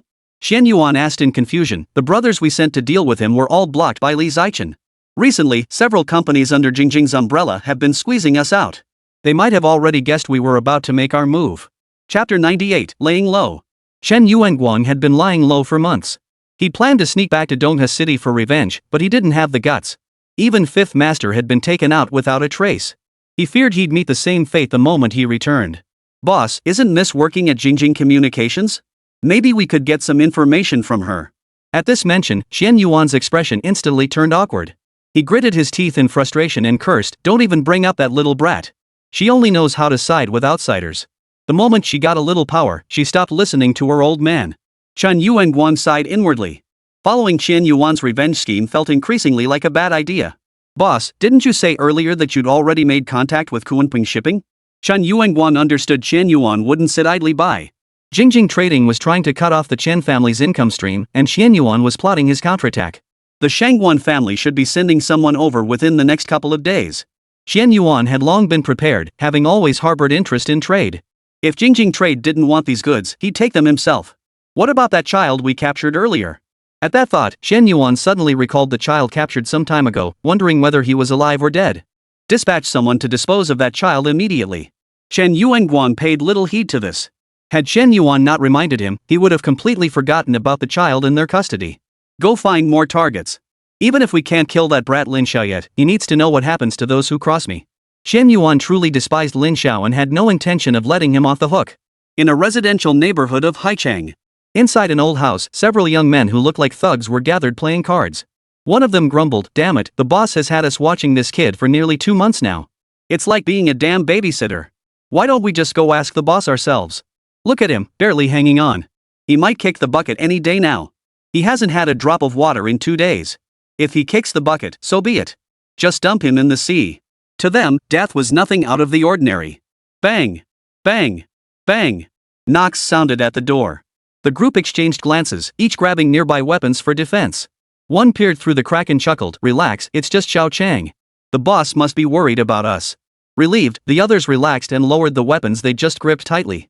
The one who went to open the door swung it wide and asked cheerfully, "Xiao Chang, bring any good news?" Before he could finish, a tremendous force slammed into his stomach, sending him flying backwards several meters. Outside, Xiao Chang lay motionless on the ground. The sudden turn of events left everyone momentarily stunned, allowing several figures to burst into the room. Helpless against the attackers, they were quickly knocked to the ground. Zhang Yunqi spat on the ground as he surveyed the struggling bodies. He thought to himself, if my boss had given the order, these men wouldn't be alive to suffer like this. He was the one in charge of leading the rescue team. After a long search, they had finally located the child today. "Brother Yunqi, the child is unconscious." One of the brothers emerged carrying a small boy. The child's face was deathly pale, his body emaciated and frail. Seeing this, Zhang Yunqi knew the boy must have suffered greatly during his captivity. This ordeal would likely haunt him forever. Break the limbs of these scum. Though brother had forbidden killing, he hadn't said anything about teaching them a lesson. The command was met with immediate cries of agony echoing through the room. After settling the matter, Zhang Yunqi swiftly carried the child to the hospital. Upon learning the child had been safely rescued, Chen Yuanguang immediately relayed the news to Qian Yuan. "It must be the work of Jingjing's investment group." Qian Yuan cursed indignantly, "That bastard Li Zichen has some nerve, sending men straight into Haicheng to operate." Despite his words, Qian Yuan knew he was powerless against Li Zichen. "Boss, should we send some men to track down those intruders?" Qian Yuan waved his hand dismissively. "Forget it. It's just a kid. Let's call it even." Chen Yuanguang felt deeply disappointed in Qian Yuan, who was always cautious and hesitant in his actions. Still, he maintained a respectful facade. After all, he needed the Qin family's backing to grow his business. Lin Xiao was in Donghua City. Upon receiving Zhang Yunqi's message confirming his safety, a weight lifted from his heart. After instructing them to return to the team once the child recovered, a relaxed smile touched Lin Xiao's lips. He knew Chen Yuanguang had now become Qian Yuan's subordinate and believed this arrangement actually worked to his advantage. At least he no longer had to live in constant fear of Chen suddenly showing up to cause trouble. March 1, 1995. With only 1 month left until the 1-year anniversary of Lin Xiao's rebirth, Lin Xiao, representing Jingjing Manufacturing, attended Donghua University's opening ceremony that day. The 1 million yuan donation from Jingjing Investment had funded the renovation of numerous facilities at Donghua University. As Jingjing Investment's influence grew across the country, countless Donghua University graduates now aspired to work at its affiliated companies. Donghua University extended an invitation to host a job fair, an arrangement that had been agreed upon earlier. Lin Xiao naturally had no objections. In this era, students who made it to university were mostly genuinely talented and accomplished. Virtually no one gained admission through connections. Moreover, Donghua University ranked among the top 10 universities nationwide. Lin Xiao had brought a recruitment team to the event, with not only Jingjing Manufacturing participating but also Jingjing Department Store, Jingjing Real Estate, and Jingjing Trading sending representatives to handle recruitment matters. In a few months, the seniors would graduate, and now was precisely their internship period. Word spread that Jingjing Group companies were recruiting at Donghua University, drawing students from nearby institutions to attend. Naturally, Lin Xiao didn't need to worry about these details. With dedicated personnel handling everything, he could save himself a lot of trouble. Nor did he need to personally arrange everything. With the excellent benefits offered by each company, employees were highly dedicated and would never engage in any actions detrimental to the company's interests. Under Lin Xiao's regulations, any breach of company confidentiality or violation of corporate culture would be met with severe consequences, including dismissal and blacklisting, barring future employment with any Jingjing Group affiliate. This system was known as the Devil's Law. Strolling through Donghua University, Lin Xiao couldn't help but marvel. In less than a year, he had built an enviable corporate empire. But to him, this was merely the beginning. Soon, internet companies would spring up like mushrooms after rain, heralding the dawn of a true new era in commerce. "Grandpa, slow down, don't rush." A crisp voice rang out, sounding vaguely familiar to Lin Xiao. "You, Xiao Hui, I'm old enough to be your grandfather and I'm not afraid of getting tired." "What are you afraid of?" As they spoke, two figures appeared on the path. One was a white-haired yet spry elderly man, the other a young, beautiful girl in her 20s, clutching several books and wearing glasses perched on her nose. Seeing this face, Lin Xiao suddenly felt a wave of warmth wash over him, and a memory from the past came flooding back. "It's you! Teacher Zhang Meidui." In that moment, Lin Xiao's heart surged with emotion. Sometimes he wondered if this world differed from his own. But nearly a year of experience had taught him that while some details had changed, most people and things remained the same. Since arriving in this world, besides Wu Mang, Lin Xiao had encountered Wang Dafa, whom he had never met before. Now, another familiar face had appeared: Zhang Meidui. Recalling the special feelings he'd harbored for Teacher Zhang during his school days, Lin Xiao couldn't help but smile. "Hello, Teacher Zhang." Almost instinctively, he blurted out this long-forgotten title. Zhang Meihui was accompanying her grandfather toward the lab when she heard the greeting. She looked up in confusion. "Excuse me, but have you mistaken me for someone else?" Chapter 99, Lin Xiao's long-term vision. Lin Xiao gave an embarrassed smile. After all, at this point in time, Zhang Meihui hadn't become a teacher yet. "Granddaughter, he didn't call you, he called me." The elderly man smiled. "Young man, are you one of my students?" Lin Xiao smiled. Though he didn't recognize the old man, he had a rough idea of his relationship with Zhang Meihui. In his memory, teacher Zhang held her grandfather in particularly high regard and often shared stories about him. "Mr. Zhang, I'm not your student, but I've met you a few times." He said it offhandedly, but the old man believed him. He looked at Lin Xiao. "Seeing how accomplished you are, did you go to work at Jingjing Company?" The hottest topic at Donghua University today was Jingjing Company's recruitment event. Lin Xiao nodded. Since Donghua University's leadership knew her, there was no need to hide this fact. Zhang Meihui scrutinized Lin Xiao with curiosity. Nowadays, landing a job at Jingjing Company was practically every college student's dream. "Granddaughter, why are you always keeping me company? Why not go with this young man to check out the recruitment site?" Zhang Meihui replied with a hint of displeasure. "Grandpa, I've told you before I don't want to join Jingjing Company. I want to be a teacher like you." Hearing these words, Lin Xiao felt inexplicably moved. Indeed, Zhang Meihui would make an outstanding teacher. But reality rarely aligns with expectations. She poured all her energy into education, only to meet a tragic end because of her students, her life cut short at such a young age. "Our family has enough teachers already. We don't need another one." Perhaps the family influence was too strong. Everyone worked in education and the old man hoped to change that. "Why not give it a try?"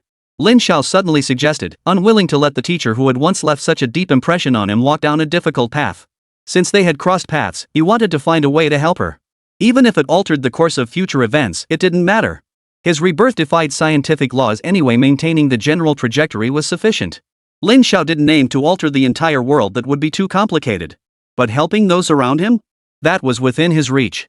Zhang Meihui shot Lin Xiao a disapproving look, scolding him for meddling. The old man, however, smiled at Lin Xiao and said, "I think this young man has a point. You should give it a try. Maybe they won't even give you the time of day." The remark worked like a charm. Zhang Meihui pouted. "Grandpa, you don't trust your granddaughter's abilities." The old man pretended not to notice her pout. "Then prove it to them with your actions." Spurred on by her grandfather's words, Zhang Meihui immediately declared, "Fine, I'll go. I don't believe their company's standards are that high." Seeing his granddaughter agree, the old man promptly said, "Young man, then please take her over there." Lin Xiao smiled faintly. Though he didn't understand why the old man insisted his granddaughter join the interview, it actually suited Lin Xiao just fine. "Miss Shang, please come this way." Never in her wildest dreams did she imagine she'd one day become her teacher's colleague. I won't fall for that. Even if you were my grandfather's student, you're not allowed to interfere and help me." Zhang Meihui's stance was unwavering. Lin Xiao responded with a smile, "Don't worry, I won't meddle." Accompanying Zhang Meihui, Lin Xiao headed toward the interview classroom. Glancing sideways at the girl beside her occasionally, a wave of emotion washed over her. The image before him bore no resemblance to her former self at the lectern. "Miss Shang, may I ask a question?" Lin Xiao was well aware of Zhang Meihui's situation, her major, her abilities. He had all the information. "What would you like to know?" Lin Xiao knew this was her nature, a girl unafraid of challenges. "You studied history. Why did you choose to become a teacher?" Zhang Meihui looked at him with some surprise. "How did you know I'm a history major?" Pointing to the books in her arms, Zhang Meihui finally understood and murmured softly, "I'm interested in the past, but that doesn't mean I like that era. All along, my dream has been to become a teacher, to educate and nurture students." Hearing this, Lin Xiao couldn't help but sigh inwardly. This was her dream. If he insisted on changing her path, would that be selfish? Seeing Lin Xiao remain silent, Zhang Meihui thought he might have been moved by her words. In truth, Lin Xiao was merely caught in a dilemma. "I hear your company's boss is quite mysterious. Do you know who he is?" The sudden question caught Lin Xiao off guard. "Why the sudden interest in our boss?" Zhang Meihui answered candidly, "There's a research project dedicated to investigating the big boss behind Jingjing Investment." Lin Xiao had no idea about this. He never imagined he'd one day become the subject of someone else's research. What exactly are they researching? Lin Xiao was genuinely curious. Having a top domestic university discuss him as an academic topic was an opportunity that didn't come along every day. Things like gender and age. She almost blurted out, "That sounds pretty boring." But then he thought about it. Given the influence Jingjing Investment wielded, it wasn't just college students who'd be interested. Plenty of organizations and institutions were probably quietly keeping tabs on this mysterious figure. "Would you like to meet our boss?" Lin Xiao suddenly asked Zhang Meihui, a glint of excitement flashing in her eyes. "Don't even try to trick me. I heard only a handful of people in the entire company know the boss's identity." After saying this, Zhang Meihui looked confident and assured. Lin Xiao smiled and looked at her. Then do you know who I am? Zhang Meihui almost blurted out, who cares who you are? But realizing that would be rude, she casually replied, aren't you just an employee at Jingjing Company? Lin Xiao nodded. I am Jingjing's employee. But have you heard about that incident at your school a few months ago? The one that brought down your dean of students? Zhang Meihui pointed at Lin Xiao, her words stumbling out. You're Lin Xiao, Lin Ziren's cousin? That she recognized Lin Ziren genuinely surprised Lin Xiao. Until now, he hadn't imagined he knew anyone else at Donghua University. That's right. Now you believe I've met our big boss, right? Lin Xiao wore a hint of a mysterious smile. Zhang Meihui asked with genuine curiosity, tell me first, is your boss male or female? Then I'll believe you. Lin Xiao certainly wasn't about to spill the beans so easily. Since Zhang Meihui was so curious about the mastermind behind Jingjing Investment, he might as well use this to give her a different kind of life.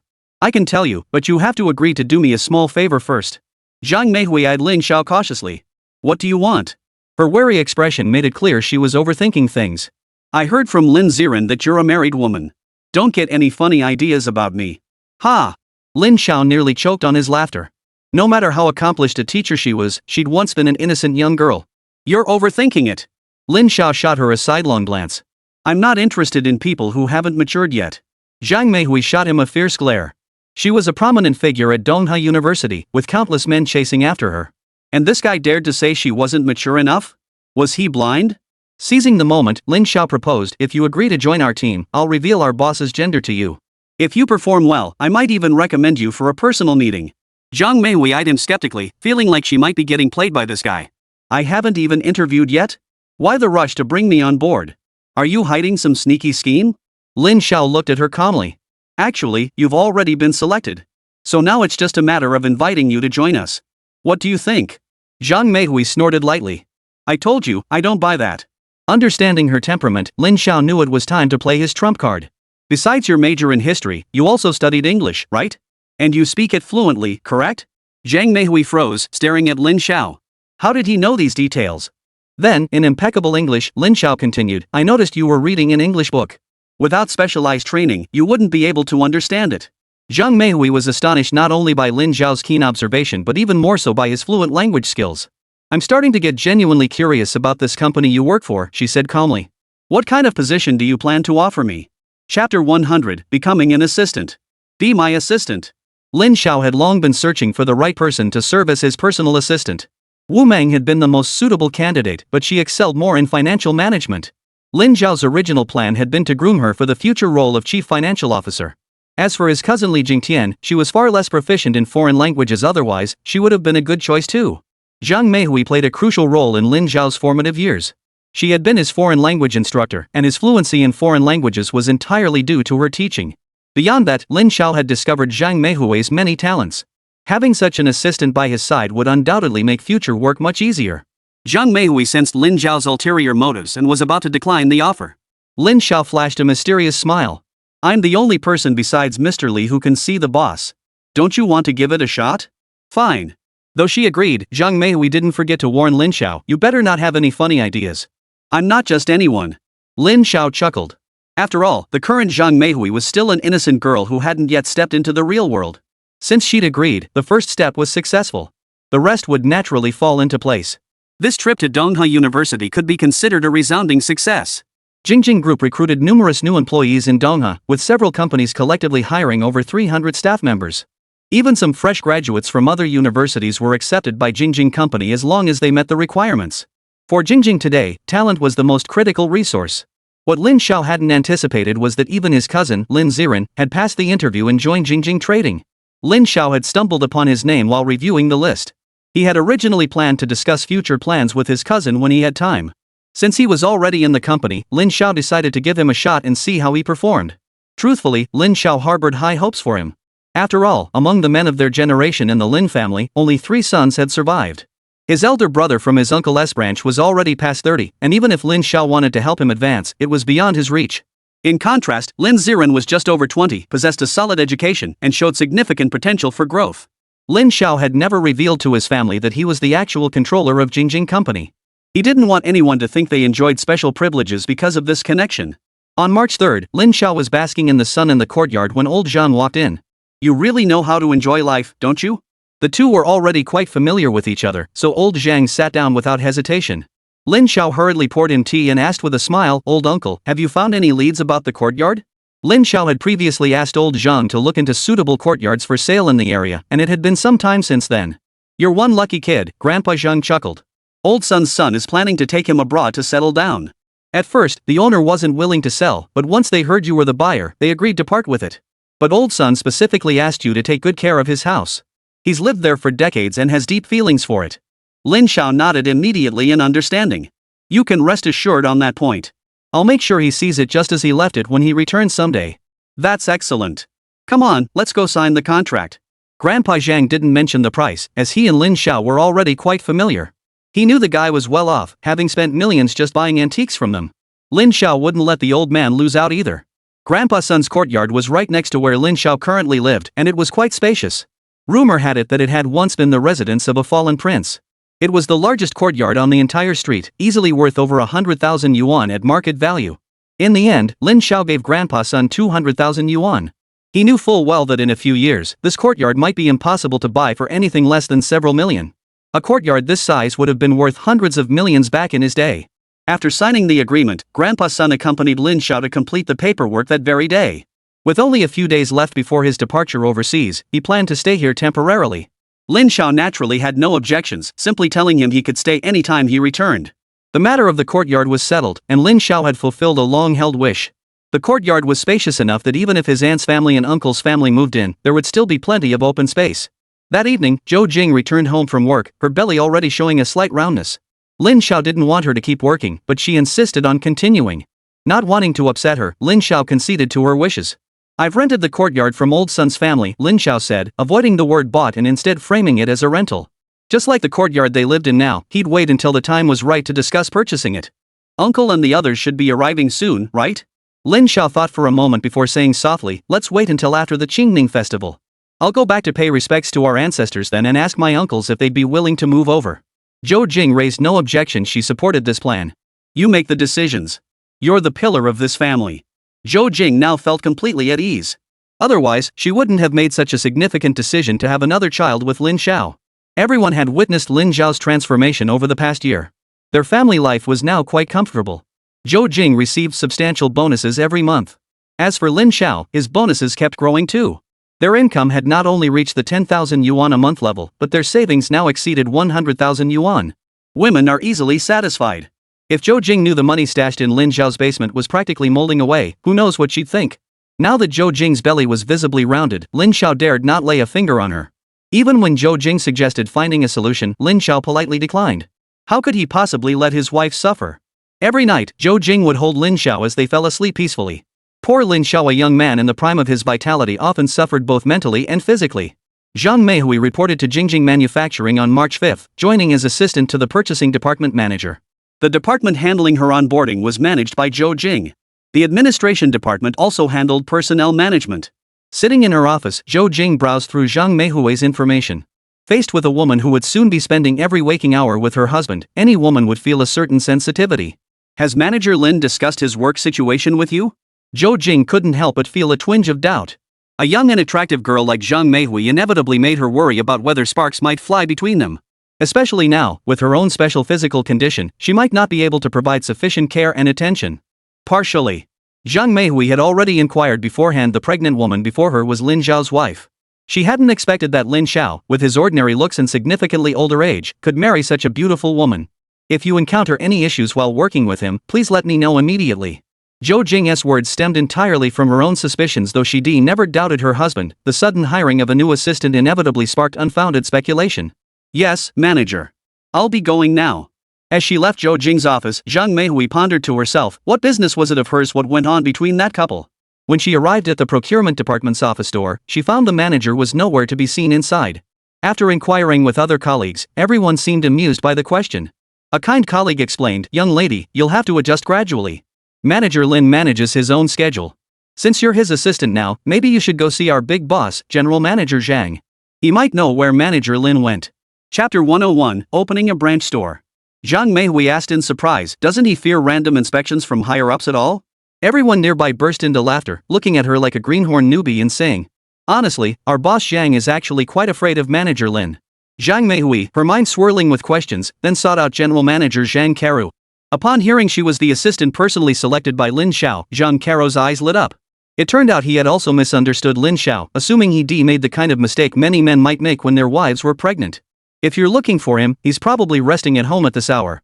Then, Zhang Karu asked a probing question. Did he mention where he's staying? Confused, Zhang Meihui replied, why would I know that? Mr. Zhang, don't you think this kind of work attitude needs improvement? Zhang Karu smiled and shook his head. Sometimes even he couldn't understand why his old friend, already successful in his career, still chose to keep such a low profile. You've only been with the company a short time. You're still learning the ropes. To help Zhang Meihui grasp the significance, Zhang Karu added, Manager Lin has made tremendous contributions to our company. Without him, Jingjing wouldn't have succeeded. So granting him a little privilege isn't unreasonable. Even if he wanted to take over my position tomorrow, it wouldn't be impossible. Though still half bewildered, one thing became clear to Zhang Meihui: the seemingly ordinary manager Lin was indeed a major figure within Jingjing Manufacturing. And at this very moment, Lin Xiao wasn't actually at home. He wanted to visit Jingjing Department Store today to check on its operations, as the Lu Changming incident had also put significant pressure on the store's senior management. Currently, Jingjing Department Store was managed by Zhou Qian. Though she held the title of Executive Vice President, her workload was practically on par with that of the General Manager. Zhou Qian was a few months younger than Zhou Jing, having just turned 22 this year. Shouldering such heavy responsibilities at such a young age, Lin Xiao was genuinely concerned about whether she could hold her own. At home, Zhou Qian rarely discussed Jingjing Department Store matters, so Lin Xiao could only gauge the situation through financial reports. The year-end sales promotion brought Jingjing Department Store back to the bustling scene it had enjoyed when it first opened. Currently, the combined daily profit from all three stores exceeded 80,000 yuan. For Lin Xiao, this performance was acceptable but not entirely up to his expectations. After all, this was a department store, not an ordinary supermarket. Much like the Wanda plazas that would later spring up everywhere, these department stores occupied their own standalone buildings, offering everything under one roof. The three department stores encompassed nearly every commodity people needed in this era, covering clothing, food, housing, and transportation. With the exception of home appliances, the range of products was remarkably comprehensive. Today, Jingjing Department Store was the go-to shopping destination for Donghe's residents. At this very moment, Lin Xiao sat in Zhou Qian's office. She was busy drafting the branch expansion plan. As the executive vice president, she was the busiest person in this expansion effort. What are your thoughts? How do you plan to handle this new branch? Lin Xiao had come to gather intelligence. Jingjing Department Store was a crucial piece in his commercial expansion plans. We're still searching for a location. Prime spots have already been taken. Unless we're willing to pay a hefty price for acquisition, it's difficult to secure a suitable location. Lin Xiao nodded. You could start with a small-scale pilot project. Even if it doesn't succeed, you'll gain valuable experience. Also, our mall still feels too one-dimensional. Why not consider adding produce and meat sections to the retail space? Lin Xiao's unexpected suggestion sparked an idea in Zhou Qian's mind. In this era, the concept of fresh food supermarkets hadn't yet taken hold. While sales of general merchandise could sometimes be sluggish, food remained an indispensable daily necessity. With urban development and rising living standards, fresh food chains were bound to grow increasingly popular. Lin Xiao had proposed this vision ahead of its time. Back then, a pound of meat cost mere pennies, and a head of cabbage was just a few cents. Regardless of the era, people's focus on daily necessities never waned. In his previous life, Lin Xiao had managed a company specializing in fresh food chains. By conventional standards, this business model would take at least several more years to emerge. Therefore, Lin Xiao decided Jingjing Department Store must take the lead. Brother-in-law, I think I should suggest to Mr. Li that he transfer you to Jingjing Department Store. It was rare to hear Zhou Qian address him as brother-in-law. Clearly, she had recently discovered that this man she once looked down upon was actually quite capable. Even the occasional insight he offered felt like a revelation. Aren't you afraid I'll come and take your position? Lin Xiao joked with Zhou Qian, something he rarely did. But the young woman looked at Lin Xiao with complete seriousness. I think you're better suited for this job than I am. Come on. Lin Xiao waved his hand dismissively. I'm perfectly happy with my current job, it's easy and carefree. Seeing Lin Xiao's refusal, Zhou Qian shot him a glance. Not ambitious at all. Looks like you plan to coast through life at Jingjing Manufacturing. I like it. Lin Xiao chuckled, dropping the banter to propose an idea that made Zhou Qian's eyes light up. Xiao Zhou, I think department stores shouldn't just sell their own merchandise. They could partner with brands to open shops inside, sharing profits through commission-based joint ventures. Zhou Qian wasn't familiar with this new concept of joint ventures, so Lin Xiao patiently explained it to her. Once she fully grasped the idea, Zhou Qian blurted out a phrase that had Lin Xiao doubled over laughing. Brother-in-law, you're such a sly fox. Lin Xiao smiled. Zhou Qian was a smart girl. Hearing this, she would surely put it into practice. Once she tasted success, she would gradually master the ins and outs of it. He thought of how big malls raked in huge profits just from renting space to famous brands. This was also Lin Zhao's goal, the future direction of commercial real estate. In the years to come, Jingjing Plaza would blossom across the globe. Jingjing Department Store would grow alongside Jingjing Plaza. That was Lin Zhao's true ambition. After hours of discussion with Zhou Qian at Jingjing Department Store, their meeting finally concluded at dinner time. Zhou Qian now saw this once seemingly idle brother-in-law in a new light, even wondering if he had been deliberately holding back his capabilities all along. That afternoon, Lin Zhao left Jingjing Department Store and headed straight for Jingjing Real Estate. The headquarters of Jingjing Real Estate was not in Donghua, but in Guangdong's Yangchang. The Donghua branch was merely a subsidiary, managed by Zhang Donlai, Lin Fangfan's uncle. Zhang Donlai raised no objections to Lin Zhao's decisions. While he held some standing in Donghua, his influence faded significantly beyond the city limits. Back when Zhang Donlai was in Donghua, even with some standing, people often refused to give him face. Now it was different. As part of Jingjing Real Estate, countless people sought to meet him and collaborate with him daily. Jingjing Company's standing in Donghua, indeed, across the entire nation, was no longer something to be underestimated. When Lin Zhao came to see him, Zhang Donlai was respectful and deferential. He knew the boss's capabilities. Though he was Lin Fangfan's uncle, he dared not be careless in business matters. Boss, here's the latest development plan. I've already discussed it with President Wang, and we're just waiting for your approval. In just a few months since Jingjing Real Estate entered Donghua, they had already launched at least 5 projects. Despite the short time frame, their formidable financial resources had secured vast tracts of land, leaving local small-scale developers far behind. Chapter 102, Business Hours. Lin Zhao didn't quietly search for Zhang Meihui within the company. Instead, he deliberately summoned her out. Li Zhaichen's cafe, where the incident occurred, remained open for business as usual. Much time had passed, and Li Zhaichen was nearly recovered and ready for discharge. Lin Zhao's presence here served as a reminder to himself that danger could strike at any moment. During this period, the Rin family seemed to have vanished from the face of the earth, and the Zhang family remained quiet as well. If not for the attack that had occurred in between, life had been as calm as still water. But Lin Zhao remained vigilant. Whether it was the Rin family, the Zhang family, or Qin Yuan, these people might all be quietly plotting how to deal with him. Sometimes it struck him as rather amusing, even without knowing he was the owner of Jingjing Investment, they still harbored such hostility toward him. As soon as Zhang Meihui entered and saw Lin Zhao leisurely sipping his coffee, she remarked with a hint of displeasure, "Is this your work attitude, Manager Lin?" Seeing her annoyed expression, Lin Zhao smiled. "Go ahead. What did you discover at the company today?" After sitting down, Zhang Meihui, who'd been parched all day, ordered a cup of coffee before speaking slowly. "I discovered a problem. Whether you're here or not makes no difference to Jingjing Manufacturing." With a puff, the coffee Lin Zhao had just sipped sprayed out. It had to be said, that remark was spot on. Quiet manufacturing had long since become self-sustaining. He kept his title as purchasing manager purely for appearances. What else? Since he planned to make Zhang Meihui his assistant in the future, Lin Zhao was genuinely curious about her insights. "Do I really have to say it?" Looking at Lin Zhao's smiling face, Zhang Meihui replied with a hint of surprise, "I also discovered another very important issue." Hearing this, Lin Zhao listened with genuine interest. "I realized that Manager Lin is completely unworthy of being with Manager Yan." Ha! This remark made Lin Zhao burst out laughing. Was this girl getting back at him for making her invest in Jingjing? Seeing Lin Zhao laugh so heartily only made Zhang Meihui angrier. She couldn't help but think that despite his seemingly ordinary demeanor, he managed to intimidate everyone Jingjing had brought in. "I'll assign you your first task right now," Lin Zhao said earnestly. "You have 1 week to familiarize yourself with the operational processes and management teams of every company under Jingjing Group." After finishing, Lin Zhao added with a smile, "In a week, I want to hear your analysis report." Zhang Meihui was about to refuse. After all, she was just an ordinary assistant. Why should she be burdened with so much work? And how could such a daunting task possibly be completed in a week? This is the boss's request. Hearing this, Zhang Meihui instantly felt her fighting spirit surge. She looked at Lin Zhao and asked, "You're not lying to me?" Lin Zhao smiled and replied, "Do you really think I'd lie to you about something like this?" Zhang Meihui nodded. "I doubt you'd be that bold." Lin Zhao said no more. Zhang Meihui was smart. Keeping her busy would also help her better understand Jingjing Group's operational model. Gradually, she would develop an interest in this job. As long as she could prevent her from repeating her past misfortunes. After finishing his coffee and seeing Zhang Meihui off, Lin Zhao headed straight for Donghua City First People's Hospital. Li Zhaichen's condition had improved significantly. She was now clamoring to be discharged. When Lin Zhao arrived at the hospital, Li Zhaichen was strolling leisurely down the corridor accompanied by 2 assistants. Due to Jingjing's massive investment scale, a large volume of documents requiring her signature arrived at the hospital daily. These matters were unavoidable responsibilities of her work. As she approached Li Zichen, Lin Xiao felt a pang of regret at the sight of her. You've lost so much weight. Li Zichen had always been a woman of balanced proportions, but she had lost considerable weight since her injury. At first, the loose hospital gown had concealed the change, but now the difference was immediately apparent to anyone who saw her. Does the boss actually care about her employees? Li Zichen's ability to joke like this indicated her health had genuinely improved.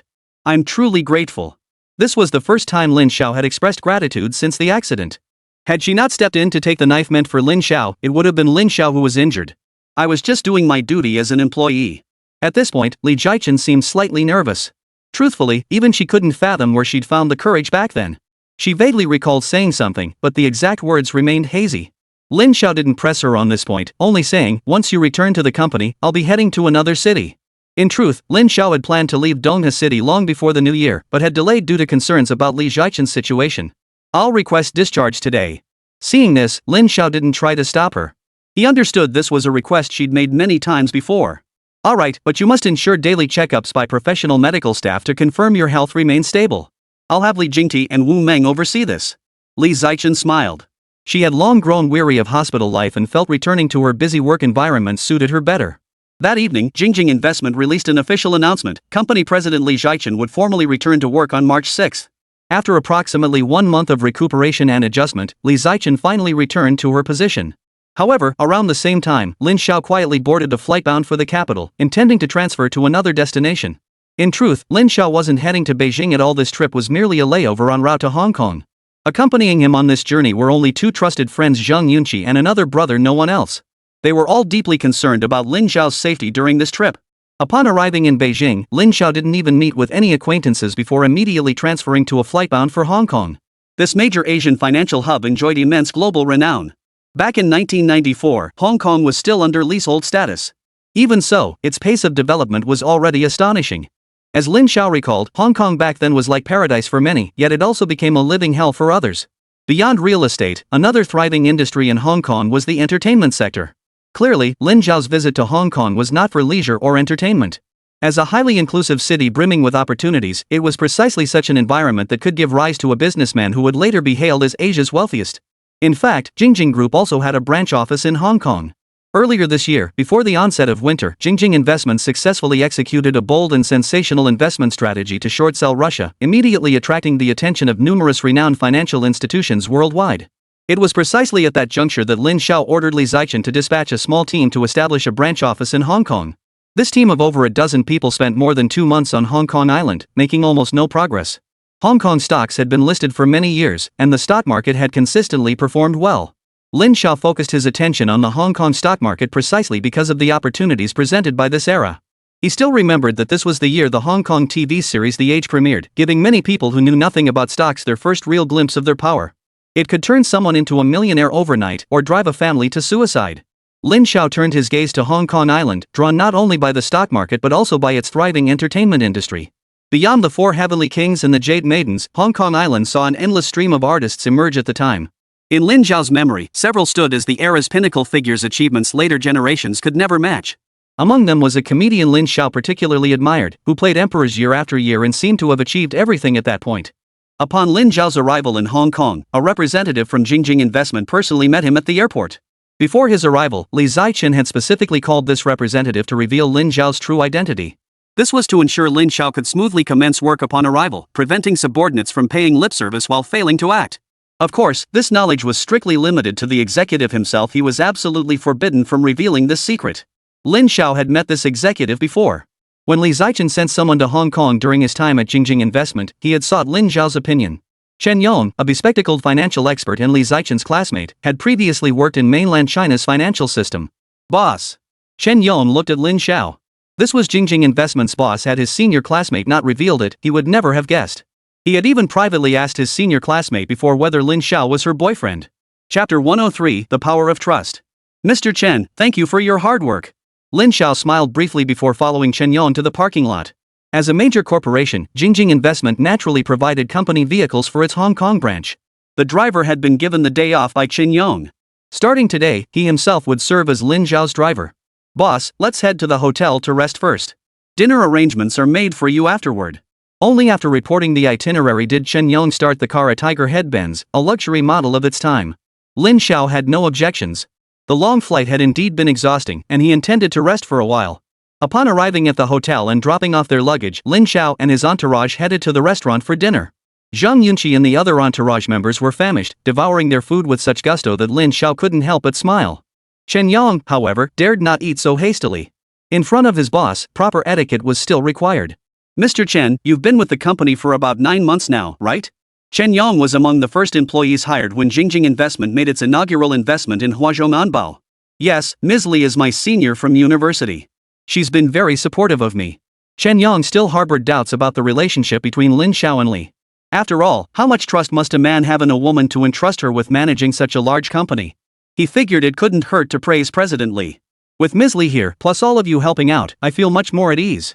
Lin Xiao asked softly, "It's been over 2 months since you came to Hong Kong, right? How do you find the city?" Chen Yong forced a smile.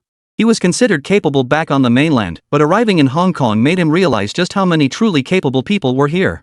"To be honest, I don't like it here." He admitted frankly, people here are just too busy. This frenetic pace defined the Asian financial hub and reflected the spirit of the times. It was only 1994 now. In a few years, especially when Hong Kong's lease expired, the pace of development here would likely become even more astonishing. Once you get used to it, it won't bother you anymore. Lin Xiao knew that friends from the mainland often struggled to adapt to life here immediately, no matter how wealthy they were. Hong Kongers generally perceived mainland visitors as somewhat unsophisticated, largely due to the differences in their living environments. "Mr. Chen." Someone interrupted their conversation, approaching them.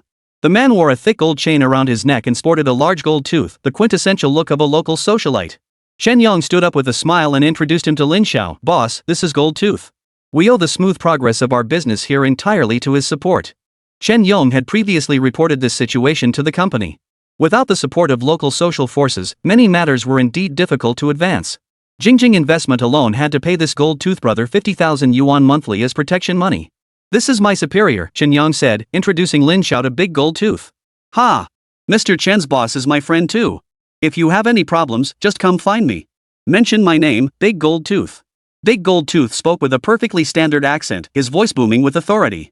"Thanks, Big Gold Tooth." Lin Xiao understood the intricate web of power behind such figures. Unless absolutely necessary, it was best to avoid conflict. If money could solve the problem, then money would do. "You're welcome. If you fancy any beauties for some fun, just let me know anytime. I'll make sure she satisfies you." The beauty's brother Gold Tooth referred to weren't just ordinary women, they were some of Hong Kong's famous actresses. Many mainland bosses loved coming over to splurge on the company of these female celebrities. "I won't forget brother Gold Tooth when the time comes."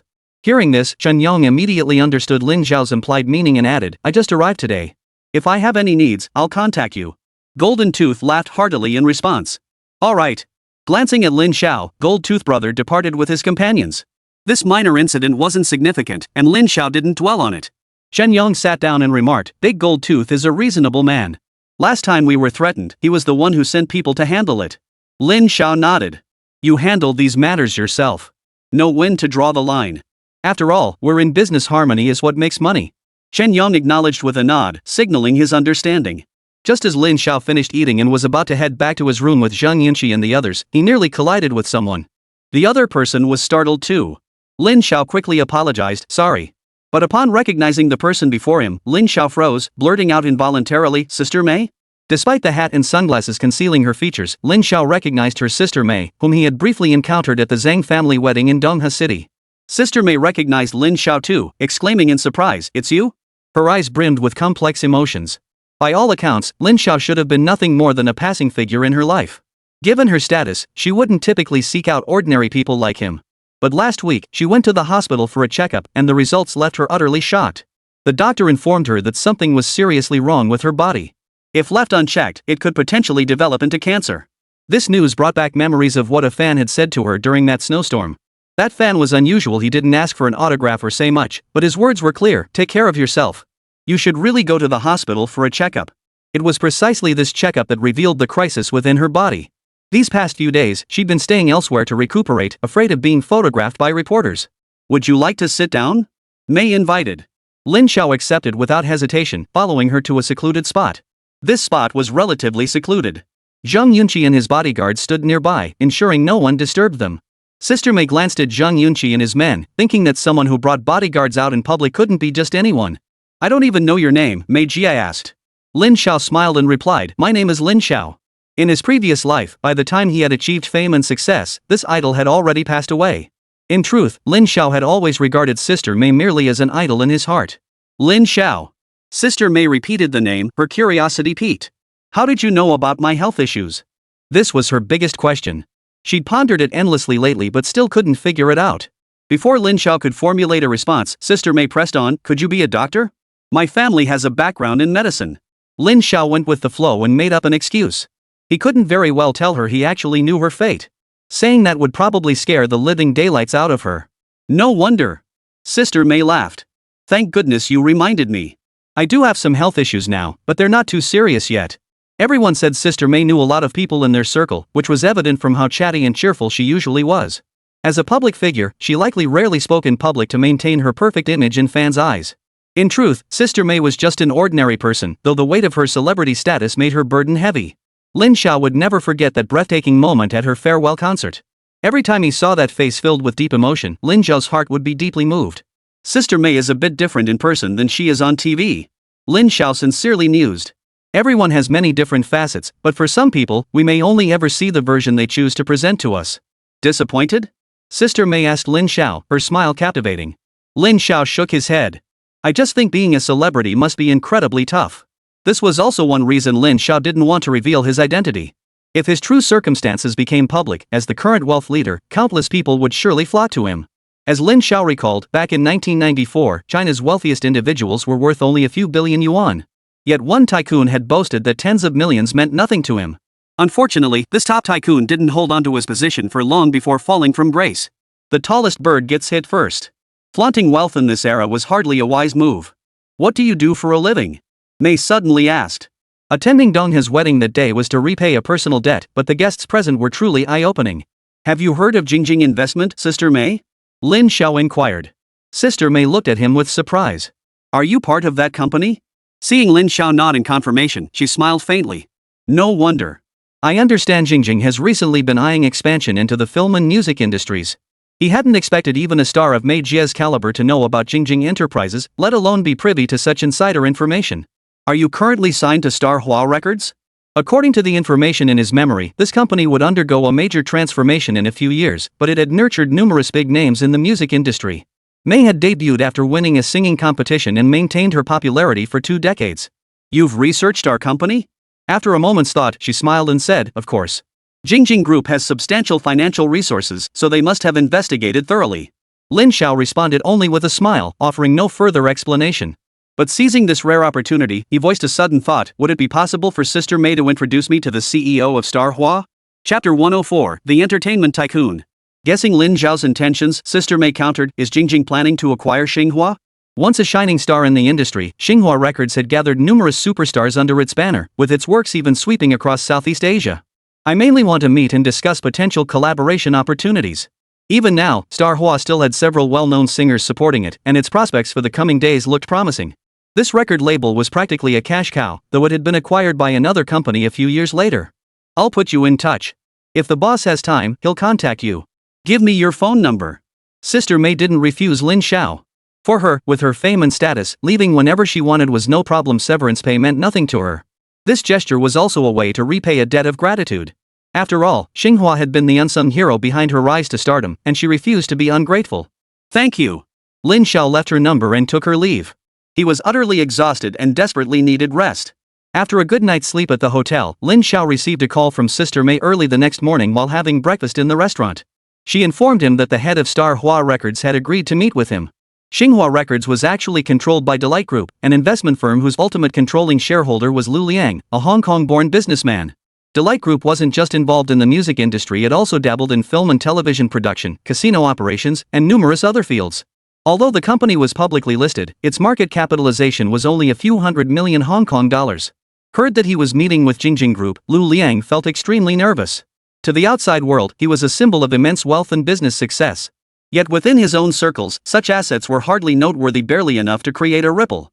Before long, Mr. Lu, the president of Delight, accompanied by his attractive secretary, appeared before Lin Xiao, guided by Sister Mei. In those days, Hong Kong businessmen entering mainland China were often treated like gods of wealth. Mei had already explained Lin Zhao's situation to Lu Liang. He was merely a junior manager at Jingjing. But in Lu Liang's mind, even an ordinary staff member under Jingjing was part of this colossal corporation. Manager Lin, welcome to Hong Kong. The man before him appeared to be in his 50s or 60s, with a slightly overweight build. Honestly, Lin Zhao harbored no affection for this crowd in the entertainment industry. He always sensed an aura about them that repelled him. He thought of how many beautiful actresses in this era had been toyed with by these people, and how many despicable things must have happened behind the scenes. Hello, Mr. Lu. The two exchanged a polite handshake and sat down. Lu Liang smiled. Sister Mei mentioned you were coming to see me. What brings you here, Manager Lin? This seasoned veteran spoke with smooth diplomacy, a figure of considerable influence even in Hong Kong. Has Mr. Lu considered selling Star Hua?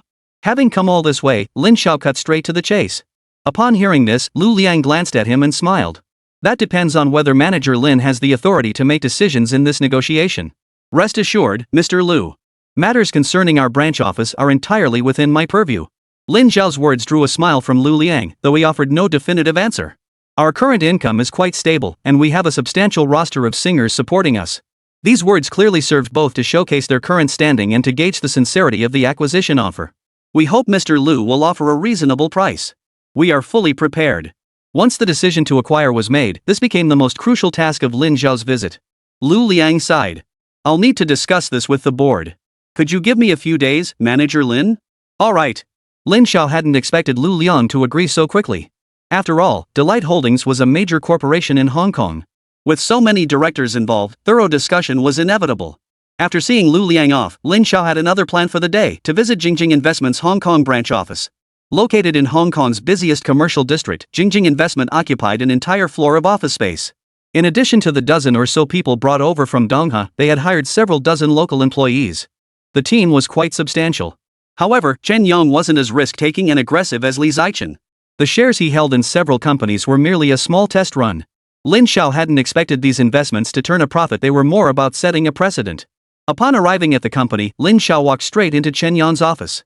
The other employees knew only that a leader from headquarters had arrived, but they weren't aware of who it was specifically. Chen Yong, have the investment team downstairs assess how much it would cost to acquire Huaxing Records. Lin Zhao had no intention of being taken for a ride. He believed the real value of Huaxing Records lay in its roster of artists and music copyrights. At the time, public awareness of copyright protection remained vague, especially in mainland China, where piracy was rampant. It was said many had made fortunes selling bootleg cassettes. Genuine cassettes, however, commanded prices several times higher, typically selling for 10 yuan or more per tape. Understood, boss. Chen Yong immediately assigned his team to conduct an asset valuation. The team's task was to determine a reasonable price range and identify the point beyond which the investment would no longer be worthwhile. Faced with the complexities of today's market, Lin Zhao himself was unsure and could only rely on the professional judgment of experts. Labor costs in Hong Kong were far higher than in mainland China. The average monthly salary there had long surpassed 1,000 yuan, while in most parts of the mainland, it hovered around several hundred yuan. Half an hour later, a detailed report landed on Lin Zhao's desk, showcasing the investment team's efficient execution. The assessment concluded that Huaxing Records' reasonable valuation was approximately 150 million Hong Kong dollars, with a maximum fluctuation of around 20 million Hong Kong dollars. Though he didn't know the exact methodology behind this figure, such an investment was insignificant to Lin Zhao. If this were 20 years later, that sum might only secure a top-tier singer. But now, it was sufficient to acquire an entire record company. Only after Lin Zhao had carefully reviewed the materials did Chen Yong speak up. Boss, we just received the latest news. Delight Holdings has publicly announced a notice regarding Jingjing's impending acquisition of Huaxing Records. Lin Zhao showed no surprise at this news. In fact, it demonstrated Lu Liang's shrewdness using a public merger announcement to boost his own company's stock price. This was how capital operations worked. Once the news hit, Delight's stock price would inevitably surge. Jingjing's investment in this company made it a hot commodity in financial circles, prompting other firms to follow suit with their own investments. Later, professionals calculated that Delight Holdings stock had surged over 50% that single day, hitting the daily limit up. Privately, numerous individuals were reaching out to Delight Holdings' major shareholders.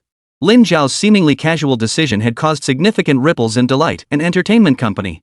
The next day, Lin Zhao received a call from Sister Mei. Lu Liang had invited him to play golf. Mentioning golf reminded Lin Zhao of that sensational incident in Hong Kong's entertainment industry, also involving a boss surnamed Lu, also involving golf. It seemed to have happened in 1995 next year. Lu Liang sent a car to pick Lin Zhao up from the hotel. This lifestyle of the wealthy was something Lin Zhao had also enjoyed in his previous life. Property prices on Hong Kong Island were already astronomical now, with limited space and land at a premium. A golf course with all its supporting facilities covered hundreds of acres. Such was the life of the wealthy. Lu Liang personally stood at the entrance waiting for Lin Xiao. The reason he accorded such importance to this boss Lu was, of course, because Lin Xiao had brought him tremendous good news. Inviting Lin Xiao to play golf today was his way of expressing gratitude. For this occasion, he had even summoned the company's most beautiful female singers. After stepping out of the car, Lin Xiao immediately noticed the group of beautiful women surrounding Lu Liang, some of whom he recognized as singers. These singers, rarely seen in public, were now all gathered around Lu Liang. Manager Lin. Lu Liang approached with a beaming smile, looking radiant. His net worth had skyrocketed by 200 or 300 million over the past 2 days, and he was understandably elated. Mr. Lu, what a refined taste. Lin Xiao remained coolly indifferent, harboring little warmth for such individuals. Ha ha. Lu Liang grabbed Lin Xiao's arm and pulled him inside, chuckling, come on, let's talk inside. Chapter 105, Miss Guan. The golf course belonged to the Hong Kong Island Club, which operated on a membership basis. Only individuals of a certain social standing could join, and new members required sponsorship from existing members. Lu Liang was exceptionally generous, pulling out $1,000,000 to secure Lin Xiao a membership card. Mr. Lu, you're far too generous. This gift is truly overwhelming. With that effortless gesture, Lu Liang spent 1 million to secure Lin Xiao's membership, granting her unrestricted access to the club's services whenever she pleased. You deserve it, Manager Lin. Lu Liang chuckled, our successful acquisition of Xinhua Records owes much to Manager Lin representing Jingjing's investment. It brought us substantial profits. Compared to Lin Xiao, Lu Liang seemed more like a newly minted tycoon. Now, any enterprise or project associated with Jingjing investment had become the object of everyone's pursuit. Since Mr. Lu is so generous, I'll gladly accept your kind offer. Faced with this gift, Lin Xiao accepted without hesitation. After all, for both of them, $1 million was merely a small sum. Many in the club knew Lu Liang, who was a major figure in Hong Kong's entertainment industry, holding significant sway as the owner of a large record company. Later, I'll introduce you to a few friends. Lu Liang smiled mysteriously, pulling Lin Xiao through the club's entrance. Soon, Lin Xiao encountered several local heavyweights, each a billionaire-level player. As time passed, their fortunes would grow even more staggering. What surprised Lin Xiao most was that the CEO who had orchestrated the golf incident was also quite familiar with Lu Liang. The assembled tycoons now scrutinized the young Lin Xiao with keen interest. Few among them were older than him. Everyone, this is Manager Lin from Jingjing Investment Company.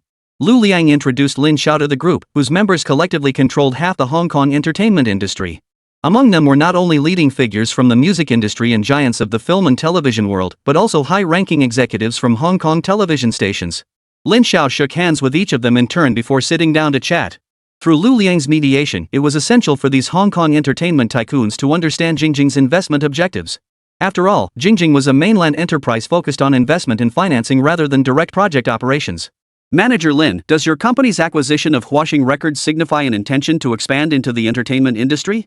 Liang Jia, head of the TVC production department and one of the top 5 executives within the company, posed the first question. Lin Xiao understood perfectly well. This group feared Jingjing's entry would disrupt their established turf like someone suddenly claiming a slice of a cake they thought was already divided. Such uncertainty was bound to cause unease.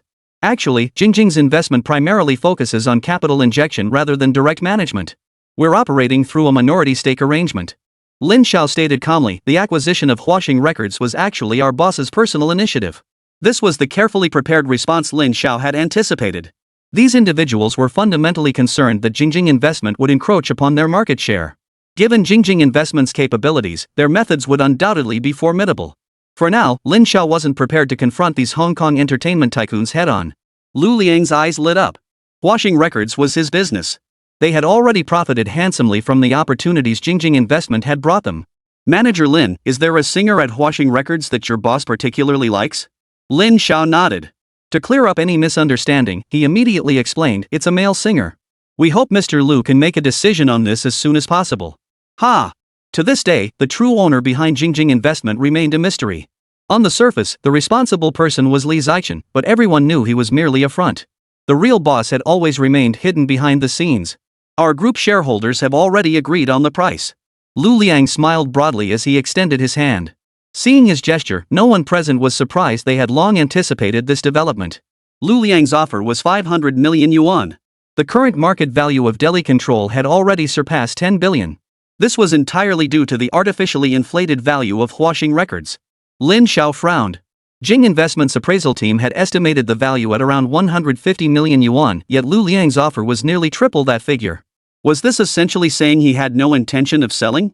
Manager Lin, you can tell your boss that if he's willing to pay 500 million, I'll sell Huaxing Records to Jingjing Investment. Lu Liang chuckled smugly. If Jingjing Investment truly paid 500 million for Huaxing Records, as the major shareholder of Delic Holdings, he would make a huge profit. I'll relay that to my boss.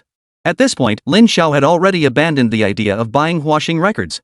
Spending 500 million to buy a record company? He might as well build one himself. Besides, judging by Lu Liang's demeanor, he likely had no genuine intention of selling Huaxing Records. Even if he did, it would likely end up being nothing more than an empty shell. Manager Lin, you're from the mainland, right? You might not fully grasp the situation here. A senior executive from Poly Records chuckled. Record companies' main markets are overseas. The mainland market is too small. It's no wonder Hong Kongers looked down on mainlanders in the 1990s. Back then, Hong Kong incomes were dozens of times higher than those on the mainland. The mainland situation isn't that bad. Before Lin Xiao could respond, another Mr. Lu interjected, looking at him and saying, I have significant business operations on the mainland. Lin Xiao recognized his voice immediately. Under his leadership, Huaxia Real Estate had captured a significant share of the property market in recent years. By this point, Big Lu had amassed over 60 billion yuan in wealth, firmly establishing himself as a super wealthy tycoon. Lin Xiao harbored no affection for this Lu. A man who showed such disrespect toward women, no matter how vast his empire, was nothing more than a vicious beast. Standing beside him now was the very actress whose career he had personally destroyed. Lin Xiao looked at this goddess in the eyes of countless men and felt a pang of emotion. Now in his 40s, Lu stood beside the actress, who was only 30 in the prime of her youth and beauty. Unfortunately, she had long since become a plaything for the wealthy. Mr. Lu, I hear Huaxia Real Estate is planning to set up a branch office in Shenzhen soon? Lin Xiao's words caused Lu's expression to shift slightly. This was his plan, and few people knew about it yet. Did Jingjing truly wield that much influence? The news of Huaxia Real Estate establishing a branch in Shenzhen was currently being handled discreetly. In the East Guang region, with Baiki being such a dominant player and Jingjing Real Estate also present, Huaxia Real Estate's sudden entry was bound to stir up a bloody storm in the real estate market. Ha! Since Lin Xiao had brought it up directly, Lu Dao saw no need to hide it. He laughed, that's correct. With the overall economic climate favorable now, I'm very optimistic about the mainland real estate market. Lin Xiao nodded in agreement. Though Lu wasn't the most reliable when it came to women, he was undeniably a successful businessman. Even in the future, he would undoubtedly make waves in the business world. Has Mr. Lu considered partnering with Jingjing Real Estate?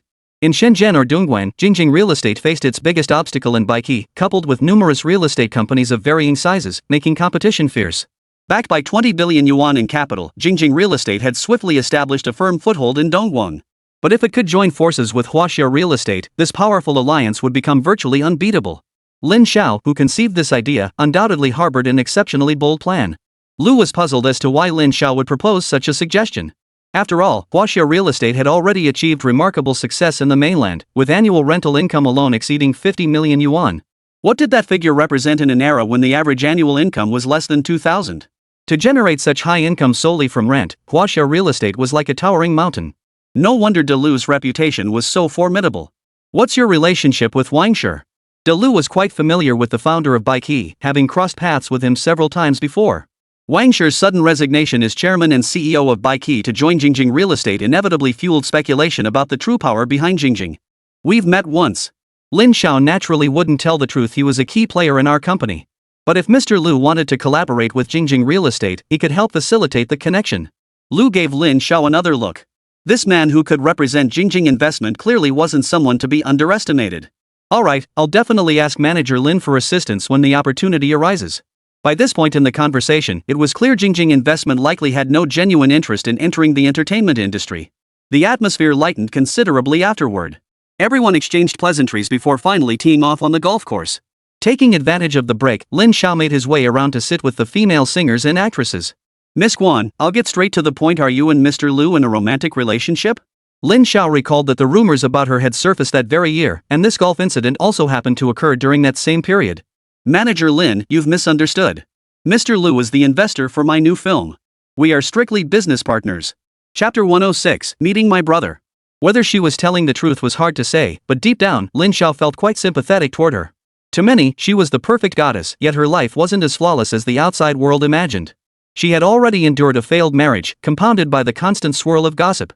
Lin Xiao didn't entirely believe the rumors, but she didn't dismiss them as completely baseless either. Miss Guan, I'm actually a fan of yours. Lin Xiao had indeed seen several of her films. This woman, who seemed to have stepped out of a painting, had remained highly active for nearly a decade. Barring any surprises, she was poised to win the Best Supporting Actress award this year. Thank you. Guan Lin's smile was utterly captivating, no wonder it had charmed De Lu. After all, they shared a 7-year history. Would you consider joining me for dinner, Miss Guan? He harbored no ulterior motives toward Guan Lin, only genuine admiration. Lin Xiao was also curious if she intervened to alter the course of events, might it bring unexpected changes to Guan Lin's life as well? Guan Lin hadn't expected manager Lin from Jingjing Investment to extend such an invitation in this setting.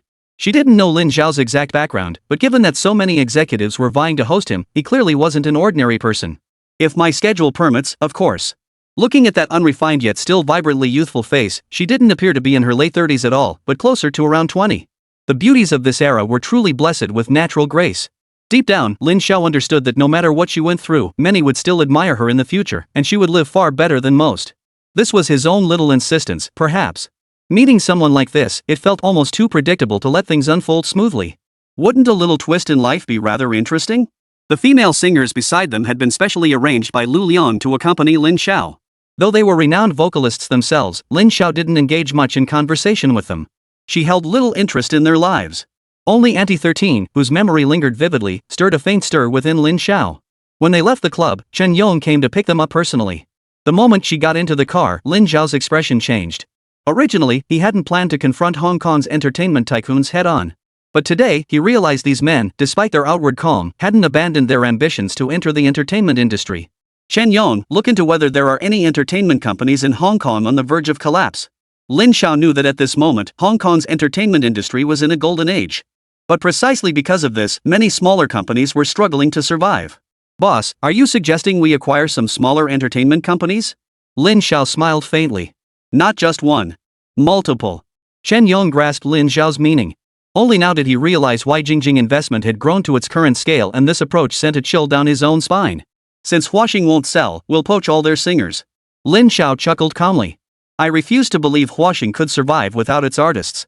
Lin Xiao was deeply displeased with Lu Liang's betrayal. After exploiting Jingjing Investment's information to make a fortune, he'd then demanded an exorbitant price that Jingjing couldn't possibly accept. Even if they had agreed, all they'd get would be an empty shell. Under these circumstances, he couldn't be blamed. Get in touch with Big Gold Tooth. I want to meet him. Lin Xiao knew he couldn't take on Hong Kong's entertainment giants alone. At his hotel, Lin Xiao met with Big Gold Tooth. Big Gold Tooth was his nickname, and he was a notable figure in Hong Kong. He was a native-born local. His father had once served under the legendary 500 million commissioner, Lei Jialua, and held considerable status in Hong Kong.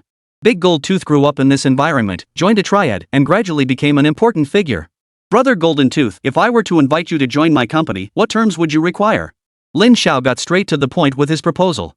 Big Gold Tooth paused, a look of confusion crossing his face. What do you mean by that, Boss Lin? Lin Xiao smiled. The underworld isn't as easy to navigate as it used to be, is it? Constant violence and bloodshed can't last forever. Do you really want your brothers to follow you into such danger? Mr. Lin, your words make me uncomfortable. Big Gold Tooth retorted, our brothers value loyalty above all else. We swear allegiance to Guan Yu. Lin Xiao understood that men steeped in such a life found it hard to shed their outlaw ways, but Hong Kong's social landscape was shifting.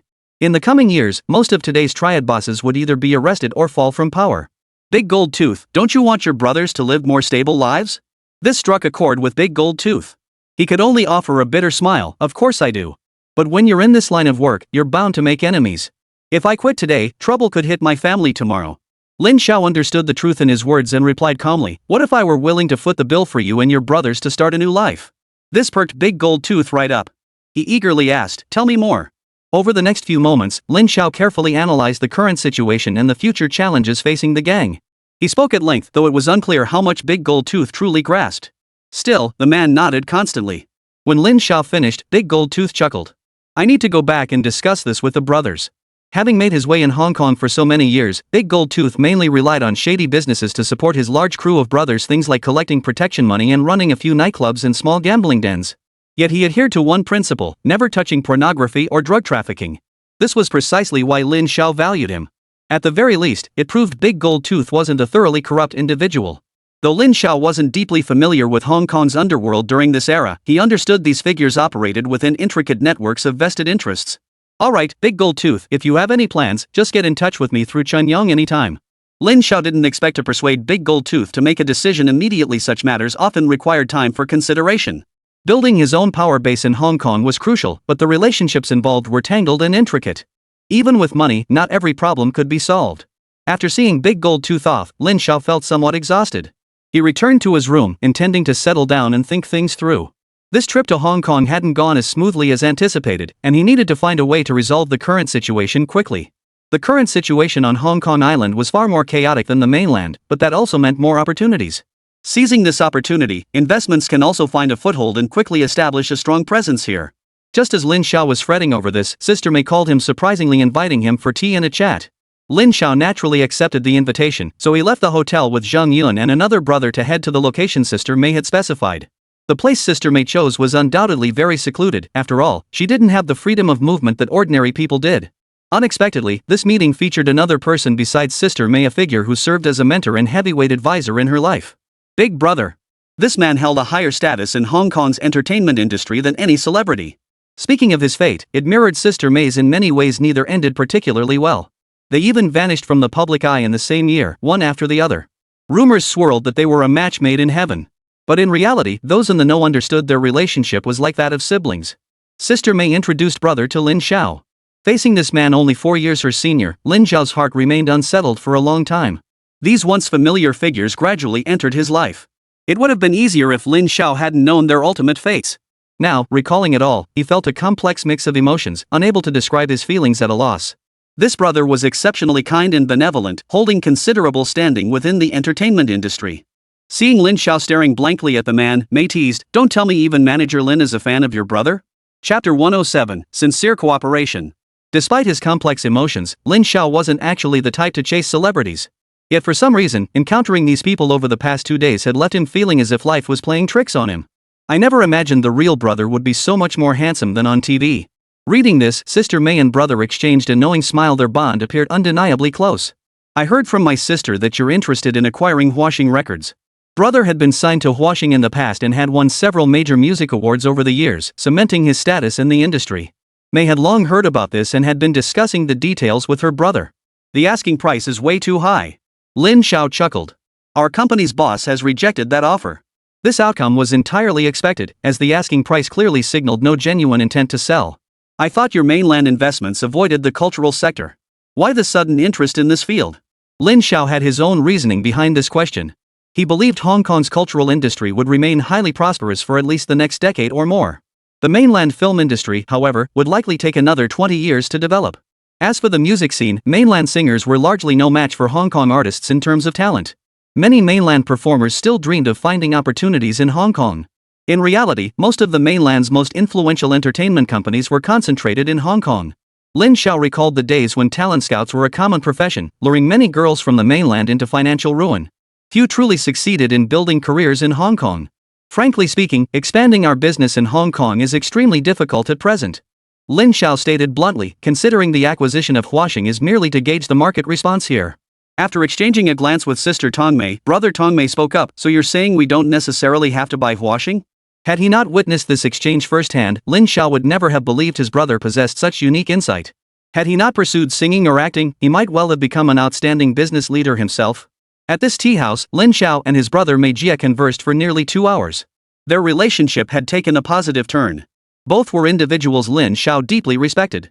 In the entire Hong Kong entertainment industry, few could command Lin Xiao's respect. In the end, his brother even proactively asked for Lin Xiao's contact information, as a friend's record company happened to be up for sale. Since Jingjing's investment didn't necessarily have to be in Huashing Records, other record companies were also options. With his extensive network and standing in Hong Kong's entertainment circles, many would grant him favors. Brother left first, leaving only Lin Xiao and sister Mei behind. Mei Jia was still a signed artist with Huashing Records. This time, she had introduced Lin Xiao to the boss of Delight Holdings, the company behind Huashing Records. Although the business deal didn't materialize, she felt somewhat guilty about it. Lin Xiao understood that in 2 years, Mei Jia's new song releases would dwindle significantly. Though she still worked at Huashing Records, she could leave at any moment. "Mei Jia, if I were to invite you to join our record company, what terms would you demand?" Since Huaxing records showed no loyalty, she couldn't blame herself for taking action. Lin Xiao had already devised a plan. If she could poach several currently lesser-known but potentially breakout artists from Huaxing Records to the company Jingjing was acquiring, it would surely leave Huaxing facing a talent shortage. Even a heavyweight like Sister May wasn't beyond the realm of possibility. Sister May shook her head. This isn't about the money. If I leave now, people will talk behind my back no matter what. Lin Xiao quickly apologized. I'm sorry, I spoke too hastily. That was likely the essence of Sister May's charm. Had Huaxing not faced bankruptcy in her previous life, she might never have left. I know several young artists who haven't gotten many opportunities within the company. I can recommend them to you. May hoped to use her influence to give Lin Xiao and those newcomers a helping hand. Thank you, Sister May. Lin Xiao felt a pang of disappointment. Many things weren't within his power to change. So he made an excuse and headed to the restroom to clear his head. The people he'd met today, whether it was Big Lu, Guan Lin, or his brother, had stirred emotions within him he'd never felt before. He needed to calm down. In the bathroom, he splashed cold water on his face, but his heart remained unsettled. Bro, are you okay? Zhang Yunqi noticed Lin Xiao's pale complexion and assumed he was feeling unwell. Yunqi, I need to ask you something. At this moment, Lin Xiao truly didn't know whom to confide in, so he could only speak to those around him. If you knew a friend was dying, and you were the only one who knew about it, would you tell him? Zhang Yunqi hadn't expected Lin Xiao to suddenly ask such a question, but he immediately offered his perspective. Why tell him? Since no one else knows, let him live out his final days happily. Do everything you can to help him fulfill his wishes. Hearing Zhang Yunqi's words, Lin Xiao felt a sudden clarity wash over her. Exactly. He'd been agonizing over this for nothing. What else could it be but worrying needlessly? Whatever was meant to happen would happen regardless. Do what you should do, and let the rest unfold naturally. I understand. Lin Xiao smiled, feeling that all her previous worries were trivial. Perhaps it was precisely because she had burdened herself with too many anxieties that she had tied herself up in knots. This wouldn't do. Since it was a new life, why live it in constant self-denial? Instantly, Lin Xiao felt much lighter and stepped out from within. Yikes! A sudden shriek pierced the air. It turned out someone had collided head-on with Lin Xiao as he emerged. It wasn't really his fault. The bathroom's layout was a bit peculiar, with blind spots at the corners making visibility tricky. Before the girl in front of him could speak, her companion erupted in anger. What the hell is wrong with you? Don't you have eyes? The girl seemed poised to shove Lin Xiao, but Zhang Yunqi behind her reacted faster, delivering a swift kick that sent the girl flying backward. Such a commotion quickly drew attention from all around, with many people turning to look. Only then did Lin Xiao recognize the woman standing before him as Zhang Manyu. The former Miss Hong Kong runner-up, renowned for her photogenic beauty, had since become a major star. Seeing her in such a place wasn't surprising. Today marked the day Zhang Manyu, her brother, and Zhou Axing's film had surpassed 40 million yuan at the box office. They had come here to celebrate. The man who had just been knocked flying was merely an assistant director on the film. This assistant director had always been overly enthusiastic toward Zhang Manyu, and the rest of the crew understood his intentions. Zhang Manyu had recently broken up with her ex-boyfriend. Being both beautiful and single, she naturally attracted many admirers. Bro, you okay? Zhang Yunqi had already positioned himself in front of Lin Xiao, while another buddy stood guard on the other side. I'm fine. This is Miss Zhang. Don't you recognize her? Faced with this situation, Lin Xiao felt a bit helpless. Although Zhang Manyu was already a celebrity, someone like Zhang Yunqi, who didn't pay much attention to entertainment gossip, might genuinely not recognize her. Miss Zhang, I'm truly sorry. Even in a bustling metropolis like Hong Kong, Lin Xiao offered his apology politely. It was best to keep a low profile. Lin Xiao went to help the man Zhang Yun had kicked to the ground, only to be met with a hostile look. Get lost. How dare you lay a hand on me? You mainlanders, have you had enough of living? The man's outburst froze Lin Xiao's hand mid-air. At that moment, even Sister May turned her gaze toward them, a testament to her standing in the entertainment industry. As she approached, Zhang Manyu politely greeted her, Sister May.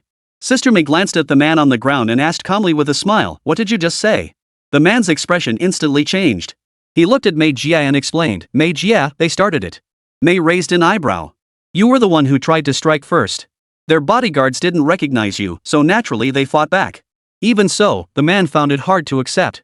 After all, in this circle, he was a figure of some standing, regardless of scale. Besides, Manager Lin has already apologized. What more do you want? With so many eyes fixed on him, the man felt utterly embarrassed, his face completely lost. Sister May, I'm truly sorry. I had no idea he was your friend. Such was Mei Jia's standing in this circle. No matter how dissatisfied one might feel inwardly, outwardly one could only meekly admit fault unless one planned to leave the circle and seek another path. Chapter 108, Two Entertainment Giants. Manager Lin, what do you think? Mei Jia actually asked Lin Xiao for his opinion, causing Lin Xiao to sigh inwardly. Forget it, Sister Mei. It's our fault. Given Lin Xiao's standing, there was no need to quarrel with someone like this. The commotion drew the film's director, Zhang Manyu, and other actors out. Lin Xiao spotted Zhou Axing again. He looked refined and scholarly, a stark contrast to his comedic on-screen persona, more like an ordinary boy next door. If memory served, Zhou Axing was the same age as him. They might even have been born in the same month. Mei, you're here too. The director approached with a broad smile. His film had been a box office sensation this year, surpassing 40 million in just 2 months and charging toward 50 million. Lin Xiao recognized this director. He was quite famous in Hong Kong, which explained how he'd managed to assemble such a star-studded cast, including his own brother. Director Gao, I'm having tea with a friend. My brother just left. Director Gao sighed. We invited your brother, but he was unavailable. Turns out he was here having tea with Mei Jia. May I meet your friend, Sister Mei? Director Gao was curious about who could be Mei's friend. In the industry, she had many friends, and each one was extraordinary. Hello, Director Gao. My name is Lin Xiao. Lin Xiao stepped forward to introduce herself, and they soon began chatting. Finally, Director Gao invited everyone into a private room to continue their conversation. In real life, Zhou Axing was a man of few words and rarely initiated conversations. When Lin Xiao stared at him, he merely offered a faint smile. Lin Xiao held immense admiration for this exceptionally talented comedian. In her previous life, she had watched every single one of his shows, never growing tired of them no matter how many times she saw them. That evening, however, Lin Xiao didn't interact much with Zhou Axing, Zhang Manyu, or the others. By the time they left, it was already 10 o'clock at night. Back at the hotel, Lin Xiao collapsed into bed. Socializing with these Hong Kong celebrities was no easy feat. She slept straight through until nearly noon the next day. While having breakfast in the hotel restaurant, Chen Yong handed her a list of Hong Kong record companies he had researched. These were the survivors whose markets had been largely monopolized by a few major record labels. Each company's roster of singers was documented in detail. After reviewing it, Lin Xiao found no standout talents and was unfamiliar with most of these labels. The only names that made an impression were Goldstone Records and Emperor Entertainment. But these were major players, backed by substantial capital. Have the investment team evaluate them. I only need the results. Lin Xiao handed the list back to Chen Yong and said, I'm giving you 500 million yuan. Do whatever it takes to poach singers from other record labels, spend whatever it costs, don't hold back. Complete this task as quickly as possible. Hua Xing had offered 500 million, but Lin Xiao hadn't agreed. He preferred to use that money to let Chen Yong operate independently, even to build a genuine entertainment company for Jingjing. Chen Yong hurried off with Lin Xiao's assignment. Since the boss had spoken, he had no choice but to follow orders. Chen Xiao didn't go to Jingjing's Hong Kong office today either. He'd been stuck here for 4 days already. Given the current progress, Lin Xiao was clearly dissatisfied. Overthinking things had actually been counterproductive for him. Having decided to go all in, there was no need for excessive hesitation. Having agreed with Mei Jia last night to attend tonight's banquet, Lin Xiao had prepared well in advance. Sister Mei had been recuperating recently and rarely went out for social engagements. Those who could invite her were mostly her friends. When he learned it was the Hua family, Lin Xiao found it unsurprising. As one of Hong Kong's truly prominent families, the Fa clan possessed deep roots and an unshakable standing. Their standing on Hong Kong Island was unmatched, for they engaged in activities beyond the reach of others. Anyone receiving an invitation from the Fok family dared not decline the banquet, not even the Tuli families, who wielded immense local influence. When Sister Mei came to pick up Lin Xiao, she couldn't help but laugh at his outfit. Who knew you could look so handsome when you put some effort into it? You could practically be an actor. Lin Xiao chuckled, Sis Mei, stop teasing me. If I didn't dress up properly, how could I not embarrass you? Stop teasing me. Though Sister Mei was actually a year younger than Lin Xiao, in his eyes, she was like a dependable older sister. They were traveling in Mei Jia's car this time, leaving Zheng Yun and the others behind. If even the Hua family's territory wasn't safe, then there were few places left on the entire island that could be considered secure. The cocktail party was held at a mansion in mid-levels, where the truly wealthy resided. Originally, Mei Jia was supposed to be accompanied by her brother, but he had given this opportunity to Lin Xiao instead. Stepping into this opulent residence, Lin Xiao finally understood the meaning of concealing one's true worth. Properties in this district were priceless, likely worth hundreds of millions in the current market. The gathering was filled with distinguished guests. As Sister Mei escorted him inside, people continuously approached to greet them along the way.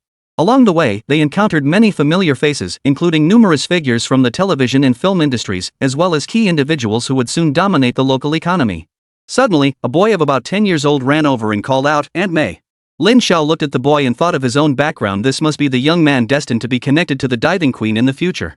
Xiao Gang, where's your father now? Sister Mei patted the child's head and said, You've grown so much taller. Seeing their close rapport, Lin Xiao felt no surprise whatsoever. Precisely because Aunt Mei maintained such close ties with the Hua family, it was no wonder she commanded such immense prestige within the industry. My dad's talking with a guest in the study. I'll go get him. No need to rush, Sister Mei immediately stopped him. We'll wait here. You go play first. After seeing the child off, Sister Mei added with a smile, this is brother Hua's eldest son. He's about 12 years old this year. Lin Xiao recognized the boy instantly, her lips curving upward. With the Hua family as Sister Mei's powerful backing, I feel even more at ease about her in Hong Kong. Mei shot Lin Xiao a glare. Aren't you worried my boyfriend will come looking for you? Lin Xiao merely smiled without responding. Though Sister Mei had never married, each of her relationships became a media sensation, with paparazzi particularly obsessed with digging into her romantic history.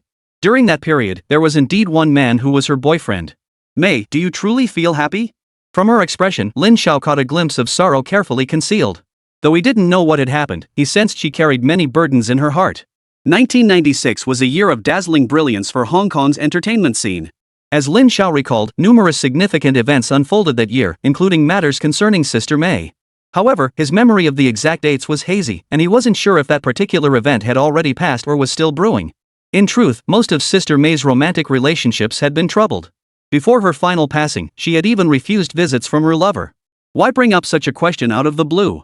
To outsiders, Sister Mei always maintained a gentle and intelligent image, always understanding others' feelings with thoughtful consideration. But deep down, she was still a young girl yearning to be cherished. Lin Xiao replied calmly, I think Sister Mei should have lived a more carefree life. See? You've achieved success in your career now. If you choose to fall in love, you should embrace that pure emotion openly and freely, without worrying too much about others' opinions. In his previous life, he had despised those so-called celebrity relationship theories. After all, these famous people were ordinary individuals too, entitled to pursue equal love. The so-called burden of being an idol only shackled their hearts, forcing them to hide and tremble even when pursuing romance. Hearing this, Sister Mei chuckled softly. You make it sound like you understand me perfectly. Lin Xiao understood that this wasn't merely familiarity, it stemmed from a profound understanding of her entire life story. Just then, a woman walked over holding a man's hand. Spotting Mei Jia, she greeted her warmly, Xiao Mei.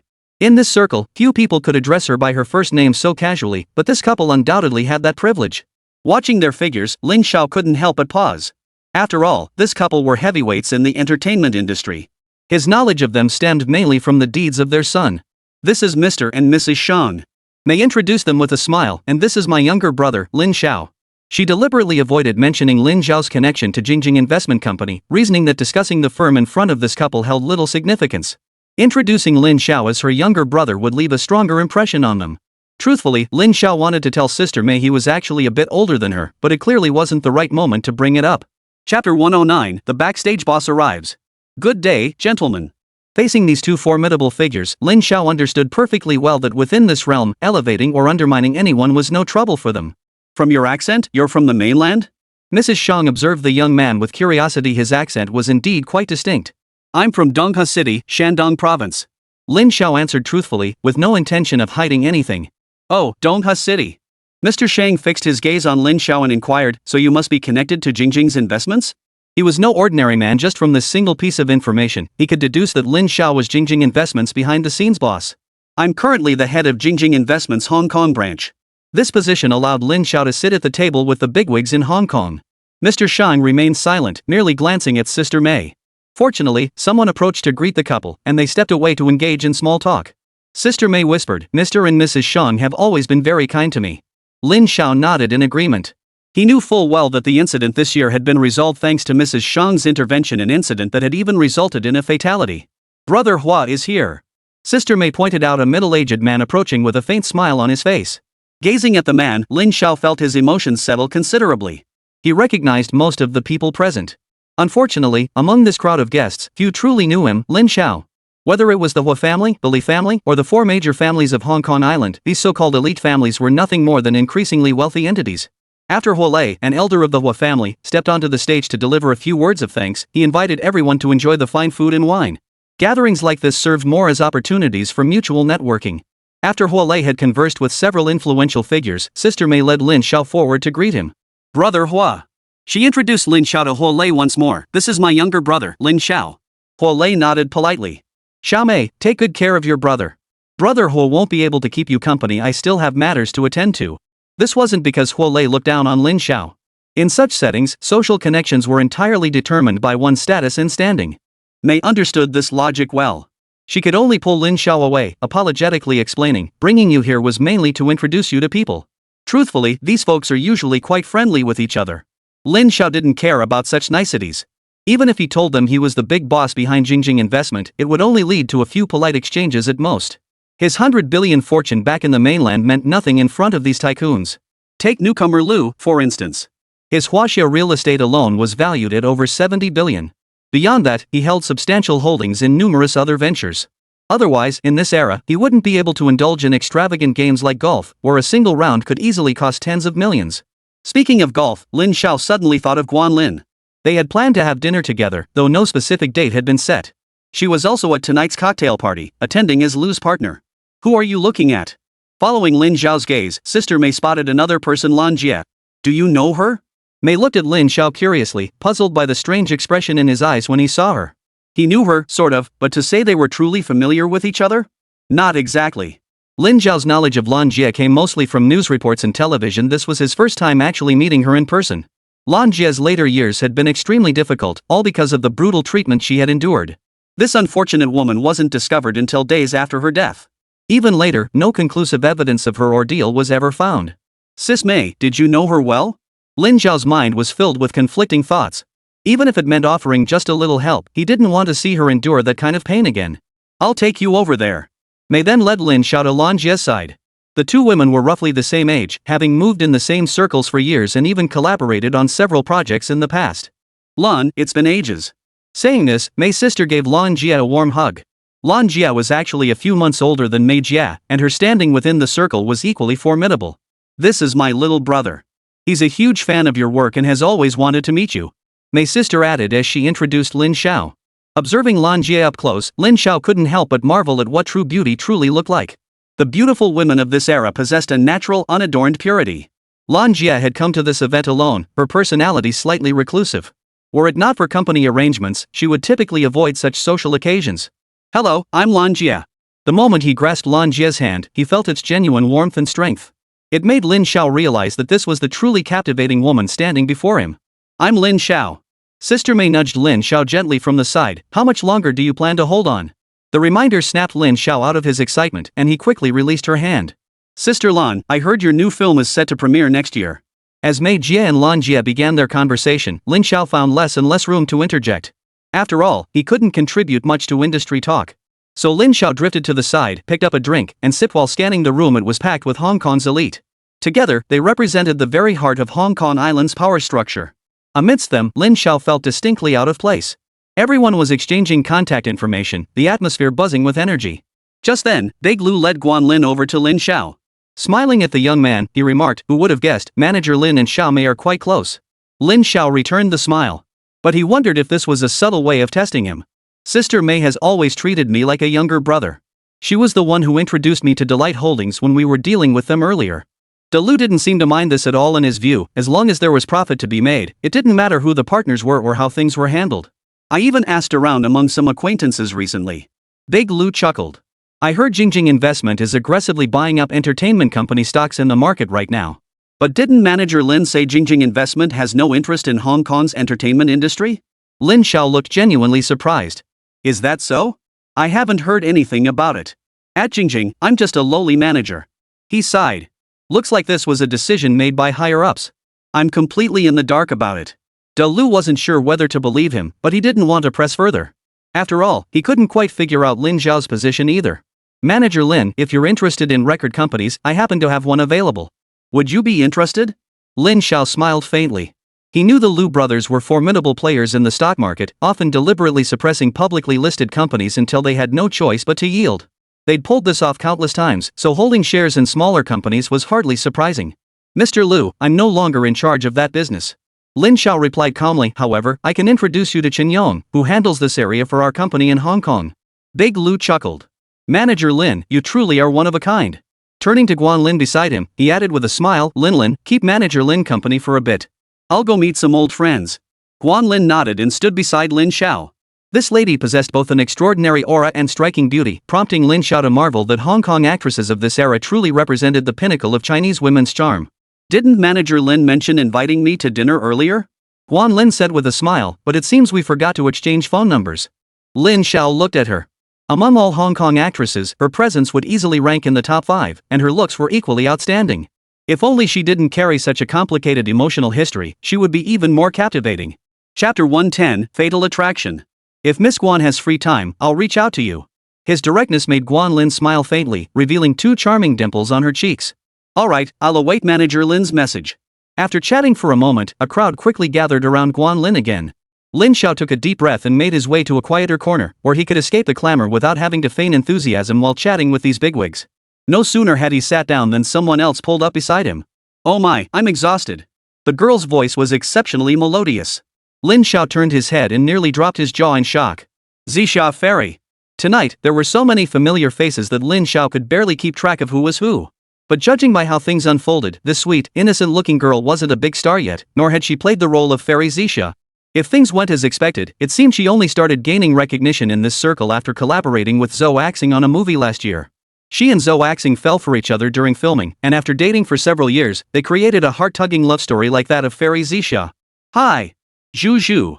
Lin Xiao greeted her. The young girl looked at him in surprise and asked, "You know me?" After all, her fame was still modest. She was merely a newcomer just starting to make her mark in the industry. I saw the movie you starred in with Zhou Axing. As he spoke, a memorable line from the film flashed through his mind. Just try it. Once we try, we won't be children anymore. Oh. Zhu Zhu asked curiously, why are you here too? Aren't you interested in this kind of event either? Lin Xiao nodded, noticing that this girl did bear a striking resemblance to the lively and adorable Fairy Zixia from the movie.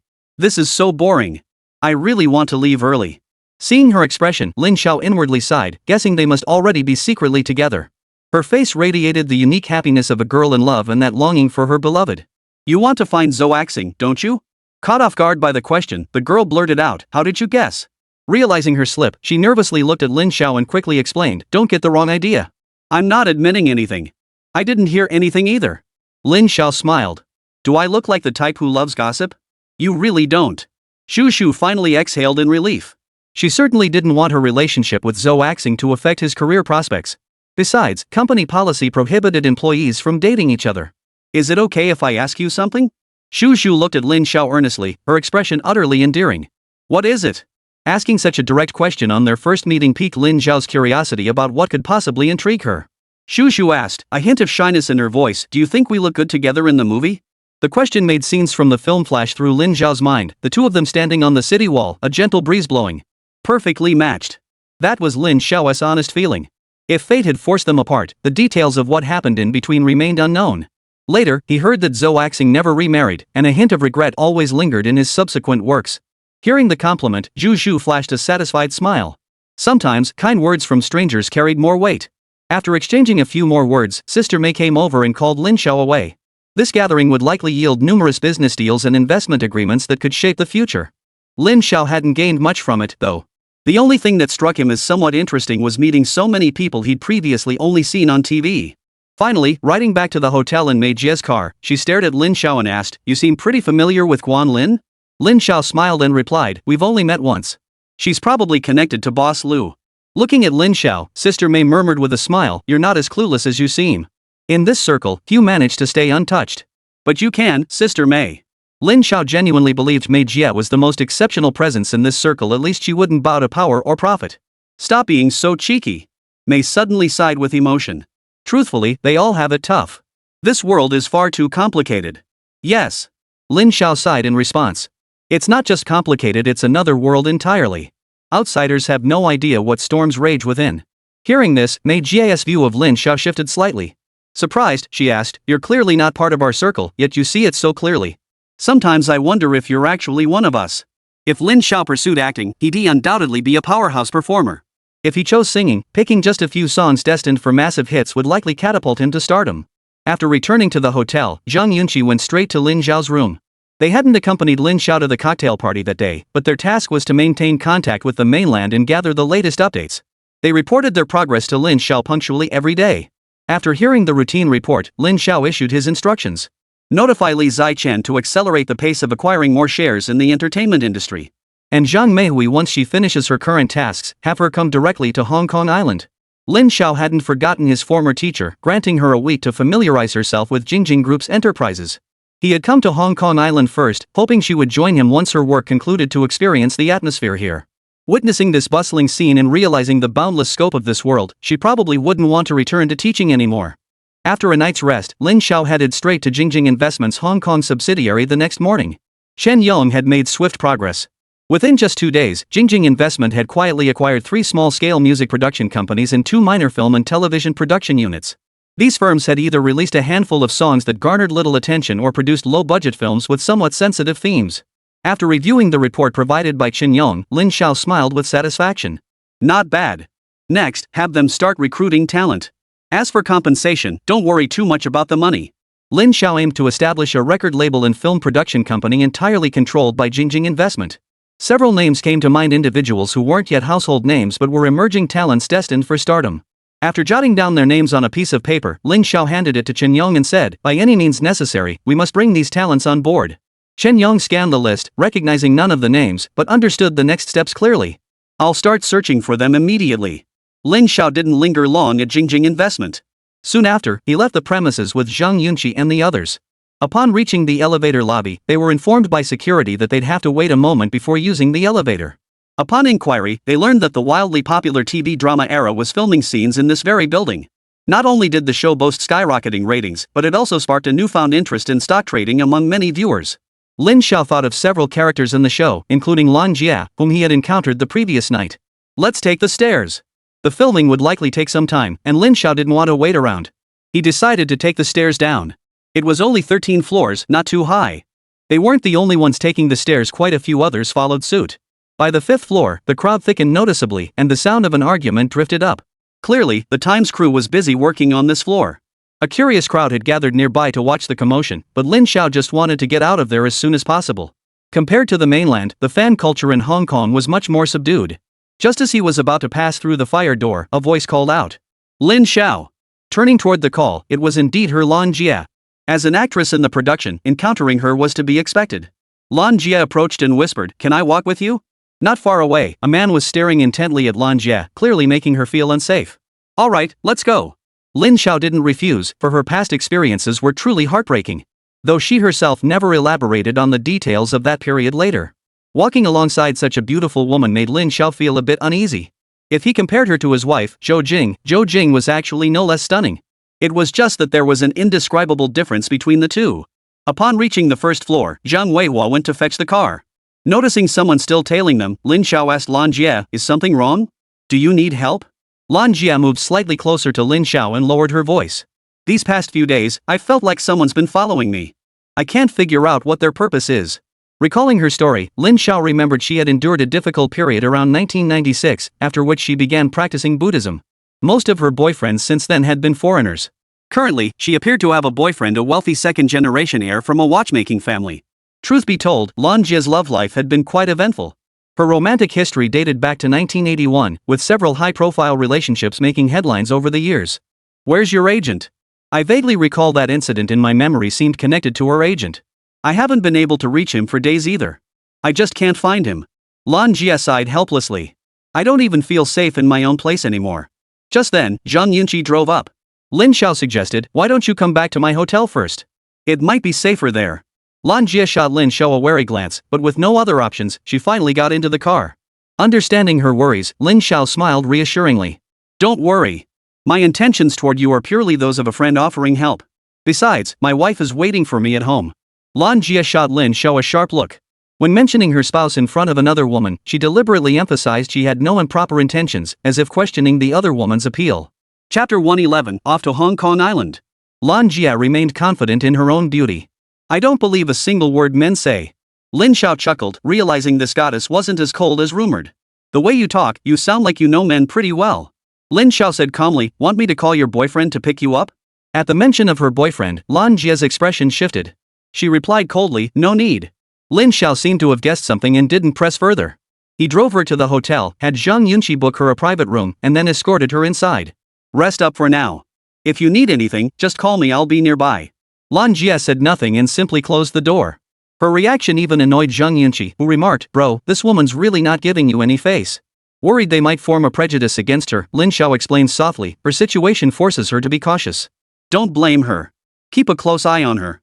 She might be in danger. Lin Xiao genuinely couldn't shake his unease. If he could help, he would certainly step in. His worries soon became reality. Not long after Lan Jie checked into the hotel, her whereabouts were leaked. Soon, several men arrived at the hotel. Wielding room keys, they entered Lan Jie's room without hesitation, flinging the door open as they stormed inside. Lin Xiao, who had been resting, erupted in fury upon hearing Zhang Yunqi's report. Damn it! Lin Xiao slammed whatever he was holding onto the floor. Did you get a clear count of how many there were? 5. Lin Xiao paced back and forth. Whether his presence had altered the course of events or this outcome was inevitable. Lin Xiao knew clearly that if he didn't act, Lan Jie's future would only unfold as tragically as he had foreseen. Could he really stand by and watch this happen? Lin Xiao closed his eyes briefly before snapping them open. Let's go. We need to check the situation. Though he was on Hong Kong Island, Lin Xiao refused to let major trouble erupt here. Yet to stand by and watch a woman's fate be ruthlessly rewritten, especially when he already knew the outcome, was something he simply couldn't ignore. Open the door now. Lin Xiao knew Zhang Yunqi and the others had the capability. No matter who was inside that room, this situation couldn't be allowed to continue. Zhang Yunqi stepped forward. Somehow, he managed to swiftly open the tightly shut door. As the door creaked open, the scene inside became starkly visible. A man was roughly yanking at Lan Jie's clothes while she cried and struggled. Several other men stood nearby, grinning wickedly as if thoroughly enjoying the spectacle. Holy! Lin Xiao charged forward, kicking the shortest man first, the one he despised most. The suddenness of the scene jolted the few men, who had been lost in their own little circle, back to reality. But Lin Xiao gave them no time to think. He immediately shouted to Zhang Wei and another friend, teach them a lesson first. With Zhang Wei and his help, these guys were no match. Within moments, they were all sprawled on the ground. Lin Xiao took off his jacket and draped it over Lan Jie. She clung to him tightly, trembling all over from fear. Seeing her like this, Lin Xiao felt a wave of guilt wash over him. Had he arrived even a moment later, the consequences could have been unimaginable. Perhaps it was his own actions that had indirectly caused this situation to escalate prematurely. Don't be afraid, it's over now. He didn't know how to comfort her, but he was determined to teach these guys a lesson.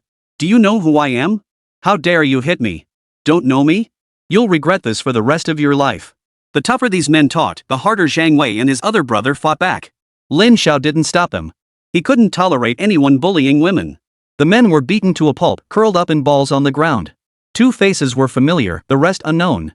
The shortest one, however, was someone he'd despised in his past life. The sight of him alone made him sick. Lan Jie, you've been hanging out with other men behind my back. The man who had been pulling at Lan Jie shouted angrily. Lin Xiao asked softly, who is he? Though Lan Jie didn't answer, her silence made it clear to Lin Xiao he must be her boyfriend. He's worse than an animal. The thought alone made his blood boil. How could someone like that do such a thing? Lin Xiao then helped Lan Jie sit down on the nearby sofa before grabbing a chair and swinging it fiercely at the man who had just insulted her. Even Zhang Weihe froze, quickly stepping in to restrain Lin Xiao. Bro, stop it. This could get serious. The man on the floor was covered in blood, trembling violently. Seeing Lin Xiao fight so fiercely, the others were utterly terrified. This was their turf. This guy was literally risking his life. After the violence ended, Lin Xiao gradually calmed down. Taking a deep breath, he looked at the 5 men sprawled on the floor. What should be done next? Had this happened in Dongha or Shandong province, Lin Xiao would have resolved it with far simpler, more brutal methods. But this was Hong Kong after all, and not directly under the Chinese government's jurisdiction. Have Chen Yong bring some men over. Lin Xiao whispered a few words into Zhang Weihe's ear, then nodded and left. The short man had no idea what Lin Xiao intended to do to them, but panic began to creep into his heart. Brother, we've got no beef. You know who I am. Just tell me, how much do you want to let us go? This is Hong Kong Island. You should be well aware of my capabilities. I advise you to let us go. All eyes were on Lin Xiao, for they knew whatever he said now would be law. Lin Xiao looked at them, a calm smile on his face, and said softly, I know you're all important figures. In this place, I can't really do anything to you. But since we've crossed paths, I suppose it's fate, right? Lin Xiao chuckled. I just want to leave you with a little souvenir, so you won't come bother me again in the future. At this point, soft words were useless. The expressions on their faces changed abruptly. They tried to negotiate with Lin Xiao, but he ignored them completely, directly helping Lan Jie into his room. By the time Chen Yong arrived, he already knew Lin Xiao's plan. Following behind him was a group of professionals, including several women dressed provocatively. Lin Xiao's plan was simple, tit for tat, using their own methods against them. Weren't these men lecherous and perverted? Lin Xiao simply arranged everything according to their preferences. He fed them potent drugs and then had these alluring women appear before them. What followed was utter chaos. The men went wild, pouncing on the women, and the scene spiraled completely out of control. More crucially, the entire ordeal was captured on camera, with multiple angles documenting every detail. Under the influence of the drugs, they were utterly unable to control themselves. Lin Xiao sat in his own room, the commotion from next door still audible. Lan Jie's mood had improved considerably since earlier. She held a cup of tea, her hands still trembling slightly. Though the commotion from the adjacent room reached her, her cheeks flushed slightly, and she occasionally stole a glance at Lin Xiao. Today's events made her realize that without Lin Xiao, the consequences would have been unimaginable. She might have been violated by those disgusting men. Therefore, a fierce desire for revenge burned within her. Yet she also understood the status of those men. They were not people she could easily afford to offend. What you did, they might retaliate at any cost. Lan Jie remained deeply concerned, fully aware of their capabilities. They wouldn't dare. Lin Xiao smiled. This time will be a lesson they'll never forget. Indeed, the chaotic battle raged on from day into night. Lin Xiao had administered an extremely potent dose of the drug, nearly pushing every one of them to the brink of death. Even the most severely beaten man couldn't escape this fate. Despite his injuries, he attacked like a rabid beast. By late night, when all was quiet, the heavily made-up women had come and gone in waves, and the photographers had left. The room bore the scars of the chaotic battle. 5 men lay collapsed on the floor, nearly drained of all strength. Lin Xiao entered, pinching his nose, and said only, "You have 10 minutes to clean this place up. I'll be back shortly." 10 minutes later, when Lin Xiao re-entered the room, all 5 men were dressed and sitting quietly on the sofa, waiting for him. Seeing their expressions, Lin Xiao smiled faintly. "So, did that satisfy your twisted desires?" Lin Xiao's gaze remained cool as he added, "You should understand what happened today. Anything you want to say?" The men remained silent, unsure how to respond to the situation. Finally, the shorter man broke the silence. "How much do you want to sell us today's footage?" The thought of this footage leaking would spell the end for them on Hong Kong Island. "Money." Lin Xiao sneered, "I couldn't care less about such a pittance." This statement was indeed true, though these men failed to grasp its deeper meaning. "It's not about the money." Lin Xiao smiled gently. "How about we all pretend nothing happened today? What do you say?" These men's actions were despicable, and Lin Xiao desperately wanted to punish them severely. But if he acted now, they might retaliate against him at any cost. Therefore, it wasn't yet time to completely sever ties. The moment to deal with them would have to be found anew. Chapter 112, Uncovering Business Opportunities. "You'd be that kind-hearted?" The short man was skeptical, but Lin Xiao stared at him coldly. "Do you have any other choice?" Since matters had reached this point, they had no choice but to trust Lin Xiao's words. "Fine." The short man agreed. Lin Xiao then walked over to the badly beaten man and said calmly to the terrified figure, "Remember this, stay away from Lan Jie from now on." The man understood Lin Xiao was referring to Lan Jie and nodded in acknowledgement. "Very good." Lin Xiao stood up and said, "Pleasure doing business. You may go now." Zhang Yun opened the door. Just as they were about to leave, Lin Xiao's voice echoed from behind them. "Don't even think about digging into my background. If I detect the slightest movement, this recording will be made public. You can weigh the consequences yourselves." Hearing this, the last shred of hope vanished from the men's hearts. What a joke! If he really let them investigate, they might actually uncover his background. Lin Xiao had no intention of inviting trouble over something like this. It wasn't that Lin Xiao feared trouble, but at this stage, he wanted to avoid direct confrontation with this Hong Kong group. After the men left, they all fell silent, slumped in their seats. They'd come out to do something disreputable, bringing neither bodyguards nor assistants. As for how they got back, Lin Xiao couldn't care less. The lesson he taught them wasn't severe, but it was enough to make them remember it for a long time. Upon returning to the room, Lin Xiao discovered Lan Jie had fallen asleep on the sofa. Watching her peaceful slumber, he couldn't bear to disturb her. But the sofa was simply too small. Lin Xiao gently lifted her and carried her to the bed, tucking her in under the covers. He then opened another room and left.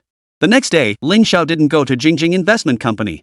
He wasn't sure if Lan Jie's emotions had settled yet. He specifically asked Shen Yong to buy her new clothes since hers had been torn yesterday. When Lan Jie emerged after changing, even Lin Xiao was struck by her radiant appearance. Lan Jie was undeniably beautiful, possessing a natural charm that explained why men harbored such feelings toward her. During breakfast, Lan Jie finally spoke up, "Thank you. Don't be so formal." Lin Xiao couldn't help but feel a pang of emotion. Whether encountering such a situation was sheer luck or fate itself, he couldn't say. In any case, it seemed he'd now crossed paths with those men. "Once the film is developed, I'll have a copy sent to you. It might be useful to you too." Lan Jie nodded in agreement. This time, she didn't say thank you again, just quietly ate her breakfast. Clearly, she seemed to understand that some men's kindness wasn't just skin deep. Take the man before her, for instance. Though they were hardly acquainted, he had already incurred the wrath of those powerful figures for her sake. Recalling yesterday's events, even though Lan Jie had been there herself, she could sense the sheer magnitude of the shockwaves behind it all. Yet this man seemed utterly unfazed, calm and composed. Just what kind of man was this? For the first time, Lan Jia found herself deeply intrigued by a man in her life, a feeling entirely different from anything she'd experienced before. Why don't you take a break from the production? Give yourself a couple days off. Considering Lan Jia was still busy filming, Lin Xiao offered a gentle reminder, worried she might be overworking herself. It's fine. I can start working right away. That's just how Hong Kong stars are: diligent and dedicated, never putting on airs, always approachable. Despite the recent turmoil, Lan Jia remained composed and continued working. Perhaps she was trying to ease her inner trauma through hard work. Lin Xiao didn't try to dissuade her further, only urging her to be extra cautious. After all, those men had suffered such a heavy loss they probably wouldn't dare cause trouble again anytime soon. By teaching those jerks a lesson this way, Lin Xiao had finally earned their enmity. These men did have some connections on Hong Kong Island, otherwise they wouldn't have dared cause trouble so brazenly. But with Lin Xiao's warning, they might have to behave themselves for a while. But for Lin Xiao, progress was still too slow. His primary purpose in coming to Hong Kong was to lay the groundwork for his entertainment empire here, as well as to test the waters. After all, it was only 1996, the golden age of Hong Kong's entertainment industry. Early that morning, Chen Yong brought Big Gold Tooth to the hotel to meet Lin Xiao. After their previous conversation with Lin Xiao, Big Gold Tooth had discussed the matter with his uncles and elders, bringing their thoughts to the table. The Jinya's organization ranked among Hong Kong Island's top 5 triad groups, boasting thousands of members. In addition to smuggling operations, they also ran several adult entertainment establishments. With so many brothers under their command and hundreds of girls, it was inevitable that they'd get involved in some unsavory business. For instance, they essentially controlled the entire industry of small companies specializing in producing adult films at the time. Now Lin Xiao offered them a chance to transform, shifting from gray area operations to legitimate businesses. As Lin Xiao pointed out, 1997 was just a few years away. After Hong Kong's handover, triads like theirs wouldn't be able to operate so brazenly anymore. Despite his rough exterior, Big Gold Tooth had proven himself capable of leading in a place like Hong Kong. After careful consideration, they decided to partner with Siphon Investment. It was a partnership, not a full merger into Siphon Investment. For these triad bosses, Siphon Investment, as an outsider company, needed local backing to establish itself in Hong Kong. This was also the mission entrusted to Big Gold Tooth by his uncles and elders. After hearing Big Gold Tooth's terms, Lin Xiao's lips curved into a faint smile. While this wasn't his initial outcome, it was still a viable partnership. All right. Chen Yong will handle the details of our future collaboration. Lin Xiao wouldn't waste time on such matters. Even if Big Gold Tooth and his group needed funding, Siphon Investment could provide it, but only on the condition of controlling the majority stake. Lin Xiao would stand firm on this point.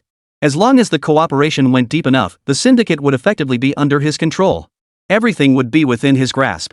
Lin Xiao delegated the matter of Big Gold Tooth to Chen Yong. Privately, however, he had warned Chen Yong never to cross the line, something Lin Xiao would absolutely not tolerate. Before long, it was March 13, 1996. That day, Lin Xiao led Zhang Yunqi and others to the airport to pick someone up. Zhang Meihui, Lin Xiao's assistant, had always dreamed of becoming a teacher. Lin Xiao gave her a week to investigate all companies held by Jingjing Investment, and she genuinely completed the task within that week, gaining full understanding of Jingjing Investment's operations. In that short week, she visited Jingjing Department Store, made a special trip to Dongguan Yangcheng to inspect Jingjing real estate, and even made sure not to miss Guomeng Electronics in Beijing. Though she had traveled across several cities in that week, it proved immensely valuable and fruitful for her. Once she had a comprehensive grasp of Jingjing Investment's current state, she discovered that the boss behind this company was nothing short of a legendary figure. Upon learning she would be traveling to Hong Kong Island, Zhang Meihui was thrilled. She had heard rumors that this trip might offer her a chance to meet the legendary mastermind behind Jingjing Investment. Seated on the plane, Zhang Meihui's mind raced with imaginings of the boss's appearance, age, and other details. After disembarking, Zhang Meihui was astonished by the sheer scale of Hong Kong Island. Compared to mainland China, even the airport alone revealed the stark differences between the two. Stepping out of the arrival gate, she immediately spotted Lin Xiao waiting for her. The flight had been sparsely populated, giving it a deserted feel. It was important to note that for ordinary people wishing to visit Hong Kong for tourism or work, obtaining an entry permit alone took considerable time. Without several months of preparation, it was nearly impossible for the average person to complete the application process smoothly. Lin Xiao and his group had obtained their permits so quickly because they had some special connections. Are you tired? Lin Xiao took her suitcase and handed it to Zhang Yunqi, who was waiting nearby. Not too bad. Looks like you're doing pretty well for yourself, got your own personal security detail now. She didn't recognize Zhang Yunqi or his associates, but judging by the scene, they were clearly there to ensure Lin Xiao's safety. The security situation on Hong Kong Island isn't great. It's best to have someone accompany you to avoid any mishaps. Don't get kidnapped and forced to film that kind of stuff, that would be a real mess. Hearing this, Zhang Meihui jumped in surprise. She had already asked her relatives about the situation on Hong Kong Island before coming. When will we meet the boss? I really want to see him as soon as possible. The thought of meeting the boss soon filled Zhang Meihui with anticipation. Let's settle into the hotel first. I'll arrange dinner for all of you tonight. Zhang Meihui happily agreed. Great. Let's go right away, I can't wait to meet him. She didn't notice Zhang Yunqi and his companion behind her, struggling to suppress their amusement, a rather comical sight. After arriving at the hotel, Lin Xiao checked Zhang Meihui in and suggested she rest for a while, promising to notify her before dinner. Lin Xiao felt deeply concerned for this woman who should have been a teacher. After all, by altering her life's course, certain terrible events could be prevented. Evening arrived quickly. Zhang Meihui dressed carefully, putting on her most beautiful outfit, also her most expensive one. She felt such a formal occasion demanded she not make the boss feel neglected. Lin Xiao personally came to call her for dinner. He was wearing beach shorts, flip-flops, and a casually thrown-on t-shirt. Manager Lin, why aren't you taking this seriously? Is it really appropriate to meet the boss looking like this? Lin Xiao was accustomed to dressing casually. Unless it was a particularly important event, he always wore whatever was comfortable. It's fine. I'm quite familiar with him. Zhang Meihui realized he was right and didn't press further, though she remained puzzled. It seemed Lin Xiao and the boss shared an unusual bond. Could they be related? Upon entering the hotel restaurant, Zhang Meihui immediately felt her nerves tighten. Thank goodness the boss isn't here yet. It would be terrible if we were late. As soon as they sat down, Zhang Meihui couldn't help but ask again, shouldn't we go out to greet the boss? Over the course of her investigation, she had grown deeply impressed by this mysterious boss. She discovered that every enterprise quietly invested in by Jingjing Investment held immense growth potential, with these industries poised for explosive expansion in the coming years. If the rumors were true, the boss of Jingjing Investment was already worth tens of billions. Once these ventures truly took off, the wealth they would generate for him would be unimaginably vast. So how exactly did he uncover these business opportunities? Chapter 113, The Star of Stars. It was almost unbelievable that Jingjing Investment, established less than a year ago, had already accumulated assets worth tens of billions. The boss asked me to check in with you. Any recent work achievements? Lin Xiao said with a smile. He really didn't know how to describe this girl. Was she genuinely innocent or just playing dumb? What specific aspects would you like to know about? As they turned to business matters, Zhang Meihui gradually calmed down. Didn't I ask you to spend a week researching the companies under Jingjing Investment? Tell me your thoughts. Zhang Meihui thought for a moment before replying. I think the boss is very bold and has tremendous ambition. How so? Lin Xiao maintained his smile, his eyes reflecting admiration. Take Jingjing Communications as an example. They secured the agency rights for Robert's products, while April Communications controls the domestic supply channels. Their decision to partner with Lu Province is particularly impressive. With the support of the local government, even though they invested 100 million yuan, giving up that 20% stake is essentially like giving it away for free. Lin Xiao nodded. Anything else? Zhang Meihui continued. Then there's Jingjing Real Estate. I believe this will be Jingjing Investment's most profitable venture in the coming years. Beyond that, Jingjing Manufacturing will have the most significant impact on Jingjing Investment. Lin Xiao looked at Zhang Meihui with interest and asked, could you elaborate on why? Zhang Meihui smiled. Last year, the central government introduced real estate reform policies. This year, housing prices have already surged by nearly 50%. If this trend continues, homes will only become more expensive. What I fear most is that this will lead to an economic bubble. Lin Xiao paused, surprised. He hadn't expected Zhang Meihui to recognize this risk, which showed she had done her homework. But didn't you say this was the most profitable industry? Zhang Meihui shook her head. The developers are the ones making money. It's the ordinary people buying homes who suffer. Lin Xiao felt a surge of delight. He never imagined Zhang Meihui possessed such foresight, already seeing the problems ahead. You're absolutely right. Lin Xiao nodded. But have you considered what the real impact of real estate truly is? Zhang Meihui's brow furrowed slightly. She had considered it, but the implications were truly terrifying. It seems you understand this is the inevitable trend. Just like Hong Kong, many people can't afford housing there now. Yet this city has become Asia's financial hub. Why is that? Zhang Meihui's breathing grew slightly hurried. After all, she was just an ordinary person, powerless against such monumental shifts. Sometimes, business people are merely tools in the hands of those above. Lin Xiao wrapped up the conversation. The topic was indeed heavy, but once one grasped its underlying significance, it became clear that no one could halt such an inevitable trend. Manager Lin, I want to apologize.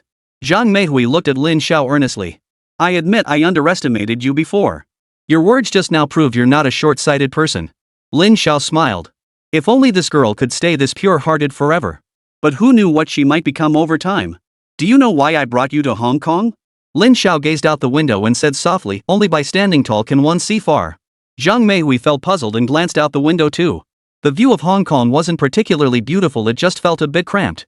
Just then, the hotel waitstaff began serving the dishes. As course after course arrived, Zhang Meihui nervously asked, "Manager Lin, is the boss coming?" Lin Xiao couldn't help but laugh. "Haven't you noticed we don't have a third seat here?" Reminded by Lin Xiao, Zhang Meihui realized their seating arrangement resembled a couple's booth with only 2 seats. "But you said..." Just as Zhang Meihui was about to finish her sentence, a cacophony of voices echoed in her mind, flooding her with memories. Then she murmured softly, "Jingjing Investment. Jingjing Company. You." Zhang Meihui felt her tongue go stiff, unable to utter a single word. The seemingly casual man before her, was he the owner of Jingjing Company? Recalling the words she'd spoken in his presence and the judgments she'd made about him, Zhang Meihui instantly felt like she was in the midst of a major awkward situation. "Let's eat. We can talk after we finish." Lin Xiao gave a faint smile and began eating. At first, Zhang Meihui remained stiff, but seeing Lin Xiao eat without any fuss, she relaxed considerably. Besides, she was genuinely hungry. After the meal, the restaurant staff cleared everything away. Looking at Lin Xiao again, Zhang Meihui finally accepted the reality. He doesn't look like him at all. Not even a little bit. Zhang Meihui said with a bitter smile, "Do you know what we thought when researching the boss of Jingjing Investment?" Zhang Meihui had mentioned this before. "We all assumed Jingjing Investment's boss must be at least 50. Zhang Meihui said self-deprecatingly. Everyone was guessing who the mastermind behind April Investment was, but who knew you'd been hiding right there in Jingjing Company all along? No wonder people in the company say you and Mr. Li have an unusual relationship." Lin Xiao smiled faintly. "I don't like drawing attention to myself, nor do I want to be noticed." This reflected Lin Xiao's genuine sentiment. Things were relatively calm now, but if his business moves ever encroached on others' interests, the situation could change dramatically. "But you can't keep teasing me like this forever. Is this really that amusing?" Mentioning this topic, Zhang Meihui grew slightly irritated. "I thought you'd figure it out." Lin Xiao smiled. "Besides, it doesn't affect our relationship. You're still my assistant. Now you should understand why I sent you to investigate the companies under Jingjing Group, right?" Since Lin Xiao was the boss of Jingjing Investment, it made sense for her to learn about the operations of those companies. An owner's assistant must understand the company's operations. "Why me?" Zhang Meihui finally voiced her biggest question. "If I told you I think you're a business genius, would you believe me?" Lin Xiao's smile made Zhang Meihui blush. Only then did she realize that not all big bosses were as flawless as she had imagined. "You really don't feel like a big boss at all." Lin Xiao chuckled and mused. "What do you think a real big boss should be like?" Zhang Meihui froze. True. How many real big bosses actually like to be in the spotlight? Sometimes it's just like that. Someone who seems unremarkable in everyday life might turn out to be the very person you've longed for but could never reach in this lifetime. Go back and rest for now. Someone will pick you up tomorrow to familiarize you with the Hong Kong branch's operations. I have a more important task for you next. Lin Xiao rose to leave, and Zhang Meihui stood up as well. Now it was time for him to showcase his talents in Hong Kong. Hong Kong's entertainment industry had been controlled by these people for far too long. It was time to shake things up there. The next day, Chen Yong arrived and respectfully escorted Zhang Meihui away. After all, she was the boss's assistant. Even setting aside her position, what if such a beautiful girl had a particularly close relationship with the boss? In this regard, Chen Yong was extremely cautious. Naturally, he didn't want to speculate wildly, and he certainly wouldn't dare to act rashly. Some things were best left unspoken, even if it meant feigning ignorance. Today, accompanied by Sister Mei, Lin Xiao met several future big stars. These individuals weren't well known yet, but Lin Xiao recognized them immediately. Seeing these young faces filled Lin Xiao with mixed emotions. If not for his memories of the future, how could he possibly know how high these individuals would rise? That evening, accompanied by Sister Mei, Lin Xiao met Zhou Axing. He was Lin Xiao's favorite star and the king of the comedy world. Lin Xiao's purpose for meeting him was straightforward. This year, Zhou Axing had gone solo, but his film company hadn't achieved much success. The real-life Zhou Axing differed from his on-screen persona. He rarely smiled in person, yet remained impeccably polite, appearing more like a true gentleman than many celebrities. Having met once before, Zhou Axing still remembered Lin Xiao. After hearing Lin Xiao's proposal, Zhou Axing looked at him in surprise and said, "Manager Lin, why would you consider investing in my company?" Lin Xiao smiled. It wasn't the struggling company behind Zhou Axing that caught his interest. "It's you personally I'm interested in. Perhaps you're unaware, Mr. Zhou, but you're a very famous figure in our circles." This remark was meant for future generations. The phrase, "a best actor every year, a once-in-a-century talent like Zhou Axing," was no empty boast. Chapter 114, Reuniting with an Idol. An idol for generations, many grew up watching his films. Over time, you realize that the so-called comedies he made were actually about the true essence of life. He was an actor who truly poured his heart into his craft, nothing more, nothing less. Am I really that famous in mainland China? In truth, few in mainland China knew Zhou Axing back then. But with the spread of televisions and VCD players, coupled with the rise of pirated discs, his fame there would only grow. Mr. Zhou should be filming the sequel to Truant next, right? In Lin Zhao's memory, this film should have been released that year. In reality, however, School Escape 2 performed poorly at the box office. It was his next project that would earn him the Best Actor award at the Asia-Pacific Film Festival. Zhou Axing smiled. There was no need for secrecy. The success of the first film naturally prompted a sequel, a common practice among many film studios. What do you think of the proposal I just made, Mr. Zhou? Lin Zhao replied calmly, I can assure you, we won't force you to make any film. You can choose the story you want to tell, and whatever funding it requires will be covered entirely by our company. Zhou Axing felt a stir of interest. For the past 2 years, he had yearned to bring his own stories to the screen. The primary hurdle had always been funding. From the start of production to the final release, every film involves a complex web of processes, but securing investors remained the most challenging hurdle. I'll think it over and give you an answer in 3 days. Zhou Axing didn't immediately agree to Lin Zhao's offer. His company wasn't solely his own. He needed to consult with his partners before making a decision. Then I'll await your favorable response, Mr. Zhou. Lin Zhao understood that if it were purely about money, Zhou Axing might have refused outright. But if it meant helping him focus entirely on making his own film, he was certain to get his approval. This was a man who had dedicated his entire life to cinema. Even without a definitive answer yet, Lin Zhao felt he was halfway to success. In the days that followed, Lin Zhao simply waited. With Chen Yong and Zhang Meihui handling the Hong Kong branch, operations were running smoothly. Previously, Chen Yong had often hesitated, but now, with the boss's backing, he approached tasks with renewed confidence. This series of bold moves quickly drew attention in Hong Kong's entertainment circles, particularly in the stock market, where Jingjing Investment had acquired significant stakes in numerous entertainment companies. Upon learning that Jingjing Investment had acquired a substantial stake in his company, Delight Group's chairman Lu Liang's first thought was the potential for massive profits. Whenever Delight Holdings shares became available for sale on the market, Jingjing Investment would snap them up without hesitation. So why not seize this chance to profit? Thus, Lu Liang placed numerous high-priced sell orders. The result? Jingjing Investment absorbed every single one. This directly caused Delight Holdings' stock price to soar. The company, already valued at nearly 10 billion, saw its market cap rise again in a short period. Lu Liang hadn't anticipated how other shareholders would react to this situation. When he noticed other shareholders also starting to sell, Lu Liang sensed something was amiss and began mobilizing funds to compete for the shares tied to these high-priced orders. Thus, a fierce battle erupted on the Hong Kong Stock Exchange. On Jingjing Investment's side, under Chen Yan's leadership, a group of traders had already begun encircling and attacking Delight Holdings. The so-called market transactions were actually illusions they had created themselves, but Delight Holdings shareholders believed them to be genuine. Within just 2 days, Delight Holdings' stock price underwent a dramatic shift. As Delight Holdings' stock price fell, many retail investors followed suit and sold their holdings.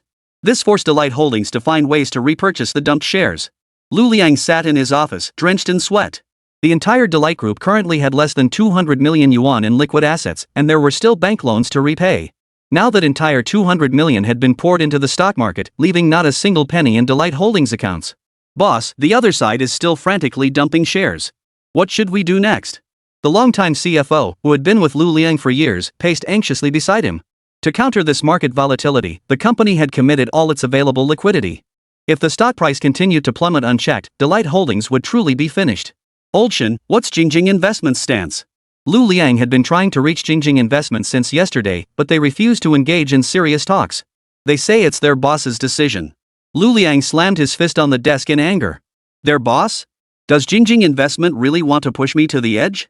Don't they fear mutual destruction? The CFO sighed and said, Boss, Big Gold Tooth and his crew have already started collaborating with Jingjing Investment. The implication was clear, hoping to resolve this through non-standard means was unrealistic. For the sake of Xinhua Records, they're willing to pour in this much money. A rough calculation showed Jingjing Investment had already poured over 500 million yuan into this battle for Delight Holdings shares. Boss, if we still can't reach an agreement with Jingjing Investment, Delight Holdings will have no choice but to declare bankruptcy. Bankruptcy was the worst-case scenario. Of course, once Delight Holdings went bankrupt, all assets would be frozen. Bring Sister Mei here. Lu Liang understood that his only hope now was to get Sister Mei to arrange another meeting with Lin Xiao to see if he could get any help. When Sister Mei reached Lin Xiao, he was reviewing financial statements at Jingjing Investment's Hong Kong branch. Lin Xiao had previously only contemplated plans to deal with Delight Holdings but had never actually acted on them. Zhang Meihui, however, had implemented this scheme. She explained that to establish a foothold in this new city, one must step on others' failures. Delight Holdings was precisely that stepping stone. After hearing Zhang Meihui's proposal, Lin Xiao uttered only one sentence. Do whatever you think is best. And so began the current stock battle. Sister Mei told him directly that Lu Liang wanted to see him. By the time Lu Liang thought to seek out Lin Xiao, it was already his last resort. Lin Xiao had no reason to refuse the meeting, and it was at the same golf club as before. When Lin Xiao arrived, Lu Liang was already waiting there, just like last time. The difference was, this time he wasn't surrounded by those beautiful ladies. Only Sister Mei accompanied him. Manager Lin, it's been quite a challenge to arrange this meeting with you. Lu Liang was in a terrible mood, regretting not selling Xinhua records to Jingjing Investment earlier. His current predicament was entirely self-inflicted. Had he not been so fixated on making a quick profit, he wouldn't have ended up in this mess. I've been busy with film investments lately. I wonder what's happened. Mr. Lu is so eager to see me. Could it be he wants to join our film project too? Several days prior, Zhou Axing and his partners had finalized the transfer of their film company to Jingjing Investment. Zhou Axing would join the new film company as a star, holding a 20% stake. Now, Jingjing Film Company had officially launched. Jingjing Investment is deep-pocketed. They surely wouldn't care about such a small sum. Lu Liang seethed inwardly. His entire fortune had been drained in just 2 days. So many shareholders who once called him brother had now betrayed him.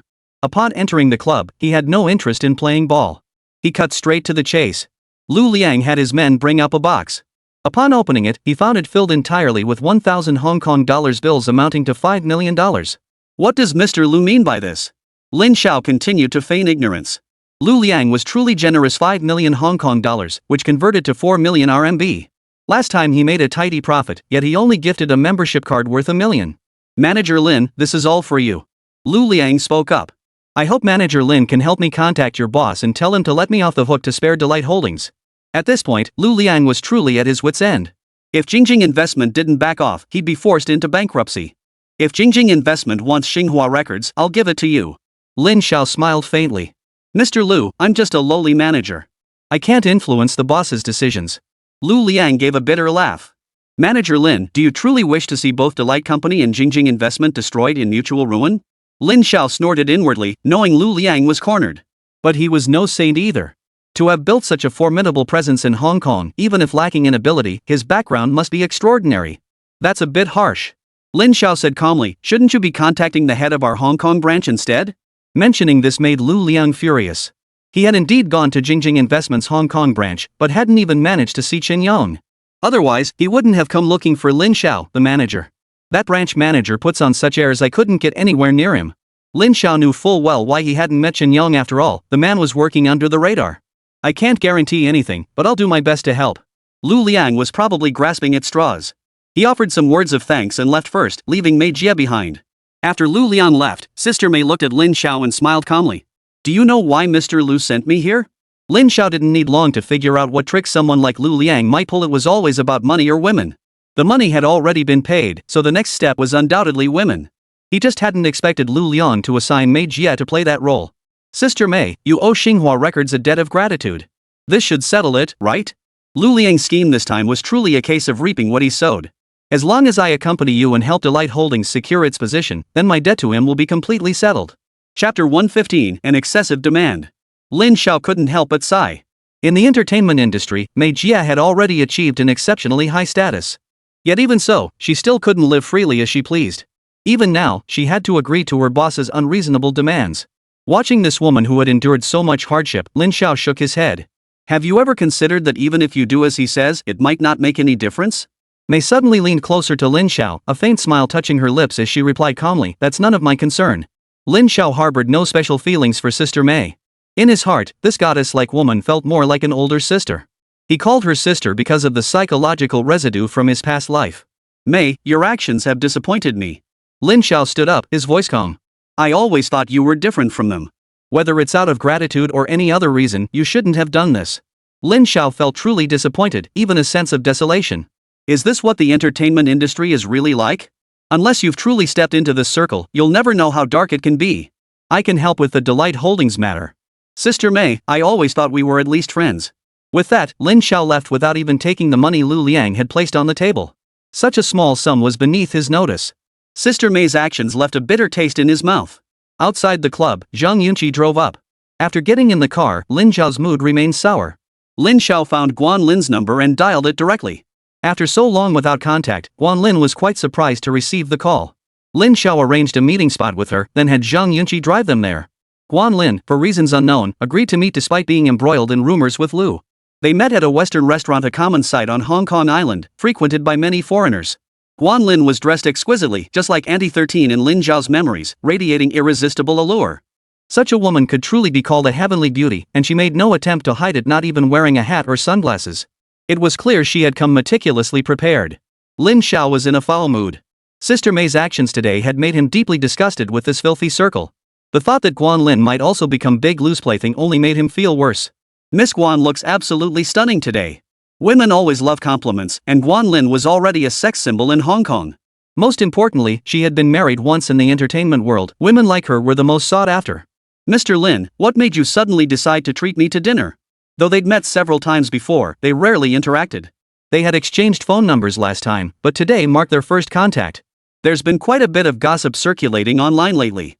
Lin Zhao smiled and said, I heard Miss Guan and Mr. Lu have been getting quite close? Guan Lin hadn't expected Lin Zhao to bring this up, but she smiled nonetheless. Do you believe those rumors too, Mr. Lin? Guan Lin glanced around and smiled even more brightly. If someone snapped a photo of us having dinner together, it'd probably make tomorrow's headlines. Lin Zhao understood. Judging by her outfit, she had clearly come prepared. Seems Miss Guan went out of her way to dress up for this meeting. Lin Zhao remarked calmly, aren't you afraid Mr. Lu will send someone after me tomorrow? In a place like this, anything could happen. Guan Lin smiled faintly. I wonder if Mr. Lin believes me when I say I found you quite intriguing the very first time we met. Back at the club, your eyes betrayed a certain indifference. Everyone there was a big shot in the industry. Everyone knows how much power they wield. Yet you remained completely at ease, even wearing a look of disdain. That's when I knew you weren't an ordinary person. Lin Zhao was astonished by her keen observation. So beauty wasn't just skin deep after all. That Guan Lin had noticed so many details upon their first meeting. Such insight was far from ordinary. You might be mistaken this time. Truthfully, I'm not exactly a righteous saint. As he spoke, Lin Zhao's gaze swept over her once more. At that moment, she radiated the beauty of her prime. What a coincidence, I'm not a simple girl either. Guan Lin's blunt honesty made Lin Zhao feel a tingle of excitement. Let's eat first. Lin Zhao smiled as he ordered their meal. This Western-style dinner was his first indulgence since his rebirth. Watching the man across from her, Guan Lin's eyes softened with admiration. Even the way he ate carried a unique charm. After the meal, Guan Lin looked at Lin Zhao and asked with a smile, where shall we go next? They gazed at each other, neither hiding the sparkle in their eyes. Naturally, we should go somewhere we can talk. With that, Lin Zhao stood up, took her hand, and walked straight out of the restaurant in plain view of everyone, heading toward where Zheng Yun was waiting with the car. The car started up and headed toward their destination. They spoke little during the entire journey, but Lin Zhao sensed the unease and anticipation within her. No matter how composed this woman appeared on the surface, she wasn't one to let go so easily. Meanwhile, back at his mansion, Big Lu received a call from his subordinate. He had ordered surveillance on Guan Lin, and upon hearing she'd entered a hotel with Lin Zhao, his temper flared. His study was reduced to a shambles, the noise drawing murmurs from the servants below. At that moment, De Lu hadn't yet divorced his wife. Standing on the second floor, she heard the commotion below and gave a cold laugh to the servants. Ignore him, she said. Continue with your work. After his rampage, De Lu emerged from the study. Seeing his wife, he remained silent. Oh? Now you won't even speak to me? Her words made De Lu's voice turn icy. I've already had my lawyer draft the divorce papers. There's nothing left to say between us. The woman stared coldly at the man. Ever since marrying him, his affairs outside the marriage had never ceased. Betrayal feels awful, doesn't it? This remark infuriated Lu, who raised his hand and slapped her across the face before sneering coldly, don't forget your place. How dare you accuse me? Inside the hotel, Guan Lin and Lin Zhao walked in hand. In this era, though news didn't travel as swiftly as it does today, someone still managed to secretly photograph them and upload the images. The editors of the gossip magazine had already crafted their headline. Hot starlet meets male friend late at night, dines together then enters hotel hand in hand. This explosive news would undoubtedly spread to every corner of Hong Kong Island by tomorrow. Such incidents were commonplace in Hong Kong's entertainment circles, nothing particularly unusual. It wasn't until they reached the room that Lin Zhao released Guan Lin's hand. This woman wasn't as promiscuous as she appeared on the surface. Her charm was innate. The faint blush on her cheeks at that moment made her exceptionally alluring. People often say women with experience possess greater allure, and indeed, this was true. Guan Lin had been married once before, had worked in the entertainment industry for many years, and came from a well-to-do family background. A woman with such credentials naturally drew many men to her, no wonder even someone like Big Lu felt possessive toward her. Well, the act is over. I wonder what Miss Guan thought of my performance. Facing the question, Guan Lin showed no awkwardness. Instead, she smiled and said, Mr. Lin, you really are a peculiar man. Hearing this, Lin Xiao chuckled. Wasn't this all to shake off those bothersome admirers? At this point, Guan Lin felt a pang of anxiety.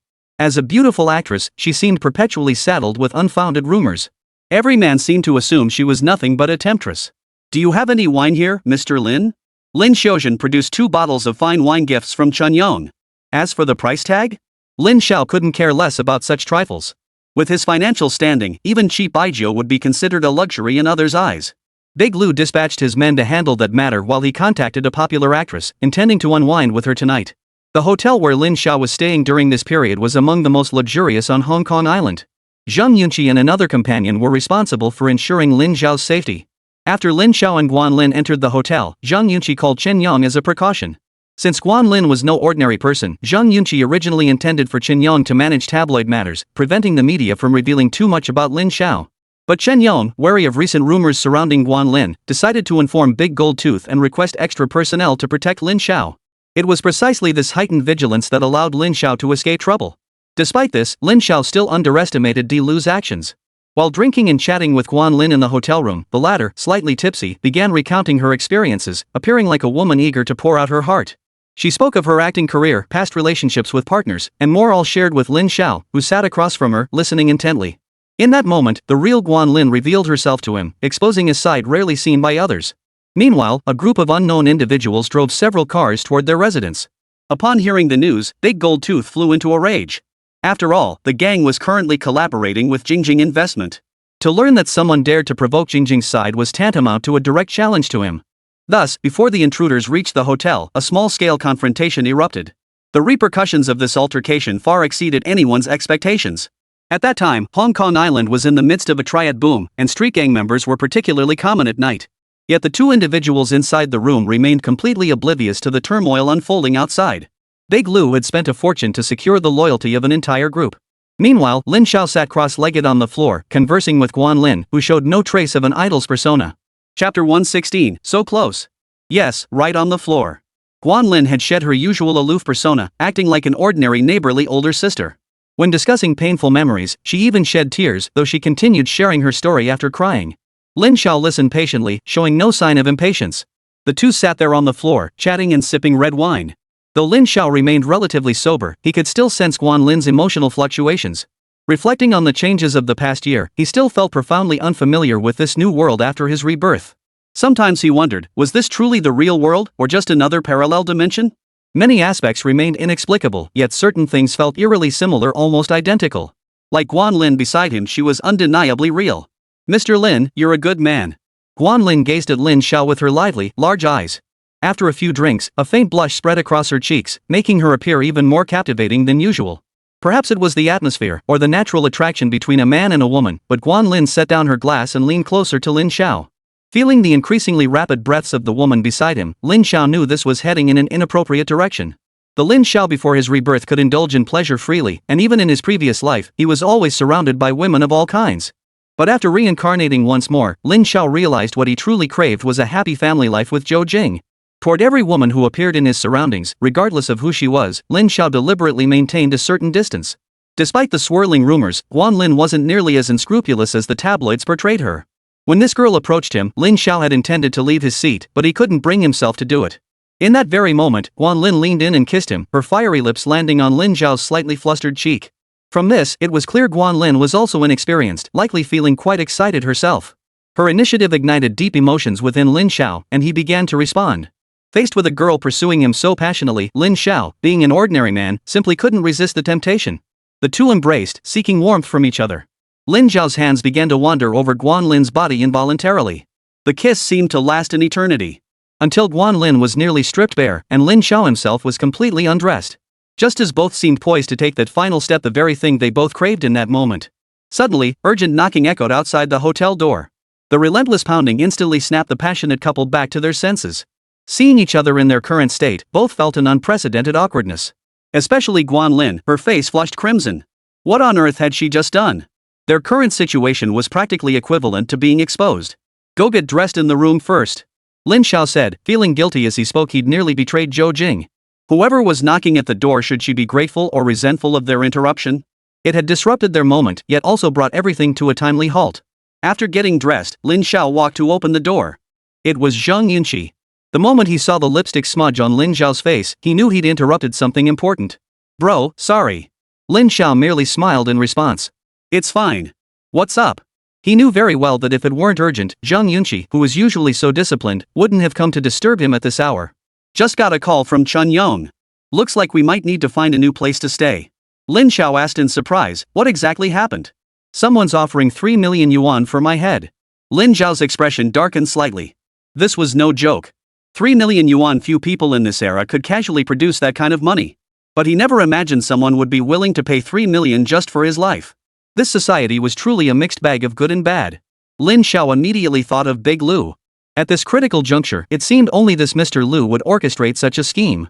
A 3 million yuan bounty, only the lavishly generous Big Lu could pull off something like this. No wonder he'd spent so extravagantly on Guan Lin over the past year. Was this what the reckless extravagance of the wealthy looked like? By then, Guan Lin had changed her clothes. She de-freshened up in the bathroom and was mostly sober, though her slightly flushed cheeks still held an undeniable charm. What happened?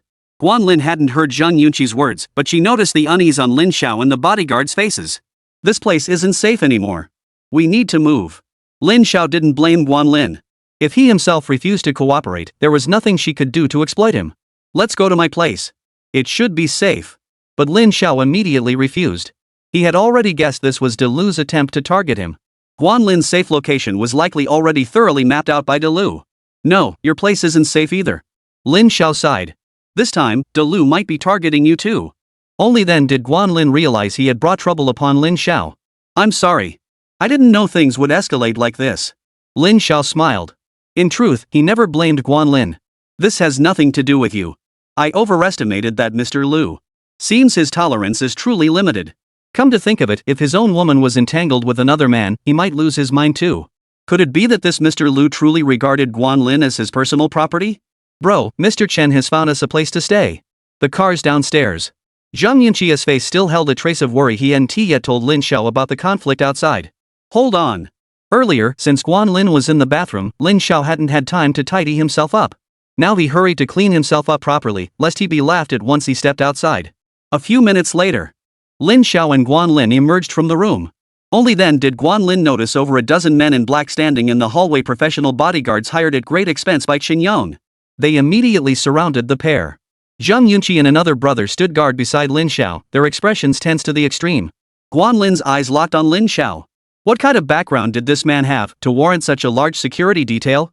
As the dozen bodyguards escorted Lin Xiao downstairs, the scene astonished everyone in the hotel, who assumed some big celebrity had arrived. At the hotel entrance, several cars were already parked. Chen Yong stood sweating profusely, waiting with several bodyguards beside him. Boss. Chen Yong rushed forward the moment he spotted Lin Xiao. Get in the car first. We'll talk on the way. Lin Xiao also sensed something was off, wondering if he had overlooked something important. Chen Yong personally opened the door for Lin Xiao. This vehicle was a bulletproof car he had spent a fortune on. He himself took the driver's seat. Lin Xiao and Guan Lin got into the car. Zhang Yunqi and another brother took the front passenger seat and a rear seat in another vehicle respectively. As the convoy of nearly 10 vehicles departed the hotel, onlookers murmured among themselves, rich people these days sure are flashy, traveling with so many bodyguards and luxury cars. Inside the vehicle, Chen Yong spoke while driving. Boss, the triads in Hong Kong have received a bounty notice. Someone is offering 3 million for your life. I'm currently negotiating with them through Big Gold Tooth. Lin Xiao knew they had only recently established themselves in Hong Kong and their partnership with Big Gold Tooth was still in its infancy. Resolving this matter would come at a significant cost. Only 3 million to buy my life? That Lu guy sure is stingy. Lin Xiao appeared calm, but Chen Yong was visibly tense. He asked anxiously, Boss, should I arrange a meeting with Mr. Lu? Lin Xiao smiled faintly. What's the point? Would he even listen? Lin Xiao understood perfectly well that for someone like Big Lu, face was paramount. Offering 3 million was merely a warning to others, don't touch Big Lu's things. How about I reach out to some wealthy local friends and see if they can mediate? Chen Yong hoped influential local figures might persuade Big Lu to reconsider. It won't work. Lin Xiao said flatly, you don't understand what these people are thinking. A figure like Big Lu held extraordinary status in Hong Kong. Even among local wealthy businessmen, mutual respect existed, but intervening in such matters would yield little practical effect. Chen Yong fell silent, unsure what his boss intended to do. After a moment's thought, Lin Xiao finally spoke up. How is Huaxia Properties performing on the Hong Kong stock market? This topic hit Chen Yong's sweet spot. Over the years in Hong Kong, his primary focus had been analyzing stock performance, including that of Huaxia Properties. This was Big Lu's most valuable asset and one of his highest-yielding investments. Through several successful trading strategies, Big Lu had made a name for himself in Hong Kong's financial circles. Its current market capitalization is approximately 30 billion. Lin Xiao understood that Huaxia Properties was De Lu's crowning achievement, the key to his sudden fame. Though he didn't hold a single share of Huaxia Properties, De Lu took immense pride in having secured control of the company in record time. From now on, you needn't concern yourself with anything else. Focus entirely on acquiring Huaxia Properties and liaising with the company's other shareholders. I believe they'll be quite pleased with this outcome. A faint smile touched Lin Xiao's lips. Back then, Big Lu had seized control of Huaxia Properties through aggressive tactics in the stock market. Now, he was merely following the same playbook. He was sure the minority shareholders would be eager to see how Big Lu felt facing this situation. I understand.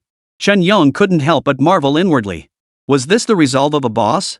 Over a woman, Boss Lu was prepared to take on his own superior. And in retaliation, the boss had directly targeted his most crucial asset. Guan Lin, sitting beside them, could scarcely believe what she was hearing. This man had managed to make Jingjing Investments' Hong Kong branch manager so obedient. Ever since Chen Yong agreed to be Lin Xiao's driver and addressed her as boss, she'd sensed there was more to this man than met the eye. Chapter 117, Gentlemanly Demeanor. Now she speculated further, mentioning the 30 billion yuan Huaxia Properties was as easy for him as casually buying a trinket. Could such a figure truly be just an ordinary manager? Yet Guan Lin, ever the tactful observer, chose silence over inquiry, watching and listening instead. Up front, Zhang Yunqi was on the phone with his mainland brother Zhang Weihua, reporting the situation. He felt it would be more reliable to handle matters with their own people, so he suggested his brother bring some men to Hong Kong to help ensure security. As for these issues, they meant little to Lin Xiao. His primary concern was maximizing his gains in this showdown with Big Lu. Soon, the car pulled up in front of a detached villa. Chen Yonggang had recently purchased this property, spending 30 million alone on the building. Lin Xiao didn't bat an eye at this expense, confident the investment would appreciate tenfold or more within a few years. He had long been optimistic about Hong Kong's real estate market, particularly fixated on the mid-levels area. He had instructed Chen Yong to closely monitor properties in this zone and seize any opportunity to purchase immediately. Bodyguards spread out around the perimeter, maintaining vigilance, while only Zhang Yunqi and his group were permitted inside. Seeing this, Lin Xiao chuckled, "Relax, guys. Even if someone really came after me for a $3 million bounty, they'd need time to plan it, right? How could someone possibly act so quickly on a bounty notice released just today?" Chen Yong wiped his sweat and reported, "Boss, Big Gold Tooth's gang is already clashing with another faction. It's absolute chaos outside right now." Lin Xiao's expression shifted slightly, but he maintained a relaxed smile. "Tell Big Gold Tooth money isn't an issue. I'll give him whatever he wants, as long as he takes care of these gangs. If they want to play hardball, then let's go head to head." Chen Yong nodded in understanding before stepping out to call Big Gold Tooth. After pondering for a moment, Zhang Yunqi decided to say to Lin Xiao, "Brother, our family will take the earliest flight tonight. Shouldn't we head back to the country first?" He was genuinely worried about Lin Xiao's safety. If anything happened to him, Zhang Yunqi wouldn't be able to face his family and brothers. Sigh. Lin Xiao sighed, knowing Zhang Yunqi was speaking out of genuine concern for him. "Let's wait a bit longer. We'll see once they arrive. Just get everything ready on your end." Feeling weary, Lin Xiao glanced at Guan Lin and said, "You should find a room to rest too. Everyone's exhausted today." Guan Lin's face flushed slightly as she recalled what had happened between them earlier. She had hoped they might continue what they hadn't finished earlier, but to her surprise, Lin Xiao locked the door behind him as soon as he entered his room. This action made the beautiful woman a little upset. Was she not attractive enough? This made Guan Lin doubt her own charm. After returning, she even deliberately looked at herself in the mirror to confirm she was still beautiful. So why had he suddenly lost interest? In truth, Lin Xiao wasn't disinterested. He simply knew he needed to stay rational at this moment. He couldn't let physical attraction distract him from more important matters. What happened at the hotel had been beyond either of their control. Any man in that situation might have made the same choice. But now that he'd cooled down, Lin Xiao had more to consider. Tonight's events were arguably the most serious trouble he'd encountered since arriving in Hong Kong. Combined with the incident involving Sister May earlier that day, it left him utterly distraught. This guy named Big Lu was even more petty than he'd imagined, truly living up to his reputation as a notorious womanizer of this era. To expend so much effort seeking revenge over a woman just to vent his anger? Lin Xiao had once thought there might be a chance to collaborate with Big Lu. After all, several years ago, the other man's company had already entered the mainland market and was doing quite well there. But after this incident, he realized such a man was utterly untrustworthy. If that was the case, then he would resolve the issue another way, by acquiring the company outright. He still had billions sitting idle with no investment direction. His next objective was to take over this enterprise. Lin Xiao fell into a deep sleep, paying no heed to the chaotic events unfolding across Hong Kong Island that night. That night, fierce clashes erupted between rival gangs, resulting in heavy casualties. Only after several bigwigs stepped in to mediate did the conflict temporarily subside. Yet the covert rivalry had only just begun. The next day, inside Huaxia Real Estate's office tower, a standalone building on Hong Kong Island valued at over $1 billion. Inside the chairman's office, Big Lou stared intently at his computer screen, monitoring the movements of his company's stock, his greatest passion. Through their stock market successes, the brothers had amassed substantial wealth, and Huaxia Properties' market value continued to climb steadily. Last night's events had already been pushed to the back of De Lu's mind. As for Guan Lin, that woman, her whereabouts remained unknown. The gossip surrounding her had been replaced by the previous night's gang rivalry. Watching the series of buy and sell orders on the stock market, Lu showed no emotional fluctuation. Even the sudden appearance of large-scale transactions seemed perfectly normal to him. After all, as one of the company's largest shareholders, such minor maneuvers by others posed no real threat.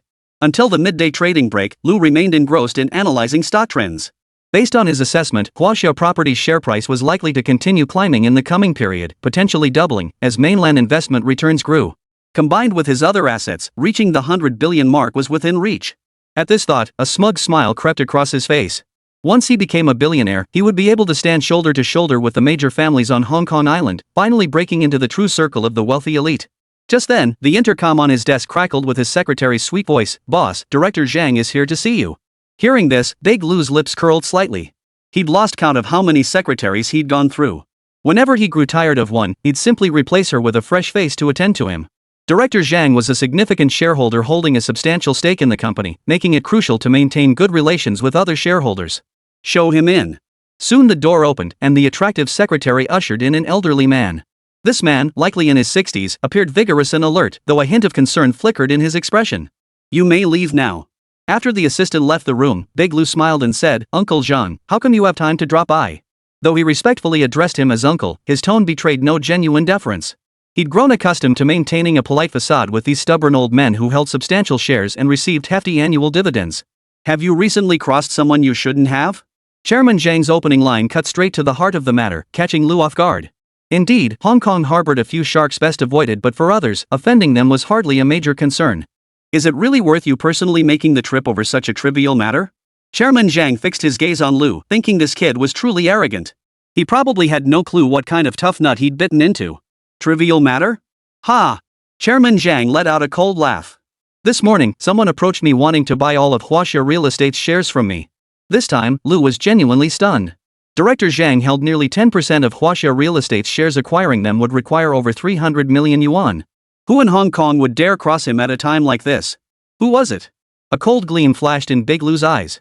Whoever it was, daring to target him, he wouldn't let them off easily. Seeing his reaction, Director Zhang smiled and said, "You still don't know who you've crossed?" "Uncle Zhang," Lu sighed. "You know I've handled so many projects and investments over the years. It's inevitable that some people would grow envious. Naturally, I've made my share of enemies." Director Zhang replied calmly, "You know who was behind the Delight Holdings incident involving Lu Liang, right?" Lu smiled. The news had spread far and wide. Now Lu Liang was scrambling for funds everywhere, having clashed with Jingjing Investment over a single Xinhua Records deal. Was it really worth it? But his expression quickly hardened as he fixed Director Zhang with a stare. "The ones trying to buy your shares is at Jingjing Investment?" Director Zhang nodded. "Yes, it's them." Big Lu sucked in a sharp breath, the shadow in his eyes deepening. Any other rival would be manageable, but Jingjing Investment? That mysterious firm, no one could say for certain how deep its connections ran. Lin Xiao, that manager. Lu immediately recalled last night the man who had returned to the hotel with Guan Lin, that scumbag. Lu nearly forgot about the little incident he'd caused last night. Before Lu could fully process this, Director Zhang continued, "You know I'm getting old. This is the only thing I still have of value. When Jingjing Investment came knocking, I had no reason to refuse them." De Lu's face darkened. Was this old man deliberately flaunting his power? "Uncle Zhang, that's not how it works.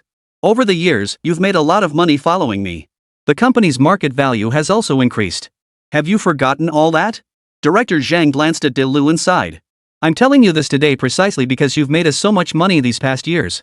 But you must understand there are some people even you might not be able to afford to provoke."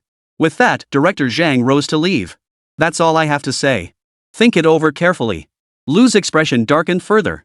These people had betrayed him, yet they had the nerve to lecture him. But he knew Jingjing Investment had already acquired shares from this old man. What about the others? Lu immediately walked to his desk and began calling the minor shareholders of Huaxia Real Estate to inquire about the situation. But after completing a round of calls, the responses he received were either that the person was traveling abroad or that they were unreachable. A sense of foreboding washed over Lu. Chapter 118: The Investment Circle Shakes.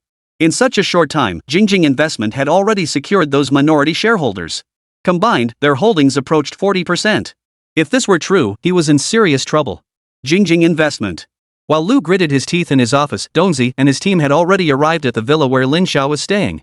Security at the villa was now handled by Dongzi's personally selected team, while the guards hired at great expense by Chen Yong were tasked with protecting their safety. Lin Xiao had already risen and was having breakfast with Guan Lin. Guan Lin hadn't gone anywhere these past 2 days either, staying put here the whole time. You should stay at the villa for now. He won't find his way here anytime soon, Lin Xiao said to Guan Lin. At that moment, Chen Yong walked in carrying a stack of documents, a smile on his face. Boss, aside from the shares held by Mr. Lu, the remaining shareholders of Huaxia Real Estate have transferred their equity to us. Combined, it amounts to 38.5%. Hearing this, Lin Xiao wasn't particularly surprised. In truth, everyone knew the shareholders of Huaxia Real Estate had never been united. After all, it was common knowledge that Big Lu had acquired the company through somewhat unscrupulous means, driving out the two families who had previously controlled it. So the smaller shareholders had always harbored resentment toward him. If it weren't for the profits still being made, they likely would have refused to cooperate with him long ago. Jingjing's powerful emergence in Hong Kong had now placed Delight Holdings in a precarious position. Similarly, Huaxia Real Estate's minority shareholders feared they might follow Delight Holdings' fate.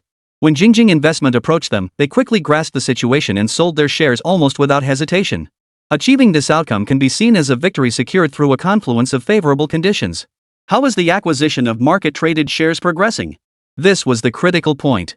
With just a slight increase in shareholding, Jingjing Investment could defeat Big Lu, who held 45% of the shares. We've acquired nearly 1 percentage point through multiple channels. Lin Xiao frowned at this result, finding the pace insufficient. You can hold a press conference tomorrow to officially announce Jingjing Investment's acquisition of Huaxia Real Estate and gauge Lu's reaction. Chen Yong nodded in agreement. Alright, I'll notify the media to prepare their coverage immediately. This will be the top story first thing tomorrow morning. By that afternoon, the news had spread, sending shockwaves through Hong Kong's business community. Many were astonished by Jingjing Investment's aggressive stance, having just dealt a blow to Delight Holdings. They were now targeting another industry giant, Huaxia Properties. As more details emerged, the wealthy circles were once again thrown into turmoil. It was rumored that Jingjing Investment already held nearly 40% of Huaxia Properties, trailing only Big Lu by a mere 5 percentage points. Everyone chuckled, for Big Lu was notorious in Hong Kong's elite circles for his ruthless tactics, a true hardball player. Seeing him suffer a setback this time was genuinely satisfying. But Lu's influence in this circle shouldn't be underestimated, and this whole affair was essentially a clash between an external force and local power. Jingjing Investment represented an emerging external force, while Huaxia Properties was a decades-old established enterprise on Hong Kong Island. Privately, some local tycoons were not keen to see Jingjing Investment succeed. Jingjing Investment has already plunged Delight Holdings into trouble, and now it's targeting Huaxia Properties. What if they continue targeting other companies? Consequently, a group began calling for Hong Kong companies to boycott Jingjing Investment. Amidst this tension, Chen Yong, head of Jingjing Investment's Hong Kong branch, convened a press conference attended by major and minor media outlets across the island. At the conference, Chen Yong formally announced Jingjing Investment's acquisition of Huaxia Properties and explained the purpose behind it. They were targeting Huaxia Properties' core real estate projects in Hong Kong Island, which aligned perfectly with their strategic direction. Chen Yong stated on the spot that after completing the acquisition, Jingjing Investment would invest at least 20 billion yuan into Hong Kong Island's real estate market over the next 5 years. Had anyone else made such a claim, it might have been dismissed as a joke. But given Jingjing Investment's proven capability to accumulate 10 billion yuan in assets within just 1 year, no one dared to doubt it. What happens 5 years from now is anyone's guess. In 1994, the Li Ka-shing family's fortune on Hong Kong Island amounted to only a few hundred billion. Thus, when Chen Yong announced this news at the press conference, it sent shockwaves through Hong Kong's elite circles. The event was broadcast live on television. This declaration also quietly conveyed a signal to Hong Kong's top government officials, demonstrating Jingjing's firm commitment to investing in Hong Kong. Unlike previous stock market maneuvers, if these 20 billion were genuinely invested in Hong Kong's development, it would be an irresistible temptation for the current Hong Kong government. When Lu saw the news, he nearly choked on his own blood. Huaxia Properties' stock price soared immediately, hitting the daily limit up shortly after the acquisition announcement. Lu understood this was Jingjing Investment's tactic, driving up the stock price to force him into a costly buyback or relinquishing control of Huaxia Properties. It was a battle fought without a single shot fired. Jingjing Investment's press conference sent shockwaves through the market like a large stone tossed into a lake. The disclosed information also caught the attention of Hong Kong's top officials, with senior government representatives meeting with Chen Yong that very day. While the details of their discussions remained confidential, media coverage soon flooded the airwaves.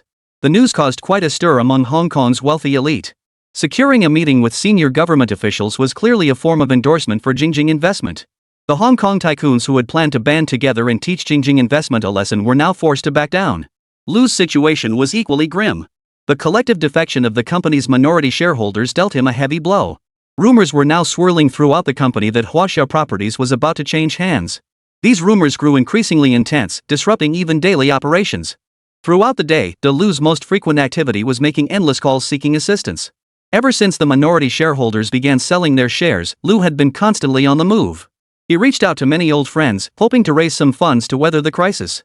After making countless calls, though many expressed willingness to help, not a single penny had actually materialized. Lu hadn't left his office all day. Just then, Huaxia Real Estate's CFO walked in, handed him a financial statement, and said, "Boss, after my calculations, our company's liquid cash reserves are under 10 billion. Lu might have 6 or 7 billion yuan in his personal accounts, but the amount readily available for immediate use was actually quite limited.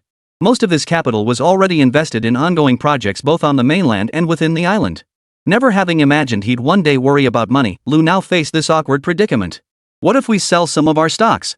At this point, it seemed the only option left was to sell off the shares he held in other companies. These were precious assets he had acquired through countless stock market battles and intended to hold long-term. Yet to tackle the immediate crisis, he had no choice but to steel himself and part with a portion of his holdings. What a desperate choice! In that moment, Big Lu deeply understood the helplessness he had once inflicted upon others. Faced with Jingjing Investment's terms, Huaxia Real Estate's stock price had now surged to an unbelievable level. To retain controlling interest, they had to deploy all available cash flow to purchase Jingjing's shares, the only viable solution at present. Regardless, Lu still held the most sway in this matter. After all, he was Huaxia Real Estate's largest shareholder. "Based on our calculations, we can raise a maximum of 2 billion yuan in cash in the short term," the CFO added. For most people, raising such a massive sum in such a short time was unimaginable. Even in mainland China, it was considered extraordinary for top tycoons to have hundreds of millions readily available. That same year, the wealth figures announced by the mainland's wealthiest individual had only just surpassed 2 or 3 billion. 20 billion. Upon hearing this, Lu slumped wearily back into his chair. This sum equaled nearly all the resources currently available. Pouring every last penny into countering the hostile takeover bid risked leaving them empty-handed. Moreover, the company's ongoing projects and other collaborative plans would be forced to stall.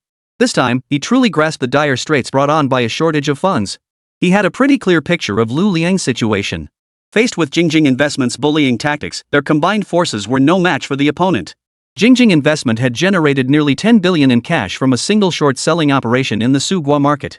This was hard cash even among Hong Kong's wealthiest individuals. Few could produce 10 billion in cash at a moment's notice. But Jingjing Investment possessed such vast liquidity. Why would such a giant take notice of him? Lu, who prided himself on handling Jingjing Investment matters with utmost caution, never imagined that a single manager would provoke a full-blown conflict with this colossus. Was Lin Xiao, such an insignificant figure, truly worth Jingjing Investment's massive effort to suppress?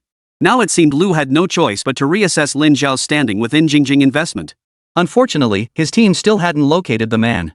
Even Chen Yong of Jingjing Investment was heavily guarded, with Hong Kong police assigning dedicated personnel to provide round-the-clock protection. At this moment, Big Lu realized he had truly shot himself in the foot. "Get the funds ready immediately. I'll make some inquiries to see if we can establish contact with Jingjing Investment." He was deeply concerned that even if he were willing to invest the entire 20 billion, it might ultimately be in vain. The only one who could help now was Sister May. Through extensive inquiries, he learned that Sister May and Lin Xiao had a decent relationship and had been spending a lot of time together on Hong Kong Island lately. The incident at the club that day weighed heavily on Sister May's mind. She could sense Lin Xiao's growing coldness toward her. Yet she had her own reasons. Xinhua Records had been kind to her, and Lu Liang was her direct superior. Seeing her boss's family business threatened, she couldn't bear to stand idly by. She never imagined that within Jingjing Investment, Lin Xiao wielded such immense power enough to mobilize substantial funds to attack a company nearing a 10 billion yuan market value. Soon after, Mei Jie also caught wind of the rumors swirling around Lin Xiao and Guan Lin. Upon hearing they'd returned to a hotel together, Mei snorted derisively, muttering, "Hypocrite." He rejected her affections, only to turn around and check into a hotel with another woman. Before long, news broke that Mr. Lu ordered an investigation into Lin Xiao and Guan Lin, followed by reports of Huaxia Real Estate's acquisition. Piecing all this information together, Mei Jie was utterly stunned. She now knew beyond doubt that Lin Xiao was no ordinary man. How else could he wield such power? Who exactly are you? Recalling their first encounter, his words still echoed in her ears. They sounded so casual and simple, as if he felt no constraints whatsoever. Mei, the fate of both companies rests entirely on your shoulders. These were the words spoken to Mei by Lu Liang, the struggling boss fighting for survival, who had already experienced the formidable power of Jingjing investment firsthand. Chapter 119, The Villain. Lu Liang now deeply regretted it. If only he had known back when Jingjing Investment wanted to buy Xinhua Records, he should have simply handed Xinhua over to them for free. At that time, he could have easily arranged for Jingjing Investment to take control of Xinhua, and he would have reaped the benefits too. Sister Mei mustered all her courage and finally dialed Lin Xiao's number. The person who answered wasn't Lin Xiao, but Zhang Yunqi. After hanging up, Zhang Yunqi found Lin Xiao and informed him that Sister Mei wanted to meet. You go meet her personally. I'm concerned someone might be watching her.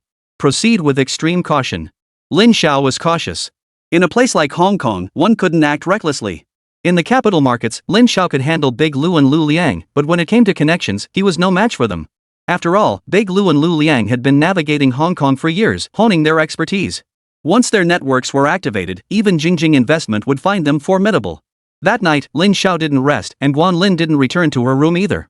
She had clearly realized that the man beside her held an extraordinary status. This man was young and accomplished, a major player capable of mobilizing vast sums of capital, possessing an irresistible charm for women. Why are you staring at me like that? Faced with Guan Lin's gaze, Lin Xiao felt uneasy. Only today did I realize that men who instinctively know how to perform are the true masters of the stage. As someone with an acting background, Guan Lin's conversations inevitably circled back to performance. I really am not a bad person. This line gave Lin Xiao a cinematic illusion. Though the film that had left a deep impression on him, Infernal Affairs, hadn't been released yet, he knew that at certain moments, the choices people made were truly hard to explain. Originally, Lin Xiao hadn't planned to establish himself in Hong Kong this way. Doing so might tarnish Jingjing Investment's image. But with Lu Liang and Big Lu closing in relentlessly, he had no choice but to resort to extreme measures. If he showed weakness at this critical juncture, the friends who had fought alongside him and the thousands of employees under Jingjing's umbrella would risk losing their jobs. This was his duty, leaving him no other choice. Guan Lin shot Lin Xiao a sharp look. She hadn't expected such a simple statement to be delivered with such calm determination. So tell me, what exactly is your relationship with Mei? Women love prying into little secrets, and Guan Lin was no exception. Just friends. Lin Xiao's tone was serious when he used that word. For some reason, Guan Lin felt a pang of envy toward Mei Jia. It seemed such friends were rare for Lin Xiao. So what role did she play in his heart? She desperately wanted to ask, but reason told her now wasn't the time for such sensitive topics. If not for last night's impulsive act, they might still be strangers. Guan Lin felt a pang of regret. Why hadn't she secured this man sooner? Mei has so many friends in the industry. She must possess a truly captivating charm. That kind of charm wasn't something to envy. Mei's sister had a wide circle of friends, while Guan Lin just kept switching boyfriends. Even the gossip magazines were running out of fresh material to write about. Lin Xiao and Guan Lin chatted until Zhang Yunqi arrived at the villa with Mei Jia. Seeing the two of them laughing and chatting so easily, Mei suddenly felt a pang of discomfort. So this man really did get along well with Guan Lin. If not for what had happened before, their relationship would likely be this close too. Mei, we were just talking about you. Guan Lin was straightforward, rising to take Mei Jia's hand. Mr. Lu just mentioned how much he loves your songs. Guan Lin was indeed a shrewd woman. She acted this way because she sensed Lin Xiao's resentment toward Mei Jia. She deliberately mentioned it to remind Mei Jia of the man's status. On the way here, Mei had pondered a lot about Lin Xiao's identity, already harboring doubts in her heart. Upon entering this villa, she saw the bodyguards protecting this man. An ordinary manager would never have such security. At that moment, Mei Jia suddenly understood, no matter who this man before her was, she should treat him as if meeting him for the first time. Putting aside all distracting thoughts, Sister Mei took a deep breath, sat down, and said, "Let's get reacquainted, Mr. Lu." Lin Xiao smiled faintly, not because Mei had guessed his identity, but because he knew she had come to terms with it. "Mr. Lu, how about Mei and I come to your company to dine with you from now on?" Guan Lin truly lived up to her reputation as one of the era's most skilled socialites, knowing exactly when to bring up such a topic. Having offended Big Lu, her former connections were gone for good. She was acutely aware that after this incident, he would hire her. Having two beautiful ladies join us would be a pleasure, of course. Lin Xiao chuckled. "But my company doesn't offer much in signing fees, you know." Both women laughed. Given their status in the entertainment industry, they could demand hefty signing fees, but they weren't counting on that for income. Sister Mei, who had originally come to plead for leniency, ended up not mentioning a single word about Lu Liang or Big Lu. The moment she saw Lin Xiao, she understood she shouldn't meddle in their dispute. So that evening, the three chatted happily, reminiscing about movies they'd filmed in the past. Now Jingjing Investment had established its own film company, even recruiting comedy legend Zoe Axing as a member. Jingjing Entertainment had also registered an address on Hong Kong Island, marking its official entry into the territory. Mei Jia didn't bring up Big Lu or the others until the next morning, when she emerged while Lin Xiao was doing his morning exercises in the villa garden. The sun shone brightly over Hong Kong Island that day, and Lin Xiao was in a good mood. "How did you sleep last night?" Mei Jia had also stayed overnight at the villa instead of returning home. "It's so peaceful here. When I'm old, I'd love to buy a house like this to retire in." Lin Xiao smiled faintly and said, "If you like it, I'll give you this villa as a signing gift." Mei was momentarily stunned. Though this villa wasn't as ostentatious as the mansions on the hillside, it was still a high-end property on Hong Kong Island that would cost tens of millions to purchase. That's far too extravagant. Sister Mei never expected the new boss to be so generous, especially since she hadn't brought Jingjing Entertainment a single penny yet. "I'm a capitalist. The money you'll earn for me in the future will far exceed this amount." Lin Xiao understood Sister Mei's influence perfectly well. As long as her health held up, calling her an evergreen in the entertainment industry was no exaggeration.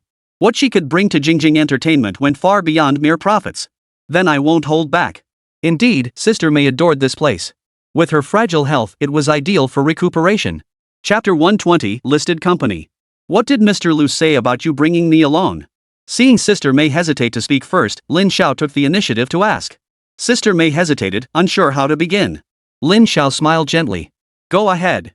I'm also curious how this Mr. Lu plans to resolve this issue." Sister Mei sighed. "He said if Jingjing Investment genuinely wants Huaxia properties, we can negotiate.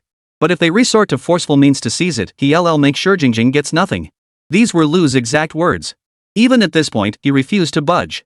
Unlike ordinary businessmen, Big Lu held immense prestige in Hong Kong. If ranked among Hong Kong's wealthiest circles, Big Lu would undoubtedly crack the top 10. Facing such a formidable figure, backing down easily was clearly not his style. Lin Xiao felt no surprise. If De Lu could be crushed so easily, how could he have maintained his prominence in Hong Kong for so many years? Ha ha. Lin Xiao laughed heartily. Now that's the Lu boss I know. But Sister Mei was utterly perplexed by Lin Xiao's attitude. Wouldn't this standoff between him and Big Lu result in mutual destruction? "Sister Mei, tell him I'm looking forward to seeing him destroy Huaxia properties with my own eyes." Big Lu seemed to be oversimplifying the issue. Huaxia Properties was a long-established enterprise. Regardless of who was at the helm, the company itself operated through its own well-established mechanisms. This was a publicly listed conglomerate affecting the livelihoods of thousands, perhaps tens of thousands. Though Lu could sometimes lose his temper, he understood that if Huaxia Properties truly collapsed, the consequences would extend far beyond mere financial losses. It could even cross legal boundaries. Even though corporate regulations were still evolving, the Hong Kong government would never turn a blind eye to such severe misconduct. Inside the Huaxia Properties headquarters, Boss Lu was in the depths of despair. A sleepless night had left his eyes bloodshot. How devastating it would be if years of hard work vanished into thin air because of a single mistake. He was now anxiously awaiting news from Jingjing Investment, desperate for a chance to speak directly with them. Even transferring the company to Jingjing Investment wasn't an unacceptable option provided they offered sufficient compensation. Similarly, the CFO had also stayed up all night. With some operations conducted overseas, this former Wall Street veteran faced challenges due to the time difference. Throughout the night shift, the CFO and his team urgently handled the sale of a portion of the company's shares to recover funds. "Mr. Lu, we currently have nearly 2 billion in cash available. Should we invest it all at once?" The CFO's worried expression made it clear that pouring such a large sum into the stock market might not make much of a splash. Especially considering that Hong Kong's stock market had already reached a market capitalization of hundreds of billions, while the mainland market was still in its infancy. In 1994, the total value of a shares had barely surpassed 100 billion yuan. "Let's wait a bit longer." Even the seasoned veteran Lu struggled to remain composed when making such a difficult decision. After all, this meant betting the lion's share of his personal fortune. As the opening bell approached, an unexpected turn of events unfolded. Huaxia Properties' stock price suddenly surged rapidly, accompanied by massive trading activity. With regulatory oversight still underdeveloped at the time, such situations were often overlooked. "Mr. Lu, Jingjing Investment appears poised to sell its holdings. Should we step in to absorb the shares?" Hearing this, Lu's expression instantly turned grave. Just as he hesitated, an employee rushed in to report, "Boss, massive amounts of unknown funds are rapidly buying up our shares." Upon hearing this, Lu's expression changed instantly. He urgently demanded, "Who are they?" "Unclear. All trading accounts are overseas." Facing his boss's interrogation, the subordinate lowered his head, fearing that angering the boss now would only worsen the situation. At the critical moment, Lu made his decision. Zhang, I'm entrusting you with everything I have, he said solemnly to his longtime CFO, who had been by his side for a decade. I'll handle it immediately. Grasping the urgency, the director sprang into action. For a company he had built from scratch and nurtured with his heart and soul, De Lu was naturally reluctant to let it fall into others' hands. The only thing he could do now was to scramble to buy up every available share on the market. After hitting the daily limit yesterday, the stock surged again today, its value soaring to over 50 billion Hong Kong dollars. Yet everyone was acutely aware that this inflated valuation was merely a false prosperity, masking the manipulative intentions behind it. Someone deliberately inflated the stock price, then had Huaxia Properties step in to buy it back. This forced Huaxia Properties to pay nearly double the original price for the shares. Retail investors, seeing Huaxia Properties stock continuously rising, follow suit and sell their holdings, creating a false market illusion. At this point, substantial capital continued to flow in, akin to snatching food from the jaws of a tiger, extremely dangerous. Huaxia Properties' stock surge has pulled the entire market up, drawing international attention to the unusual volatility in Hong Kong stocks. Consequently, numerous investment institutions began focusing on Hong Kong stocks. Who could have imagined such a situation unfolding? Lin Xiao had only intended to teach Big Lu a lesson, yet inadvertently set off a chain reaction across the entire Hong Kong stock market.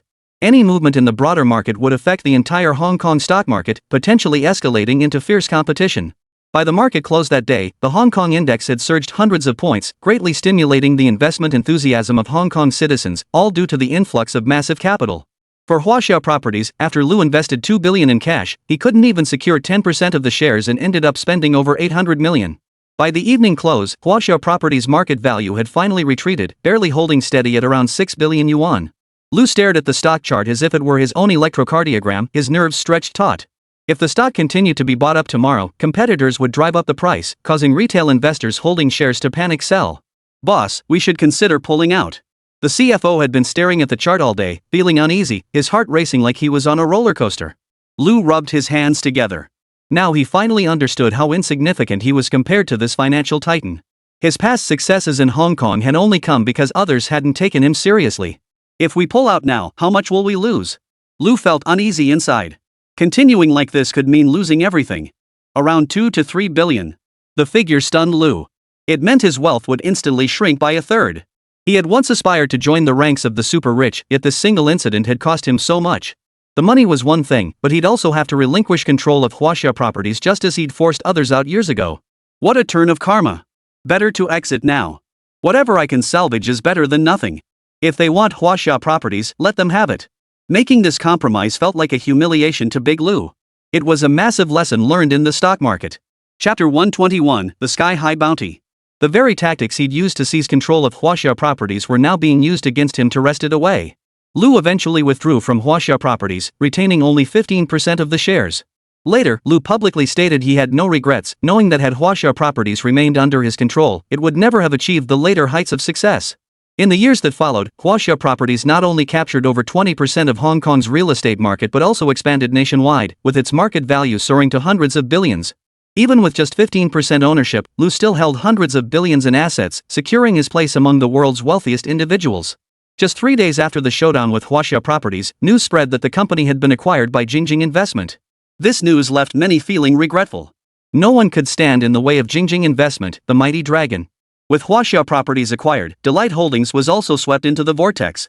Lu Liang reluctantly chose to exit, leaving with 100 million in cash, a rather embarrassing scene. Thus, Jingjing Investment demonstrated its true strength to Hong Kong's wealthy circles through concrete action. It was a genuine financial titan. For security reasons, Big Lu spent a hefty 3 million to hire bodyguards. Rumor had it that an anonymous individual offered 100 million bounty for the assassination of Big Lu's entire family. Even if this was merely a rumor, it left Lu deeply unsettled. Only now did he realize that the seemingly insignificant figures he had once looked down upon actually wielded considerable power behind the scenes. Before long, it was late March. On March 29, Jingjing Entertainment Group officially established its presence on Hong Kong Island, stunning everyone with its star-studded roster of artists. Alongside comedy star Zhou Axing, several A-list superstars had joined, including even the brother and sister act originally signed to other agencies. The acting roster included renowned actresses like Guan Lin, Zhu Zhu, and Lan Jie, with Zhang Manyu also among them. All these names were familiar to Lin Xiao. Of course, there were also many lesser-known figures whom Lin Xiao recognized. On opening day, Lin Xiao did not make an appearance, instead entrusting all Hong Kong operations to Chen Yong's full authority. As for the entire entertainment group, Sister May was placed in charge. Given Sister May's standing and connections within the industry, no one was better suited for the role. She was intimately familiar with both singers and actors. Lin Xiao had no concerns whatsoever, knowing he had the capable Zhang Meihui to hold down the fort. By this time, Lin Xiao was ready to return to the mainland. This time, he didn't inform anyone, quietly boarding the return flight with Dongzi and the others. Though the trip yielded substantial gains, it left a less than stellar reputation in Hong Kong's entertainment circles, as numerous popular stars had been quietly poached by Jingjing Entertainment without their knowledge. Zhang Meihui was left behind on Hong Kong Island by Lin Xiao, who instructed her to handle company affairs alongside Chen Yong before returning to Donghua City. March 30th, Kyoto. Taking advantage of this opportunity, Lin Xiao met with the Huang brothers of Guomeng Home Appliances. Guomeng Appliances now operated over 20 branches in Kyoto and other cities. Lin Xiao recalled that by the late 1990s, the brand had expanded to over 500 stores nationwide. His expectation for the Huang brothers was to establish a broader supply chain system, aiming to have Guomeng Home Appliances stores in every first and second-tier city within 3 years. After spending the entire day discussing plans with the Huang brothers, Lin Xiao finally returned to Donghua City on April 1st. Having been away from home for nearly a month, Lin Xiao truly missed his wife. As soon as he arrived home, he headed straight for their residence. By this time, Zhou Jing's belly was quite noticeable. As Lin Xiao stepped into the courtyard, she was busy with household chores alongside Li Xiangjing. His unexpected return without prior notice brought tears to Zhou Jing's eyes when Lin Xiao suddenly appeared in the courtyard. She hadn't realized it before, but now she understood just how important this man was to her. Previous business trips had never lasted longer than a week, but this one had stretched to nearly a month. To say she hadn't missed him would be untrue. Had Li Xiangjing not been nearby, Zhou Jing would likely have thrown herself into Lin Xiao's arms. "Honey!" Seeing this, Lin Xiao exclaimed joyfully, rushing over to plant a kiss on Zhou Jing's cheek without hesitation. "I missed you so much." This made Zhou Jing's cheeks flush bright red. Fortunately, the considerate Li Xiangjing found an excuse to leave, sparing herself the awkwardness of watching the couple's intimate display. How improper. Though she said this, Zhou Jing was actually overjoyed inside. Lin Xiao had brought many gifts for his family from Hong Kong. After putting everything away, he couldn't wait to say, "Let me listen to our baby." With that, he crouched down and pressed his ear against Zhou Jing's rounded belly. The fetus was now nearly 5 months old and occasionally made slight movements. "He's moving. That little guy's got some strength." Zhou Jing replied softly, "He must take after your temper." Lin Xiao smiled and pulled Zhou Jing closer once more, his eyes brimming with deep affection.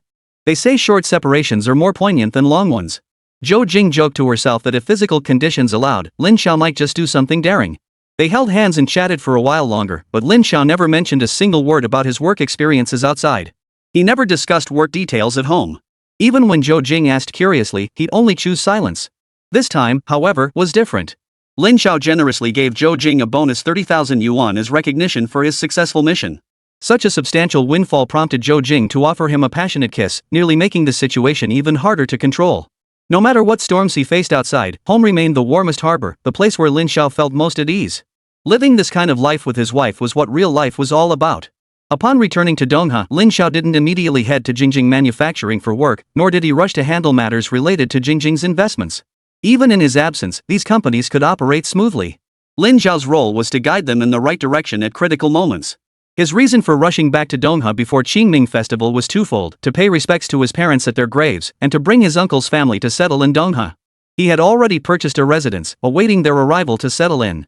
With only 2 days left before Qingming, Lin Xiao stayed home these past 2 days, keeping company with Zhou Jing.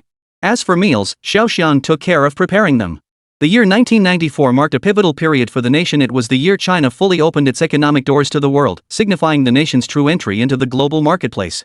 In the past, although the concept of reform had been proposed, there was a lack of guidance on how to implement it concretely.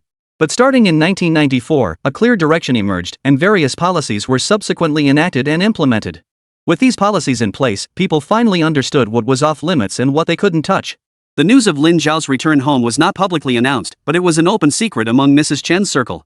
She deliberately set aside a day for the couple to be alone, and then visited the Lin residence on April 2nd. While ostensibly visiting Zhou Jing, her true purpose was to meet and speak with Lin Xiao.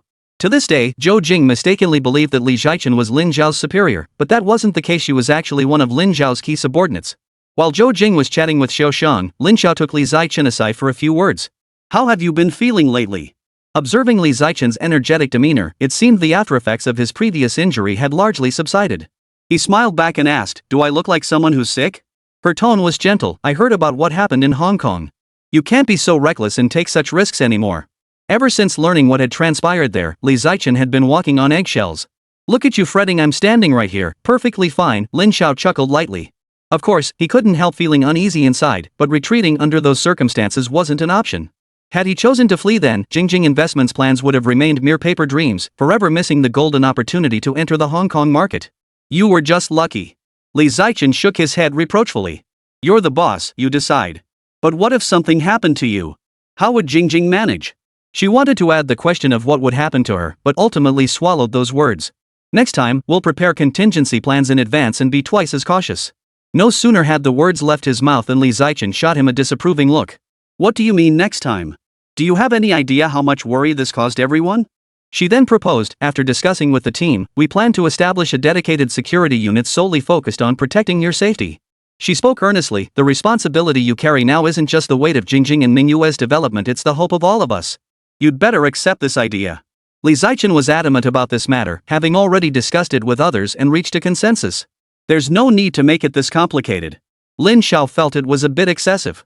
Imagine walking anywhere with people following behind you. Was it to make sure everyone knew your worth? Besides, how many people outside even knew he was Jingjing's investor? But if he was constantly surrounded by a crowd, even those who didn't want to speculate would have to guess. How about I talk to Jingjing about your affairs in Hong Kong? Li Zichen had learned this tactic from Chen Shuehui one threat, and Lin Xiao was indeed scared. You're ruthless. Seeing Lin Xiao's reaction, Li Zichen smiled. Her smile was so captivating it momentarily stunned even Lin Xiao. Chapter 122, Vice President.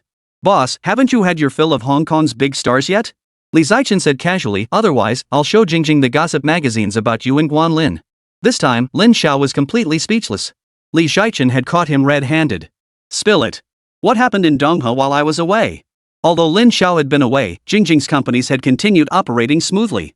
He couldn't believe their rivals hadn't made a single move. I thought you were focused entirely on Jingjing Entertainment? Li Zichen murmured softly, news from Haicheng says Qian Yuan has already made connections with the Shangguan family. Lin Xiao was slightly startled. Qian Yuan's ambitions were truly immense. What was he up to? Was he planning to team up with Kunpeng Shipping to counter Jingjing Investment? What about Kunpeng Shipping? For Lin Xiao, Kunpeng Shipping was indeed a major headache right now. The forces backing them weren't something he could easily deal with at his current level. No movement yet. They're likely watching our response. Lin Xiao let out a faint smile and murmured, Chen Yuan alone won't be able to stir up much of a storm. Any new developments from Donghe? At Lin Xiao's question, Li Zichen immediately recalled something. Regarding the Lu Province Chamber of Commerce, someone from the Zhang family approached me. Li Zichen still held the title of Vice President of the Lu Province Chamber of Commerce. The Zhang family's influence in Lu Province was deeply entrenched. After the previous incident, they hadn't simply let it go. What did they want to say? Lin Xiao was curious. After all this time, did the Zhang family still intend to stir up trouble? The Zhang family expressed interest in collaborating with us. Lin Xiao smiled, somewhat surprised. Most members of the Zhang family worked in formal institutions, and Lu Gang was one of China's 3 major steel conglomerates. I hear Lugang Group is facing layoffs. The Zhangs suggest our affiliated companies take on these employees. Lin Zhao's expression remained unchanged. It seems the Zhang family has calculated this well, it would boost their political achievements. What do they plan to offer in exchange? If it's a partnership, it can't be a one-sided investment. Li Zichen offered a faint smile. The Zhang family could entrust their steel export operations to Jingjing Trading. Hearing this, Lin Xiao felt a slight stir within. Steel exports were no small matter, especially with the expanding real estate market driving massive domestic and international demand for steel. As one of China's 3 major steel conglomerates, the quality of Lu Steel was beyond reproach. Even in the future, Lu Steel would remain a corporate entity with a market value of hundreds of billions. Would the Zhang family be that kind-hearted? Even if this deal is favorable, Lin Xiao still doesn't trust the Zhang family's goodwill. Your suspicions are correct. The Zhang family does have other conditions. Li Zichen stated calmly, they demand my dismissal and forbid you or Jingjing from ever working at any company within the Jingjing system again. Li Zichen chuckled. Boss, how about this, you could just pretend to be fired by us. It seemed the Zhang family hadn't given up on causing trouble for Lin Xiao. Hearing Li Zichen's words, Lin Xiao couldn't help but laugh. Trading Lu Gang's export business for Lin Zhao's dismissal, this deal clearly favored the Zhang family. They must have assumed Li Zichen would agree to it. Truthfully, Lin Xiao and the Zhang family didn't harbor deep-seated grudges. Things shouldn't have escalated to this point. Something doesn't add up here. The Zhang family paid such a heavy price, they couldn't possibly just want to drive me away. Lin Xiao immediately grasped the crux of the matter and remarked calmly, unless someone instructed them to do this? Li Zichen's expression flickered with concern. Have you offended many people in Donghe? Lin Xiao shook his head. In Dongha, the only family that truly held a grudge against him was the Rin family. Now that Ran Nan had married into the Zhang family, and given the Rin family's deep-rooted heritage, no one could guess how many hidden cards they still held. It wasn't impossible that the Rin family was pulling the strings behind the scenes. But that still didn't fully explain why the Zhang family would be willing to make such a huge sacrifice. After all, the profits from steel exports were substantial. Why would they easily hand over Jingjing's investment? Compounded by policy constraints, the Zhangs didn't hold absolute control over Lu Steel. A sudden flash of insight struck Lin Xiao. Another possibility existed. Perhaps the company originally handling Lugan's export operations had encountered difficulties, prompting higher-ups to switch partners. The Zhang family had seized the opportunity to do a favor. This would make sense. Otherwise, given the Zhang family's capabilities, they wouldn't be able to make such a major decision unilaterally. Find out which company handled the export trade before. No sooner had Lin Xiao finished speaking than Li Zichen replied with a smile, "We've already looked into it, and that's precisely what I wanted to tell you.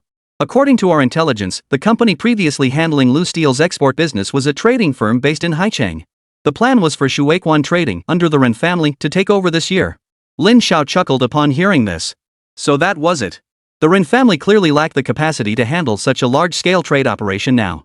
Even with the Zhang family's backing, that reality couldn't be changed. Was that why the Zhangs sought investment and partnership with Jingjing? Guess what? That previous trading company that worked with Lu Gang had close ties to Qian Yuan. This didn't surprise Lin Xiao. As a prominent family in Haicheng, the Qian family naturally had connections with local trading companies. It seemed this matter involved both the Ren family and Qian Yuan's factions. Interesting. Seems the Zhang family wants to complicate matters further. Lin Xiao smiled faintly. He hadn't expected to encounter such an intriguing situation upon his return. This year also coincided with policy liberalization as the market economy gradually opened up. Many state-owned enterprises and collectively owned companies were poised for transformation. However, for a major state-owned enterprise like Luguang Steel, it was unlikely to be included in the reform list as it was tied to the nation's core strength. The steel industry was no small-scale operation to be taken lightly. Afterward, Lin Xiao and Li Zichen continued discussing Jingjing Investment's recent developments. Overall, everything was proceeding according to plan. Whether it was Jingjing Manufacturing, Jingjing Real Estate, Jingjing Department Store, or even the newly launched Jingjing Mobile Communications, all were experiencing rapid growth. With Robert's distribution rights in Huagua, Jingjing Mobile Communications had already begun its outward expansion. As for the remaining funds from Lin Xiao's acquisition of Robert's shares, they had been transferred over. Lin Xiao was now the major shareholder, holding 30% of Robert's stock. Within Jingjing Manufacturing's industrial park, production lines are already under construction. Advanced foreign equipment will be introduced next, with Robert's domestic products to be manufactured by Jingjing. In 1994, Robert's market share in China was still modest, and mobile phones were not affordable for everyone. Given the current market conditions, selling even 100,000 mobile phones in a year would be challenging. But this was only the beginning. In the coming years, driven by the market economy, sales would surge dramatically. These developments were precisely what Lin Xiao had anticipated long ago. After the meal, Li Zichen took Li Jingtian away. That night in bed, Zhou Jing held Lin Xiao tightly, pressing her body close. For some reason, seeing Li Zichen and Lin Xiao talk for so long today made her feel uneasy. The man beside her wasn't particularly outstanding, but he was working hard now. Lin Xiao sensed Jingjing's unease and asked, "What's wrong?" Zhou Jing said nothing, only clinging tighter to him. If not for the pregnancy, this atmosphere would be perfect for intimacy. "Lin Xiao, how about we start a small business?" After a long pause, Zhou Jing finally spoke these words. Lin Xiao smiled in surprise. This woman's thoughts were truly unpredictable. She never would have considered such an idea before. "Why would you think that?" Lin Xiao asked calmly. "Our current jobs are stable, and the income is decent." Zhou Jing nestled into his embrace and whispered softly, "I think you're a capable person. Once we have 2 children, they'll need to go to school and college. We should prepare some assets for them." Unexpectedly, Jingjing had such thoughts. Lin Xiao held her tighter. "Let's wait until after the birth. I'll surprise you then." After keeping it hidden for so long, Lin Xiao decided to reveal the truth to Jingjing after she gave birth. He wondered how she would react if she knew about the family's current large-scale business. Chapter 123, Surprise. "I don't want any surprises." Jingjing pouted. "As long as you treat us well, that's all that matters. Also, have you been doing anything behind my back lately?" For some reason, images of him and Guan Lin in that hotel room flashed through Lin Xiao's mind, sending a chill down his spine. He quickly replied, "I promise, absolutely not. You're the only one in my heart." "Is that so?" Zhou Jing smiled mischievously, her hand slowly sliding downward. Lin Xiao sucked in a sharp breath. Who could withstand such a test? So in the end, even though Lin Xiao hadn't done anything to Zhou Jing, she cleverly devised a way to resolve that issue for him. That night, Lin Xiao held Zhou Jing tightly, sleeping soundly until dawn. April 4th, clear skies. Today was the Qingming Festival of 1994. Lin Xiao had made a special trip back from Hong Kong just to return to his hometown on this day to pay respects to his parents. Early in the morning, the Zhang brothers arrived in their pickup truck. Zhou Jing had already prepared everything needed for the ancestral worship ceremony back home. Because she was pregnant and not feeling well, Zhou Jing didn't have to go back this year. She stayed at home, and Li Xiangjing stayed behind to take care of her. Lin Xiao took his daughter back to offer incense to their ancestors. After nearly 3 hours of bumpy driving, the truck finally pulled up in Yangqiao village, stopping right in front of his uncle's house. Knowing they were coming, her uncle's family had already prepared a meal for them. His younger uncle and aunt were also present, intending to accompany Lin Xiao back to the city. But the eldest uncle, with his poor mobility and advanced age, refused to live in the city no matter what. His cousin and cousin's wife needed to stay behind to care for the elderly. Lin Xiao could only accept this arrangement. After all, caring for someone required their willingness.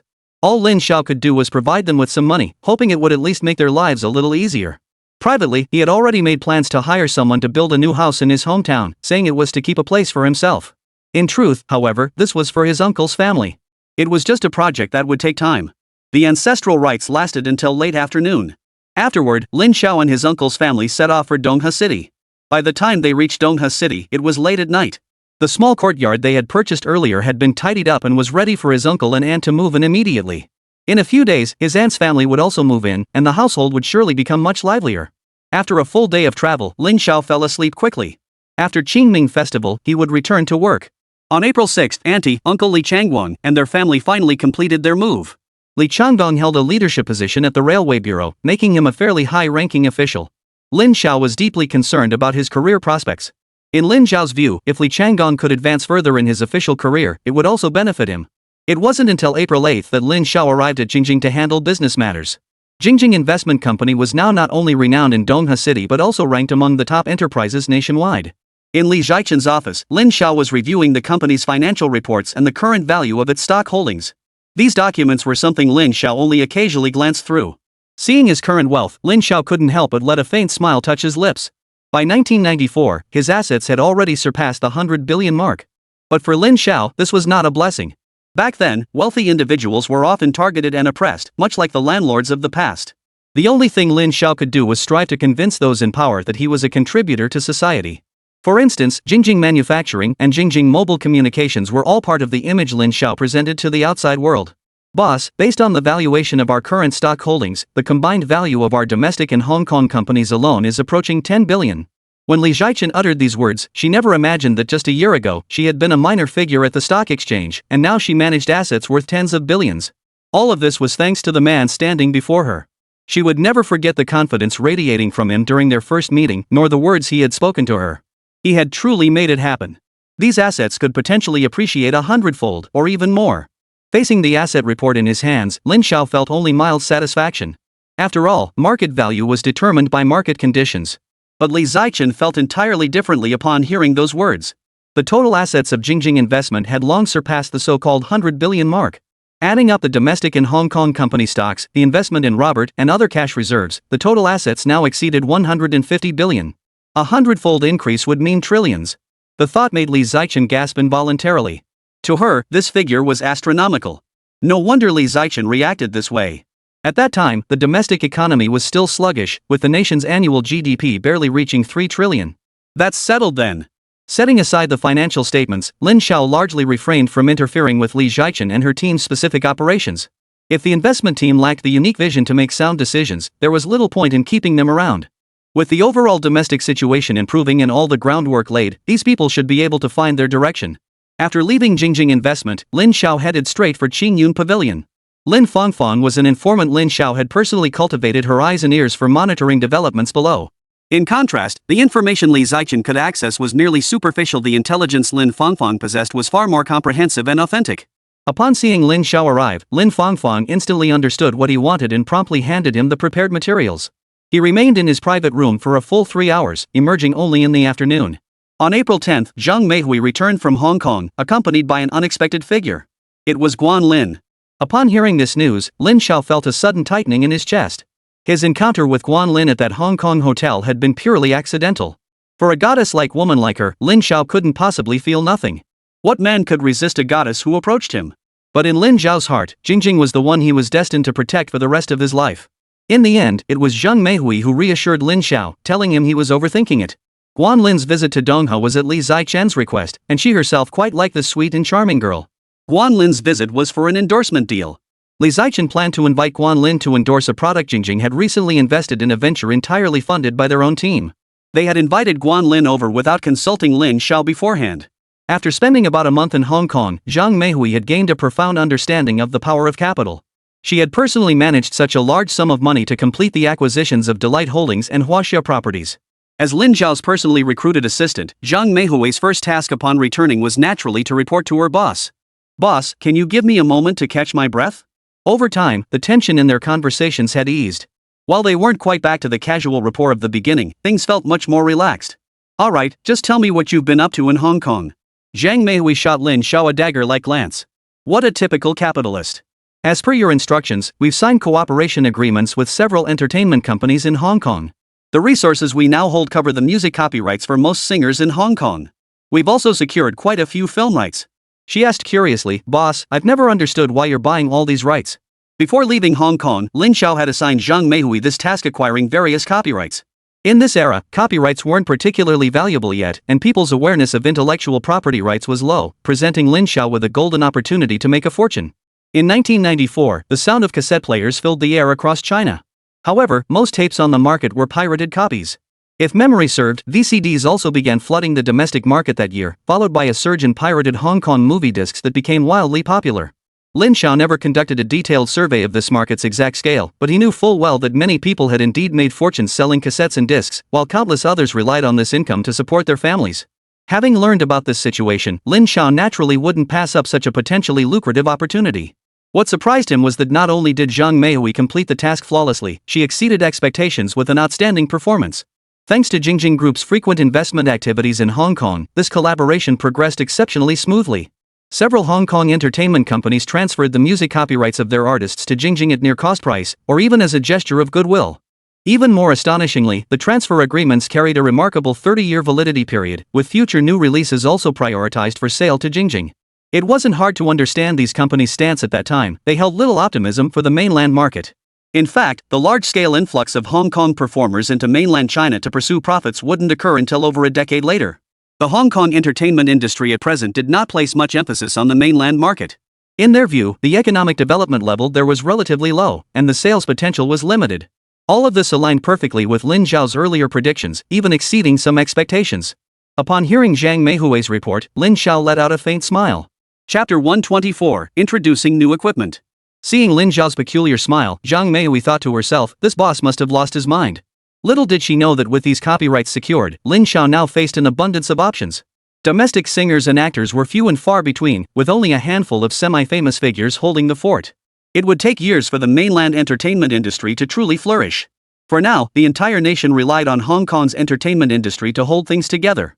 Next, Lin Zhao headed straight for Jingjing Manufacturing, where the portly Zhan Kara was currently swamped with work, not even having time to rest.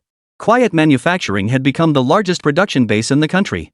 The current Quiet Industrial Park employed over 30,000 workers, a scale that would be considered substantial even among large state-owned factories.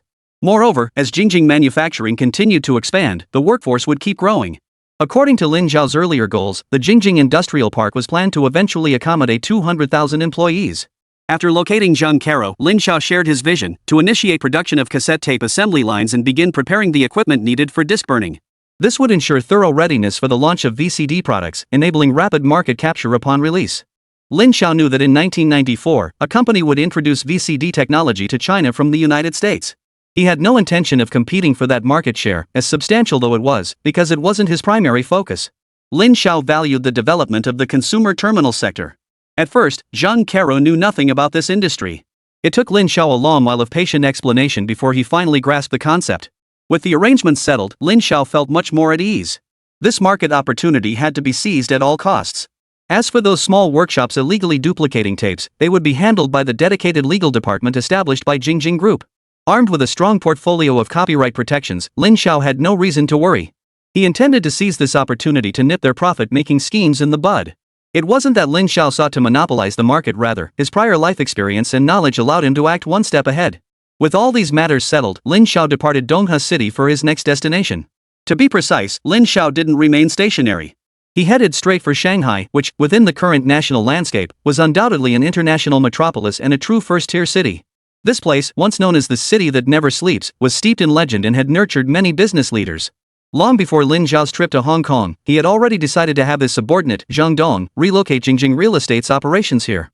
Compared to the relatively smaller Donghua City, Shanghai was not only a larger metropolis but also boasted a far greater number of skyscrapers. Upon arriving in Shanghai, Lin Xiao headed straight for Jingjing Real Estate's local branch office. Zhang Donglai's abilities might be average, but he was a steady performer, experienced, cautious, and meticulous, rarely making mistakes. It was precisely for this reason that Lin Xiao had chosen him as the person in charge.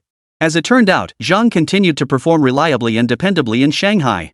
At this stage, Jingjing Real Estate had already acquired over a dozen undeveloped plots in the area. But Zhang Donglai had not rushed to start construction on new buildings. Instead, he chose to hoard the land, waiting for it to appreciate in value. Currently, the company had only one project underway in Shanghai, and that was only because Wang Shi from the Guangzhou branch had specifically requested it. In truth, Zhang Donglai had no prior knowledge of this visit to the Haicheng branch. As a true workaholic, he often locked himself in his office for entire days. When Lin Xiao arrived at the branch office, the staff there didn't recognize him at all. The reason for not informing Zhang Donglai beforehand was that Lin Xiao wanted to use this opportunity to observe the veteran's work style and management approach. Observing the quiet operations of the site, Lin Xiao felt quite satisfied. "Hey, what brings you all here?" A voice interrupted Lin Xiao and his group. It belonged to a young man who had just stepped out of an office. Spotting the visitors, he wore a puzzled expression. Zhang Yan opened his mouth to speak, but Lin Xiao silenced him. "We're here to see General Manager Zhang," he stated. The young man frowned and asked, "What's your deal? Why are you looking for my dad? Did you make an appointment?" Lin Xiao replied calmly, "We're friends, I suppose." The young man didn't buy that story, especially seeing the group standing around Lin Xiao. They didn't look like decent people at all. "Mr. Zhang's friend? How come I've never met you before?" The young man sneered. "And I've never heard of my father having a friend your age either." So this was Zhang Donglai's son. Zhang Donglai had mentioned it before, saying his son planned to join the company, and Lin Xiao had expressed approval at the time. Curiosity piqued, Lin Xiao studied the young man. He did bear a slight resemblance to Zhang Donglai in appearance and possessed a similar energetic spirit. "Your name is Zhang Tongfang, right?" He recalled Zhang Donglai mentioning his son's name before. Zhang Tongfang looked at Lin Xiao in surprise. "How do you know my name?" Lin Xiao smiled. "I also know you've been with this company less than 2 months. Seems like you're adapting well, already heading up the design department." Lin Xiao noticed Zhang Tongfang had just emerged from the office of that design department head. Earlier, Zhang Donglai had told Lin Xiao that his son Zhang Tongfang had studied civil engineering. "Just who are you?" Zhang Tongfang felt a twinge of doubt. This man knew far too much about him. If he really was his father's friend, it wasn't entirely impossible. But why had he never encountered Lin Xiao before?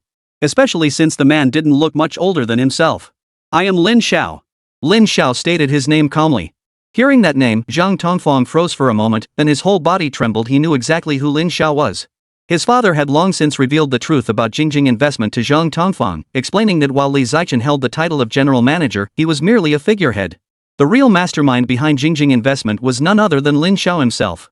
He had always been curious about what the actual controller of this massive company looked like.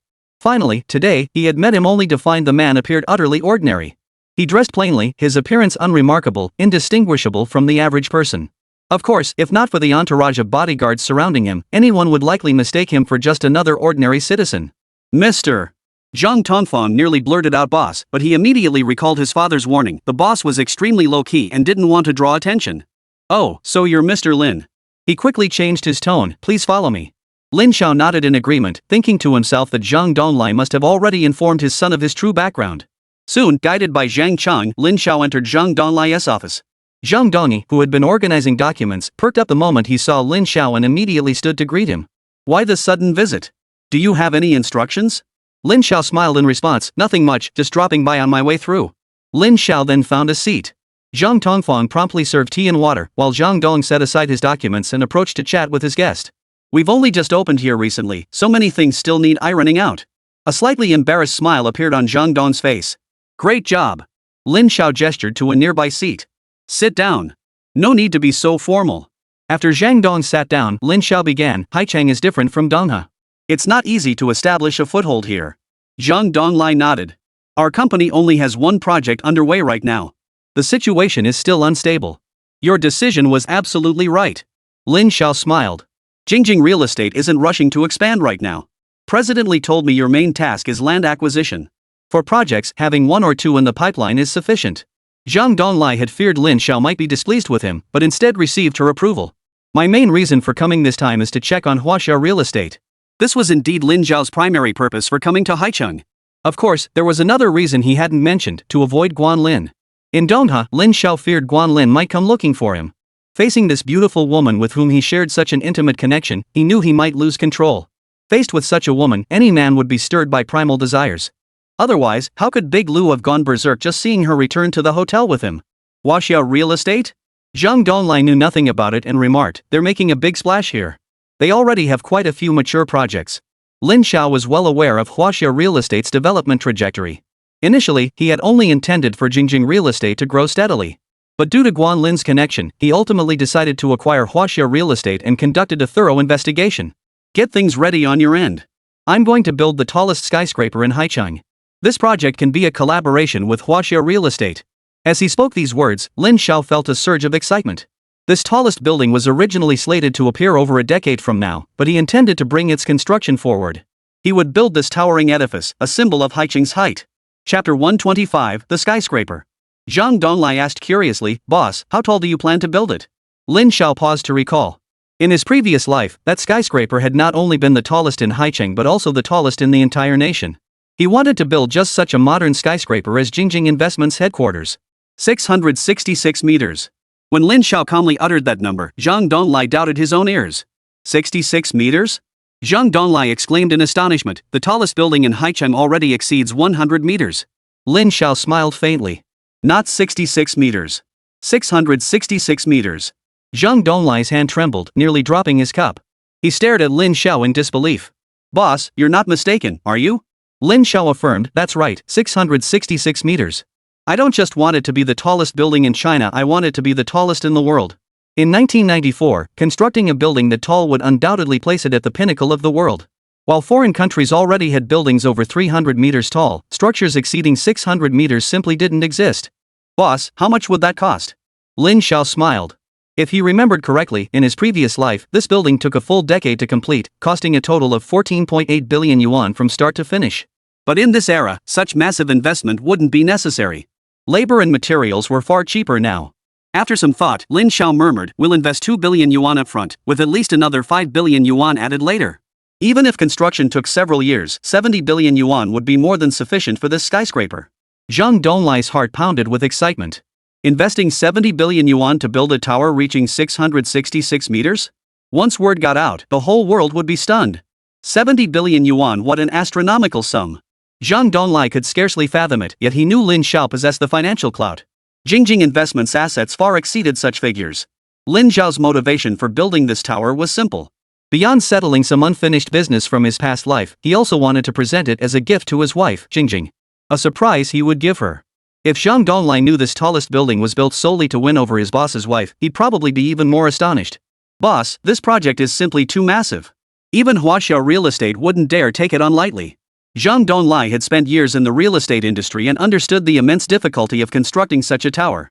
The tallest building in Haicheng, the tallest in the country, the tallest in the world. When Lin Xiao decided to build this tower, she knew full well it would be fraught with challenges. But since it was Lin Xiao's dream, he would make it happen no matter how difficult. From that day onward, Jingjing Real Estate began planning the design blueprint for this skyscraper. That very evening, Wang Shi flew into Haicheng, bringing along his most elite team.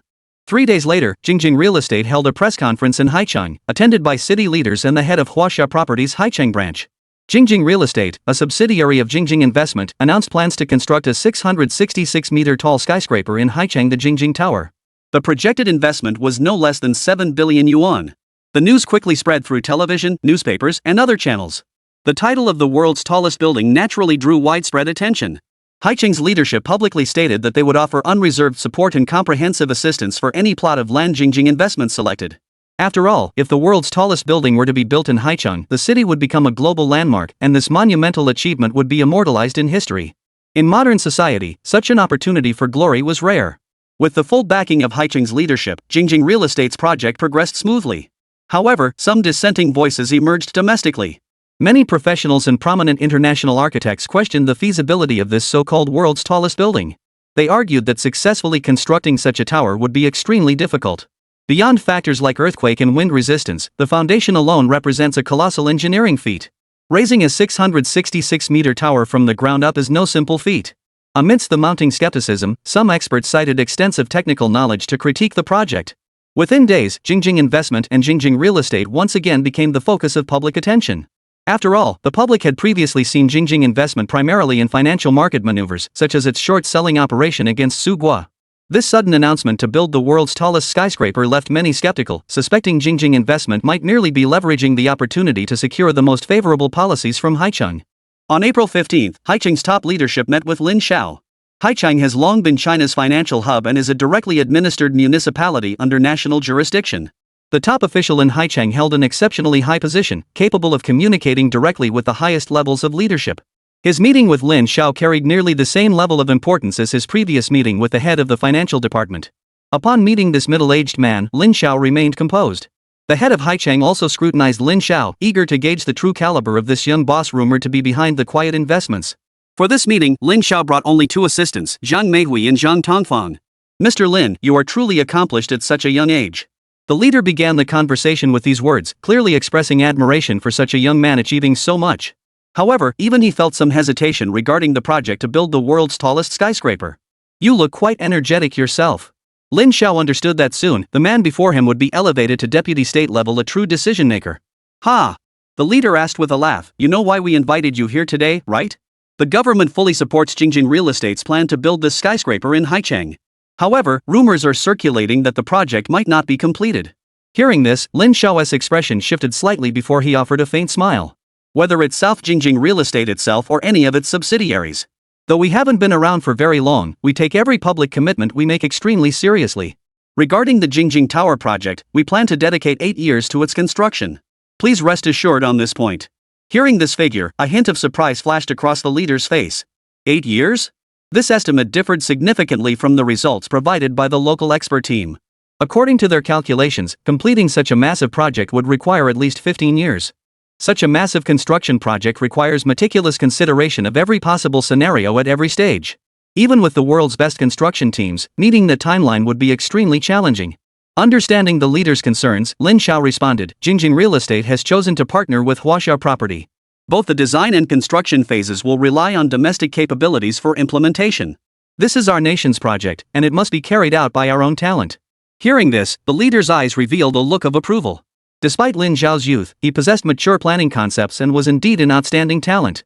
"The gentleman beside me is an expert who graduated from the civil engineering program at Capital University in Huaguo. I have already communicated with his professor. For this design project, we will engage senior professors from Kyoto University. As a token of appreciation, Jingjing Investment will donate 30 million yuan to Kyoto University for scholarships and construct a new library on campus." Lin Xiao's proposal clearly pleased the senior leader. After all, those veteran professors at Kyoto University were national treasures. Entrusting the project to them would also ease his concerns considerably, as several among them were members of the National Design Institute. Moreover, if the design came from the nation's own experts, there would be nothing to worry about. This approach would also significantly enhance our international reputation. The senior leader finally began to see Lin Xiao in a new light. This young man possessed far more than just business acumen. This demonstrated strategic vision and entrepreneur who prioritized national interests was indeed a rare talent. I had reservations about Jingjing's investment intentions before, but meeting Mr. Lin has put my mind at ease. A leader like him would never do anything detrimental to the nation. Lin Xiao realized the senior leader had begun to trust him. "Rest assured, sir. Lin Xiao is a son of China and always will be. While I may not always bring glory to the nation, whenever the country calls, I will answer the call." Such words sounded rather formal, but in the presence of such an important figure, this was the only way to express himself. "Ha!" The senior leader laughed. "Mr. Lin, you flatter me. As long as you work diligently, the nation will never forget your contributions." Over the following conversation, the senior leader inquired extensively about Lin Xiao's perspectives. The young man's ideas proved surprisingly refreshing. Shortly after the meeting concluded, Jingjing Group promptly released an announcement. Chapter 126, A Prominent Figure. The announcement released by Jingjing Real Estate did not concern the meeting with the Haicheng leadership. Instead, it announced a cooperation agreement with the Civil Engineering Department of Kyoto University, entrusting the design of the world's tallest building to the university's civil engineering faculty. Upon hearing this news, those who had doubted Jingjing real estate fell silent. Entrusting the design of the world's tallest building to China's premier academic institution demonstrated Jingjing real estate's commitment. It was also an honor for the entire nation. After all, just last year, the state had approved the real estate reform plan. And now, this real estate company under Jingjing Investment had made such a significant decision. The future world's tallest building had already captured global attention. Regardless, this announcement made it abundantly clear to everyone that Jingjing Real Estate was indeed determined to build the world's tallest building. Influenced by this news, the stock prices of investment companies associated with Jingjing have all risen to varying degrees. This was precisely the effect Lin Xiao had hoped to achieve. Additionally, reports emerged that the controlling shareholder behind Jingjing Investment had become one of the wealthiest individuals in the nation. In Haichang, Zhang Dong purchased a courtyard residence for Lin Xiao as per his request. Whenever it came to real estate investments, Lin Xiao never hesitated. Take, for example, the traditional courtyard house he currently lived in Haichang. He had bought it for 600,000 yuan, but Lin Xiao judged that within a few years, its value would increase tenfold. In another 20 years, even the highest price might not secure such a courtyard, for it carries cultural value and symbolizes a certain status. Lin Xiao's directive to Zhang Dong was clear: acquire every property or plot of land in Haichang that shares similar characteristics, regardless of price or quantity. To this end, he specifically allocated 30 million yuan to Zhang Dong, earmarked solely for acquiring these historic properties. Now, as his assistant, Zhang Meihui gained a deeper understanding of her boss, a man whose next move was utterly unpredictable. Based on your vision, we'll have to pour nearly all our cash reserves into this building, Zhang Meihui remarked. Having researched Jingjing Group's operations, she knew most of its subsidiaries were currently in a cash-burning phase. Lin Xiao smiled and said, actually, we don't need to fund it entirely ourselves. The banks will be more than willing to extend us loans. Lin Xiao currently held shares in numerous listed companies, with a combined value approaching tens of billions of RMB. With such assets as collateral, financial institutions would undoubtedly be willing to provide funding. I still don't understand why you insist on building this particular structure, Zhang Meihui admitted frankly. In her view, Jingjing Investment was so wealthy that even if Lin Xiao did nothing, these assets alone would be sufficient for his family to enjoy generations of luxury and prosperity. Building such a structure required billions in investment and would take years to complete. It seemed hardly worth the trouble. You'll understand someday. Lin Xiao offered no further explanation. As a leader, he didn't need to share every detail with his employees, they only needed to follow instructions. The Lin Xiao of today was no longer the novice who had first founded Jingjing Investment. In Haichang, a new company called Qiancheng Trading had recently been established by Qian Yuan. From its inception, Qian Yuan's goal was to compete with Jingjing Trade, part of the Jingjing Group, for market share. To wrestle business away from Jingjing Trading, Qian Yuan even reached out to the Shangguan family. Kunpeng Shipping was one of the largest maritime companies in the country, and this connection significantly improved his precarious situation. Originally focused on raw material supply, he now shifted to finished goods sales and swiftly established partnerships with several major international companies in Haichang. This shipment alone would yield profits exceeding 1 million yuan from these goods.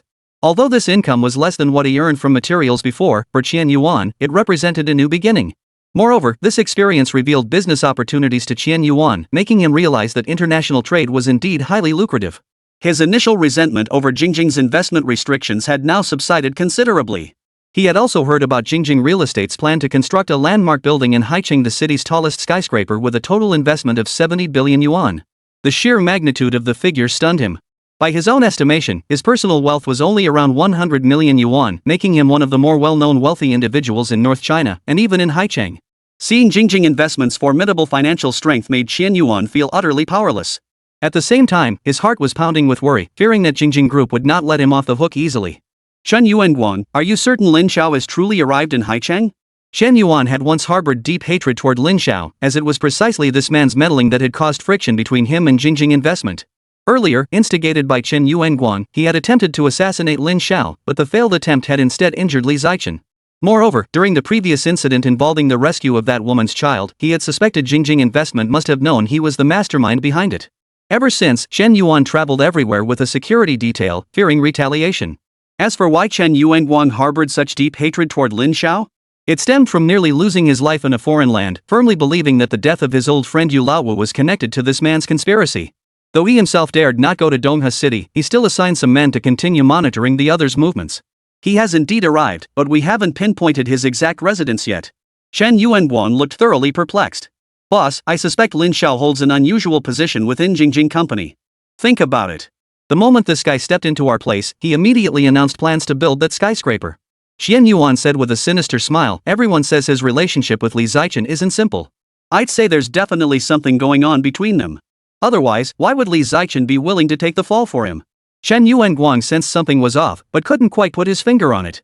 Having worked under Yu Laowu for years, he'd encountered Lin Xiao numerous times and knew firsthand how useless the man was. Over the next few days, I'll have people keep an eye on Zhang Donlai and his son to see if we can track down Lin Xiao. If we can take care of him and Haicheng, it'll save us a lot of trouble. Qian Yuan nodded. Also inform Jingjing's investment team. Make it clear that I, Qian Yuan, am not someone to be trifled with. I might not be as good at business as they are, but when it comes to underhanded tricks, they can't hold a candle to me. Chen Yuanguang said no more, but his mind drifted back to his days on the run in Sugua. Had he not been so vigilant then, he might have met his end in a foreign land? Chen Yuanguang, how's things going with Shishir lately? She's in Haicheng now too, you'd better seize the opportunity. Qian Yuan deliberately intended to marry his youngest daughter, Qian Shishir, to him. This was a decision made after careful consideration. Over the past few months, Chen Yuanguang had made a name for himself in Haicheng. With Qian Yuan's financial backing, he had become a rising figure in the city's underworld. To firmly secure his control over Chen Yuanguang, Chen Yuan began contemplating marrying his daughter to him. His eldest daughter was already wed to Chu Yaonan, so marrying his younger daughter to Chen Yuanguang seemed like an excellent choice. Most crucially, Qian Yuan harbored an even grander scheme. Currently, Chen Shishir headed Jingjing Mobile Communications, managing over 1 billion yuan in assets, a fortune equivalent to several of the Qian family's holdings combined. Even Qian Yuan hadn't anticipated his daughter's deep involvement with Jingjing investment. Chen Yuanguang had long harbored feelings for the young and beautiful Chen Shishir. With Qian Yuan's backing, he felt confident he could win her heart. At that very moment, in an ordinary little restaurant in Haicheng, Qian Shishir had assumed the boss would choose an upscale venue to entertain her.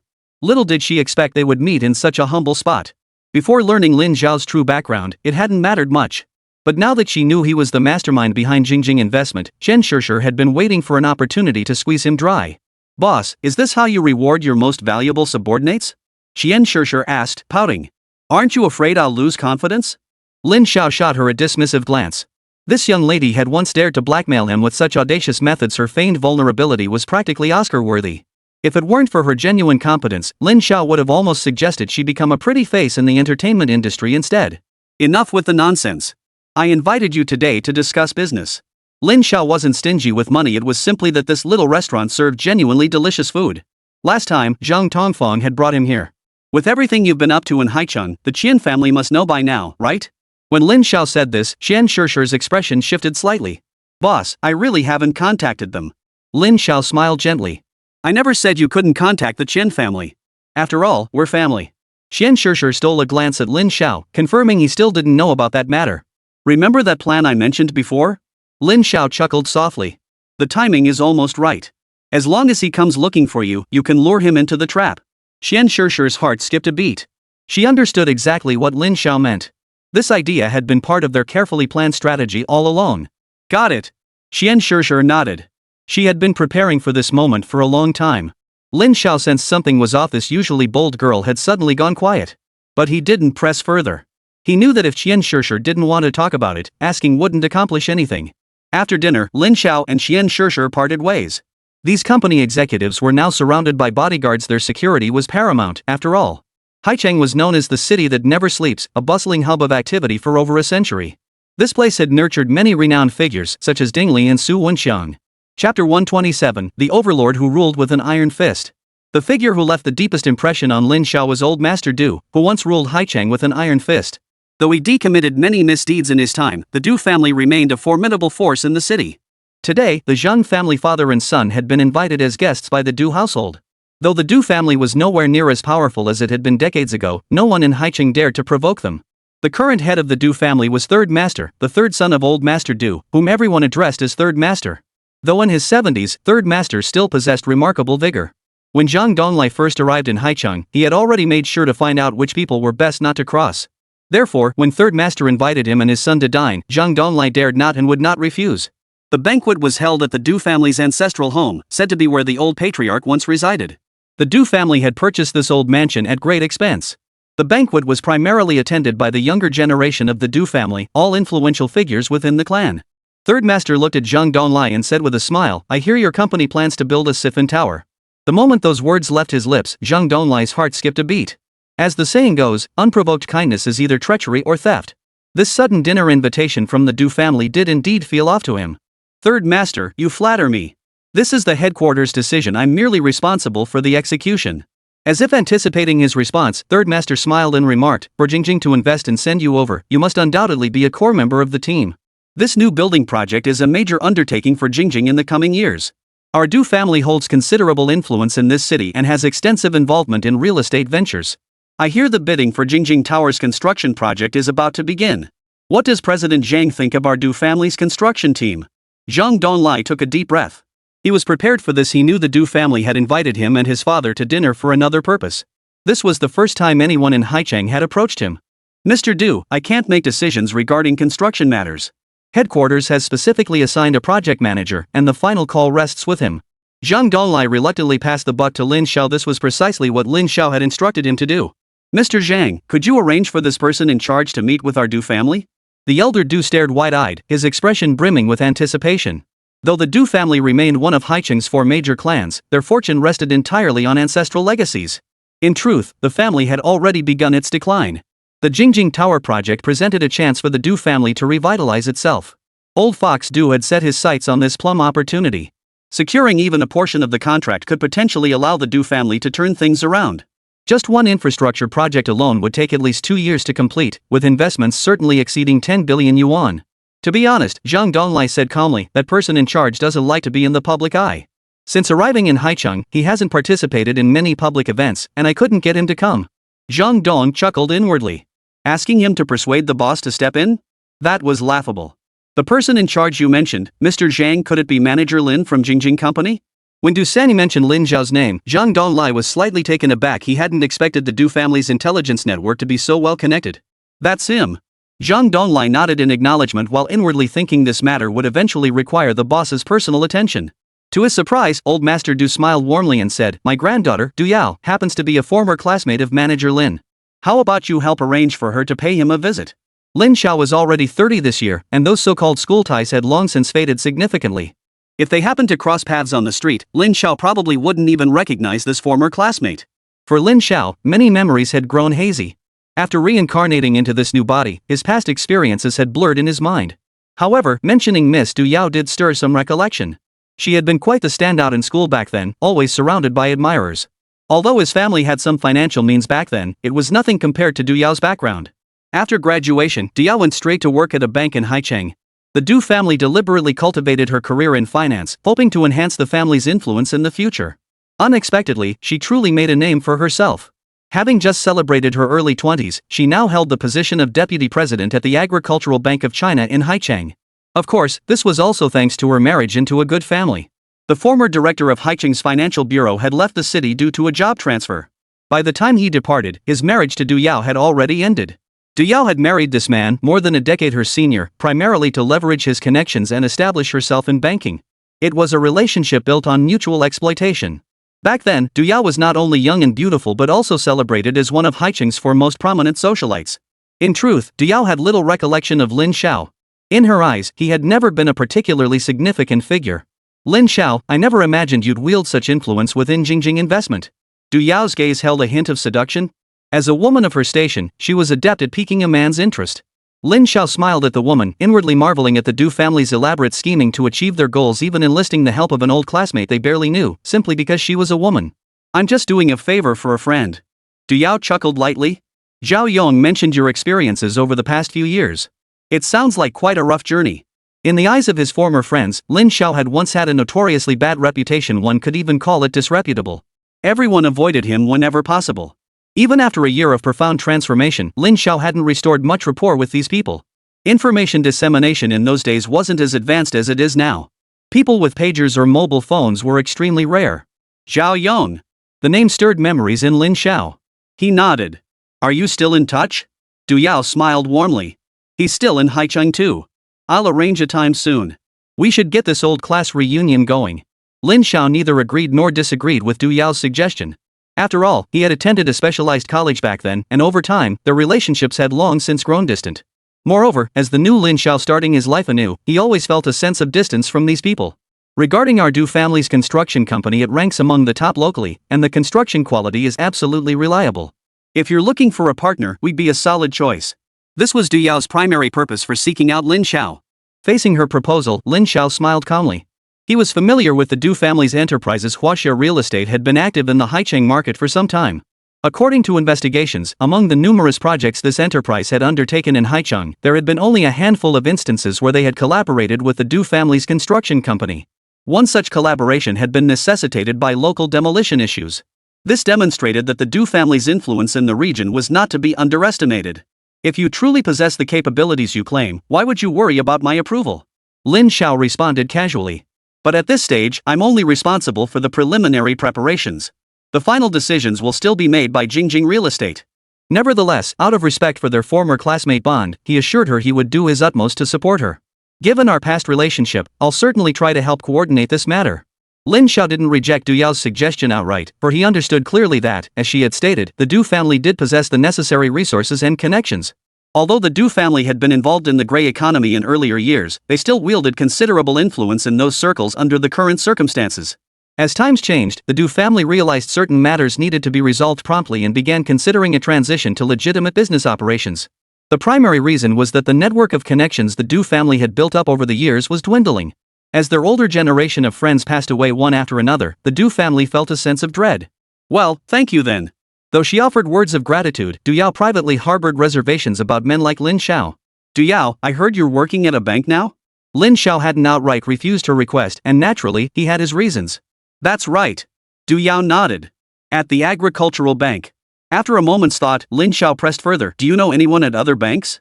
Du Yao furrowed her brow slightly, puzzled by the purpose behind Lin Xiao's question. Back when she was someone's wife, she had been acquainted with nearly every banking professional in the city. Fairly well, I suppose. Uncertain of Lin Xiao's true intentions, Du Yao didn't reveal everything. I just wanted to know if the Qian family has any loans or other business with your bank. Hearing this, Du Yao relaxed her guard. So he was merely gathering information, not demanding anything unreasonable. You mean the Qian family that's been causing friction with your Jingjing? She said with a smile, seeming well informed about many matters. From what I understand, this Qian Yuan hates you to the core. Because of you, he suffered massive market losses in North China. Lin Xiao asked curiously, how did you find out about this? Du Yao smiled and sidestepped the question, refusing to give a direct answer. For some time now, Qian Yuan had been relentlessly pursuing her. And this guy actually dared to pursue her too. You needn't concern yourself with how I obtained this information. If you wish to delve deeper into this family's affairs, I can assist you. Du Yao continued, our agricultural bank has long been a partner of the Qian family. We handle all their corporate cash flow and loan matters. This month alone, the Qian family borrowed another 10 million from us, bringing their total accumulated debt close to 20 million. Chapter 128, Discussing Building Sites. Du Yao added, rumor has it they recently launched a new trading company, and this latest loan is to fund that venture. According to the assessment report, the company is projected to generate over 10 million yuan in net profit within the next year. After rattling off all these details in one breath, it was clear Du Yao also held no regard for the older man. What's your issue with him? Seeing her such candor, Lin Xiao couldn't help but feel puzzled. Du Yao's voluntary disclosure of these confidential matters clearly had a specific motive. In fact, compared to her attitude toward Lin Xiao, Du Yao clearly despised the cunning Qian Yuan even more. From this conversation, Lin Xiao gained valuable intelligence regarding Qian Group's financial status and numerous other critical cooperative ventures. Though Du Yao held only a minor position within the agricultural bank system, the intelligence she provided held immense potential if properly leveraged. When he returned to his residence, Lin Xiao wore a broad smile. Zhengyan looked at her brother curiously and asked, Big brother, what has you so happy? Lin Xiao replied calmly, the Qian family is finished. Zhengyan knew exactly which Qian family Lin Xiao was referring to, the very same family whose child they had rescued in Haicheng. In the days that followed, Lin Xiao chose to live quietly, avoiding outsiders. The design blueprints for the Civil Engineering College at Capital University would take about half a year to complete. During this period, Jingjing Investment's primary task was to finalize the project location. Currently, Lin Xiao had several ideal locations in mind. Based on his memories from his previous life, the site of Haicheng's tallest building did not meet his expectations. Lin Xiao aimed to build the world's tallest skyscraper. Therefore, this tower must be situated in Haicheng's most bustling commercial center, allowing the entire city to be built around Jingjing Tower and driving the prosperity of the entire city. Ultimately, Lin Xiao's gaze settled on Jingnan Road, which in later years became Haicheng's commercial heartland. Even in the present, Jingnan Road was already a nationally renowned commercial district. When Lin Xiao announced his site selection decision, both Huaxia Real Estate and Jingjing Properties were taken aback. This joint discussion meeting was convened by both real estate companies, with Lin Xiao attending as Jingjing's investment representative. Manager Lin, there are over 100 businesses currently operating on Jingnan Road. The compensation alone would be an enormous expense. The speaker was Lin Tianxian, general manager of Huaxia Real Estate's Haicheng branch. This man had been personally promoted by Old Lu and was highly capable in business operations. Even after Jingjing Investment acquired Huaxia Real Estate, he remained in his position within the company. Yet he harbored deep resentment, believing Jingjing Investment was merely flush with cash but vastly inferior to his team in commercial real estate operations. Now, Jingjing Investment planned to construct a world-class skyscraper. For Lin Tianxiang, participating in such a large-scale project would undoubtedly add luster to his personal resume. However, after thorough research by both parties, it was discovered that the most suitable construction sites were concentrated in older, impoverished neighborhoods, where land was relatively inexpensive. After all, the total construction period for Siphon Tower would span 8 years, and leaving land idle for such a long time would be a waste of resources. This planning approach, primarily driven by cost control considerations, truly demonstrated Lin Tianxiang's professional competence. Funding is not a concern. This is the company's strategic direction. We will designate Gingnan Road as the target location, aiming to develop it into China's premier commercial district. When Lin Xiao articulated this vision, every attendee fell silent, stunned. Seeing that the full implications weren't immediately grasped, Lin Xiao elaborated, Siphon Tower will be built right on Jingnan Road. Simultaneously, we can progressively enhance the supporting infrastructure. Our vision is for this street to not only feature the Siphon Tower but also a major shopping center. In fact, we aim to secure ownership rights for the entire street frontage. At this statement, all the leaders present froze in astonishment. The implication was clear: this grand project encompassed not just a single tower, but an entire neighborhood, its scale truly staggering. This inevitably reminded Lin Xiao of another immensely wealthy figure from Hong Kong, the head of the Li Group.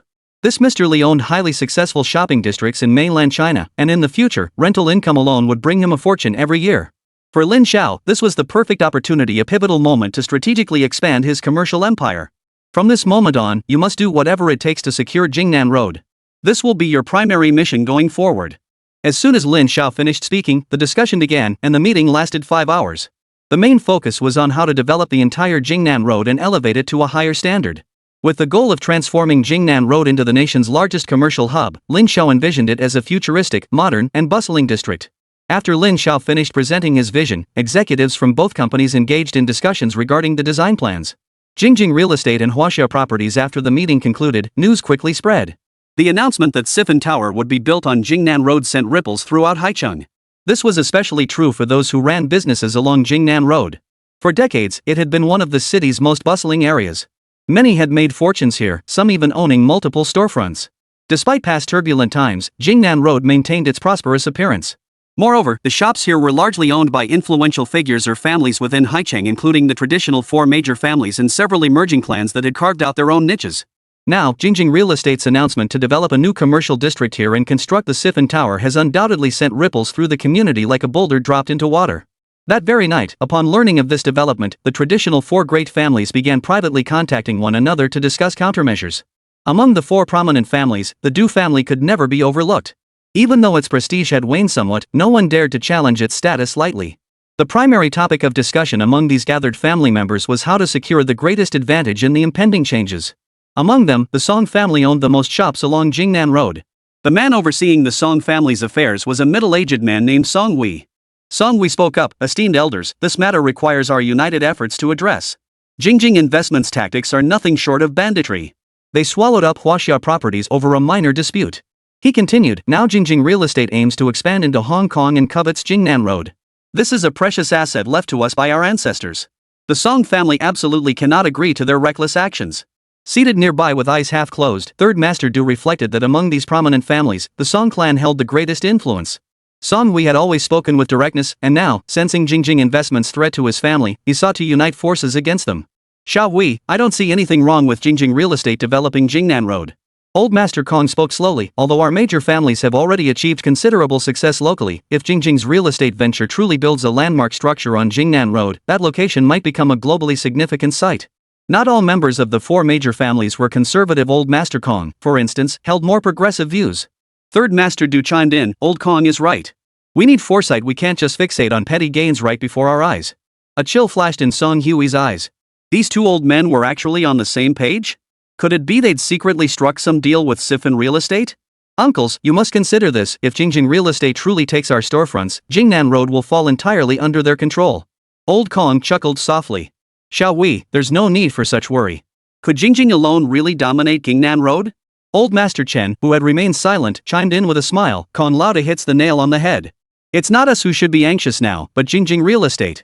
Without the backing of our families, how could they possibly dominate Gingnan Road? While the four major families held their secret meeting, Lin Xiao was rushing toward the Peace Hotel in Haicheng. This century-old establishment had witnessed Haicheng's transformations over more than a century. Even during wartime, it remained steadfast as a mountain. To Haicheng, the Peace Hotel represented not only tranquility but also carried the city's history and stories. Today, Du Yao had invited Lin Xiao. She and several other old classmates who remained in Haicheng all hoped to see him again. To avoid unnecessary attention, Lin Xiao arrived alone. It was precisely this decision that plunged Lin Xiao into danger. The moment he stepped into the Peace Hotel, he was spotted by Chen Yuanguang. Chen Yuanguang, who had been unable to locate Lin Xiao earlier, suddenly spotted him and was overjoyed. After confirming it was indeed Lin Xiao entering the store, Chen Yuanguang was thrilled beyond words. Meanwhile, Lin Xiao, who had already entered the hotel, remained completely unaware that his whereabouts had been discovered. What Lin Xiao never expected was encountering an acquaintance at the Peace Hotel, a friend he had deliberately avoided. Guan Lin. This Hong Kong celebrity had come to Haicheng for an event. Guan Lin had no idea Lin Xiao was also in the city. Just as he was about to leave after attending the host's banquet, he ran into Lin Xiao. Boss. The sound of boss caught Lin Xiao off guard. Recognizing Guan Lin, he couldn't help but smile. What are you doing here? Guan Lin joked, I heard you were in Haicheng, so I came looking for you. Chapter 129, Boss Acquaintance. Well, Guan Lin's playful banter left Lin Xiao speechless. The agent beside Guan Lin didn't recognize Lin Xiao and had no idea who she was. Even when Guan Lin called her boss, the agent didn't think much of it, assuming she was just someone Guan Lin knew. Lin Xiao reached out, pulled Guan Lin aside, and whispered, don't call me boss in public. Guan Lin nodded. She only blurted it out in her excitement. She knew quite a bit about Lin Xiao and had never revealed his identity while in Hong Kong. Boss, are you here to eat? Let's join you. She had been about to leave, but since she'd run into Lin Xiao, Guan Lin naturally wanted to find an opportunity to spend more time with him. I'm meeting some old friends. It's not convenient. No sooner had Lin Xiao finished speaking than he was startled by a sudden call. Lin Xiao. He looked up to see a former classmate and close friend approaching. It took him a moment to recall the name. Lu Jun. Lu Jun exclaimed excitedly, it really is you. He hadn't paid much attention to Guan Lin, only finding her vaguely familiar. Smiling, he remarked, this young lady is quite beautiful. Let's go. They're waiting for us. After instructing her agent to wait outside, Guan Lin followed Lin Xiao back into the private room at the Peace Hotel. This gathering was organized by Du Yao, who was chatting and laughing with several old friends. Everyone was getting on in years, most having started their own families, while others, like Du Yao, were divorced. Zhao Yong was among the singles. Everyone was teasing the couple, suggesting they should just remarry. Zhao Yong was actually quite resilient. Born in the countryside, he had worked his way up after graduating from vocational college to build a career in the big city. Now he held a minor leadership position at the Haicheng City Commerce Bureau. Given his background, it hadn't been easy to rise to this point. Without the support from his ex-wife's family, he might not have achieved what he had today. Du Yao, haven't you ever considered pursuing something with Zhao Yong? After all, he's quite successful now. Du Yao dismissed the idea with disdain. Why would she consider a man who only succeeded because of his wife? Even if he had some real talent, it meant nothing to her. At the Commerce Bureau, he could only reach the rank of deputy department-level official, at best no real advantages or room for advancement. Yet Zhao Yong, who had harbored feelings for Du Yao since their school days, had always admired the goddess-level campus beauty. Back then, however, no one dared approach her with her formidable background. Now, Zhao Yong was acutely aware of the vast social divide between them.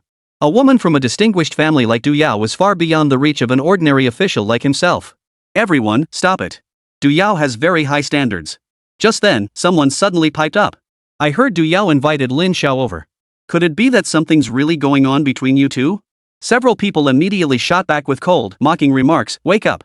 Everyone knows what kind of situation Lin Xiao is in. He's got it worse than any of us here, right? If Du Yao hadn't specifically invited him, I wouldn't even bother coming to this gathering. Just then, Lin Xiao walked in. Du Yao spotted him immediately and rose to greet him. This gesture left everyone present utterly astonished. The young lady's attitude toward Lin Xiao seemed decidedly unusual. Zhao Yong glanced at the two classmates who had just been making snide remarks and said with a smile, you probably don't know yet, but Lin Xiao is now the manager of Jingjing Company. At the mention of Jingjing Company's manager, their expressions instantly changed. Jingjing Company, even beyond those who hung around in Haicheng, few people across the entire country hadn't heard of it. Especially these past few days, news about Jingjing Investment building the world's tallest skyscraper had flooded television and newspapers. Lin Xiao, you're late. You'll have to drink extra shots later. Zhao Yong looked at Lin Xiao with a smile, his eyes full of meaning. The cliched story of a class reunion happening to him left Lin Xiao feeling somewhat helpless. Human relationships were like this. Faced with such occasions, Lin Xiao simply couldn't find an excuse to avoid them unless he completely severed ties with them. But among these classmates, while the others were manageable, Du Yao was someone he simply couldn't ignore. Lin Xiao had chosen Jingjing Tower's location on Jingnan Road and had also conducted thorough research on the businesses there. Ultimately, he uncovered a thorny problem. To build the Siphon Tower, he would first have to secure the cooperation of Haicheng's 4 major families. Unlike other factions, the Haicheng 4 great families had never listed their businesses publicly. This meant pressure through acquisitions was impossible. If the 4 families refused to sell their shops on Jingnan Road, even government intervention might prove ineffective. Forcibly demolishing the buildings would completely alienate the 4 families, which would be detrimental to Jingjing real estate. Currently, among these 4 families, the only person Lin Xiao knew well was Du Yao. This was one reason Lin Xiao couldn't refuse her invitation to this gathering. He had heard all the classmates' cold remarks earlier, but he didn't care. The expressions on the faces of those who had just been mocking Lin Xiao changed with astonishing speed. Who could have imagined that the prodigal son who had been the subject of scandalous rumors 2 years ago would now be the manager of Jingjing Investment, one of the nation's top financial investment firms? Now everyone knew Jingjing Investment was one of the country's leading corporations, with operations spanning numerous sectors. Those present here knew at least a little about Jingjing. Yet when they all turned to look at Lin Xiao, their attention was instantly drawn to the woman beside him. Auntie 13. Someone shouted first, snapping everyone back to reality. The stunning beauty before them was none other than Guan Lin, Auntie 13 from this year's blockbuster film Wang Fei Hung. Du Yao hadn't noticed at first, but now that they pointed her out, she recognized her immediately. Hello, Miss Guan. Du Yao came from a distinguished family and had seen the world. A movie star hardly fazed her. But seeing her appear alongside Lin Xiao inevitably sparked speculation. Guan Lin smiled warmly and nodded in greeting. Lin Xiao, these must be your classmates? Why haven't you introduced us? Lin Xiao had intended to keep things low-key, but Guan Lin had followed him here after all. It seemed this time, there was no way to explain it away. It's been so long since we last met, I almost didn't recognize you. Lin Xiao chuckled. This is Du Yao, the eldest daughter of the Du family. And this gentleman must be Zhao Yong. Indeed, many years had passed since they last met, and they had changed considerably. Lin Xiao truly couldn't recognize them all. Take Du Yao, for instance. Without Zhang Dong introducing her, Lin Xiao would never have remembered who she was. He calculated in his head it had been 7 or 8 years since they last met. This was the first chance they'd had to gather together since graduation. However, this was only a portion of their classmates. It wasn't a reunion of the entire class. Since Lin Xiao admitted he didn't recognize them, there was no point in arguing. Everyone stepped forward to reintroduce themselves.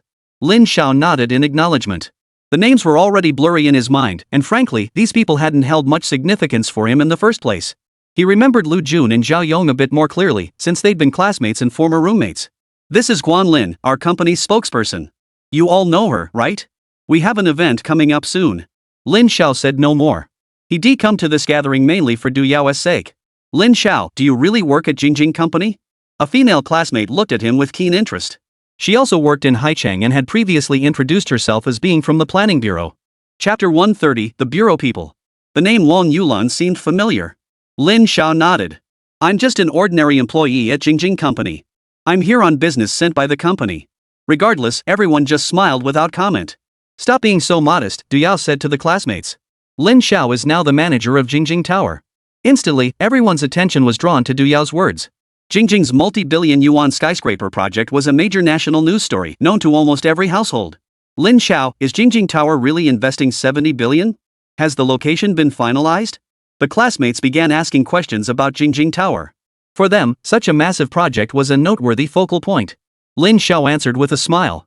Du Yao certainly had a lot on her mind. These are company decisions. As an ordinary employee, I'm not privy to such details. Lin Xiao knew the saying well. In poverty, even in a bustling city, no one recognizes you. In wealth, even deep in the mountains, distant relatives appear. These people were probably all scheming to get closer to him, hoping to secure a piece of the project. To dispel their suspicions, Zhao Yong chimed in from the side. Don't you see? With such a massive investment project, how could Jingjing Company possibly let a low-level employee spill too many details? Lu Jun chimed in. Exactly. Jingjing Company has strict management protocols. Stop pressuring Lin Xiao. With that, there was little left to ask. The conversation then turned to their school days, those shared memories they could still recall after all these years. Lin Xiao hadn't been particularly outstanding in school, nor had he had any dramatic stories to tell. But then someone mentioned a name. Lin Xiao, do you remember Manila? The moment that name surfaced in Lin Xiao's mind, the image of a girl with a ponytail instantly flashed through his memory. She's still in Haicheng, working as a doctor at the medical college now. The male classmate who spoke smiled as he continued, Manila never married. We're in the same system, and after our workplace found out about our relationship, they even had me visit her a few times. When mentioning Manila, the male classmate was extremely cautious, afraid that any careless words might anger Lin Xiao. Such was the influence of Jingjing's company that these people instinctively regarded Lin Xiao as their equal. Before learning his true identity, they might have spoken harshly to him. But now, conversing with Lin Xiao, they naturally assumed they stood on equal footing with him or even deserved a bit more respect. Though they couldn't fully accept everything Du Yao had said earlier, they believed parts of it. Among them, Du Yao held the highest social standing. If even she was making efforts to maintain good relations with Lin Xiao, those without significant backgrounds naturally followed suit. The mention of Manila truly struck a chord with Lin Xiao. Lin Xiao, if you have time, you should go find her. At that moment, an unusual sensation stirred within Lin Xiao. This feeling didn't belong to his original memories, it came from the memories of the Lin Xiao who had crossed over. Strangely, Lin Xiao felt an unusual sense of familiarity. This was the first time the two distinct sets of memories had intersected. This signified that Manila existed not only in the heart of this reborn Lin Xiao, but had also been present in the life of another Lin Xiao from a different timeline. As time passed, the two versions of her memories gradually merged into one, forming the image of the same girl Manila. The Manila you keep mentioning, isn't she your ex-girlfriend? Driven by curiosity, Wan Lin blurted out the question. The word girlfriend stabbed sharply into Lin Xiao's heart. In his previous life, many women had surrounded him, some seeking wealth, others seeking to use him. Material benefits were enough to appease most of them. But with Manila, no amount of money could ever buy her affection. She was the physician entrusted with his health, yet it had been a mere 20 years since their first meeting. Had these old acquaintances not mentioned her name, Lin Xiao might never have recalled this woman who had left such a deep imprint across 2 lifetimes. Want to know about their past? Du Yao asked with a smile. As a woman, she keenly sensed the extraordinary bond between Guanlin and Lin Xiao. Would you tell us about it? Though the question was directed at Du Yao, it was actually aimed at Lin Xiao. Seeing Lin Xiao's silent consent, Du Yao took it as an answer. It all happened 10 years ago. Back then, all of us were attending the same school, and Manila was a year younger than us. She really was quite beautiful. The story itself wasn't complicated, just an ordinary yet vibrant little interlude from their school days. Lin Xiao and Manila first met because of a fight. Lin Xiao ended up hospitalized, and the one who saved him was Manila. Through this incident, Lin Xiao gradually became acquainted with Manila. But not long after, in the following year, Manila transferred schools and left. After that, Lin Xiao began consciously or unconsciously distancing himself from female classmates, a habit his friends often teased him about. Over time, his personality shifted. This was also why Lin Xiao later chose Yan Sisi, who was 7 years younger than him. His parents were anxious at the time, fearing he wouldn't find a wife, so they arranged a match for him through connections. After hearing this story, Guan Lin seemed not to fully grasp Lin Xiao's feelings. She asked with confusion, "Do you still think about her?" To say Lin Xiao still harbored feelings for Manila wouldn't be accurate, it was more that the collision of these two memories left him feeling strangely unsettled. If one were to follow the so-called rules of rebirth, the other version of Lin Xiao might not even exist. Or rather, the body he now inhabited had originally belonged to the Lin Xiao who was no longer alive. But now that two Lin Xiaos had encountered the same person, things had become complicated, and this worried Lin Xiao. Throughout the meal, Lin Xiao remained distracted, and others assumed it was Manila that had him preoccupied. It was indeed related to Manila, but not in the way everyone imagined. In truth, Lin Xiao was contemplating the ripple effects of the butterfly effect. In his original timeline, his life's trajectory had been entirely different from the people here. Yet encountering Manila now made him realize the special significance of her presence in his previous life. After all, the person named Lin Xiao had long since passed away. In the end, Lin Xiao couldn't even recall what topics they discussed at the gathering until they all walked out of the Peace Hotel together. Friends exchanged contact details, and some asked Lin Xiao for his pager number to stay in touch. Lin Xiao readily agreed to these requests, giving them his pager number. "Where are you staying?" Lin Xiao asked Guan Lin, intending to drive her home. "I just arrived today and haven't settled on a place yet. Should I just come to yours?" The thought of being alone together made Lin Xiao hesitate. After all, the near incident at that Hong Kong hotel had shown him how weak his resistance to temptation was right now. "Forget it. I don't want to make headlines again." Seeing Lin Xiao's polite refusal, Guan Lin couldn't help but feel a pang of disappointment. Women were always so complicated before, she'd feared her boss might have ulterior motives, but now that she'd taken the initiative, he wasn't willing to accept it. "Put." She shot Lin Xiao a dismissive look. "So if something happens when I stay somewhere else, you won't worry at all?" Just as Lin Xiao was about to say no, a sudden wave of caution washed over him. This intense intuition instantly heightened his guard. Bang! A deafening crash shattered the night silence. Lin Xiao was sent flying several meters by the powerful impact, crashing to the ground. Another gunshot echoed, jolting the surrounding crowd awake. A street shooting had erupted. Guan Lin stared in stunned horror as she witnessed Lin Xiao being knocked back, followed by more bullets hurtling toward him. As the gunfire continued, the bodyguards assigned to protect Lin Xiao immediately reacted, returning fire.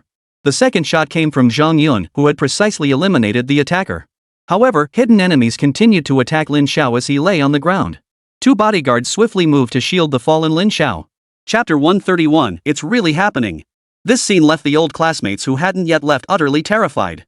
In broad daylight, someone was actually resorting to violence on the street. In the dim light, several people disregarded their own safety, dragging the fallen Lin Xiao to hide nearby. Tears fell from Guan Lin's eyes as she rushed toward Lin Xiao, who appeared injured. Chaos erupted around them. No one had ever dared resort to violence at the entrance of the Peace Restaurant. Catch that guy now! Zhang Yunqi roared furiously. If anything happened to his brother, he himself wouldn't escape his older brother's wrath and wouldn't have the face to show himself to others. Chen Yuanguang, observing from the sidelines, paled visibly. He recognized Zhang Yunqi, the rival who had nearly killed him before. He never expected these people were secretly protecting Lin Xiao. Having finally stumbled upon this golden opportunity, Chen Yuanguang refused to let it slip away. Seeing Lin Xiao surrounded, he gritted his teeth and waved his hand, signaling his men to move. Ever since learning Lin Xiao had entered the Peace Hotel, Chen Yuanguang had been plotting his move. To deal with Lin Xiao, he had brought along all the brothers he had cultivated over the past few months. But to prevent the situation from spiraling out of control, he had brought only a limited number of weapons. Otherwise, a major shootout in Haicheng would surely alert the police and the special operations team. Seeing Lin Xiao now under protection, Chen Yuanguang refused to let this golden opportunity slip away. If he missed it now, such a chance might never come again. Du Yao had driven herself to the scene? Witnessing the chaos, she fell deep in thought. The spectacle before her reminded her of the recently embattled Siphon Tower. At this very moment, she could drive straight in to rescue Lin Xiao, though doing so would expose her to immense danger. The others were too terrified to act. Even if they had the ability to help, they lacked the courage to come to Lin Xiao's aid. Only Lu Jun reacted instantly, grabbing whatever was within reach and hurling it at the assailant. With several companions shielding him, Lin Xiao was temporarily brought to safety behind a pillar near the entrance of the Peace Hotel. This position blocked the attacker's line of sight, preventing further assault. Lin Xiao typically traveled with no more than 2 bodyguards, not out of a desire for discretion, but because it made it easier to avoid drawing attention.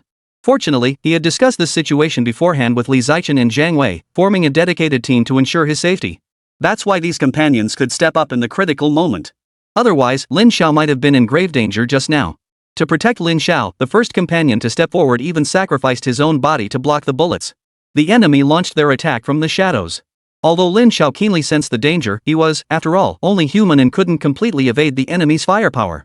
The enemy's first shot struck Lin Xiao, the powerful impact sending him flying backward. But it must be said, Lin Xiao was incredibly fortunate. He was wearing a bulletproof vest, something Zhang Yunqi had specifically insisted on. Thus, the initial shot didn't injure him, it merely sent him flying. But when the enemy fired at the ground, even though a comrade rushed out to block the bullets, Lin Xiao was still wounded, struck in both shoulder and leg. Both wounds were bleeding profusely. Seeing Lin Xiao covered in blood, Guan Lin was instantly at a loss, tears streaming down her cheeks as she genuinely feared for his life. "Boss, are you okay?" Lin Xiao's condition was indeed frightening, but he could still move with difficulty. Such injuries were quite severe for him. "I'm fine." Lin Xiao forced himself to sound calm. At this point, Zhang Yunqi's gun was practically useless. If they fired, someone on the other side would surely die. They were veterans, and the weapons in their hands were extremely powerful. As the attackers charged forward wielding knives, Zhang Yunqi and his men fought back. Besides the 4 brothers guarding Lin Xiao, 2 others were injured. This left only 3 men capable of engaging the enemy head-on. These 3 were now locked in a chaotic melee with dozens of attackers, all while keeping a watchful eye out for hidden snipers. Their only hope was that the police would arrive quickly. With all this noise, people outside should have heard the commotion by now. Just then, a sedan sped up and stopped at the entrance of the Peace Hotel. The brother beside Lin Xiao immediately raised his gun. "Get in the car." Du Yao opened the door and shouted. She had made up her mind at this moment, only she could get Lin Xiao out of here. Bang! The enemy sniper spotted the departing car and opened fire. The brother standing beside Lin Xiao immediately returned fire, suppressing the enemy's shots. "Go!" Seeing Lin Xiao nod, the 4 bodyguards swiftly escorted him into the car. Guan Lin followed closely behind and climbed in as well. "Protect the boss." 2 of them decided to stay behind to fight, handing all their weapons to their comrades. The vehicle couldn't accommodate everyone, some had to stay behind to hold off the enemy. "Hurry up!" The remaining men shouted urgently at the stunned Du Yao, who finally snapped out of her daze and slammed the gas pedal. Bullets pelted the car body with a sound straight out of a movie scene, but this was no acting. The slightest mistake could cost lives. Du Yao drove the car forward recklessly. Fortunately, vehicles were scarce in this era, so traffic congestion wasn't a concern. As soon as he got into the car, Lin Xiao began feeling dizzy and lightheaded. Excessive blood loss quickly sent him into unconsciousness. Guan Lin sat beside him, desperately calling out, "Boss, don't fall asleep." "Lin Xiao, hang on. We'll be at the hospital soon." Guan Lin was completely flustered now. This was her first time encountering such a situation. She knew all too well how terrible the consequences would be if something truly happened to Lin Xiao. As for Du Yao, her mind was too overwhelmed with conflicting emotions to speak. It felt like she'd uncovered some earth-shattering secret. The two bodyguards, their faces ashen, snapped at each other, "Get the boss to the hospital immediately." Du Yao sensed that if she hesitated even a moment, or showed any sign of delay, these two men wouldn't let her off easily. Left with no choice, Du Yao drove Lin Xiao to the nearest hospital as quickly as possible. Located next to Haicheng Municipal Medical Center, it was one of the city's premier medical institutions. Seeing Lin Xiao carried into the ambulance and driven away, Chen Yuanguang immediately wanted to chase after them in his car. But Zhang Yunqi and the others wouldn't give him the chance. Especially when Zhang Yunqi saw Chen Yuanguang, his eyes flashed with hostility. But with Chen Yuanguang's overwhelming numbers, Zhang Yunqi couldn't get close to him personally. Instead, he relied on his sharp eyes and tools to destroy Chen's car. At the same time, security personnel from the Peace Hotel began lending a hand. In this location, even during times of chaos, no one dared to trespass into the Peace Hotel to cause trouble. Even armed conflict forces would not enter this area without permission. In truth, this incident occurred outside the Peace Hotel and did not directly involve its interests. Yet, considering the injured were passengers in the vehicle belonging to the eldest daughter of the Du family, they decided to lend a hand. Within this city, the Peace Hotel and the Du family shared a deep and enduring connection, particularly forged during the turbulent days of the past. As the Peace Hotel security team arrived, Chen Yuanguang knew his plan had failed. Under these circumstances, he had no choice but to retreat and lead his men away from the scene. Zhang Yunqi did not pursue them further, needing to tend to his injured subordinate. The news of Lin Xiao's accident was undoubtedly a heavy blow to all of Jingjing's colleagues. Upon arrival at the Municipal Medical Center affiliated hospital, Lin Xiao was unconscious and immediately rushed to the emergency room for treatment. Besides Lin Xiao, 3 other companions were also injured. One of them died en route due to severe injuries. The remaining 2 critically injured individuals had sustained their wounds while shielding others from bullets. Faced with such a horrific scene, even the usually composed Zhang Yunqi couldn't help but feel his heart race. He immediately called his older brother, Zhang Weihe, who lived in the East District, to inform him of the incident. Upon learning that Lin Xiao was fighting for his life, Zhang Weihe immediately berated his younger brother over the phone. He then urgently ordered Zhang Yunqi to locate Lin Xiao immediately and wait there for his arrival. The shootout resulted in 3 deaths and over 10 injuries. The casualties among the opposing faction were even more severe, 2 dead and numerous wounded. This large-scale violent incident immediately drew the intense attention of local public security authorities. Even Haicheng's top leadership was stunned. Such a severe incident occurring at the Peace Hotel had enormous repercussions, marking Haicheng's most serious public security issue in recent years. When the city's top leader heard a certain name on the list of casualties, his expression darkened instantly. The leader fixed his gaze on the Public Security Bureau chief and coldly demanded, "You say there's someone named Lin Xiao among the injured?" "Yes." The Public Security Bureau chief nodded. "He was at a class reunion tonight. He was badly beaten outside the hotel and later rescued by the Du family's eldest daughter. His whereabouts are currently unknown." The senior official took a deep breath and asked softly, "Is Lin Xiao connected to this incident?" Chapter 132, Professional Security Team. The Public Security Bureau chief replied angrily, "The arrested individuals refused to disclose details, but it appears those men were Lin Xiao's bodyguards. This can be corroborated by his classmates." "Sir, I hear this Lin Xiao is with Jingjing Company. Shouldn't we inform them?" The senior leader closed his eyes to think, then spoke, "Where are the people you captured? I need to see them." As a leader, he knew he must remain composed. Even if the injured man truly was Lin Xiao, he shouldn't show it. Zhang Yunqi chose not to flee and did not abandon his injured comrades like Chen Yuanguang had. Consequently, the Public Security Bureau arrested him directly. 3 of his brothers-in-arms were arrested alongside him, while 2 critically injured comrades were rushed to the hospital. Since weapons were found on them, the 3 were treated as high-risk prisoners under strict surveillance. They hadn't uttered a word since being brought into the Public Security Bureau. Upon seeing Zhang Yunqi and his men, the senior leader of Haicheng calmly ordered, "Old Chen stays. Everyone else, step back for now." The old Chen referred to here was the Public Security Bureau chief. The others looked at their leader with confusion, unsure how the situation would unfold next. "Everyone, step outside for now." Only after the chief gave the order did his subordinates leave the scene. The senior official scrutinized the 3 men before him. Their demeanor alone revealed they were clearly from a professional security unit. Old Chen, unlock their handcuffs. The statement stunned the Public Security Bureau chief, his heart pounding. Could these three young men also be under the command of this superior? Hurry up! Hearing the repeated command, the chief hurried over to release Zhang Yunqi and the others from their restraints. Facing the three young men before him, the senior official spoke slowly. One of your comrades who was sent to the hospital has unfortunately passed away. Hearing this, tears streamed down their faces uncontrollably. Counting the friend who had perished earlier, two of their good brothers had now been lost. Zhang Yunqi clenched his fists tightly and demanded, "What's our boss's condition now?" Shaking his head, the senior official replied, "There are still no leads. I've checked every hospital and found no trace of him. Even that woman from the Du family is nowhere to be found." Zhang Yunqi stared coldly at the high city official. "Do you realize how severe the consequences would be if anything happened to the boss?" Nodding in agreement, the senior official understood the gravity of the situation. If the crucial investor backing Jingjing were killed, it would mean the end of his own political career. Within his jurisdiction, the assassination of a billionaire figure would send shockwaves through the city.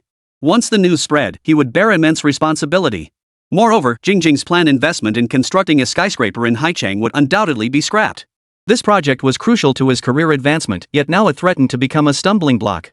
Who was Mr. Liu with last? The higher-ups had no choice but to take this seriously. Police were now stationed at every hospital in Haicheng, all in pursuit of the man wounded by the shotgun blast. They had to consider the worst-case scenario, including the possibility that Lin Xiao and the Du family's heiress had been killed. "Guan Lin was with our boss, along with us two brothers."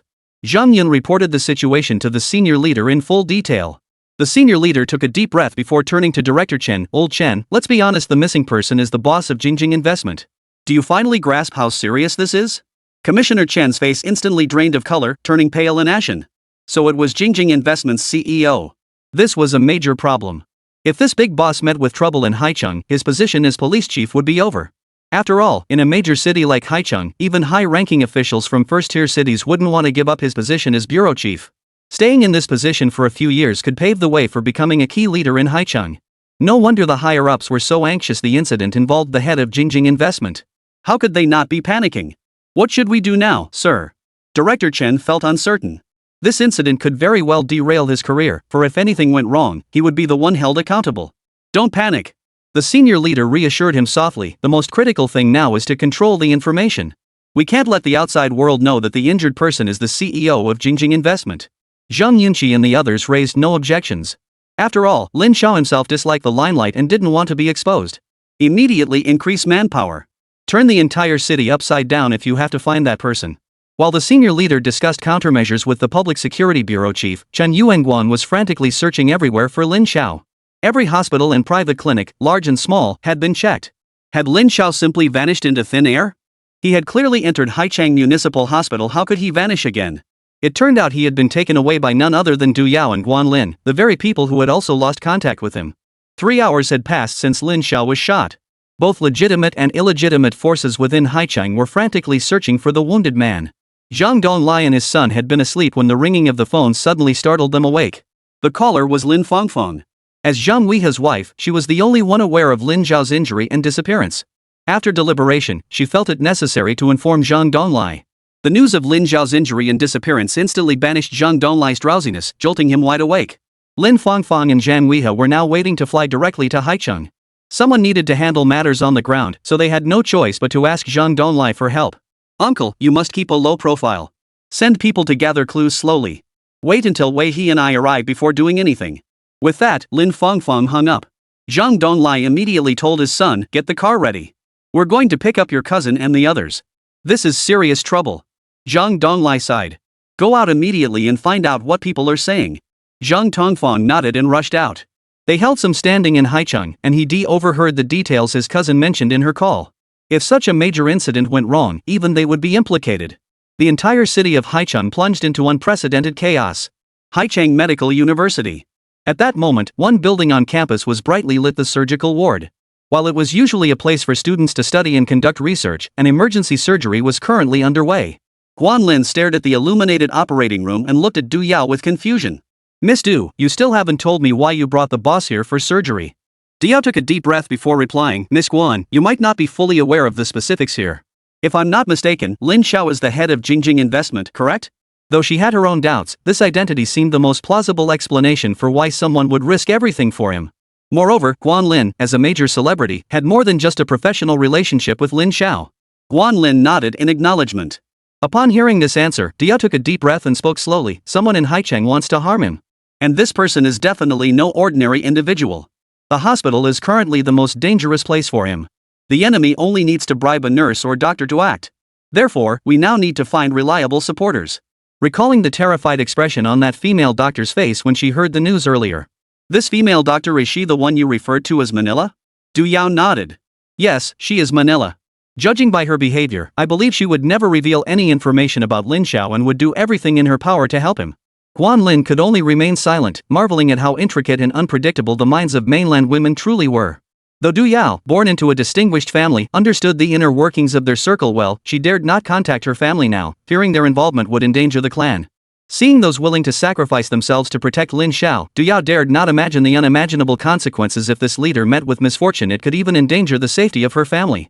Lin Xiao, quietly concealing his true identity, was truly a step ahead of everyone else. Had it not been for this unexpected turn of events, everyone might have remained in the dark for a long time. Besides Manila, two of her professor-level mentors also stepped in to assist with Lin Xiao's surgery under these circumstances. Fortunately, the medical school and its affiliated hospital were adjacent. With a professor's signature, blood could be obtained from the hospital. The surgery lasted until late into the night, spanning a total of 5 hours. After the procedure, both senior professors appeared utterly exhausted, saying nothing. Manila also looked utterly drained. She approached Du Yao and said, "The bullet in his thigh nearly severed a major artery. If we'd been any later, we might not have been able to save his entire leg." Chapter 133, Emergency Notice. Du Yao looked at her and said, "You must be tired too. Go rest first. We'll keep watch here. If anything happens, we'll notify you immediately." Manila shook her head. "He's not out of the woods yet. He lost too much blood. If he doesn't make it through the next 24 hours, he might never wake up." At this, Manila couldn't hold back her tears. She hadn't seen this man in years, and never imagined their reunion would unfold like this. Lin Xiao's condition left Guan Lin weeping uncontrollably beside her. "No, he won't." Du Yao comforted her. "He'll be fine. Don't worry too much. When he wakes up and sees you like this, he'll be upset too." Truthfully, Du Yao felt deeply uneasy. If Lin Xiao truly passed away, the Siphon Tower project would likely collapse. Moreover, it remained unclear whether the old families were involved in this matter. The two brothers who had escorted Lin Xiao remained silent, but the aura emanating from them was terrifying. "Is there a phone here?"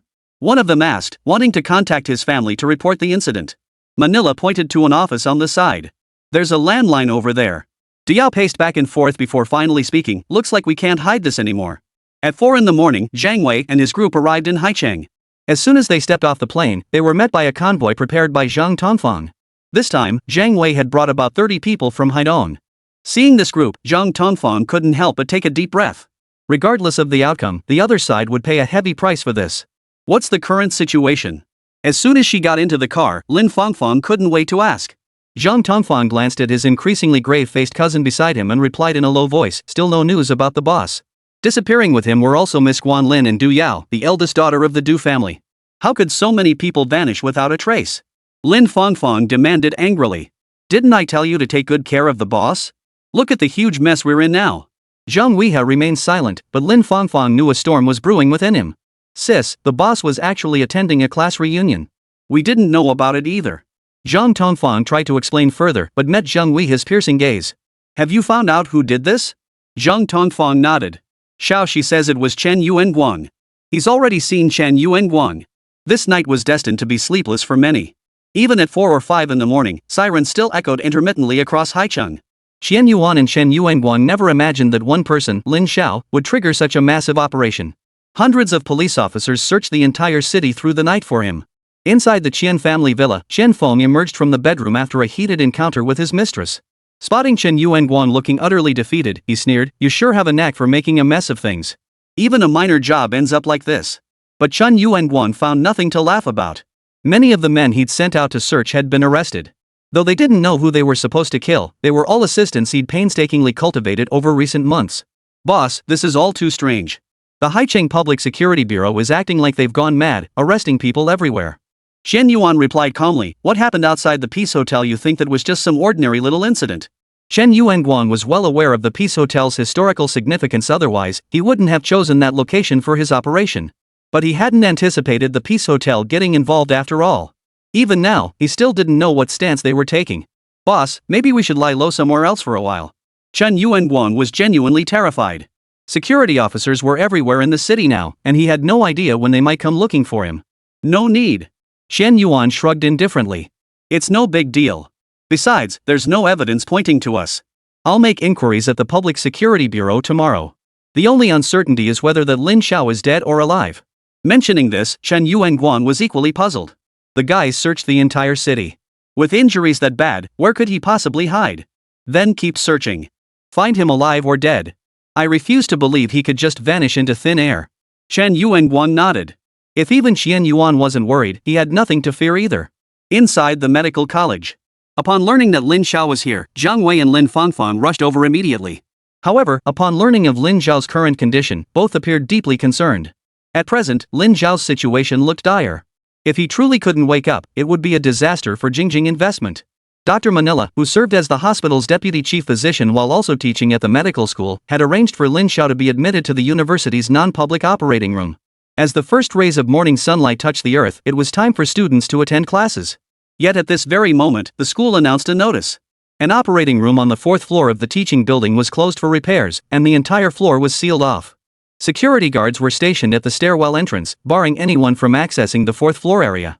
The students were unaware that within this sealed-off area lay a critically ill patient who had yet to regain consciousness.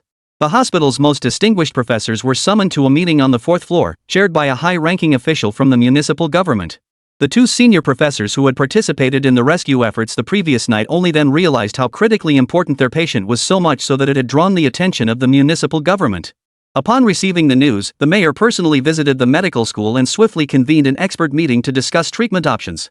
Two veteran professors, regarded as leading authorities in trauma medicine at the medical school, detailed Lin Xiao's condition.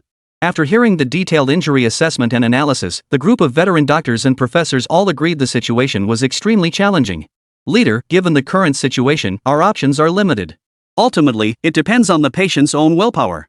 The dean of the medical school cautiously conveyed this conclusion to the senior leader. The senior official sighed, looking at the medical experts and stating, I needn't elaborate on the patient's importance. Your college and hospital must coordinate, fully do whatever it takes to bring him back. His tone was resolute. If we can revive the patient, it will be considered a major achievement for all of you.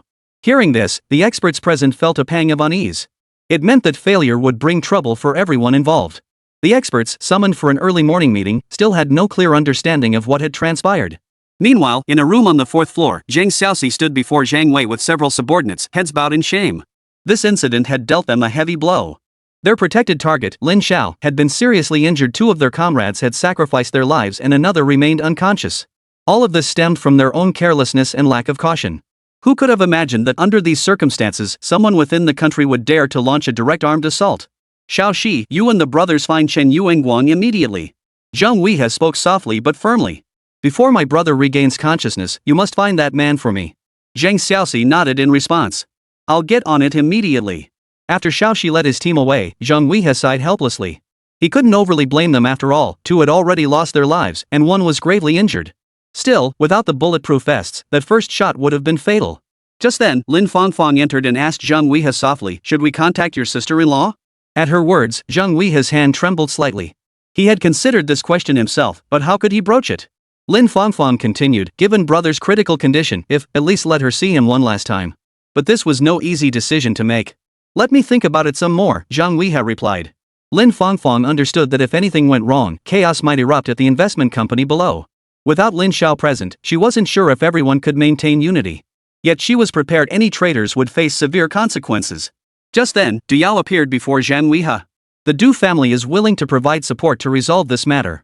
The young lady from the wealthy family had already confirmed via phone that her household had no direct connection to the matter.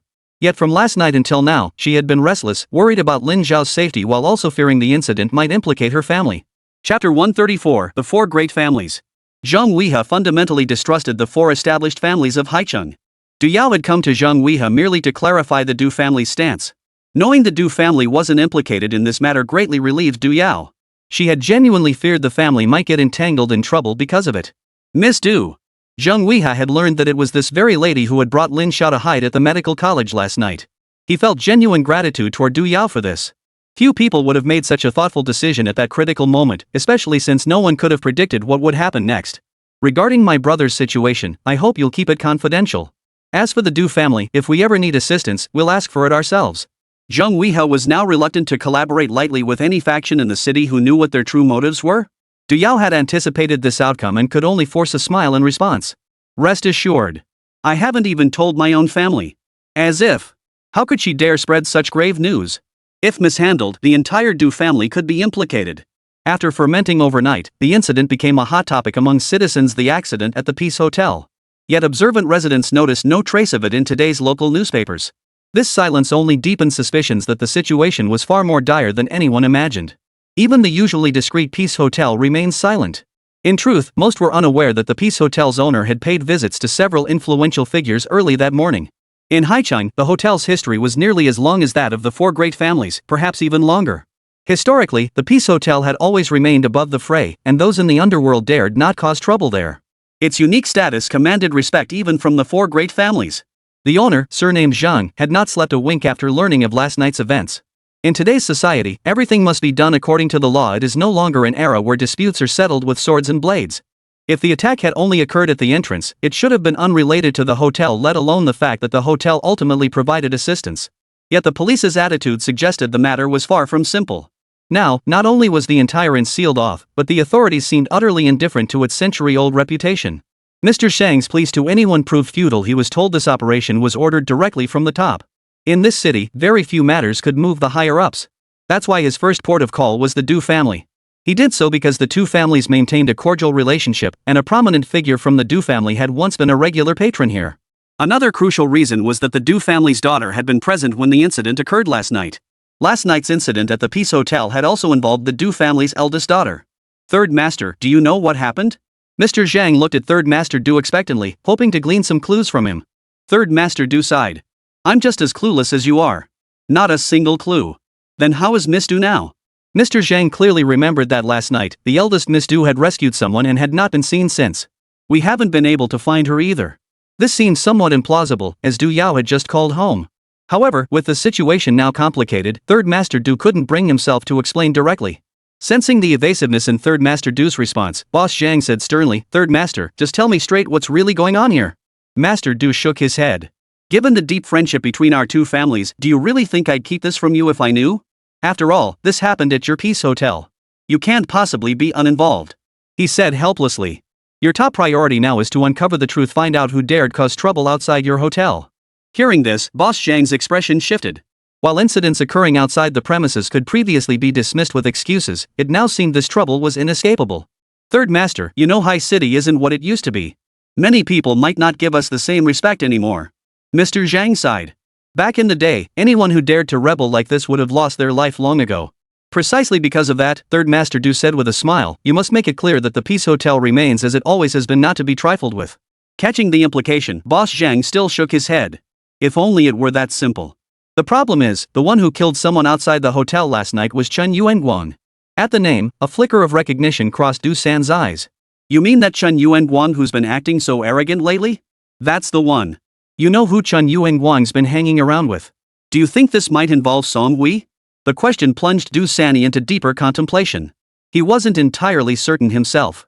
The reason Chen Yuanguang could run rampant in Haicheng was because Qian Yuan was backing him. Everyone knew Qian Yuan held immense influence in Haicheng. His rapid rise was largely due to his special connection with Song Hui. They were cousins by marriage, as Song Hui's mother happened to be Qian Yuan's aunt. Among the elder generation of the Song family, only this elderly woman remained alive. Even when Master Du encountered her, he addressed her respectfully as elder sister-in-law. If Chen Yuanguang was indeed behind this, it would inevitably implicate Qian Yuan. And if Qian Yuan was involved, it might even drag Song Hui into the mess. But this doesn't fit his style, Du Sanyi analyzed. Given Song Hui's character, if he truly decided to eliminate someone, he'd never leave a survivor. Du Sanyi knew his nephew's methods well. Among the younger generation, he was indeed a standout. But I just don't understand why they'd target a mere manager at Jingjing Company. Mr. Zhang mused doubtfully. Could it be because of the Jingjing Tower project? Third Master Du's eyelid twitched. What did you just say? Mr. Zhang had assumed Third Master Du was already in the loop, but judging by his reaction, he seemed far from fully informed. The attacked party was an employee of Jingjing Company. It's rather strange, really. A company manager actually brought along a group of bodyguards. Chen Yuanguang brought dozens of men with him, yet they still couldn't take care of the guy on the spot. Du Seng seemed to catch something in the story and asked, was the person attacked named Lin Xiao? Mr. Zhang thought for a moment, then nodded. Yes. I heard it from the restaurant staff too. They mentioned it while eating. This Lin Xiao seems to be in charge of the Jingjing Tower project. While the Peace Hotel owner was visiting the Du family, Shen Yuanyi arrived at the Song residence early that morning. The Song family couldn't possibly be unaware of last night's commotion. Shen Yuan had already met with the matriarch of the Song family, his aunt, and was now sitting and chatting with his cousin, Song Hui. I heard about last night's incident. Song Hui said with a smile that Chen Yuanguang under you is truly incompetent. He couldn't even handle a manager from Jingjing Investment, causing such a huge commotion. Xian Yuan chuckled. He does have some skill. I just didn't expect Lin Xiao to have so many bodyguards. Song Hui sneered. Jingjing's company places great importance on the April Tower project. Of course they'd assign top-tier protection. Besides, everyone knows he has an unusual relationship with Jingjing Investment's Li Zichen. Xian Yuan laughed heartily. True enough. It was that woman, Li Zichen, who introduced Lin Xiao to me for the partnership in the first place. Who'd have thought that in such a short time, this guy would worm his way into Jingjing's upper management? Someone who climbs the ladder using women isn't worth mentioning. Song Hui chuckled. Now that Lin Xiao has vanished and the Jingjing Tower project is on hold, I'm eager to see just how capable Jingjing Investment really is. Xian Yuan interjected. Jingjing Investment only has an advantage in capital. Their past investment cases prove it. The Song family does solid business. Jingjing Investment won't find it easy to meddle. Song Hui nodded in agreement. What are those old men thinking? Still hoping Jingjing Real Estate will get a slice of the pie on Jingnan Road? They're just dreaming. Xian Yuan suddenly grew concerned. What worries me now is the Public Security Bureau's stance. Last night, many of our people were arrested. Even Chen Yuanguang is panicking. Song Hui scoffed coldly. Why all the tension? With such a major incident, the Public Security Bureau will inevitably have to explain themselves to the public. They've only arrested some small fry. What's the big deal? Chen Yuanguang is useless. He can't even handle something this minor. By the way, how did your talks with Shishir go? Song Hui abruptly changed the subject. After all, last night's incident was mere triviality to him. The real money-making opportunity lay in the present. Almost done, but there's a snag with the funding. Xian Yuan sighed. Jingjing Mobile Communications is gearing up for a major push. According to Shishir, they plan to expand their operations nationwide over the next few years. Chapter 135, On the Edge of Danger. Song Hui frowned deeply. Jingjing's ambitions are truly enormous. Isn't she afraid of biting off more than she can chew? Xian Yuan replied, Jingjing has tens of billions in capital sitting idle. They can't find places to spend it. This investment isn't just profitable for them, it also boosts their reputation. Plus, they hold the exclusive distribution rights for Robert's mobile phones, which solidifies their pivotal position in the market. A glint of interest flashed in Song Hui's eyes as he murmured, Go tell Shishir I'm willing to invest. I'll push my connections and raise around 300 million. Hearing Song Hui agree to invest, Chen Yuan beamed with satisfaction, having already discussed this matter with him earlier. I'll discuss it with Shishir.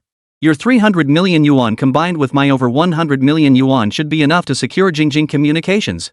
The thought of this billion-dollar enterprise soon falling into their hands filled Chen Yuan with excitement. By the time Jingjing realized what was happening, the outcome was already decided.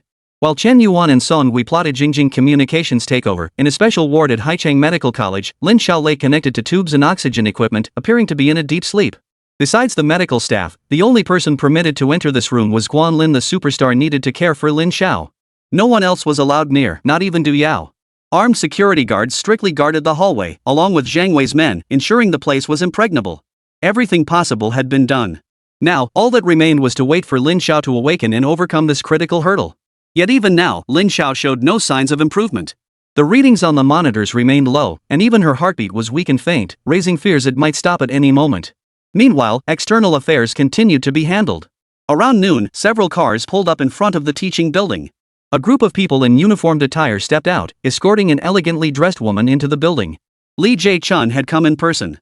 While the full extent of Lin Xiao's critical condition might not yet be known throughout the company, as the decision-maker, Li Jie-chun was undoubtedly aware. As the person responsible for managing all of Jingjing Investment's operations, she was a crucial decision-maker for the company. Should Lin Xiao's condition deteriorate critically, all corporate decisions would fall solely to her shoulders. With great effort, Li Jie-chun dragged her exhausted body to Lin Xiao's bedside. This was not only a physical ordeal but also a tremendous psychological strain. She stared at Lin Xiao, surrounded by medical equipment, her face so pale she seemed ready to collapse at any moment. Instead of entering the room, Li Zichen watched him from a distance outside the window. What did the doctor say? Despite Li Zichen's effort to keep her voice steady, Zhang Weihe could sense the silent agony within this woman. If he can get through this critical phase, there's a chance he might regain consciousness. Li Zichen lifted his head slightly, unwilling to let anyone see the tears welling in his eyes. What about Jingjing? Are you really not going to notify her? Her voice was barely audible. What about the others? Zhang Weihe explained, sister-in-law is pregnant now. We're worried the news might be too much for her. Very few people know about brother's condition at this point. After hearing this, Li Zichen nodded in agreement. It's true Jingjing shouldn't know. I've already invited the nation's top medical team to arrive today. No matter what, we must ensure he wakes up safely. Seeing this, Zhang Weihe reassured Li Zichen, we've already dispatched teams to search for Chen Yuanguan's location. Rest assured, we will find him. At that moment, a cold smile flickered across Li Zichen's face. Yet the chill it carried sent shivers down the spine, as if foretelling some dreadful omen. Whoever is orchestrating this behind the scenes must be exposed, Li Zichen declared with unwavering resolve. This side of Li Zichen surprised Zhang Weihe for the first time. She was clearly just engaged in normal investment management work, overseeing assets worth billions. Yet now, in this moment, an invisible force seemed to be drawing out a completely different side of him, one increasingly reminiscent of that once formidable man, Lin Xiao. April 20th was destined to become an unforgettable day. While Lin Xiao lay unconscious, a storm had erupted in Haicheng because of him. Chen Yuanguang spent the entire day in a state of tension, a constant sense of dread that something terrible was about to happen.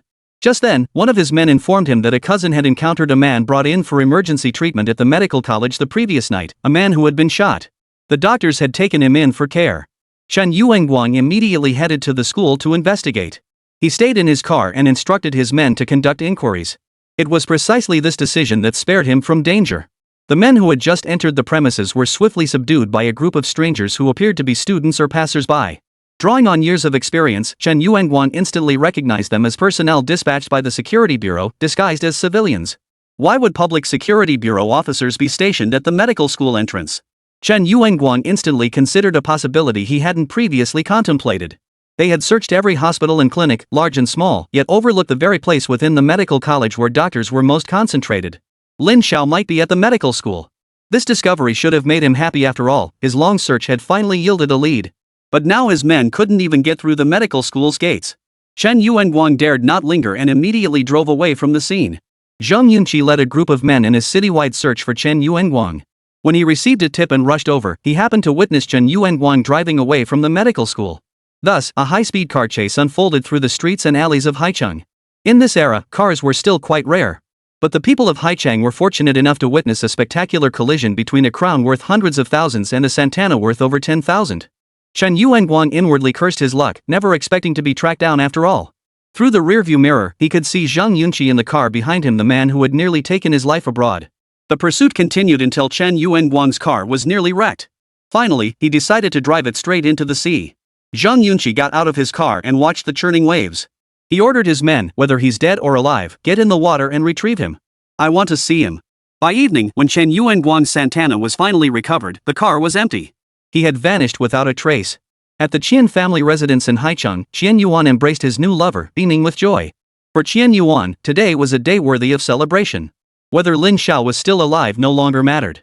His future prospects trading company was already bringing him wealth, and now, with the partnership with Jingjing Mobile Communications, he was about to receive a huge sum of money. It must be said, this company under Jingjing Investment was truly a hot commodity. Even though Jingjing Communications was still in its infancy, Qian Yuan had had the accounts calculated. While the investment amount seemed substantial at first glance, the most valuable asset was actually the Jingjing Investment brand name. Not to mention that Lu Province's government officials were among Jingjing Communications shareholders. Projects backed by official connections naturally achieved twice the result with half the effort, free from policy obstacles. This deal was practically a surefire win, so Qian Yuan staked his entire fortune without hesitation, all to secure a seat on the Jingjing Investment train. Boss, please let me handle this investment opportunity. A secretary nestled affectionately in Qian Yuan's embrace. She was a newly promoted rookie who, through her skill at pleasing men, had quickly won Qian Yuan's favor, far surpassing everyone else. Sweetheart, of course you're in charge. This is a major deal, who else could I trust but you? Qian Yuan was notorious in Haicheng for his womanizing ways, surrounded by a constant stream of young women, especially recent graduates, who held particular appeal for him. Any woman he set his sights on found it nearly impossible to escape his advances. You're so kind, boss. Just as the woman attempted to comfort Qian Yuan in a particular way, the door suddenly swung open. Boss, Chen Yuanguang is missing. The intruder was Qian Yuan's personal bodyguard. Recently, due to concerns about Jingjing Investment's retaliation, Qian Yuan had significantly increased his security presence for protection. When did this happen? Qian Yuan's attention immediately shifted to this matter, pushing the woman in his arms away. Shen Yuanguang was a talent he had personally promoted, possessing considerable ability. Otherwise, he wouldn't have considered marrying his youngest daughter to him to permanently bind this talent to his side. Chapter 136, Secret Infiltration. Just half an hour ago. They say the car plunged into the sea. Though the vehicle was recovered, he wasn't found inside. Qian Yuan exhaled in relief and smiled. Don't worry, he'll return. Since no one was in the car, it means he escaped safely. With his abilities, he'll definitely come back unharmed. The bodyguard hesitated to speak further, but Qian Yuan finally broke the silence. Anything else? For your safety, I suggest we relocate. The bodyguard's words sent a wave of anger surging through Qian Yuan. Nonsense. Who in this city dares touch a hair on my head? And we have so many guards here, are they all useless? Carrying guns but good for nothing? After enduring the tirade, the bodyguard could only retreat helplessly. He knew he'd brought this on himself by provoking his boss. Once the room fell quiet again, Qian Yuan picked up the woman once more and whispered, "Come on, let's go rest." Xiaomi swayed her hips, grinning to herself as she resolved to make the boss depend on her even more tonight. A woman who traded her body for what she needed knew exactly what her currency was. Qian Yuan spent the entire night with this woman. When he woke up in the middle of the night and reached out to touch her, he found his hand damp. He chuckled, "Hey, how did you get so wet?" After cursing under his breath, he flipped on the bedside lamp and prepared to get up to the bathroom. That was when he realized the sticky substance on his hand was actually blood. Instantly, Qian Yuan's entire body tensed. He saw the woman beside him covered in blood, the sheet soaked through. The blood he had just grasped was hers. The woman seemed to have died in a state of excitement, her pale face resembling that of a demon. "Help!" Qian Yuan shouted, his voice echoing through the villa. In his own home, right beside him, the woman he loved most had been brutally murdered and he had been completely unaware. If someone wanted to target him, wouldn't it be just as easy? Lin Xiao remained unconscious from her injuries, now over 30 hours since she lost consciousness.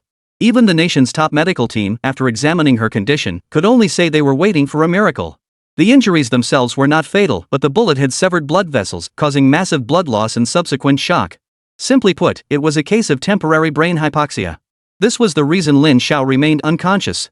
While his vital signs were still within normal ranges, they were slightly low. Her heart rate and pulse were particularly low. Without oxygen supply, she might have already passed away. For a day and a night, Guan Lin barely slept, constantly worrying about Lin Xiao. By his side throughout was Dr. Manhwa, the doctor, who had been keeping vigil almost the entire time. Manhwa seemed determined to be the first to notice any change in Lin Xiao. In the room next to Lin Xiao's hospital ward, Li Zhiqing stood gazing out the window at the city lights, a flicker of malice crossing his eyes. "Mr. Li, I've taken care of that person as you instructed, without alerting him." Anyone familiar with the situation would recognize the speaker as a woman, one with an extremely complicated relationship with Li Zhiqing. This woman was none other than the one who had recently sent Li Zhiqing to the hospital, the very person who had attempted to assassinate him. Less than 2 months had passed since that incident, yet she had undergone a dramatic transformation. At this moment, she no longer bore the traces of her former innocence. After rigorous training under Zhang Wei, she now radiated sharpness and edge. She had just completed a mission infiltrating the Qian family mansion to eliminate Qian Yuan's confidant. For her, executing missions was as effortless as slaughtering chickens. Well done. Li Zhiqing's lips curled into a faint, cold smile. Though he knew full well that Qian Yuan was the mastermind behind Shen Yuanguang, he had no intention of ending his life just yet. Instead, he wanted to watch Qian Yuan live in terror, his days filled with dread and anxiety. Killing the woman beside him while he slept was merely the beginning. From now on, every single day, Li Zhiqing intended to make this man live in terror until Lin Xiao finally awoke. Then, she would personally send Qian Yuan to meet the king of hell. When a woman gets ruthless, few men can match her. Only a woman could devise such a form of revenge, and it worked. Qian Yuan was on the verge of a nervous breakdown. The woman who had been in his arms the night before had turned into a cold corpse by morning. The worst part was that he hadn't noticed a thing when the woman was killed. If she had targeted him instead, the consequences would have been unimaginable. After Qian Yuan summoned his security detail, the guards were utterly baffled. The villa's defenses were supposed to be impenetrable, yet under their watch, the killer had slipped in and carried out the murder. After a thorough inspection of the scene, the security chief reported to Qian Yuan, "Boss, the criminal entered the room through the window. She used a special technique to break the glass." "Idiots!" Qian Yuan exploded in rage. "What the hell are you lot hired for when I'm paying you all this money? With all those bodyguards surrounding me, you couldn't even protect one person." Faced with the tirade, the mercenaries remained silent. Their boss was prone to such outbursts, and this time his beloved had been murdered. They deserved the scolding. After his tirade, Shen Yuan calmed down slightly and ordered, "Leave this place immediately. Find a safer location to lie low." Otherwise, another incident could happen at any moment. Gazing at the dead body on the bed, Shen Yuan showed little sorrow. After all, women were plentiful to him, losing one was hardly a big deal. He then hurriedly departed the villa for another residence, simultaneously bolstering security to prevent similar incidents. Most people would have been scared half to death if they woke up in the middle of the night to find a cold, lifeless body lying beside them. Yet for Qian Yuan, this was merely the opening scene of a nightmare. The sun rose, and the Jingjing real estate headquarters remained calm and ordinary. That morning, the company convened an emergency executive meeting, inviting not only key members of the company but also executives from Huaxia Real Estate. Attendees were unaware of the reason behind this sudden meeting, having only been informed that an important guest would be present for the discussions. Early that morning, Lin Tianshan, head of the Haicheng branch, arrived punctually at Jingjing Real Estate with his team for this mysterious meeting. On the way, someone curiously asked, "Mr. Lin, do you know who this important guest is?" Mr. Lin shook his head, indicating he was equally in the dark. "No idea. No one gave us advance notice. We just got a sudden order to come to this meeting." Another person nearby couldn't help but mutter a complaint. "Ugh, lately there's been a constant stream of leaders parachuting in for inspections and guidance. It's making it impossible for us lower-level staff to plan our daily work properly." Lin Tianqiang frowned. As the general manager of Huaxia Real Estate, he held a high position and understood the company's current state intimately. Although both Huaxia Real Estate and Jingjing Properties operated in the real estate sector, Huaxia was a mature company, while Jingjing was still in its infancy. Although both enterprises were backed by the same owner, practical collaboration required a long period of adjustment. After all, it was inevitable that the people below would harbor mutual resentment. For management, however, maintaining vigilance was sufficient. At that moment, Zhang Donglai entered the conference room with a large entourage, instantly filling nearly the entire space. Lin Tianxiang greeted him with a smile. "Mr. Zhang, bringing so many people, has there been a new development with the Jingjing Tower project?" Zhang Donglai looked at Lin Tianxiang. When he first arrived in this city, he had already investigated some key figures in the local real estate industry, including this Mr. Lin. At the time, he hadn't anticipated Huaxia Real Estate being acquired by the same group. He had only viewed the other party as a potential future competitor, expecting some business overlap at most. Now the situation was different. Not only did they work under the same parent company, but they were also each responsible for business in the same region. This made their relationship complicated. "Mr. Lin, I'm not entirely clear on the specifics either. This meeting was organized at the request of headquarters, and I haven't received any additional information beforehand." In truth, Zhang Donglai's information network far surpassed Lin Tianxiang's, and he knew quite a bit about Lin Xiao and Jingjing's investments. "Considering we're now part of the same family, could you give us a heads up, Mr. Zhang, so everyone can prepare mentally?" The room fell instantly silent as every pair of ears strained to hear what had transpired at Jingjing Investment. Just as murmurs filled the room about who might be entering next, the conference hall doors swung open. First, a man and a woman entered, followed closely by today's true focal point. Lin Tianxiang held her breath at the sight. Not only was this woman a frequent subject of news reports, but she also controlled vast fortunes. In a country like China, it was rare to find someone wielding such immense wealth and influence while remaining active in the public eye. Rumors even circulated that Li Zichen was merely a figurehead manager, yet even so, this individual could still command resources worth tens of billions. Chapter 137, A Significant Investment. Some of you here know me, while others may not be quite as familiar. Let me introduce myself, I'm Li Zichen. Li Zichen's voice was calm, but when she stated her name, everyone present froze, staring at her with disbelief. "Hello, Ms. Li." Zhang Donglai had actually dealt with Li Zichen many times before, meeting her privately on numerous occasions. He knew full well that Li Zichen held extraordinary significance for the company's owner. She was the one who had once shielded the boss from life-threatening danger. Now, with the boss in a persistent coma, possibly for good, this massive Jingjing investment was essentially being propped up by this woman alone. Li Zichen waved her hand gently, her tone soft. "Enough with the pleasantries. We've gathered today to discuss one matter." Her voice remained gentle yet unquestionable as she continued, "This matter concerns the construction of Jingjing Tower. We must proceed according to the original plan." She emphasized, "From now on, whether you're with Jingjing Real Estate or Huaxia Properties, everyone should focus their efforts on this project." Noticing the lingering confusion among those present, Li Zichen added, "The site remains Jingnan Forest, as previously discussed. This location will become the primary commercial district surrounding Siphon Tower." After Li Zichen finished speaking, the leadership of both companies felt a surge of emotion. The news that the site selection remained unchanged at Jingnan Forest made everyone realize the crux of the matter. Even Jingjing Real Estate, with its substantial financial backing, would find it extremely difficult to secure this land. At that moment, Lin Tianxiang rose and spoke up, "Mr. Li, since this issue was raised last time, we've conducted thorough discussions.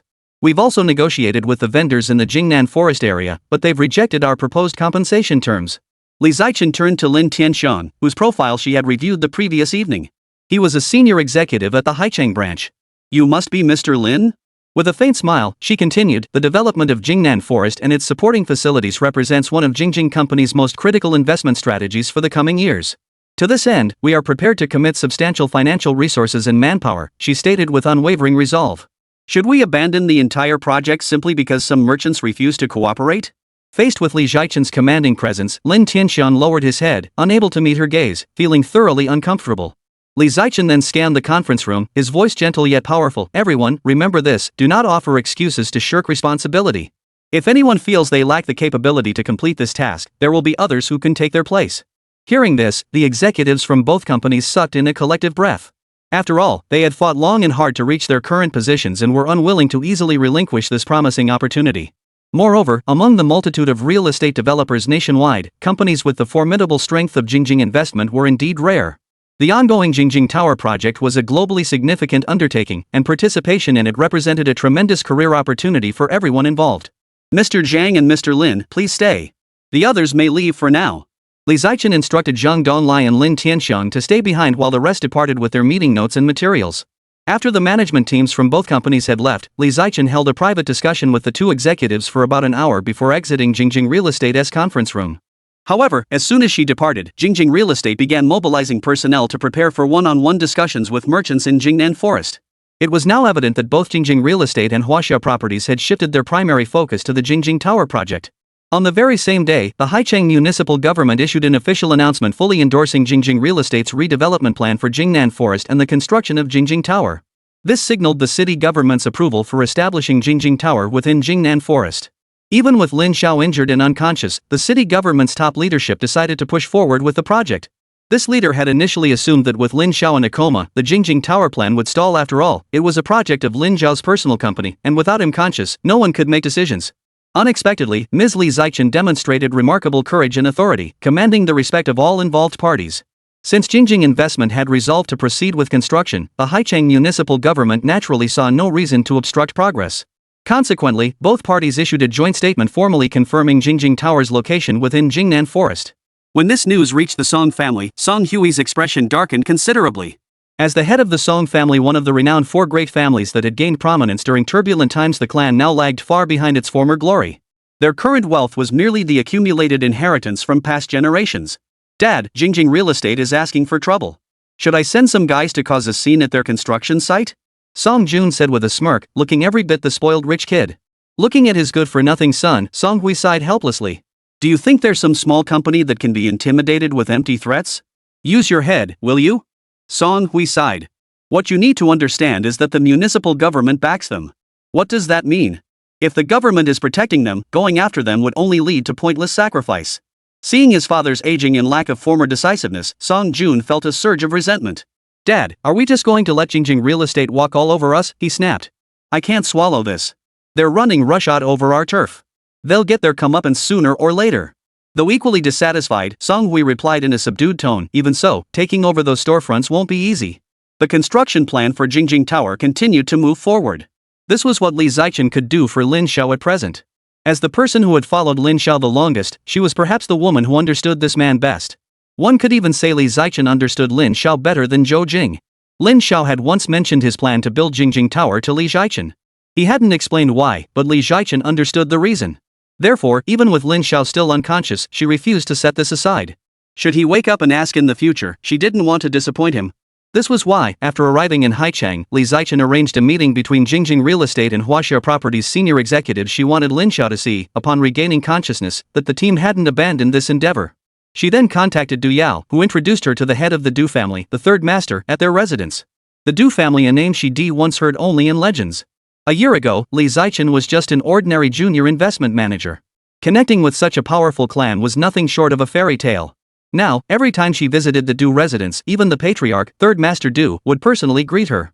Third Master Du understood that this woman controlled assets worth tens of billions, far surpassing the Du family's wealth even at its peak. During their heyday, the family had only a few billion in assets, but now their fortunes had steadily declined, making life increasingly difficult. Mr. Du, I've come to discuss the commercial properties in Jingnan Forest. Li Zhaichen understood that securing Jingnan Forest required first gaining the support of the traditional four great families. Once they gave their approval, others would find little reason to oppose. At this moment, many were adopting a wait-and-see stance, awaiting the four great families' clear position. Their stance held significant weight. Ha! Old Master Du, that sly fox, knew how to adapt to any situation. This flexibility was one reason the Du family had survived through so many storms. Mr. Lee, your timing couldn't be better.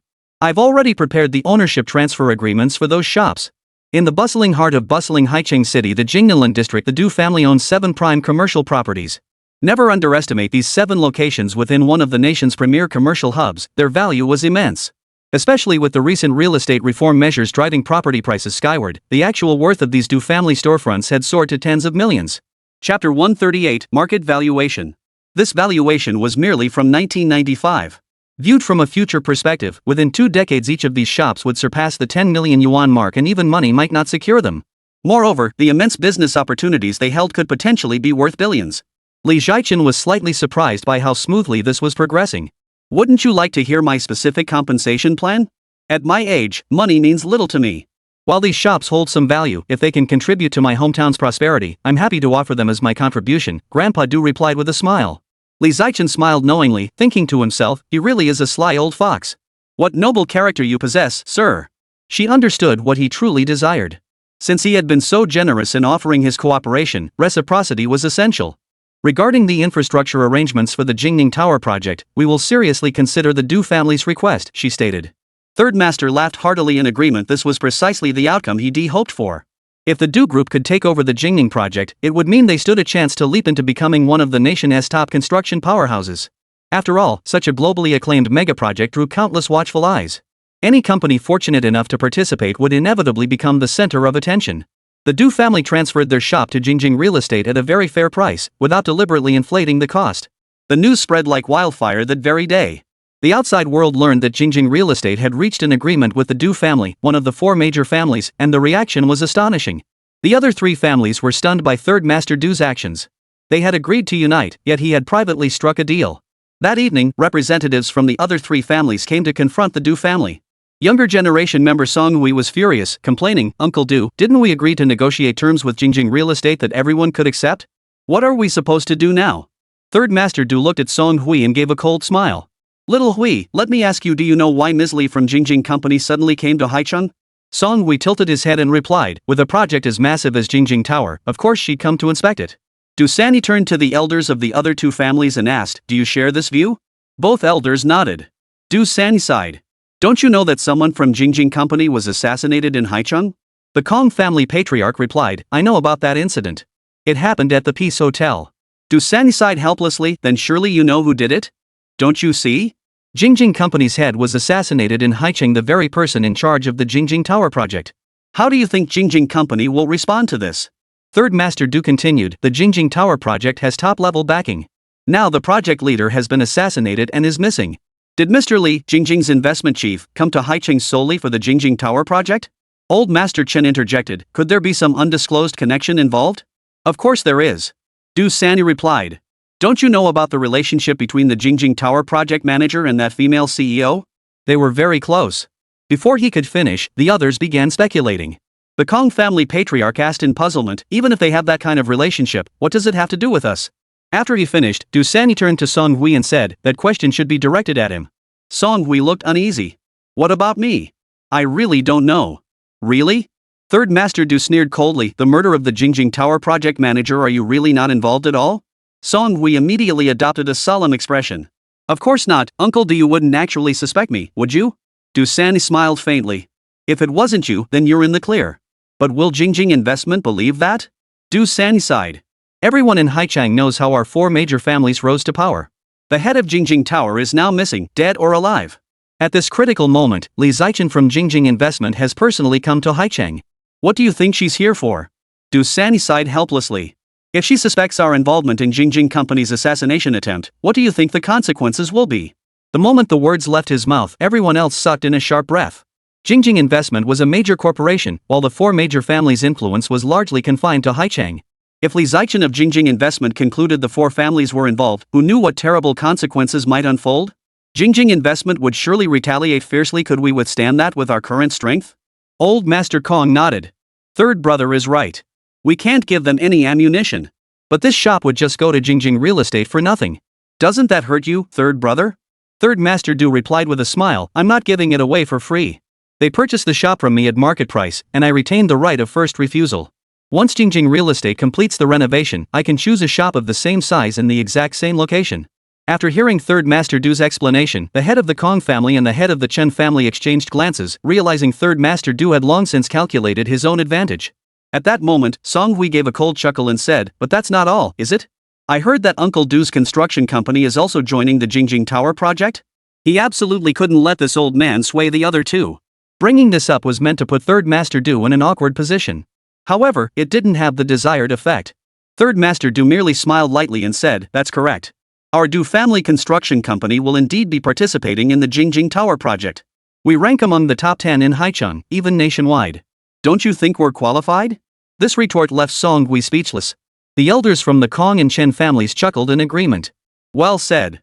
It's a pity we don't have a real estate company ourselves, otherwise, we could have gotten a piece of the pie too. Song Hui gritted his teeth. Truthfully, the Song family did own a real estate company, but he couldn't bring himself to say it. Xiao Hui. Old Master Kong turned to Song Hui. I recall your Song family has a real estate company. Perhaps you could collaborate with Jingjing Real Estate? What do you think? Song Hui's face drained of color. The remark felt like a slap in the face. His family's company wanted to partner with Jingjing Real Estate? As if they'd ever give them the time of day. Not to mention, he knew about Lin Zhao's murder. If the investigation went deep enough, it would inevitably lead back to him. Uncles, you can't let yourselves be swayed by such petty benefits. This time, no one paid him any mind. Everyone knew their own agenda. Though the four major families stood united in principle, when it came to critical moments, especially matters of profit, each looked out for themselves. After this meeting, Song Hui grasped one truth completely: counting on those old men to stand with him against Jingjing Real Estate was impossible. Returning home that evening, Song Hui was so furious he summoned Qian Yuan. Qian Yuan had been suffering these past 2 days, his eyes bloodshot. Seeing the man before him, Song Hui was startled. Someone's watching me. Qian Yuan glanced around frantically, terror etched on his face. This is the Song family's territory. Song Hui said coldly, I think you've been chasing women too much and now you're losing your mind. Qian Yuan laughed helplessly. The woman by my side was murdered right in my bed. Don't you think someone might be plotting against me behind my back? Song Hui sucked in a sharp breath. No wonder Qian Yuan was so terrified. Looks like someone really is after you. Song Hui frowned. Could it be that Jingjing's investors discovered your whereabouts? The thought made Song Hui's face turn grim. If that were the case, his late-night meetings with the four great families followed by his visit to Qian Yuan would inevitably raise suspicions. This was truly a case of reaping what he had sown. Song Hui's expression turned awkward. What about your bodyguards? With so many protecting you, what are you afraid of? Qian Yuan shook his head. You wouldn't understand. I moved to a new place today, supposedly a hidden location, but when I got there, the bed was covered in blood. The memory made Qian Yuan shudder involuntarily. Seeing Qian Yuan's face turn pale with fear, Song Hui sighed. Relying on Qian Yuan for help was clearly out of the question. It seemed he'd have to handle this himself. Chapter 139, The Best Solution. 4th floor of the medical school building. Li Zichen had just concluded a meeting today and finalized the transfer agreement with the Du family. Progress on the Jingjing Tower project was proceeding smoothly. Once Huaxia Properties and Jingjing Real Estate submitted their renovation plans, they could be submitted for upper management review. This matter couldn't be rushed, it would take 2 to 3 months. By then, the design proposals should also be nearly finalized. Sicily, Qian Yuan has gone to the Song residence. Zhang Weihe stood behind Li Zichen and reported. Earlier, he had claimed Qian Yuan wouldn't dare leave his residence. The Song family? Li Zichen said coldly. This is likely the Song family's doing. A cold gleam flashed in her eyes. The Song family is finished. Lin Xiao had been unconscious for 3 days with no signs of regaining consciousness. For the medical team, the situation looked extremely grim. According to the experts, Lin Xiao had been unconscious for over 48 hours. While there was no immediate danger to his life, prolonged unconsciousness was far from ideal. Over the past 2 days, Guan Lin and Manila had taken turns keeping vigil at his bedside, but Li Zichen couldn't do the same. She had to maintain appearances, avoiding any hint of her true connection to Lin Xiao. Even colleagues on the same floor who had learned bits about Lin Xiao maintained a tacit silence. The doctors treated this important unconscious patient with extreme caution, worried that any careless remark might invite trouble.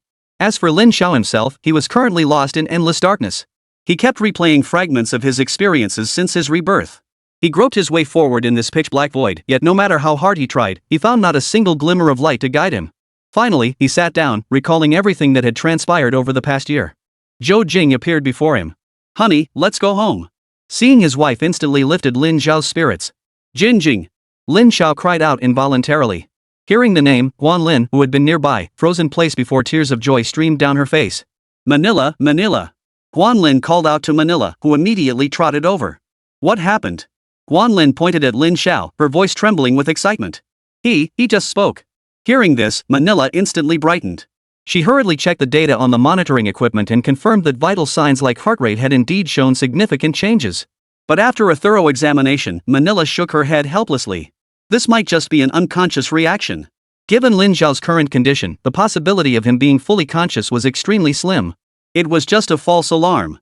I really heard him speak. Guan Lin was absolutely certain of the voice she had heard. She murmured to herself, who is this Jingjing? Manila sighed, sitting beside the still sleeping Lin Xiao, looking utterly helpless. And so, day after day, many days passed. During this period, Haichang also underwent significant changes. The long-awaited commercial building project was finally officially included in the government's development plan and submitted for higher-level approval. Next came the relocation of shops in the Jingnan Forest District. Throughout this process, among the four major families, all except the Song family, the Du family, the Chen family, and the Kong family announced their full cooperation with the government's plans and expressed willingness to transfer their commercial properties to Jingjing Real Estate Company. Only the Song family remained silent. Under these circumstances, most small business owners with shops in the area chose to compromise, agreeing to relocate or sell their properties. Only a handful of stubborn holdouts remained, including the immovable Song family. Although the main construction of Jingjing commercial building required approval from higher authorities to commence, permits for its surrounding auxiliary facilities could be directly decided by local officials.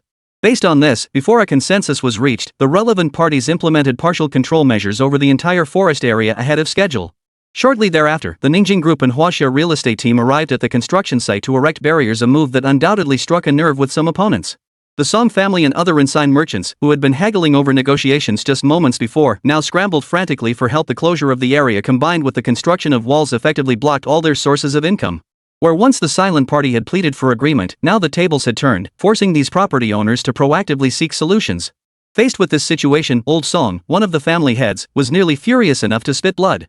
After all, this matter had completely destroyed his family's reputation in society. Backing down now would be tantamount to committing suicide. Old Song understood clearly that the other side intended to use this tactic to force the Song family into submission. But at this critical moment, Song Hui's son Xiao Jun arrived at the construction site with several henchmen, causing a disturbance and even resorting to violence. The outcome was predictable. Song Jun was arrested and detained. Upon hearing this devastating news, his elderly father coughed up a mouthful of blood. The boy had been constantly getting into trouble. His father had repeatedly warned him not to act recklessly, but the son seemed to have paid no heed whatsoever. In the past, perhaps a simple call to the authorities, a friendly reminder, and a few generous gifts would have made everything disappear. But times had changed. No matter how many connections Old Song pulled or how many friends he asked for help, not a single one dared to step forward to rescue him. As the saying goes, two heads are better than one. Mr. Song understood that resolving this matter now depended entirely on whether Jingjing Enterprises was willing to lend a hand. As the head of the Song family, Song Hui had never once bowed his head to beg anyone for help in his entire life. But this time, he had no choice but to lower his proud head. In truth, the purpose of Song Hui's visit was to meet Li Zichen. Yet he didn't even catch a glimpse of Li Zichen, encountering only Zhang Donglai instead. Song Hui knew full well that during negotiations with the Kong and Qin families, it was always Li Zichen who personally handled matters, granting ample face. But now, he felt neglected. Regardless, he had to resolve today's matters. Mr. Zhang, regarding the matter we just discussed, what is your company's position? Zhang Donglai sneered inwardly, knowing full well that Song Hui, notorious for his unreasonable ways, had come crawling to him only because his son's situation had pushed him to the brink. Naturally, Zhang Donglai held no regard for such a man, especially since his son was no pushover either. Regarding this matter, I simply don't have the authority to decide. Zhang Donglai feigned helplessness. As you know, Song Jun's offense constitutes a serious violation of the law. He injured several workers, and it would be difficult for our company to justify this to our employees. Song Hui pressed his lips tightly together and said, I am well aware of this. To make amends for the harm caused, I am willing to offer each injured co-worker 10,000 yuan as compensation. Such terms were no small matter for the Song family, as each victim stood to receive a substantial sum. Upon hearing this, Zhang Donglai let out a soft scoff. It seems you haven't fully grasped the crux of the matter. Money alone cannot make up for this. Song Hui's expression immediately darkened. His voice turned icy as he demanded, then what exactly do you mean?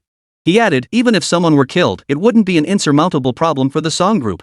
Hearing this, Zhang Donglai expressed his contempt without reservation. I am well aware of your family's power. Then why, pray tell, have you come here to resolve this matter? Song Hui was enraged, his entire body trembling slightly. The Song family had never endured such humiliation. Zhang Donglai, don't think you can disregard the power of the Song family just because Jingjing Investment backs you. If I choose, I can ensure Jingjing Real Estate never gains a foothold in Haicheng again. At this point, there was no need for him to hold back any longer. Zhang Donglai merely responded with a calm smile. He believed the younger generation of these families today fell far short of their predecessors.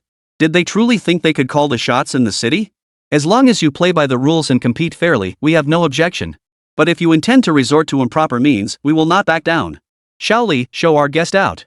The moment the words left his mouth, he dismissed the visitor through his assistant, not even deigning to glance at Song Hui again. Though seething with anger, Song Hui knew better than to overstep on enemy territory. He could only grit his teeth and say, fine. I'll remember this. After leaving Jingjing Real Estate, Song Hui was now consumed by rage. He never imagined that merely needing the head of a branch office Zhang Donglai would lead to such a humiliating encounter. Had the four great families been idle for so long that these people had forgotten their formidable power? Since Jingjing Real Estate was taking such a hard line, Song Hui had no choice but to find another solution. He hadn't even approached the other members of the four great families for help, knowing it would be futile. These families had all received benefits from Jingjing Real Estate and were now in bed with them. Song Hui spent the entire day running between departments, meeting with numerous people, only to receive responses of helplessness. Even when he offered lavish gifts, they ultimately dared not accept them. Faced with his son's situation, no one dared intervene. Everyone understood this was fundamentally a matter between Jingjing Real Estate and the Song family. To get involved now would mean confronting Jingjing Real Estate. If it were just Jingjing Real Estate, there might be less to worry about. But the problem was, behind Jingjing Real Estate stood a colossus Jingjing Investment lending its backing. May 1st marked the annual Labor Day. It was a day celebrated by workers across China, and for Lin Xiao, it was his second Labor Day since his rebirth. Yet on this day, Lin Xiao still hadn't awakened, remaining in a coma. Those privy to the truth were nearly worn out by worry, but no one chose to give up. Everyone remained certain that Lin Xiao would awaken eventually. He wouldn't simply abandon Jingjing Investment.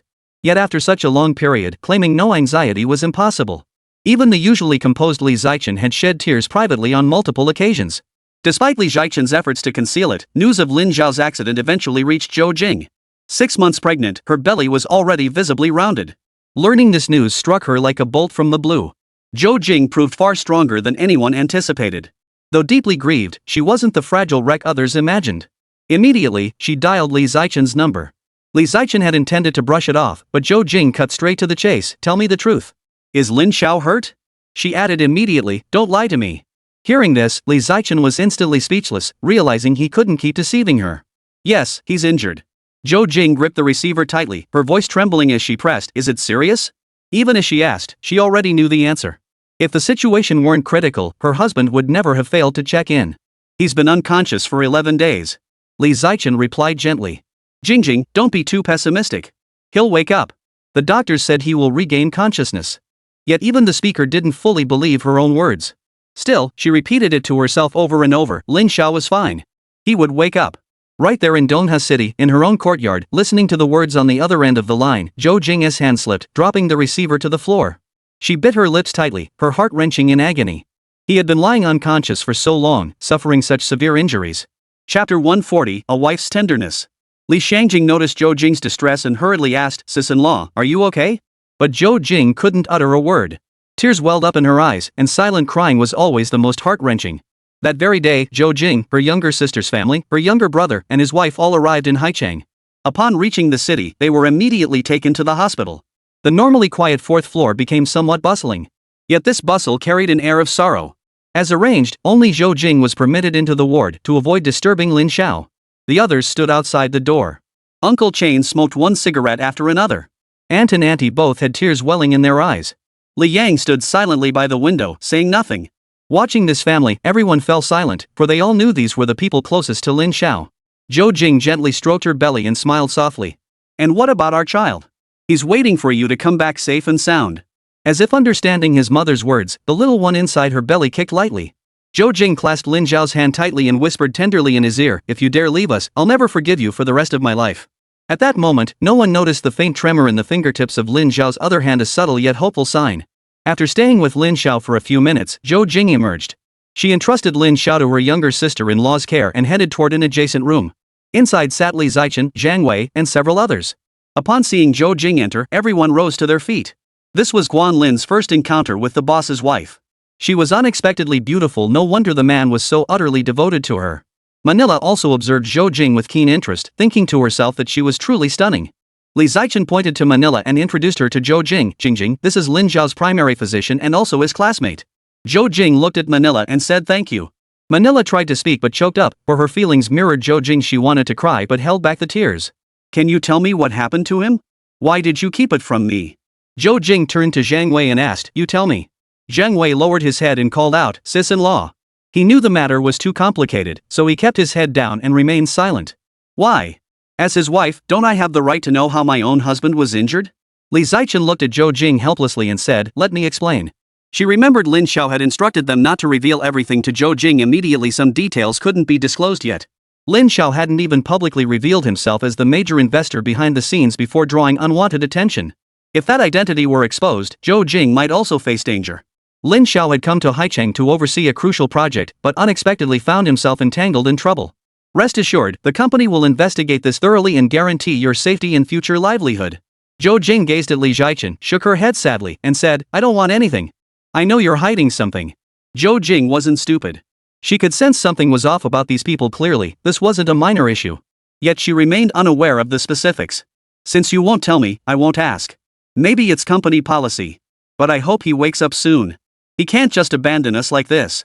Zhou Jing appeared calm, yet her words were heartbreaking. After finally seeing a glimmer of hope and her husband beginning to make progress, this sudden setback was unbearable for any woman. Li Zichen didn't know how to comfort her either. As a woman herself, her thoughts mirrored Zhou Jing's. The women in the room all shared the same hope that Lin Xiao would recover soon. After more than 10 days in a coma, even the most skilled medical team could see that Lin Xiao had lost all signs of life. The core personnel who knew the truth were already planning countermeasures. Though their hearts resisted it, the company ultimately bore the responsibility for tens of thousands of families. After seeing Lin Xiao, Zhou Jing returned to Donghe. She needed to continue her studies while also taking care of her pregnancy. Everyone understood she was the one bearing the deepest sorrow. If Lin Xiao never regained consciousness, Zhou Jing would raise 2 children alone. What would people say if the child in her womb was born without a father? During this period, Song Hui had come to deeply understand the feeling of despair. His son, Song Jun, remained imprisoned despite exhausting numerous resources to secure his release. Beyond his son's plight, Song Hui's business had also suffered a severe blow. Jingnan Forest was undergoing reconstruction, diverting foot traffic to nearby neighborhoods. Only the Song family's shop remained open in Jingnan Forest, and in recent days, not a single customer had come. Quietly and without fanfare, Song Hui had assumed that as long as the other party initiated the request, he could naturally agree to the relocation. Little did he expect that no one even cared about the matter. His previous visit to Zhang Donglai had caused a huge stir. Going back to beg for help now would likely bring utter disgrace upon the entire Song family. Beyond the Jingnanlin area, he also felt pressure within the real estate industry. Jingjing's alliance with Huaxia Real Estate had caused the Song family's 2 existing construction projects to struggle even to find workers. With construction halted, the projects were bleeding money daily. Having poured all his funds into Jingjing Mobile Communications, Song Hui felt utterly helpless. Every business venture under the Song family's name faced intense exclusion and suppression. As for Qian Yuan, he had been living in fear these past days. He hadn't slept for 2 consecutive nights. Even though the number of bodyguards around him had increased to nearly 30, he still felt unsafe. Previously, a bodyguard had turned on him, an incident that had terrified him. Now, besides protecting him, the security team had to keep an eye on each other. No one knew if any of them had been bought off. Qian Yuan's eyes were bloodshot. After 2 sleepless days and nights, he was completely broken. He no longer went to the company, instead hiding in another secluded villa. Shen Yuanguang had vanished as if swallowed by the sea. Without Shen Yuanguang's support, Shen Yuan felt powerless, like a tiger stripped of its claws. When Qian Shishir came to see him, she felt a strange sense of satisfaction. This man, who was supposedly her and her sister's father, was in reality a wolf in sheep's clothing. Neither Qian Shishir nor her sister felt much affection for this man. Shishir. Seeing his daughter, a flicker of reassurance seemed to pass through Qian Yuan's eyes. Yet he continued to glance around nervously, as if fearing someone was watching him from behind. Dad, what's wrong? Qian Yuan glanced around and whispered, I'm telling you, someone is out to get me. Qian Yuan was on the verge of losing his mind, constantly suspicious, seeing potential enemies in everyone he encountered. Dad, what are you freaking out about? It's broad daylight, who dare lay a finger on you now? Qian Yuan whispered, you don't understand. These people are ruthless. They all want me dead. Qian Shishir sighed inwardly. The once fearless man had become a shadow of his former self. Dad, I came to discuss the matter with Jingjing's communications. We're running into some trouble. As soon as Qian Shishir finished speaking, Chen Yuan's eyes widened like copper bells. He had invested everything he owned in this project. If it failed, he would be finished for good. Chen Yuan grabbed Qian Shishir's hand so tightly in his panic that her face turned pale. Chapter 141, Base Communications. What the hell happened? What's going on? This project involved not only his entire fortune but also the Song family's assets. No wonder he was so anxious. Dad, you're hurting me. Chen Shishir, who had harbored a shred of pity for him, suddenly felt that perhaps letting this man lose everything was the best outcome for him. This man was utterly beyond redemption. Explain to me clearly what exactly happened. Qian Yuan's eyes were terrifying, his sockets reddened. It's about the communication base. Lin Xiao and Qian Shishir had agreed to establish a nationwide communications base under the banner of Jingjing Mobile Communications. The base was slated for Haicheng. For this project, Chen Yuan and Song Hui had invested a total of 400 million yuan. Within this so-called communication base, Jingjing Investment held only a 20% stake. Qian Yuan took another 20%, while Song Hui secured the lion's share 60%. Thus, Song Hui was effectively the largest shareholder of the communications base. Both Qian Yuan and Song Hui hoped to gain a share of Jingjing Investment's profits through this project. Even just Jingjing Communications' existing business made their mouths water. But if this communication base went south, their entire investment would go down the drain. To put it bluntly, Jingjing Investment only held a 20% stake, meaning they had actually invested just 100 million yuan. For Jingjing Investment, 100 million yuan was mere pocket change. Losing it was no big deal. But for Qian Yuan and Song Hui, they've invested their entire fortunes. If they lose, they'll go bankrupt. What do you mean something happened to the communications base? Chen Yuan's voice trembled as he spoke, his entire being stretched to the breaking point. There's trouble with the paperwork at the communications base. Construction's been halted, and the funds have been frozen. Upon hearing this, Chen Yuan's face instantly drained of color. He coughed up a mouthful of blood and collapsed unconscious on the spot. If the communications base failed, he was finished and the entire Qian family would go down with him. With the funds frozen, it was now too late to withdraw his investment. Qian Yuan was rushed to the hospital after collapsing from the shock of this news. Truthfully, he'd been on edge constantly during this period, and the communication base incident proved to be the final straw that broke him. After Qian Yuan was hospitalized, chaos erupted within the Qian family. After all, he had always been the one calling the shots internally. Now that he had collapsed from the shock, all operations including company affairs came to a complete halt. As soon as word spread, the Farmers' Bank dispatched collectors to demand repayment of the loan. Friends who had once called Qian Yuan brother also sprang into action, flocking to the Qian residence to demand repayment. To scrape together the 100 million yuan in startup capital, Qian Yuan had borrowed from nearly everyone he knew.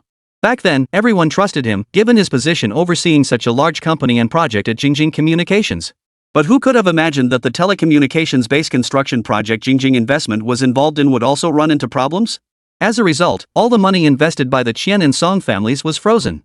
When Song Hui heard the news, his reaction was vastly different from Chen Yuan's. He didn't fly into a rage, but instead calmed down to carefully consider the cause and effect of the situation. Soon, he grasped a possibility. Jingjing Investment might have had him and Qian Yuan in their sights all along, preparing to strike. The so-called communications-based project was actually a trap set by Jingjing Communications, a scheme tailor-made for them. They had trusted Qian Shishir too much. Song Hui's expression darkened. How could this happen so soon? How could hundreds of millions of dollars suddenly vanish? It could only mean one thing: this communications base had been a trap from the very beginning, designed to lure him and Qian Yuan into its snare. Jingjing Investment, you're ruthless. Song Hui gritted his teeth. Troubles had been piling up lately, and now even his son's situation remained unresolved. With the crushing pressure from his business dealings piling on top, he felt utterly helpless.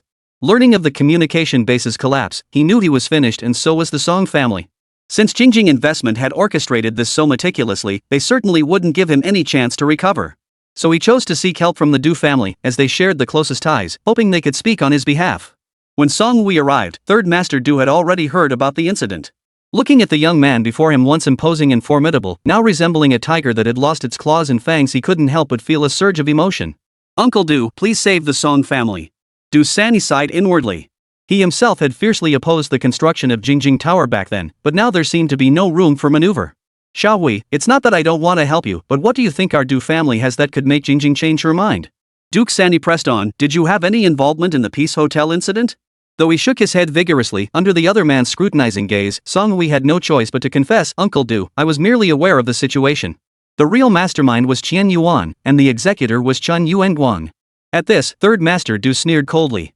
Without your tacit approval, would Qian Yuan have dared to act so brazenly? Such heinous acts as shooting people at the Peace Hotel wouldn't have been possible without backing from someone powerful. Left speechless, Song Hui had to admit that over the years, he had indeed heard whispers of Qian Yuan's actions but had never paid them much mind. Actually, Qian Yuan is currently undergoing treatment in the hospital. He's been suffering terribly lately. Song Hui attempted to justify himself. Wasn't it enough that Ningjing investment destroyed the Chen family and our Song family? Third Master Du shook his head, his tone calm. Qian Yuan brought this trouble upon himself. Think about it, do you really believe Jingzhao's people can be swayed so easily? The person he tried to harm is still unconscious to this day. You must not know the connection between that man and Jingjing Investments general manager. Du San sighed helplessly. It's not that I don't want to help the Song family. But even if our four major families banded together, we might not stand a chance against them. Song Hui's face drained of color. Third Master Du's words held undeniable truth. While they wielded considerable influence in Haicheng, when it came to matters involving Jingjing investment, all their established connections proved utterly useless. Uncle Du, can you really stand by and watch the Song family be driven to ruin? Seeing his pleas fall on deaf ears, Song Hui resorted to playing the victim. His son had been arrested by the police, and the outcome remained uncertain. His only hope now rested on the fragile bonds of friendship between the four major families. Third Master Du sighed. Sha Hui, I can show you a way out. But whether you take it, that's entirely up to you. As Song Hui left the Du residence, he appeared utterly despondent, barely acknowledging the driver opening the door for him. Though Third Master Du had offered him a path, it was little different from a dead end. Yet given the current circumstances, it was the Song family's only hope. Abandoning all their assets in Haicheng and evacuating the entire family. This was tantamount to announcing to the entire city that the Song family had suffered a crushing defeat. As Third Master Du had stated, he had no other choice. This seemingly dead-end path was the Song family's sole hope. Otherwise, what they stood to lose might extend far beyond mere wealth. Next, Song Hui began liquidating the family's assets, including the family real estate company, selling everything off in bulk. The buyer was Huaxia Real Estate.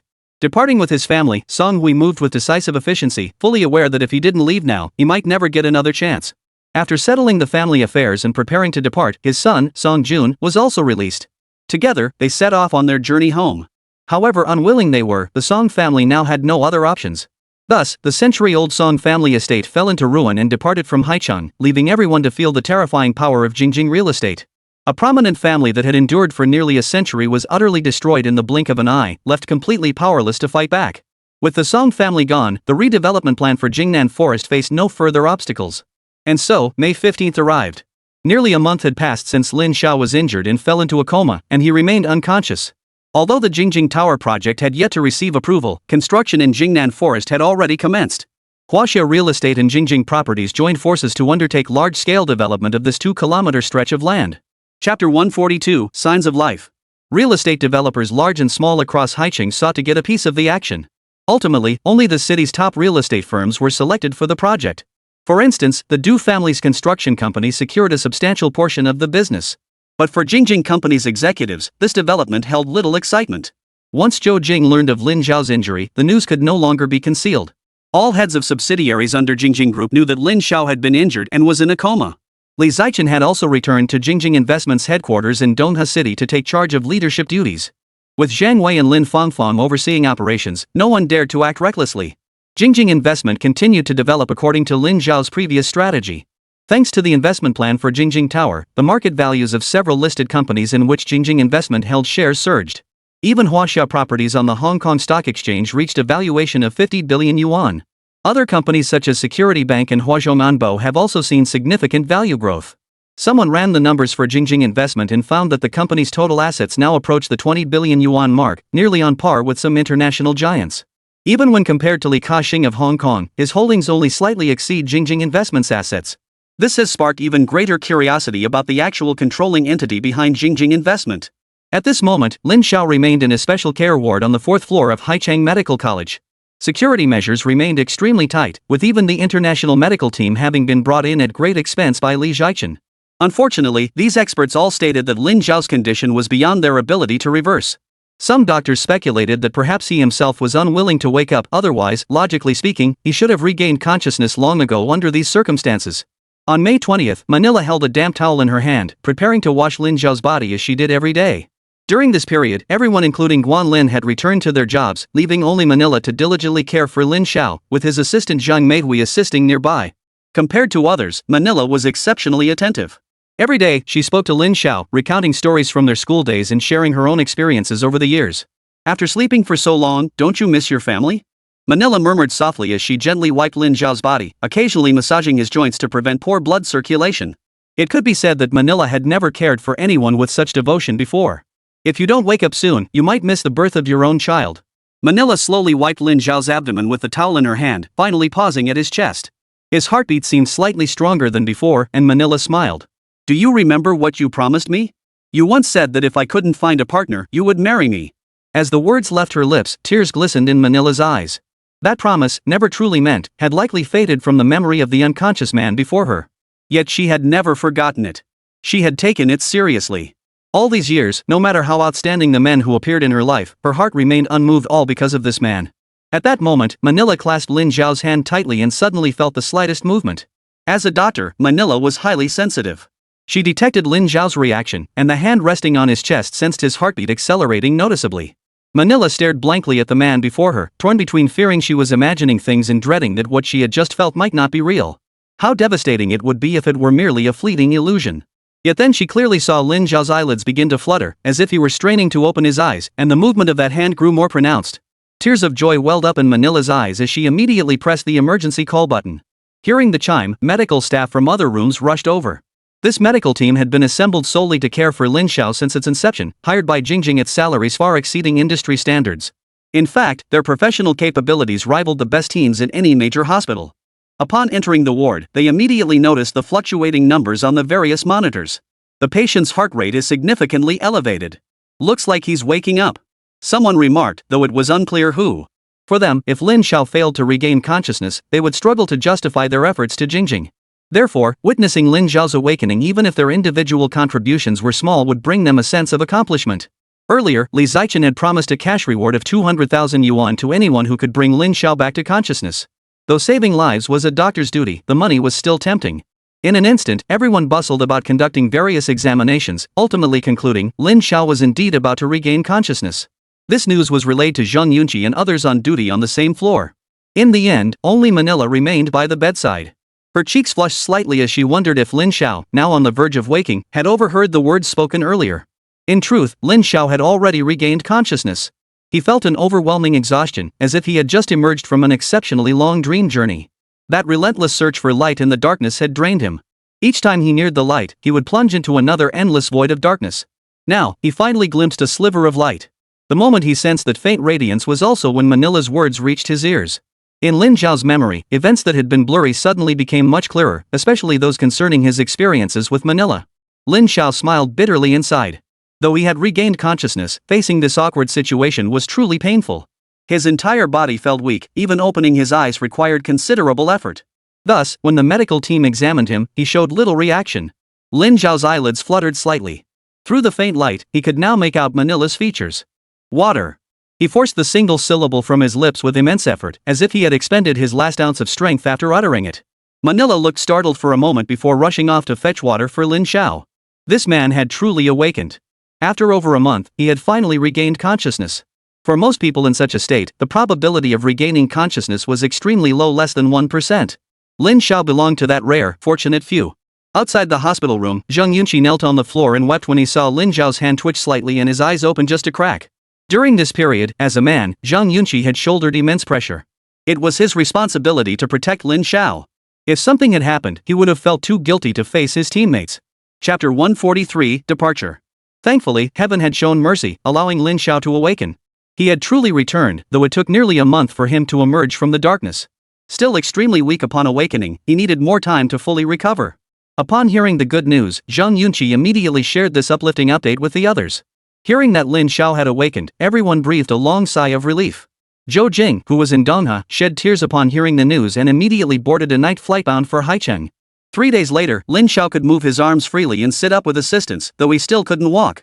By his side, tending to him, was his cousin Li Jingti. She had been sent by his aunt to assist. Besides Li Jingti, Zhang Meihui also visited daily to report on work progress. Over the past few days, Zhang Meihui had also provided Lin Xiao with detailed reports on all company operations for the past month. Zhou Jing had only stayed for 1 day before returning home. Lin Xiao had promised to go home to recuperate once his condition improved slightly. Medical experts currently deemed Lin Xiao unfit for significant travel. Neither car nor air travel was permitted, so he must remain in the hospital's special ward for recuperation. No one dared to visit Lin Xiao, nor did he plan to see anyone. However, for everyone at Jingjing System Company, the news of Lin Xiao regaining consciousness filled them with immense excitement. During his coma, everyone had been deeply anxious, fearing he might never wake up, a scenario that would cast uncertainty over Jingjing Group's future. "Cousin, Mom said she and Auntie plan to visit you in a couple of days." Lin Xiao's voice was still weak. "Tell Auntie not to make the trip.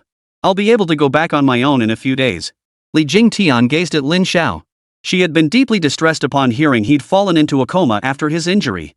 Seeing him awake now brought her immense relief. "Cousin, you really need to take better care of yourself from now on. Don't make us worry. Your wife needs you too." Lin Xiao smiled, but it was strained. This wasn't something he could control. Who could have imagined Chen Yuanguan would do something so insane, attacking in broad daylight, even using a firearm?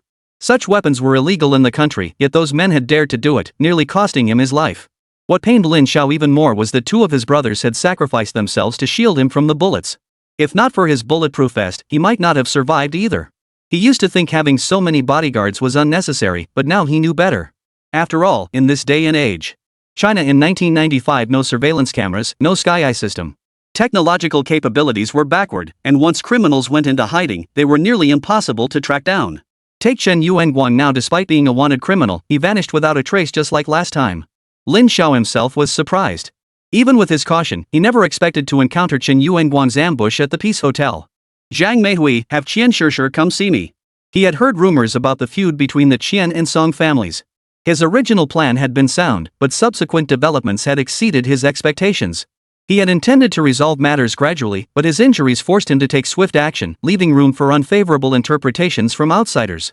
In truth, even back in Hong Kong, the acquisitions of Huaxia Properties and Delight Holdings had already brought some negative repercussions to Jingjing Investment. His approach to dealing with the Qian and Song families only accelerated this negative trend, further tarnishing Jingjing Investment's reputation within the industry.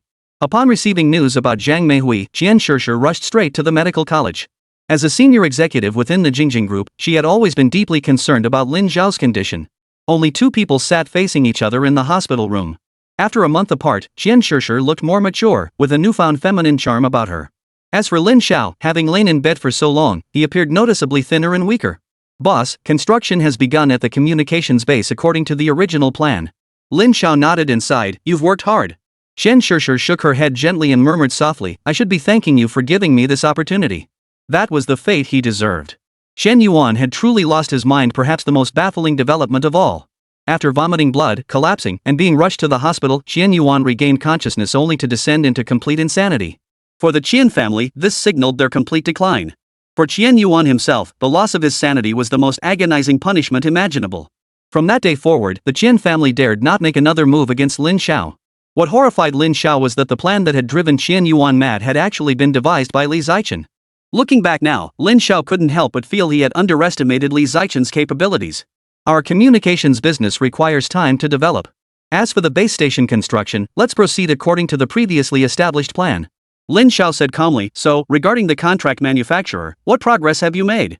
For Lin Xiao, mobile communications were an indispensable part of future development. He recalled the dominant player in the mobile phone industry from his previous life, whose operations spanned the entire globe.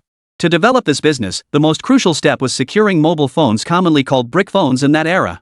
Robert's investment had already been finalized by Lin Xiao. Holding a 30% stake, he could secure long-term access to Robert's technology sharing and manufacturing opportunities within China. Foreigners hadn't anticipated China would soon become a massive market, nor did they foresee how ubiquitous mobile phones would become there. But Lin Xiao's ambitions extended far beyond mere contract manufacturing. As per your request, factories near Shenzhen are already under construction, and the team is currently being assembled. Lin Xiao smiled. He knew that the telecommunications and internet industries would occupy an extremely important position globally in the future, even surpassing real estate in scale. Particularly in the future, China might face challenges in chip development due to sanctions from other nations, which could hinder the growth of major domestic enterprises. Now, Lin Xiao aimed to build the world's strongest R&D team before these industries gained widespread attention. Additionally, he planned to acquire companies involved in the semiconductor industry to gain control over future high-tech advancements. Whether it be smartphones, computers, or the internet. Chapter 144, Ushering in the Internet Era. Lin Xiao and Qian Shishir discussed matters for half an hour, finalizing her work direction. Lin Xiao recalled that it was also in 1994 when China's first Chinese language software was about to be released. The developer of that software became wealthy through it. This meant that in the coming years, alongside real estate and mobile communications, the internet would soon become an integral part of people's lives. Lin Xiao had to prepare in advance, otherwise, it might be too late later. Lin Xiao entrusted all matters related to team building to Qian Shishir. The knowledge this girl had acquired abroad proved quite useful, and her thinking was remarkably forward-thinking. Although she sometimes needed explanations to grasp what Lin Xiao was saying, she always understood. With anyone else, it would have been like talking to a wall. Qian Shishir set to work carrying out Lin Xiao's instructions. Regarding Jingjing mobile communications, Lin Xiao's plans and strategies were no less ambitious than those for Jingjing real estate. According to Lin Xiao's vision, Jingjing mobile communications would eventually be split into several large publicly traded companies. The target market capitalization for Jingjing mobile communications alone could reach trillions. Combined with companies in networking and chips, Lin Xiao aimed to build a conglomerate worth tens of trillions, potentially exceeding 100 trillion. This was merely the mobile communications segment. Lin Xiao's vision surpassed even the early stages of the so-called two horses Jack Ma and Pony Ma. If they could build trillion-dollar business empires, why would Lin Xiao settle for anything less? He already understood their methods for generating wealth. With this knowledge, he would not miss his opportunity. Though time remained, preparing in advance ensured Lin Xiao would be ready for any shifts in the world. Lin Xiao understood clearly that his emergence had already set the butterfly effect in motion. Take the current market capitalization of a shares as an example. It peaked a full year earlier than in his previous life. Given this, who could say whether the twins might develop a nationwide sensation software earlier than expected? With these plans in place, Lin Xiao felt no anxiety. Currently, one of the Xuanma brothers was still teaching, while the other was still in school. Lin Xiao was determined to seize this head start. After handling Qian Shishir's affairs, Lin Xiao turned his attention to the Jingjing Tower project. It wasn't until the next day that he summoned Zhang Donglai and his son Zhang Tongfang to meet with him. The father and son appeared somewhat tense in Lin Xiao's presence. After all, they bore some responsibility for Lin Xiao's injury. As the boss, Lin Xiao's safety and Haicheng should have been their responsibility. Thus, Zhang Donglai and his son felt uneasy, fearing Lin Xiao might punish them. Fortunately, during the meeting, Lin Xiao made no mention of the incident. Any updates on the Jingjing Tower project proposal? Lin Xiao knew that during his unconsciousness, the Jingjing Tower proposal had been submitted to higher authorities. The official stance from Haicheng is that approval should come within 3 months. Lin Xiao replied calmly, approval shouldn't be an issue. Given the project's significant impact, the higher-ups will primarily be evaluating Jingjing Company's capabilities. They're not worried about our funding, but whether our technical capabilities are up to par. Lin Xiao had anticipated this, which is why he had previously instructed Huaxia Real Estate and Jingjing Properties to hire numerous construction experts. This was far from a simple matter of putting up a few walls. The Jingjing Tower would soar 666 meters high, so tall that even standing at its base, one couldn't see the roof. This skyscraper piercing the clouds would become the tallest building in the nation. Therefore, the quality of this building was particularly critical, and the higher-ups were paying close attention to this issue. By submitting Jingjing Tower's design plans to the Civil Engineering Institute in Beijing for review, Lin Xiao aimed precisely to resolve this issue. Even if this design proposal were given to other companies, including major international firms, the leadership would not make a decision lightly. Consider the immense trouble a failure in a building hundreds of meters tall would cause, especially in a central location like Jingnan. Mr. Wang has already brought in numerous professionals from Shenzhen. We've studied the initial construction plans, including material selection and workforce organization, and have established preliminary arrangements. Lin Xiao nodded. During his period of unconsciousness, Zhang Donglai, his son, and the team at Huaxia Real Estate hadn't been idle. I've reviewed your proposed Jingnan Road renovation plan. Most of the details are sound. As he spoke, Lin Xiao pulled out a stack of documents beside him, a comprehensive proposal for the entire Jingnan Road area redevelopment handed to him by Zhang Menghui. He knew demolition work was already underway there in full swing, and that alone would take considerable time to complete. As I mentioned before, this area will become a commercial and cultural hub for China and even the world. So remember to reserve ample space for wide roads. Lin Xiao continued calmly. Additionally, the underground parking garage must have at least 3 levels. I know it may not seem necessary now, but it will definitely be needed in the future. For now, treat it as storage space. Though they didn't fully grasp Lin Xiao's vision, Zhang Donglai and his son had grown accustomed to their boss occasionally proposing ideas that were ahead of their time. 3 levels of underground parking? How many people could even afford a car these days? Lin Xiao didn't elaborate further. Traffic congestion in major cities would only worsen over time, especially in bustling commercial districts where parking shortages were a near universal problem. Many people avoid driving to shopping districts precisely because they can't find parking. Therefore, underground parking isn't just essential, it needs to be 3 stories deep to be sufficient. If conditions permitted, Lin Xiao even considered building an even larger parking garage to attract more shoppers. As long as smooth access was guaranteed, people would naturally be happy to shop on Jingnan Road. But this was merely one piece in a long-term plan Lin Xiao was simply preparing ahead of time. These few locations also require attention. Pointing to several marked spots on the blueprint, Lin Xiao showed them to the two men. Ensure smooth flow both inside and outside the Jingnan Road commercial district for both vehicle and pedestrian traffic. It should resemble a vast, open beach. Based on your current design, this area will feel too congested. Lin Xiao continued, from the ground floor upwards, every level must have a ceiling height of no less than 6 meters. The first 5 floors should be entirely commercial space, only the floors above that can be designated for residential use. Hearing this, Zhang Dong confidently raised an objection. Boss, with this design, I'm afraid the units we've already built will be tough to sell. Lin Xiao smiled and looked at them. Who said I intend to sell them? From the very beginning, Lin Xiao had already made up his mind. While others built houses to sell, he had no intention of parting with his. Especially in a bustling area like Jingnan, where land values would only continue to rise. How could Lin Xiao possibly consider selling it? In his previous life, Lin Xiao had most envied those big landlords who collected rent every month like that national daddy, Mr. Wang. First, earn a small fortune, then think about the rest. He held commercial real estate projects in cities and even counties across the nation, some of which were never put up for sale. The rental income alone generated billions each month. These stories made Lin Xiao deeply yearn for such a rent-collecting profession.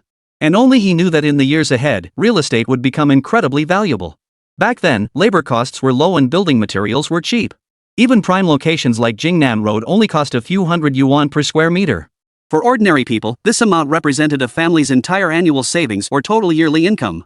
While the wealthy might scoff at such figures, few could foresee the imminent era of skyrocketing real estate prices. Take Jingnan Road as an example. It would become one of the nation's most vital commercial districts, with consumer spending alone reaching tens of billions annually. Every shop here could be worth tens of millions to over 100 million yuan, while ordinary residences start at tens of millions. Only the wealthiest residents of Haicheng can afford to live in this area. Chapter 145, The Wealth Creation Plan. Therefore, when property prices are relatively low, the smart move is undoubtedly to buy rather than sell. Others might view purchasing property at this time as an investment. However, as long as it doesn't affect cash flow, Lin Xiao would never readily part with his real estate holdings.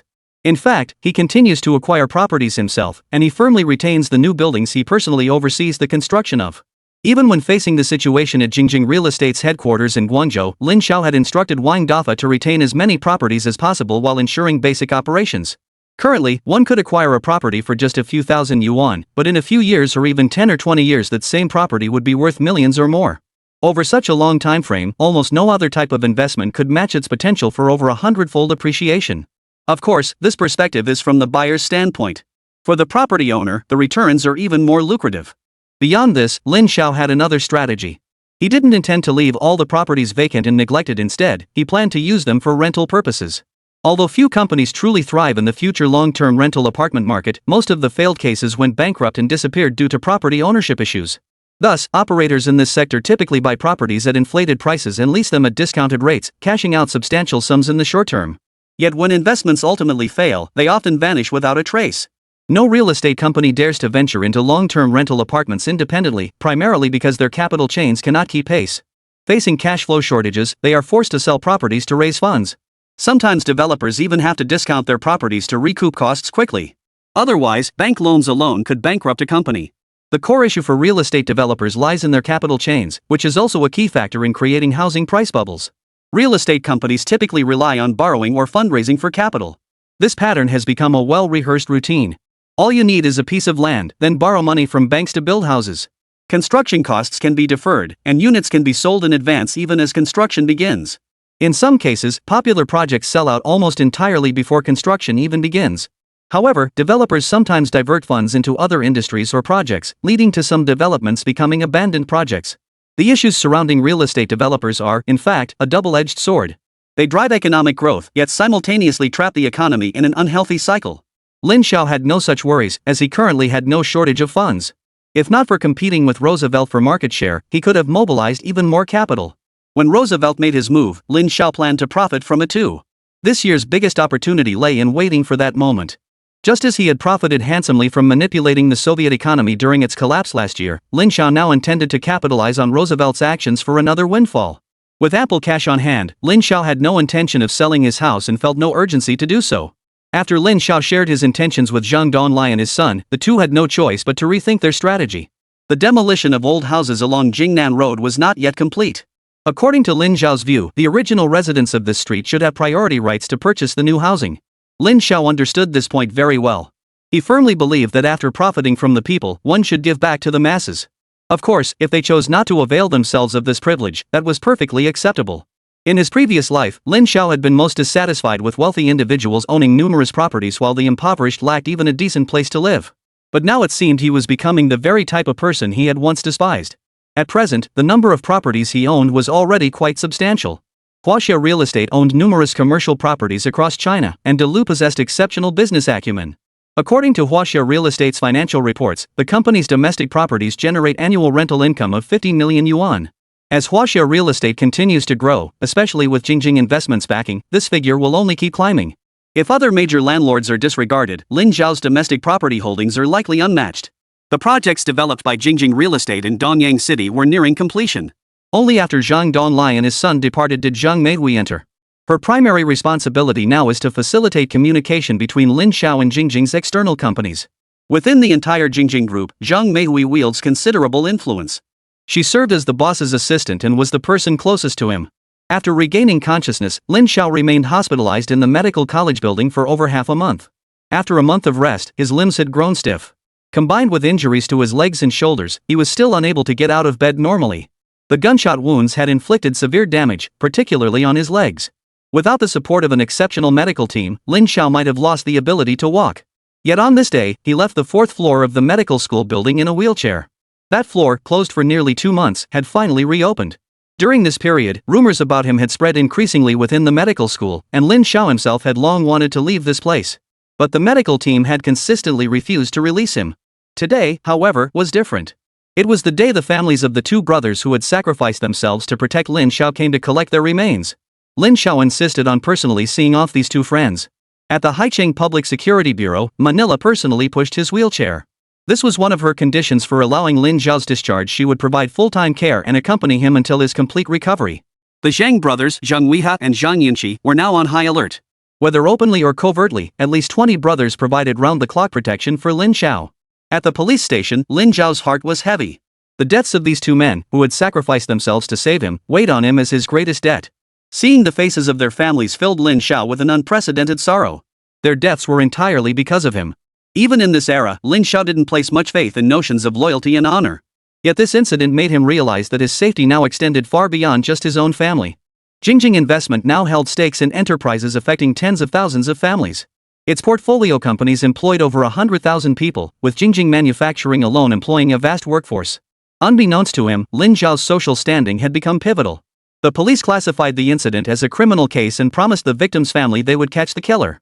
Yet all this felt distant. Many cases ultimately went unsolved. Unless the criminal, Chen Yuanguang, resurfaced, no one could do anything to him. Earlier, Zhang Wei and the others had already prepared vehicles, planning to transport the fallen brothers back to their hometowns for burial. As the relatives of the two fallen men emerged one after another, Manila supported Lin Xiao as they stepped forward to offer condolences. These relatives from the countryside were simple and honest folk, each face etched with profound sorrow. One woman was visibly pregnant. Witnessing this scene, Lin Xiao couldn't hold back his tears. "Uncle, auntie, sister-in-law, I'm so sorry." Lin Xiao was at a loss for words, his throat tightening until he could barely speak. Zhang Weiha had already informed these relatives about Lin Xiao's circumstances, so they didn't look at him with much hostility. A middle-aged man spoke up to comfort him. "Don't blame yourself. This was my son's own choice." Complex emotions filled Lin Xiao's heart, and in such a setting, he found it difficult to control himself. Chapter 146, What Matters More Than Money? "Uncle, aunt, from this day forward, we are family. I promise to take full responsibility for your livelihood and retirement from now on." The middle-aged man waved his hand dismissively. "Your company has already compensated us. You needn't trouble yourself further." Lin Xiao felt a bitter taste in his mouth. Could life truly be measured by money? But reality was this cruel. For most people, they might never earn that much money in their entire lives. "No, uncle and auntie. What I owe my brothers is my life." Lin Xiao wasn't heartless. The brothers who followed him, though well compensated, gave their all for him. For the two brothers who had tragically passed away, while Lin Xiao was unconscious, Li Zichen had already decided to compensate each family with 1 million yuan in cash. In those days, 1 million yuan was an astronomical sum equivalent to 110,000 yuan households. Even in 2022, 30 years later, $1 million yuan remained a substantial sum. Li Zichen's intention was to demonstrate to the other brothers that the company would never shortchange its security team. The security team protecting the company's senior management had now become an independent department, directly overseen by Li Zichen and Zhang Weihe. Although most members were Zhang Weihe's longtime comrades, Li Zichen had invested considerable effort to ensure the team's reliability and security. The 1 million yuan compensation undoubtedly represented the highest standard of compensation available at the time. With that money, one could buy 100 houses and live worry-free as a landlord. Even the severely injured brothers received 200,000 yuan in compensation, a generous treatment indeed. But in Lin Zhao's eyes, his debt to these brothers was impossible to repay. In his wheelchair, he personally escorted the two brothers' families to their vehicles. Had his physical condition permitted, he would have traveled to their hometown to attend the funerals. After seeing off the two families, Lin Zhao turned to Zhang Yan beside him and said, "Remember, keep a close eye on their movements. Make absolutely sure they aren't bullied or taken advantage of." There wasn't much Lin Zhao could do, except strive to care for his brothers' families in the years ahead. Tue, his Manila companion, witnessed everything throughout the journey. She was filled with curiosity about this man she had last seen a decade ago. 10 years later, he had become the owner of a nationally renowned, even internationally famous investment firm. What trials had this man endured to reach this point? Judging by this injury, being wealthy wasn't always so easy. After leaving medical school, Lin Zhao didn't return to his old residence but instead went back to the courtyard house he had purchased earlier in Haicheng. Though unoccupied for some time, the courtyard remained immaculately swept. Summer was hot, and when Lin Zhao returned, the courtyard was in full bloom. Given his current condition, he would need at least 2 to 3 months to recover. After moving into the courtyard, the entire medical team stayed nearby, and even several adjacent courtyards were purchased. Money talks, I suppose. Lin Zhao, basking in the sun in the courtyard, looked at Manila and asked softly, "Have you ever thought about opening your own hospital?" This wasn't a sudden whim of Lin Zhao's, but a long-held ambition. Food, clothing, shelter, transportation, birth, aging, sickness, and death, these are inescapable aspects of life. Lin Zhao also hoped to expand his career into various fields. Hospitals have always been places worthy of respect in any era. Doctors save lives and treat the injured, it's their duty. Yet there were always a few bad apples. The idea of building a hospital had taken root in Lin Zhao's mind the moment he woke up. Take his recent injury, for instance. It was only thanks to Manila's help that he could be admitted to the medical school's teaching building. But if he had his own hospital, things would be different. He could be admitted any time without fear of leaks. Lin Zhao envisioned a larger, more comprehensive plan. If he were to invest in building a hospital, it would be the best. This hospital would benefit all its employees and their families. With that kind of support, how could the staff not feel a sense of belonging? Manila was momentarily stunned by the question. As a chief physician, she understood that opening a hospital was no simple matter. It wasn't just about funding, it required a strong medical team. Lin Zhao understood her reservations and proceeded to outline the entire plan in detail. With the existing team and ample financial backing, Manila was intrigued by the proposal. It wasn't because Lin Zhao wanted her to manage the hospital, but because the comprehensive medical plan was refreshingly innovative. Most crucially, under this plan, ordinary people would no longer fear being unable to afford medical care. Even the most serious illnesses could receive proper treatment. Lin Zhao wasn't afraid of others' skepticism either, for he had already established considerable influence in this world. A tycoon worth nearly 20 billion yuan was no longer the person hiding in the shadows. As the market became increasingly open, restrictions on private enterprises were steadily easing. Lin Zhao believed Jingjing's companies would accelerate their progress. Lin Zhao's plan centered on healthcare, as the difficulty of accessing medical treatment was a pressing concern for everyone. In the days that followed, Lin Zhao met with the key leader of Haicheng, a future pillar of the nation. After Lin Zhao presented his healthcare initiative, the senior official expressed profound admiration. It was already remarkable that such a major entrepreneur was willing to develop domestically, let alone propose a healthcare initiative that could genuinely benefit the people. Before long, the Haicheng municipal government made its decision. The municipal government would partner with Jingjing Investment to establish a Grade A tertiary hospital in Haicheng, named Jingjing Hospital. The municipal government would hold a 20% stake, Haicheng Medical College would hold 10%, and Jingjing Investment, as the largest shareholder, would own 70% of the shares. The announcement of this project once again brought Jingjing Investment into the spotlight. This marked its second major collaboration with a local government.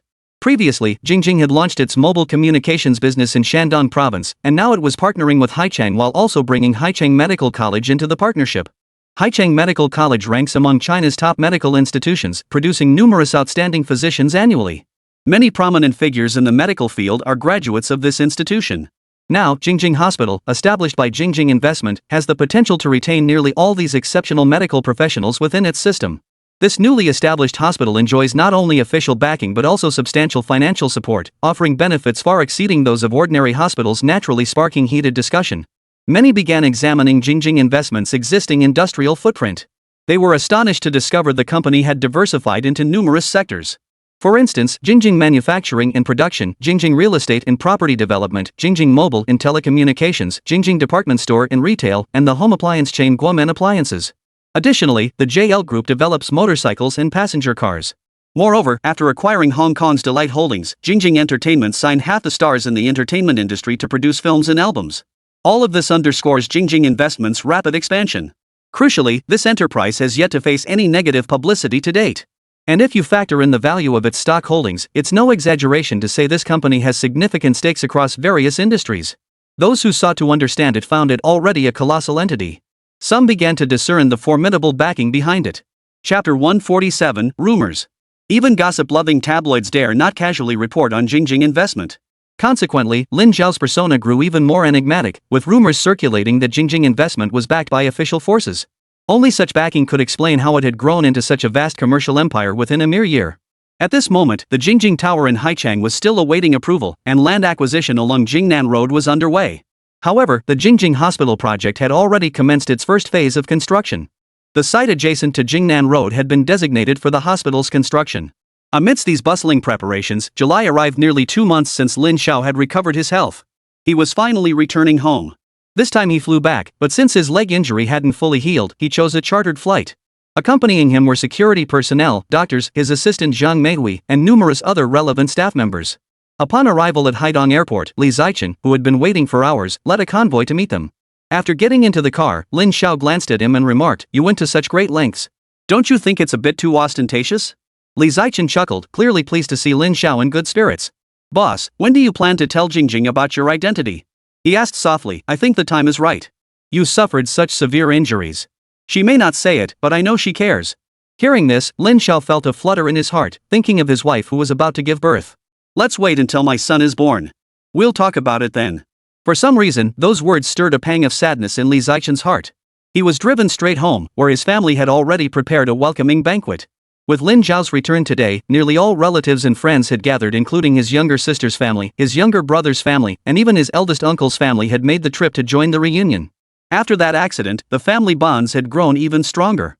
Within this household, only his aunt's husband, Li Changguan, and his cousin, Li Jingti, knew Lin Zhao's true circumstances. Even his aunt remained unaware that Lin Zhao was actually the real owner of Jingjing Company.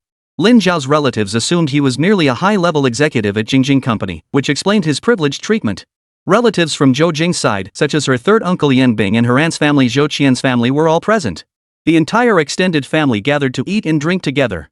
Even the injured Lin Zhao had a couple of cups. That very night, perhaps due to the excitement or because her due date had truly arrived, Zhou Jing suddenly experienced unbearable pain in the middle of the night and was rushed to the hospital. For Lin Zhao, the news that Zhou Jing was going into labor was the best possible news. The entire family rushed to the hospital overnight. For the Lu family, this was Lin Zhao's second child and potentially their first son, making them naturally overjoyed. But after Zhou Jing was admitted, the first piece of bad news arrived, a difficult delivery. This caught Lin Zhao completely off guard. For now, he could only trust the doctors.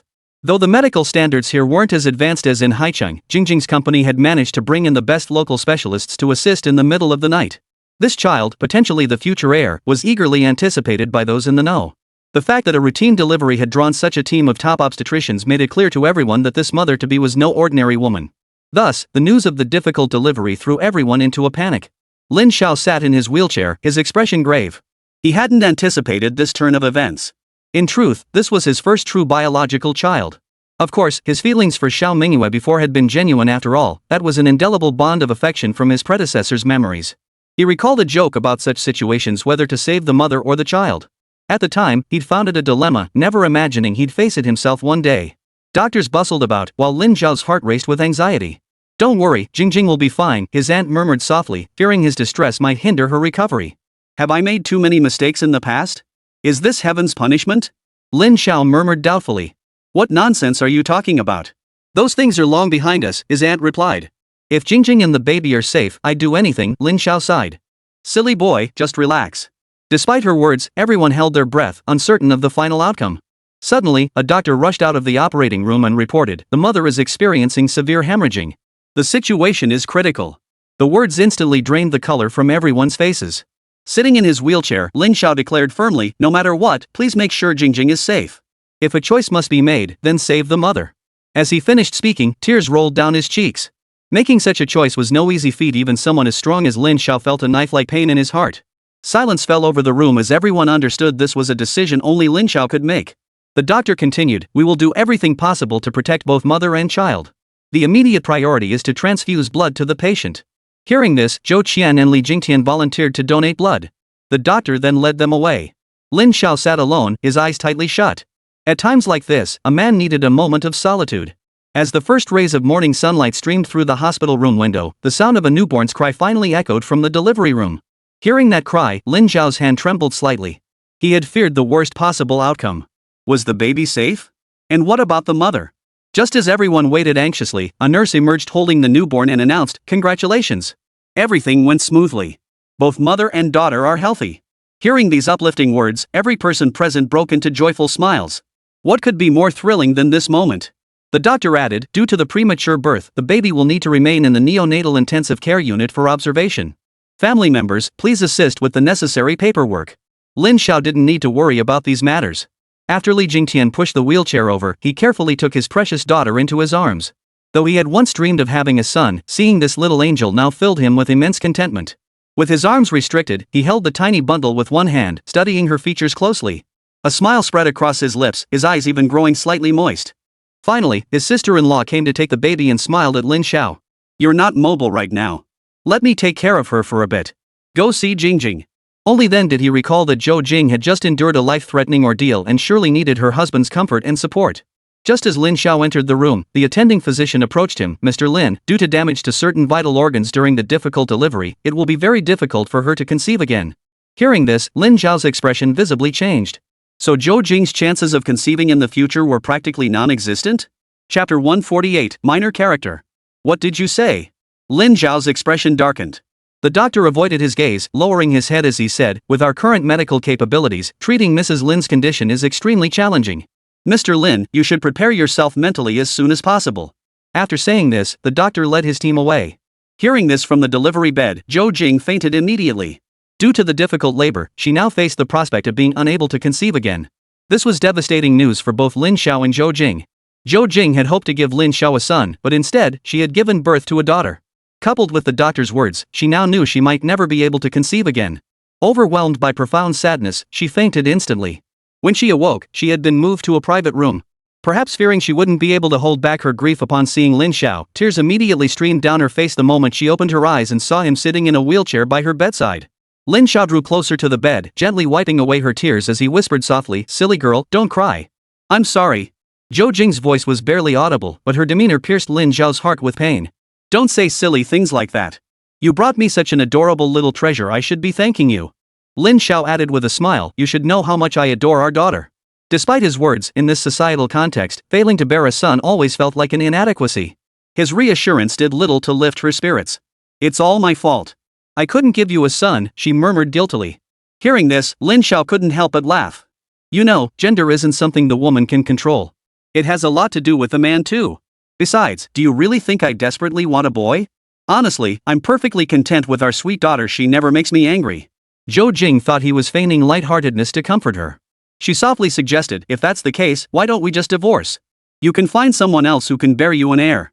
At these words, Lin Xiao's hand trembled slightly. He replied, if you say such nonsense again, I won't let you off the hook once I'm better. Seeing Lin Xiao's resolute expression, tears welled up in Zhou Jing's eyes once more, yet her heart brimmed with profound gratitude for her husband. Stop worrying needlessly. Have you forgotten how wealthy your husband is? We have our own private medical team. They'll use the best methods to restore your health. Holding Zhou Jing's hand, Lin Xiao spoke softly, I'm the one who should be apologizing. I've kept so many things from you. I'm sorry. Gazing into her husband's eyes, Zhou Jing understood much more now, yet she didn't press further. She simply sighed softly, I know. This stunned Lin Xiao, who stared at his wife in surprise. You knew all along? Zhou Jing murmured, don't underestimate my intelligence. I just didn't pry when you didn't bring it up. She then shared her thoughts, truthfully, I've been pondering how could an ordinary employee like you be targeted for assassination. Eventually, I realized the reason you kept it from me was simply to protect both of us and our child, right? Even if the company values you, that doesn't mean you'd be assigned such a critical mission, does it? Hearing this, Lin Xiao froze. He hadn't expected his carefully concealed secret to have been so thoroughly figured out by his sharp-witted wife. Then you don't plan to ask for more details? Zhou Jing gave a soft chuckle. How much longer did you plan to keep this from me, boss? Lin Xiao gave a helpless chuckle. He'd been keeping this secret for over a year.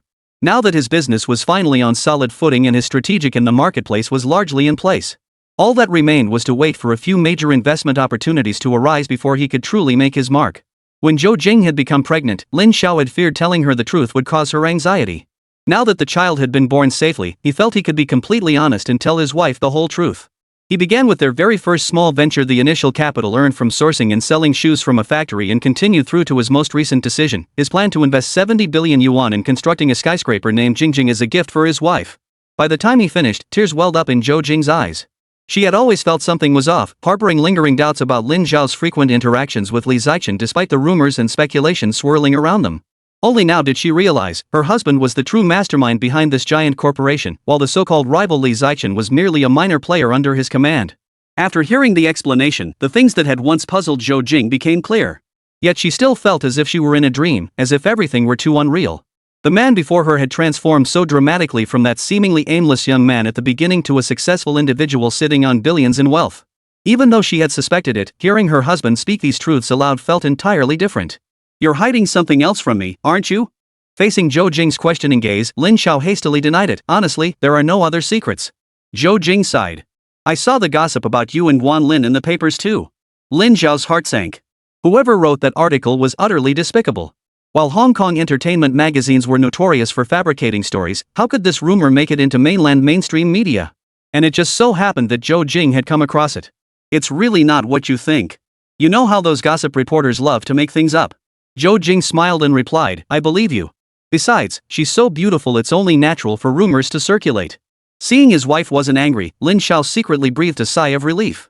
Indeed, aside from that hotel incident, he had nothing to hide regarding Guan Lin. But all of this still needed Zhou Jing's approval. Then what about that female doctor in Manila? Why haven't I ever heard you mention this? Lin Xiao was surprised his wife even knew about this. Someone must have leaked the information to her. After careful thought, the most likely candidate was her cousin, Zhou Qian. The young girl might not be aware of Lin Xiao's current status and background, but she knew about his encounter with the female doctor and had warned her sister-in-law to be wary of her. I encountered her when I was injured. We just hadn't seen each other in years. Watching her husband earnestly defend himself, Zhou Jing felt even more certain of her belief. The man before her would never deceive her. Honey, since that's the case, I'll take good care of myself. Once I'm fully recovered, I'll give you several more children. After all, with your current circumstances, supporting as many as you want won't be a problem. Lin Xiao laughed in response, of course it's no problem. As long as you're willing, having a whole bunch of little ones is fine by me. Though Zhou Jing didn't quite grasp the meaning behind this metaphor, hearing such sweet words instantly lifted her spirits. What Lin Xiao hadn't explicitly mentioned was this: according to medical professionals, even with optimal treatment, Zhou Jing's chances of conceiving in the future remained extremely low. Chapter 149, Top Tycoon.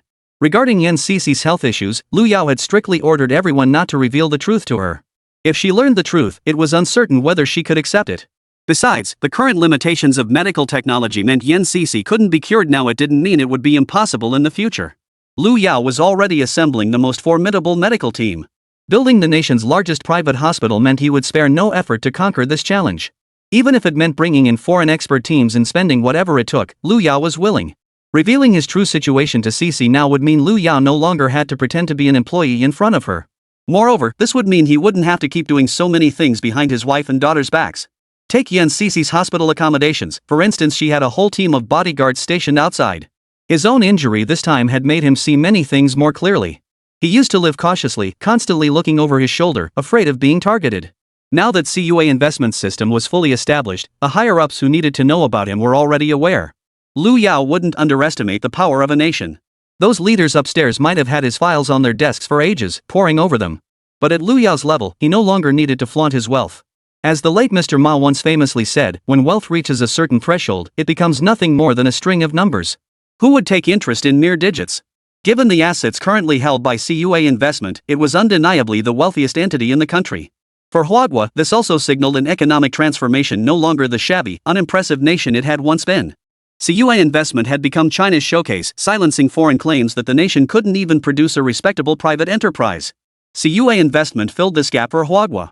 Telling Yan Cece the truth was effectively telling all their relatives. Lu Yao spent another long while explaining things to his aunt. The most unfortunate one was probably his uncle, who, along with Li Tian, had never clearly explained Lu Yao's identity to his aunt.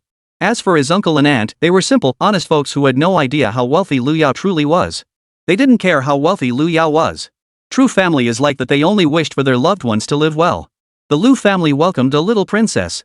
Though she wasn't the son everyone had hoped for, she still received the affection of the entire Lu household.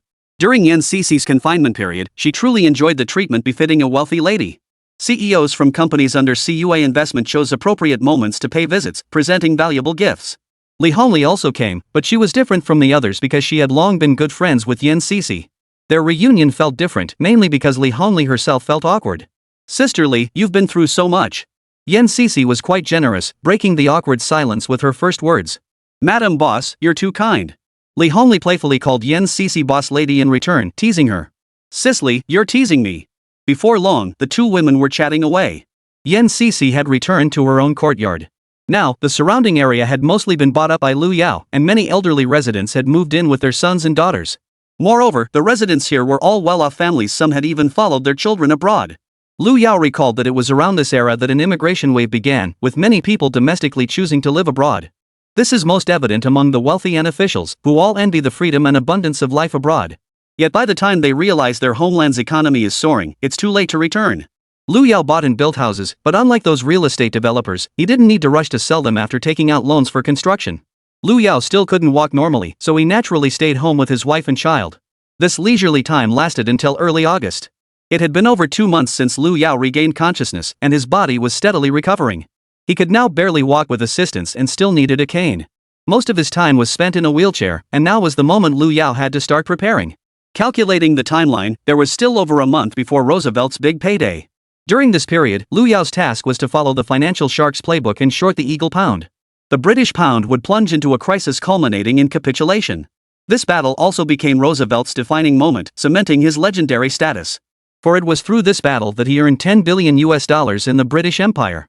Having learned of this opportunity, Lu Yao would not let it slip away. He headed straight to the headquarters of CUA Investment. Today, CUA Investment occupied 3 entire floors of this office building alone. Every so-called high-tech company and government-affiliated enterprise in the entire building knew that CUA Investment was the true powerhouse of Haidong City. Lu Yao arrived and, as before, went straight to Li Hongli's office. This visit differed from previous ones. Li Hongli had gathered all directors and senior management from CUA Investment's headquarters in her large office, waiting for him. Among them were Li Tian and Wu Meng, who had long been aware of Lu Yao's identity. Wu Meng had now risen to become CUA Investment's chief financial officer, wielding authority that ranked among the top 3 throughout the entire company. Lu Yao was no stranger to CUA Investment's senior management. His name had been the subject of much speculation within the company. However, most of the talk revolved around the gossip surrounding Lu Yao and general manager Li Hongli. Therefore, when Li Hongli introduced Lu Yao as the big boss of CUA Investment, a large portion of the senior management was taken aback. To them, the identity of the company's owner had always been shrouded in mystery. Thus, when Lu Yao's identity became common knowledge, no one had time to react. In the following period, Lu Yao listened to these senior executives present detailed management plans for the company's current phase. Long before Lu Yao traveled to Hong Kong, he had instructed Li Hongli to establish a group structure. In other words, CUA Investment is now a group-based investment management company. The headquarters of CUA Investment oversees all investments and equity holdings under its umbrella. The current industrial portfolio included over a dozen companies, with some investments managed directly by Li Hongli and her investment team. What astonished Lu Yao was that Li Hongli and her investment team had even acquired a hotel. After hearing the report, Lu Yao finally grasped just how wealthy he had become. Blue Star, Xia Nation. The oncology ward was permeated with the hospital's distinctive scent of disinfectant. The single occupancy room was fully equipped, warm, and comfortable. Yet for Lu Yao, utterly alone, it was a place of waiting to die, ignored by all. He was in the terminal stages of cancer, clinging to life by sheer willpower. But it was merely prolonging his suffering for a few more days. Lying in bed, Lu Yao stared blankly at the water glass on the nightstand, wanting to take a sip. Yet, despite straining every muscle, he couldn't lift himself off the bed. The excruciating pain and utter exhaustion had turned this simple act into an impossible dream. Then, a voice tinged with schadenfreude rang out, "Cousin, you look a right mess. Even getting a drink of water requires someone else's charity." A handsome young man sat leisurely at the bedside, legs crossed, eyes crinkled into slits of amusement. "Beg me nicely, and I'll give you a sip of water. How about that?" Lu Yao remained expressionless, saying nothing. Since losing his ability to care for himself, he had seen the true colors of many relatives. This one was no exception. The man rose, took the cup in his hand, and offered it. "Don't be angry, cousin. I was just joking. You've been so good to me, feeding you a sip of my water is the least I can do." With that, he slowly poured the water from the cup onto Lu Yao's pale, gaunt face. Choking, Lu Yao coughed weakly a few times. Fortunately, the small amount of water that flowed down his throat gave him a sliver of strength to speak. "Zhang Xin, why? I've never wronged you. I even funded your studies abroad in the Star Alliance." Zhang Xin set down the cup and replied calmly, "Who told you to be so rigid? It was just transporting some cold medicine, not illegal. But you had to go out of your way to block it." A flicker of understanding crossed Lu Yao's face. "You piece of trash, Zhang Xin. A leopard can't change its spots. Shipping cold medicine overseas to refine drugs." He coughed. Zhang Xin adjusted his tie and chuckled, "Don't make baseless accusations. I'm an internationally renowned entrepreneur. When I returned this time, the Provincial Investment Promotion Bureau even called to welcome me." Lu Yao sighed. There was nothing he could do now. He closed his eyes, fell silent, and waited quietly for death to come. But Zhang Xin had no intention of letting his cousin, suffering terribly from illness and nearing death, depart peacefully. He leaned in close and whispered, "Cousin, the truth is, my main reason for coming back this time was to see you one last time and tell you your cancer. I caused it." Lu Yao suddenly snapped his eyes open. "What did you say?" Zhang Xin grinned as he pulled out a lead box and opened it. Inside lay a peculiar triangular ornament, no larger than a palm. At its center was an eye-like pattern, clearly ancient. "Recognize it? I gave this to you personally, a genuine antique. I laced it with radioactive material. Prolonged exposure turned you into this ghastly mess." Lu Yao instantly recognized it, an ancient artifact he cherished, displayed daily on his desk, often handled in fascination. Never did he imagine it would prove deadly. He thrust out his withered arm like a dead branch, clutching the man's wrist with all his strength. "You? Don't get worked up, cousin, my suit cost a fortune." Zhang Xin easily shook off Lu Yao's hand, carefully picked up the lead box, and shoved the radioactive trinket into his chest. "Gotta catch my flight. I'll be off. Keep this as a memento. Maybe I'll come dance on your grave someday." With that, Zhang Xin rose calmly and departed. Before leaving, he turned back and gave a playful wink. His already androgynous features now carried a hint of coquettish charm. The bodyguard, quick to read the situation, promptly opened the hospital room door. Simultaneously, he used his wireless earpiece to contact his colleagues, instructing them to start the car in advance. Lu Yao lay helplessly on the bed, his entire body racked by excruciating pain that felt like his bones were being torn apart. Endless regret and resentment consumed him. But soon, the agony faded into numbness. Lu Yao faintly heard his deceased parents calling his name. Just as his body grew increasingly light and he was about to lose consciousness, a sudden wave of heat surged through his chest, jolting him awake. He fumbled for the triangular ornament in his pocket and discovered it had become scorching hot, slowly glowing. Chapter 150, The Next Hotspot. According to the current financial statements, CUA Investment Management Group now held controlling stakes in over 20 companies, one of which alone had a market value exceeding 100 million. Among these holdings, the majority were companies established by CUA Investment itself. Entities like CUA Manufacturing, CUA Trading, CUA Real Estate, CUA Entertainment, and CUA Department Store all boasted market values exceeding 100 million yuan. Beyond these, companies like JL Group and Guomen Electronics, controlled by Lu Yao, have also gained significant recognition for their promising development prospects. Then there are industries invested in by the investment team itself. Although their value is only in the tens of millions or millions, in Lu Yao's eyes, they are also industries that can develop steadily and make money in the later stages. These investments do not include Lu Yao's holdings in publicly listed companies on financial markets.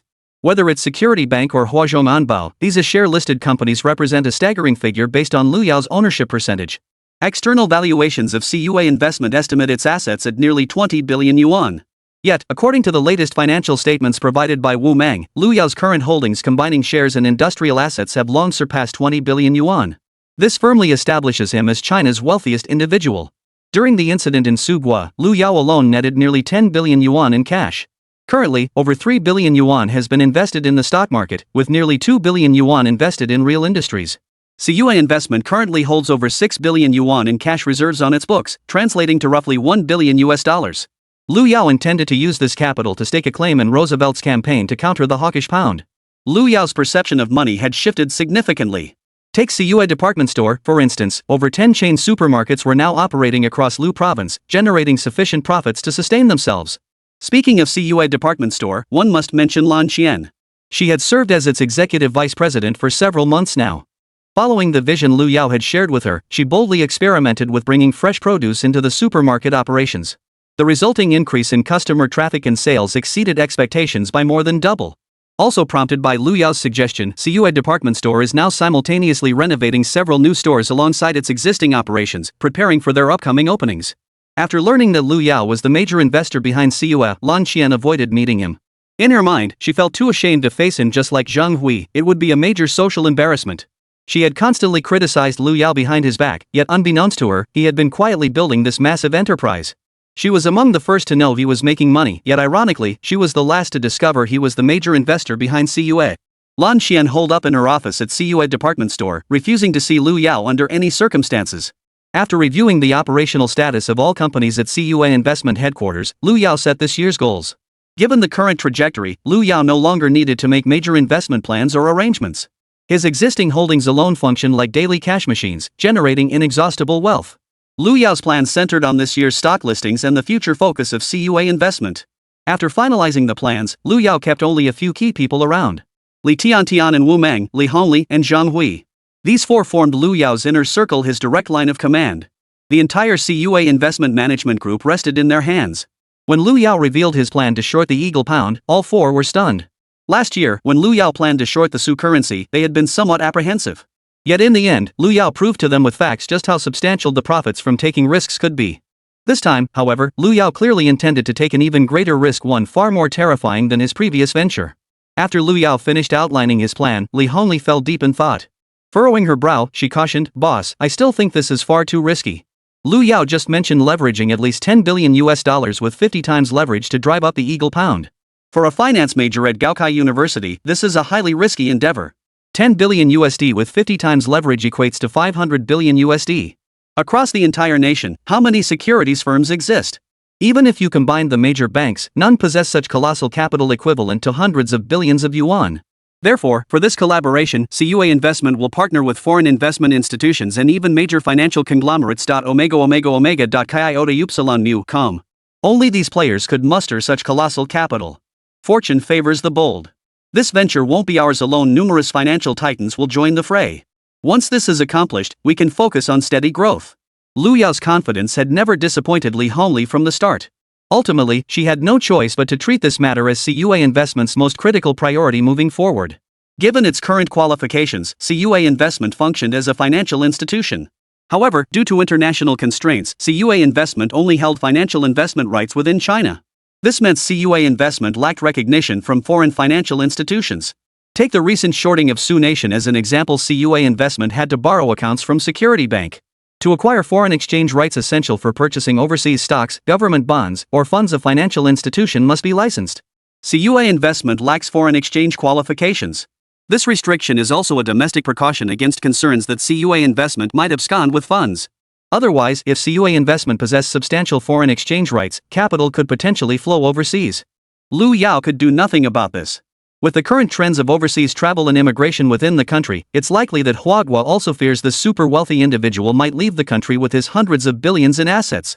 Lu Yao and Li Hongli held meetings until noon before finalizing the next steps. That afternoon, Lu Yao visited Siyue Manufacturing. Siyue Manufacturing had always been managed by the portly Zhanhua. Today, it stood as one of the largest factories in the country. The second phase of Siyue Manufacturing had been completed, now accommodating over 50,000 workers. The company was renowned throughout neighboring provinces, attracting many workers who came specifically to seek employment there. Siyue Manufacturing's wage levels now match those of China's first-tier cities, significantly increasing labor costs in Haidong City. While the workers were pleased, the smaller factories and workshops harbored resentment towards Siyue Manufacturing. Yet even with their grievances, these smaller entities are powerless. Siyue Manufacturing doesn't need their support, only the backing of higher-level officials matters. Blue Star, Xia Nation. The oncology ward was permeated with the hospital's distinctive scent of disinfectant. It was a private room, fully equipped, warm and comfortable. Yet for Lu Yao, utterly alone, it was a place of waiting to die, ignored by all. He was in the terminal stages of cancer, clinging to life by sheer willpower. But it was merely prolonging his suffering for a few more days. Lying in bed, Lu Yao stared blankly at the water glass on the nightstand, wanting a sip. Yet, despite straining every muscle, he couldn't lift himself off the bed. The excruciating pain and utter exhaustion had turned this simple act into an impossible dream. Then, a voice tinged with schadenfreude rang out, "Cousin, you look a right mess. Even getting a drink of water requires someone else's charity." A handsome young man sat leisurely at the bedside, legs crossed, eyes crinkled into slits of amusement. Beg me nicely, and I'll let you have a sip. Lu Yao remained expressionless, saying nothing. Since losing his ability to care for himself, he had seen the true colors of many relatives. This one was no exception. The man rose, took the cup in his hand, and offered it. Don't be angry, cousin. I was just joking. You've been so good to me, feeding you a sip of my water is the least I can do. With that, he slowly poured the water from the cup onto Lu Yao's pale, gaunt face. Choking, Lu Yao coughed weakly a few times. Fortunately, the small amount of water that flowed down his throat gave him a sliver of strength to speak. Website closing soon. Download the Manhwa app for free access to the latest content. Zhang Xin, why? I've never wronged you. When you went to study abroad in the Star Alliance, I even funded your trip. Zhang Xin set down the cup and replied calmly, who told you to be so rigid? It was just transporting some cold medicine, not illegal at all. Yet you went out of your way to block it. A flicker of understanding crossed Lu Yao's face. You piece of trash, Zhang Xin. A leopard can't change its spots. Shipping cold medicine overseas to refine drugs. Cough cough. Zhang Xin adjusted his tie and chuckled, don't make baseless accusations. I'm an internationally renowned entrepreneur. When I returned this time, the Provincial Investment Promotion Bureau even called to welcome me. Lu Yao sighed. There was nothing he could do now. He closed his eyes, fell silent, and waited quietly for death to come. But Zhang Xin had no intention of letting his cousin, suffering terribly from illness and nearing death, depart peacefully. He leaned in close and whispered. Cousin, the truth is, my main reason for coming back this time was to see you one last time and tell you your cancer. I caused it. Lu Yao suddenly snapped his eyes open. What did you say? Zhang Xin grinned as he pulled out a lead box and opened it. Inside lay a peculiar triangular ornament, no larger than a palm. At its center was an eye-like pattern, clearly ancient. Recognize it? I gave this to you personally, a genuine antique. I laced it with radioactive material. Prolonged exposure turned you into this ghastly mess. Lu Yao instantly recognized it, an ancient artifact he cherished, displayed daily on his desk, often handled in fascination. Never did he imagine it would prove deadly. He thrust out his withered arm like a dead branch, clutching the man's wrist with all his strength. You. Don't get worked up, cousin, my suit cost a fortune. Zhang Xin easily shook off Lu Yao's hand, carefully picked up the lead box, and shoved the radioactive trinket into his chest. Gotta catch my flight. I'll be off. Keep this as a memento. Maybe I'll come dance on your grave someday. With that, Zhang Xin rose calmly and departed. Before leaving, he turned back and gave a playful wink. His already androgynous features now carried a hint of coquettish charm. The bodyguard, quick to read the situation, promptly opened the hospital room door. Simultaneously, he used his wireless earpiece to contact his colleagues, instructing them to start the car in advance. Lu Yao lay helplessly on the bed, his entire body racked by excruciating pain that felt like his bones were being torn apart. Endless regret and resentment consumed him. But soon, the agony faded into numbness. Lu Yao faintly heard his deceased parents calling his name. Just as his body grew increasingly light and he was about to lose consciousness, a sudden wave of heat surged through his chest, jolting him awake. He fumbled for the triangular ornament in his pocket and discovered it had become scorching hot, slowly glowing.